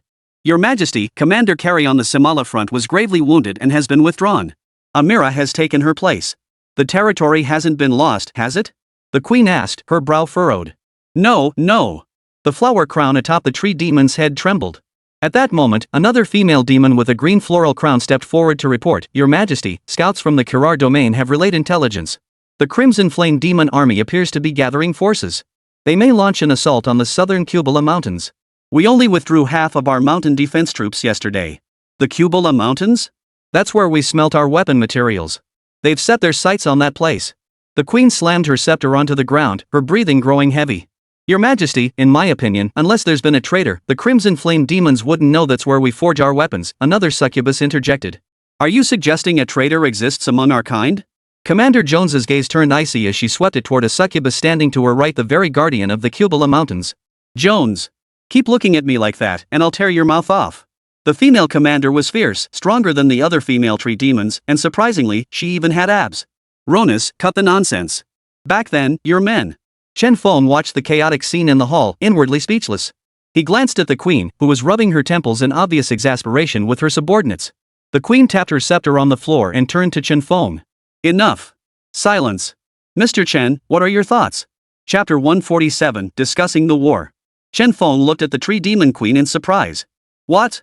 She was asking for his opinion? He'd only been here a day, how could he possibly know the current stage of their war? Without a comprehensive understanding, he dared not offer reckless opinions. Your Majesty, I have yet to grasp the full picture and cannot provide you with an answer. Chen Feng paused before continuing, however, the enemy has already occupied the Kirar territory. If we wish to stop them, our countermeasures must focus on their advance route. The queen nodded, offering no immediate response, and turned her gaze to the others. At that moment, Ronus, the one who had argued with his companion earlier, spoke up. Your Majesty, our tribe is ill-suited for direct confrontation. Even disrupting the path the Crimson Flame demons must take is out of the question. The bluntness of the short-haired Ronus' words caused every succubus present to frown. While he spoke the truth, he showed little regard for his own kind's dignity. The queen nodded, revealing no emotion. Continue. Ronus continued, since the Crimson Flame demons have set their sights on our weapon forging materials, we could employ other means to prevent them from deploying troops. For instance, we could attack the Starlight Plains, located not far from the Kurl territories. At this, the others' expressions shifted slightly. Jones stepped forward to protest. Are you mad? Tens of thousands of Crimson Flames dwell on Starlight Plains. Attacking there is tantamount to suicide. What are you thinking, Ronus? Shut your mouth. Ronus glared fiercely at Jones, his response brimming with authority. He then turned to the queen and declared, if we strike their main encampment on the Starlight Plains, the Crimson Flames stationed in nearby Kurl territory will rush back to reinforce it. That will lift the threat to the Kubala Mountains. The queen nodded, her gaze sweeping over the others. What about you? Any strategies you wish to share? The female demons exchanged nervous glances, none daring to voice their opinions with Ronus's boldness. The queen shook her head, a flicker of disappointment crossing her face. Since none of you have objections, we shall proceed as Commander Ronus suggests. All agencies are to fully cooperate with Ronus. Ronus suddenly turned to Chen Feng and asked, Your Majesty, may this dragon envoy accompany me on the expedition? Why? The queen looked at Ronus in surprise. In her memory, Ronus was a commander who deeply disliked males. Ronus, you wish to take Mr. Chen to such a perilous place? If something were to happen, jeopardizing the peace between our two tribes, could you bear the responsibility? As expected, Jones stepped forward to counter Ronus. Though puzzled as to why they wanted him on the front lines, Chen Feng was actually looking for a suitable excuse to get involved. After observing them for so long, he had also noticed that Ronus and Jones likely harbored some grudge against each other. Or perhaps the queen deliberately allowed Jones to run amok in the hall as a means to balance the power among her subordinates. Ignoring Jones' accusations, Ronus explained earnestly, as Ida mentioned earlier, this dragon envoy's methods are astonishing. My current strategy only has a rough outline, the detailed arrangements require careful discussion. We've fought the Flame Demon clan for decades. They can anticipate our every move. Therefore, bringing Mr. Chen along might yield unexpected results. Chen Feng raised an eyebrow, studying the commander's righteous demeanor. While Ronus's reasoning appeared plausible at first glance, closer inspection revealed its flimsiness. There was undoubtedly another motive at play. Yet none present could discern his true intent, not even the queen. The queen pondered for a moment, her gaze settling on Chen Feng. Mr. Chen, would you be willing to accompany Ronus on this expedition? It would be my honor. Chen Feng rose and bowed slightly. Then, noticing the astonished expressions of the other succubi, he explained, as it happens, I too am curious to see what the Crimson Flame Demon clan is truly capable of. In that case, I can't dissuade you any further. But Mr. Chen, you must take every precaution on this journey. Otherwise, I'll have a hard time explaining myself to the Dragon Clan. A sharp gleam flashed in the queen's eyes before vanishing. Chen Feng smiled inwardly. The queen's words couldn't be trusted. Clearly, his involvement was what best served the Tree Demon clan. After all, given the current situation, having other clans share the burden was the most advantageous outcome. Perhaps in the Tree Demon Queen's eyes, he really was a little cutie. 1. No need to scheme to pull him, and he'd eagerly thrown himself into the war effort all on his own. Ada, from now on, you will stay by Mr. Chen's side and attend to his needs. With a single sentence, the queen decided the fate of a female demon. Chen Feng hesitated to refuse, but after a moment's thought, he remained silent. Having a female treant constantly by his side would make everything inconvenient. But it was clear the queen intended for Ada to keep an eye on him.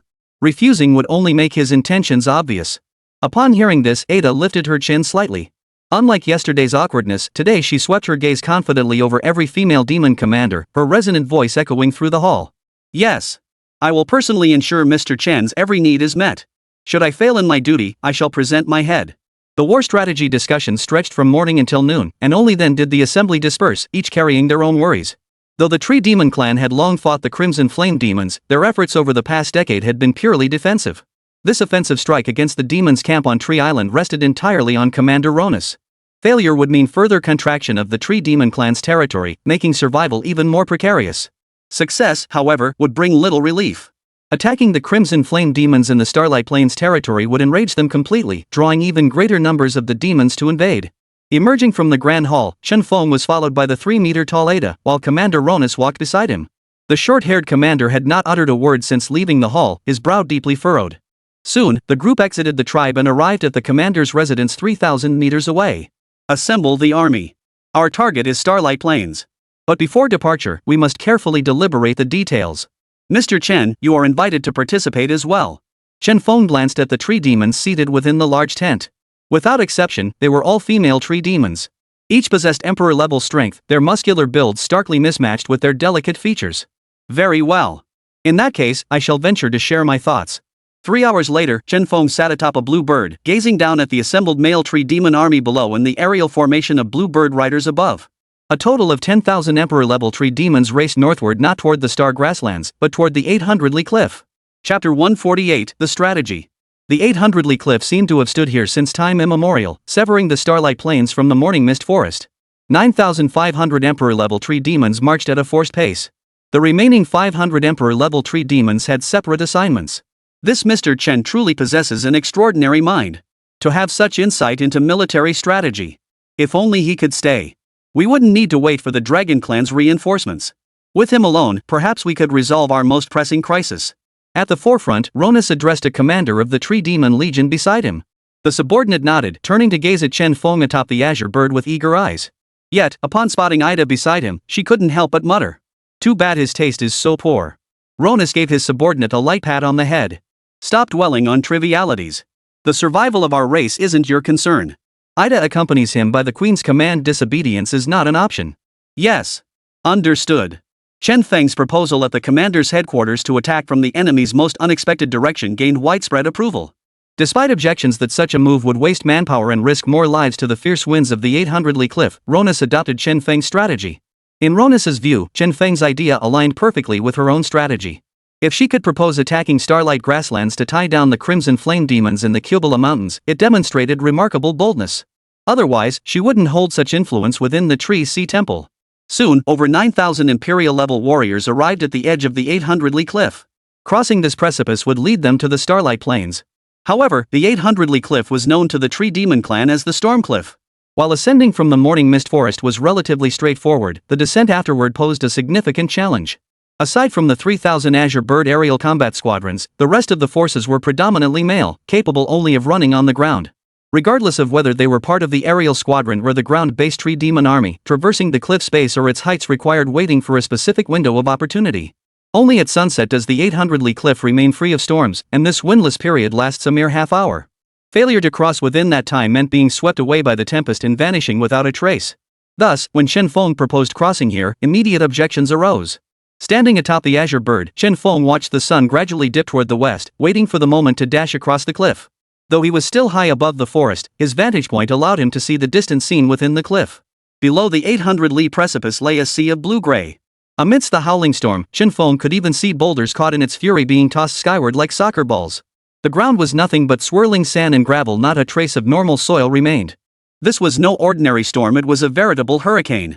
Yet strangely, this devastating storm raged only beneath the cliff, never breaking through its edge. Within the morning mist forest where he stood, birds sang, flowers bloomed, and the billowing white mist remained utterly undisturbed. He felt a bit dazed. Could it be that he was no longer on the Earth ball? As the sun sank below the horizon, the true scene beneath the cliff was revealed with the storm's dissipation, while 800 miles away, the sky remained a hazy yellow. Ronus's voice rang out from ahead, "Let's go! Mr. Chen, hold on tight and brace yourself." Chen Feng nodded, inhaling the faint, sweet scent emanating from Ada ahead. This assault was a race against time. Aside from the brief pause moments ago, there would be no further stops. Chen Feng's gaze fell downward. What lay below was less a cliff and more a basin, a lifeless expanse of yellow sand utterly unsuitable for human survival. As the Azure Bird soared, they swiftly reached the central zone of the cliff. Chen Feng gazed into the distance, now able to discern the rough outline of the Starlight Plains on the opposite shore. As far as the eye could see, patches of crimson dotted the landscape like wildfires, scattered across the Starlight Plains.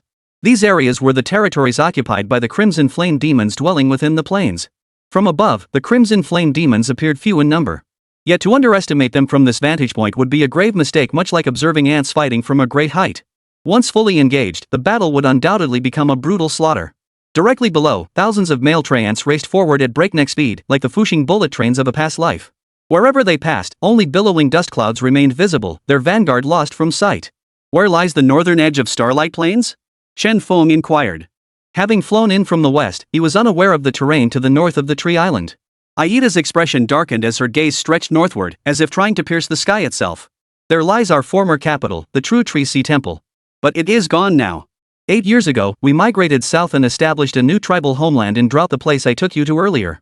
I'm sorry, Chen Feng hadn't realized the Treefolk tribe had even lost their capital city. Ada shook her head, drew a deep breath, and fixed her blue eyes on him. Now that you've come, our tribe's hope grows stronger. You have that much faith in me? Chen Feng stared at Ida in silence. Ida gave a slight nod, the floral crown on her forehead swaying with the movement.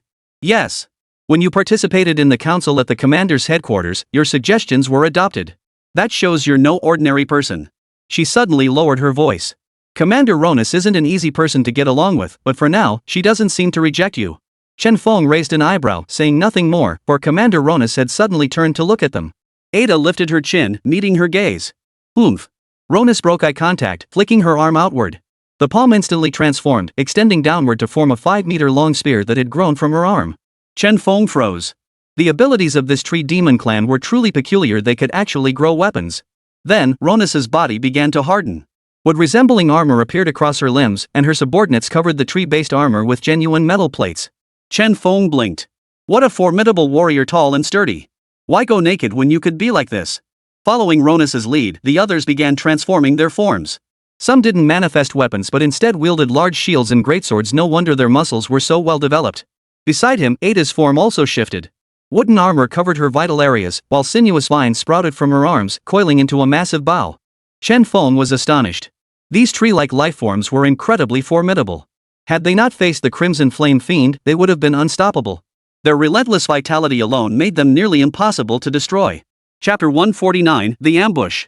The sky darkened completely as the wind howled. Thousands of Emperor-level beings crossed the 800-mile storm cliff, reaching the borders of Starlight Plains. As the last figure stepped onto the Starlight Plains, the tempest behind them began to rage once more. Phew, that was close. The ground forces watched the reforming tempest, a chill running down their spines. They feared death on the battlefield, but to be swept away by the storm without warning would be an unjust end indeed. Chen Feng sat atop the azure bird, surveying the distant landscape.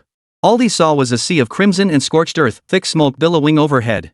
The starlight grass covering the surrounding ground had long been consumed by flames. The crimson movement on the ground was the countless legions of the crimson flame demons stationed here.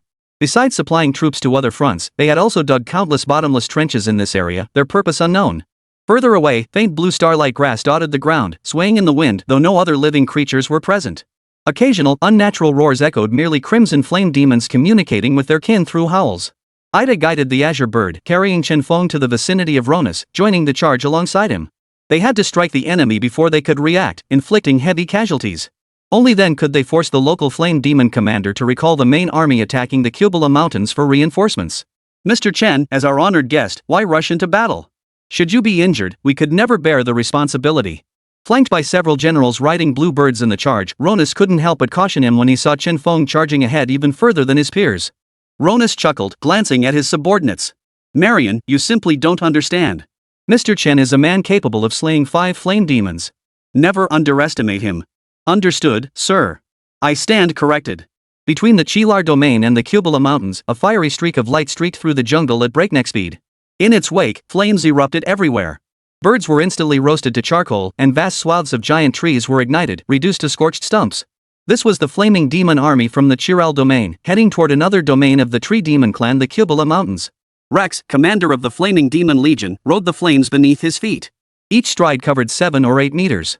At full speed, hundreds of miles were traversed in mere breaths. The travel speed of an Emperor-level fire demon was far beyond what ordinary mortals could conceive.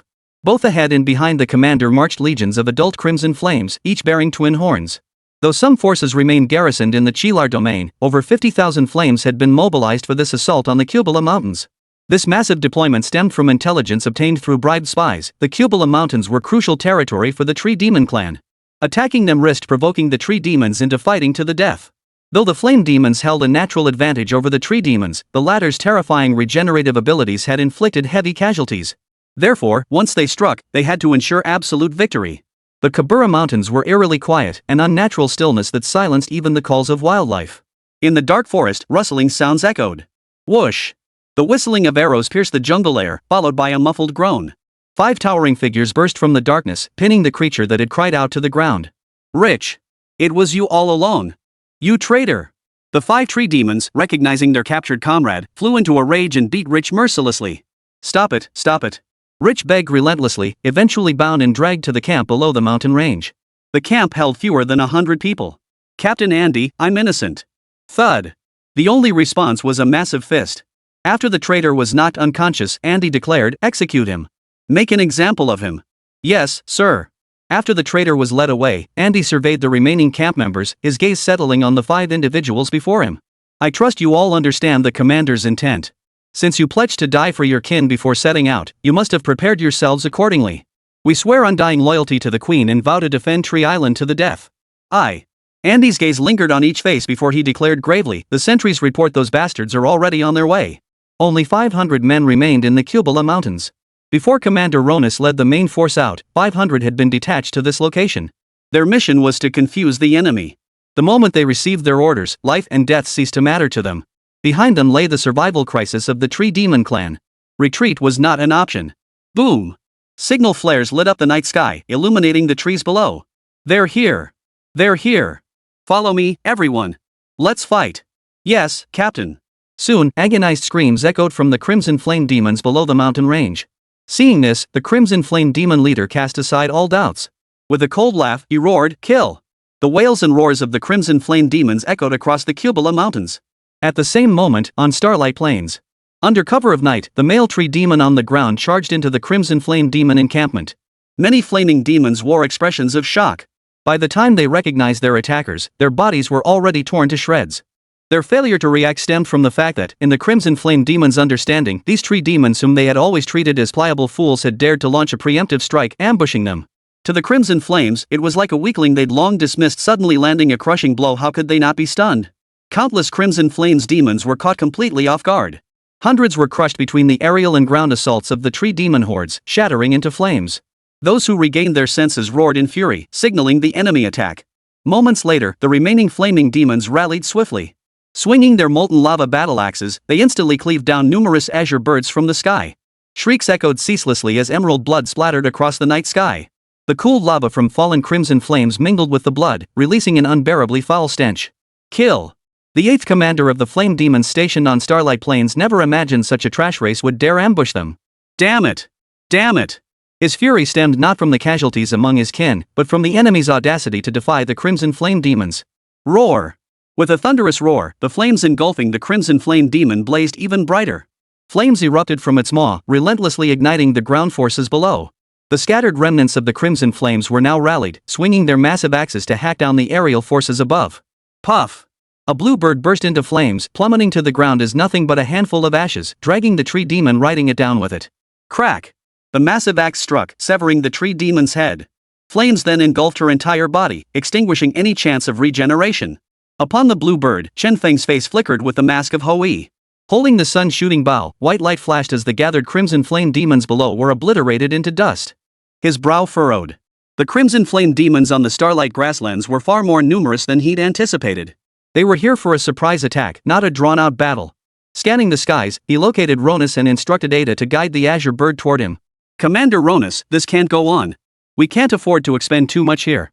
Ronus also realized that continuing the fight would only draw more and more Crimson Flame demons to this location. He asked, do you have another plan? Chapter 150, The Nemesis. Of course I do. Chen Feng declared, we must deliver a devastating blow to the Crimson Flame demons below in short order. Only by inflicting pain upon them will they recall the flame demons campaigning in the Kubala Mountains. But continuing like this will inflict too heavy a toll on our side. Whoosh! A flaming axe hurtled toward the two. Watch out! Ida and the commander's guards acted simultaneously, deflecting the massive axe. Chen Feng looked at Ronus, whose expression remained unflinching, and said, I have a plan that might reduce our casualties, but I'm not sure if it will work. Speak freely, Mr. Chen. Time is of the essence, get straight to the point, Ronus replied bluntly. Very well. I possess the ability to summon clouds and rain. I just don't know if it will be of any help to you. At his words, Ida, Ronus, and his guards all froze in shock. For these beings born from trees, if there was one thing they cherished above all else, it was undoubtedly water. Water was the source of life, and for trees and plants, it was utterly vital. Really?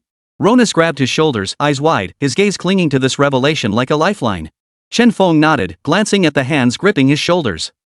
Sorry, I got a little excited, Ronus said. Mr. Chen, why didn't you mention this ability sooner? Water is the red flame demon's greatest fear. They were born from magma. If they come into contact with water, either the water evaporates or they turn to stone. How effective is your ability to control clouds and rain? It's decent. Just barely passable. Then we humbly request your assistance, Mr. Chen. Ronus looked at him solemnly. If there's anything you need help with, please don't hesitate to ask. For the survival of our race, we fear no death. Chen Feng shook his head gently, then lightly stepped away from the azure bird's support. Roar! A dragon's roar echoed across the dark wilderness.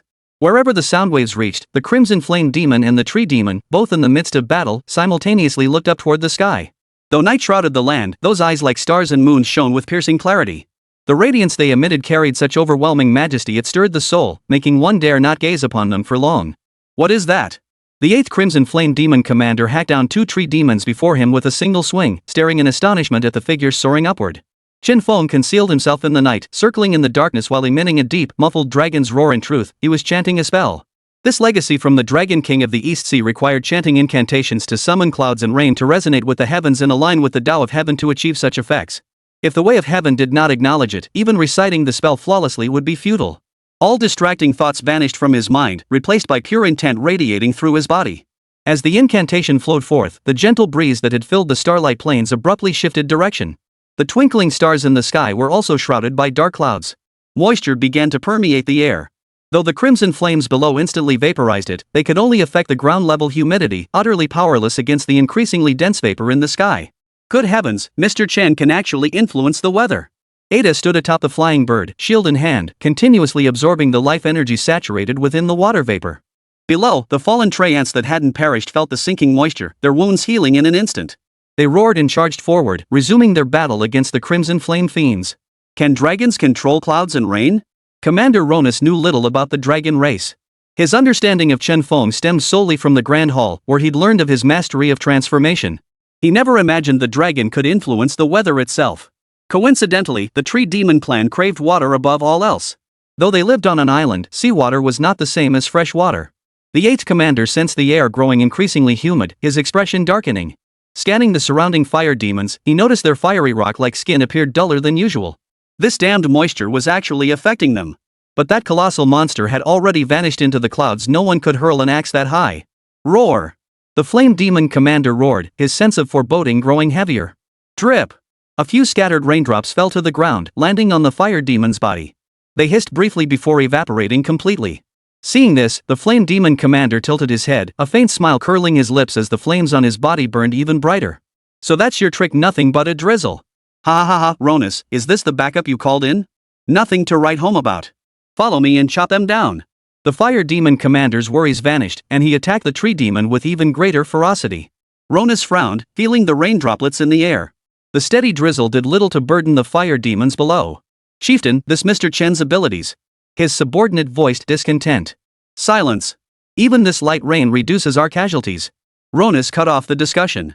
She leapt from the azure bird, piercing a flame demon and shattering it before charging into the heart of the demon horde.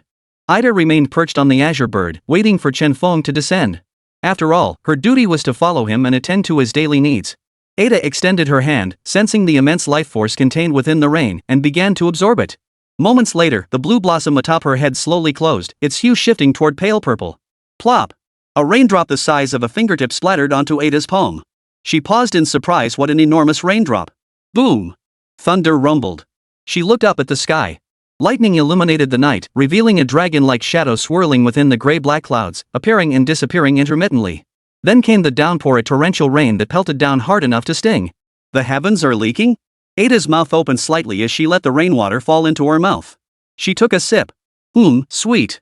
The tree demons, mid-battle, froze in shock. Rainwater? This must be a catastrophic downpour. The sound of raindrops hitting the ground echoed like stones striking the earth. Who had ever witnessed such a spectacle?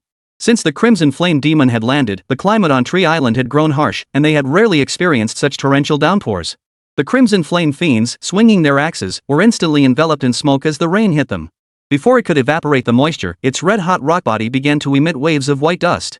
With a furious, unwilling roar, hundreds upon hundreds of crimson flames turned to stone. Quick-witted male tree demons swiftly crushed the cooled stones with a single punch. The starlight plains echoed with a series of thuds, the battle rapidly tilting in one direction.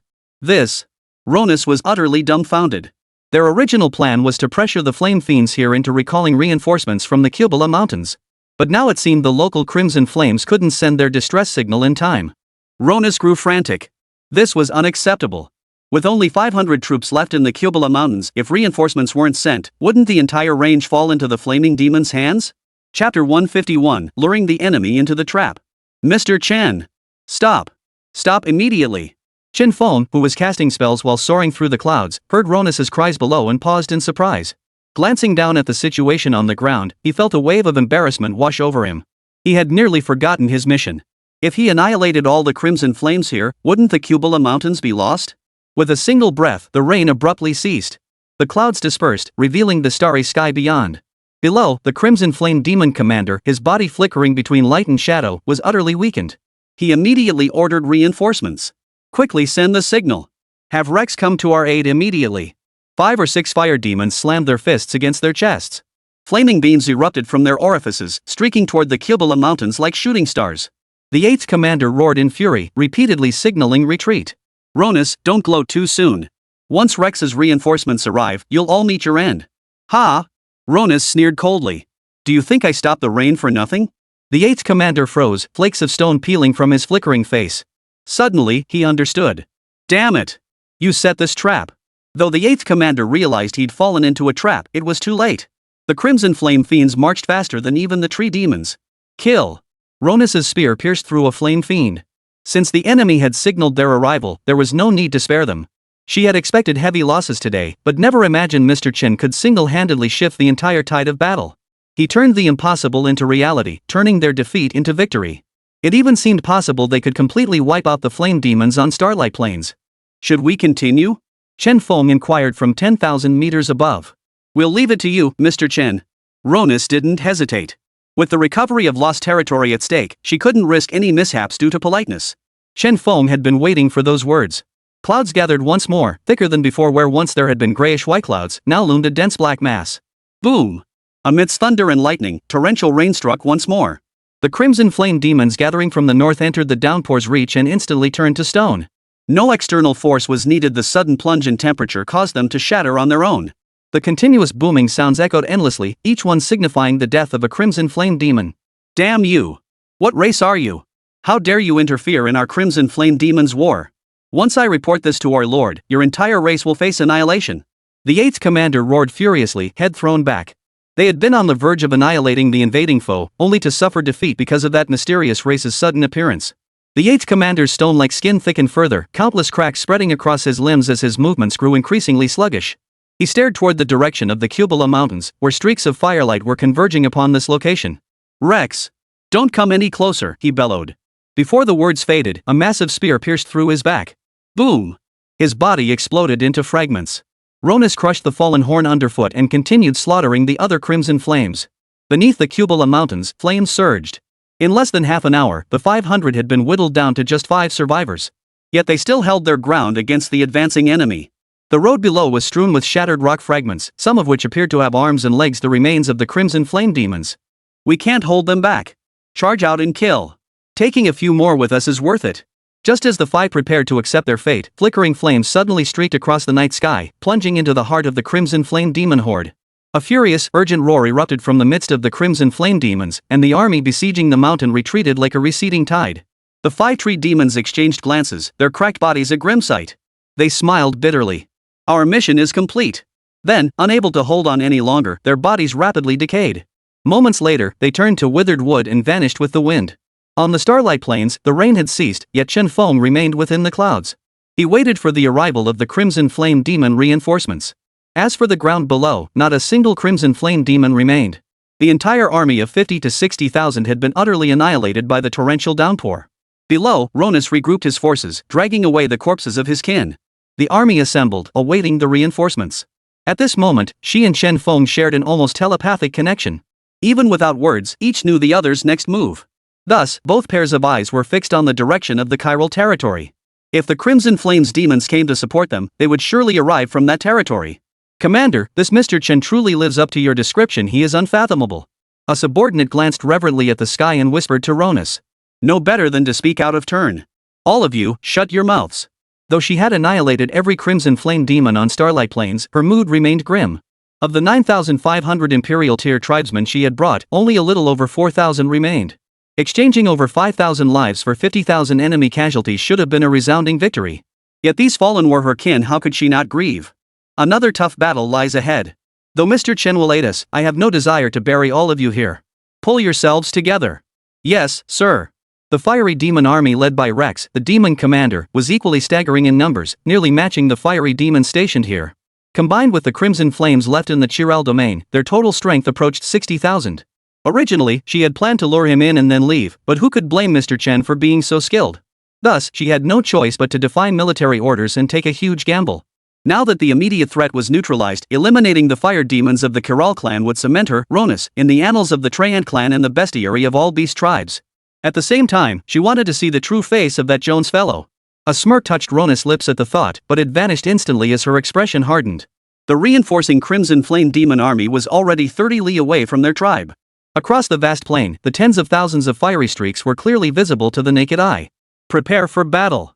Swish. The army formed ranks, standing ready for battle. Ronus glanced skyward. The moment the enemy drew near, the torrential rain would fall. Above, winds whipped and clouds churned, shrouding the land in darkness. Only the approaching flames brought a grim, murderous aura. Rex led his forces, having left the thousands of fire demons guarding the Chiral territories behind. In his estimation, he and the 8th commander could annihilate the tree demons without issue. But now, he scanned the vast plain, yet not a single spark of fire was visible. This unusual phenomenon made Rex exceedingly cautious. Though it was night, the flame demons possessed formidable night vision, scarcely hindered by the darkness. They could clearly see the tree demon army 30 li away, and the scattered stones littering the ground, the remains of his kin. Rex's expression darkened abruptly. This can't be. Based on his understanding of the tree demons, even an army 10 times larger should not have been able to wipe out the flame demon forces here so easily.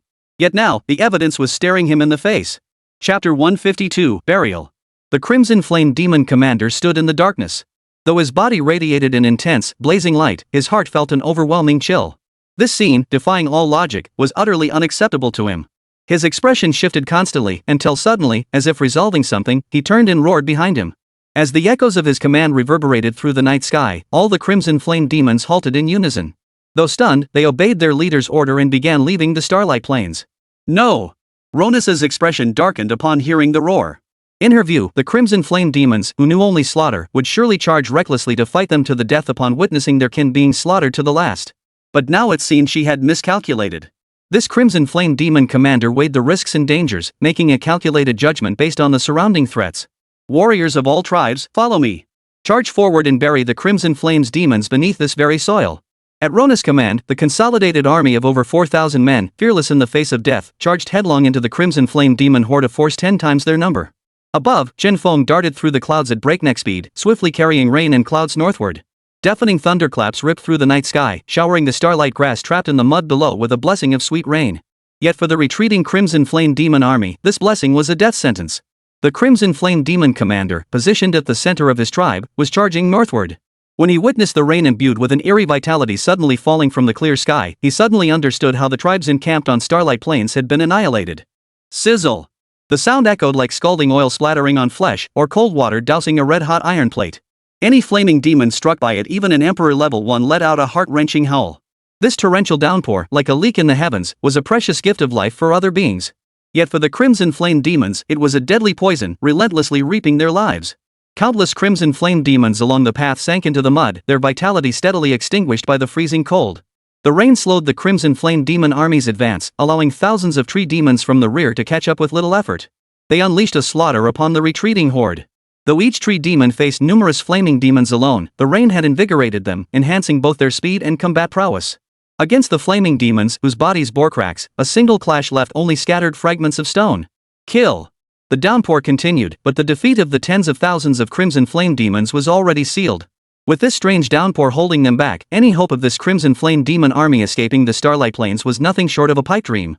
Rex, fleeing desperately, felt trapped like a fly in resin. The surrounding rain not only created immense resistance but also relentlessly extinguished the life flames he tried to reignite time and again. His face twisted with fury as he defiantly raised his head to the sky, unleashing a series of furious roars. Then he halted his flight. A ruthless glint flashed in his eyes as he spun around and charged toward Ronus. Ronus, what good is your fleeting victory? When our clan's king learns what has transpired here, he will flatten your tree island, reducing every living soul among its millions to ashes. The giant axe and the great spear clashed relentlessly. It must be said that this leader of the Crimson Flame Demon clan possessed formidable strength. Even at a disadvantage, he still fought Ronus blow for blow. Yet as the cracks on his body multiplied, he grew as fragile as a candle flickering in the wind. Boom! The spear grazed Rex's abdomen, tearing away a chunk of stone skin. Sizzle! The spear in Ronus's hand flashed relentlessly. Rex finally collapsed, falling into the mud at the end of his strength. The fire in his eyes extinguished as his body shattered completely. Kill! Leave none alive. Ronus' eyes burned with icy resolve. The conflict between the two tribes had long since become a matter of mutual annihilation, with no room for compromise. Amid the torrential rain, Ronus charged relentlessly. The arrows fired by the last 1,000 or so flying troops above blended with the curtain of rain, tearing apart one Crimson Flame Demon after another. This slaughter raged on for nearly 3 hours, until not a single Crimson Flame Demon remained standing on the Starlight Plains. We have won. Gasping for breath, Ronus scanned his tribe and roared, the tree demons are eternal. The queen is eternal. Ada, however, looked skyward, where a figure stepped forth from the gradually dispersing clouds. Hands behind his back, a smile as warm as spring breeze graced his face. At his appearance, the excited tree demon tribe below all turned their gaze skyward. Aida's heart swelled with emotion. It was his arrival that had led the tree demon tribe to slay over 100,000 enemies and reclaim their lost territories. Below, every tree demon gazed with reverent devotion, their eyes fixed unwaveringly upon this godlike presence. Detected sincere devotion from beings below. Awarding host the Dragon King of the East Sea role-playing permission. Reward fusion rate, 1%. The usually stingy system unexpectedly granted this reward. Though only 1%, it was better than nothing. His recent actions using dragon magic to summon clouds and rain could be considered a unique form of role-playing. Chen Feng strode down from the heavens, hands behind his back, approaching Ronus. Seeing the man staring blankly at him, he snapped his fingers lightly. Commander Ronus, are you alright? Ronus snapped out of his daze, glanced around, and cleared his throat nonchalantly before addressing him earnestly. Mr. Chen, on behalf of the millions of beings on Tree Island, I offer our deepest gratitude. Without your assistance, our mission might well have failed. She spoke with profound sincerity, placing one arm over her heart as she knelt on one knee before Chen Feng. The thousands of soldiers behind her followed suit. There's no need for that. Chen Feng motioned for Ada to help her up. It wasn't that he was arrogant, it was simply that she was now unarmored, and he found it awkward to touch her. I've said it before, the Crimson Flame Demons harbor wolfish ambitions toward our dragon clan. Though we've crushed their invasion force, their audacity to provoke us demands the most crushing blow in return. Ida stood behind Chen Feng, her sparkling eyes brimming with admiration. Subsequently, Ronus dispatched a squad northward to investigate the movements of the Crimson Flame Demons within the occupied territory of the ancient capital city.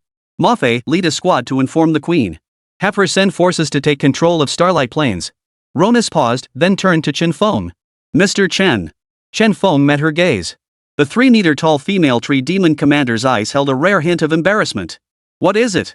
Chapter 153, The Shocked Queen. This usually bold and straightforward commander now seemed awkward and hesitant. Mr. Chen, could you possibly? Chen Feng raised his eyebrows slightly. Commander, this doesn't sound like you. Just say what's on your mind. Ada, meanwhile, watched Ronus warily, biting her lower lip unconsciously. Mr. Chen, I know this is unreasonable. After a moment of hesitation, Ronus clenched his jaw and said, Please accompany us to the Chiral domain, Mr. Chen. Ida exhaled in relief, but her gaze immediately turned tense toward Chen Feng. After all, Mr. Chen had already intervened twice in this war, each time profoundly altering the course of battle. But repeatedly asking him to intervene was truly crossing a line. She couldn't help but interject, Commander Ronus, Mr. Chen has already exerted his abilities twice. He must be exhausted.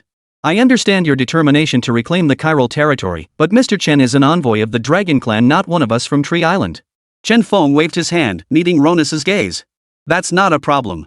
I can intervene again, but as Ada said, I'll need several days to rest. That kind of power truly takes a heavy toll on me. Ronus sighed in relief. As long as he didn't refuse, that was fine. She offered a friendly smile, Mr. Chen, I was being too hasty. Someone, prepare a place for the gentleman to rest. 2 male tree spirits whipped their branches to take root on the spot. Their massive bodies grew continuously, their intertwined limbs forming a treehouse. Chen Feng blinked. Was this really possible? Ronus apologized sheepishly, please don't be offended, Mr. Chen. Our tree demon clan doesn't typically need to set up camp. Wherever there are trees, there is a place for us to stand. She turned to Ada. Serve Mr. Chen diligently. Hearing this, Ada flushed, shot a quick glance at Chen Feng, then averted her eyes. That won't be necessary, Chen Feng waved his hands repeatedly. Staying in a house made by male tree spirits? That was no place for frivolity. South of Tree Island, at the heart of the tribe, stood the Tree Sea Temple. The queen had governed diligently day after day for decades. Ever since the Crimson Flame demons invaded Tree Island, she had never once faltered in her duties. Moonlight spilled across the table in the queen's quarters, casting a luminous glow over her violet hair. At this moment, the queen rested her head on the table, her eyelashes fluttering as she slept restlessly. In her dream, she seemed to be caught in the midst of a fierce battle, causing her to furrow her brow. Shriek! A bird's cry pierced the tribal night sky. The enormous blue bird did not pause at the tribal gates but soared over the walls, heading straight for the temple. Guards below watched the squadron of blue birds. The banshee atop one was charred black all over. Though no visible wounds were apparent, the fierce battle intent surging in her eyes made the guards realize this must be urgent, otherwise, she wouldn't be riding a blue bird within the city. At the head was Mo Fair. Without waiting for the birds to land, she dashed straight to the tribal temple to deliver the news of victory to the queen. Battle report! Battle report! She shouted as she ran. Torches flared within the grand hall as the queen's guards opened the doors, letting her pass. The queen, resting with her head on the table, heard the shrill cries. Without pausing to gather her disheveled hair, she flickered into the hall. Let her in!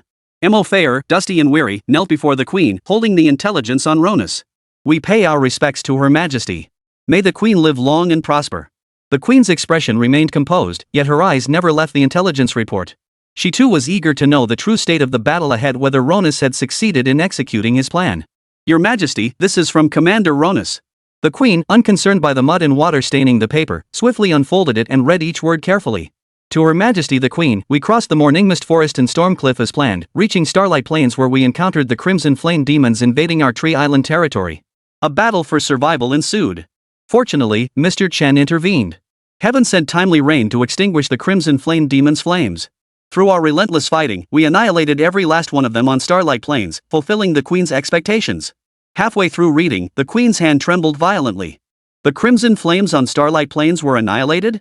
The Queen knew full well how many Crimson Flames were stationed there. Her gaze swept over Mo Fair, who knelt below. Rise. You need not kneel. Yes. Is this account accurate? The Queen's gaze fixed on her eyes. Having dealt with the Crimson Flame demons for so long, she knew their combat prowess all too well. That such intelligence had been brought back now exceeded the Queen's comprehension. All these years, they had been using sheer numbers to contain the Crimson Flame demons. If victory could be achieved with minimal cost, they wouldn't have lost so much territory, not even the ancient capital's Tree Sea Temple. Yet now, the records clearly stated that with just 10,000 troops, they had buried 10 times as many Crimson Flames in the Starlight Plains. How could she not be suspicious? Your Majesty, this was written by Ronus himself. We were personally involved. We have never fought such an easy battle. Thankfully, Mr. Chen assisted us. The Queen withdrew her gaze and continued reading the remaining section. It detailed how, after annihilating the Crimson Flame demons stationed on Starlight Plains, Rex's reinforcements had also been utterly destroyed. Ronus's request was for the Queen to swiftly dispatch troops to take control of Starlight Plains. After resting, they intended to march on the Chirel territories. How could that be possible? The combined forces of the two Crimson Flame demon commanders numbered a staggering 120,000. 12,000 Imperial-grade Crimson Flames. She knew full well how terrifying their combat prowess was. And yet, they had all been left behind on Starlight Plains. After silently exerting force to snap her own arm, it rapidly healed itself. The searing pain made her realize this was no dream. She immediately issued an order. Charles was to lead 100,000 Tree Clan troops to take control of Starlight Plains. The Queen's command reached Charles's camp overnight, leaving the succubus commander stunned for a long moment.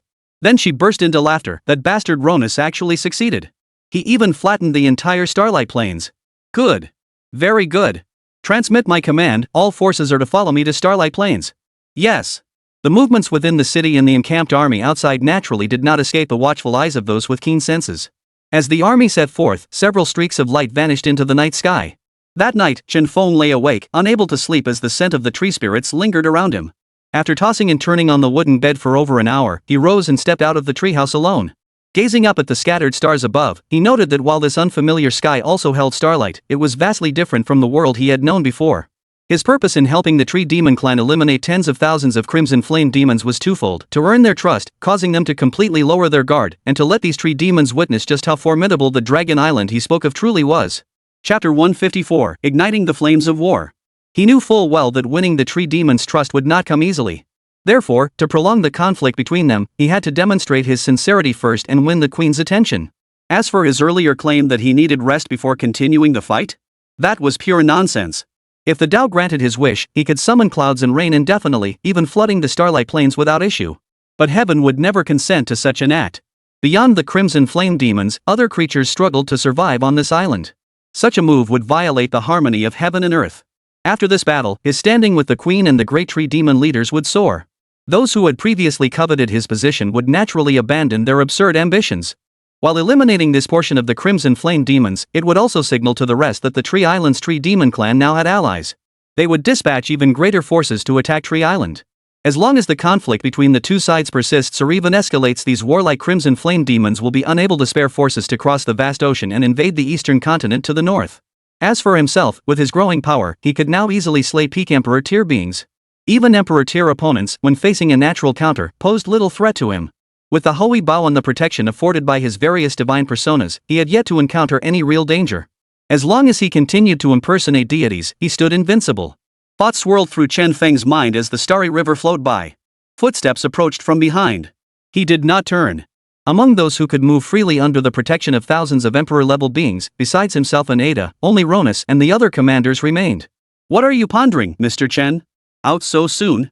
Did Ada fail to entertain you? Ronus, with her short hair, appeared at his right, sitting on the glowing grass, her gaze fixed on the distance. Her gaze was fixed on the true north, where their former capital, the Temple of the Tree Sea, stood. Nothing. Aida's already resting.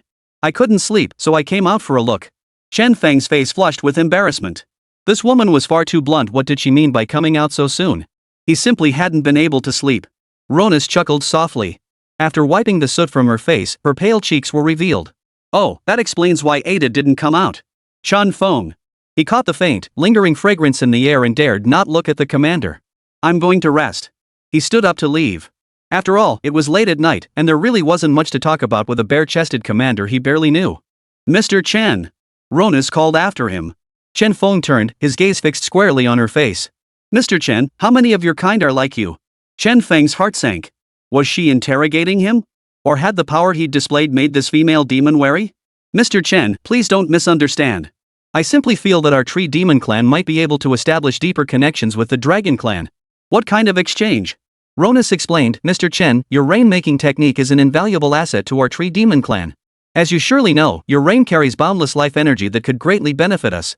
Chen Feng nodded, thinking to himself that after his cloud-manipulating rainmaking, the water was saturated with spiritual energy beneficial not only to tree demons but to all living things. Ronus wore a sincere expression. Therefore, Mr. Chen, might our clan enter into a contract with you? What kind of pact? A symbiotic pact, Ronus explained. Its purpose is this: should either of our clans face peril, the other must come to its aid. Should either clan perish, the other shall follow in complete extinction.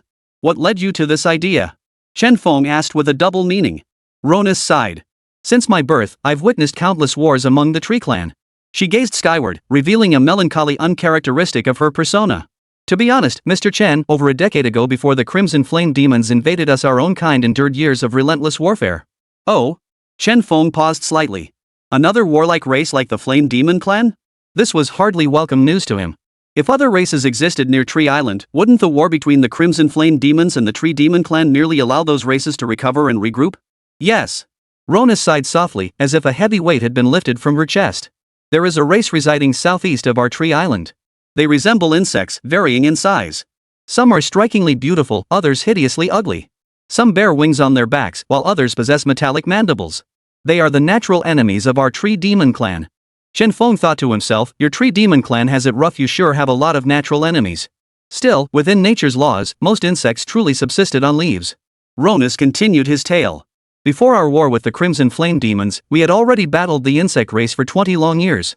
Had it not been for the emergence of several purple-crowned high priests among our kind, relying solely on the queen, we would have been utterly powerless to stop that insect race from draining our very life force.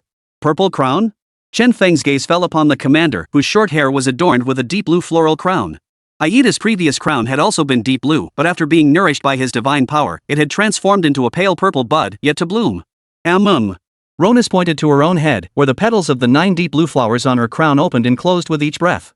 Upon reaching adulthood, our Tree Demon clan possesses Emperor-level strength. Yet even among Emperor-level power, there are degrees of might. The weakest bear crimson crowns, while the strongest, the queen, wears a deep purple one.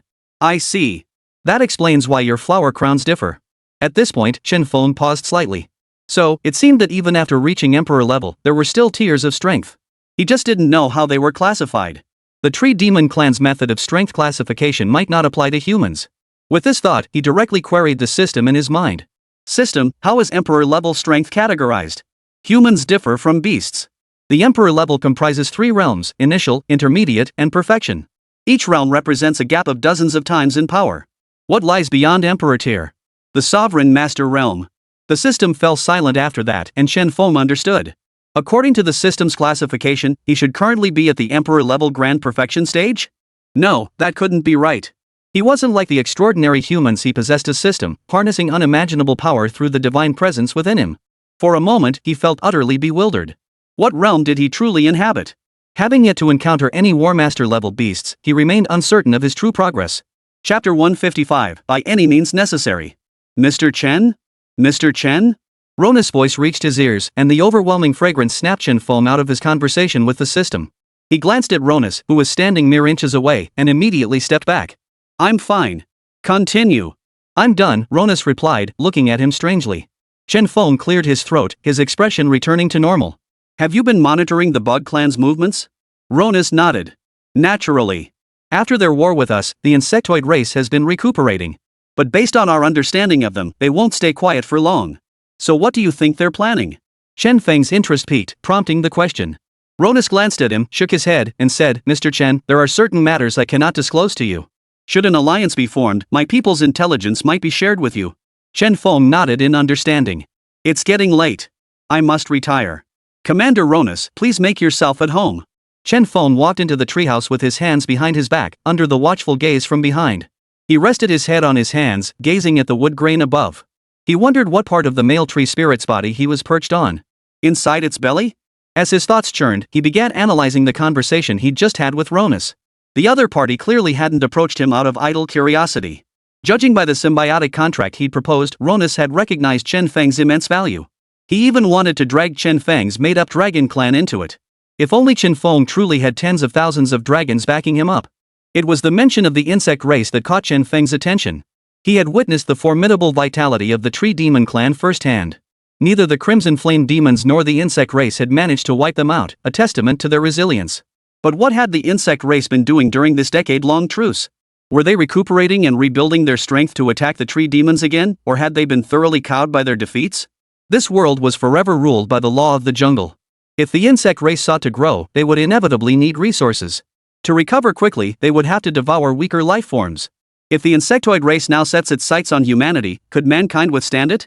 It was painfully obvious that humanity's current strength was insufficient. Though driven back by the tree demons, the insect race possessed imperial-level power. Given their nature and rapid reproduction, another war was inevitable. Chen Feng's head began to throb at the thought. The war between the Crimson Flame Demon and the Tree Demon raged on, and now this new threat loomed. It seemed he must find time to visit the insectoid's domain. If he could draw them into the fray, that would be ideal. By the following evening, the 3,000 troops stationed on the Spark Plains finally awaited the arrival of the 100,000-strong army that had traversed the Stormcliff. What Charles and Ronas discussed remained unknown to others, but the occasional laughter drifting from the main tent made it clear to those outside that they were in high spirits. Shortly after, Commander Charles, wearing a green floral crown, arrived at Chen Feng's treehouse led by Ronas. The door was open, revealing Ada massaging Chen Feng's lower back inside. Yes, right here. Yesterday's stormy encounter strained my lower back. Ida pursed her lips, her cheeks flushing crimson as if lost in thought. Mr. Chen. Ronas called from the doorway. Chen Feng stopped Ada's attentions and motioned for her to usher the visitor inside. Mr. Chen, this is Commander Charles. You must have seen her in the Grand Hall earlier. Chen Feng looked at Charles, who wore a green floral crown on her head. This succubus had an oval face and snow-white skin, through which the veins beneath were faintly visible. He nodded. I recall her. Please, sit. Charles's voice rang out like a broken gong, utterly mismatched with her appearance. She said. Mr. Chen, I hear that Ronas achieved remarkable military glory this time, and you played a significant role in it. I thank you for your noble assistance. Chen Feng remained silent, waiting for her to state her purpose. I'm sure you're aware, Mr. Chen, that the Dragon Clan's rain-making technique has been immensely helpful to our people. What are your thoughts on Ronas's proposal from yesterday? Do you see any viable aspects? Chen Feng understood. So this was what it was all about. In my view, there's no issue with it. But I'm merely an envoy. The fate of our clan rests in the hands of the Dragon King. It's beyond my power to decide. Chen Feng's words caused the two female demons to exchange glances. Ronus spoke up, Mr. Chen, would you be willing to present our proposal to the Dragon King? If it is feasible, our Tree Demon clan will certainly honor our agreement. The Heavenly Covenant is a just and impartial contract. Chen Feng shook his head. But from what I understand, the Dragon King would never impose any constraints upon his own race. I will convey this message to the Dragon King. Whether he agrees or not is beyond my influence. Thank you, Mr. Chen, thank you. Charles and his companion were overjoyed. Regardless of the outcome, they had at least established contact with the Dragon Clan. When shall we depart? With the army already here, Rona's forces must march immediately. Otherwise, once the Crimson Flame demons in the Kirar region react, unforeseen complications could arise. We depart at once. Flame Demon Island. Perpetual smoke shrouded the island, nearly sealing it off from the sea. Within the island, besides the Crimson Flames, there existed another type of flame demon known as the Black Flames. These demons were slightly smaller than the Crimson Flames, yet still stood over 4 meters tall. Their bodies were pitch black, spewing dark gas, and they bore enormous bat-like wings on their backs. Both types of flaming fiends fall under the dominion of the Flaming Fiend King. Beneath a churning magma crater lay a searing red expanse of land. Towering crimson crystals, over 10 meters high, stood erect on the ground, with cave after cave nestled beneath them. Within the largest cavern, the Flame Demon King horned on its head, winged on its back, with magma coursing through its body listened to the report from the Crimson Flame Demon Lord below. His crimson eyes opened and closed as his voice remained eerily calm. So, we failed to secure the Kubala Mountains, lost the Spark Plains, and cannot hold the Chiral territory? The Crimson Flame Demon Lord trembled. It was my failure. That tree demon summoned reinforcements from somewhere that can specifically counter our forces. What does it look like? The Crimson Flame Demon Lord replied, according to intelligence from the Tree Sea Temple, the creature is covered in scales and has 2 horns on its head. As he described it, the flames in the Flame Demon Lord's eyes transformed into fiery bolts that shot toward the ground, narrowly missing the Black Flame Demon Lord watching the spectacle from the other side. Are you certain this is true? Yes. I would never dare to lie. The Crimson Flame Demon Lord nodded repeatedly. Poof. It seems you shall be spared, the Flame Demon King declared, tapping his throne. That creature appears to be of the dragon kin. Interesting. Go investigate. Find out everything you can about their background. You don't need to concern yourself with Tree Island. Your sole responsibility is to uncover the origins of this dragon clan. Yes, sir. Chapter 156, Breath becomes wind, voice condenses thunder. Flame Demon Island. As the Flame Demon King issued his command, a sky-darkening swarm of black flame demons swarmed out of the island, heading toward Tree Island. Meanwhile, Chen Feng sat atop a blue bird, accompanying the army as they advanced toward the Kurl territory. Up ahead, Commander Ronus radiated confidence, even more resolute than when the campaign first began. The reason was simple, Mr. Chen was among their ranks. The Chiral territory bordered the Spark Plains, a land abundant with exotic flora and fauna, making it a highly habitable region. However, due to a strategic blunder, the northern reaches of the Manila River had been filled in, allowing the crimson flames of the Spark Plains to effortlessly seize control of the Chiral territory. As for why Jones remained firmly in his position despite this misstep, Chen Feng had no answer. According to Ronus, the queen was no fool. Why then would she retain someone who nearly plunged the Trayan clan into even greater peril? Could it be that the individual possessed some extraordinary talent? As the group drew closer to the Kurl territories, the scene below came into Chen Feng's view. What is that? Below, mountains encircled the landscape, yet amidst them stood a colossal statue. It bore wings from its ribs, twisted horns crowned its head, and it wielded a peculiar weapon. The flame demon? Chen Feng frowned in confusion. He had seen flame demons before, but none looked like this. Ida explained, that sculpture below is the king of the Flame Demon clan. The Flame Demon King? He actually has wings. Ada shook her head. As a combat specialist, she continued her analysis, I cannot say. The crimson flame demons we encountered lacked flight capabilities. Had they possessed such abilities, my Tree Demon clan would have suffered far worse than we already have. On the ground, 10,000 crimson flame demons stationed here carried out their patrols methodically. Their race adhered to strict rules. Members of the same clan rarely interacted unless absolutely necessary. Thus, many flaming fiends appeared robotic, changing shifts on schedule, patrolling punctually, and otherwise retreating to soak in carved magma fissures to enhance their power. Whoosh! An arrow pierced a crimson flame demon's body, but its form erupted with blazing light. Beneath flowing magma, the wound swiftly healed. Roar! The surviving crimson flame demon immediately sounded the alarm. Within moments, both those bathing in the magma and those on patrol swiftly assembled. That arrow had been shot by Ronus. Her objective was to draw the crimson flames together, making it easier to eliminate them all at once. She turned to look at Chen Feng. He nodded, but this time, he did not transform into his dragon form. Activating Dragon King of the East Sea role. As the words fell, an aura from the azure void of the nine heavens slowly merged with him. He was enveloped by the form of a dragon-headed, human-bodied figure, gradually becoming one with it. This figure now wore a dragon robe and crowned head. With each step he took, dragon majesty radiated in all directions. The tree spirit, accustomed to Chen Feng's azure dragon form, gaped in astonishment at this new manifestation. What kind of power is this? It's even greater than the sculptures below. Ada stared blankly at the figure above, goosebumps rising on her skin from sheer excitement. Mr. Chen possesses such power? Are the dragons truly this formidable? Though Ronus had witnessed Chen Feng's previous forms, his transformed appearance still left her profoundly moved. Above, Chen Feng stood amidst the clouds. As his form merged with that of the Dragon King of the East Sea, inspiration struck him. He cleared his throat softly. Boom! Instantly, thunder roared and lightning flashed across the sky. Molten lightning surged beneath his feet, while an electric web of bolts spread wildly across the heavens. He exhaled softly. In an instant, a fierce wind arose, scattering much of the dark smoke rising below. Then, he formed a hand seal. Clouds billowed up from the horizon, effortlessly demonstrating what it meant to command the elements. Below, the crimson flame demons began hurling axes skyward, attempting to strike down the azure bird. Some fiery demons tried to strike Chen Feng within the clouds, but this was nothing short of a pipe dream. Boom! A bolt of lightning struck down, obliterating the crimson flame demon without leaving a trace. The remaining red flame demons seemed startled by this sudden thunder, their bodies trembling. Once they regained their composure, they flew into a rage and charged at the tree demon ground forces. Above, as Chen Feng manipulated the elements, torrential rain poured down. Below, Ada waited in the air for Chen Feng to finish his spell and return, only to have two flaming demons' axes hurtle toward her. Seeing this, Ada swiftly evaded on her blue bird, only to draw the pursuit of more crimson flame demons. Though their movements were restricted, the crimson flame demons remained formidable fighters. It seemed their connection to the colossal flame demon king statue meant they were less affected by the rain here. Ronus and the others clearly recognized this issue. She immediately ordered Catherine, lead a squad to destroy that flame demon king statue. As Catherine's unit charged forward, the remaining crimson flames detected their intent and converged to block their path. The clustered fire demons doubled the pressure on the tree demons. Meanwhile, more and more tree demons were getting injured. Although the rain prevented the flames from burning on their bodies, it also left them in a difficult position. They were surrounded. Above, Chen Feng, seeing Ada in danger, casually cleared his throat twice. Two bolts of lightning streaked down, reducing the fire demons to ash. Ada looked up at the sky, her face lighting up with gratitude. Meanwhile, Chen Feng's gaze had already shifted to the sculpture of the Flame Demon King.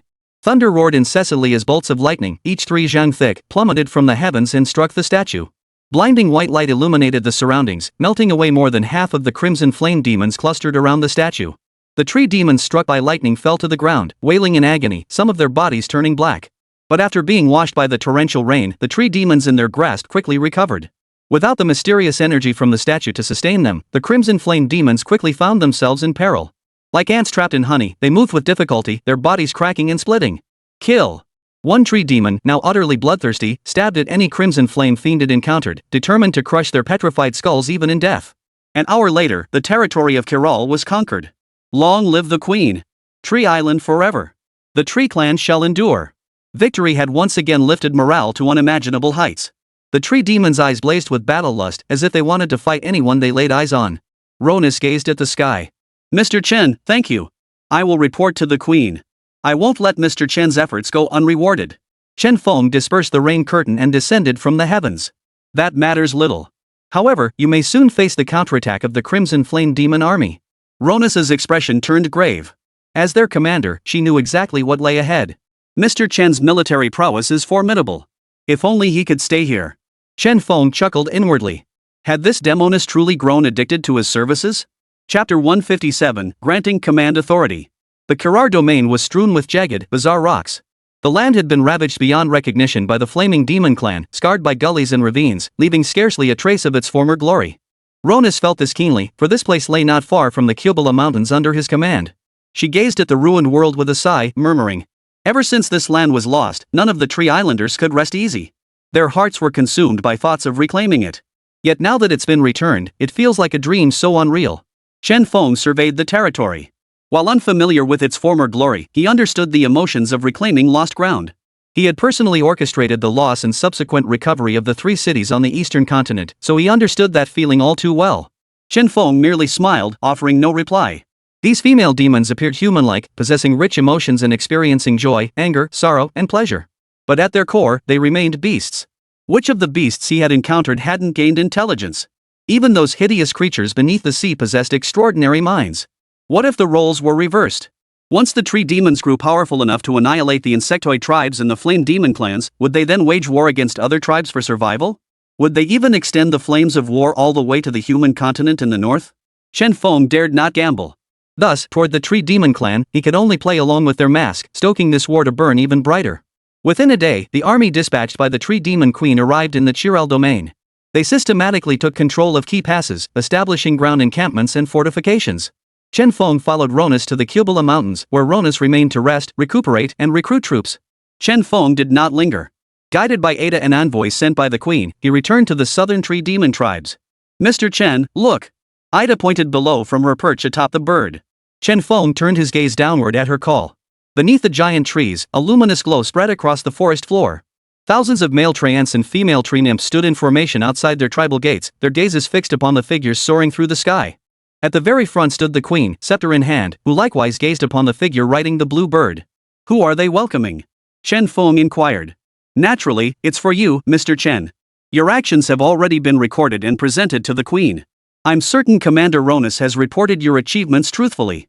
Aida's head was held high on her slender neck. Though the honor wasn't hers, she had been caring for Mr. Chen since his arrival on Tree Island, and she felt immense joy. This level of ceremony, Ada remarked, is comparable to when Commander Ronus returned from his campaign. No, it surpasses even that. As the blue bird descended, the arrayed nymphs below began chanting in strange, melodious voices, seemingly praising something. Unfortunately, Chen Feng could not understand their words. Behind the queen, the high priestess, crowned with purple blossoms, led the tree nymphs in a unified, spirited dance. The queen's gaze remained fixed on the dragon throughout. Guided by Ada, Chen Feng halted before the queen and her entourage. Mr. Chen, welcome back. On behalf of the myriad citizens of Tree Island, I thank you for your generous intervention. As she finished speaking, a female tree demon guard at her side presented a prepared ice blue floral crown to the queen. The queen took the crown and raised it forward. Chen Feng froze for a moment, then instantly understood what she intended to do. No way. A grown man wearing a floral crown? That's ridiculous. The queen explained, this crown symbolizes the pure friendship between Tree Island and the Dragon Clan. It is also a crown of authority. Wearing it grants you the right to command our warriors and exercise leadership over them. Upon hearing this, Chen Feng agreed readily. Though he stood ramrod straight, the queen towered a full head above his transformed form as Hoi. She effortlessly placed the crown upon his head. After donning the crown, Chen Feng had the system inspect it. This floral crown shares its origin with the buds on the queen's body, having become a unified entity. It possesses vibrant life force and the ability to heal injuries. No anomalies detected. Chen Feng was somewhat surprised. It seemed the tree demon queen genuinely sought the friendship of the Dragon Clan. Mr. Chen, please follow me inside. The queen spoke, reaching out to take his left arm as she walked beside him. Countless eyes behind them brimmed with admiration and respect, feelings Chen Feng deserved, and none dared harbor anything else. Along the way, tree demons lined the streets, singing and dancing in a lively celebration. What do you think of our tribe, Mr. Chen? The queen asked as they walked. Chen Feng kept his gaze straight ahead as he walked beside her. He considered her question carefully. Was she asking for his opinion of their tribe? He now represented the elusive dragon clan behind him and couldn't speak carelessly. After all, the more one spoke, the more likely one was to err. From the queen's demeanor during their previous conversation, it seemed she might have encountered other dragon clans before. After careful consideration, Chen Feng replied. Very good. Peace-loving. Had it not been for the invasion of the Crimson Flame Demon, perhaps Tree Island would be even more prosperous today. Upon hearing this, the queen's eyes sparkled with admiration. Chen Feng continued, I had a most pleasant conversation with Commander Ronus earlier. Your nobles are all learned and articulate, far surpassing those barbaric flame demons. If you could extinguish this war, you would undoubtedly hold a significant position among the 100 tribes. Ending the war? Easier said than done. You've witnessed the madness of the Crimson Flame demons yourself. The queen took a deep breath, her face betraying no attempt to hide her loathing for the flame demons. Your Majesty, why did the Crimson Flame demons attack Tree Island? Chen Feng had not inquired about the cause of the war until now. The queen shook her head and sighed softly. If I knew the reason, this war wouldn't have dragged on this long. Chen Feng fell silent. No reason? That couldn't be. All wars stem from a handful of causes, yet their purpose remains the same, survival. Soon, the two arrived within the grand hall. The queen explained, the Crimson Flame demons reproduce far faster than we do. New ones emerge from the magma at a rate that far exceeds the number that perish. So that's the reason. Their reproduction rate is too rapid. The Flaming Demon Island might already be overcrowded. If they don't expand, internal conflicts over resources will erupt. Therefore, they have no choice but to expand outward. As for why they chose to attack Tree Island, Qin Feng analyzed. Tree Island's previous war with the Insect Clan led the Crimson Flame Demons to perceive the Tree Clan as the weaker party. After ascending her throne, the queen praised Qin Feng. Mr. Chen, you truly live up to Ronus's praise. Your thinking is exceptionally broad. You're correct, but ultimately, it boils down to their inherent advantages over us. That's what drove the Flame Demon King to resolve to attack Tree Island. Chapter 158, Clan-wide Celebration. By the Queen's command, the capital shall celebrate for 3 days. With this decree, the Tree Demon clans residing within the capital relaxed, while the armies outside reveled in the atmosphere of a great victory. Ronus, for his outstanding valor, became the first lord beneath the high priest. His subordinates were each granted rewards. Their exploits swiftly spread throughout the Tree Demon realm, becoming a common topic of daily conversation among the tribe. The high priest composed poems in honor of Ronus and Qin Feng, celebrating their deeds. Within the Tree Sea Temple, Qin Feng conversed warmly with the various commanders. Mr. Chen, I admire your strength, but I consider myself no weaker than that Ronus. If the queen sends me into battle, I might coordinate better with you. Qin Feng looked at the female tree spirit with the blue floral crown. Her name was Anqi. She appeared much like the other female tree spirit commanders, curvy with flowing hair, except she seemed drunk. Her muscular, bark-covered arms kept pulling him toward her. Sigh. Friends? We can chat, but could you at least acknowledge me? Anqi? Commander Anqi? Qin Feng looked awkwardly at the others, only to find no one acknowledged him. Everyone was drinking, chatting, and then suddenly began chanting strange melodies. The queen herself was deep in conversation with peers her age, too preoccupied to notice this corner. Qin Feng sighed, his gaze shifting helplessly to Ada behind him. Already unable to contain herself, Ada immediately stepped forward, prying Angel's arms away and freeing Qin Feng. Mr. Chen, please don't take offense.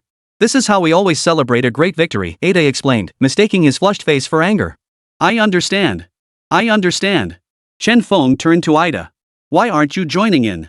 Ada replied earnestly, I am currently your personal attendant, Mr. Chen. Without your orders, I cannot overstep my bounds. Alright, then I command you to join them now. No need to be so stiff. Yes. Before long, Ida was also drunk. Qin Feng could clearly sense the female tree spirit was losing control. Seeing this, he immediately got up and slipped away. This is the Grand Hall, not your own home. His sudden movement naturally caught the queen's attention. She paused her conversation with her subordinates, her gaze settling on him. Mr. Chen? It's too hot in here. I'm going outside for some fresh air. Qin Feng straightened the crooked flower crown on his head and offered a deadpan lie. But it really was unbearably hot. After all, these tree spirits were built just like humans, and he was a perfectly normal man. Staying here any longer, he feared his blood might start boiling. Very well. Have Ada accompany you. She just drank some of our tree clan's green cloud brew. Getting drunk and going out in the breeze isn't a good idea. After speaking, the queen looked toward Ada, only to find Ada's condition left her feeling quite awkward. Then Mr. Chen must go alone, the queen could only say. Outside the hall, he exhaled deeply. The floral scent emanating from these tree demons had made him dizzy, especially after drinking. The fragrance grew more potent, an odd aroma that seemed to stir certain thoughts within a man. He shook his head, banishing the images from his mind, and stood on the high platform overlooking the distance. Within the Tree Sea City at that moment, smiles rippled across every face, yet he couldn't shake the feeling that something was missing. Children? Indeed. Since his arrival, he had never seen a child among the Tree Demon clan. But recalling the system's earlier description of tree demons, he understood. The Tree Demon clan had two methods of reproduction, one involved gestation within ancient trees, while the other relied on female demons giving birth. Those born from ancient trees emerged fully mature, while those born from female spirits were smaller in stature. However, by absorbing the life essence of a male spirit who had fulfilled his purpose, the new life would rapidly grow to full size. Thus, the Tree Demon clan knew neither childhood nor old age. In the human history of his past life, there had been similar practices where the elderly were sealed away in tombs for the sake of the next generation. Fortunately, such barbaric customs had been crushed beneath the wheels of progress. At that very moment, the cry of a blue bird pierced the air above. The tree spirits celebrating within the hall all paused simultaneously, gazing at the blue bird streaking toward the temple entrance. What's happening? It's flying straight to the temple. Unless something momentous occurred, anyone daring such an act would be burned as firewood. The female spirit glanced at Qin Feng standing by the temple entrance, then hurried past him toward the inner chambers. Immediately afterward, Qin Feng heard furious shouts echoing from within the hall. He smiled faintly, stepped outside the temple grounds, and vanished silently into the clouds. His destination lay where the insectoid tribe resided. How dare they? The queen's shattering of plates echoed through the hall. As a purple glow emanated from her body, all the drunken ministers instantly sobered up. They exchanged bewildered glances, unsure why the queen was so furious. After all, this was a day of celebration. Even if something major happened on such a special occasion, it would have to be postponed. Someone, remove these items. The Queen ordered the wine and food removed, then read aloud the battle report from the front lines. Commander Charles reports a large-scale assault on Starlight Plains. The attackers originated from the ancient capital's Tree Sea Temple, but this race is entirely unknown to them. Commander Charles suspects they may be connected to the Crimson Flame Demon clan. The Queen then unfolded the diagram sent by Charles, depicting a monstrous beast of terrifying appearance. It bore twin wings from its ribs, its body covered in steel-spiked fur, eyes glowing crimson, and limbs ending in claws that glinted with a cold, menacing light. The dimensions noted below indicated the creature stood over 4 meters tall. According to Charles's report, this creature could fly. Wherever its claws struck, any unarmored part of a treant would be instantly torn apart. Moreover, this beast possessed terrifying strength. Even if it couldn't breach the Trent's defenses, it could still seize them and hurl them dozens of meters away. Such a creature is unheard of. Are they truly from Flame Demon Island? Commander Anchi inquired. If they came from the old capital, they must be connected to the Flaming Demon Island. Could it be they also summoned reinforcements? At that moment, a female commander handed the scroll to Ronus, saying, "Lord, have you seen this before?" Ronus glanced at the scroll and his expression shifted dramatically. I feel like I've seen this somewhere before. Let me think. The others fell silent upon hearing this, including the Queen, all waiting for Ronus's answer.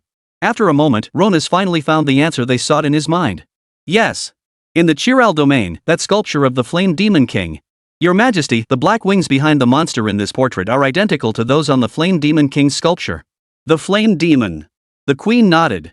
I hesitated to conclude this before, but now it's certain. The beasts attacking Starlight Plains belong to another clan of the Flame Demon race.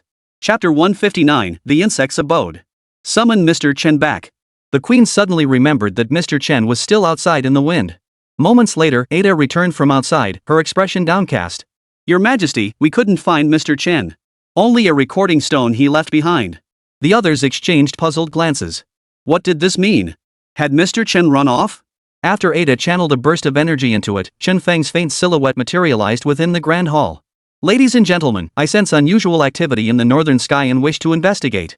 Do not worry. Swish! His figure vanished, and the image stone shattered with a crack. Mr. Chen truly is a divine being. Many female demons marveled inwardly, their admiration for the shape-shifting Mr. Chen deepening. At that moment, Anchi stepped forward, knelt on one knee, and pleaded to fight. Queen, it should be my turn now, shouldn't it? The other female demon commanders quickly came to their senses, each beginning to volunteer for the mission. The North Wind Legion requests to fight. The Demon-Slaying Legion volunteers. I too request to fight. The Queen heard the last voice and was quite surprised, then flatly refused. Jones, what are you meddling in? No. Jones was not a commander but a civilian official. Though he possessed considerable personal strength, he was truly unfit for the battlefield. Moreover, his duty lay in governing the various territories of Tree Island. Ronus rose, shot Jones a cold glance, and said icily, "War is no child's play. Short-sighted fools taking the field will only cause chaos." You! Jones's upper body seemed to expand with rage, yet she couldn't deny Ronus's words were true. She knew her own limitations. Her earlier actions had merely been an attempt to demonstrate loyalty. Ronus turned his gaze to Angie and the other female commander. The Northwind Legion remains stationary. Your duty is to protect the Tree Clan, not engage in warfare. As for you, Demon Slayer Army. Ronus' voice turned icy. Do you all think that because I won a battle, war is child's play, something easily won? Let me tell you plainly, without Mr. Chen's assistance, that previous battle might not have ended in such a decisive victory. I myself might well have perished on the Starlight Plains. The other two female demons fell silent. They too had reviewed Ronus's campaign and knew Mr. Chen had been the decisive factor in victory. But this time, the Flame Demon clan had deployed a different kind of beast army. To rush in now would be tantamount to suicide. Lord Ronus, do you have a plan? The Queen's gaze fell upon him, and the other 7 high priests also turned their eyes to this newly appointed lord. Ronus spoke eloquently, presenting his analysis and countermeasures based on the battle reports Charles had relayed. Thousands of miles away, high in the sky, Chen Feng soared through the clouds. He didn't need to read the urgently delivered intelligence to grasp its gist. But he could not intervene again. If he defeated this wave of flame demon forces, the Tree Demon's fighting spirit would surge to unprecedented heights. They might even capture the old capital outright, sweeping forward to drive the invading flame demons from Tree Island. At that point, the might the Tree Clan demonstrated might compel the flaming demons to consider negotiations. Once the fighting ceased, even if the Tree Clan desired peace, the flaming demons, driven by survival, would still relentlessly seek fertile lands for their own proliferation. Should they discover the location of the human race, it would spell utter catastrophe for humanity. Therefore, he found an excuse to temporarily leave the Tree Clan. Along the way, he would search for the insect race mentioned by Ronus, hoping to draw them into the conflict. Based on the coordinates Ronus gave earlier, this should be the right spot. Chen Feng gazed down at the deep, dark sea below the cloud sea, a trace of bewilderment flickering in his eyes. The direction was correct, the distance was correct, so why was there no sign of the land where the insect race resided? The vast ocean stretched endlessly, not even a small island in sight. He turned to look back, but the tree island had vanished from sight. After the cosmic upheaval and the descent of the strange beasts, the land and oceans of this planet had expanded to an unknown extent. Had he lost his way? He flew forward nearly 5,000 kilometers, yet still saw nothing but endless ocean. Something was terribly wrong. 8 out of 10 chances it was. He began to suspect that Ronus had deceived him. Descending toward the ocean's surface, he slowed to probe the depths. Thud! He suddenly felt himself collide with something. The dull thud prompted him to extend his dragon claw forward to probe. Sure enough, as he reached out, a faint ionosphere flickered into view, accompanied by a crackling sound in his ears. This ionosphere resembled a barrier, rising from the junction of land and sea to a height of thousands of meters. Its vastness stretched for tens of thousands of miles, seemingly endless. Through its flickering, Chen Feng could vaguely make out the surface conditions within. The land was covered in black soil, dotted with white eggs embedded within it as if planted, each glowing with a faint white light. Beside each row of eggs stood a guardian monster. It had beetle-like wings on its back, 3 pairs of legs, the face of an ant, and the body of a human. Whenever an egg stirred, the guardian creature would spew green mucus into the earth, seemingly nourishing it. Faced with such hideous creatures, Chen Feng was truly at a loss for words. Their ugliness rivaled that of the sea beasts. He groped his way toward the opposite side. After traversing roughly 1,000 kilometers, a different scene unfolded before his eyes. Chen Feng's attention was drawn to a particular sight or phenomenon.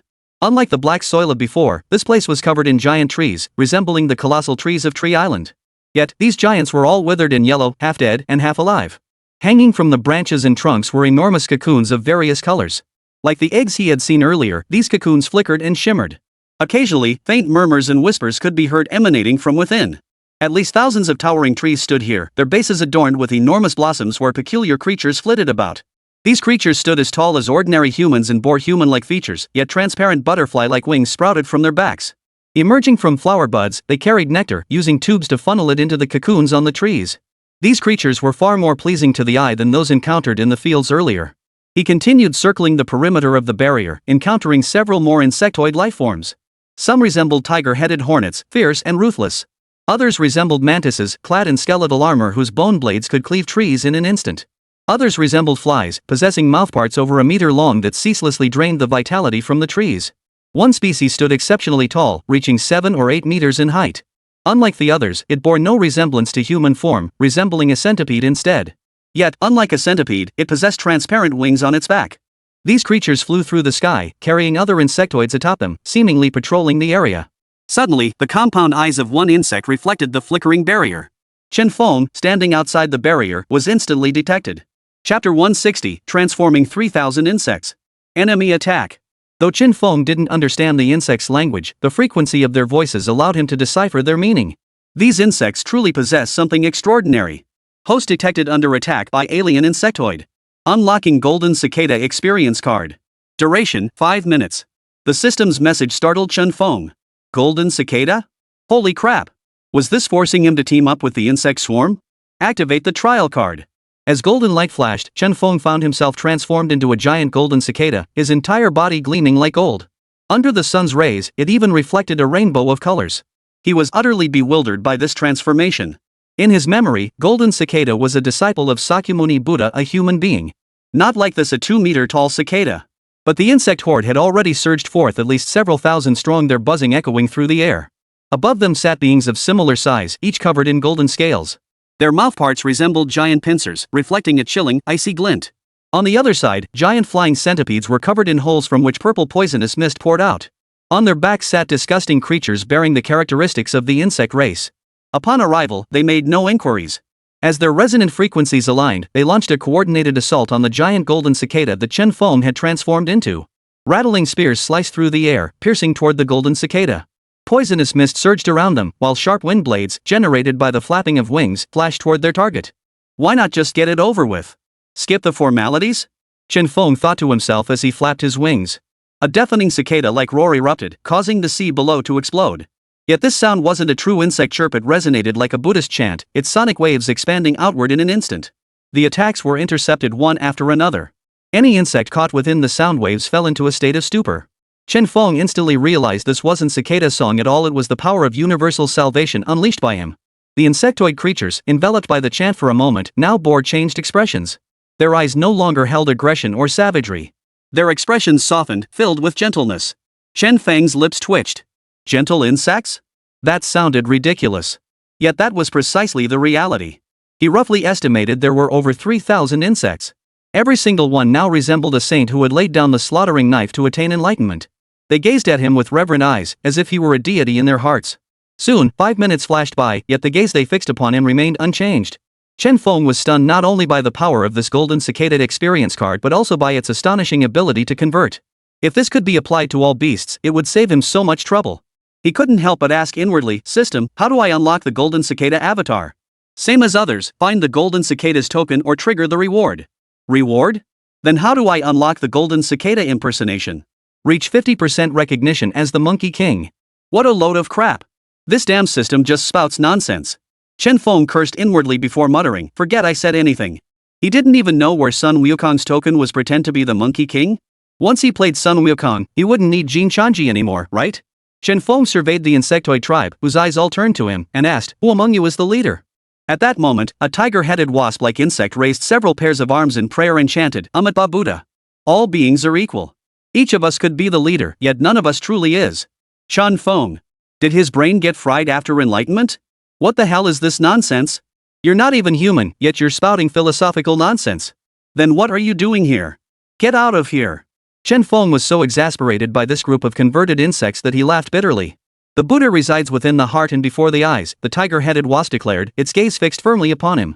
Chen Feng felt an inexplicable sense of strangeness. He began to doubt the experience card the system had given him. Was it the golden cicada experience card? Was it definitely not the Pajuna experience card? Each of them was spouting twisted, heretical nonsense as if possessed. Forget where Buddha is, I'm giving you a task now. Chen Feng couldn't be bothered to argue with these single-minded insectoids. Instantly, 3,000 insectoid eyes shone brightly, awaiting his instruction. Disperse into smaller groups and go enlighten your kin. Once your numbers reach 1,000,000, come seek me on Tree Island. If I am not there, go to Flame Demon Island. We shall obey your command. The 3,000 insects turned and opened the ionosphere, flying back to the insect realm. Chen Feng did not follow them inside. Had he gone in, the insectoid race might become entangled in the war between the flame demons and the tree demons. That could easily expose him. If exposed, the three factions might unite against him, branding him their greatest enemy. In that case, even if he could play the role of a deity, he would be stretched too thin. He lingered not long in this place, setting course for Tree Island.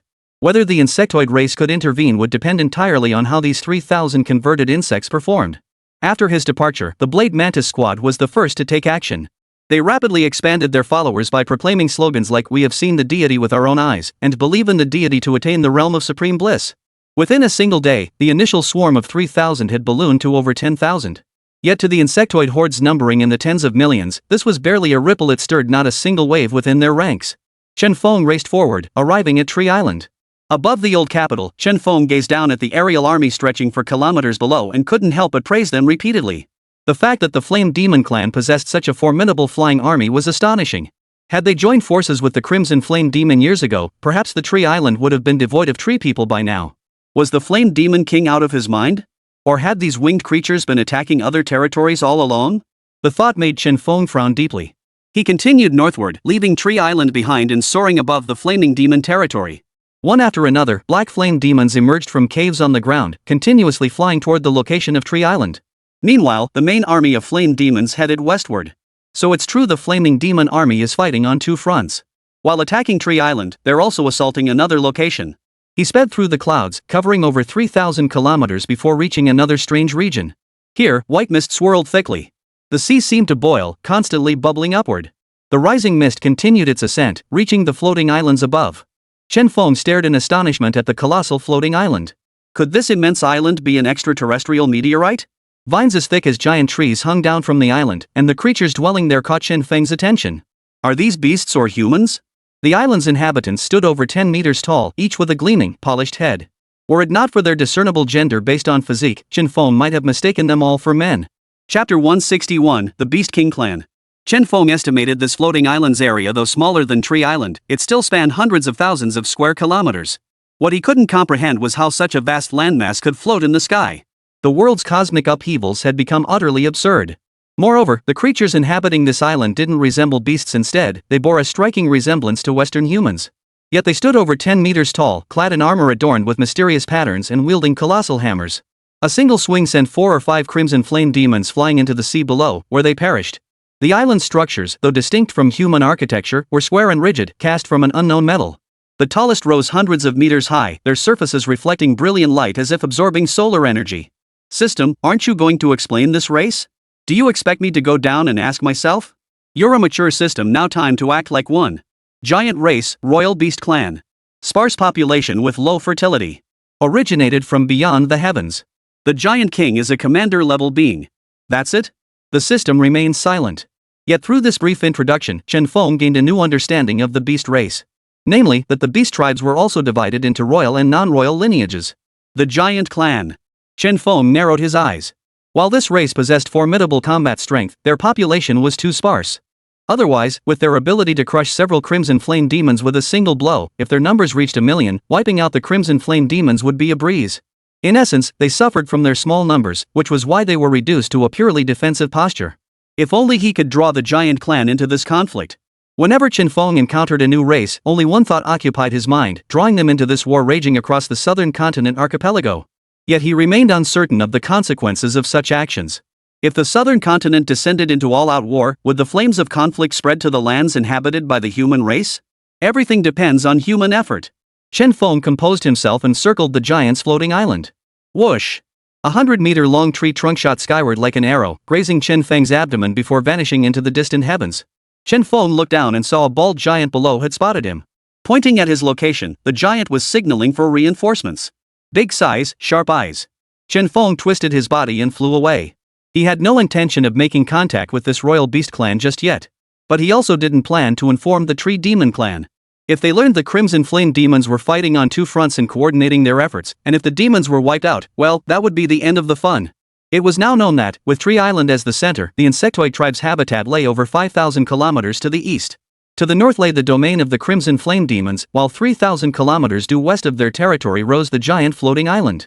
Therefore, if one wishes to keep these 4 factions locked in constant conflict while maintaining a state of perpetual equilibrium, then it would be necessary to stoke the flames further.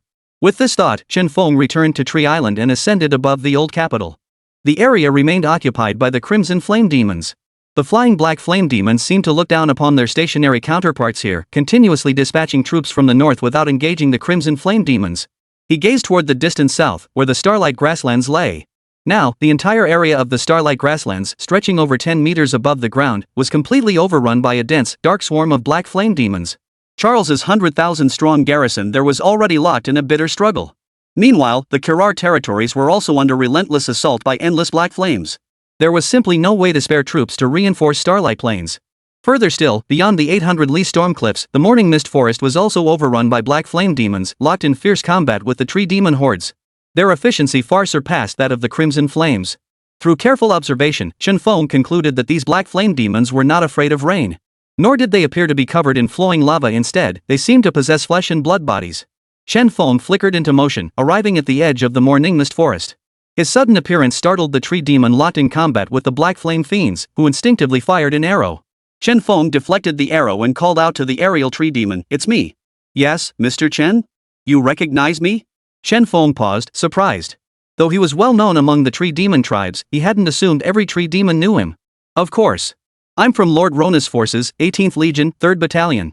After introducing herself, the female tree demon's eyes flashed with intense confidence as she shouted to the surrounding area. "Master Chen has arrived! Master Chen has arrived!" Hearing this, the crowd scrambled to search through the throng, and many tree demons were instantly slain by the black flame fiend. Chen Feng was speechless. So what if he was here? This black flame demon was worlds apart from the red flame demon. Moments later, a female commander riding a blue bird appeared above his head. He had no recollection of her. The hall had been too crowded that day, and with so many alluring female demons present, he couldn't possibly remember them all. "Mr. Chen, I am Stina, commander of the 18th Legion under Lord Ronas." Before Chen Feng could speak, the demoness continued urgently, "Please, Mr. Chen, eliminate the black flame demon blocking our path so we may proceed to the Starlight Plains for reinforcements." Chen Feng shook his head. "It's not that I'm unwilling to help. This black flame demon structure differs from the crimson flame demon. If I intervene, I fear it might actually strengthen the enemy. Stina's face paled. She had thought Mr. Chen's arrival brought hope, but now it seemed there was still little they could do. If they couldn't eliminate the black flame demons here, Commander Charles on Starlight Plains would likely face imminent defeat. According to the intelligence she'd received, the Lord of the Kirar territory had also been intercepted by the black flame demon army and couldn't break through at all. What are we to do? Mr. Chen, is there truly no other way? Chen Feng lowered his head, stroking his chin. Since he had come, he had to offer them some hope, otherwise, what was the point of his presence here? After a long moment of contemplation, he looked up and met Stina's eyes. There is another way, but it requires your people to withdraw. But? Stina hesitated, struggling to grasp Chen Feng's meaning. What exactly do you mean, Mr. Chen? Chen Feng explained, I'm about to launch an indiscriminate attack. If any of your people get hurt, I won't be able to explain it to the Queen. Of course, if you don't believe me, I'll leave. No. Mr. Chen, I'll withdraw. I'll withdraw immediately.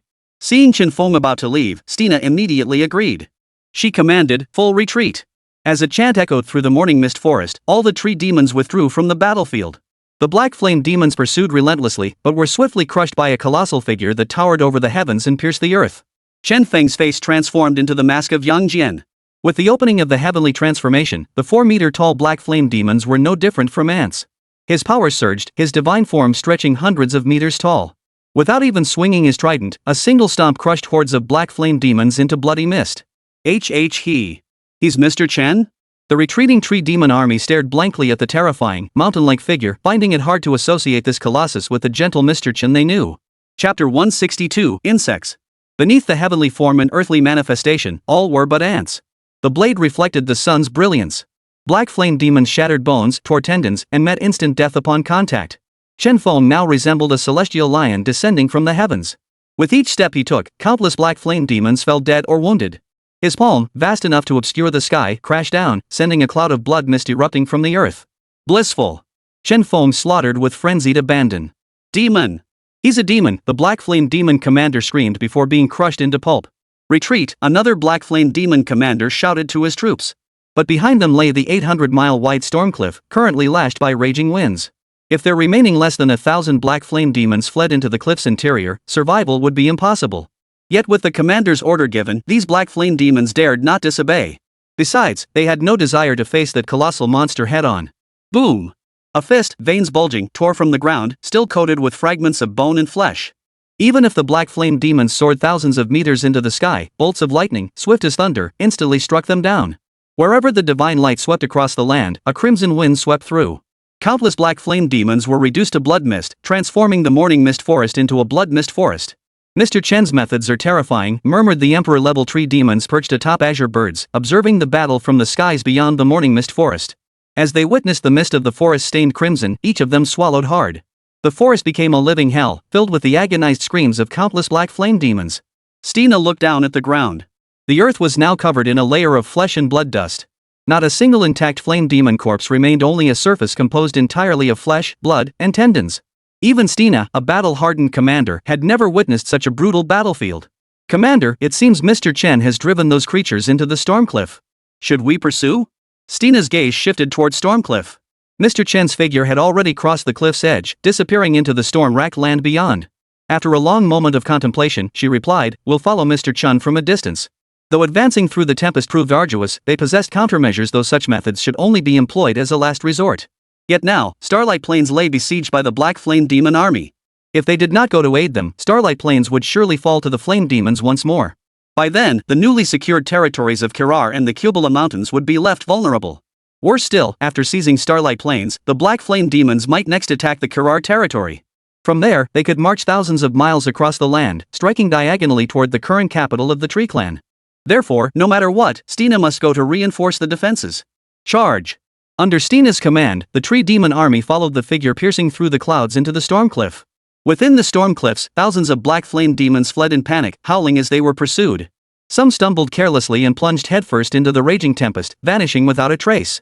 Others were instantly torn apart by the rapidly spinning tempest. In less than 3 hours, the Black Flame Demons' numbers dwindled from thousands to mere hundreds. Add to that Chen Feng casually swatting them like flies along the way. Not only were they worthless, but their numbers dwindled even further. Yet even now, Chen Feng faced obstacles when confronting the raw power of nature. Manipulating the heavens and earth remained insignificant before nature's might, unless his fusion with Yang Jian's persona reached over 50%. Otherwise, he simply couldn't withstand nature's might. He scanned the horizon. Across this 800-li expanse, save for the fleeing creatures, there was no sign of life. To cross it, he would have to keep the heaven-emulating earth technique active to stabilize his form. Mr. Chen. Stina's voice drifted faintly. Chen Feng glanced back to see nearly 10,000 tree demons staggering forward with great difficulty. To his surprise, they were rapidly forming formations, skillfully evading the onslaught of the violent winds. 3 or 5 tree demons were swept into the storm's edge by the turbulent winds. Chen Feng's curiosity vanished. He had thought they had a way to cross it, but it turned out they were also half-baked, having failed to fully grasp the storm's patterns. After losing nearly 100 members, the tree demon army finally crossed the most violent center of the storm and caught sight of the starlight plains on the opposite shore. But what greeted them were black flame demons charging from the opposite shore. The Black Flame Demon's commander this time was clearly far more vigilant than their Red Flame counterparts, having stationed patrols along the storm cliffs long before. Upon spotting fleeing Black Flame Demons emerging from the storm, they immediately sounded the alarm. Thus, before the tree demons could even reach shore, the swarming Black Flame Demons had already sealed off the landing site at Stormcliff. They intend to trap us at Stormcliff. Stina assessed the situation and issued another order. Ground forces, pay no heed to Costier, open a path for us. Below, the male tree demons, having escaped the storm's ravages, resumed their bulldozer-like pace. With their thick, rugged skin and savage methods, they swung their sturdy branches forward, climbing toward the sky 300 meters above. The female tree spirit above rode a blue bird, shielding the tree spirits below. But the Black Flame Demon's flight speed matched that of the blue birds, plunging the aerial forces into fierce combat. Boom! The ground trembled. The Crimson Flame Demons perched atop Stormcliff on Starlight Plains witnessed the colossal figure emerging from the tempest, their minds momentarily frozen in shock. The commander across the river stared in utter shock. Is this the image Andre transmitted through his bloodline before dying? Black Flame Demon leaders traditionally left their enemies' likenesses for other commanders before dying. Yet now, witnessing that figure as vast as a mountain and a head the size of a hill, even the formidable Black Flame Demons felt their souls tremble. Stop him. Don't let him cross. The Black Flame Demon leader understood clearly that if that monster entered the Starlight Plains, the situation they had once been certain to win could take a turn for the worse. Moreover, their lord had issued a decree: should the Starlight Plains not be reclaimed, none of the commanders would survive. Thus, the Black Flame Demon commander immediately ordered tens of thousands of troops to charge down the Stormcliff and assault that figure. Roar! A portion of the Black Flame Demon army abandoned their struggle with the tree demons. Flapping their fleshy wings, they stirred up fierce winds that swept away the surrounding tree demons. Their gaze locked onto the colossal monster as they charged toward it. The remaining tree demons sneered coldly at this spectacle. Such behavior was nothing short of suicide. They're literally charging into hell. Are these Black Flame Demons always this reckless? Chen Feng couldn't help but laugh as he watched the Black Flame Demons, now seemingly as insignificant as ants, abandon their battle with the tree demons and dare to come to their deaths. Oomph! His expression turned grim as he exhaled sharply. In an instant, the storm that had begun to dissipate rapidly coalesced once more along the Black Flame Demon's path. Chapter 163, The Pillar. Wherever the storm passed, the Black Flame Demon was instantly swept into its maw, ground to dust in mere moments. Shrieks echoed ceaselessly, every single one that approached met its end. No matter how the Black Flame Demons shifted their positions, tendrils from the storm always reached out, dragging them back into its maw. Half an hour later, the Black Flame Demon commander gazed at the cliff where no troops remained to dispatch. His already ashen face grew even more grim. Damn it! Damn it! Where did that tree demon find reinforcements? As the leader of his generation, retreat was unthinkable. Yet now, with no troops left to send, he roared furiously at the fallen figure while hacking at the tree demons attacking him. Who are you? Do you know the consequences of offending my flame demon plan? Chen Feng remained silent. The other tree demons continued their assault on the remaining Black Flame Demons. The flame demon commander felt utterly humiliated, like a clown. Shame and rage filled his chest as he bellowed incessantly. Yet in Chen Feng's cold eyes, his struggles were futile. Over half of the Black Flame Demons guarding Stormcliff had already been killed or wounded, their morale shattered. For the invading army, defeat was inevitable. Unlike humans, however, these Black Flame Demons possessed far less complex emotions. Though massive in size, their intellect was limited. Once their commander ordered them to fight to the death, the Flame Demon army would never retreat. They would die right here. Kill! With Stina's furious roar, the remaining Black Flame Fiend army rapidly dwindled. Through combat, Stina and her companions had reached a conclusion. These Black Flame Fiends moved with blinding speed, their claws inflicting terrifying damage. Yet, their bodies were made of flesh and blood, a fatal weakness. Thus, under the combined assault of the aerial and ground forces, nearly 10,000 Black Flame Demons besieging Stormcliff were utterly annihilated. Stina made no pause, leading her forces straight toward the front lines of Starlight Plains. Chen Feng now withdrew his heaven-shaping earth-transforming divine power, sitting atop the azure bird as they joined the march toward the battlefield. In the southern Starry Plains, the terrain was rugged and treacherous, yet utterly meaningless to the black flame demons. They swiftly breached the traps Charles had constructed, sweeping through the area like locusts, slaughtering the wounded tree demons in their path. They were now charging toward Changfeng Gorge. Changfeng Gorge was the only truly perilous terrain on Starlight Plains.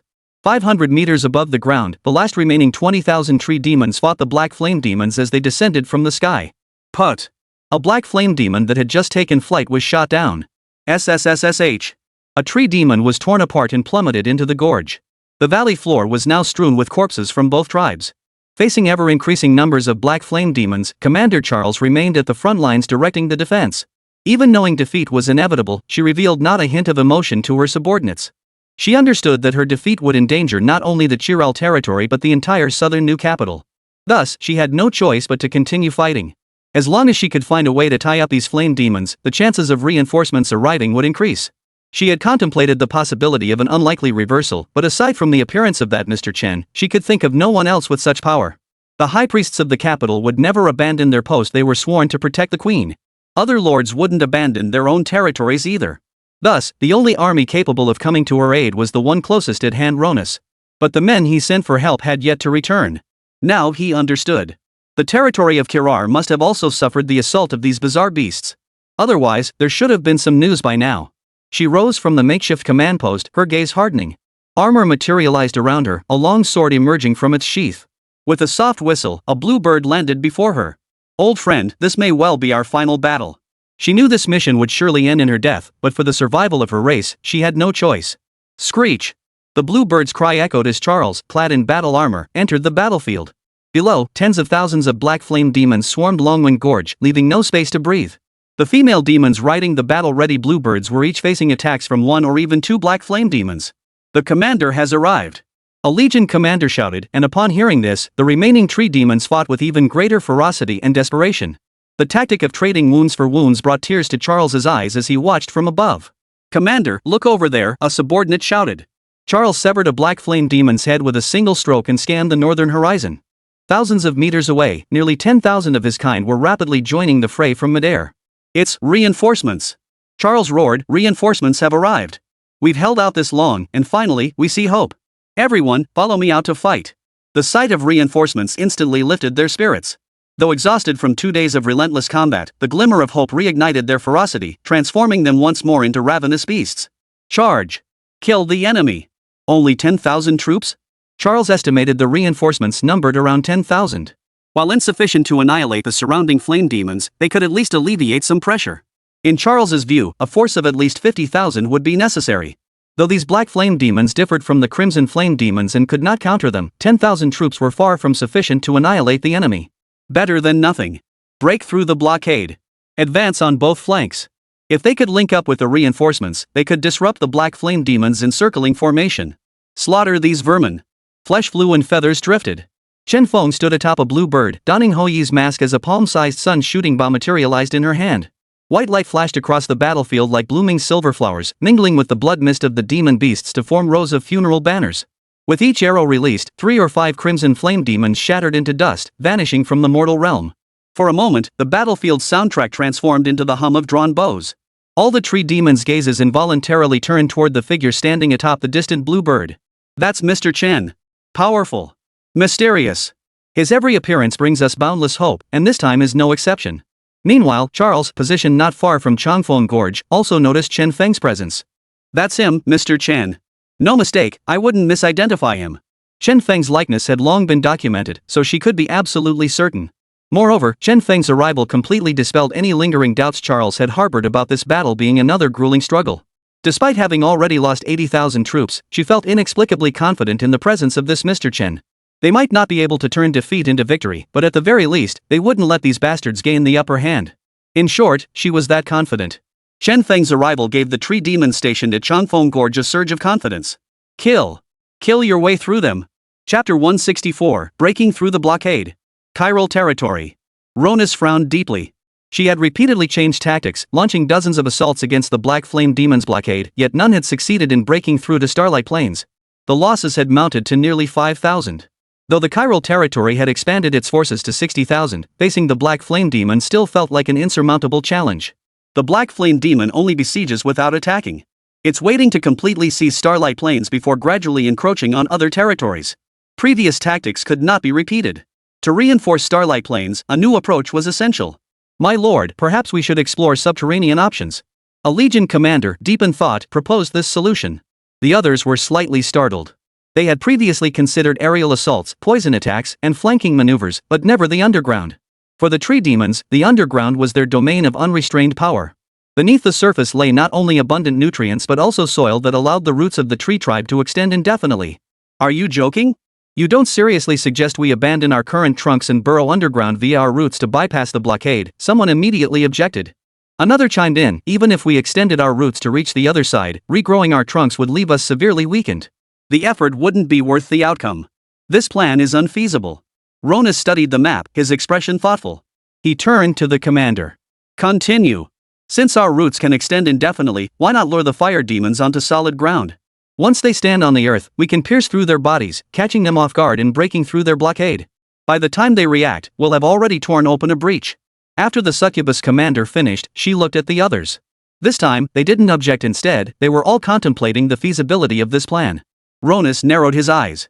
Mia, this plan is viable. Let's do it. After discussing the details, the group began their operation. At the junction of the Kirar territory and Starlight Plains, 3 commanders of the Black Flame Demon army held their ground. Their mission was to seal off every entrance and exit to the Starlight Plains. Not even a fly would pass unnoticed. Once the Starlight Plains were completely subdued, they would re-establish their position here and turn their sights toward the Kirar territory. Those foolish tree demons actually dared to attempt breaking through our blockade? They're courting death. The Lord's strategy is peerless.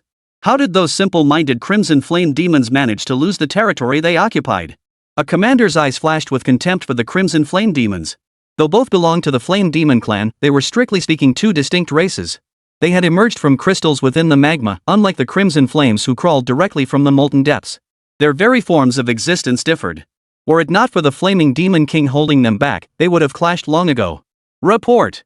The Tree Demon clan is mobilizing, a Black Flame Demon sentry relayed the news. Oh? They still haven't given up? Let them charge. Kill every last one that comes. Such was the Black Flame Demon commander's confidence. No, those tree demons haven't launched an attack. Their army halted 10 kilometers away and shows no signs of advancing. Who knows what devious schemes they're plotting? The 3 commanders exchanged glances. One of the Black Flame demons spoke up. Let's go. We'll see what tricks these tree demons are up to. Let's go see.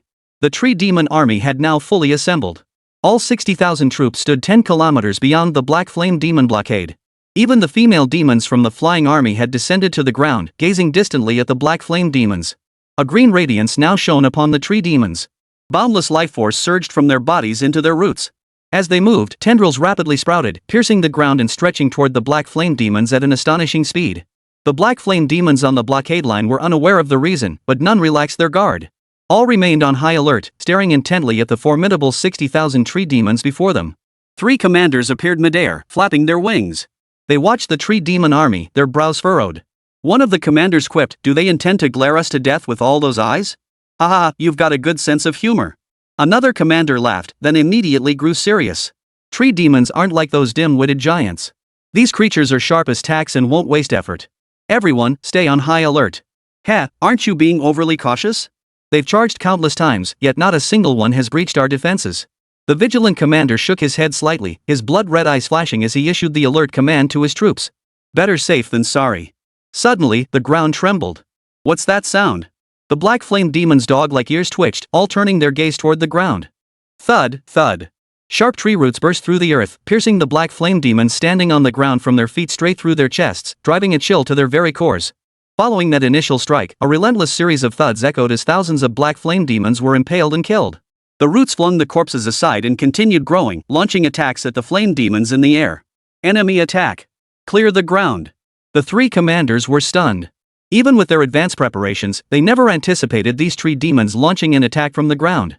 The mass casualties among the flame demons threw the defending forces into temporary disarray. Meanwhile, over 10 kilometers away, the tree demons advanced relentlessly along the ground. Within moments, they breached the defensive line, slaughtering every Black Flame demon in their path. Before the defenders could mount a pursuit, the demons had already crossed the border, stepping onto the territory of Starlight Plains. Damn it! Fall back and kill them. Those damn dead branches, playing dirty tricks. The three commanders cursed incessantly as they launched their counterattack. The portion of tree demons that had broken through the blockade immediately turned back, engaging the pursuing black flame demons in combat. The other half seized the opportunity to push toward the heart of Starlight Plains. The three flame demon commanders were now terrified out of their wits. If their lord learned they'd failed to hold the line, their heads would surely roll. Among the black flame demons, commanders were a dime a dozen. Any obedient follower could fill the role. Thus, the moment the defenses collapsed, the three commanders' first thought was the loss of their own heads. Moments later, they led their armies in a relentless assault against the tree demons. The clamor of battle erupted once more across this barren land, and the earth, already sated with blood, faced yet another baptism. Starlight Plains, Longwind Gorge. When Chen Feng slew the last black flame demon, it signaled the moment for their counterattack. Thus, Charles and Stina's forces rested briefly before marching deep into the heart of Starlight Plains. They couldn't wait for the black flame demon army to arrive. They had to strike back before the enemy received word, aiming to at least severely weaken the demon clan. Chapter 165, Provoking War. In the sky, Chen Feng sat atop a precariously balanced azure bird. The reason for this precariousness was that the two female demon commanders insisted on sharing the mount with him. They claimed they needed to discuss their next moves against the enemy. Sandwiched between the two, Chen Feng could smell the floral perfume emanating from each of them, leaving him feeling utterly helpless. Mr. Chen, I won't beat around the bush. Whatever you desire, just ask. We'll persuade the queen on your behalf. Charles found himself increasingly taken with Chen Feng. No wonder Ronus achieved such remarkable feats with Mr. Chen's backing. It's like divine intervention. He's unstoppable. Chen Feng humbly replied, "That's too kind. I've only contributed a small part. As for the Flame Demon Clan, our Dragon Clan certainly holds no affection for them. Mr. Chen, what's your take on how we should fight this next battle?" Well, Chen Feng glanced at the two men staring at him expectantly, thinking to himself, "You've asked the right person. Mr. Chen, please don't hold back. Speak freely, you are now a commander alongside us." Charles prompted him to continue. "Then I shall offer my humble opinion." Chen Feng's gaze swept northward. For now, no reinforcements had arrived from the Black Flame Demons. But once news of the annihilation of their forces here reached them, the Black Flame Demon army would likely mobilize immediately. "I believe we should unite with the forces of the Chiral domain." He turned to Charles. "As you surely know, Lord Ronus' reinforcements have been delayed." "Why?" "The Black Flame Demon must be engaged with Lord Ronus' forces, otherwise, she would have led her army here long ago." "Are you suggesting we go to Lord Ronus' aid first?" Stina inquired. "Of course. We don't know the exact numbers of the Black Flame Demons, but they certainly aren't fewer than the previous Red Flame Demons. If we leave Lord Ronus to fend for himself and something goes wrong there, once his forces are defeated, we'll be surrounded. Then we'll truly be helpless, with no one to turn to for help." Charles pondered for a moment before turning to Stina. "What's your opinion?" "I believe following Mr. Chen's plan is best. If we can eliminate the Black Flames fighting in the Chilar territory, our forces will expand once more. Then, we'll have a greater chance of success in attacking the old capital." "Unacceptable." Charles shook his head. "By the time we join forces with Lord Ronus' army, this opportunity will be completely lost." Chen Feng remained silent. His suggestion was deliberately misleading, but who knew if the man would take the bait? Still, he had other means to ensure the flames of war would forever burn across the Starlight Plains. "I'll go assess the situation in the Chiral territories." With a stomp of his foot, his body soared skyward, transforming into a dragon and shooting straight into the clouds. "Mr. Chen truly moves with lightning speed." "Indeed. Mr. Chen is now beyond our comprehension. His abilities leave even the Queen in awe, as if he were born solely for battle." "Shoo! Don't let Mr. Chen hear that." Such words carry different connotations among other races. "Have you forgotten what happened with the insectoid race before? Blimey. My bad, I shouldn't have said that." Chen Feng still hadn't gone to the Kirar domain. After slipping out of Charles and the other's sight, he landed in an unseen spot, killed a Black Flame Demon, and embedded the tree tribe's arrow feathers into its body. He then hoisted the Black Flame Demon and hovered above the ruins of the ancient capital. He flung the Black Flame Demon away. Splat! A Black Flame Demon plummeted from the sky, landing directly before a patrolling Red Flame Demon. "What?" The Crimson Flame Demon gasped in shock upon seeing the feathers. "Enemy attack!" Soon, 4 or 5 squads of Black Flame Demons took to the air, surveying the surroundings, yet detected no abnormalities. Where did this enemy attack come from? The captain of the Black Flame Demon squad intended to confront the Red Flame Demon, but upon seeing the corpse at its feet, they all realized the gravity of the situation. Soon, this situation was reported to a Black Flame Demon commander. "You mean a member of our clan fell from the sky for no apparent reason, with an arrow from the Tree Clan lodged in his body, and no sign of the Tree Clan anywhere nearby?" "Yes. To whom does this black flame demon belong? The commander's mind was sharp. Reporting to the commander, it was Luke, a subordinate of Commander Luke. Luke's legion patrols the border between Tree Sea City and Starlight Plains. How could he have died and fallen from the sky? The commander relayed this information to Luke, the black flame demon commander. Soon, Luke's report came back. Hundreds of their men had gone missing, and when found, each bore tree tribe arrows embedded in their bodies. Commander Luke thus concluded the tree tribe might already be infiltrating Tree Sea City. Step up security. Find those tree folk immediately. From his position, Luke deduced that the tree demons were likely spying on military intelligence, with their ultimate goal probably being an attack on Tree Sea City. From this, he deduced that the frontline army of fire demons might have encountered some sort of disturbance. He dispatched a 100-man squad toward the south. Within half a day, the 5 black flame demons who returned were covered in wounds, barely clinging to life when they reached the garrison. Commander, the tree demon Charles is leading a massive army toward us. They will reach the ancient capital of the tree demons very soon. Commander Luke flew into a rage upon hearing this. Damn it! How did they survive such a desperate situation?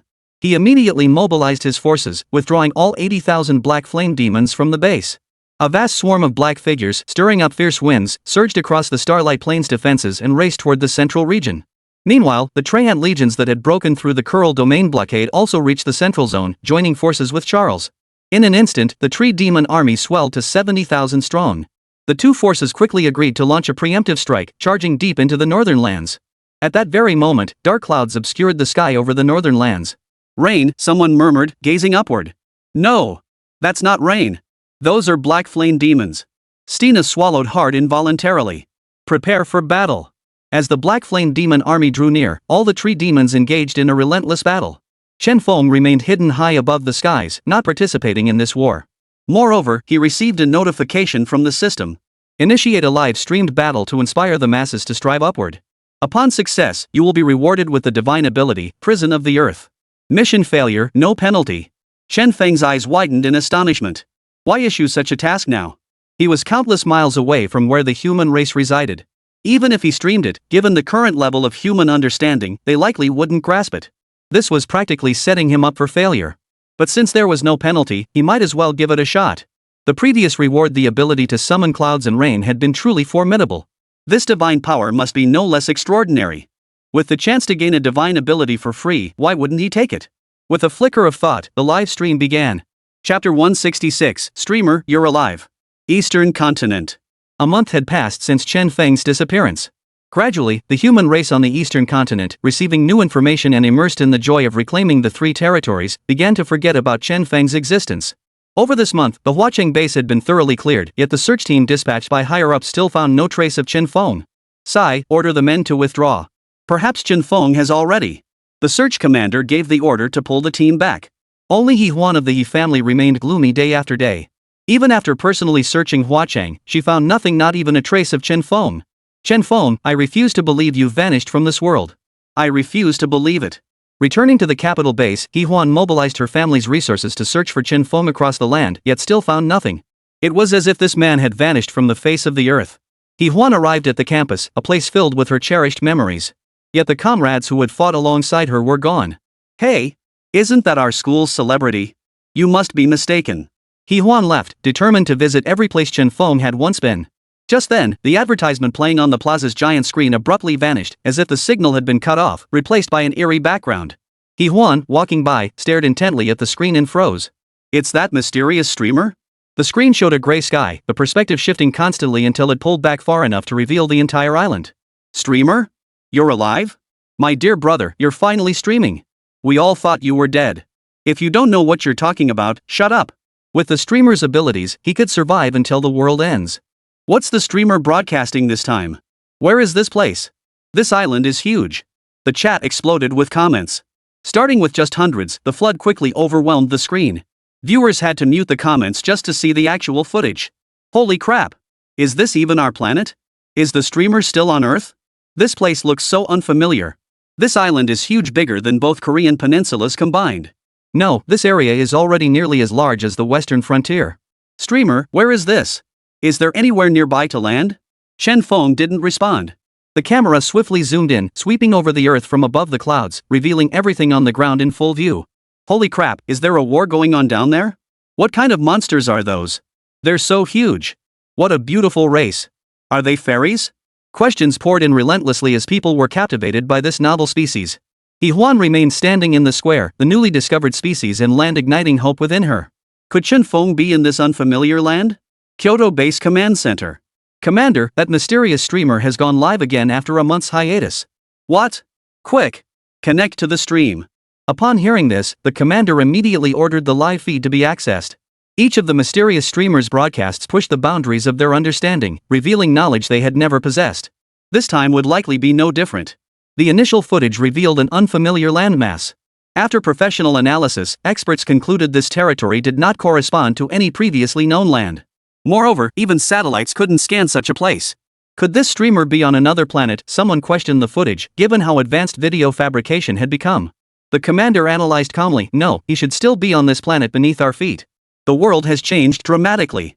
We've previously explored numerous small, unfamiliar islands, but don't forget that some of the drones and manned fighters we sent out have gone missing and remain uncontactable to this day. So those missing machines likely crashed in these areas? The camera zoomed in relentlessly, revealing the ground's terrain in full detail. What kind of beast is that? It's hideously ugly. But it's huge, at least 4 or 5 meters tall, someone remarked upon seeing the black flame demon army. So many. How many beasts could there be?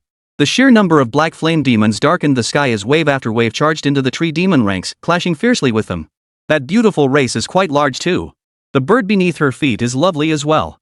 I can't gauge their strength, but that race with the flower crowns is far too enchanting. The camera pulled back.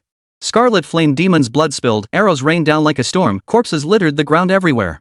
The audience saw spectacle, while the base's human guardians saw threat. The commander turned to a young man among the strategists and asked, "Can you analyze the strength of these two species?" Insufficient data for confirmation. If the terrestrial composition there matches ours, their strength far surpasses imperial grade, potentially exceeding it entirely. The youth paused the footage on his computer, studying the image of the ground dissolved by blood as he offered his conjecture. Hearing this, everyone's breathing quickened noticeably. Far surpassing Emperor class?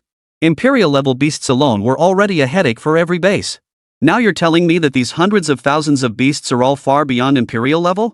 You've got to be kidding me. If we could obtain a sample, analysis would be much easier, the young man stated matter-of-factly, adjusting his glasses. The others fell silent. They didn't even know where this place was. How could they possibly obtain a sample? That was ridiculous. What the hell is this place? For a moment, the comments section was flooded with questions about the location. Chen Feng still hadn't appeared on screen. The ground battle had reached a fever pitch, with brutal scenes unfolding in the livestream. Many viewers watching the livestream were so horrified they began vomiting. Too brutal. That's a head, they ripped out the spine along with it. Exactly. There are kids watching this. Why doesn't the streamer blur it out? Hey, you upstairs, what kind of mommy's boy are you? If you don't want to watch, get out. On screen, the black flame demon's claws plunged into the tree demon's abdomen, tearing its insides to shreds. Meanwhile, the male tree demon's razor-sharp spear pierced the black flame demon. Red liquid mixed with green sap oozed onto the ground, its slimy texture making viewers squirm. Could this still be happening on our planet? I heard the world shifted after the cataclysm, expanding the land countless times over. If so, these terrifying creatures pose a threat to our very survival. Indeed. These two different beasts are already slaughtering each other. Imagine what would happen if they discovered us. No, I must cultivate urgently. To survive, I must train relentlessly and elevate my abilities to unprecedented heights. Chapter 167, The Solution. Have you all forgotten about one place? Inside the base, one person stared at the towering tree demon on the screen, his eyes lighting up. Could the streamer's location be the southern continent? It must be. Only the uninhabited southern continent could harbor so many strange beasts. We had assumed the southern continent's beasts couldn't reach us, but that black beast with wings growing from its back has been haunting my dreams. It seems we must prepare sooner rather than later. A heavy silence fell over the base. If these beasts crossed the ocean and reached this land, humans would become nothing more than a buffet for them to devour at will. Currently, scattered beasts still roamed outside the major bases, occasionally emerging to attack humans. Though lacking the devastating destructive power of the sea beasts, they still force the base inhabitants to live in constant vigilance. If another wave of alien beasts even more terrifying than the sea beasts were to arrive, the consequences were unimaginable. The brutal combat depicted between these alien beasts in the footage alone was sufficient proof of their savage nature. That day, the Kyoto base issued an order to all base cities across the land. All cultivation resources within the base cities were to be made available for public use. Those in need could obtain them from the base supply administration. If any prodigies were discovered, whether commoners or nobles, the base would invest heavily in their cultivation. They wouldn't have to pay a dime themselves, and the base would even provide them with funds. In an instant, base cities across the land witnessed an unprecedented boom.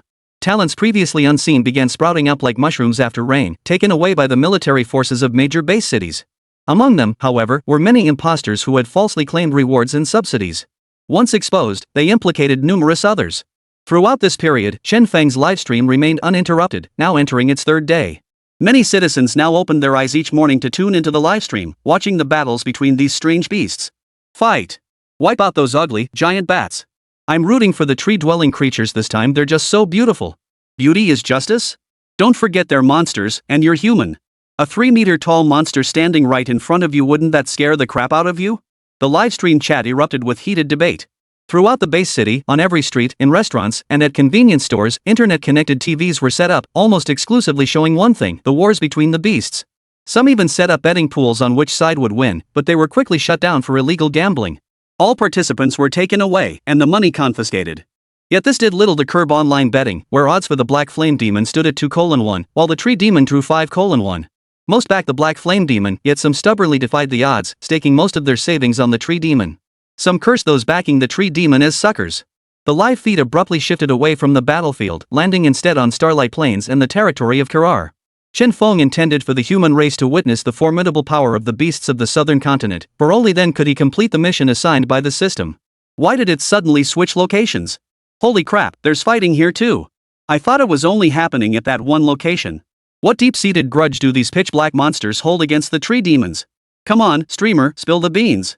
The audience's curiosity burned fiercely, but Shen Feng remained silent, not even appearing on screen. Wave after wave of arrows pierced the Black Flame Demon's wings like sieves, yet it remained alive, merely its flight severely hampered. Once it crashed to the ground, the male Treant swung his meter-wide club, reducing the Black Flame Demon to pulp. While the common folk reveled in the spectacle, the leaders within the base observed much more. These beasts are growing increasingly intelligent, they even understand tactical formations and coordinated offense and defense. One by one, they discussed countermeasures with solemn expressions. On the very first day, the base commander had established a dedicated combat command center for the southern continent's beasts, treating them as the primary hypothetical enemy to refine war plans. During this period, major bases continuously launched satellites into space and deployed space weapons, quickly covering the entire southern continent. What puzzled them, however, was the absence of the area featured in the streamer's broadcast from their satellite imagery. The satellite imagery showed numerous scattered islands, yet none bore signs of life, let alone the presence of beasts. Finally, the base commander pointed to the satellite image obscured by swirling clouds and declared, "These beasts may possess the power to shield themselves from satellite detection." He drew a circle on the cloud map and explained, "We can't locate them because these clouds are obscuring the ground. Perhaps the southern continent is isolated just like the northern one. Aircraft might not find them, and aircraft carriers can't survive out at sea." The commander rubbed his temples, feeling a throbbing ache in his head. If only they could obtain a carcass of a southern continent beast for study. But that was clearly impossible. Researchers and strategists across all bases felt a profound sense of helplessness. The live stream's viewership continued to surge, reaching a staggering 60 million. Many believed it was a mistake after the cataclysm. The eastern continent's population had dwindled to less than 30 million, with births now outnumbered by deaths. Where did these 80 million people come from? This many people? Data manipulation, someone suspected. Exactly. When did you ever care about viewership numbers? The entire eastern continent doesn't even have 60 million people. Then, a string of foreign text appeared on the screen. After someone translated it, the livestream exploded with reactions. The language of the northern continent. Are you from the north? But after the cataclysm, wasn't all communication severed between us and the north? As everyone knows, the northern continent is sealed off by mysterious forces. We can't reach them, and they can't reach us. Friends of the eastern and western continents, hello. I am a human from the northern continent. I'm thrilled to be chatting with you online.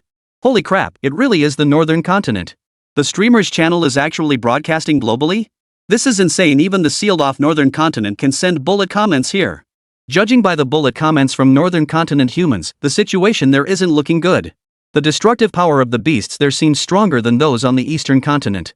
They're suffering terribly, being kept in captivity by the beasts, treated as disposable ingredients to be picked at will.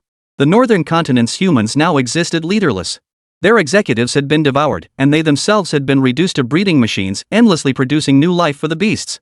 They were well fed and well treated during their captivity, but when they reached the predetermined age of death set at birth, they were executed without mercy. Wait, what? So you're saying humans on the northern continent don't have to struggle for survival? Northern continent humans, why would we need to struggle for survival? For a moment, spectators on both the eastern and western continents clenched their teeth in frustration.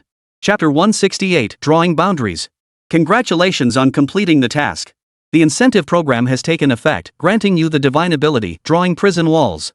On the 5th day of the livestream, the reward finally arrived. Chen Feng glanced at the description of Drawing Prison Boundaries and was instantly startled. Drawing Prison Walls, a spatial divine ability capable of trapping all beings, mastered by Sun Wukong. Chen Feng couldn't help but chuckle. Finally getting to interact with Sun Wukong? According to the system's patterns, as long as he kept using Drawing Prison Walls, there was a chance he could earn Sun Wukong's mask and thus betray him. He had idolized Sun Wukong as a child.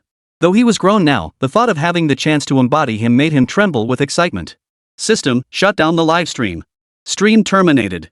Major bases analyzing the combat strength of the southern continent's beasts were left dumbfounded.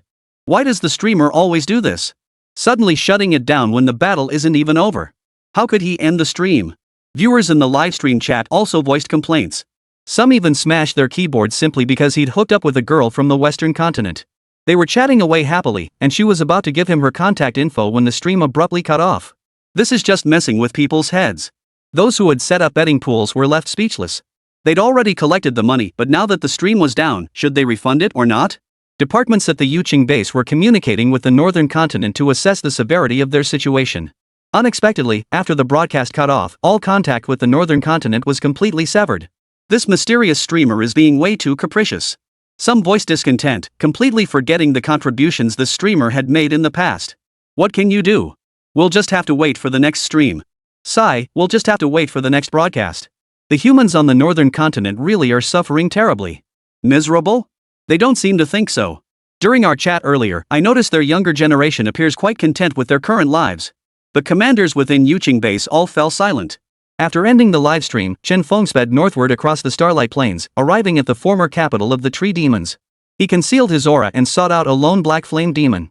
Hovering in the air, Chen Feng extended a finger and traced a circle in the air toward the black flame demon patrolling below. Thud! The flying black flame demon froze in confusion. A wall of invisible force seemed to block its path ahead, preventing it from advancing. Though it could see everything before it, even its own kind passing by others appeared unable to perceive its presence. The black flame demon repeatedly struck the transparent barrier ahead, but it remained impenetrable, unaffected in the slightest. But this black flame demon wasn't some pushover. He began flying upward, hugging the barrier. At 5,000 meters above the ground, the black flame demon broke down. He realized the barrier had a ceiling. Now it felt trapped inside a glass bottle, no escape in sight, and its movement severely restricted. It then plunged downward, beginning to tear apart the ground beneath it. Digging relentlessly downward, it reached the bottom after an unknown depth. I can't get out. The black flame demon slumped in utter despair within the deep pit. Chen Feng raised an eyebrow. This divine ability was indeed a spatial technique truly worthy of a great sage. Cast Prison of Earth successful. Great Sage Mask unlocked 1%. Chen Feng's eyes lit up. He knew this system would be connected to Sun Wukong. But his expression quickly clouded. What did the system mean by that last phrase? Successfully cast? Could it possibly fail? His gaze held confusion as he dissolved the black flame demon's prison of the earth. The black flame demon, sensing the shifting winds around him, immediately shouted the news to his squad leader. Where? The squad leader was led back to the spot. What pit are you talking about? Are you out of your mind? Unsurprisingly, the black flame demon got a thorough beating. Meanwhile, the instigator, Chen Feng, had already departed. He intended to switch targets. This time, he tested on a group. If his ground-bound prison could trap thousands upon thousands of black flame demons, that would be incredibly powerful. He headed eastward, appearing above the Crimson Flame Demon encampment. Most of the Crimson Flame Demons had been redeployed after their previous defeat, leaving only a few to guard the camp. Even without the main force, there were still thousands of Crimson Flame Demons present. Currently without specific tasks, the Crimson Flames were undergoing drills under a leader, completely unaware that their surroundings had been sealed off. Successful use of Prison of the Earth. Great Sage Mask unlocked 1%. Chen Feng watched silently, waiting for them to realize they were trapped. He had enclosed the entire camp within his barrier, an area roughly the size of 2 residential complexes. Some flaming demons were training, while a few stood guard at the camp entrance. With the casting of Prison of Earth, the camp vanished from the outside world. Chen Feng noticed insects flying overhead, passing through the former location of the camp without hindrance. So it's undetectable from the outside. No wonder the black flame demons trapped before went unnoticed. Inside the camp, a Crimson Flame Demon's axe flew out during a fierce battle. With a loud thud, it struck the spatial barrier and bounced back. This anomaly naturally caught the attention of the Crimson Flame Demon. He led his training companions to the barrier's front, extending his fiery, crimson hand forward. The next moment, the Crimson Flame Demon's fiery eyes widened in shock. He kept probing, walking along the barrier. His unusual behavior drew the attention of the other Crimson Flames, who began mimicking his actions, groping along the barrier. Finally, the Crimson Flame Demon leader roared in fury, commanding his subordinates to charge forward. Yet the icy barrier stood impregnable. No matter how fiercely they pounded and smashed, it remained unyielding. Impossible. What kind of trick is this? Dig. Dig downward. The rest of you, see if you can leap over it. Thus, a scene straight out of a circus unfolded within the Crimson Flame Demon's camp. Thousands of crimson flames leapt from the ground, propelling themselves dozens of meters into the air. With dull thuds, they plummeted back to earth in all manner of awkward postures. We can't jump out. Panic set in, and they immediately joined the digging force, hacking at the earth with axes. But no matter how deep they dug, that barrier remained. When they finally reached the invisible bottom, thousands of flaming demons panicked even more. We're trapped. A squad leader hurled his battle axe hundreds of meters into the air, only to have it bounce back. Smash it. Smash it open. Famed for their strength, the Crimson Flames far surpassed the Black Flames in power. The thunderous crashes echoed relentlessly. An hour later, the Crimson Flames reluctantly ceased their efforts. What do we do now? We can't get out. Damn it, who did this? Shen Feng stood atop the clouds, surveying the trapped Crimson Flames below. He was thoroughly pleased with this divine ability. He narrowed his eyes. This technique of sealing enemies within a confined space would prove invaluable to his plans. If he could trap his foes anywhere, anytime, it would be nothing short of brilliant. Chapter 169, The Great Sage's Mask Unsealed. War demanded swiftness above all else. Trapping the beast reinforcements would directly determine the outcome of this battle. Shen Feng chuckled darkly, repeatedly casting Prison of the Earth. Ground Prison activated successfully. Great Sage Mask unsealed by 1%. Ground Prison activation failed. I knew it would fail. Shen Feng's gaze sharpened as he persisted with the ability. After multiple attempts, he discovered it failed about 3 times out of 10, likely due to his skill level. Soon, the Monkey King Mask's unlock progress reached 99%. Suppressing his excitement, he persisted with the ground binding technique. Congratulations, host. The Great Sage Mask has been successfully unlocked. You will now embody Sun Wukong. Current fusion proficiency, 1%. If a weapon is found, the host's power will ascend to another level. Shen Feng stroked his chin, suddenly understanding. No wonder unlocking the Sun Wukong mask was so effortless. He didn't have his staff. Could Sun Wukong without his staff still be Sun Wukong? Of course he could. Sun Wukong's abilities extend far beyond wielding a staff. But for now, he'd only received the system reward of drawing prison walls. Meaning that even if he played Sun Wukong, he could likely only wield drawing prison walls and Sun Wukong's innate invulnerability, his copper-headed, iron-brained, indestructible body. He can only unleash 1% of the Great Sage's power. Everything else requires increasing his fusion level. Shen Feng's mind flickered, and the mask on his face shifted rapidly. A golden mask appeared on his face. The instant it appeared, he felt a powerful surge of righteous energy erupt from his chest. I am the Great Sage equal to heaven, Sun Wukong. Behind him, a colossal monkey figure materialized, towering from heaven to earth. Clad in armor, it brandished a gleaming golden staff, pointing skyward as it roared. This old sun has returned. Shen Feng looked up at the sky, where nothing remained. When he turned back, the illusory form of Wukong had vanished. Shen Feng touched the mask on his face, his state of mind shifting constantly. A heroic spirit, capable of shattering the heavens, surged through his entire being. But where in this world was there a heavenly palace for him to shatter? He looked down below, where the fiery demon still groped for an escape. Then let's see just how formidable the Great Sage's indestructible body truly is. He plunged from the clouds into the sealed space, his descent accelerating rapidly.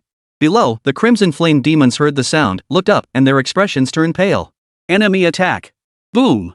He smashed a 20-meter-wide crater into the ground, killing one Crimson Flame demon in the process. Kill him! Dozens of Emperor-level Crimson Flame demons brandished their massive axes and charged toward Shen Feng. Shen Feng stood his ground, calmly watching the massive axes descend upon him. Clang! Clang clang! The Crimson Flame demons hacked and slashed, driving him into the ground, yet failed to harm a single hair on his body. Only his clothes were hacked to shreds.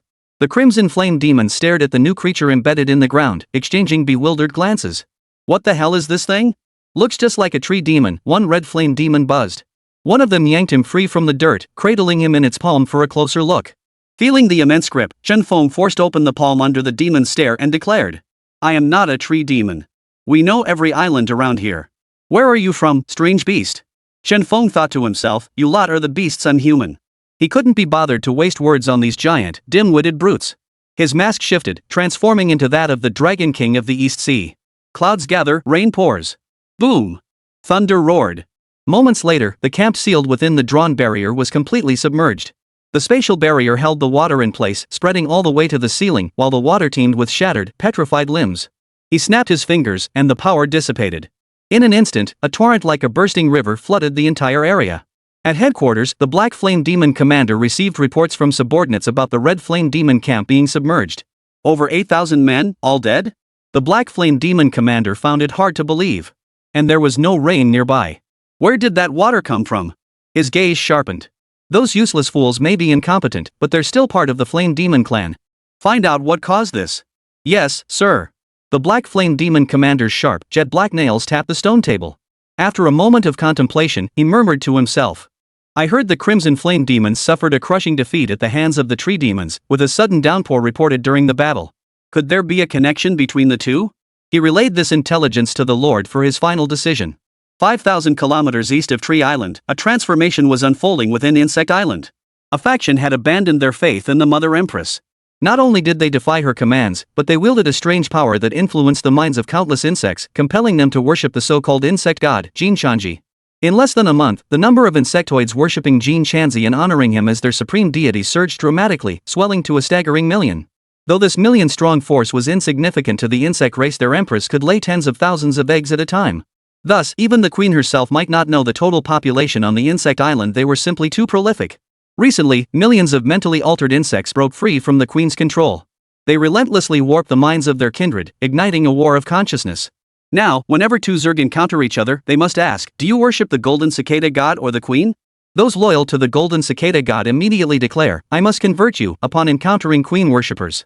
Conversely, those loyal to the Queen launch immediate attacks upon encountering Golden Cicada devotees, leaving no survivors. All must die.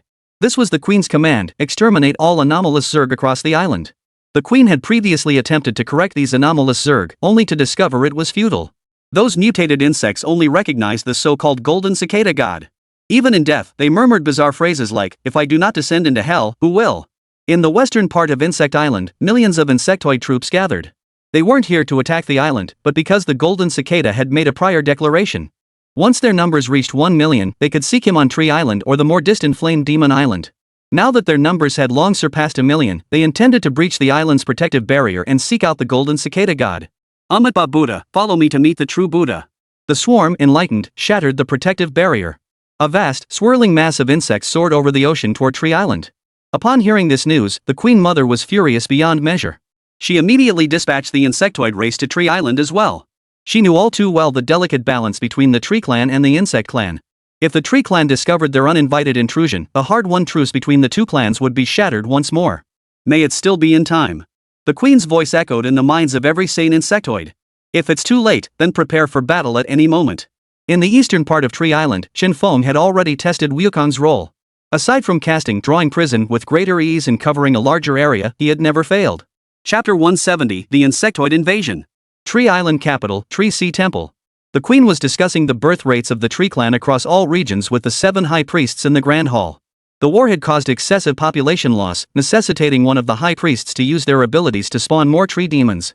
Your Majesty, the trees in the land of Brawl are insufficient in number. Even with further stimulation, they cannot produce more of their kind. Reproduction still relies heavily on the assistance of males. Time is running out. Pregnancy takes time, but I need beings who can fight on the battlefield. At that moment, a guard arrived with news. Your Majesty, a confidential dispatch has arrived from the east. Present it.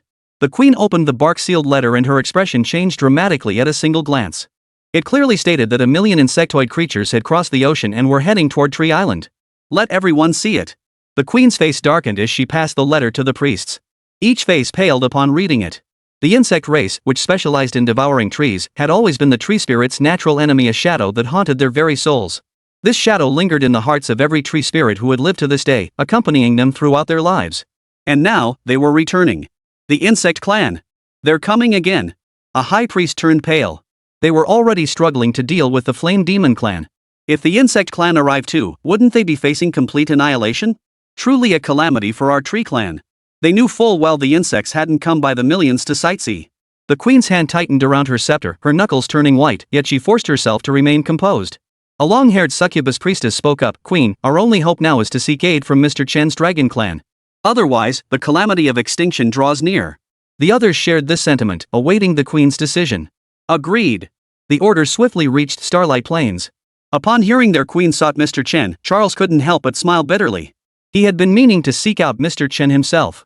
Mr. Chen had departed last time to scout enemy movements but had yet to return. With the black flame demons advancing southward from the northern lands, the pressure on him had surged dramatically. Though their forces outnumbered the enemy by 20,000, the fighting remained evenly matched, yet casualties mounted steadily with each passing day. This was a war of attrition, a war of extermination. Even if she fell here, she would not retreat. Return and tell the queen that Mr. Chen is not here. Should he return, I will inform him. Within the Tree Sea Temple. Upon learning Chen Feng was not on Starlight Plains, the queen grew frantic. Dispatch messengers to all territories. Spread the word that I am searching for Mr. Chen. This is the only way to find Mr. Chen quickly at this point. Meanwhile, Chen Feng was in the eastern part of Tree Island, within the Bral territory. He stood beneath a towering giant tree, staring in amazement at the gradually forming figure within its trunk. So this is how a tree spirit is born from within the trunk? The tree demon hadn't opened its eyes yet, but the trunk had already withered completely, its life force absorbed by the entity within. This is how life continues in another form. Truly, life is the greatest miracle in the world. After a while, every part of the tree demon had fully formed, and the branches connecting its limbs began to fall away. Chen Feng knew the creature was about to awaken. Its eyelashes fluttered, it drew in a sharp breath, and its eyes snapped open. This was a tree spirit without a floral crown atop its head. Where the crown should have been was a ring of branches covered in green leaves, and its power was only at the imperial level. Standing within its trunk, it gazed at Chen Feng across from it and asked, "Mr. Chen?" Chen Feng, ? Wait, you knew who I was the moment you were born? Perhaps sensing his confusion, the female spirit stepped out from the trunk and stood before him. When the high priest channels his power, he imprints all information into every tree. Chen Feng's mind cleared. So that was it. He'd thought these tree spirits had pierced through the heavenly mandate. The female spirit suddenly closed her eyes, a green glow flickering across her forehead as if receiving information. "Mr. Chen, the queen seeks you." "The queen seeks me? Do you know why?" "I do not." After bidding farewell to the female spirit, Chen Feng set off toward the temple of the Tree Sea. Along the way, he encountered numerous tree spirits, all repeating the same message: the queen was seeking Mr. Chen. Chen Feng was speechless. The queen had truly exhausted every means to find him. Something must have happened, otherwise she wouldn't be searching for him so urgently. He descended from the sky, landing at the temple entrance. "Mr. Chen!" The guards spotted him and immediately rushed inside, shouting, "Mr. Chen has returned." "The queen, Mr. Chen is back." Chen Feng felt something was off. Had he seen this scene somewhere before? "Quickly, usher Mr. Chen inside." The queen's voice no longer carried its usual calmness, instead, it was tinged with urgency. Chen Feng entered the grand hall. "Greetings, your majesty." He then nodded to each of the 7 alluring tree demon high priestesses in turn, acknowledging them. "What might the queen require of me?" The queen turned to one of the high priestesses, who rose and addressed Chen Feng. "Mr. Chen, have you heard of the insect clan?" Chen Feng's heart stirred, but he shook his head. "Not very well. I've only heard a few words from Commander Ronus. The insectoid race, they are even more troublesome than the flame demon clan." "They?" The high priestess proceeded to brief him on the insectoid race. "Now, we've received intelligence that the insect clan is nearing Insect Island. 1 million insects are rampaging across the sea and will soon land on our tree island." Chen Feng raised an eyebrow inwardly. Those creatures he had converted were moving with astonishing speed, already deceiving 1 million into their ranks so swiftly. The queen's eyes brimmed with worry. "Our clan is already struggling against the flame demons. If the insect clan invades, we face extinction. I implore you, Mr. Chen, to relay this situation to your clan's Dragon King and request his forces to aid us. Should our race perish, the flame demons and insect clan will inevitably devour the surrounding islands. As they grow stronger, even the Dragon Clan will face invasion." Chen Feng nodded. "Against such a ruthless race, my clan will not stand idly by." "Rest assured, your majesty. I will relay this news immediately. However, to fully convey the gravity of the situation here, I must return in person." Chen Feng's expression was sincere. "Very well. Thank you for your efforts, Mr. Chen. Please convey my regards to the noble Dragon King. May the era of friendship between our tree clan and the Dragon Clan endure." Chen Feng readily agreed. Under the watchful eyes of the 8 female demons behind him, he transformed into his dragon form and soared southward into the sky. In truth, he did not head south at all. Instead, he changed course and flew eastward. His Golden Cicada Avatar experience card had expired, preventing him from transforming into the Golden Cicada. Moreover, the insect tribe stubbornly clung to their beliefs, leaving him no choice but to don the mask of Sunmmary. Across the vast ocean, millions of insect tribes marched in formation, shifting from a straight line to an S shape. Though their goal was to find the golden cicada god, some insects had never seen the outside world since birth, causing them to move rather slowly. Whoosh! A golden figure charged forward, crackling with electricity, colliding with over a dozen insects and reducing them to mist. Chapter 171, Showing the Way. Amitabha Buddha, benefactor, what a cruel method you employ. The other converted insects watched their kin die with expressionless faces. Some wore expressions of sorrow and compassion, yet the butterfly wings on their backs and the antennae on their heads looked utterly ridiculous no matter how one looked at them. The insectoid army halted over the sea. Chen Feng stared at the dense, endless horde, his scalp prickling with dread. Though relatively weak, these insects ranged from emperor tier at the lowest to emperor tier at the highest. At this moment, the insect's radiating golden light showed no intent to kill him, yet the eerie smiles plastered across every insect's face made Chen Feng feel utterly uneasy. He desperately wanted to pull out a bottle of insecticide and spray them. And then what? Chen Feng stared at the insects encircling him without attacking. This was not his intention at all. Lay down your blade and attain enlightenment. Layman, your inner demons run deep. Allow this monk to guide you to salvation. The insectoid with antennae on its head chanted Amitabha Buddha and spoke of salvation. Chen Feng rubbed his forehead, speechless with frustration. He regretted guiding these creatures toward enlightenment. Now he was getting his comeuppance being enlightened by the very species he had enlightened. Where are you headed? Guiding these creatures astray toward Yanma Island was the wisest course now. The tree demons still had use, they couldn't die so quickly. The flame demon clan was immensely powerful, and the tree demons alone couldn't withstand them. To maintain balance, friction must be created between the insect race and Flame Demon Island. Therefore, he must lead this million-strong insect tribe to the Flaming Demon Island. To see the god, the insectoid replied with unwavering conviction, eyes brimming with devotion. What does this god you speak of look like? Where is it? The insect replied, a six-winged golden cicada. I've seen it. Chen Feng declared.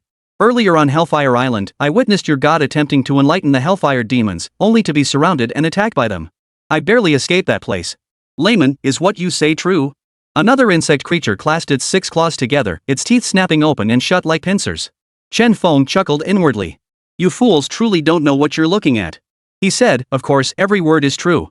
I can lead you there.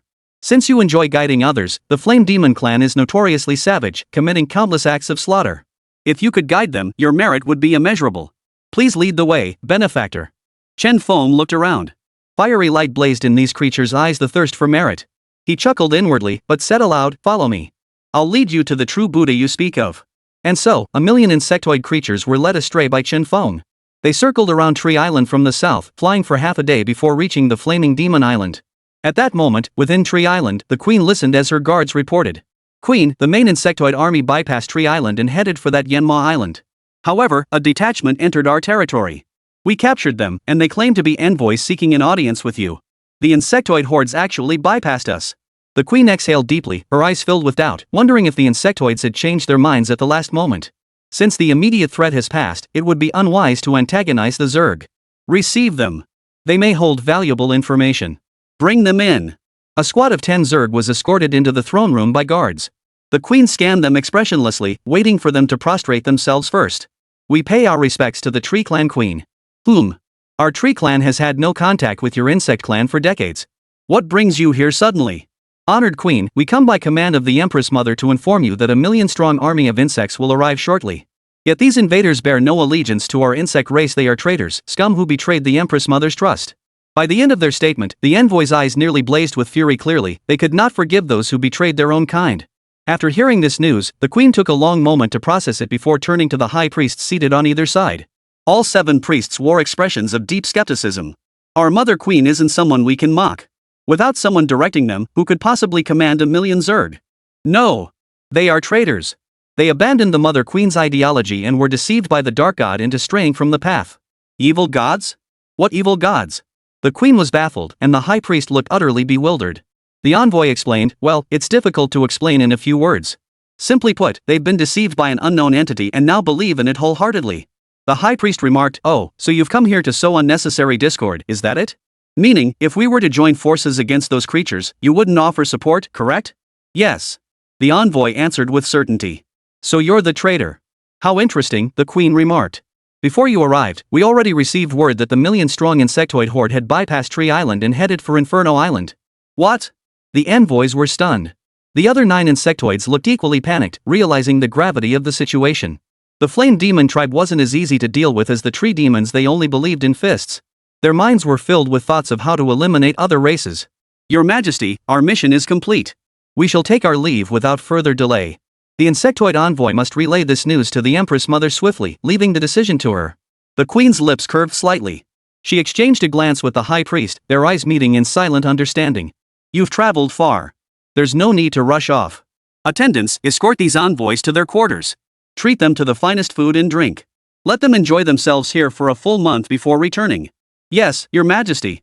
The insectoid envoy stared in stunned silence. They understood perfectly well the queen's intent. She was determined to provoke war between the tree clan and the flame demon clan. The insect clan had already learned of the war between the flame demon clan and the tree clan during their journey. Alas, they had no way to relay this critical intelligence back to their people. Esteemed tree tribe queen, we truly cannot linger here any longer. Take them away to rest. A squad of tree demons entered and led the insect envoys away. After they departed, the queen turned to the 7 priests within the hall. What are your thoughts? The purple-crowned priest spoke. The insect clan's arrival is timely indeed. We had assumed their target was us, yet who could have foreseen traitors emerging within their ranks? 1,000,000 traitors, it's beyond belief. The priestess with the pink-purple floral crown spoke up. Every insectoid has been under the queen's rule. Their thoughts and actions have always been unbreakable. But now, 1,000,000 traitors have broken away from the insectoid race. Perhaps this is an opportunity granted to us by the heavens. Precisely. It seems our feared extinction is averted. But what of the dragon clan? They were already planning to attack the flame demon clan. Since they've arrived, it's perfect timing for us to coordinate and eliminate the flame demon clan together. Indeed, a golden opportunity. Our tree clan's fortunes have finally turned. Chapter 172, Status. The eastern continent fell silent, entering a phase of strategic deliberation before action. Ever since learning about the humanoid beasts of the southern continent through that mysterious streamer's broadcast, humans across both eastern and southern continents had tacitly entered a state of urgent development. An invisible pressure permeated every major base, driving its populace forward. In some bases, a new crime had even emerged, the crime of lying flat or the crime of slackness. Anyone reported for failing to diligently cultivate would be stripped of all resources and sent to a re-education camp for ideological indoctrination. Schools transformed their educational approaches. Once a human was identified as a prodigy, resources poured in relentlessly. This system enabled families living hand-to-mouth to transform their fortunes overnight, becoming tangible examples of how hard work could alter an entire family's destiny. This approach has both advantages and disadvantages.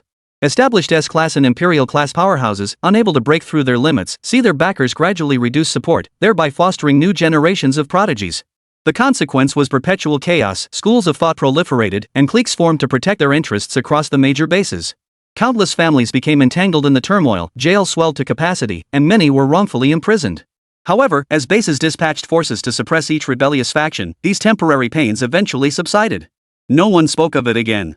Regarding external relations with the western and northern continents, the strategy of the capital base took precedence. Since the last live broadcast concluded, the Kyoto base headquarters had established solid ties with the western continent. They had forged a mutual defense system, exchanging scarce resources to achieve a mutually beneficial, rapid development of extraordinary humans. The situation on the western continent was actually far from optimistic. Although numerous bases existed and provided mutual support, a critical flaw in their initial base construction had led to a steady depletion of effective weapons against the beasts over time.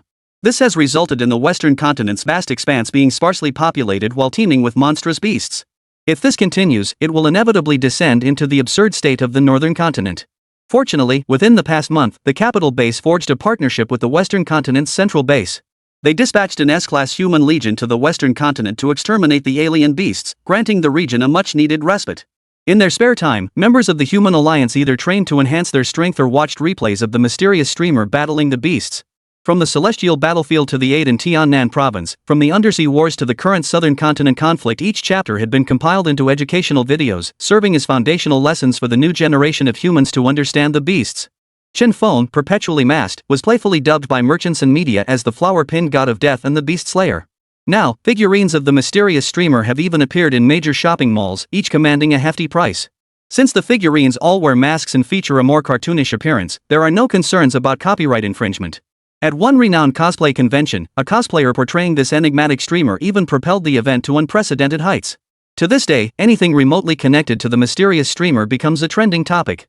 Take a certain video platform today, for instance. It's flooded with discussions and clips about the mysterious streamer, each garnering hundreds of thousands of comments. Any clip from Chen Feng's live streams instantly goes viral. Various bases naturally recognized the potential of the entertainer profession, secretly cultivating numerous exceptional talents in hopes of producing someone as formidable as the mysterious streamer. Yet no matter how hard they tried, those who awakened the entertainer profession couldn't even begin to match what the mysterious streamer displayed. They couldn't even defeat the specialized cooking god profession, becoming laughingstocks. This made humanity realize the unique, irreplicable, and unfathomable nature of that mysterious streamer. At this moment, Chen Feng remained unaware that his beast slayer persona had become a shared idol for all humanity. He was currently flying over the sea with 1,000,000 insects in tow. During the journey, the swarm repeatedly clashed with him, attempting to convert him to their cause. Each time, he shut them down with retorts like "none of your damn business" and "none of my damn business," leaving them speechless. Watching the swarm turn crimson with rage, their flight path skewed wildly, he chuckled inwardly. But he didn't know if these 1,000,000 insects could still persuade with reason and refrain from killing when faced with the even more unreasonable flaming demon tribe. The sea wind howled as Chen Feng led the 1,000,000-strong insect horde into the crimson flame demon isle. The moment they entered, they were spotted by the black flame demon patrols in the sky. A piercing shriek echoed across the island as both the Crimson Flame Demon Lord and the Black Flame Demon Lord simultaneously received the urgent message relayed by their subordinates. The insectoid hordes have invaded the Flaming Demon Island. The Black Flame Demon Lord flew directly to the volcanic crater where the Flame Demon King resided, seeking an audience. Meanwhile, the Crimson Flame Demon Lord arrived from the western part of the island. Though he had been leading the Crimson Flame Demons in their assault on the giant's floating island, he had never truly departed. Now, upon hearing of the 1,000,000-strong insectoid invasion, he naturally had to present himself before the Flame Demon King. The Flame Lord sat immutable upon his throne of flowing magma. After hearing his subordinates' report, he let out a cold, mocking laugh. Foolish insects, ignorant of their own mortality.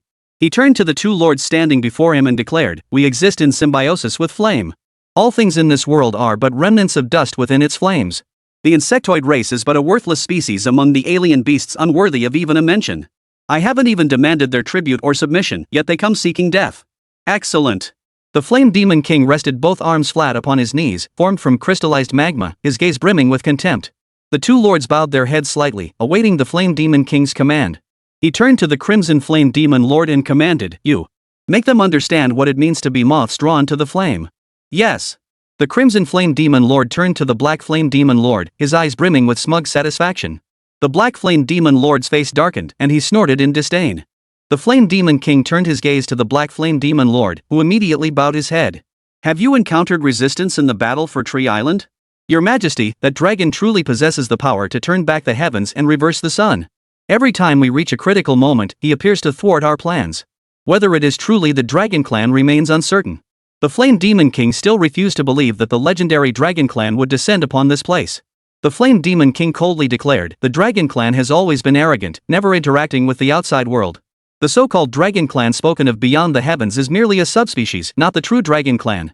Even the commander beyond the heavens has never seen a true dragon. Our clan has conquered vast territories. How could we be intimidated by some self-proclaimed dragon? Withdraw. Seize the Tree Island swiftly. With the insect race now involved, we face a three-front war. Though we hold the advantage against them, our casualties cannot rise further. If our supply lines falter, we face grave trouble." Understood. Chapter 173, Dragging the Insect Clan into the Fray. The land of Flame Demon Island lay barren and desolate, devoid of vegetation and life. No creature could survive here except the Flame Demon tribe. The landscape was scarred by fissures oozing molten lava, dotted with countless small, bulging volcanic craters. Countless Crimson Flamemasters and Black Flamemasters were born within each crater. These places were the breeding grounds for the Flamemaster race, known to them as the womb of the earth. At this moment, Chen Feng's face was covered in dust. Gazing at the island sealed off by lava and ash, he frowned. The fact that the lava continued to boil ceaselessly indicated that the entire island was formed by a massive active volcano. Even if he summoned clouds and rain here, he couldn't extinguish this scorching magma. "Master, where is the golden cicada god?" The 1,000,000-strong insect army halted when Chen Feng stopped. The harsh environment was causing discomfort among many insects. Though they maintained a strong mindset, the unusual sensations arising on their bodies now felt distinctly wrong. The suppression here was too severe for the insectoid race. Many of them were already cracking and drying out, their bodily fluids evaporating at an alarming rate. Before Chen Feng could answer, the earth began to tremble. He looked westward. A crimson horizon advanced relentlessly toward them. Roar! Roar! Roar! A muffled battle cry echoed from the lava army, tens of thousands of crimson flame demons marching at breakneck speed. They left a trail of crimson blood in their wake as they charged toward the insectoid forces below. The Flame Demon Clan. The insectoid forces had come here knowing full well the creatures inhabiting the island. Yet they had never engaged them in battle, possessing no understanding of the Flame Demon Clan's strength or combat tactics. Nor had they heard of any war between Tree Island and the Flame Demon Clan. Chen Feng warned, these flaming demon tribesmen won't listen to reason. You'd better be careful. With that, Chen Feng vanished before the gaze of the million-strong insect tribe. The million insect tribesmen finally realized they had fallen into a trap.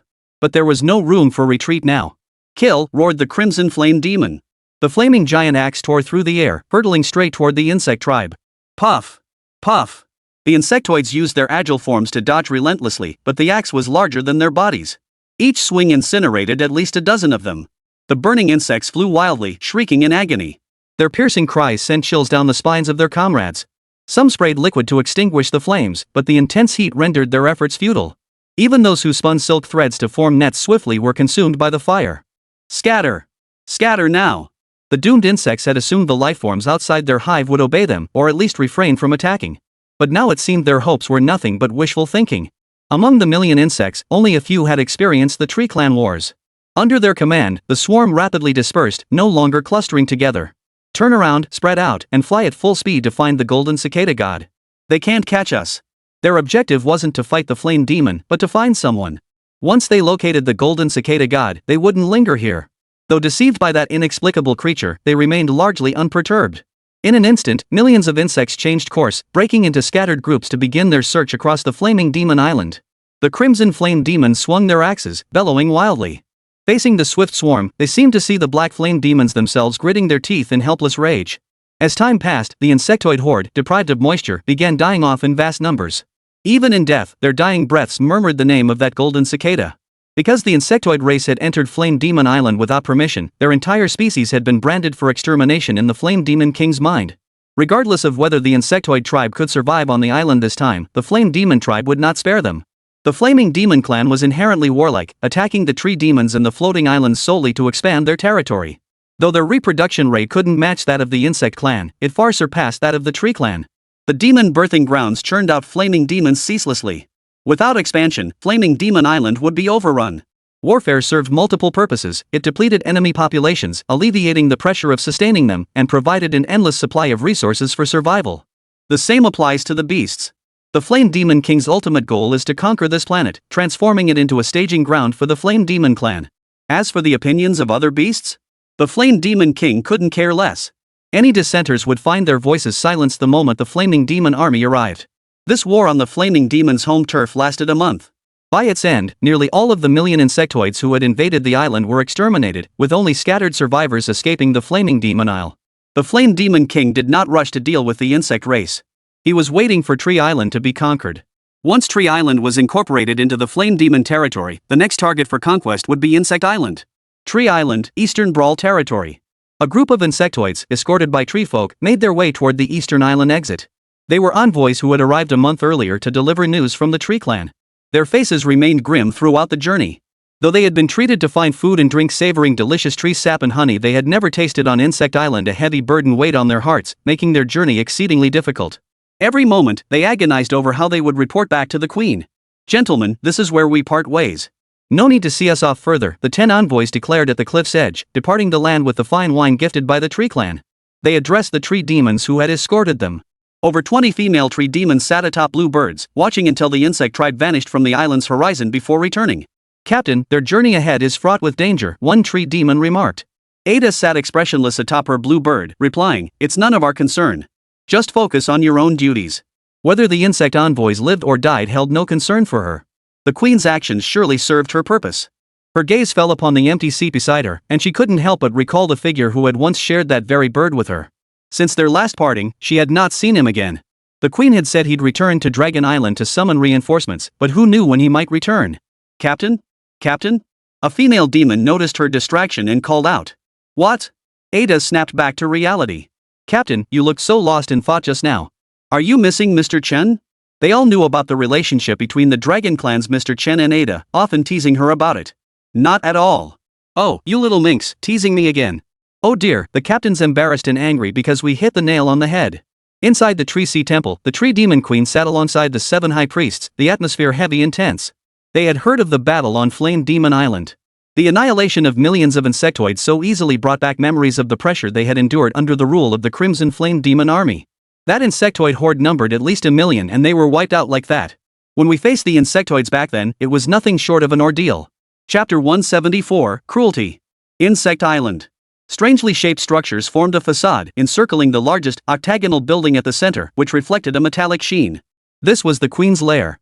Inside, channels crisscrossed the structure, transporting nutrients and carrying insect eggs, while countless insects bustled about ceaselessly. The queen's body was encased in armor as hard as gold-plated iron, revealing only a portion of her swollen tail. It functioned like an exposed egg-laying machine, ceaselessly supplying the insectoid race with fresh eggs.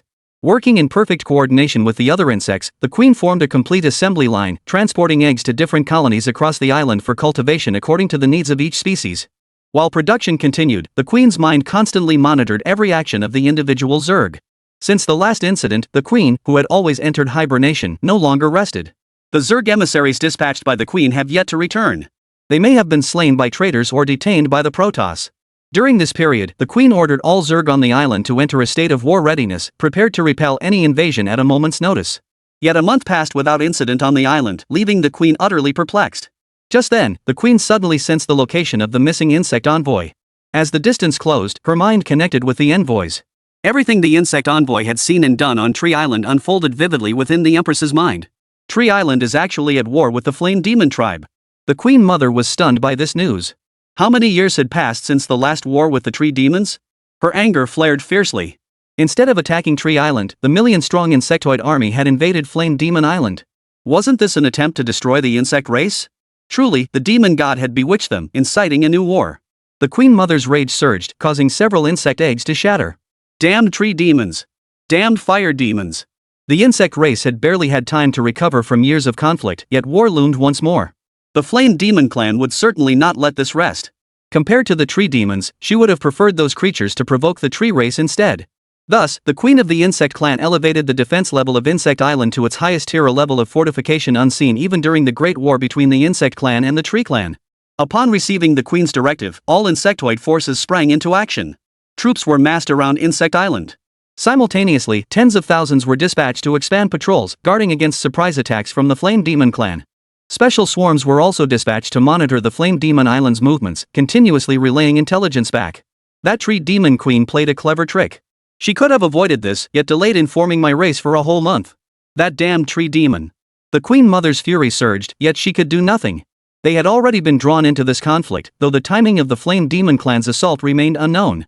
That night, on a deserted islet, the sea breeze swept across the shore. Yet sheltered from the wind, a fire burned. Whispered voices drifted faintly through the wind. By the fire, a figure was gutting a wild beast, a three-legged golden feathered goose. Beside it lay another form over 10 meters long, its mouth dripping with a steady stream of fluid, like a small river. These two figures were none other than Chen Feng and the dragon serpent. Ever since Chen Feng had ordered the dragon to settle the sea beast army last time, the dragon had remained at the bottom of the sea. Only today did Chen Feng summon him forth. He cleaned the goose's insides, summoned a water sphere to wash away the blood, then skewered it with a wooden stick over the fire. Master, if I reveal myself, the leaders of these islands will likely recognize me. They are all celestial beasts, and among them is the king of a tribe. The dragon hesitated. You're overthinking it. I only summoned you to inquire about the sea beasts you've arranged. The dragon assured him that the sea beasts were already under control and could be deployed at any time if Chen Feng needed them. Your power should be ready to break through, right? Chen Feng looked at the dragon. Though it possessed peak Emperor-level strength, it had previously suppressed even an Emperor-level 9-headed serpent, proving the purity of its dragon bloodline. Master, breakthroughs are incredibly difficult for our beast clan. Beyond relentless cultivation, the only other path is devouring other beasts, a task requiring an immense number of them. What's so difficult about that? But dare you swallow an Emperor-grade beast? Chen Feng thought of those black flame demons. Forget the crimson flame demons of flaming stone, like that probably isn't something a dragon could swallow either. I dare. If that 9-headed serpent hadn't self-detonated, I'd have devoured it long ago. Good. Since that's the case, don't worry about trivial matters. Eat your fill. This is the southern continent. Even if someone recognizes you, they couldn't possibly know what happened on the eastern continent. The dragon nodded, eyes fixed on the golden feathered goose sizzling with oil. Half is yours, the rest is all mine. Chen Feng gave it half to satisfy its hunger. If he waited for the dragon to eat its fill, it would take dozens of golden feathered geese. Thank you, master. The dragon swallowed its portion whole and continued eyeing Chen Feng. Get lost. Got it. Tree Island, Starlight Plains. The battle between the Black Flame Demon and the Tree Demon had dragged on for ages. What used to be a day's fight now turned into a prolonged stalemate. Today, the Black Flame Demon advanced 300 kilometers southward, only to be driven back the next day by the Tree Demon's reinforcements. Both sides poured in endless reinforcements, turning the Starlight Plains into a burial ground for their peoples. Endless waves of life arrived, fought, slaughtered, and then turned to corpses. This cycle repeated endlessly. The horrors of Starlight Plains could no longer be described as mere warfare. It resembled a meat grinder, where the eye could see nothing but pulped flesh and rotting body parts. Newly arrived reinforcements of Tree Demons and Black Flame Demons had to steel themselves for a moment before entering the battlefield, overcome by fear at the sight of such a nauseating and terrifying scene. Their time there proved exceedingly brief. Some perished within a single day, while the more fortunate survivors, though still alive, suffered severe psychological trauma, their mental states becoming wildly unstable. Rarely did any of these beasts survive beyond a week. The very name Starlight Plains had become a psychological shadow for both the Tree Demons and Black Flame Demons. Merely mentioning those 4 words would send the beasts, already withdrawn due to mental trauma, into renewed madness. By this stage of the war, neither the Flame Demons nor the Tree Demons could halt their conflict. As beasts, they possessed no race dedicated to mediating warfare. Mutually agreed ceasefires between them were exceedingly rare. Few races possess the strategic foresight of the Bug Queen or the Tree Demon Queen. The vast majority of beasts are utterly savage. The Flame Demons, in particular, relied on their unique mode of birth and sheer numbers to ensure that no race dared oppose them unless absolutely forced to. Ronus, who had been guarding the Kuril territory, had long since joined the war on Starlight Plains, leaving his domain under the command of another leader. Commander Charles, who had led the armies on the Starlight Plains, fell in battle half a month ago, his body too shattered to be fully recovered. Chapter 175, A Gift for Both Clans. 10,000 meters above the flaming demon island. Chen Feng sat atop the dragon, pointing to a small volcanic crater below. Those are crimson flame fiends. You might not be able to bite through them. The dragon shook its head like a rattle, baring its teeth. Looks like it'd burn my mouth, easy to choke on, and hard to digest. No thanks, no thanks. Chen Feng pointed to another direction. What about those? They're also fire demons, but covered in fur and pitch black. Any appetite for them? Upon seeing the Black Flame Demon's appearance, the dragon seemed drained of all strength. Its head drooped as it replied. Master, would you believe me if I said I'm not hungry? These are Emperor tier beasts. Not even tempted? Eating one could let you break through to Emperor tier. The expression on the dragon's face resembled that of an old man glued to his phone on the subway in Chen Feng's past life. He never imagined witnessing such a rich array of emotions on a dragon's face. I think I can break through with hard work. So, let's just skip it. The dragon looked utterly resistant. Fine then. Here. Chen Feng tossed the dragon a large bundle. Master, why did you leave me the Shadow Stone? The dragon held it, utterly confused. The Flame Demons still haven't launched an attack on Insect Island. It seems they're stretched too thin. We can't wait until they take Tree Island before acting. By then, those giants will be on the brink of extinction. Once the Beast King clans are wiped out, the Flame Demons will focus solely on Insect Island. It'll be a complete rout. There's no room for compromise. Once the insect race is wiped out, given the Flaming Demon clan's nature, they'll either expand south or north. I can't take that gamble. Neither side can win, nor can either die. We must give them hope, keeping them perpetually engaged in battle so they have no time to explore other territories. This will buy humanity the opportunity to develop. Master, I understand. The dragon vowed solemnly, Master, proceed as you will. I shall record everything above. Remember to record only the Flaming Demon casualties. Don't include me in your logs. Understood. Chen Feng's facial mask shifted. The golden great sage's phantom flickered and vanished, sinking into his body. The invulnerable body of steel bones and iron flesh automatically enveloped him. The dragon sensed the peculiar aura and couldn't help but tremble. Had he not witnessed Chen Feng's aura shift with his own eyes, he would have abandoned the recording stone and fled long ago. The overwhelming terror emanating from that body, several times smaller than his own, pressed down on him like a mountain, making it hard to breathe. He dared not ask questions, silently recording the changes below. Chen Feng did not descend. Instead, he extended his hand toward the ground and directly unleashed the great sage's divine power. Drawing prison. As his fingertips traced the ground, dozens of holes spewing waves of heat below were encircled. The dragon stared down in bewilderment at the flaming demons below. Just as confusion clouded his mind, the army of black flaming demons seemed to collide with something, bouncing back en masse. More and more fire demons poured out from the dozens of black fire demon nests below, yet no matter how they flew, they could not escape the invisible boundary. The dragon's eyes widened, its whiskers bristling wildly as it shuddered in the wind. A chill ran down his spine. He felt a wave of relief, silently thanking his luck for having surrendered to his master long ago. Had he been one of those fire demons below, he would surely have been toyed with by his master without even realizing it. Then, the mask on Chen Feng's face shifted instantly, transforming him into the Dragon King of the East Sea, a dragon's head atop a human body.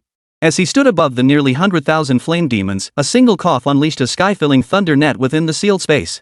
Every black flame demon frantically searching for an escape route in the air was instantly reduced to ashes. Hundreds of thousands of black flaming demons wiped out in their own lair. "My master grows more terrifying by the day," murmured the dragon snake.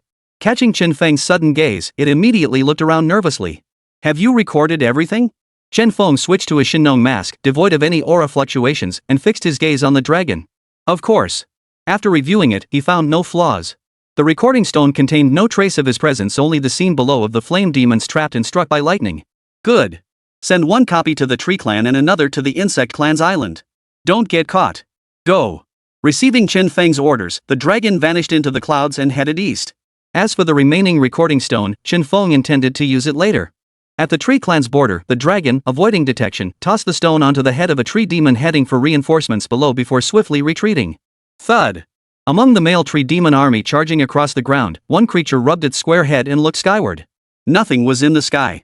Looking down, it saw a glowing stone on the ground. He halted to pick it up, only to hear his captain's furious shout from behind. "Pangu! What are you doing?" The voice boomed, making the male tree demon's head buzz. Watching the retreating column ahead, he turned to face the captain. "Captain, I asked what you're doing. Don't you know you're not supposed to stop randomly during a march?" the captain continued shouting. Pangu immediately held the glowing stone up before the captain's eyes.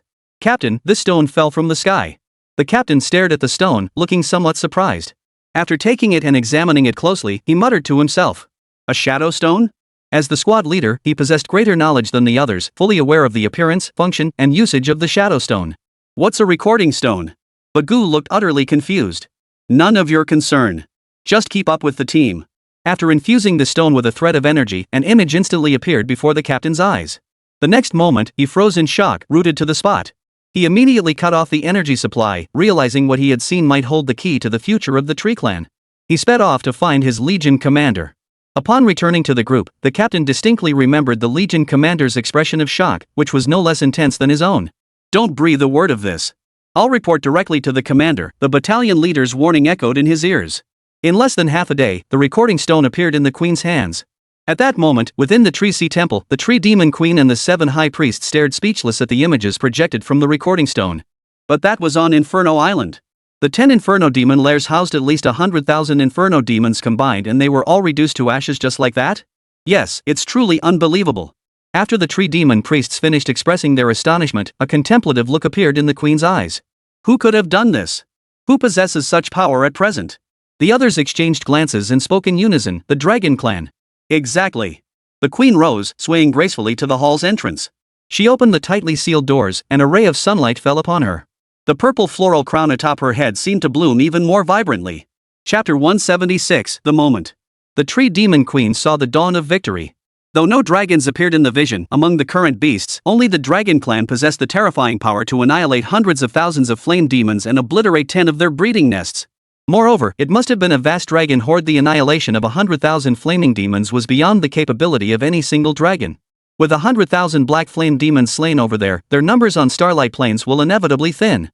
We can exploit this gap to seize Starlight Plains and even reclaim the old capital. The sun's rays reflected in the queen's eyes as she looked at the 7 high priests.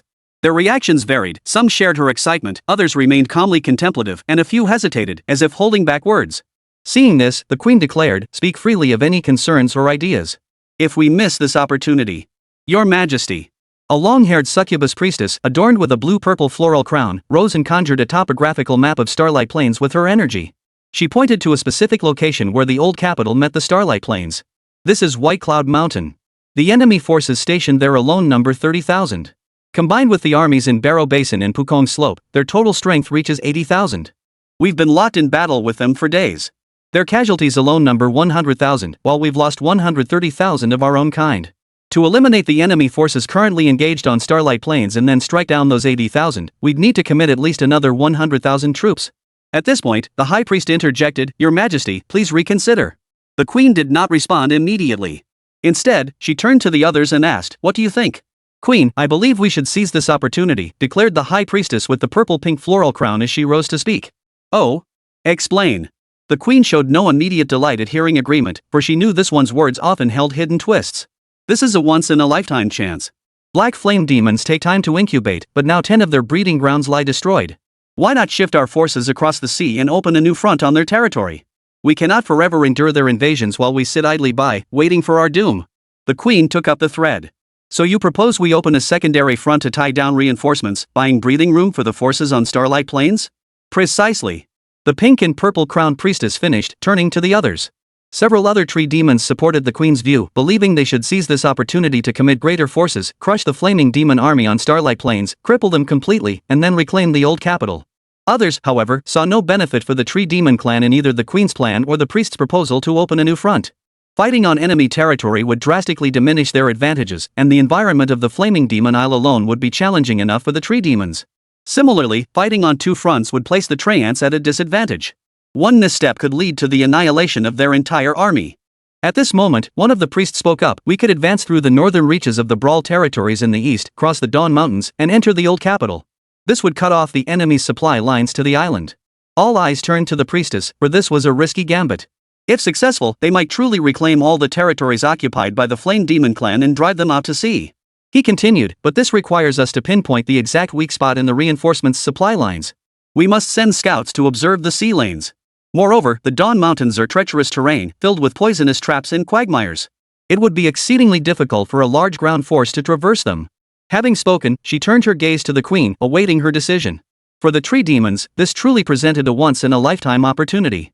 I believe Priestess Elia's plan is viable, though the specific details require further discussion. Seeing majority agreement, the queen sealed the deal. Very well. It is settled.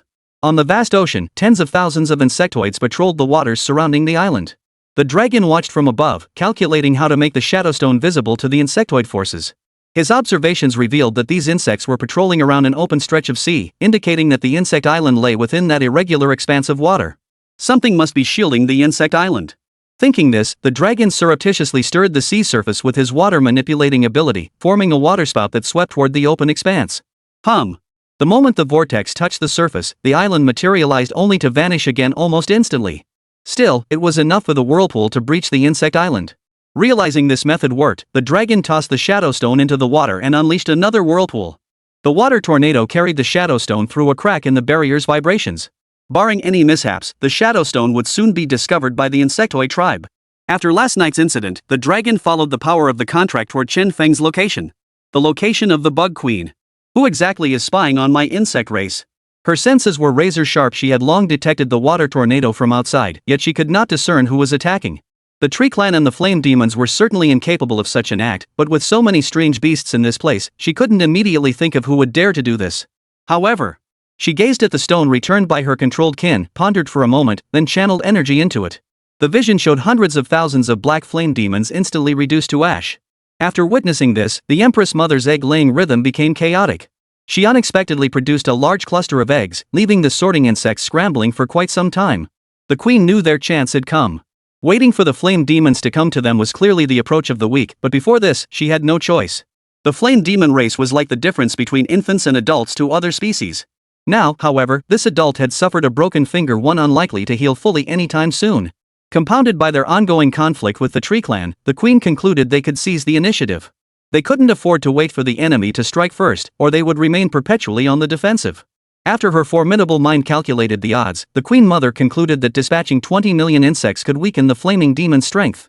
Weakening the enemy now would lessen the pain when they struck back later. However, this move risked allowing the tree demons to gain an advantage. Yet if they did not strike now, once the tree demons were exterminated, the nearest tree island to Insect Island would fall to the flame demons. Her insect race would then face the same fate as the current tree islands.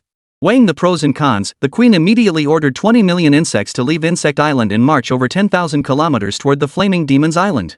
When the Tree Demon Queen learned of this news, she was so delighted her crimson lips could barely close. The insect race knows well what fate awaits them if they do not act now. Perfect, they'll shoulder some of our burden. The Zerg's intervention fulfilled the prophecy of a priestess who had foretold the opening of a second front. Now, without depleting their own forces, they could concentrate their full might against the armies of the New Light Plains and the Old Capital. Chapter 177, The Great War Looms. Keep a constant watch on the movements of the Flame Demon Island and the Dragon Clan dwelling there. Additionally, assign spies to monitor the insectoid race. The Tree Demon Queen issued her orders. The current plan could not afford any missteps. If even the slightest flaw arose and this counterattack opportunity was missed, who knew how many years or months they would have to wait? The female demon commander took the command banner and departed to mobilize troops. They currently had no kin on Flaming Demon Island, primarily because the disparity in appearance between their kind and the beasts was too great to allow for disguised infiltration. To gain timely intelligence on the island's activities, they had no choice but to risk sending hundreds of female tree demons across the ocean. From the left, a female demon priestess spoke. Queen, since the Dragon Clan has intervened, they certainly won't strike at just one location. Flame Demon Island is likely already in utter chaos by now. The others nodded in agreement, all sharing this conviction: any dragon intervention would never be limited to annihilating that 100,000-strong army alone. The Queen shook her head. We must ascertain the truth. War cannot be fought on conjecture alone. The others sighed. The Queen was simply too cautious. If we were to attack Flaming Demon Island now, just as the insect race did, we might achieve unexpected results, a female demon priestess attempted to persuade further. The Queen merely smiled without comment. She knew full well that attacking Flaming Demon Island now presented a prime opportunity. But resolving the trouble on Tree Island was the immediate priority. Besides, with the insectoid race scouting ahead for them, the Queen felt no urgency. Once the tree demons had gathered clear intelligence, they could still send their main forces later. One step at a time. There's no rush. The Queen calmly ordered her attendants to serve the finest flower wine to the assembled guests. Seeing the Queen's confidence, the High Priest and the commanders said no more. The Queen's gaze drifted beyond the Tree Sea Temple. To the west, a fiery red glow seemed to foretell something. Beyond the Tree Islands, dark clouds obscured the ocean. Fish surfaced briefly to peer at the dense swarm overhead, then darted back beneath the waves in terror. Above them, millions of insectoid creatures had already crossed the Tree Island and entered the outer waters of the Inferno Demon Island. They now relied entirely on the commands imprinted in their minds by the Queen Mother to organize their formations. Among the messages left by the Empress Mother, one was particularly crucial: should you encounter dragons, remember to avoid them at all costs and never provoke them. The remaining directive was to exterminate all life on Flame Demon Island. When the insectoid race entered the Flaming Demon Island, the Flaming Demon King, residing within the colossal volcanic crater, was already aware. How unexpected! The Flame Demon King's blood-red eyes fluttered open and closed. Though he spoke thus, his expression betrayed not a trace of surprise. It seemed he had long anticipated that some strange beast would seize this opportunity to invade. I expected dry kindling from Tree Island, not these disgusting insects. Mother Queen, are you truly so eager to die? He looked down at the Crimson Flame Demon Lord and the Black Flame Demon Lord, each standing on opposite sides, awaiting the Flame Demon King's command. Any clues about the entity that attacked you? The Flame Demon King's gaze locked onto the Black Flame Demon Lord. The Black Flame Demon Lord, suddenly bearing the weight of immense pressure, felt a pain like a knife scraping his skin. Gritting his teeth against the agony, he replied, "My lord, I found no clues, but I detected a familiar scent above that nest." He gritted his teeth and added, "That damned scent reminds me of a slick, slippery eel." The Black Flame Demon Lord's expression turned furious, as if recalling some unpleasant memory. "Slime?" The Crimson Flame Demon Lord swiveled his flame-glowing eyes. "You mean that genius commander they called Genius Commander from beyond the heavens?" "Exactly," the Black Flame Demon growled through clenched teeth. Though the Crimson Flame Demon Lord and he were not on good terms on this matter, the two leaders of the monstrous beasts shared an unusually unified opinion. Neither held any regard for that treacherous, cunning creature. Kuei Long? The Flame Demon King tilted his head, a dangerous glint flashing in his eyes. Find a way to capture that traitor and pry the secrets from his mouth. Flaming Demon King's eyes flashed with keen interest. He must be connected to the Dragon Clan rumored to exist on that Tree Island. This task falls to you. Additionally, secure the Starlight Plains for me. The Flame Demon Lord assigned the mission of capturing the dragon to the Black Flame Demon Lord. The Black Flame Demon Lord's eyes flickered, but he quickly grasped the Demon King's intent. As a lord, he knew well what vulnerabilities arose when the Black Flame Demons suffered losses of hundreds of thousands. It was precisely because his clan faced turmoil that the insect race sought to strike first. While he couldn't yet predict the actions of the Tree Island faction, their options were limited. Now that the insect race had arrived, the Tree Demons would not come. Where else would the Tree Demons' main forces be deployed?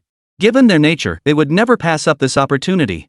Therefore, the Tree Demon forces would undoubtedly make their move. With the Black Flame Demon Army's rearguard now vulnerable, the Tree Demons would either engage the Black Flame Demon forces in a decisive battle on Starlight Plains, seizing the chance to storm the old capital. Or, the Tree Demon forces might bypass them, taking advantage of the delayed reinforcements to join forces with the Tree Demon Army on Starlight Plains. Together, they could launch a pincer attack, annihilating the Black Flame Demon forces from both front and rear. In an instant, multiple pieces of information and strategies collided within the Black Flame Demon Lord's mind. He also analyzed why the Flame Demon King had ordered him to seize Starlight Plains. Though the Flame Demon King never left Flame Demon Island, he commanded all intelligence on the war. His order to seize Starlight Plains must stem from certainty that the Tree Demons would attack the Flame Demon Army at any cost. He only needed to understand and fulfill the king's demand. How he accomplished it was entirely up to him, the Black Flame Demon Lord. The Flame Demon King's voice echoed within the volcanic crater. Recall the Crimson Flame Demons attacking the giant tribe. This. The Crimson Flame Demon Lord hesitated but still replied, yes. In his memory, this was the first time the Flame Demon King had ever issued such an order. Could it be that he intended to exterminate the insect race first? The Flame Demon King turned to the Crimson Flame Demon Lord and said, "Your current task is to focus all your efforts on dealing with the insectoid race on the island." The Crimson Flame Demon Lord nodded. But what about the giants? If we ignore them, might they take advantage of the situation to cause trouble? The Flame Demon King remained silent, seemingly exasperated by the Crimson Flame Demon Lord's thinking. The Black Flame Demon Lord sneered contemptuously, "The giants are few in number. Even if we withdraw our forces, they likely won't be able to cross the sea to attack us." The Crimson Flame Demon Lord finally understood and replied, "Understood." After receiving their orders, the two lords returned to their respective clan headquarters. As lords, they need not lead troops into battle themselves, commanding from the rear sufficed. Heralds. Commanders Moss, Lex, and Dellen lead 200,000 troops to exterminate the insectoid tribes. Depart for the border immediately. Yes. The commanders whose names were called departed. Soon after, the earth trembled and battle cries echoed across the land. Meanwhile, the Black Flame Demon Lord relayed his own orders. All forces stationed in the Old Capital and Starlight Plains were to launch a full-scale assault, securing Starlight Plains at all costs. As commands echoed across both fronts, a bloodier slaughter was about to unfold on the Flaming Demon Island and the Tree Island. Chapter 178, Battle. Detected, larger-scale war has erupted. Host, engage immediately to slay the beasts and activate live broadcast. The greater the number slain, the richer the rewards. Two battlefields exist, Inferno Demon Island and Tree Island. Please select your battlefield. Chen Feng, observing enemy movements between the floating island and Flame Demon Island, began strategizing upon receiving the message. Since the Crimson Flame Demon army had withdrawn from the floating island, it meant something had gone wrong on Flame Demon Island. But he wondered whether it was the Tree Demon clan or the Insect clan that had stormed the island. After all, he had only sent out 2 recording stones. If he were to deploy a third image stone to Floating Island now, would the Beast Kingdoms send troops? Regardless of their response, Chen Feng had already chosen the Flaming Demon Island as his battlefield. If he were to aid the Tree Island faction, it would inevitably lead to the Tree clan reclaiming all their territories. Given the deep-seated enmity between the Tree Demons and the Flame Demons, the Tree clan would surely seize this opportunity to launch an assault on Flame Demon Island. By then, the Flaming Demons would be on the brink of annihilation. Without the Fire Demon tribe as this powder keg, reigniting conflicts among the surrounding beasts would prove far more troublesome. Therefore, the Flaming Demon tribe must not be annihilated, yet their arrogance must be curbed. This system-issued mission presented the perfect opportunity to strengthen the Giant Clan, the Insect Clan, and the Fire Demon Clan. Select the Flaming Demon Island battlefield. Battlefield confirmed. Host, proceed immediately. Chen Feng nodded, tossed the recording stone into the floating island, and headed straight for the Flaming Demon Island. As for whether the Giant Clan dared to show up, he wasn't worried. Being a royal beast clan, they couldn't possibly be beaten into submission by a warlike race. Southeastern Inferno Island, a 1,000-mile expanse of scorched earth, crimson dust obscuring the sky. Yet beneath that crimson canopy, the land remained overrun by the insectoid hordes. Millions of them cast a thick shadow over Flaming Demon Island. The insectoid race always relied on sheer numbers to win battles. They possessed not only a variety of venom and acid attacks but also the ability to fire arrow like steel needles. Some even wielded devastating subsonic attacks. This queen had spared no expense, deploying half the island's insectoid forces to inflict a crushing blow upon the Flaming Demon tribe. The buzzing vibration of their wings echoed across the land. They would not wait for the Flame Demon army to assemble before engaging in battle. Their path resembled a locust plague, devouring everything in sight. Even stones were gnawed clean. Their pincers and corrosive acid could shatter even the sharpest blades after countless strikes. The ground trembled. Millions of insectoid troops spread out in a fan formation, aiming to swallow the Crimson Flame Demon army appearing on the horizon whole. The Crimson Flame Demon army's assault was far simpler, one word: reckless. Lava battle axes whipped through the air, leaving trails of afterimages. 200,000 flaming axes were hurled simultaneously into the swarm assaulting from the heavens. The screeching sounds and crackling flames decimated the insectoid army by nearly 600,000 in a single exchange. But swiftly, while the two forces clashed head-on, the insectoid wings flanking both sides beat their wings in unison. Nearly 10 million insects flapped their wings in perfect unison, unleashing a terrifying sonic wave that swept through the Crimson Flame Demon army like a violent storm. Any flaming demon caught in the wave shattered instantly, followed by violent explosions. Chen Feng stood suspended in the sky, watching this brutal form of warfare unfold. He couldn't help but whistle in awe. These creatures truly don't value their own lives. After just one clash, the Crimson Flame Demons had lost over 20,000 troops from their army of more than 200,000, while the swarm of 10 million insects suffered casualties exceeding 600,000. Indeed, numbers reigned supreme. Whether it was the Queen Mother, the flame demons born from magma, or that horde of tree demons, their ability to wage war with sufficient resources stemmed solely from their sheer numbers. If they were all like the giant clan, with sparse populations, they'd only be destined to take beatings. Though the giant clan was a royal beast lineage, towering over 10 meters tall, the adage "many ants can kill an elephant" held no less truth in this extraordinary world. The current human race was an exception. They had only accessed transcendent power for a mere century. Had they encountered such power earlier, humanity would likely have already spread across the entire universe. The wind howled. Chen Feng's mind stirred, and golden light surged from his body. Sun Wukong's mask instantly covered his cheeks. Go live! With that declaration, he plunged into the battlefield between the insectoid and flame demon tribes like a meteorite poised to obliterate all in its path. Along the way, booming explosions echoed continuously, the foul-smelling liquid sealed off by the shockwave, while screams of agony reverberated throughout the insect horde. Chen Feng unleashed indiscriminate attacks. Since the system placed no restrictions on which species to slaughter, any beast in his path faced annihilation. A notification chimed in his mind. 10 alien beasts slain. 100 alien beasts slain. He was dying to see what reward the system would give him in the end. There must be over 20 million beasts here. If he could eliminate them all, how rich would the reward be? The explosive sounds of the insectoid hordes echoed around him. His sudden appearance didn't cause any commotion among the swarming masses. Their swiftness was no joke. Within mere moments, they parted to make a path for him. The moment he touched down, an unending wave of insects launched their assault. The sky filled with venomous needles, yet they couldn't even scratch his golden, indestructible body. With each punch, any insectoid it touched instantly disintegrated, dead beyond death. Though his arrival drew some attention from the swarm, his absence of grand divine abilities rendered him but a mere ripple in this vast conflict. Compared to the true battleground between the Crimson Flame Demons and the swarm, he was scarcely even a ripple. In the western part of Flaming Demon Island, over 200,000 Crimson Flames demons withdrawn from the floating islands were en route. Combined with the endless stream of new Crimson Flames demons constantly emerging from the molten lava and gathering, it wouldn't be long before the Crimson Flames demon army only grew larger and larger. Though the insectoid forces numbered over 20 million, it must be remembered that every member of the Crimson Flame demon army was at the Emperor tier level, with some even reaching the Sovereign tier.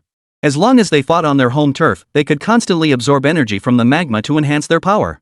Though Chen Feng's appearance went unnoticed by the Crimson Flame Demon army and the insectoid forces, it caused the slumbering Flame Demon King within the volcanic crater to open its eyes. That power, distinct from any beast, sent a sharp jolt through the Flaming Demon King's senses. Human? The Flame Demon King narrowed his eyes. Humans on this planet actually come here to die.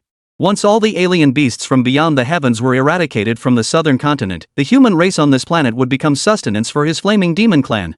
He was well aware that other regions existed on this planet, and wherever there were regions, there were humans. But because humans were so weak, he had long since dismissed them as mere prey. Yet now, without him seeking them out, the humans had come to him. Chapter 179, Pressure. Interesting. Let me see what you're made of, daring to come here alone. The Flame Demon King had previously consumed humans from the southern continent and knew most possessed awakened abilities. Yet when the alien beasts descended, humanity still seemed insignificant to him. His understanding of the human race remained stuck at the level of the previous report from the Celestial Commander.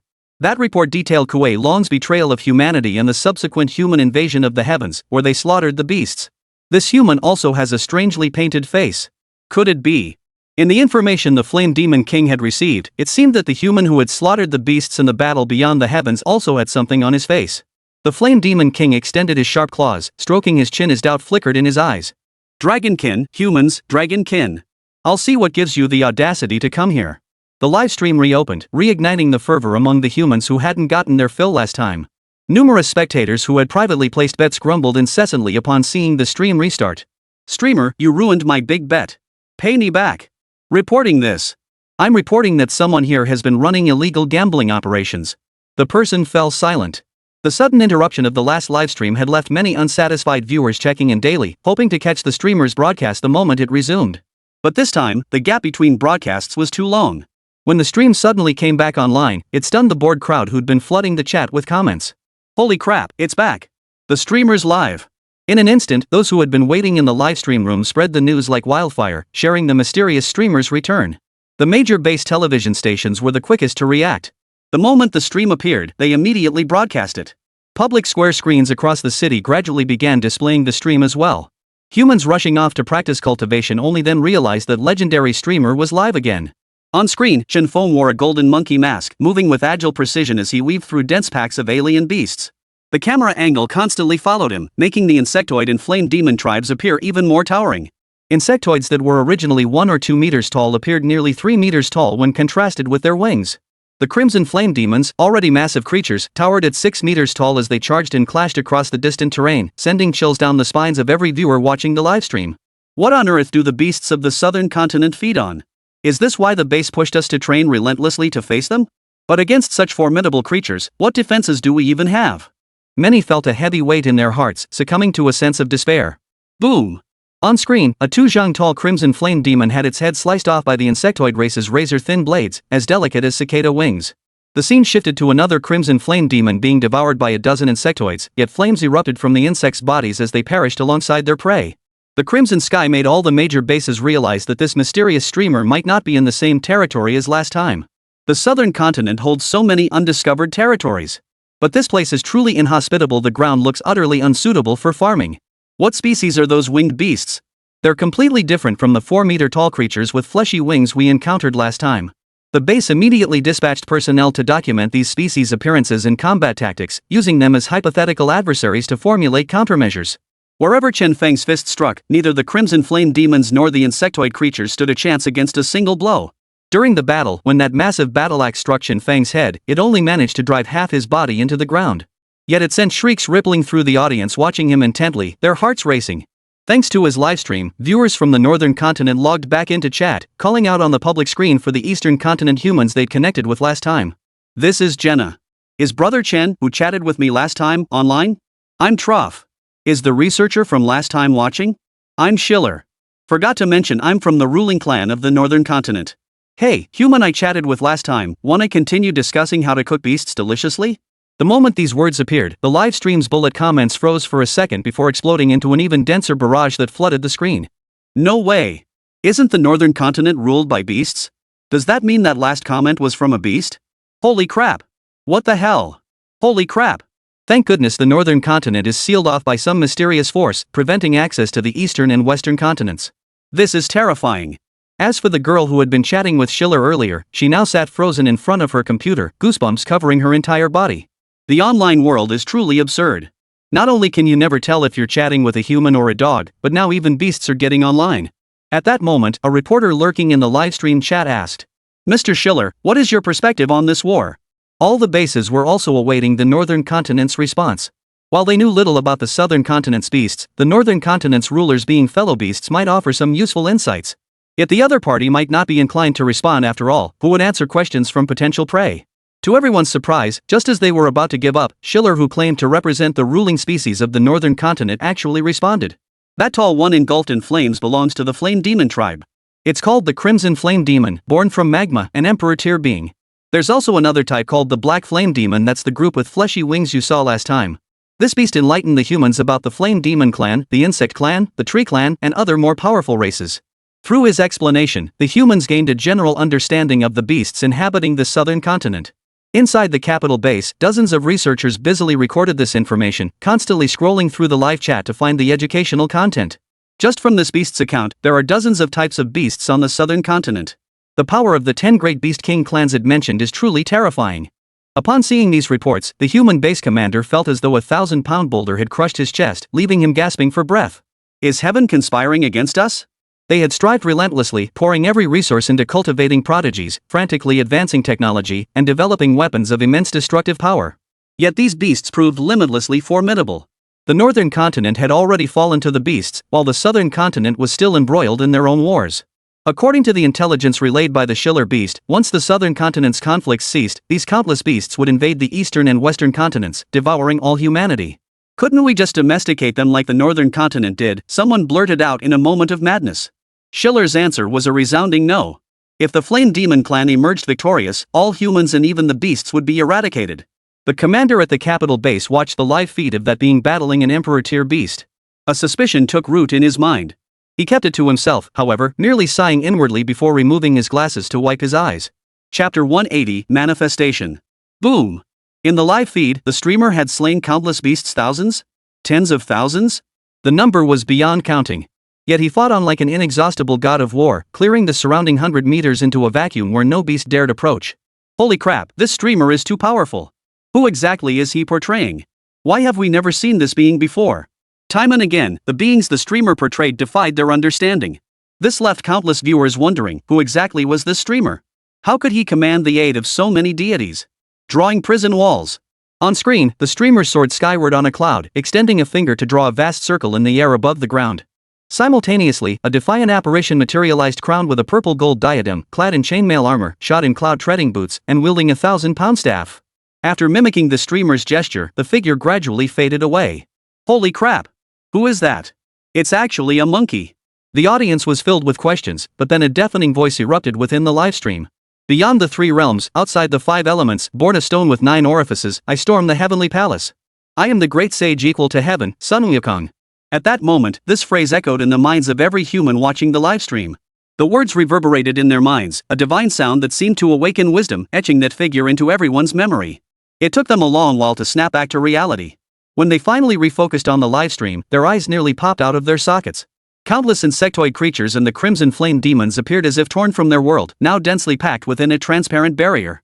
Only the beasts at the perimeter sensed what had transpired. The bloodthirsty insects and flame demons remained utterly oblivious. At that moment, mist suddenly rose from the confined space, followed by thunderclaps, lightning flashes, and howling winds. Then, torrential rain poured down. Under the gaze of humanity worldwide, the crimson flames demons once deemed invincible fell like harvested crops, wave after wave. What's happening? Those mighty crimson flames are dying like this? I get it now, the crimson flames fear water. They're magma creatures, and water is their nemesis. The streamer's ability to command the elements has improved since last time. At that moment, the streamer suddenly looked up at the sky. The viewers didn't know what they were watching, as the camera didn't pan up. Then they heard a dragon's roar. That sound is so familiar. A dragon? Is it a dragon? I think I heard something like this during the last livestream at the bottom of Hwaching Sea. It's a dragon. Didn't you hear that massive dragon's roar? Are you deaf? In the sky, the dragon returned after completing its mission. It circled within the clouds, awaiting Chen Feng's summons. Chen Feng surveyed the millions of insectoids trapped within the spatial cage. Seeing the tens of thousands of crimson flame demons dead, they felt no joy. Instead, bone-chilling terror spread silently through their ranks. Among them, a 2-meter-tall insectoid resembling a tiger-headed hornet received news from the rear army. Its expression instantly darkened. We're trapped here. The insectoid army immediately broke into smaller groups, scouring the 50-plus mile wide cage for an escape route. Within 10 minutes, all the insects were wailing in despair. All 4 directions are sealed off. We can't escape. Is this the work of the Crimson Flame Demon? Or has the Flame Demon King intervened? They gathered on the ground and water surface, suspended 100 meters above, discussing countermeasures. Yet no matter how fiercely they attacked the transparent barrier, they couldn't breach it. Outside, Chen Feng posed a question to the dragon. Would you eat these insects? This time, the dragon didn't refuse immediately. Instead, it nodded. Yes. They look delicious. If you consume these millions of insectoids, could you break through? If it's not enough, I can capture more for you. Enough. Thank you, master. The dragon shall not betray your kindness. The dragon understood Chen Feng's intentions. Alright, I'll send you in. With a wave of his hand, Chen Feng tossed the dragon into the space. Within the cage-like space, the insectoids gazed at the 50-meter-long figure and swarmed toward it in a clamorous rush. For any species not belonging to the insectoid race, they launched an immediate attack. Roar! The dragon roared furiously, opening its massive jaws to ignore the barrage of venom and poisonous spines. Using its scales to shield against the sonic vibrations, it sucked tens of thousands of insects into its belly. As it devoured and assimilated the insects, its aura and power surged relentlessly. The insectoid horde, driven into a frenzy, scrambled frantically within the confines of the cage. Within less than half an hour, the entire million-strong swarm had been devoured. Afterward, it twisted its body as it plummeted from the sky, beginning its transformation upon the ground. First, his scales began to shed. Then, a faint membrane peeled away from his body. Dragon horns extended continuously, transforming from 2 prongs into 3. With a roar, a dazzling dragon pearl erupted from its maw, shifting from a deep purple to a brilliant silver. After several minutes, the dragon pearl became entirely silver, radiating 1,000 auspicious colors that illuminated its now bare body. Immediately, a comprehensive transformation began from its whiskers to its entire body. Silver scales the size of a palm began to grow across its form, and under the dragon pearl's radiance, its stature surged by 3 zhang. Only after its pupils and whiskers had fully turned silver did it finally swallow the dragon pearl whole. Moments later, it opened its eyes, surveyed itself, then bowed toward the heavens. Thank you, Master, for your guidance. Though still a dragon snake, its power had now reached the peak of the Emperor level. One more step would make it a true dragon, but transforming into a true dragon required leaping through the Dragon Gate. Whether the Dragon Gate could be opened in the present world remained uncertain. Previously, it possessed only a trace of dragon blood, diluted countless times over. Through relentless effort, it had evolved from a wild beast to a twisted dragon, then devoured others to become a dragon-like creature. But now, having advanced further, it could no longer rely on devouring to grow stronger. Only by leaping through the Dragon Gate could it become a true dragon. Yet the dragon was profoundly content. His expression held no trace of arrogance, only profound gratitude toward his master. Indeed, far more impressive than before.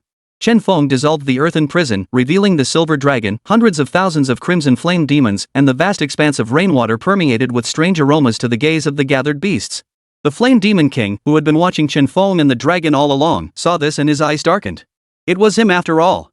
At that moment, the flaming demon king was almost certain this was the human who had caused the Kuei dragon's betrayal, the same one who had repeatedly thwarted his army. Very well. The flame demon king rose slowly. After so many years, finally, someone worthy of my interest has appeared. Then let me test your mettle. With a single stride, he vanished, his fleshy wings flapping behind him just once. Chapter 181, Battle Against the Flame Demon King. So cool. Impressive. These were the reactions from the live stream audience upon seeing the silver dragon. Though they didn't know why a silver dragon had appeared here, they knew it must be connected to the streamer. After the Monkey King appeared earlier, over 100,000 crimson flame demons perished. Later, the footage ceased to be from that mysterious space. Naturally, they had no way of knowing what transpired within. I wonder if this silver dragon is connected to the two we saw earlier. Liaon, captain of the Special Forces squad watching the livestream, murmured. Our human race is protected by divine dragons, no obstacle is insurmountable. United, we shall protect our homeland. Numerous comments echoed this sentiment, though most praised the streamer's formidable skills or inquired about taking apprentices. Quickly, document this dragon, exclaimed an elder researcher from the Capital Institute of Geology, his expression agitated. While some among them had indeed discovered numerous dragon sightings while researching ancient texts, shifting geological currents had left only shattered bones behind, offering no clues to their living forms. Now, however, inspiration struck him. He connected the silver dragon in the footage to the bones discovered by the Research Institute. This must be the third dragon, right? Could it be that we humans of the eastern continent truly share some connection with the dragon race? Earlier, during the great battle sparked by the sea beast calamity in the three cities, satellites had captured images of a massive azure figure. Another dragon had been witnessed by a team deep beneath the ocean. Now, yet another unfamiliar dragon had appeared. Thus, they could not help but suspect whether the human race and the dragon race shared some origin. Meanwhile, the beast clans of the northern continent, also watching the live feed, erupted in furious curses upon seeing the silver dragon. That bastard actually ascended to emperor level? Damn it! Aaron, watch your language. Don't let the food rations look down on us. After Schiller spoke, he cursed angrily, "You filthy loach. If you dare set foot on the northern continent, I'll skin you alive." For a moment, the live stream audience froze. What was going on? Something big was about to happen. Do you have some grudge against this silver dragon? Oomph. Put. As if he's worthy. After exchanging two lines of text, the two beasts fell silent, clearly furious. Some reporters, quick to seize on the hot topic, immediately drafted today's news headline. Shocking. The silver dragon and the northern continent's strange beast, 3 days and 2 nights. The secret between the silver dragon and the strange beast next door. Roar. The silver dragon spewed white mist from its mouth, freezing the crimson flame demons near it in patches. The swarm of insects, upon approaching within 100 meters, was affected by the frigid aura emanating from him, growing drowsy. With a single dragon's tail strike, he crushed the entire insect horde. Chen Feng remained suspended in the sky, not joining the fray. He had already slain a cumulative total of 250,000 beasts. Of course, this figure included both the crimson flame demons and the insect horde combined. Yet reinforcements of crimson flame demons continued to pour in from the west. The black flame demons, however, were nowhere to be seen. They seemed to have vanished entirely, not a single trace left behind. Chen Feng was lost in thought when a sudden sense of foreboding washed over him. He felt as though some fierce beast had locked onto him. It had been a long time since he'd felt this way. The last time he'd felt this way was when he first began to master his powers. A wave of scorching wind swept through, ruffling his hair. He looked toward the horizon, where a colossal figure flickered into view. With each flash, it covered nearly 10,000 meters, stopping just a few thousand meters ahead of him in less than a few breaths. With just a glance, he recognized its identity. The newcomer bore an uncanny resemblance to the figure he had seen in the Chiral territory on Tree Island. Apart from a difference in height, the terrifying aura it radiated nearly pierced the dark clouds overhead, creating a vacuum zone beneath it. Neither the insectoid race nor the fire demon race dared to stand directly below it. Flame Demon King? Chen Feng's face mask flushed crimson, his golden eyes fixed intently on the figure. The Flame Demon King appraised him, then glanced down at the silver dragon slaughtering its prey with relish, baring sharp teeth. So you are the master of Kuei Long? Chen Feng nodded, replying modestly, the Flame Demon King has keen eyes. It is indeed this humble one. He didn't know the other's intentions, but according to the system, the enemy's power likely reached the level of a warlord. Yet now, bearing the great sage's mask, his defiance and pride were amplified by the sage's influence.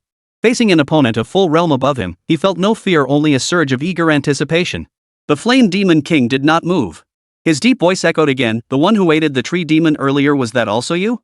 Shen Feng nodded. The Flame Demon King did not inquire why, merely laughing again. Ha. Suddenly, he vanished from his spot. Chen Feng immediately sensed a faint disturbance at his ear. He raised his arm to block. Thud! A thick leg collided with his arm. This was followed by a barrage of attacks, scorching lava and razor-sharp claws. To Chen Feng, the creature's sudden disappearance seemed due to its blinding speed too fast for the human eye to track. But he was now the Monkey King. Such extreme velocity remained within his visual grasp. Combined with his indestructible body and quick reflexes, he could parry every move the Flame Demon King threw at him.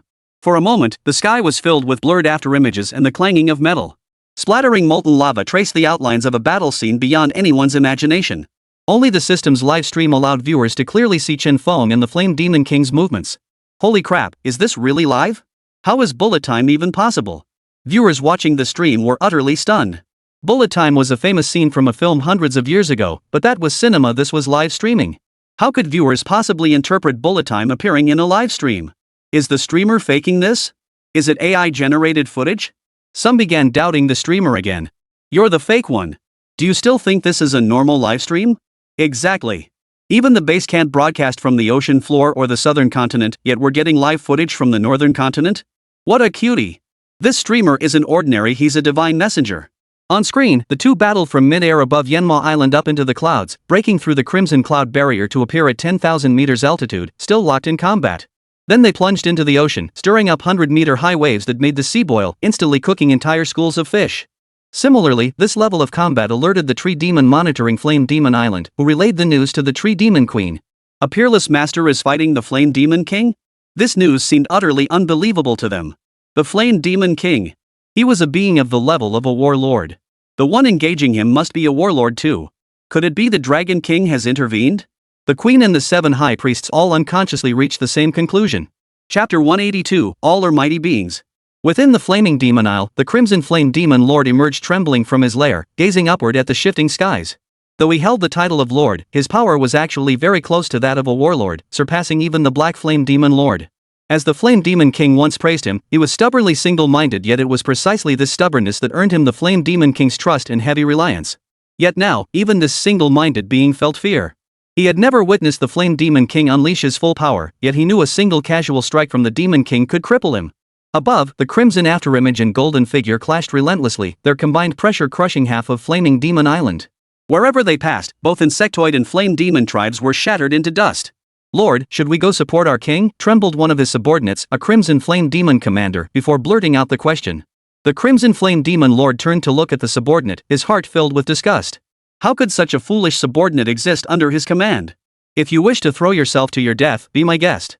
The Crimson Flame Demon Lord spat a mouthful of molten lava, then turned and scurried back into the nest with eager haste. He might be single-minded, but that didn't mean he was pure fools. Knowing when to avoid the impossible was the key to longevity. The Crimson Flame Demon Lord commanded all his minions to avoid the Flame Demon King. Though they could emerge from the magma at any moment, reaching Emperor level required time. None were born as such. If he lost his entire army this time, the Flame Demon King would settle both old and new scores. Whether he could keep his head intact was another matter entirely. Above, the collision echoed like thunderous booms. Anyone caught in the battle's aftermath didn't even get a chance to scream.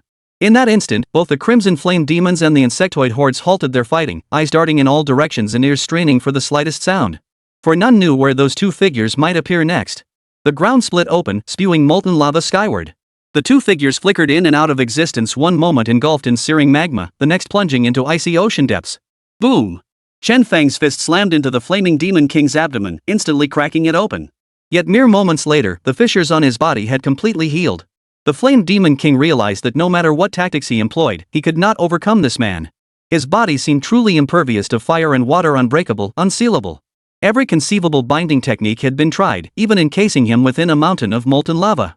Yet within 2 breaths, that mountain would be hurled away. The Flame Demon King flickered away, distancing himself from Chen Feng. His crimson eyes flickered as he stared at the figure that resembled a skeletal specter. I must admit, I truly cannot harm you. Chen Feng nodded. Likewise. Your self-healing ability is formidable too. The Flame Demon King's body had been pierced through multiple times by Chen Feng's attacks, yet that terrifying rate of self-healing left him utterly helpless. Initially, he had thought it was due to being on the Flaming Demon Island, but later, during the battle at the bottom of the sea, he realized the Flaming Demon King's self-healing ability was likely unique to him. The Flame Demon King snorted coldly, gazing down at the Flame Demon and insect tribes below, their eyes filled with terror. Their battle alone had shattered 50 to 60,000 Crimson Flame Demons across the island, while the insect tribe's losses numbered in the millions. Your goal is to provoke war among us, buying time for human development. But do you not fear that by doing so, I might abandon conflict with the beasts, unite them, and annihilate humanity? The Flame Demon King's voice was now deep and measured, a stark contrast to the fury of battle moments before. Were it not for his terrifying appearance, his demeanor, and the aura he exuded in quiet moments could almost be mistaken for that of a refined gentleman. Of course, appearances aside, this did nothing to diminish his inherent brutality. Chen Feng stood suspended in the air, shaking his head. Would you truly do that? Uniting the other beasts to devour humanity would be nothing short of inviting disaster. The Tree Clan, Insect Clan, and Giant Clan tolerate your oppression only because their growth is constrained.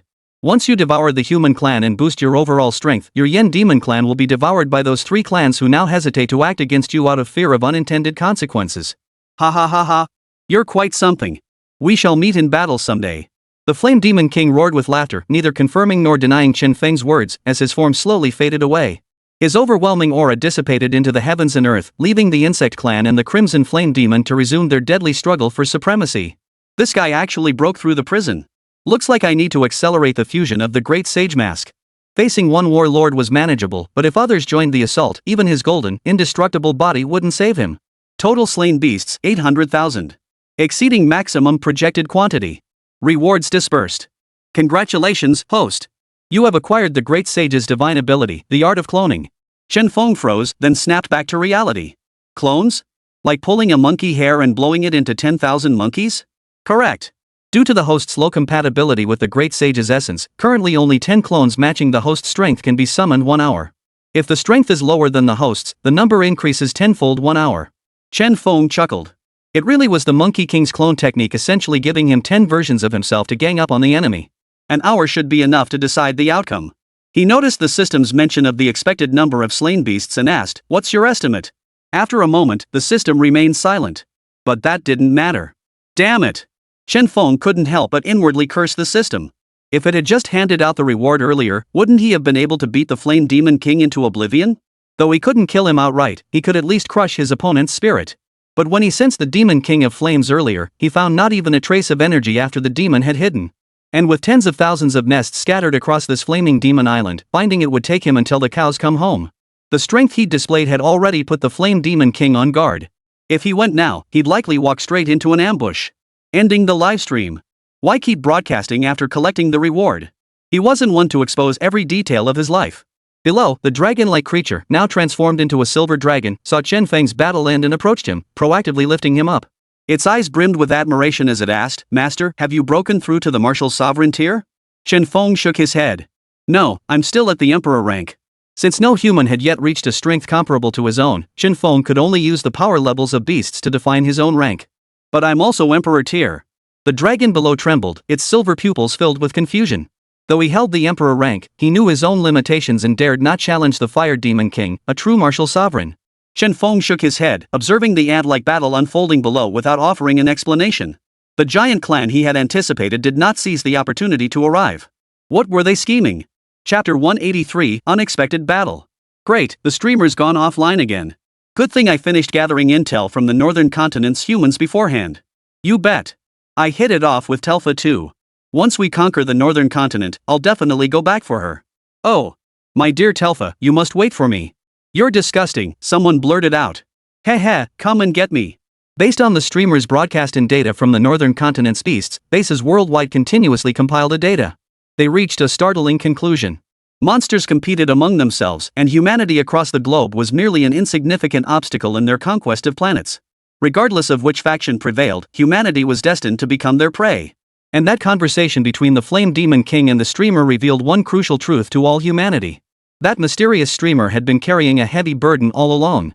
Everything he did was to provide humanity with opportunities for development, striving to prevent humankind from suffering the same fate as the northern continent. I rarely use the word great to describe someone, but this mysterious streamer truly deserves it. Though the live stream had gone dark, tens of millions across the eastern continent flooded the chat with expressions of admiration for the streamer.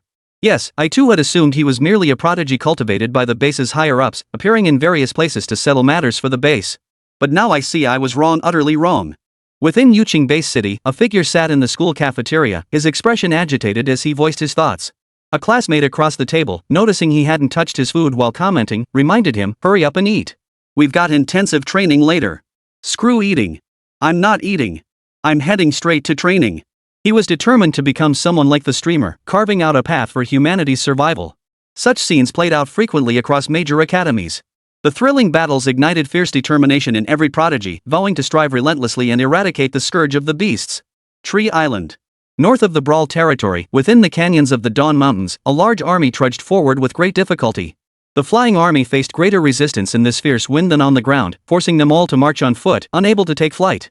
"I knew this terrain would be difficult, but not this treacherous," Commander Keller grumbled as he led the way, surveying the rocky ground beneath his feet. "If it were me, I'd bypass this by sea," remarked the 1st Legion commander. "The sea is out of the question. It's not just the flame demons watching us. The insectoid tribes are also watching us closely." "Understood." The Legion commander turned to the tree demon rushing up behind them, its face etched with urgency as it reported loudly. "Report. 3rd Squadron is trapped in the toxic swamp. 12 casualties. Report. 2 flight squadrons lost their way in the fierce winds and are currently searching for their bearings. Full speed ahead."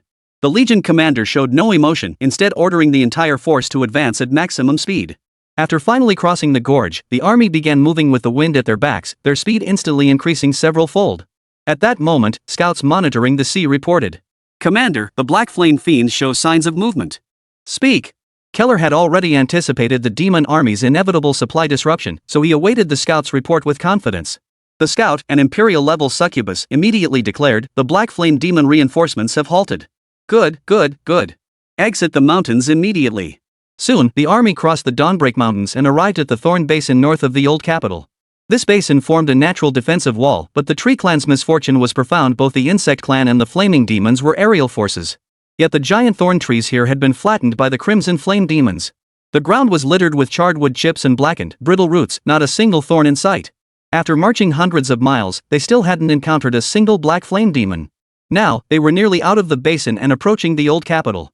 "Commander, something's off. We haven't encountered a single Crimson Flame Demon along the entire route." Everyone, maintain full alert. The commander issued the order to all. Should any mishap occur, all their efforts would be lost.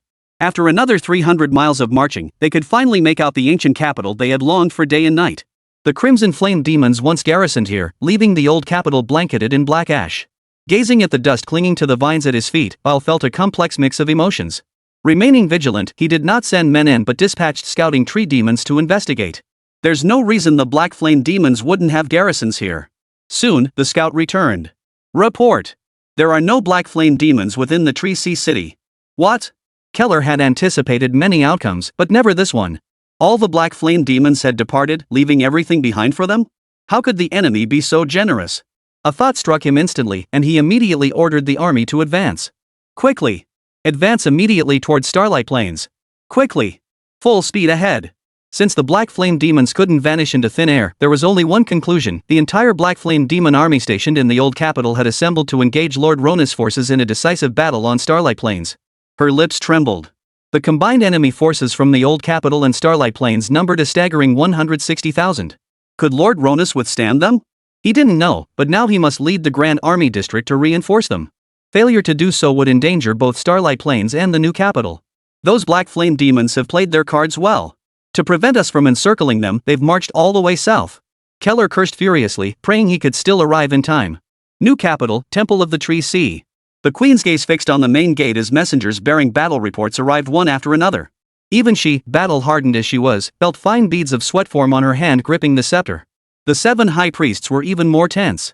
Your Majesty, the battle between the Flame Demon King and the dragon has ended. Neither side could gain the upper hand. Your Majesty, the insectoid army's casualties have surpassed 10 million. The Crimson Flame Demon clan has been utterly shattered, with no reinforcements left to send. As the messenger departed, the queen and her entourage exchanged stunned glances. The dragon clan is truly formidable. Each silently acknowledged the wisdom of their chosen ally. The queen murmured. The insectoid race deployed 20 million troops. With a numerical advantage of over 10 million, they crippled the Crimson Flame Demon clan. Even though the flames are born from magma, it will take them years to rebuild to their current scale. Excellent. Once we reclaim our territories, we must immediately launch an assault on the Flaming Demon Isle. We cannot give them a moment to breathe. The high priests unanimously supported this plan. Report. Commander Keller has reached the Thorns Basin, but after advancing over 1,000 li, no black flame demons have been found. The messenger then produced another report from Starlight Plains, sent by Lord Ronus. The entire Black Flame Demon army stationed in the old capital has mobilized. They've joined forces with enemy troops on Starlight Plains. This 160,000-strong Black Flame Demon force is placing immense pressure on Lord Ronus. To date, 5 commanders have been killed or wounded. Request the Queen to dispatch reinforcements immediately. Chapter 184, Encountering Giants. The Queen and the 7 high priests leapt to their feet, their expressions darkening. Impossible, one of the 7 high priests roared in fury. If the Black Flame Demons had truly done this, why bother going to such lengths to bypass the Dawn Mountains? It would have been far simpler to wait right where they were. Moreover, the reason behind the Black Flame Demon's actions instantly dawned on them. He was prepared to fight to the death. Either he would seize Starlight Plains and march southward, slaying any god who stood in his way, or strike directly at the new capital, buying time for reinforcements to arrive. The Queen beckoned with a wave of her hand, drawing the sealed scroll toward her through the air. After carefully reviewing the battle report, she passed the scroll to the 7 high priests, her expression eerily calm. I never imagined the Black Flame Demon Lord possessed such audacity. He truly is not to be underestimated. Such tactics demand immense audacity and unwavering self-confidence to execute. By acting thus, the Black Flame Demon has shattered all their prior strategic arrangements. Given the Black Flame Demon's marching speed and terrifying slaughter rate, the 80,000-strong Tree Demon army might not even be able to hold it back. The reason for his desperate, last-ditch battle was clear to all. Dispatch Keller's forces to reinforce Ronus immediately, commanded the Queen. Every moment counted now. If Keller's forces could arrive at the critical location in time, Lord Ronus might still be saved. If the Black Flame Demon crushed Ronus's last remaining forces first, Keller's arrival would be too little, too late. May they hold out. The war against the Treants had already taken a heavy toll on their numbers. Even with the high priests continuously using their combat prowess to spawn more Treants, it was proving futile. The rate of life being consumed far exceeded the rate of new life being born. No one dared imagine the horrors unfolding across Starlight Plains, yet now, every soul was fueled by sheer determination. The dragons! Right, where are the dragons? In the eyes of the priests and the Queen, there should be far more than just one dragon clan.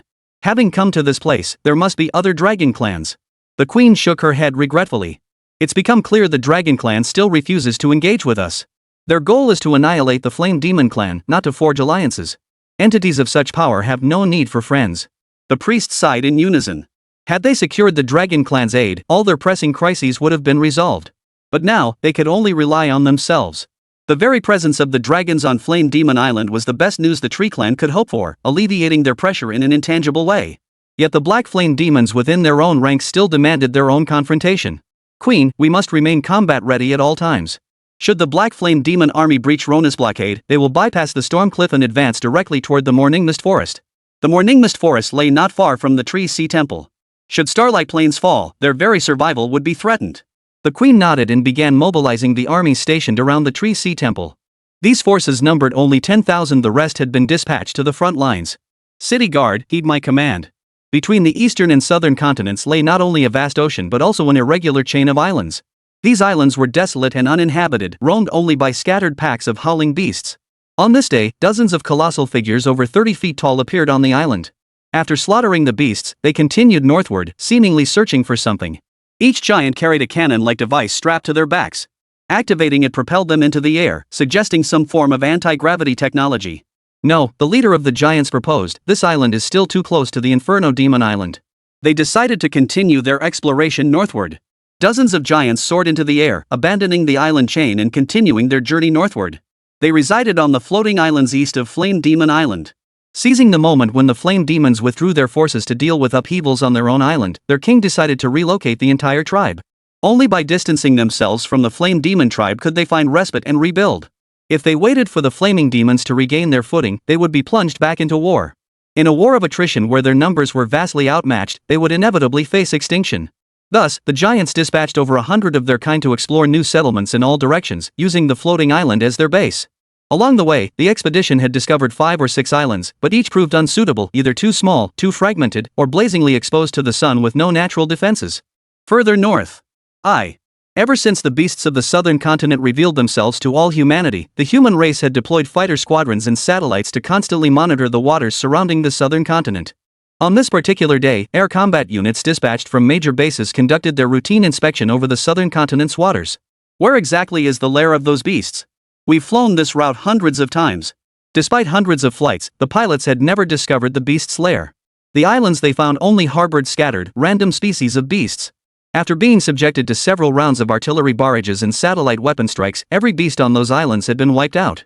Had they not witnessed the existence of that million-strong alien beast horde through the mysterious streamer's broadcast, and had the base's reactions not been so genuine, they would have sworn their superiors were simply overreacting by ordering them to patrol the Southern Ocean over and over.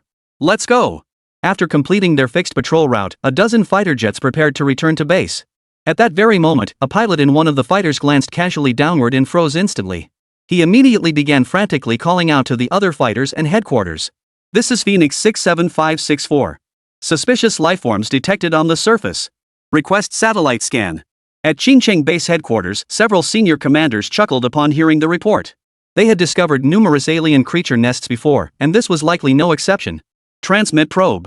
Moments after the satellite function activated, headquarters was stunned by the images transmitted back. What is this? Everyone at Qingcheng Base stared at the satellite imagery. Though it was an aerial view, the thermal scans and energy readings revealed creatures whose size and power far exceeded their wildest expectations. Quick, contact the Kyoto base.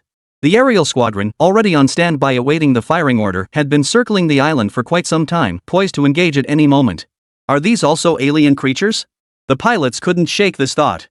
They look human, but their builds are enormous. These things must be 3 stories tall. Unbelievable. Maintain surveillance. Await headquarters orders. Do not act rashly. Below, on the island, dozens of giants had already noticed the fighter jets streaking across the sky at breakneck speed. Each wore a look of wariness, their eyes tracking the aircraft as they passed overhead. Chief, should we take them out? One giant gritted his teeth, eyeing the potential threats. He sensed life within those iron shells. Take them out. The leader weighed the risks and rewards before issuing the order. Chapter 185, Discovered. In an instant, the giants on the island roared defiantly toward the sky. As their anti-gravity devices activated, they swiftly rose from the ground, one after another. No way. They can fly? Inside the fighter jet, the pilot watched the approaching giants and pressed the firing button. Boom! After the violent explosion, the giant remained unscathed. The fighter jet was punched through and plummeted downward. The pilot ejected, immediately activating his ability to fly through the air. Swish! Though massive, the giant moved with astonishing speed. In the blink of an eye, the pilot saw a pair of enormous hands slamming down toward him. Smack! Blood mist sprayed everywhere. This was just one example. Other fighters attempted supersonic flight, yet the giant effortlessly caught up to them. Open fire! Boom! In an instant, the explosion obliterated every fighter. Gazing at the wreckage crashing to the ground below, one pilot violently ripped an instrument from the cockpit. He then produced a device glowing with blue light and connected it to the torn-out component. Instantly, the contents were decoded. The giants watched the transmitted history of human development, grinning with delight. Excellent! Such a vast territory is precisely where we should be heading. While the major bases were still immersed in grief and fury over the destruction of their fighters, giant faces appeared on the screens within the bases. The advanced technology humanity trusted had been compromised. Though they couldn't understand the giants' words, that grin clearly signaled nothing good. We're exposed. Order all bases to prepare for contingencies immediately and activate full combat readiness. At the capital base, the Supreme Commander, still in his nightclothes, was stunned upon receiving the news. But upon seeing the giant human face on the screen, the commander and all the base leaders present turned deathly pale. They had believed no advanced technology existed among the alien creatures, but now it was clear they had been mistaken. The device strapped to its back was undoubtedly unprecedented. Numerous academicians from research institutions were roused in the dead of night and summoned to the Kyoto base to analyze the giant's capabilities and technology. Judging solely by the advanced technology embedded in its body, the giant's capabilities might surpass current human achievements. Yet strangely, The giants showed no ability for long-range attacks, instead relying on sheer speed to charge in for close combat. This puzzled them deeply. Could it be that their technological development path had veered off course? Academician Yang, his eyes puffy and swollen, remarked, when they possess the power to destroy everything themselves, they naturally have no need to rely on external forces. If humans could fly, no one would bother researching how to take to the skies. That makes sense. Since the fighter squadron's annihilation, no base had sent aircraft again. It was futile, neither planes nor missiles could breach their defenses, and nuclear bombs would likely fare no better. Earlier, the western continent base had bombarded the southern continent with nuclear strikes. The fact that these creatures survived spoke volumes. These beasts now know our location. A fierce battle may be upon us. Sigh. Barely any peace before another large-scale battle erupts. Those stray beasts occasionally appeared outside the base. These were merely temporary mutations, not the formidable beings from beyond the heavens. Even students from the Human Academy could eliminate them. After enduring the sea beast attacks, everyone now compared newly discovered beasts to those sea monsters. Though these giants weren't as massive as the sea beasts, the terror they displayed was something the sea beasts lacked. Their advanced technology signaled that the giant race possessed extraordinary intelligence. Before the emergence of these creatures, humanity had always relied on its greatest advantage to confront threats, the brain. Whether confronting sea beasts or other exotic creatures, they achieved significant victories. This led many to believe exotic beasts were intellectually inferior, and that given time to develop, humanity would naturally surpass them. But now it seems they were far too idealistic. The beasts of the southern continent differed from the sea beasts. They were vastly more powerful. Whether the tree demons, the insects, or the fire demon tribes, the intelligence they displayed in battle was enough to command the utmost respect from the human side. The advanced technology now revealed by the giant clan has led human researchers to immediately conclude that they must possess technology surpassing that of humanity. Do not disseminate this information to avoid causing panic. Headquarters issued the order. All satellites were to prepare laser strikes, and hydrogen bombs were to be ready for immediate launch. Once these beasts entered the strike zone, they were to be destroyed without mercy. Additionally, all developed laser cannons were to be transported to the southern front. Regardless of whether they could eliminate the enemy, they must not be allowed to land. The consequences of failure were unimaginable. The human commander calculated that once they held off the giant's assault, they would launch a full-scale search for the mysterious streamer. They had already discerned that everything the streamer had done was for the sake of all humanity. Their power was terrifying. Perhaps they could hold back those giants. They cared little for anything else now. Any means necessary must be employed to preserve the human race. Where are they now? On the satellite imagery, the giants moved with astonishing speed. 13 points of light darted across the screen as if warping through space, each new position spanning tens of thousands of miles. After flickering only a few times, all the points vanished abruptly when they were 70,000 kilometers from Tiannan province. What's happening? How did they vanish? Our satellites have been destroyed. Other satellite feeds showed a powerful beam of light erupting from the ground, striking over a dozen satellites high in the sky. Immediately afterward, that satellite was completely obliterated. Commanders across all bases turned deathly pale. Even during battles against sea beasts, the satellites had never been destroyed. The destruction of the satellites meant they were now blind. Continue launching. Immediately deploy every operational satellite. In an instant, major bases across the eastern and western continents launched satellites into the sky. They all understood this matter concerned humanity's survival and demanded their utmost effort. Academician Yang stated, "If we can kill the giant and decode the advanced technology it possesses, it would represent a technological leap for our human race." Though humanity had advanced rapidly in recent times, the focus had shifted toward cultivating and developing extraordinary humans, unlike a century ago when technological research took precedence. Consequently, technological advancement had slowed considerably. Beyond supersonic and laser weaponry, little progress had been made elsewhere. Even the weapons deployed on the moon were no different. They were not much more advanced than those on Earth. Moreover, given the abnormal conditions on land and the expansion of land and sea plates, the weapons on the moon covered too small an area to be as effective as satellite weapons. Professor Yang is correct. Chapter 186, Feudal Resistance. The giant clan's flight relies on anti-gravity propulsion. Unlike the tree clan's bird-riding methods, they require no rest whatsoever. Combined with their formidable physiques, they faced no concerns about wind pressure affecting their bodies. Ha ha ha, that place is sufficiently distant from the Flaming Demon Island. If our tribe migrates to that continent, even the Crimson Flaming Demon would take ages to find us. With ample space, we can freely increase our population. The leader of this giant squadron did not share this discovery with the other scouting parties. They intended to claim the reward themselves and would not let others profit from their find. After destroying the human satellites, The giants raced forward, spotting an archipelago in less than half an hour. Just then, they sensed something watching them from above. Humph! A device on one giant's wrist emitted a red beam, prompting the others to follow suit. The sense of being watched vanished, but in its place came missiles streaking down from the sky. Beep, beep, beep. The giant's wrist devices flashed alerts. As the leader zapped his wrist device, the incoming bombs abruptly reversed course. However, one giant wanted to test the human race's attack methods, so he let a nuclear bomb hit that giant. Boom! The nuclear bomb detonated. The giant pulled out his ear, splashed water on his face in the ocean, and remarked, "Nothing special." His armor remained intact, the bomb couldn't even breach it. Beyond the deafening noise, the fission energy inside posed no threat to them. Inside the base, panic gripped the crowd. If those nukes bounced back, the consequences would be unimaginable. But unable to strike the enemy, they abruptly changed course and flew toward the sea. One hit, without satellite support. They had no way of knowing if the giants would survive the impact. The fighter jets roared to life once more, soaring over the southern ocean. Boom! The fighter jet exploded. Thus the base learned that nuclear weapons were no more than glowing light bulbs to those giants. Is the satellite laser weapon ready? Ready! A newly launched batch of satellites now appeared high in the sky, but this time only one satellite was positioned directly facing the giants in the southern ocean. They wanted to see if the laser weapon could inflict damage on the giants. The laser was activated immediately after lock-on, but precisely because of the lock-on, the giants detected them. A blinding beam shot skyward from the ground, while a white flash from above slammed into the earth. Unsurprisingly, the satellite was destroyed once more. The giant that had endured the laser assault showed no signs of distress whatsoever. Across all bases, faces turned ashen. This creature was far more terrifying than any alien beast they'd encountered before. What could they possibly do? Could we possibly activate the biological weapon? Since they're living beings, they must need to breathe.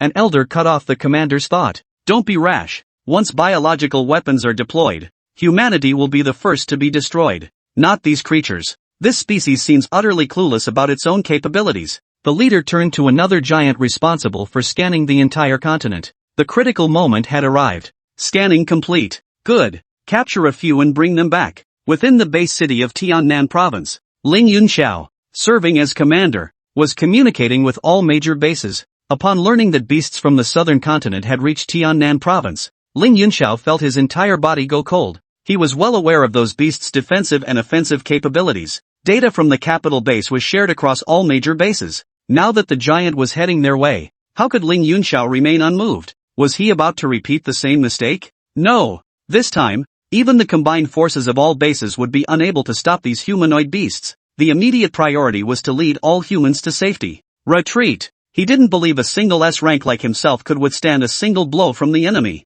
He knew his own limits. Everyone, abandon Tiannan and retreat inland. After the order was issued, some unaware civilians hesitated to leave. Only when informed that creatures more formidable than sea beasts had appeared did they finally embark on their migration. The entire Huang family was among those departing. Dad, do we really have to evacuate? Huang Xiaoxiao gazed at the colossal statue. They now knew the identity of that mysterious streamer. If they waited for him to come to their rescue, perhaps they wouldn't have to leave. Of course, Mr. Chen can't always appear precisely where danger strikes. He has his own responsibilities to attend to. All of the Huang family's possessions were sealed away. How much would remain after the alien beast invasion? That was entirely up to fate. Thousands of large transport aircraft appeared over Tiannan. The abandoned Tiannan airport was reactivated, and everyone boarded the planes in an orderly fashion. As one aircraft after another took flight, many gazed down at the homeland they had relied on for survival, tears streaming down their faces. They had no idea when they might return after this journey, but when they saw the southern horizon, their tears dried instantly. Those are alien beasts. Monsters. Monsters are coming. Through the window, they saw a dozen giants taller than the city walls approaching them. Suddenly, one giant accelerated sharply and vanished from sight. By the time the pilot and cabin crew realized what was happening, they found themselves being carried away by that giant's single hand. Everyone inside the cabin was petrified with fear. We're done for. The Huang siblings, Old Master Huang, and the rest of the group turned ashen-faced. Hundreds of people were on this plane. They had planned for every contingency, never imagining disaster would strike, yet here it was. Run! Run for your lives! The plane, held in the giant's hands like a toy, finally made people realize they needed to escape. They opened the doors, but soon froze in terror. Directly opposite them, the giant held the aircraft before its eyes. Those enormous orbs, like the sun itself, caused many of the panicked passengers to faint on the spot. Click. The giant slammed the open door shut and uttered words incomprehensible to humans. Calm down, everyone. Be quiet. With that, the giant and a dozen others headed toward the floating island. The Huang siblings stared blankly at the indistinct world outside before beginning to vomit repeatedly. The combination of fear and the abnormal environment was enough to trigger a severe reaction in them. Huang Yiming glanced at his silent father. Dad, are you okay? Old man Huang, however, remained calm. Panic won't solve anything, he said. Whether we survive isn't up to us, but I don't want to die. Huang Xiaoxiao's eyes burned with defiance. The old man shook his head. No one wants to die. If only Mr. Chen could find us. Huang Xiaoxiao murmured, her voice tinged with wishful thinking. But old Master Huang knew this was nothing but wishful thinking. Mr. Chen had far too many matters to attend to on the southern continent. Why would he pay attention to an unfamiliar alien species? Chapter 187, Battle of the Giants. The Beast King's clan. They've appeared on this planet too. Chen Feng stood amidst the clouds high in the sky as the dragon beneath him sighed. Master, this is troublesome. Like humans, the giant clan developed both advanced technology and their own strength simultaneously. Not only are they incredibly powerful themselves, but their technological advancements are utterly staggering. Through the dragon's insights, Chen Feng gained deeper understanding of the giant clan. Among the celestial beasts, the giants were a branch of the royal lineage. Though ranked lowest among the royal clans, they remained formidable among all alien beasts. Had they been permitted to bring their destructive weapons this time, no other species would have survived on Blue Star. All alien beast races on the southern continent traced their main lineage to beyond the heavens. The so-called kings of various alien species present were all descendants of these main branches, sent to aid their lineages in competing for survival resources. There are at least thousands, if not tens of thousands, of planets in the same condition as Blue Star. What you're saying, is it true? Chen Feng felt his temples throbbing. The dragon nodded solemnly. It is indeed true. Chen Feng knew the dragon couldn't lie, but the sheer power of these beasts exceeded his expectations. The dragon spoke solemnly. Every beast race on the southern continent is merely an insignificant branch compared to their original clans. Good, good. Chen Feng narrowed his eyes. He had previously been puzzled by the system's insistence on having him complete tasks step by step to gain mask fusion. In his view, if he mastered any single mask to its highest level, it would create an overwhelming advantage against the beasts. Now he understood. Master, look over there. The giant clan seems to have left the island. No, they're returning from the north. One of them is holding what looks like an airplane. The dragon opened its mouth, gazing at Chen Feng. The outcome was now clear. Despite his master's relentless struggle for humanity, these beasts had still discovered the human territory. Damn it! The giants, each beaming with excitement, headed toward the island, climbing the floating platform to reach the massive, 100-meter-tall square structures. Chen Feng gritted his teeth, his gaze fixed on the giant holding the aircraft. The plane looked massive, yet in the giant's hands it seemed light as a feather, as if made of steamed bread. The fuselage was already being squeezed out of shape. He noticed the characters printed on the aircraft were Eastern script. This meant one of two things: either these dozen giants had intercepted the aircraft mid-air, or this group had traveled to the eastern continent. Either scenario spelled grave danger for the human race. No wonder these giants had remained holed up all this time. They had completely ignored such a prime opportunity to strike against the Yanma tribe. It turned out they had sent people out to seek new life. Surely, the next step would be to abandon Yanma Island and relocate their entire tribe to the eastern continent? He absolutely could not allow this to happen. Master, what should we do? I sense life still existing within that aircraft just now. Chen Feng pondered. If he clashed directly with the giants, they might use the lives aboard the aircraft as leverage, or cause all the giants to flee. That would make it difficult for him to annihilate their entire race. These giants had crossed his line. He would not let them live. He had long sought to draw them into the war effort, but instead of aligning with his cause, they threatened human progress. Should such a race appear on the human continent, it would spell disaster for all mankind. He closed his eyes and pondered for a long while before making a decision. His form flickered as he left the dragon. The golden-red mask on his face shimmered, and the great sage's divine power erupted instantly. Drawing prison walls, he traced a circle around the entire giant's floating island. Note, due to excessive area, duration limited to 5 minutes. The system alert sounded, but Chen Feng ignored it. After casting the spell, he appeared before a lone giant on the island. Before it could react, he knocked it unconscious. He promptly tossed the giant onto the dragon's back. His mask shifted again, revealing the visage of Shenong. The giant needle pierced the giant's body. Chen Feng closed his eyes, channeling his qi through the needle as a conduit, sending it into the giant's meridians. since Shen could cure diseases, he could naturally also administer poison. Having tasted 100 poisons, he knew precisely which substances would affect a given species. As he continued his experiments, the giant carried by the dragon began convulsing violently. Then, starting from its chest, its body began to rot step by step. Dump it! Chen Feng ordered the dragon to immediately cast the corpse into the depths, lest it soil its scales. The dragon swallowed hard, its voice trembling as it asked, "Master, you..." The dragon already sensed how its master intended to deal with this royal clan of giants. Its scales bristled like those of a barbel fish. Humph! Within mere breaths, the giant plunging toward the floating island rotted completely, dissolving into a thick, viscous liquid. This poison, named gut-rending grass by Shen, was engineered by combining giant genetic cells with viruses to create a toxic mist specifically targeting the giant race. Other races could come into contact with it without harm, but if any giant inhaled the poisoned air, their entire race would be utterly annihilated. Now that the toxin source had been deployed, it was only a matter of time before the giant race began to collapse. Master, though they didn't bring planet-destroying weapons, their database surely contains knowledge of such technologies. We must enter early.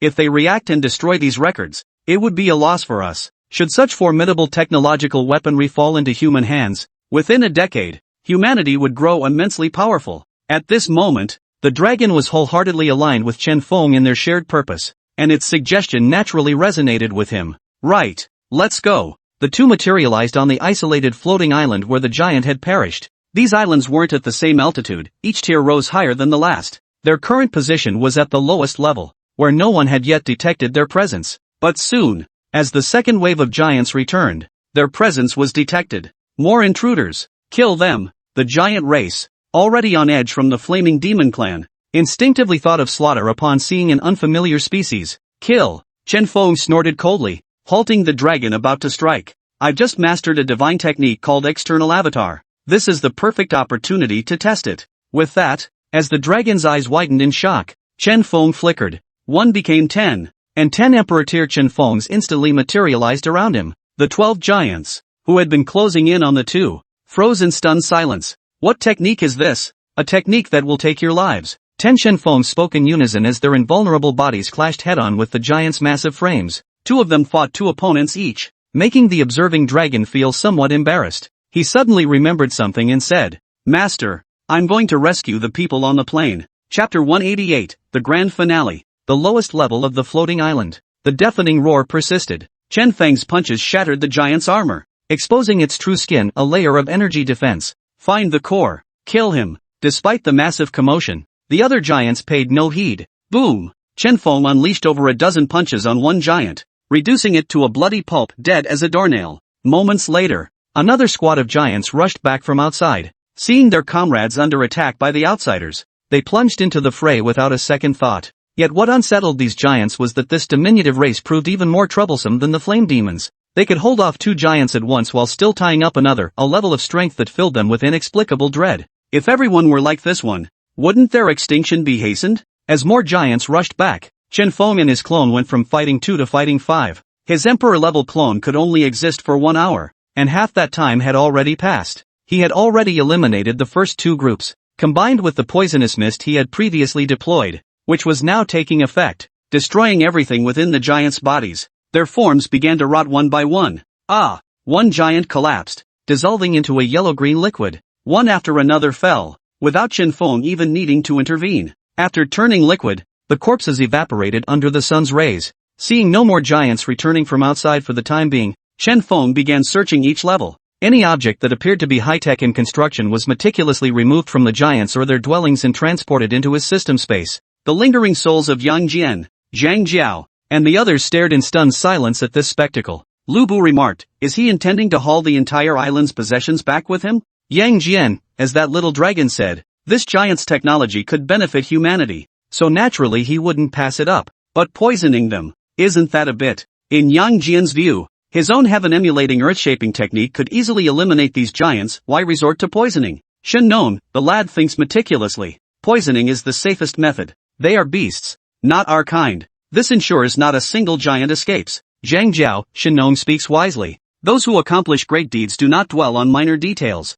As the poisonous mist rose, the giants on the second island had barely detected Chen Feng's presence before they were wiped out completely. The more giants perished, the more potent the poison became. Initially requiring time to take effect, the mist now caused giants to dissolve into water upon contact, leaving behind only advanced technology. Chen Feng collected each piece and tossed them into his system space. Topmost level. The dragon transformed into a miniature form, concealing its presence, and followed a dozen jubilant giants into a metal pod. The humans remained inside the aircraft, watching the giants outside the windows. They huddled together, stifling their sobs, unsure what these giants might do to them. They look so much like us. A red-haired man, seemingly petrified, blurted out this idiotic remark. Could they share a common ancestor with us from millions of years ago? Otherwise, why would they resemble us so closely? Even more absurdly, someone actually agreed with him. Yeah, maybe we can survive. If we can convince them we're one of them, our chances of making it through would be way better.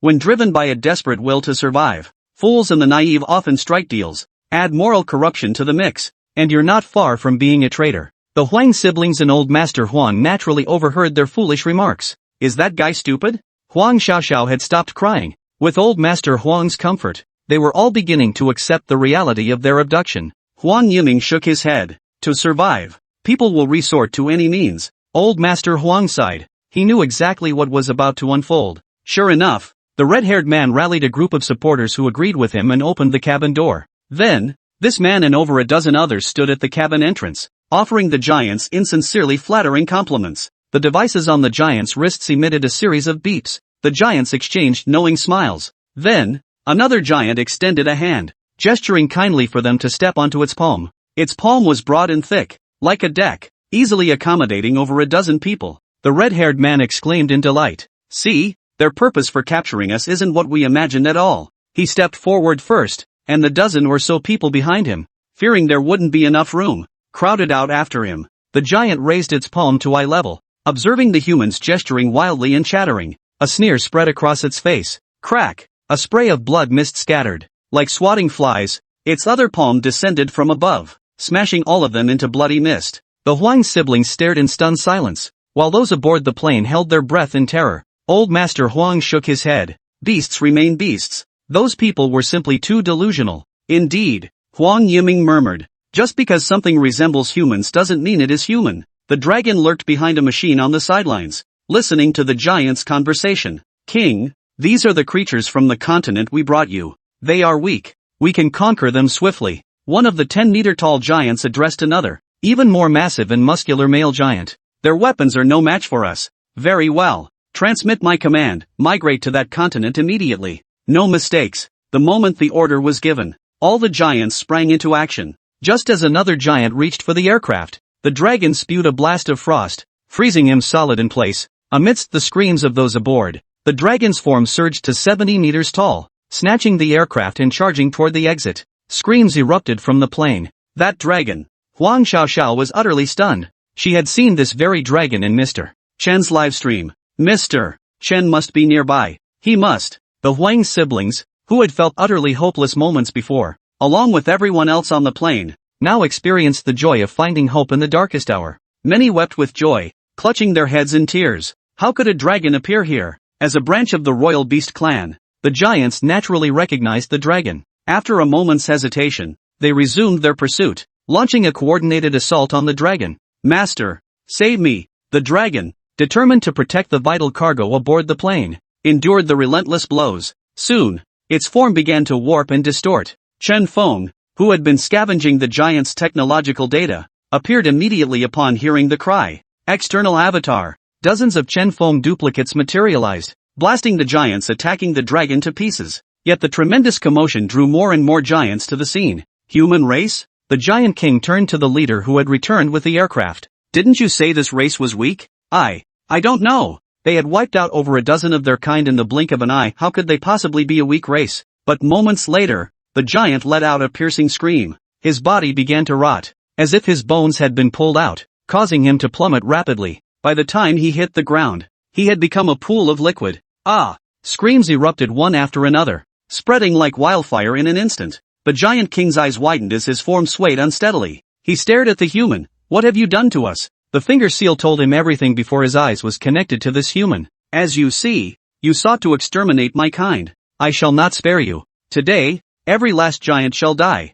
Chen Feng withdrew his external manifestation. He knew the giants on the island were trapped, even the giant king's body was rotting and dissolving. Though he struggled desperately to repair himself, the rate at which his genes were being destroyed far outpaced his ability to mend them. Ugh! With the reluctant demise of the giant king, the giant clan was utterly annihilated. Everyone aboard the plane felt a chill run through their bodies, stunned by Chen Feng's ruthless methods. Yet, they quickly remembered he was one of their own and began cheering once more. Mr. Shen! The Huang siblings and old Master Huang greeted him at the cabin door. So you were here too? After thoroughly plundering everything on Giant Island, Chen Feng and the Jiaolong appeared over Tiannan province with the aircraft. After unloading everything he had acquired on Giant Island into the now empty Tiannan, he took out his phone to contact Academician Yang. Academician Yang, this is Chen Feng. 5 years after acquiring Giant Technologies data, humanity developed a devastating weapon of mass destruction, more powerful than hydrogen bombs and far more environmentally friendly. A single shot could sink an island spanning 1,000,000 kilometers. Under the annihilation of such terrifying weapons, all the beasts of the southern continent were eradicated. Simultaneously, humanity began dismantling the barrier protecting the northern continent. Thus began humanity's full-scale counteroffensive. The end.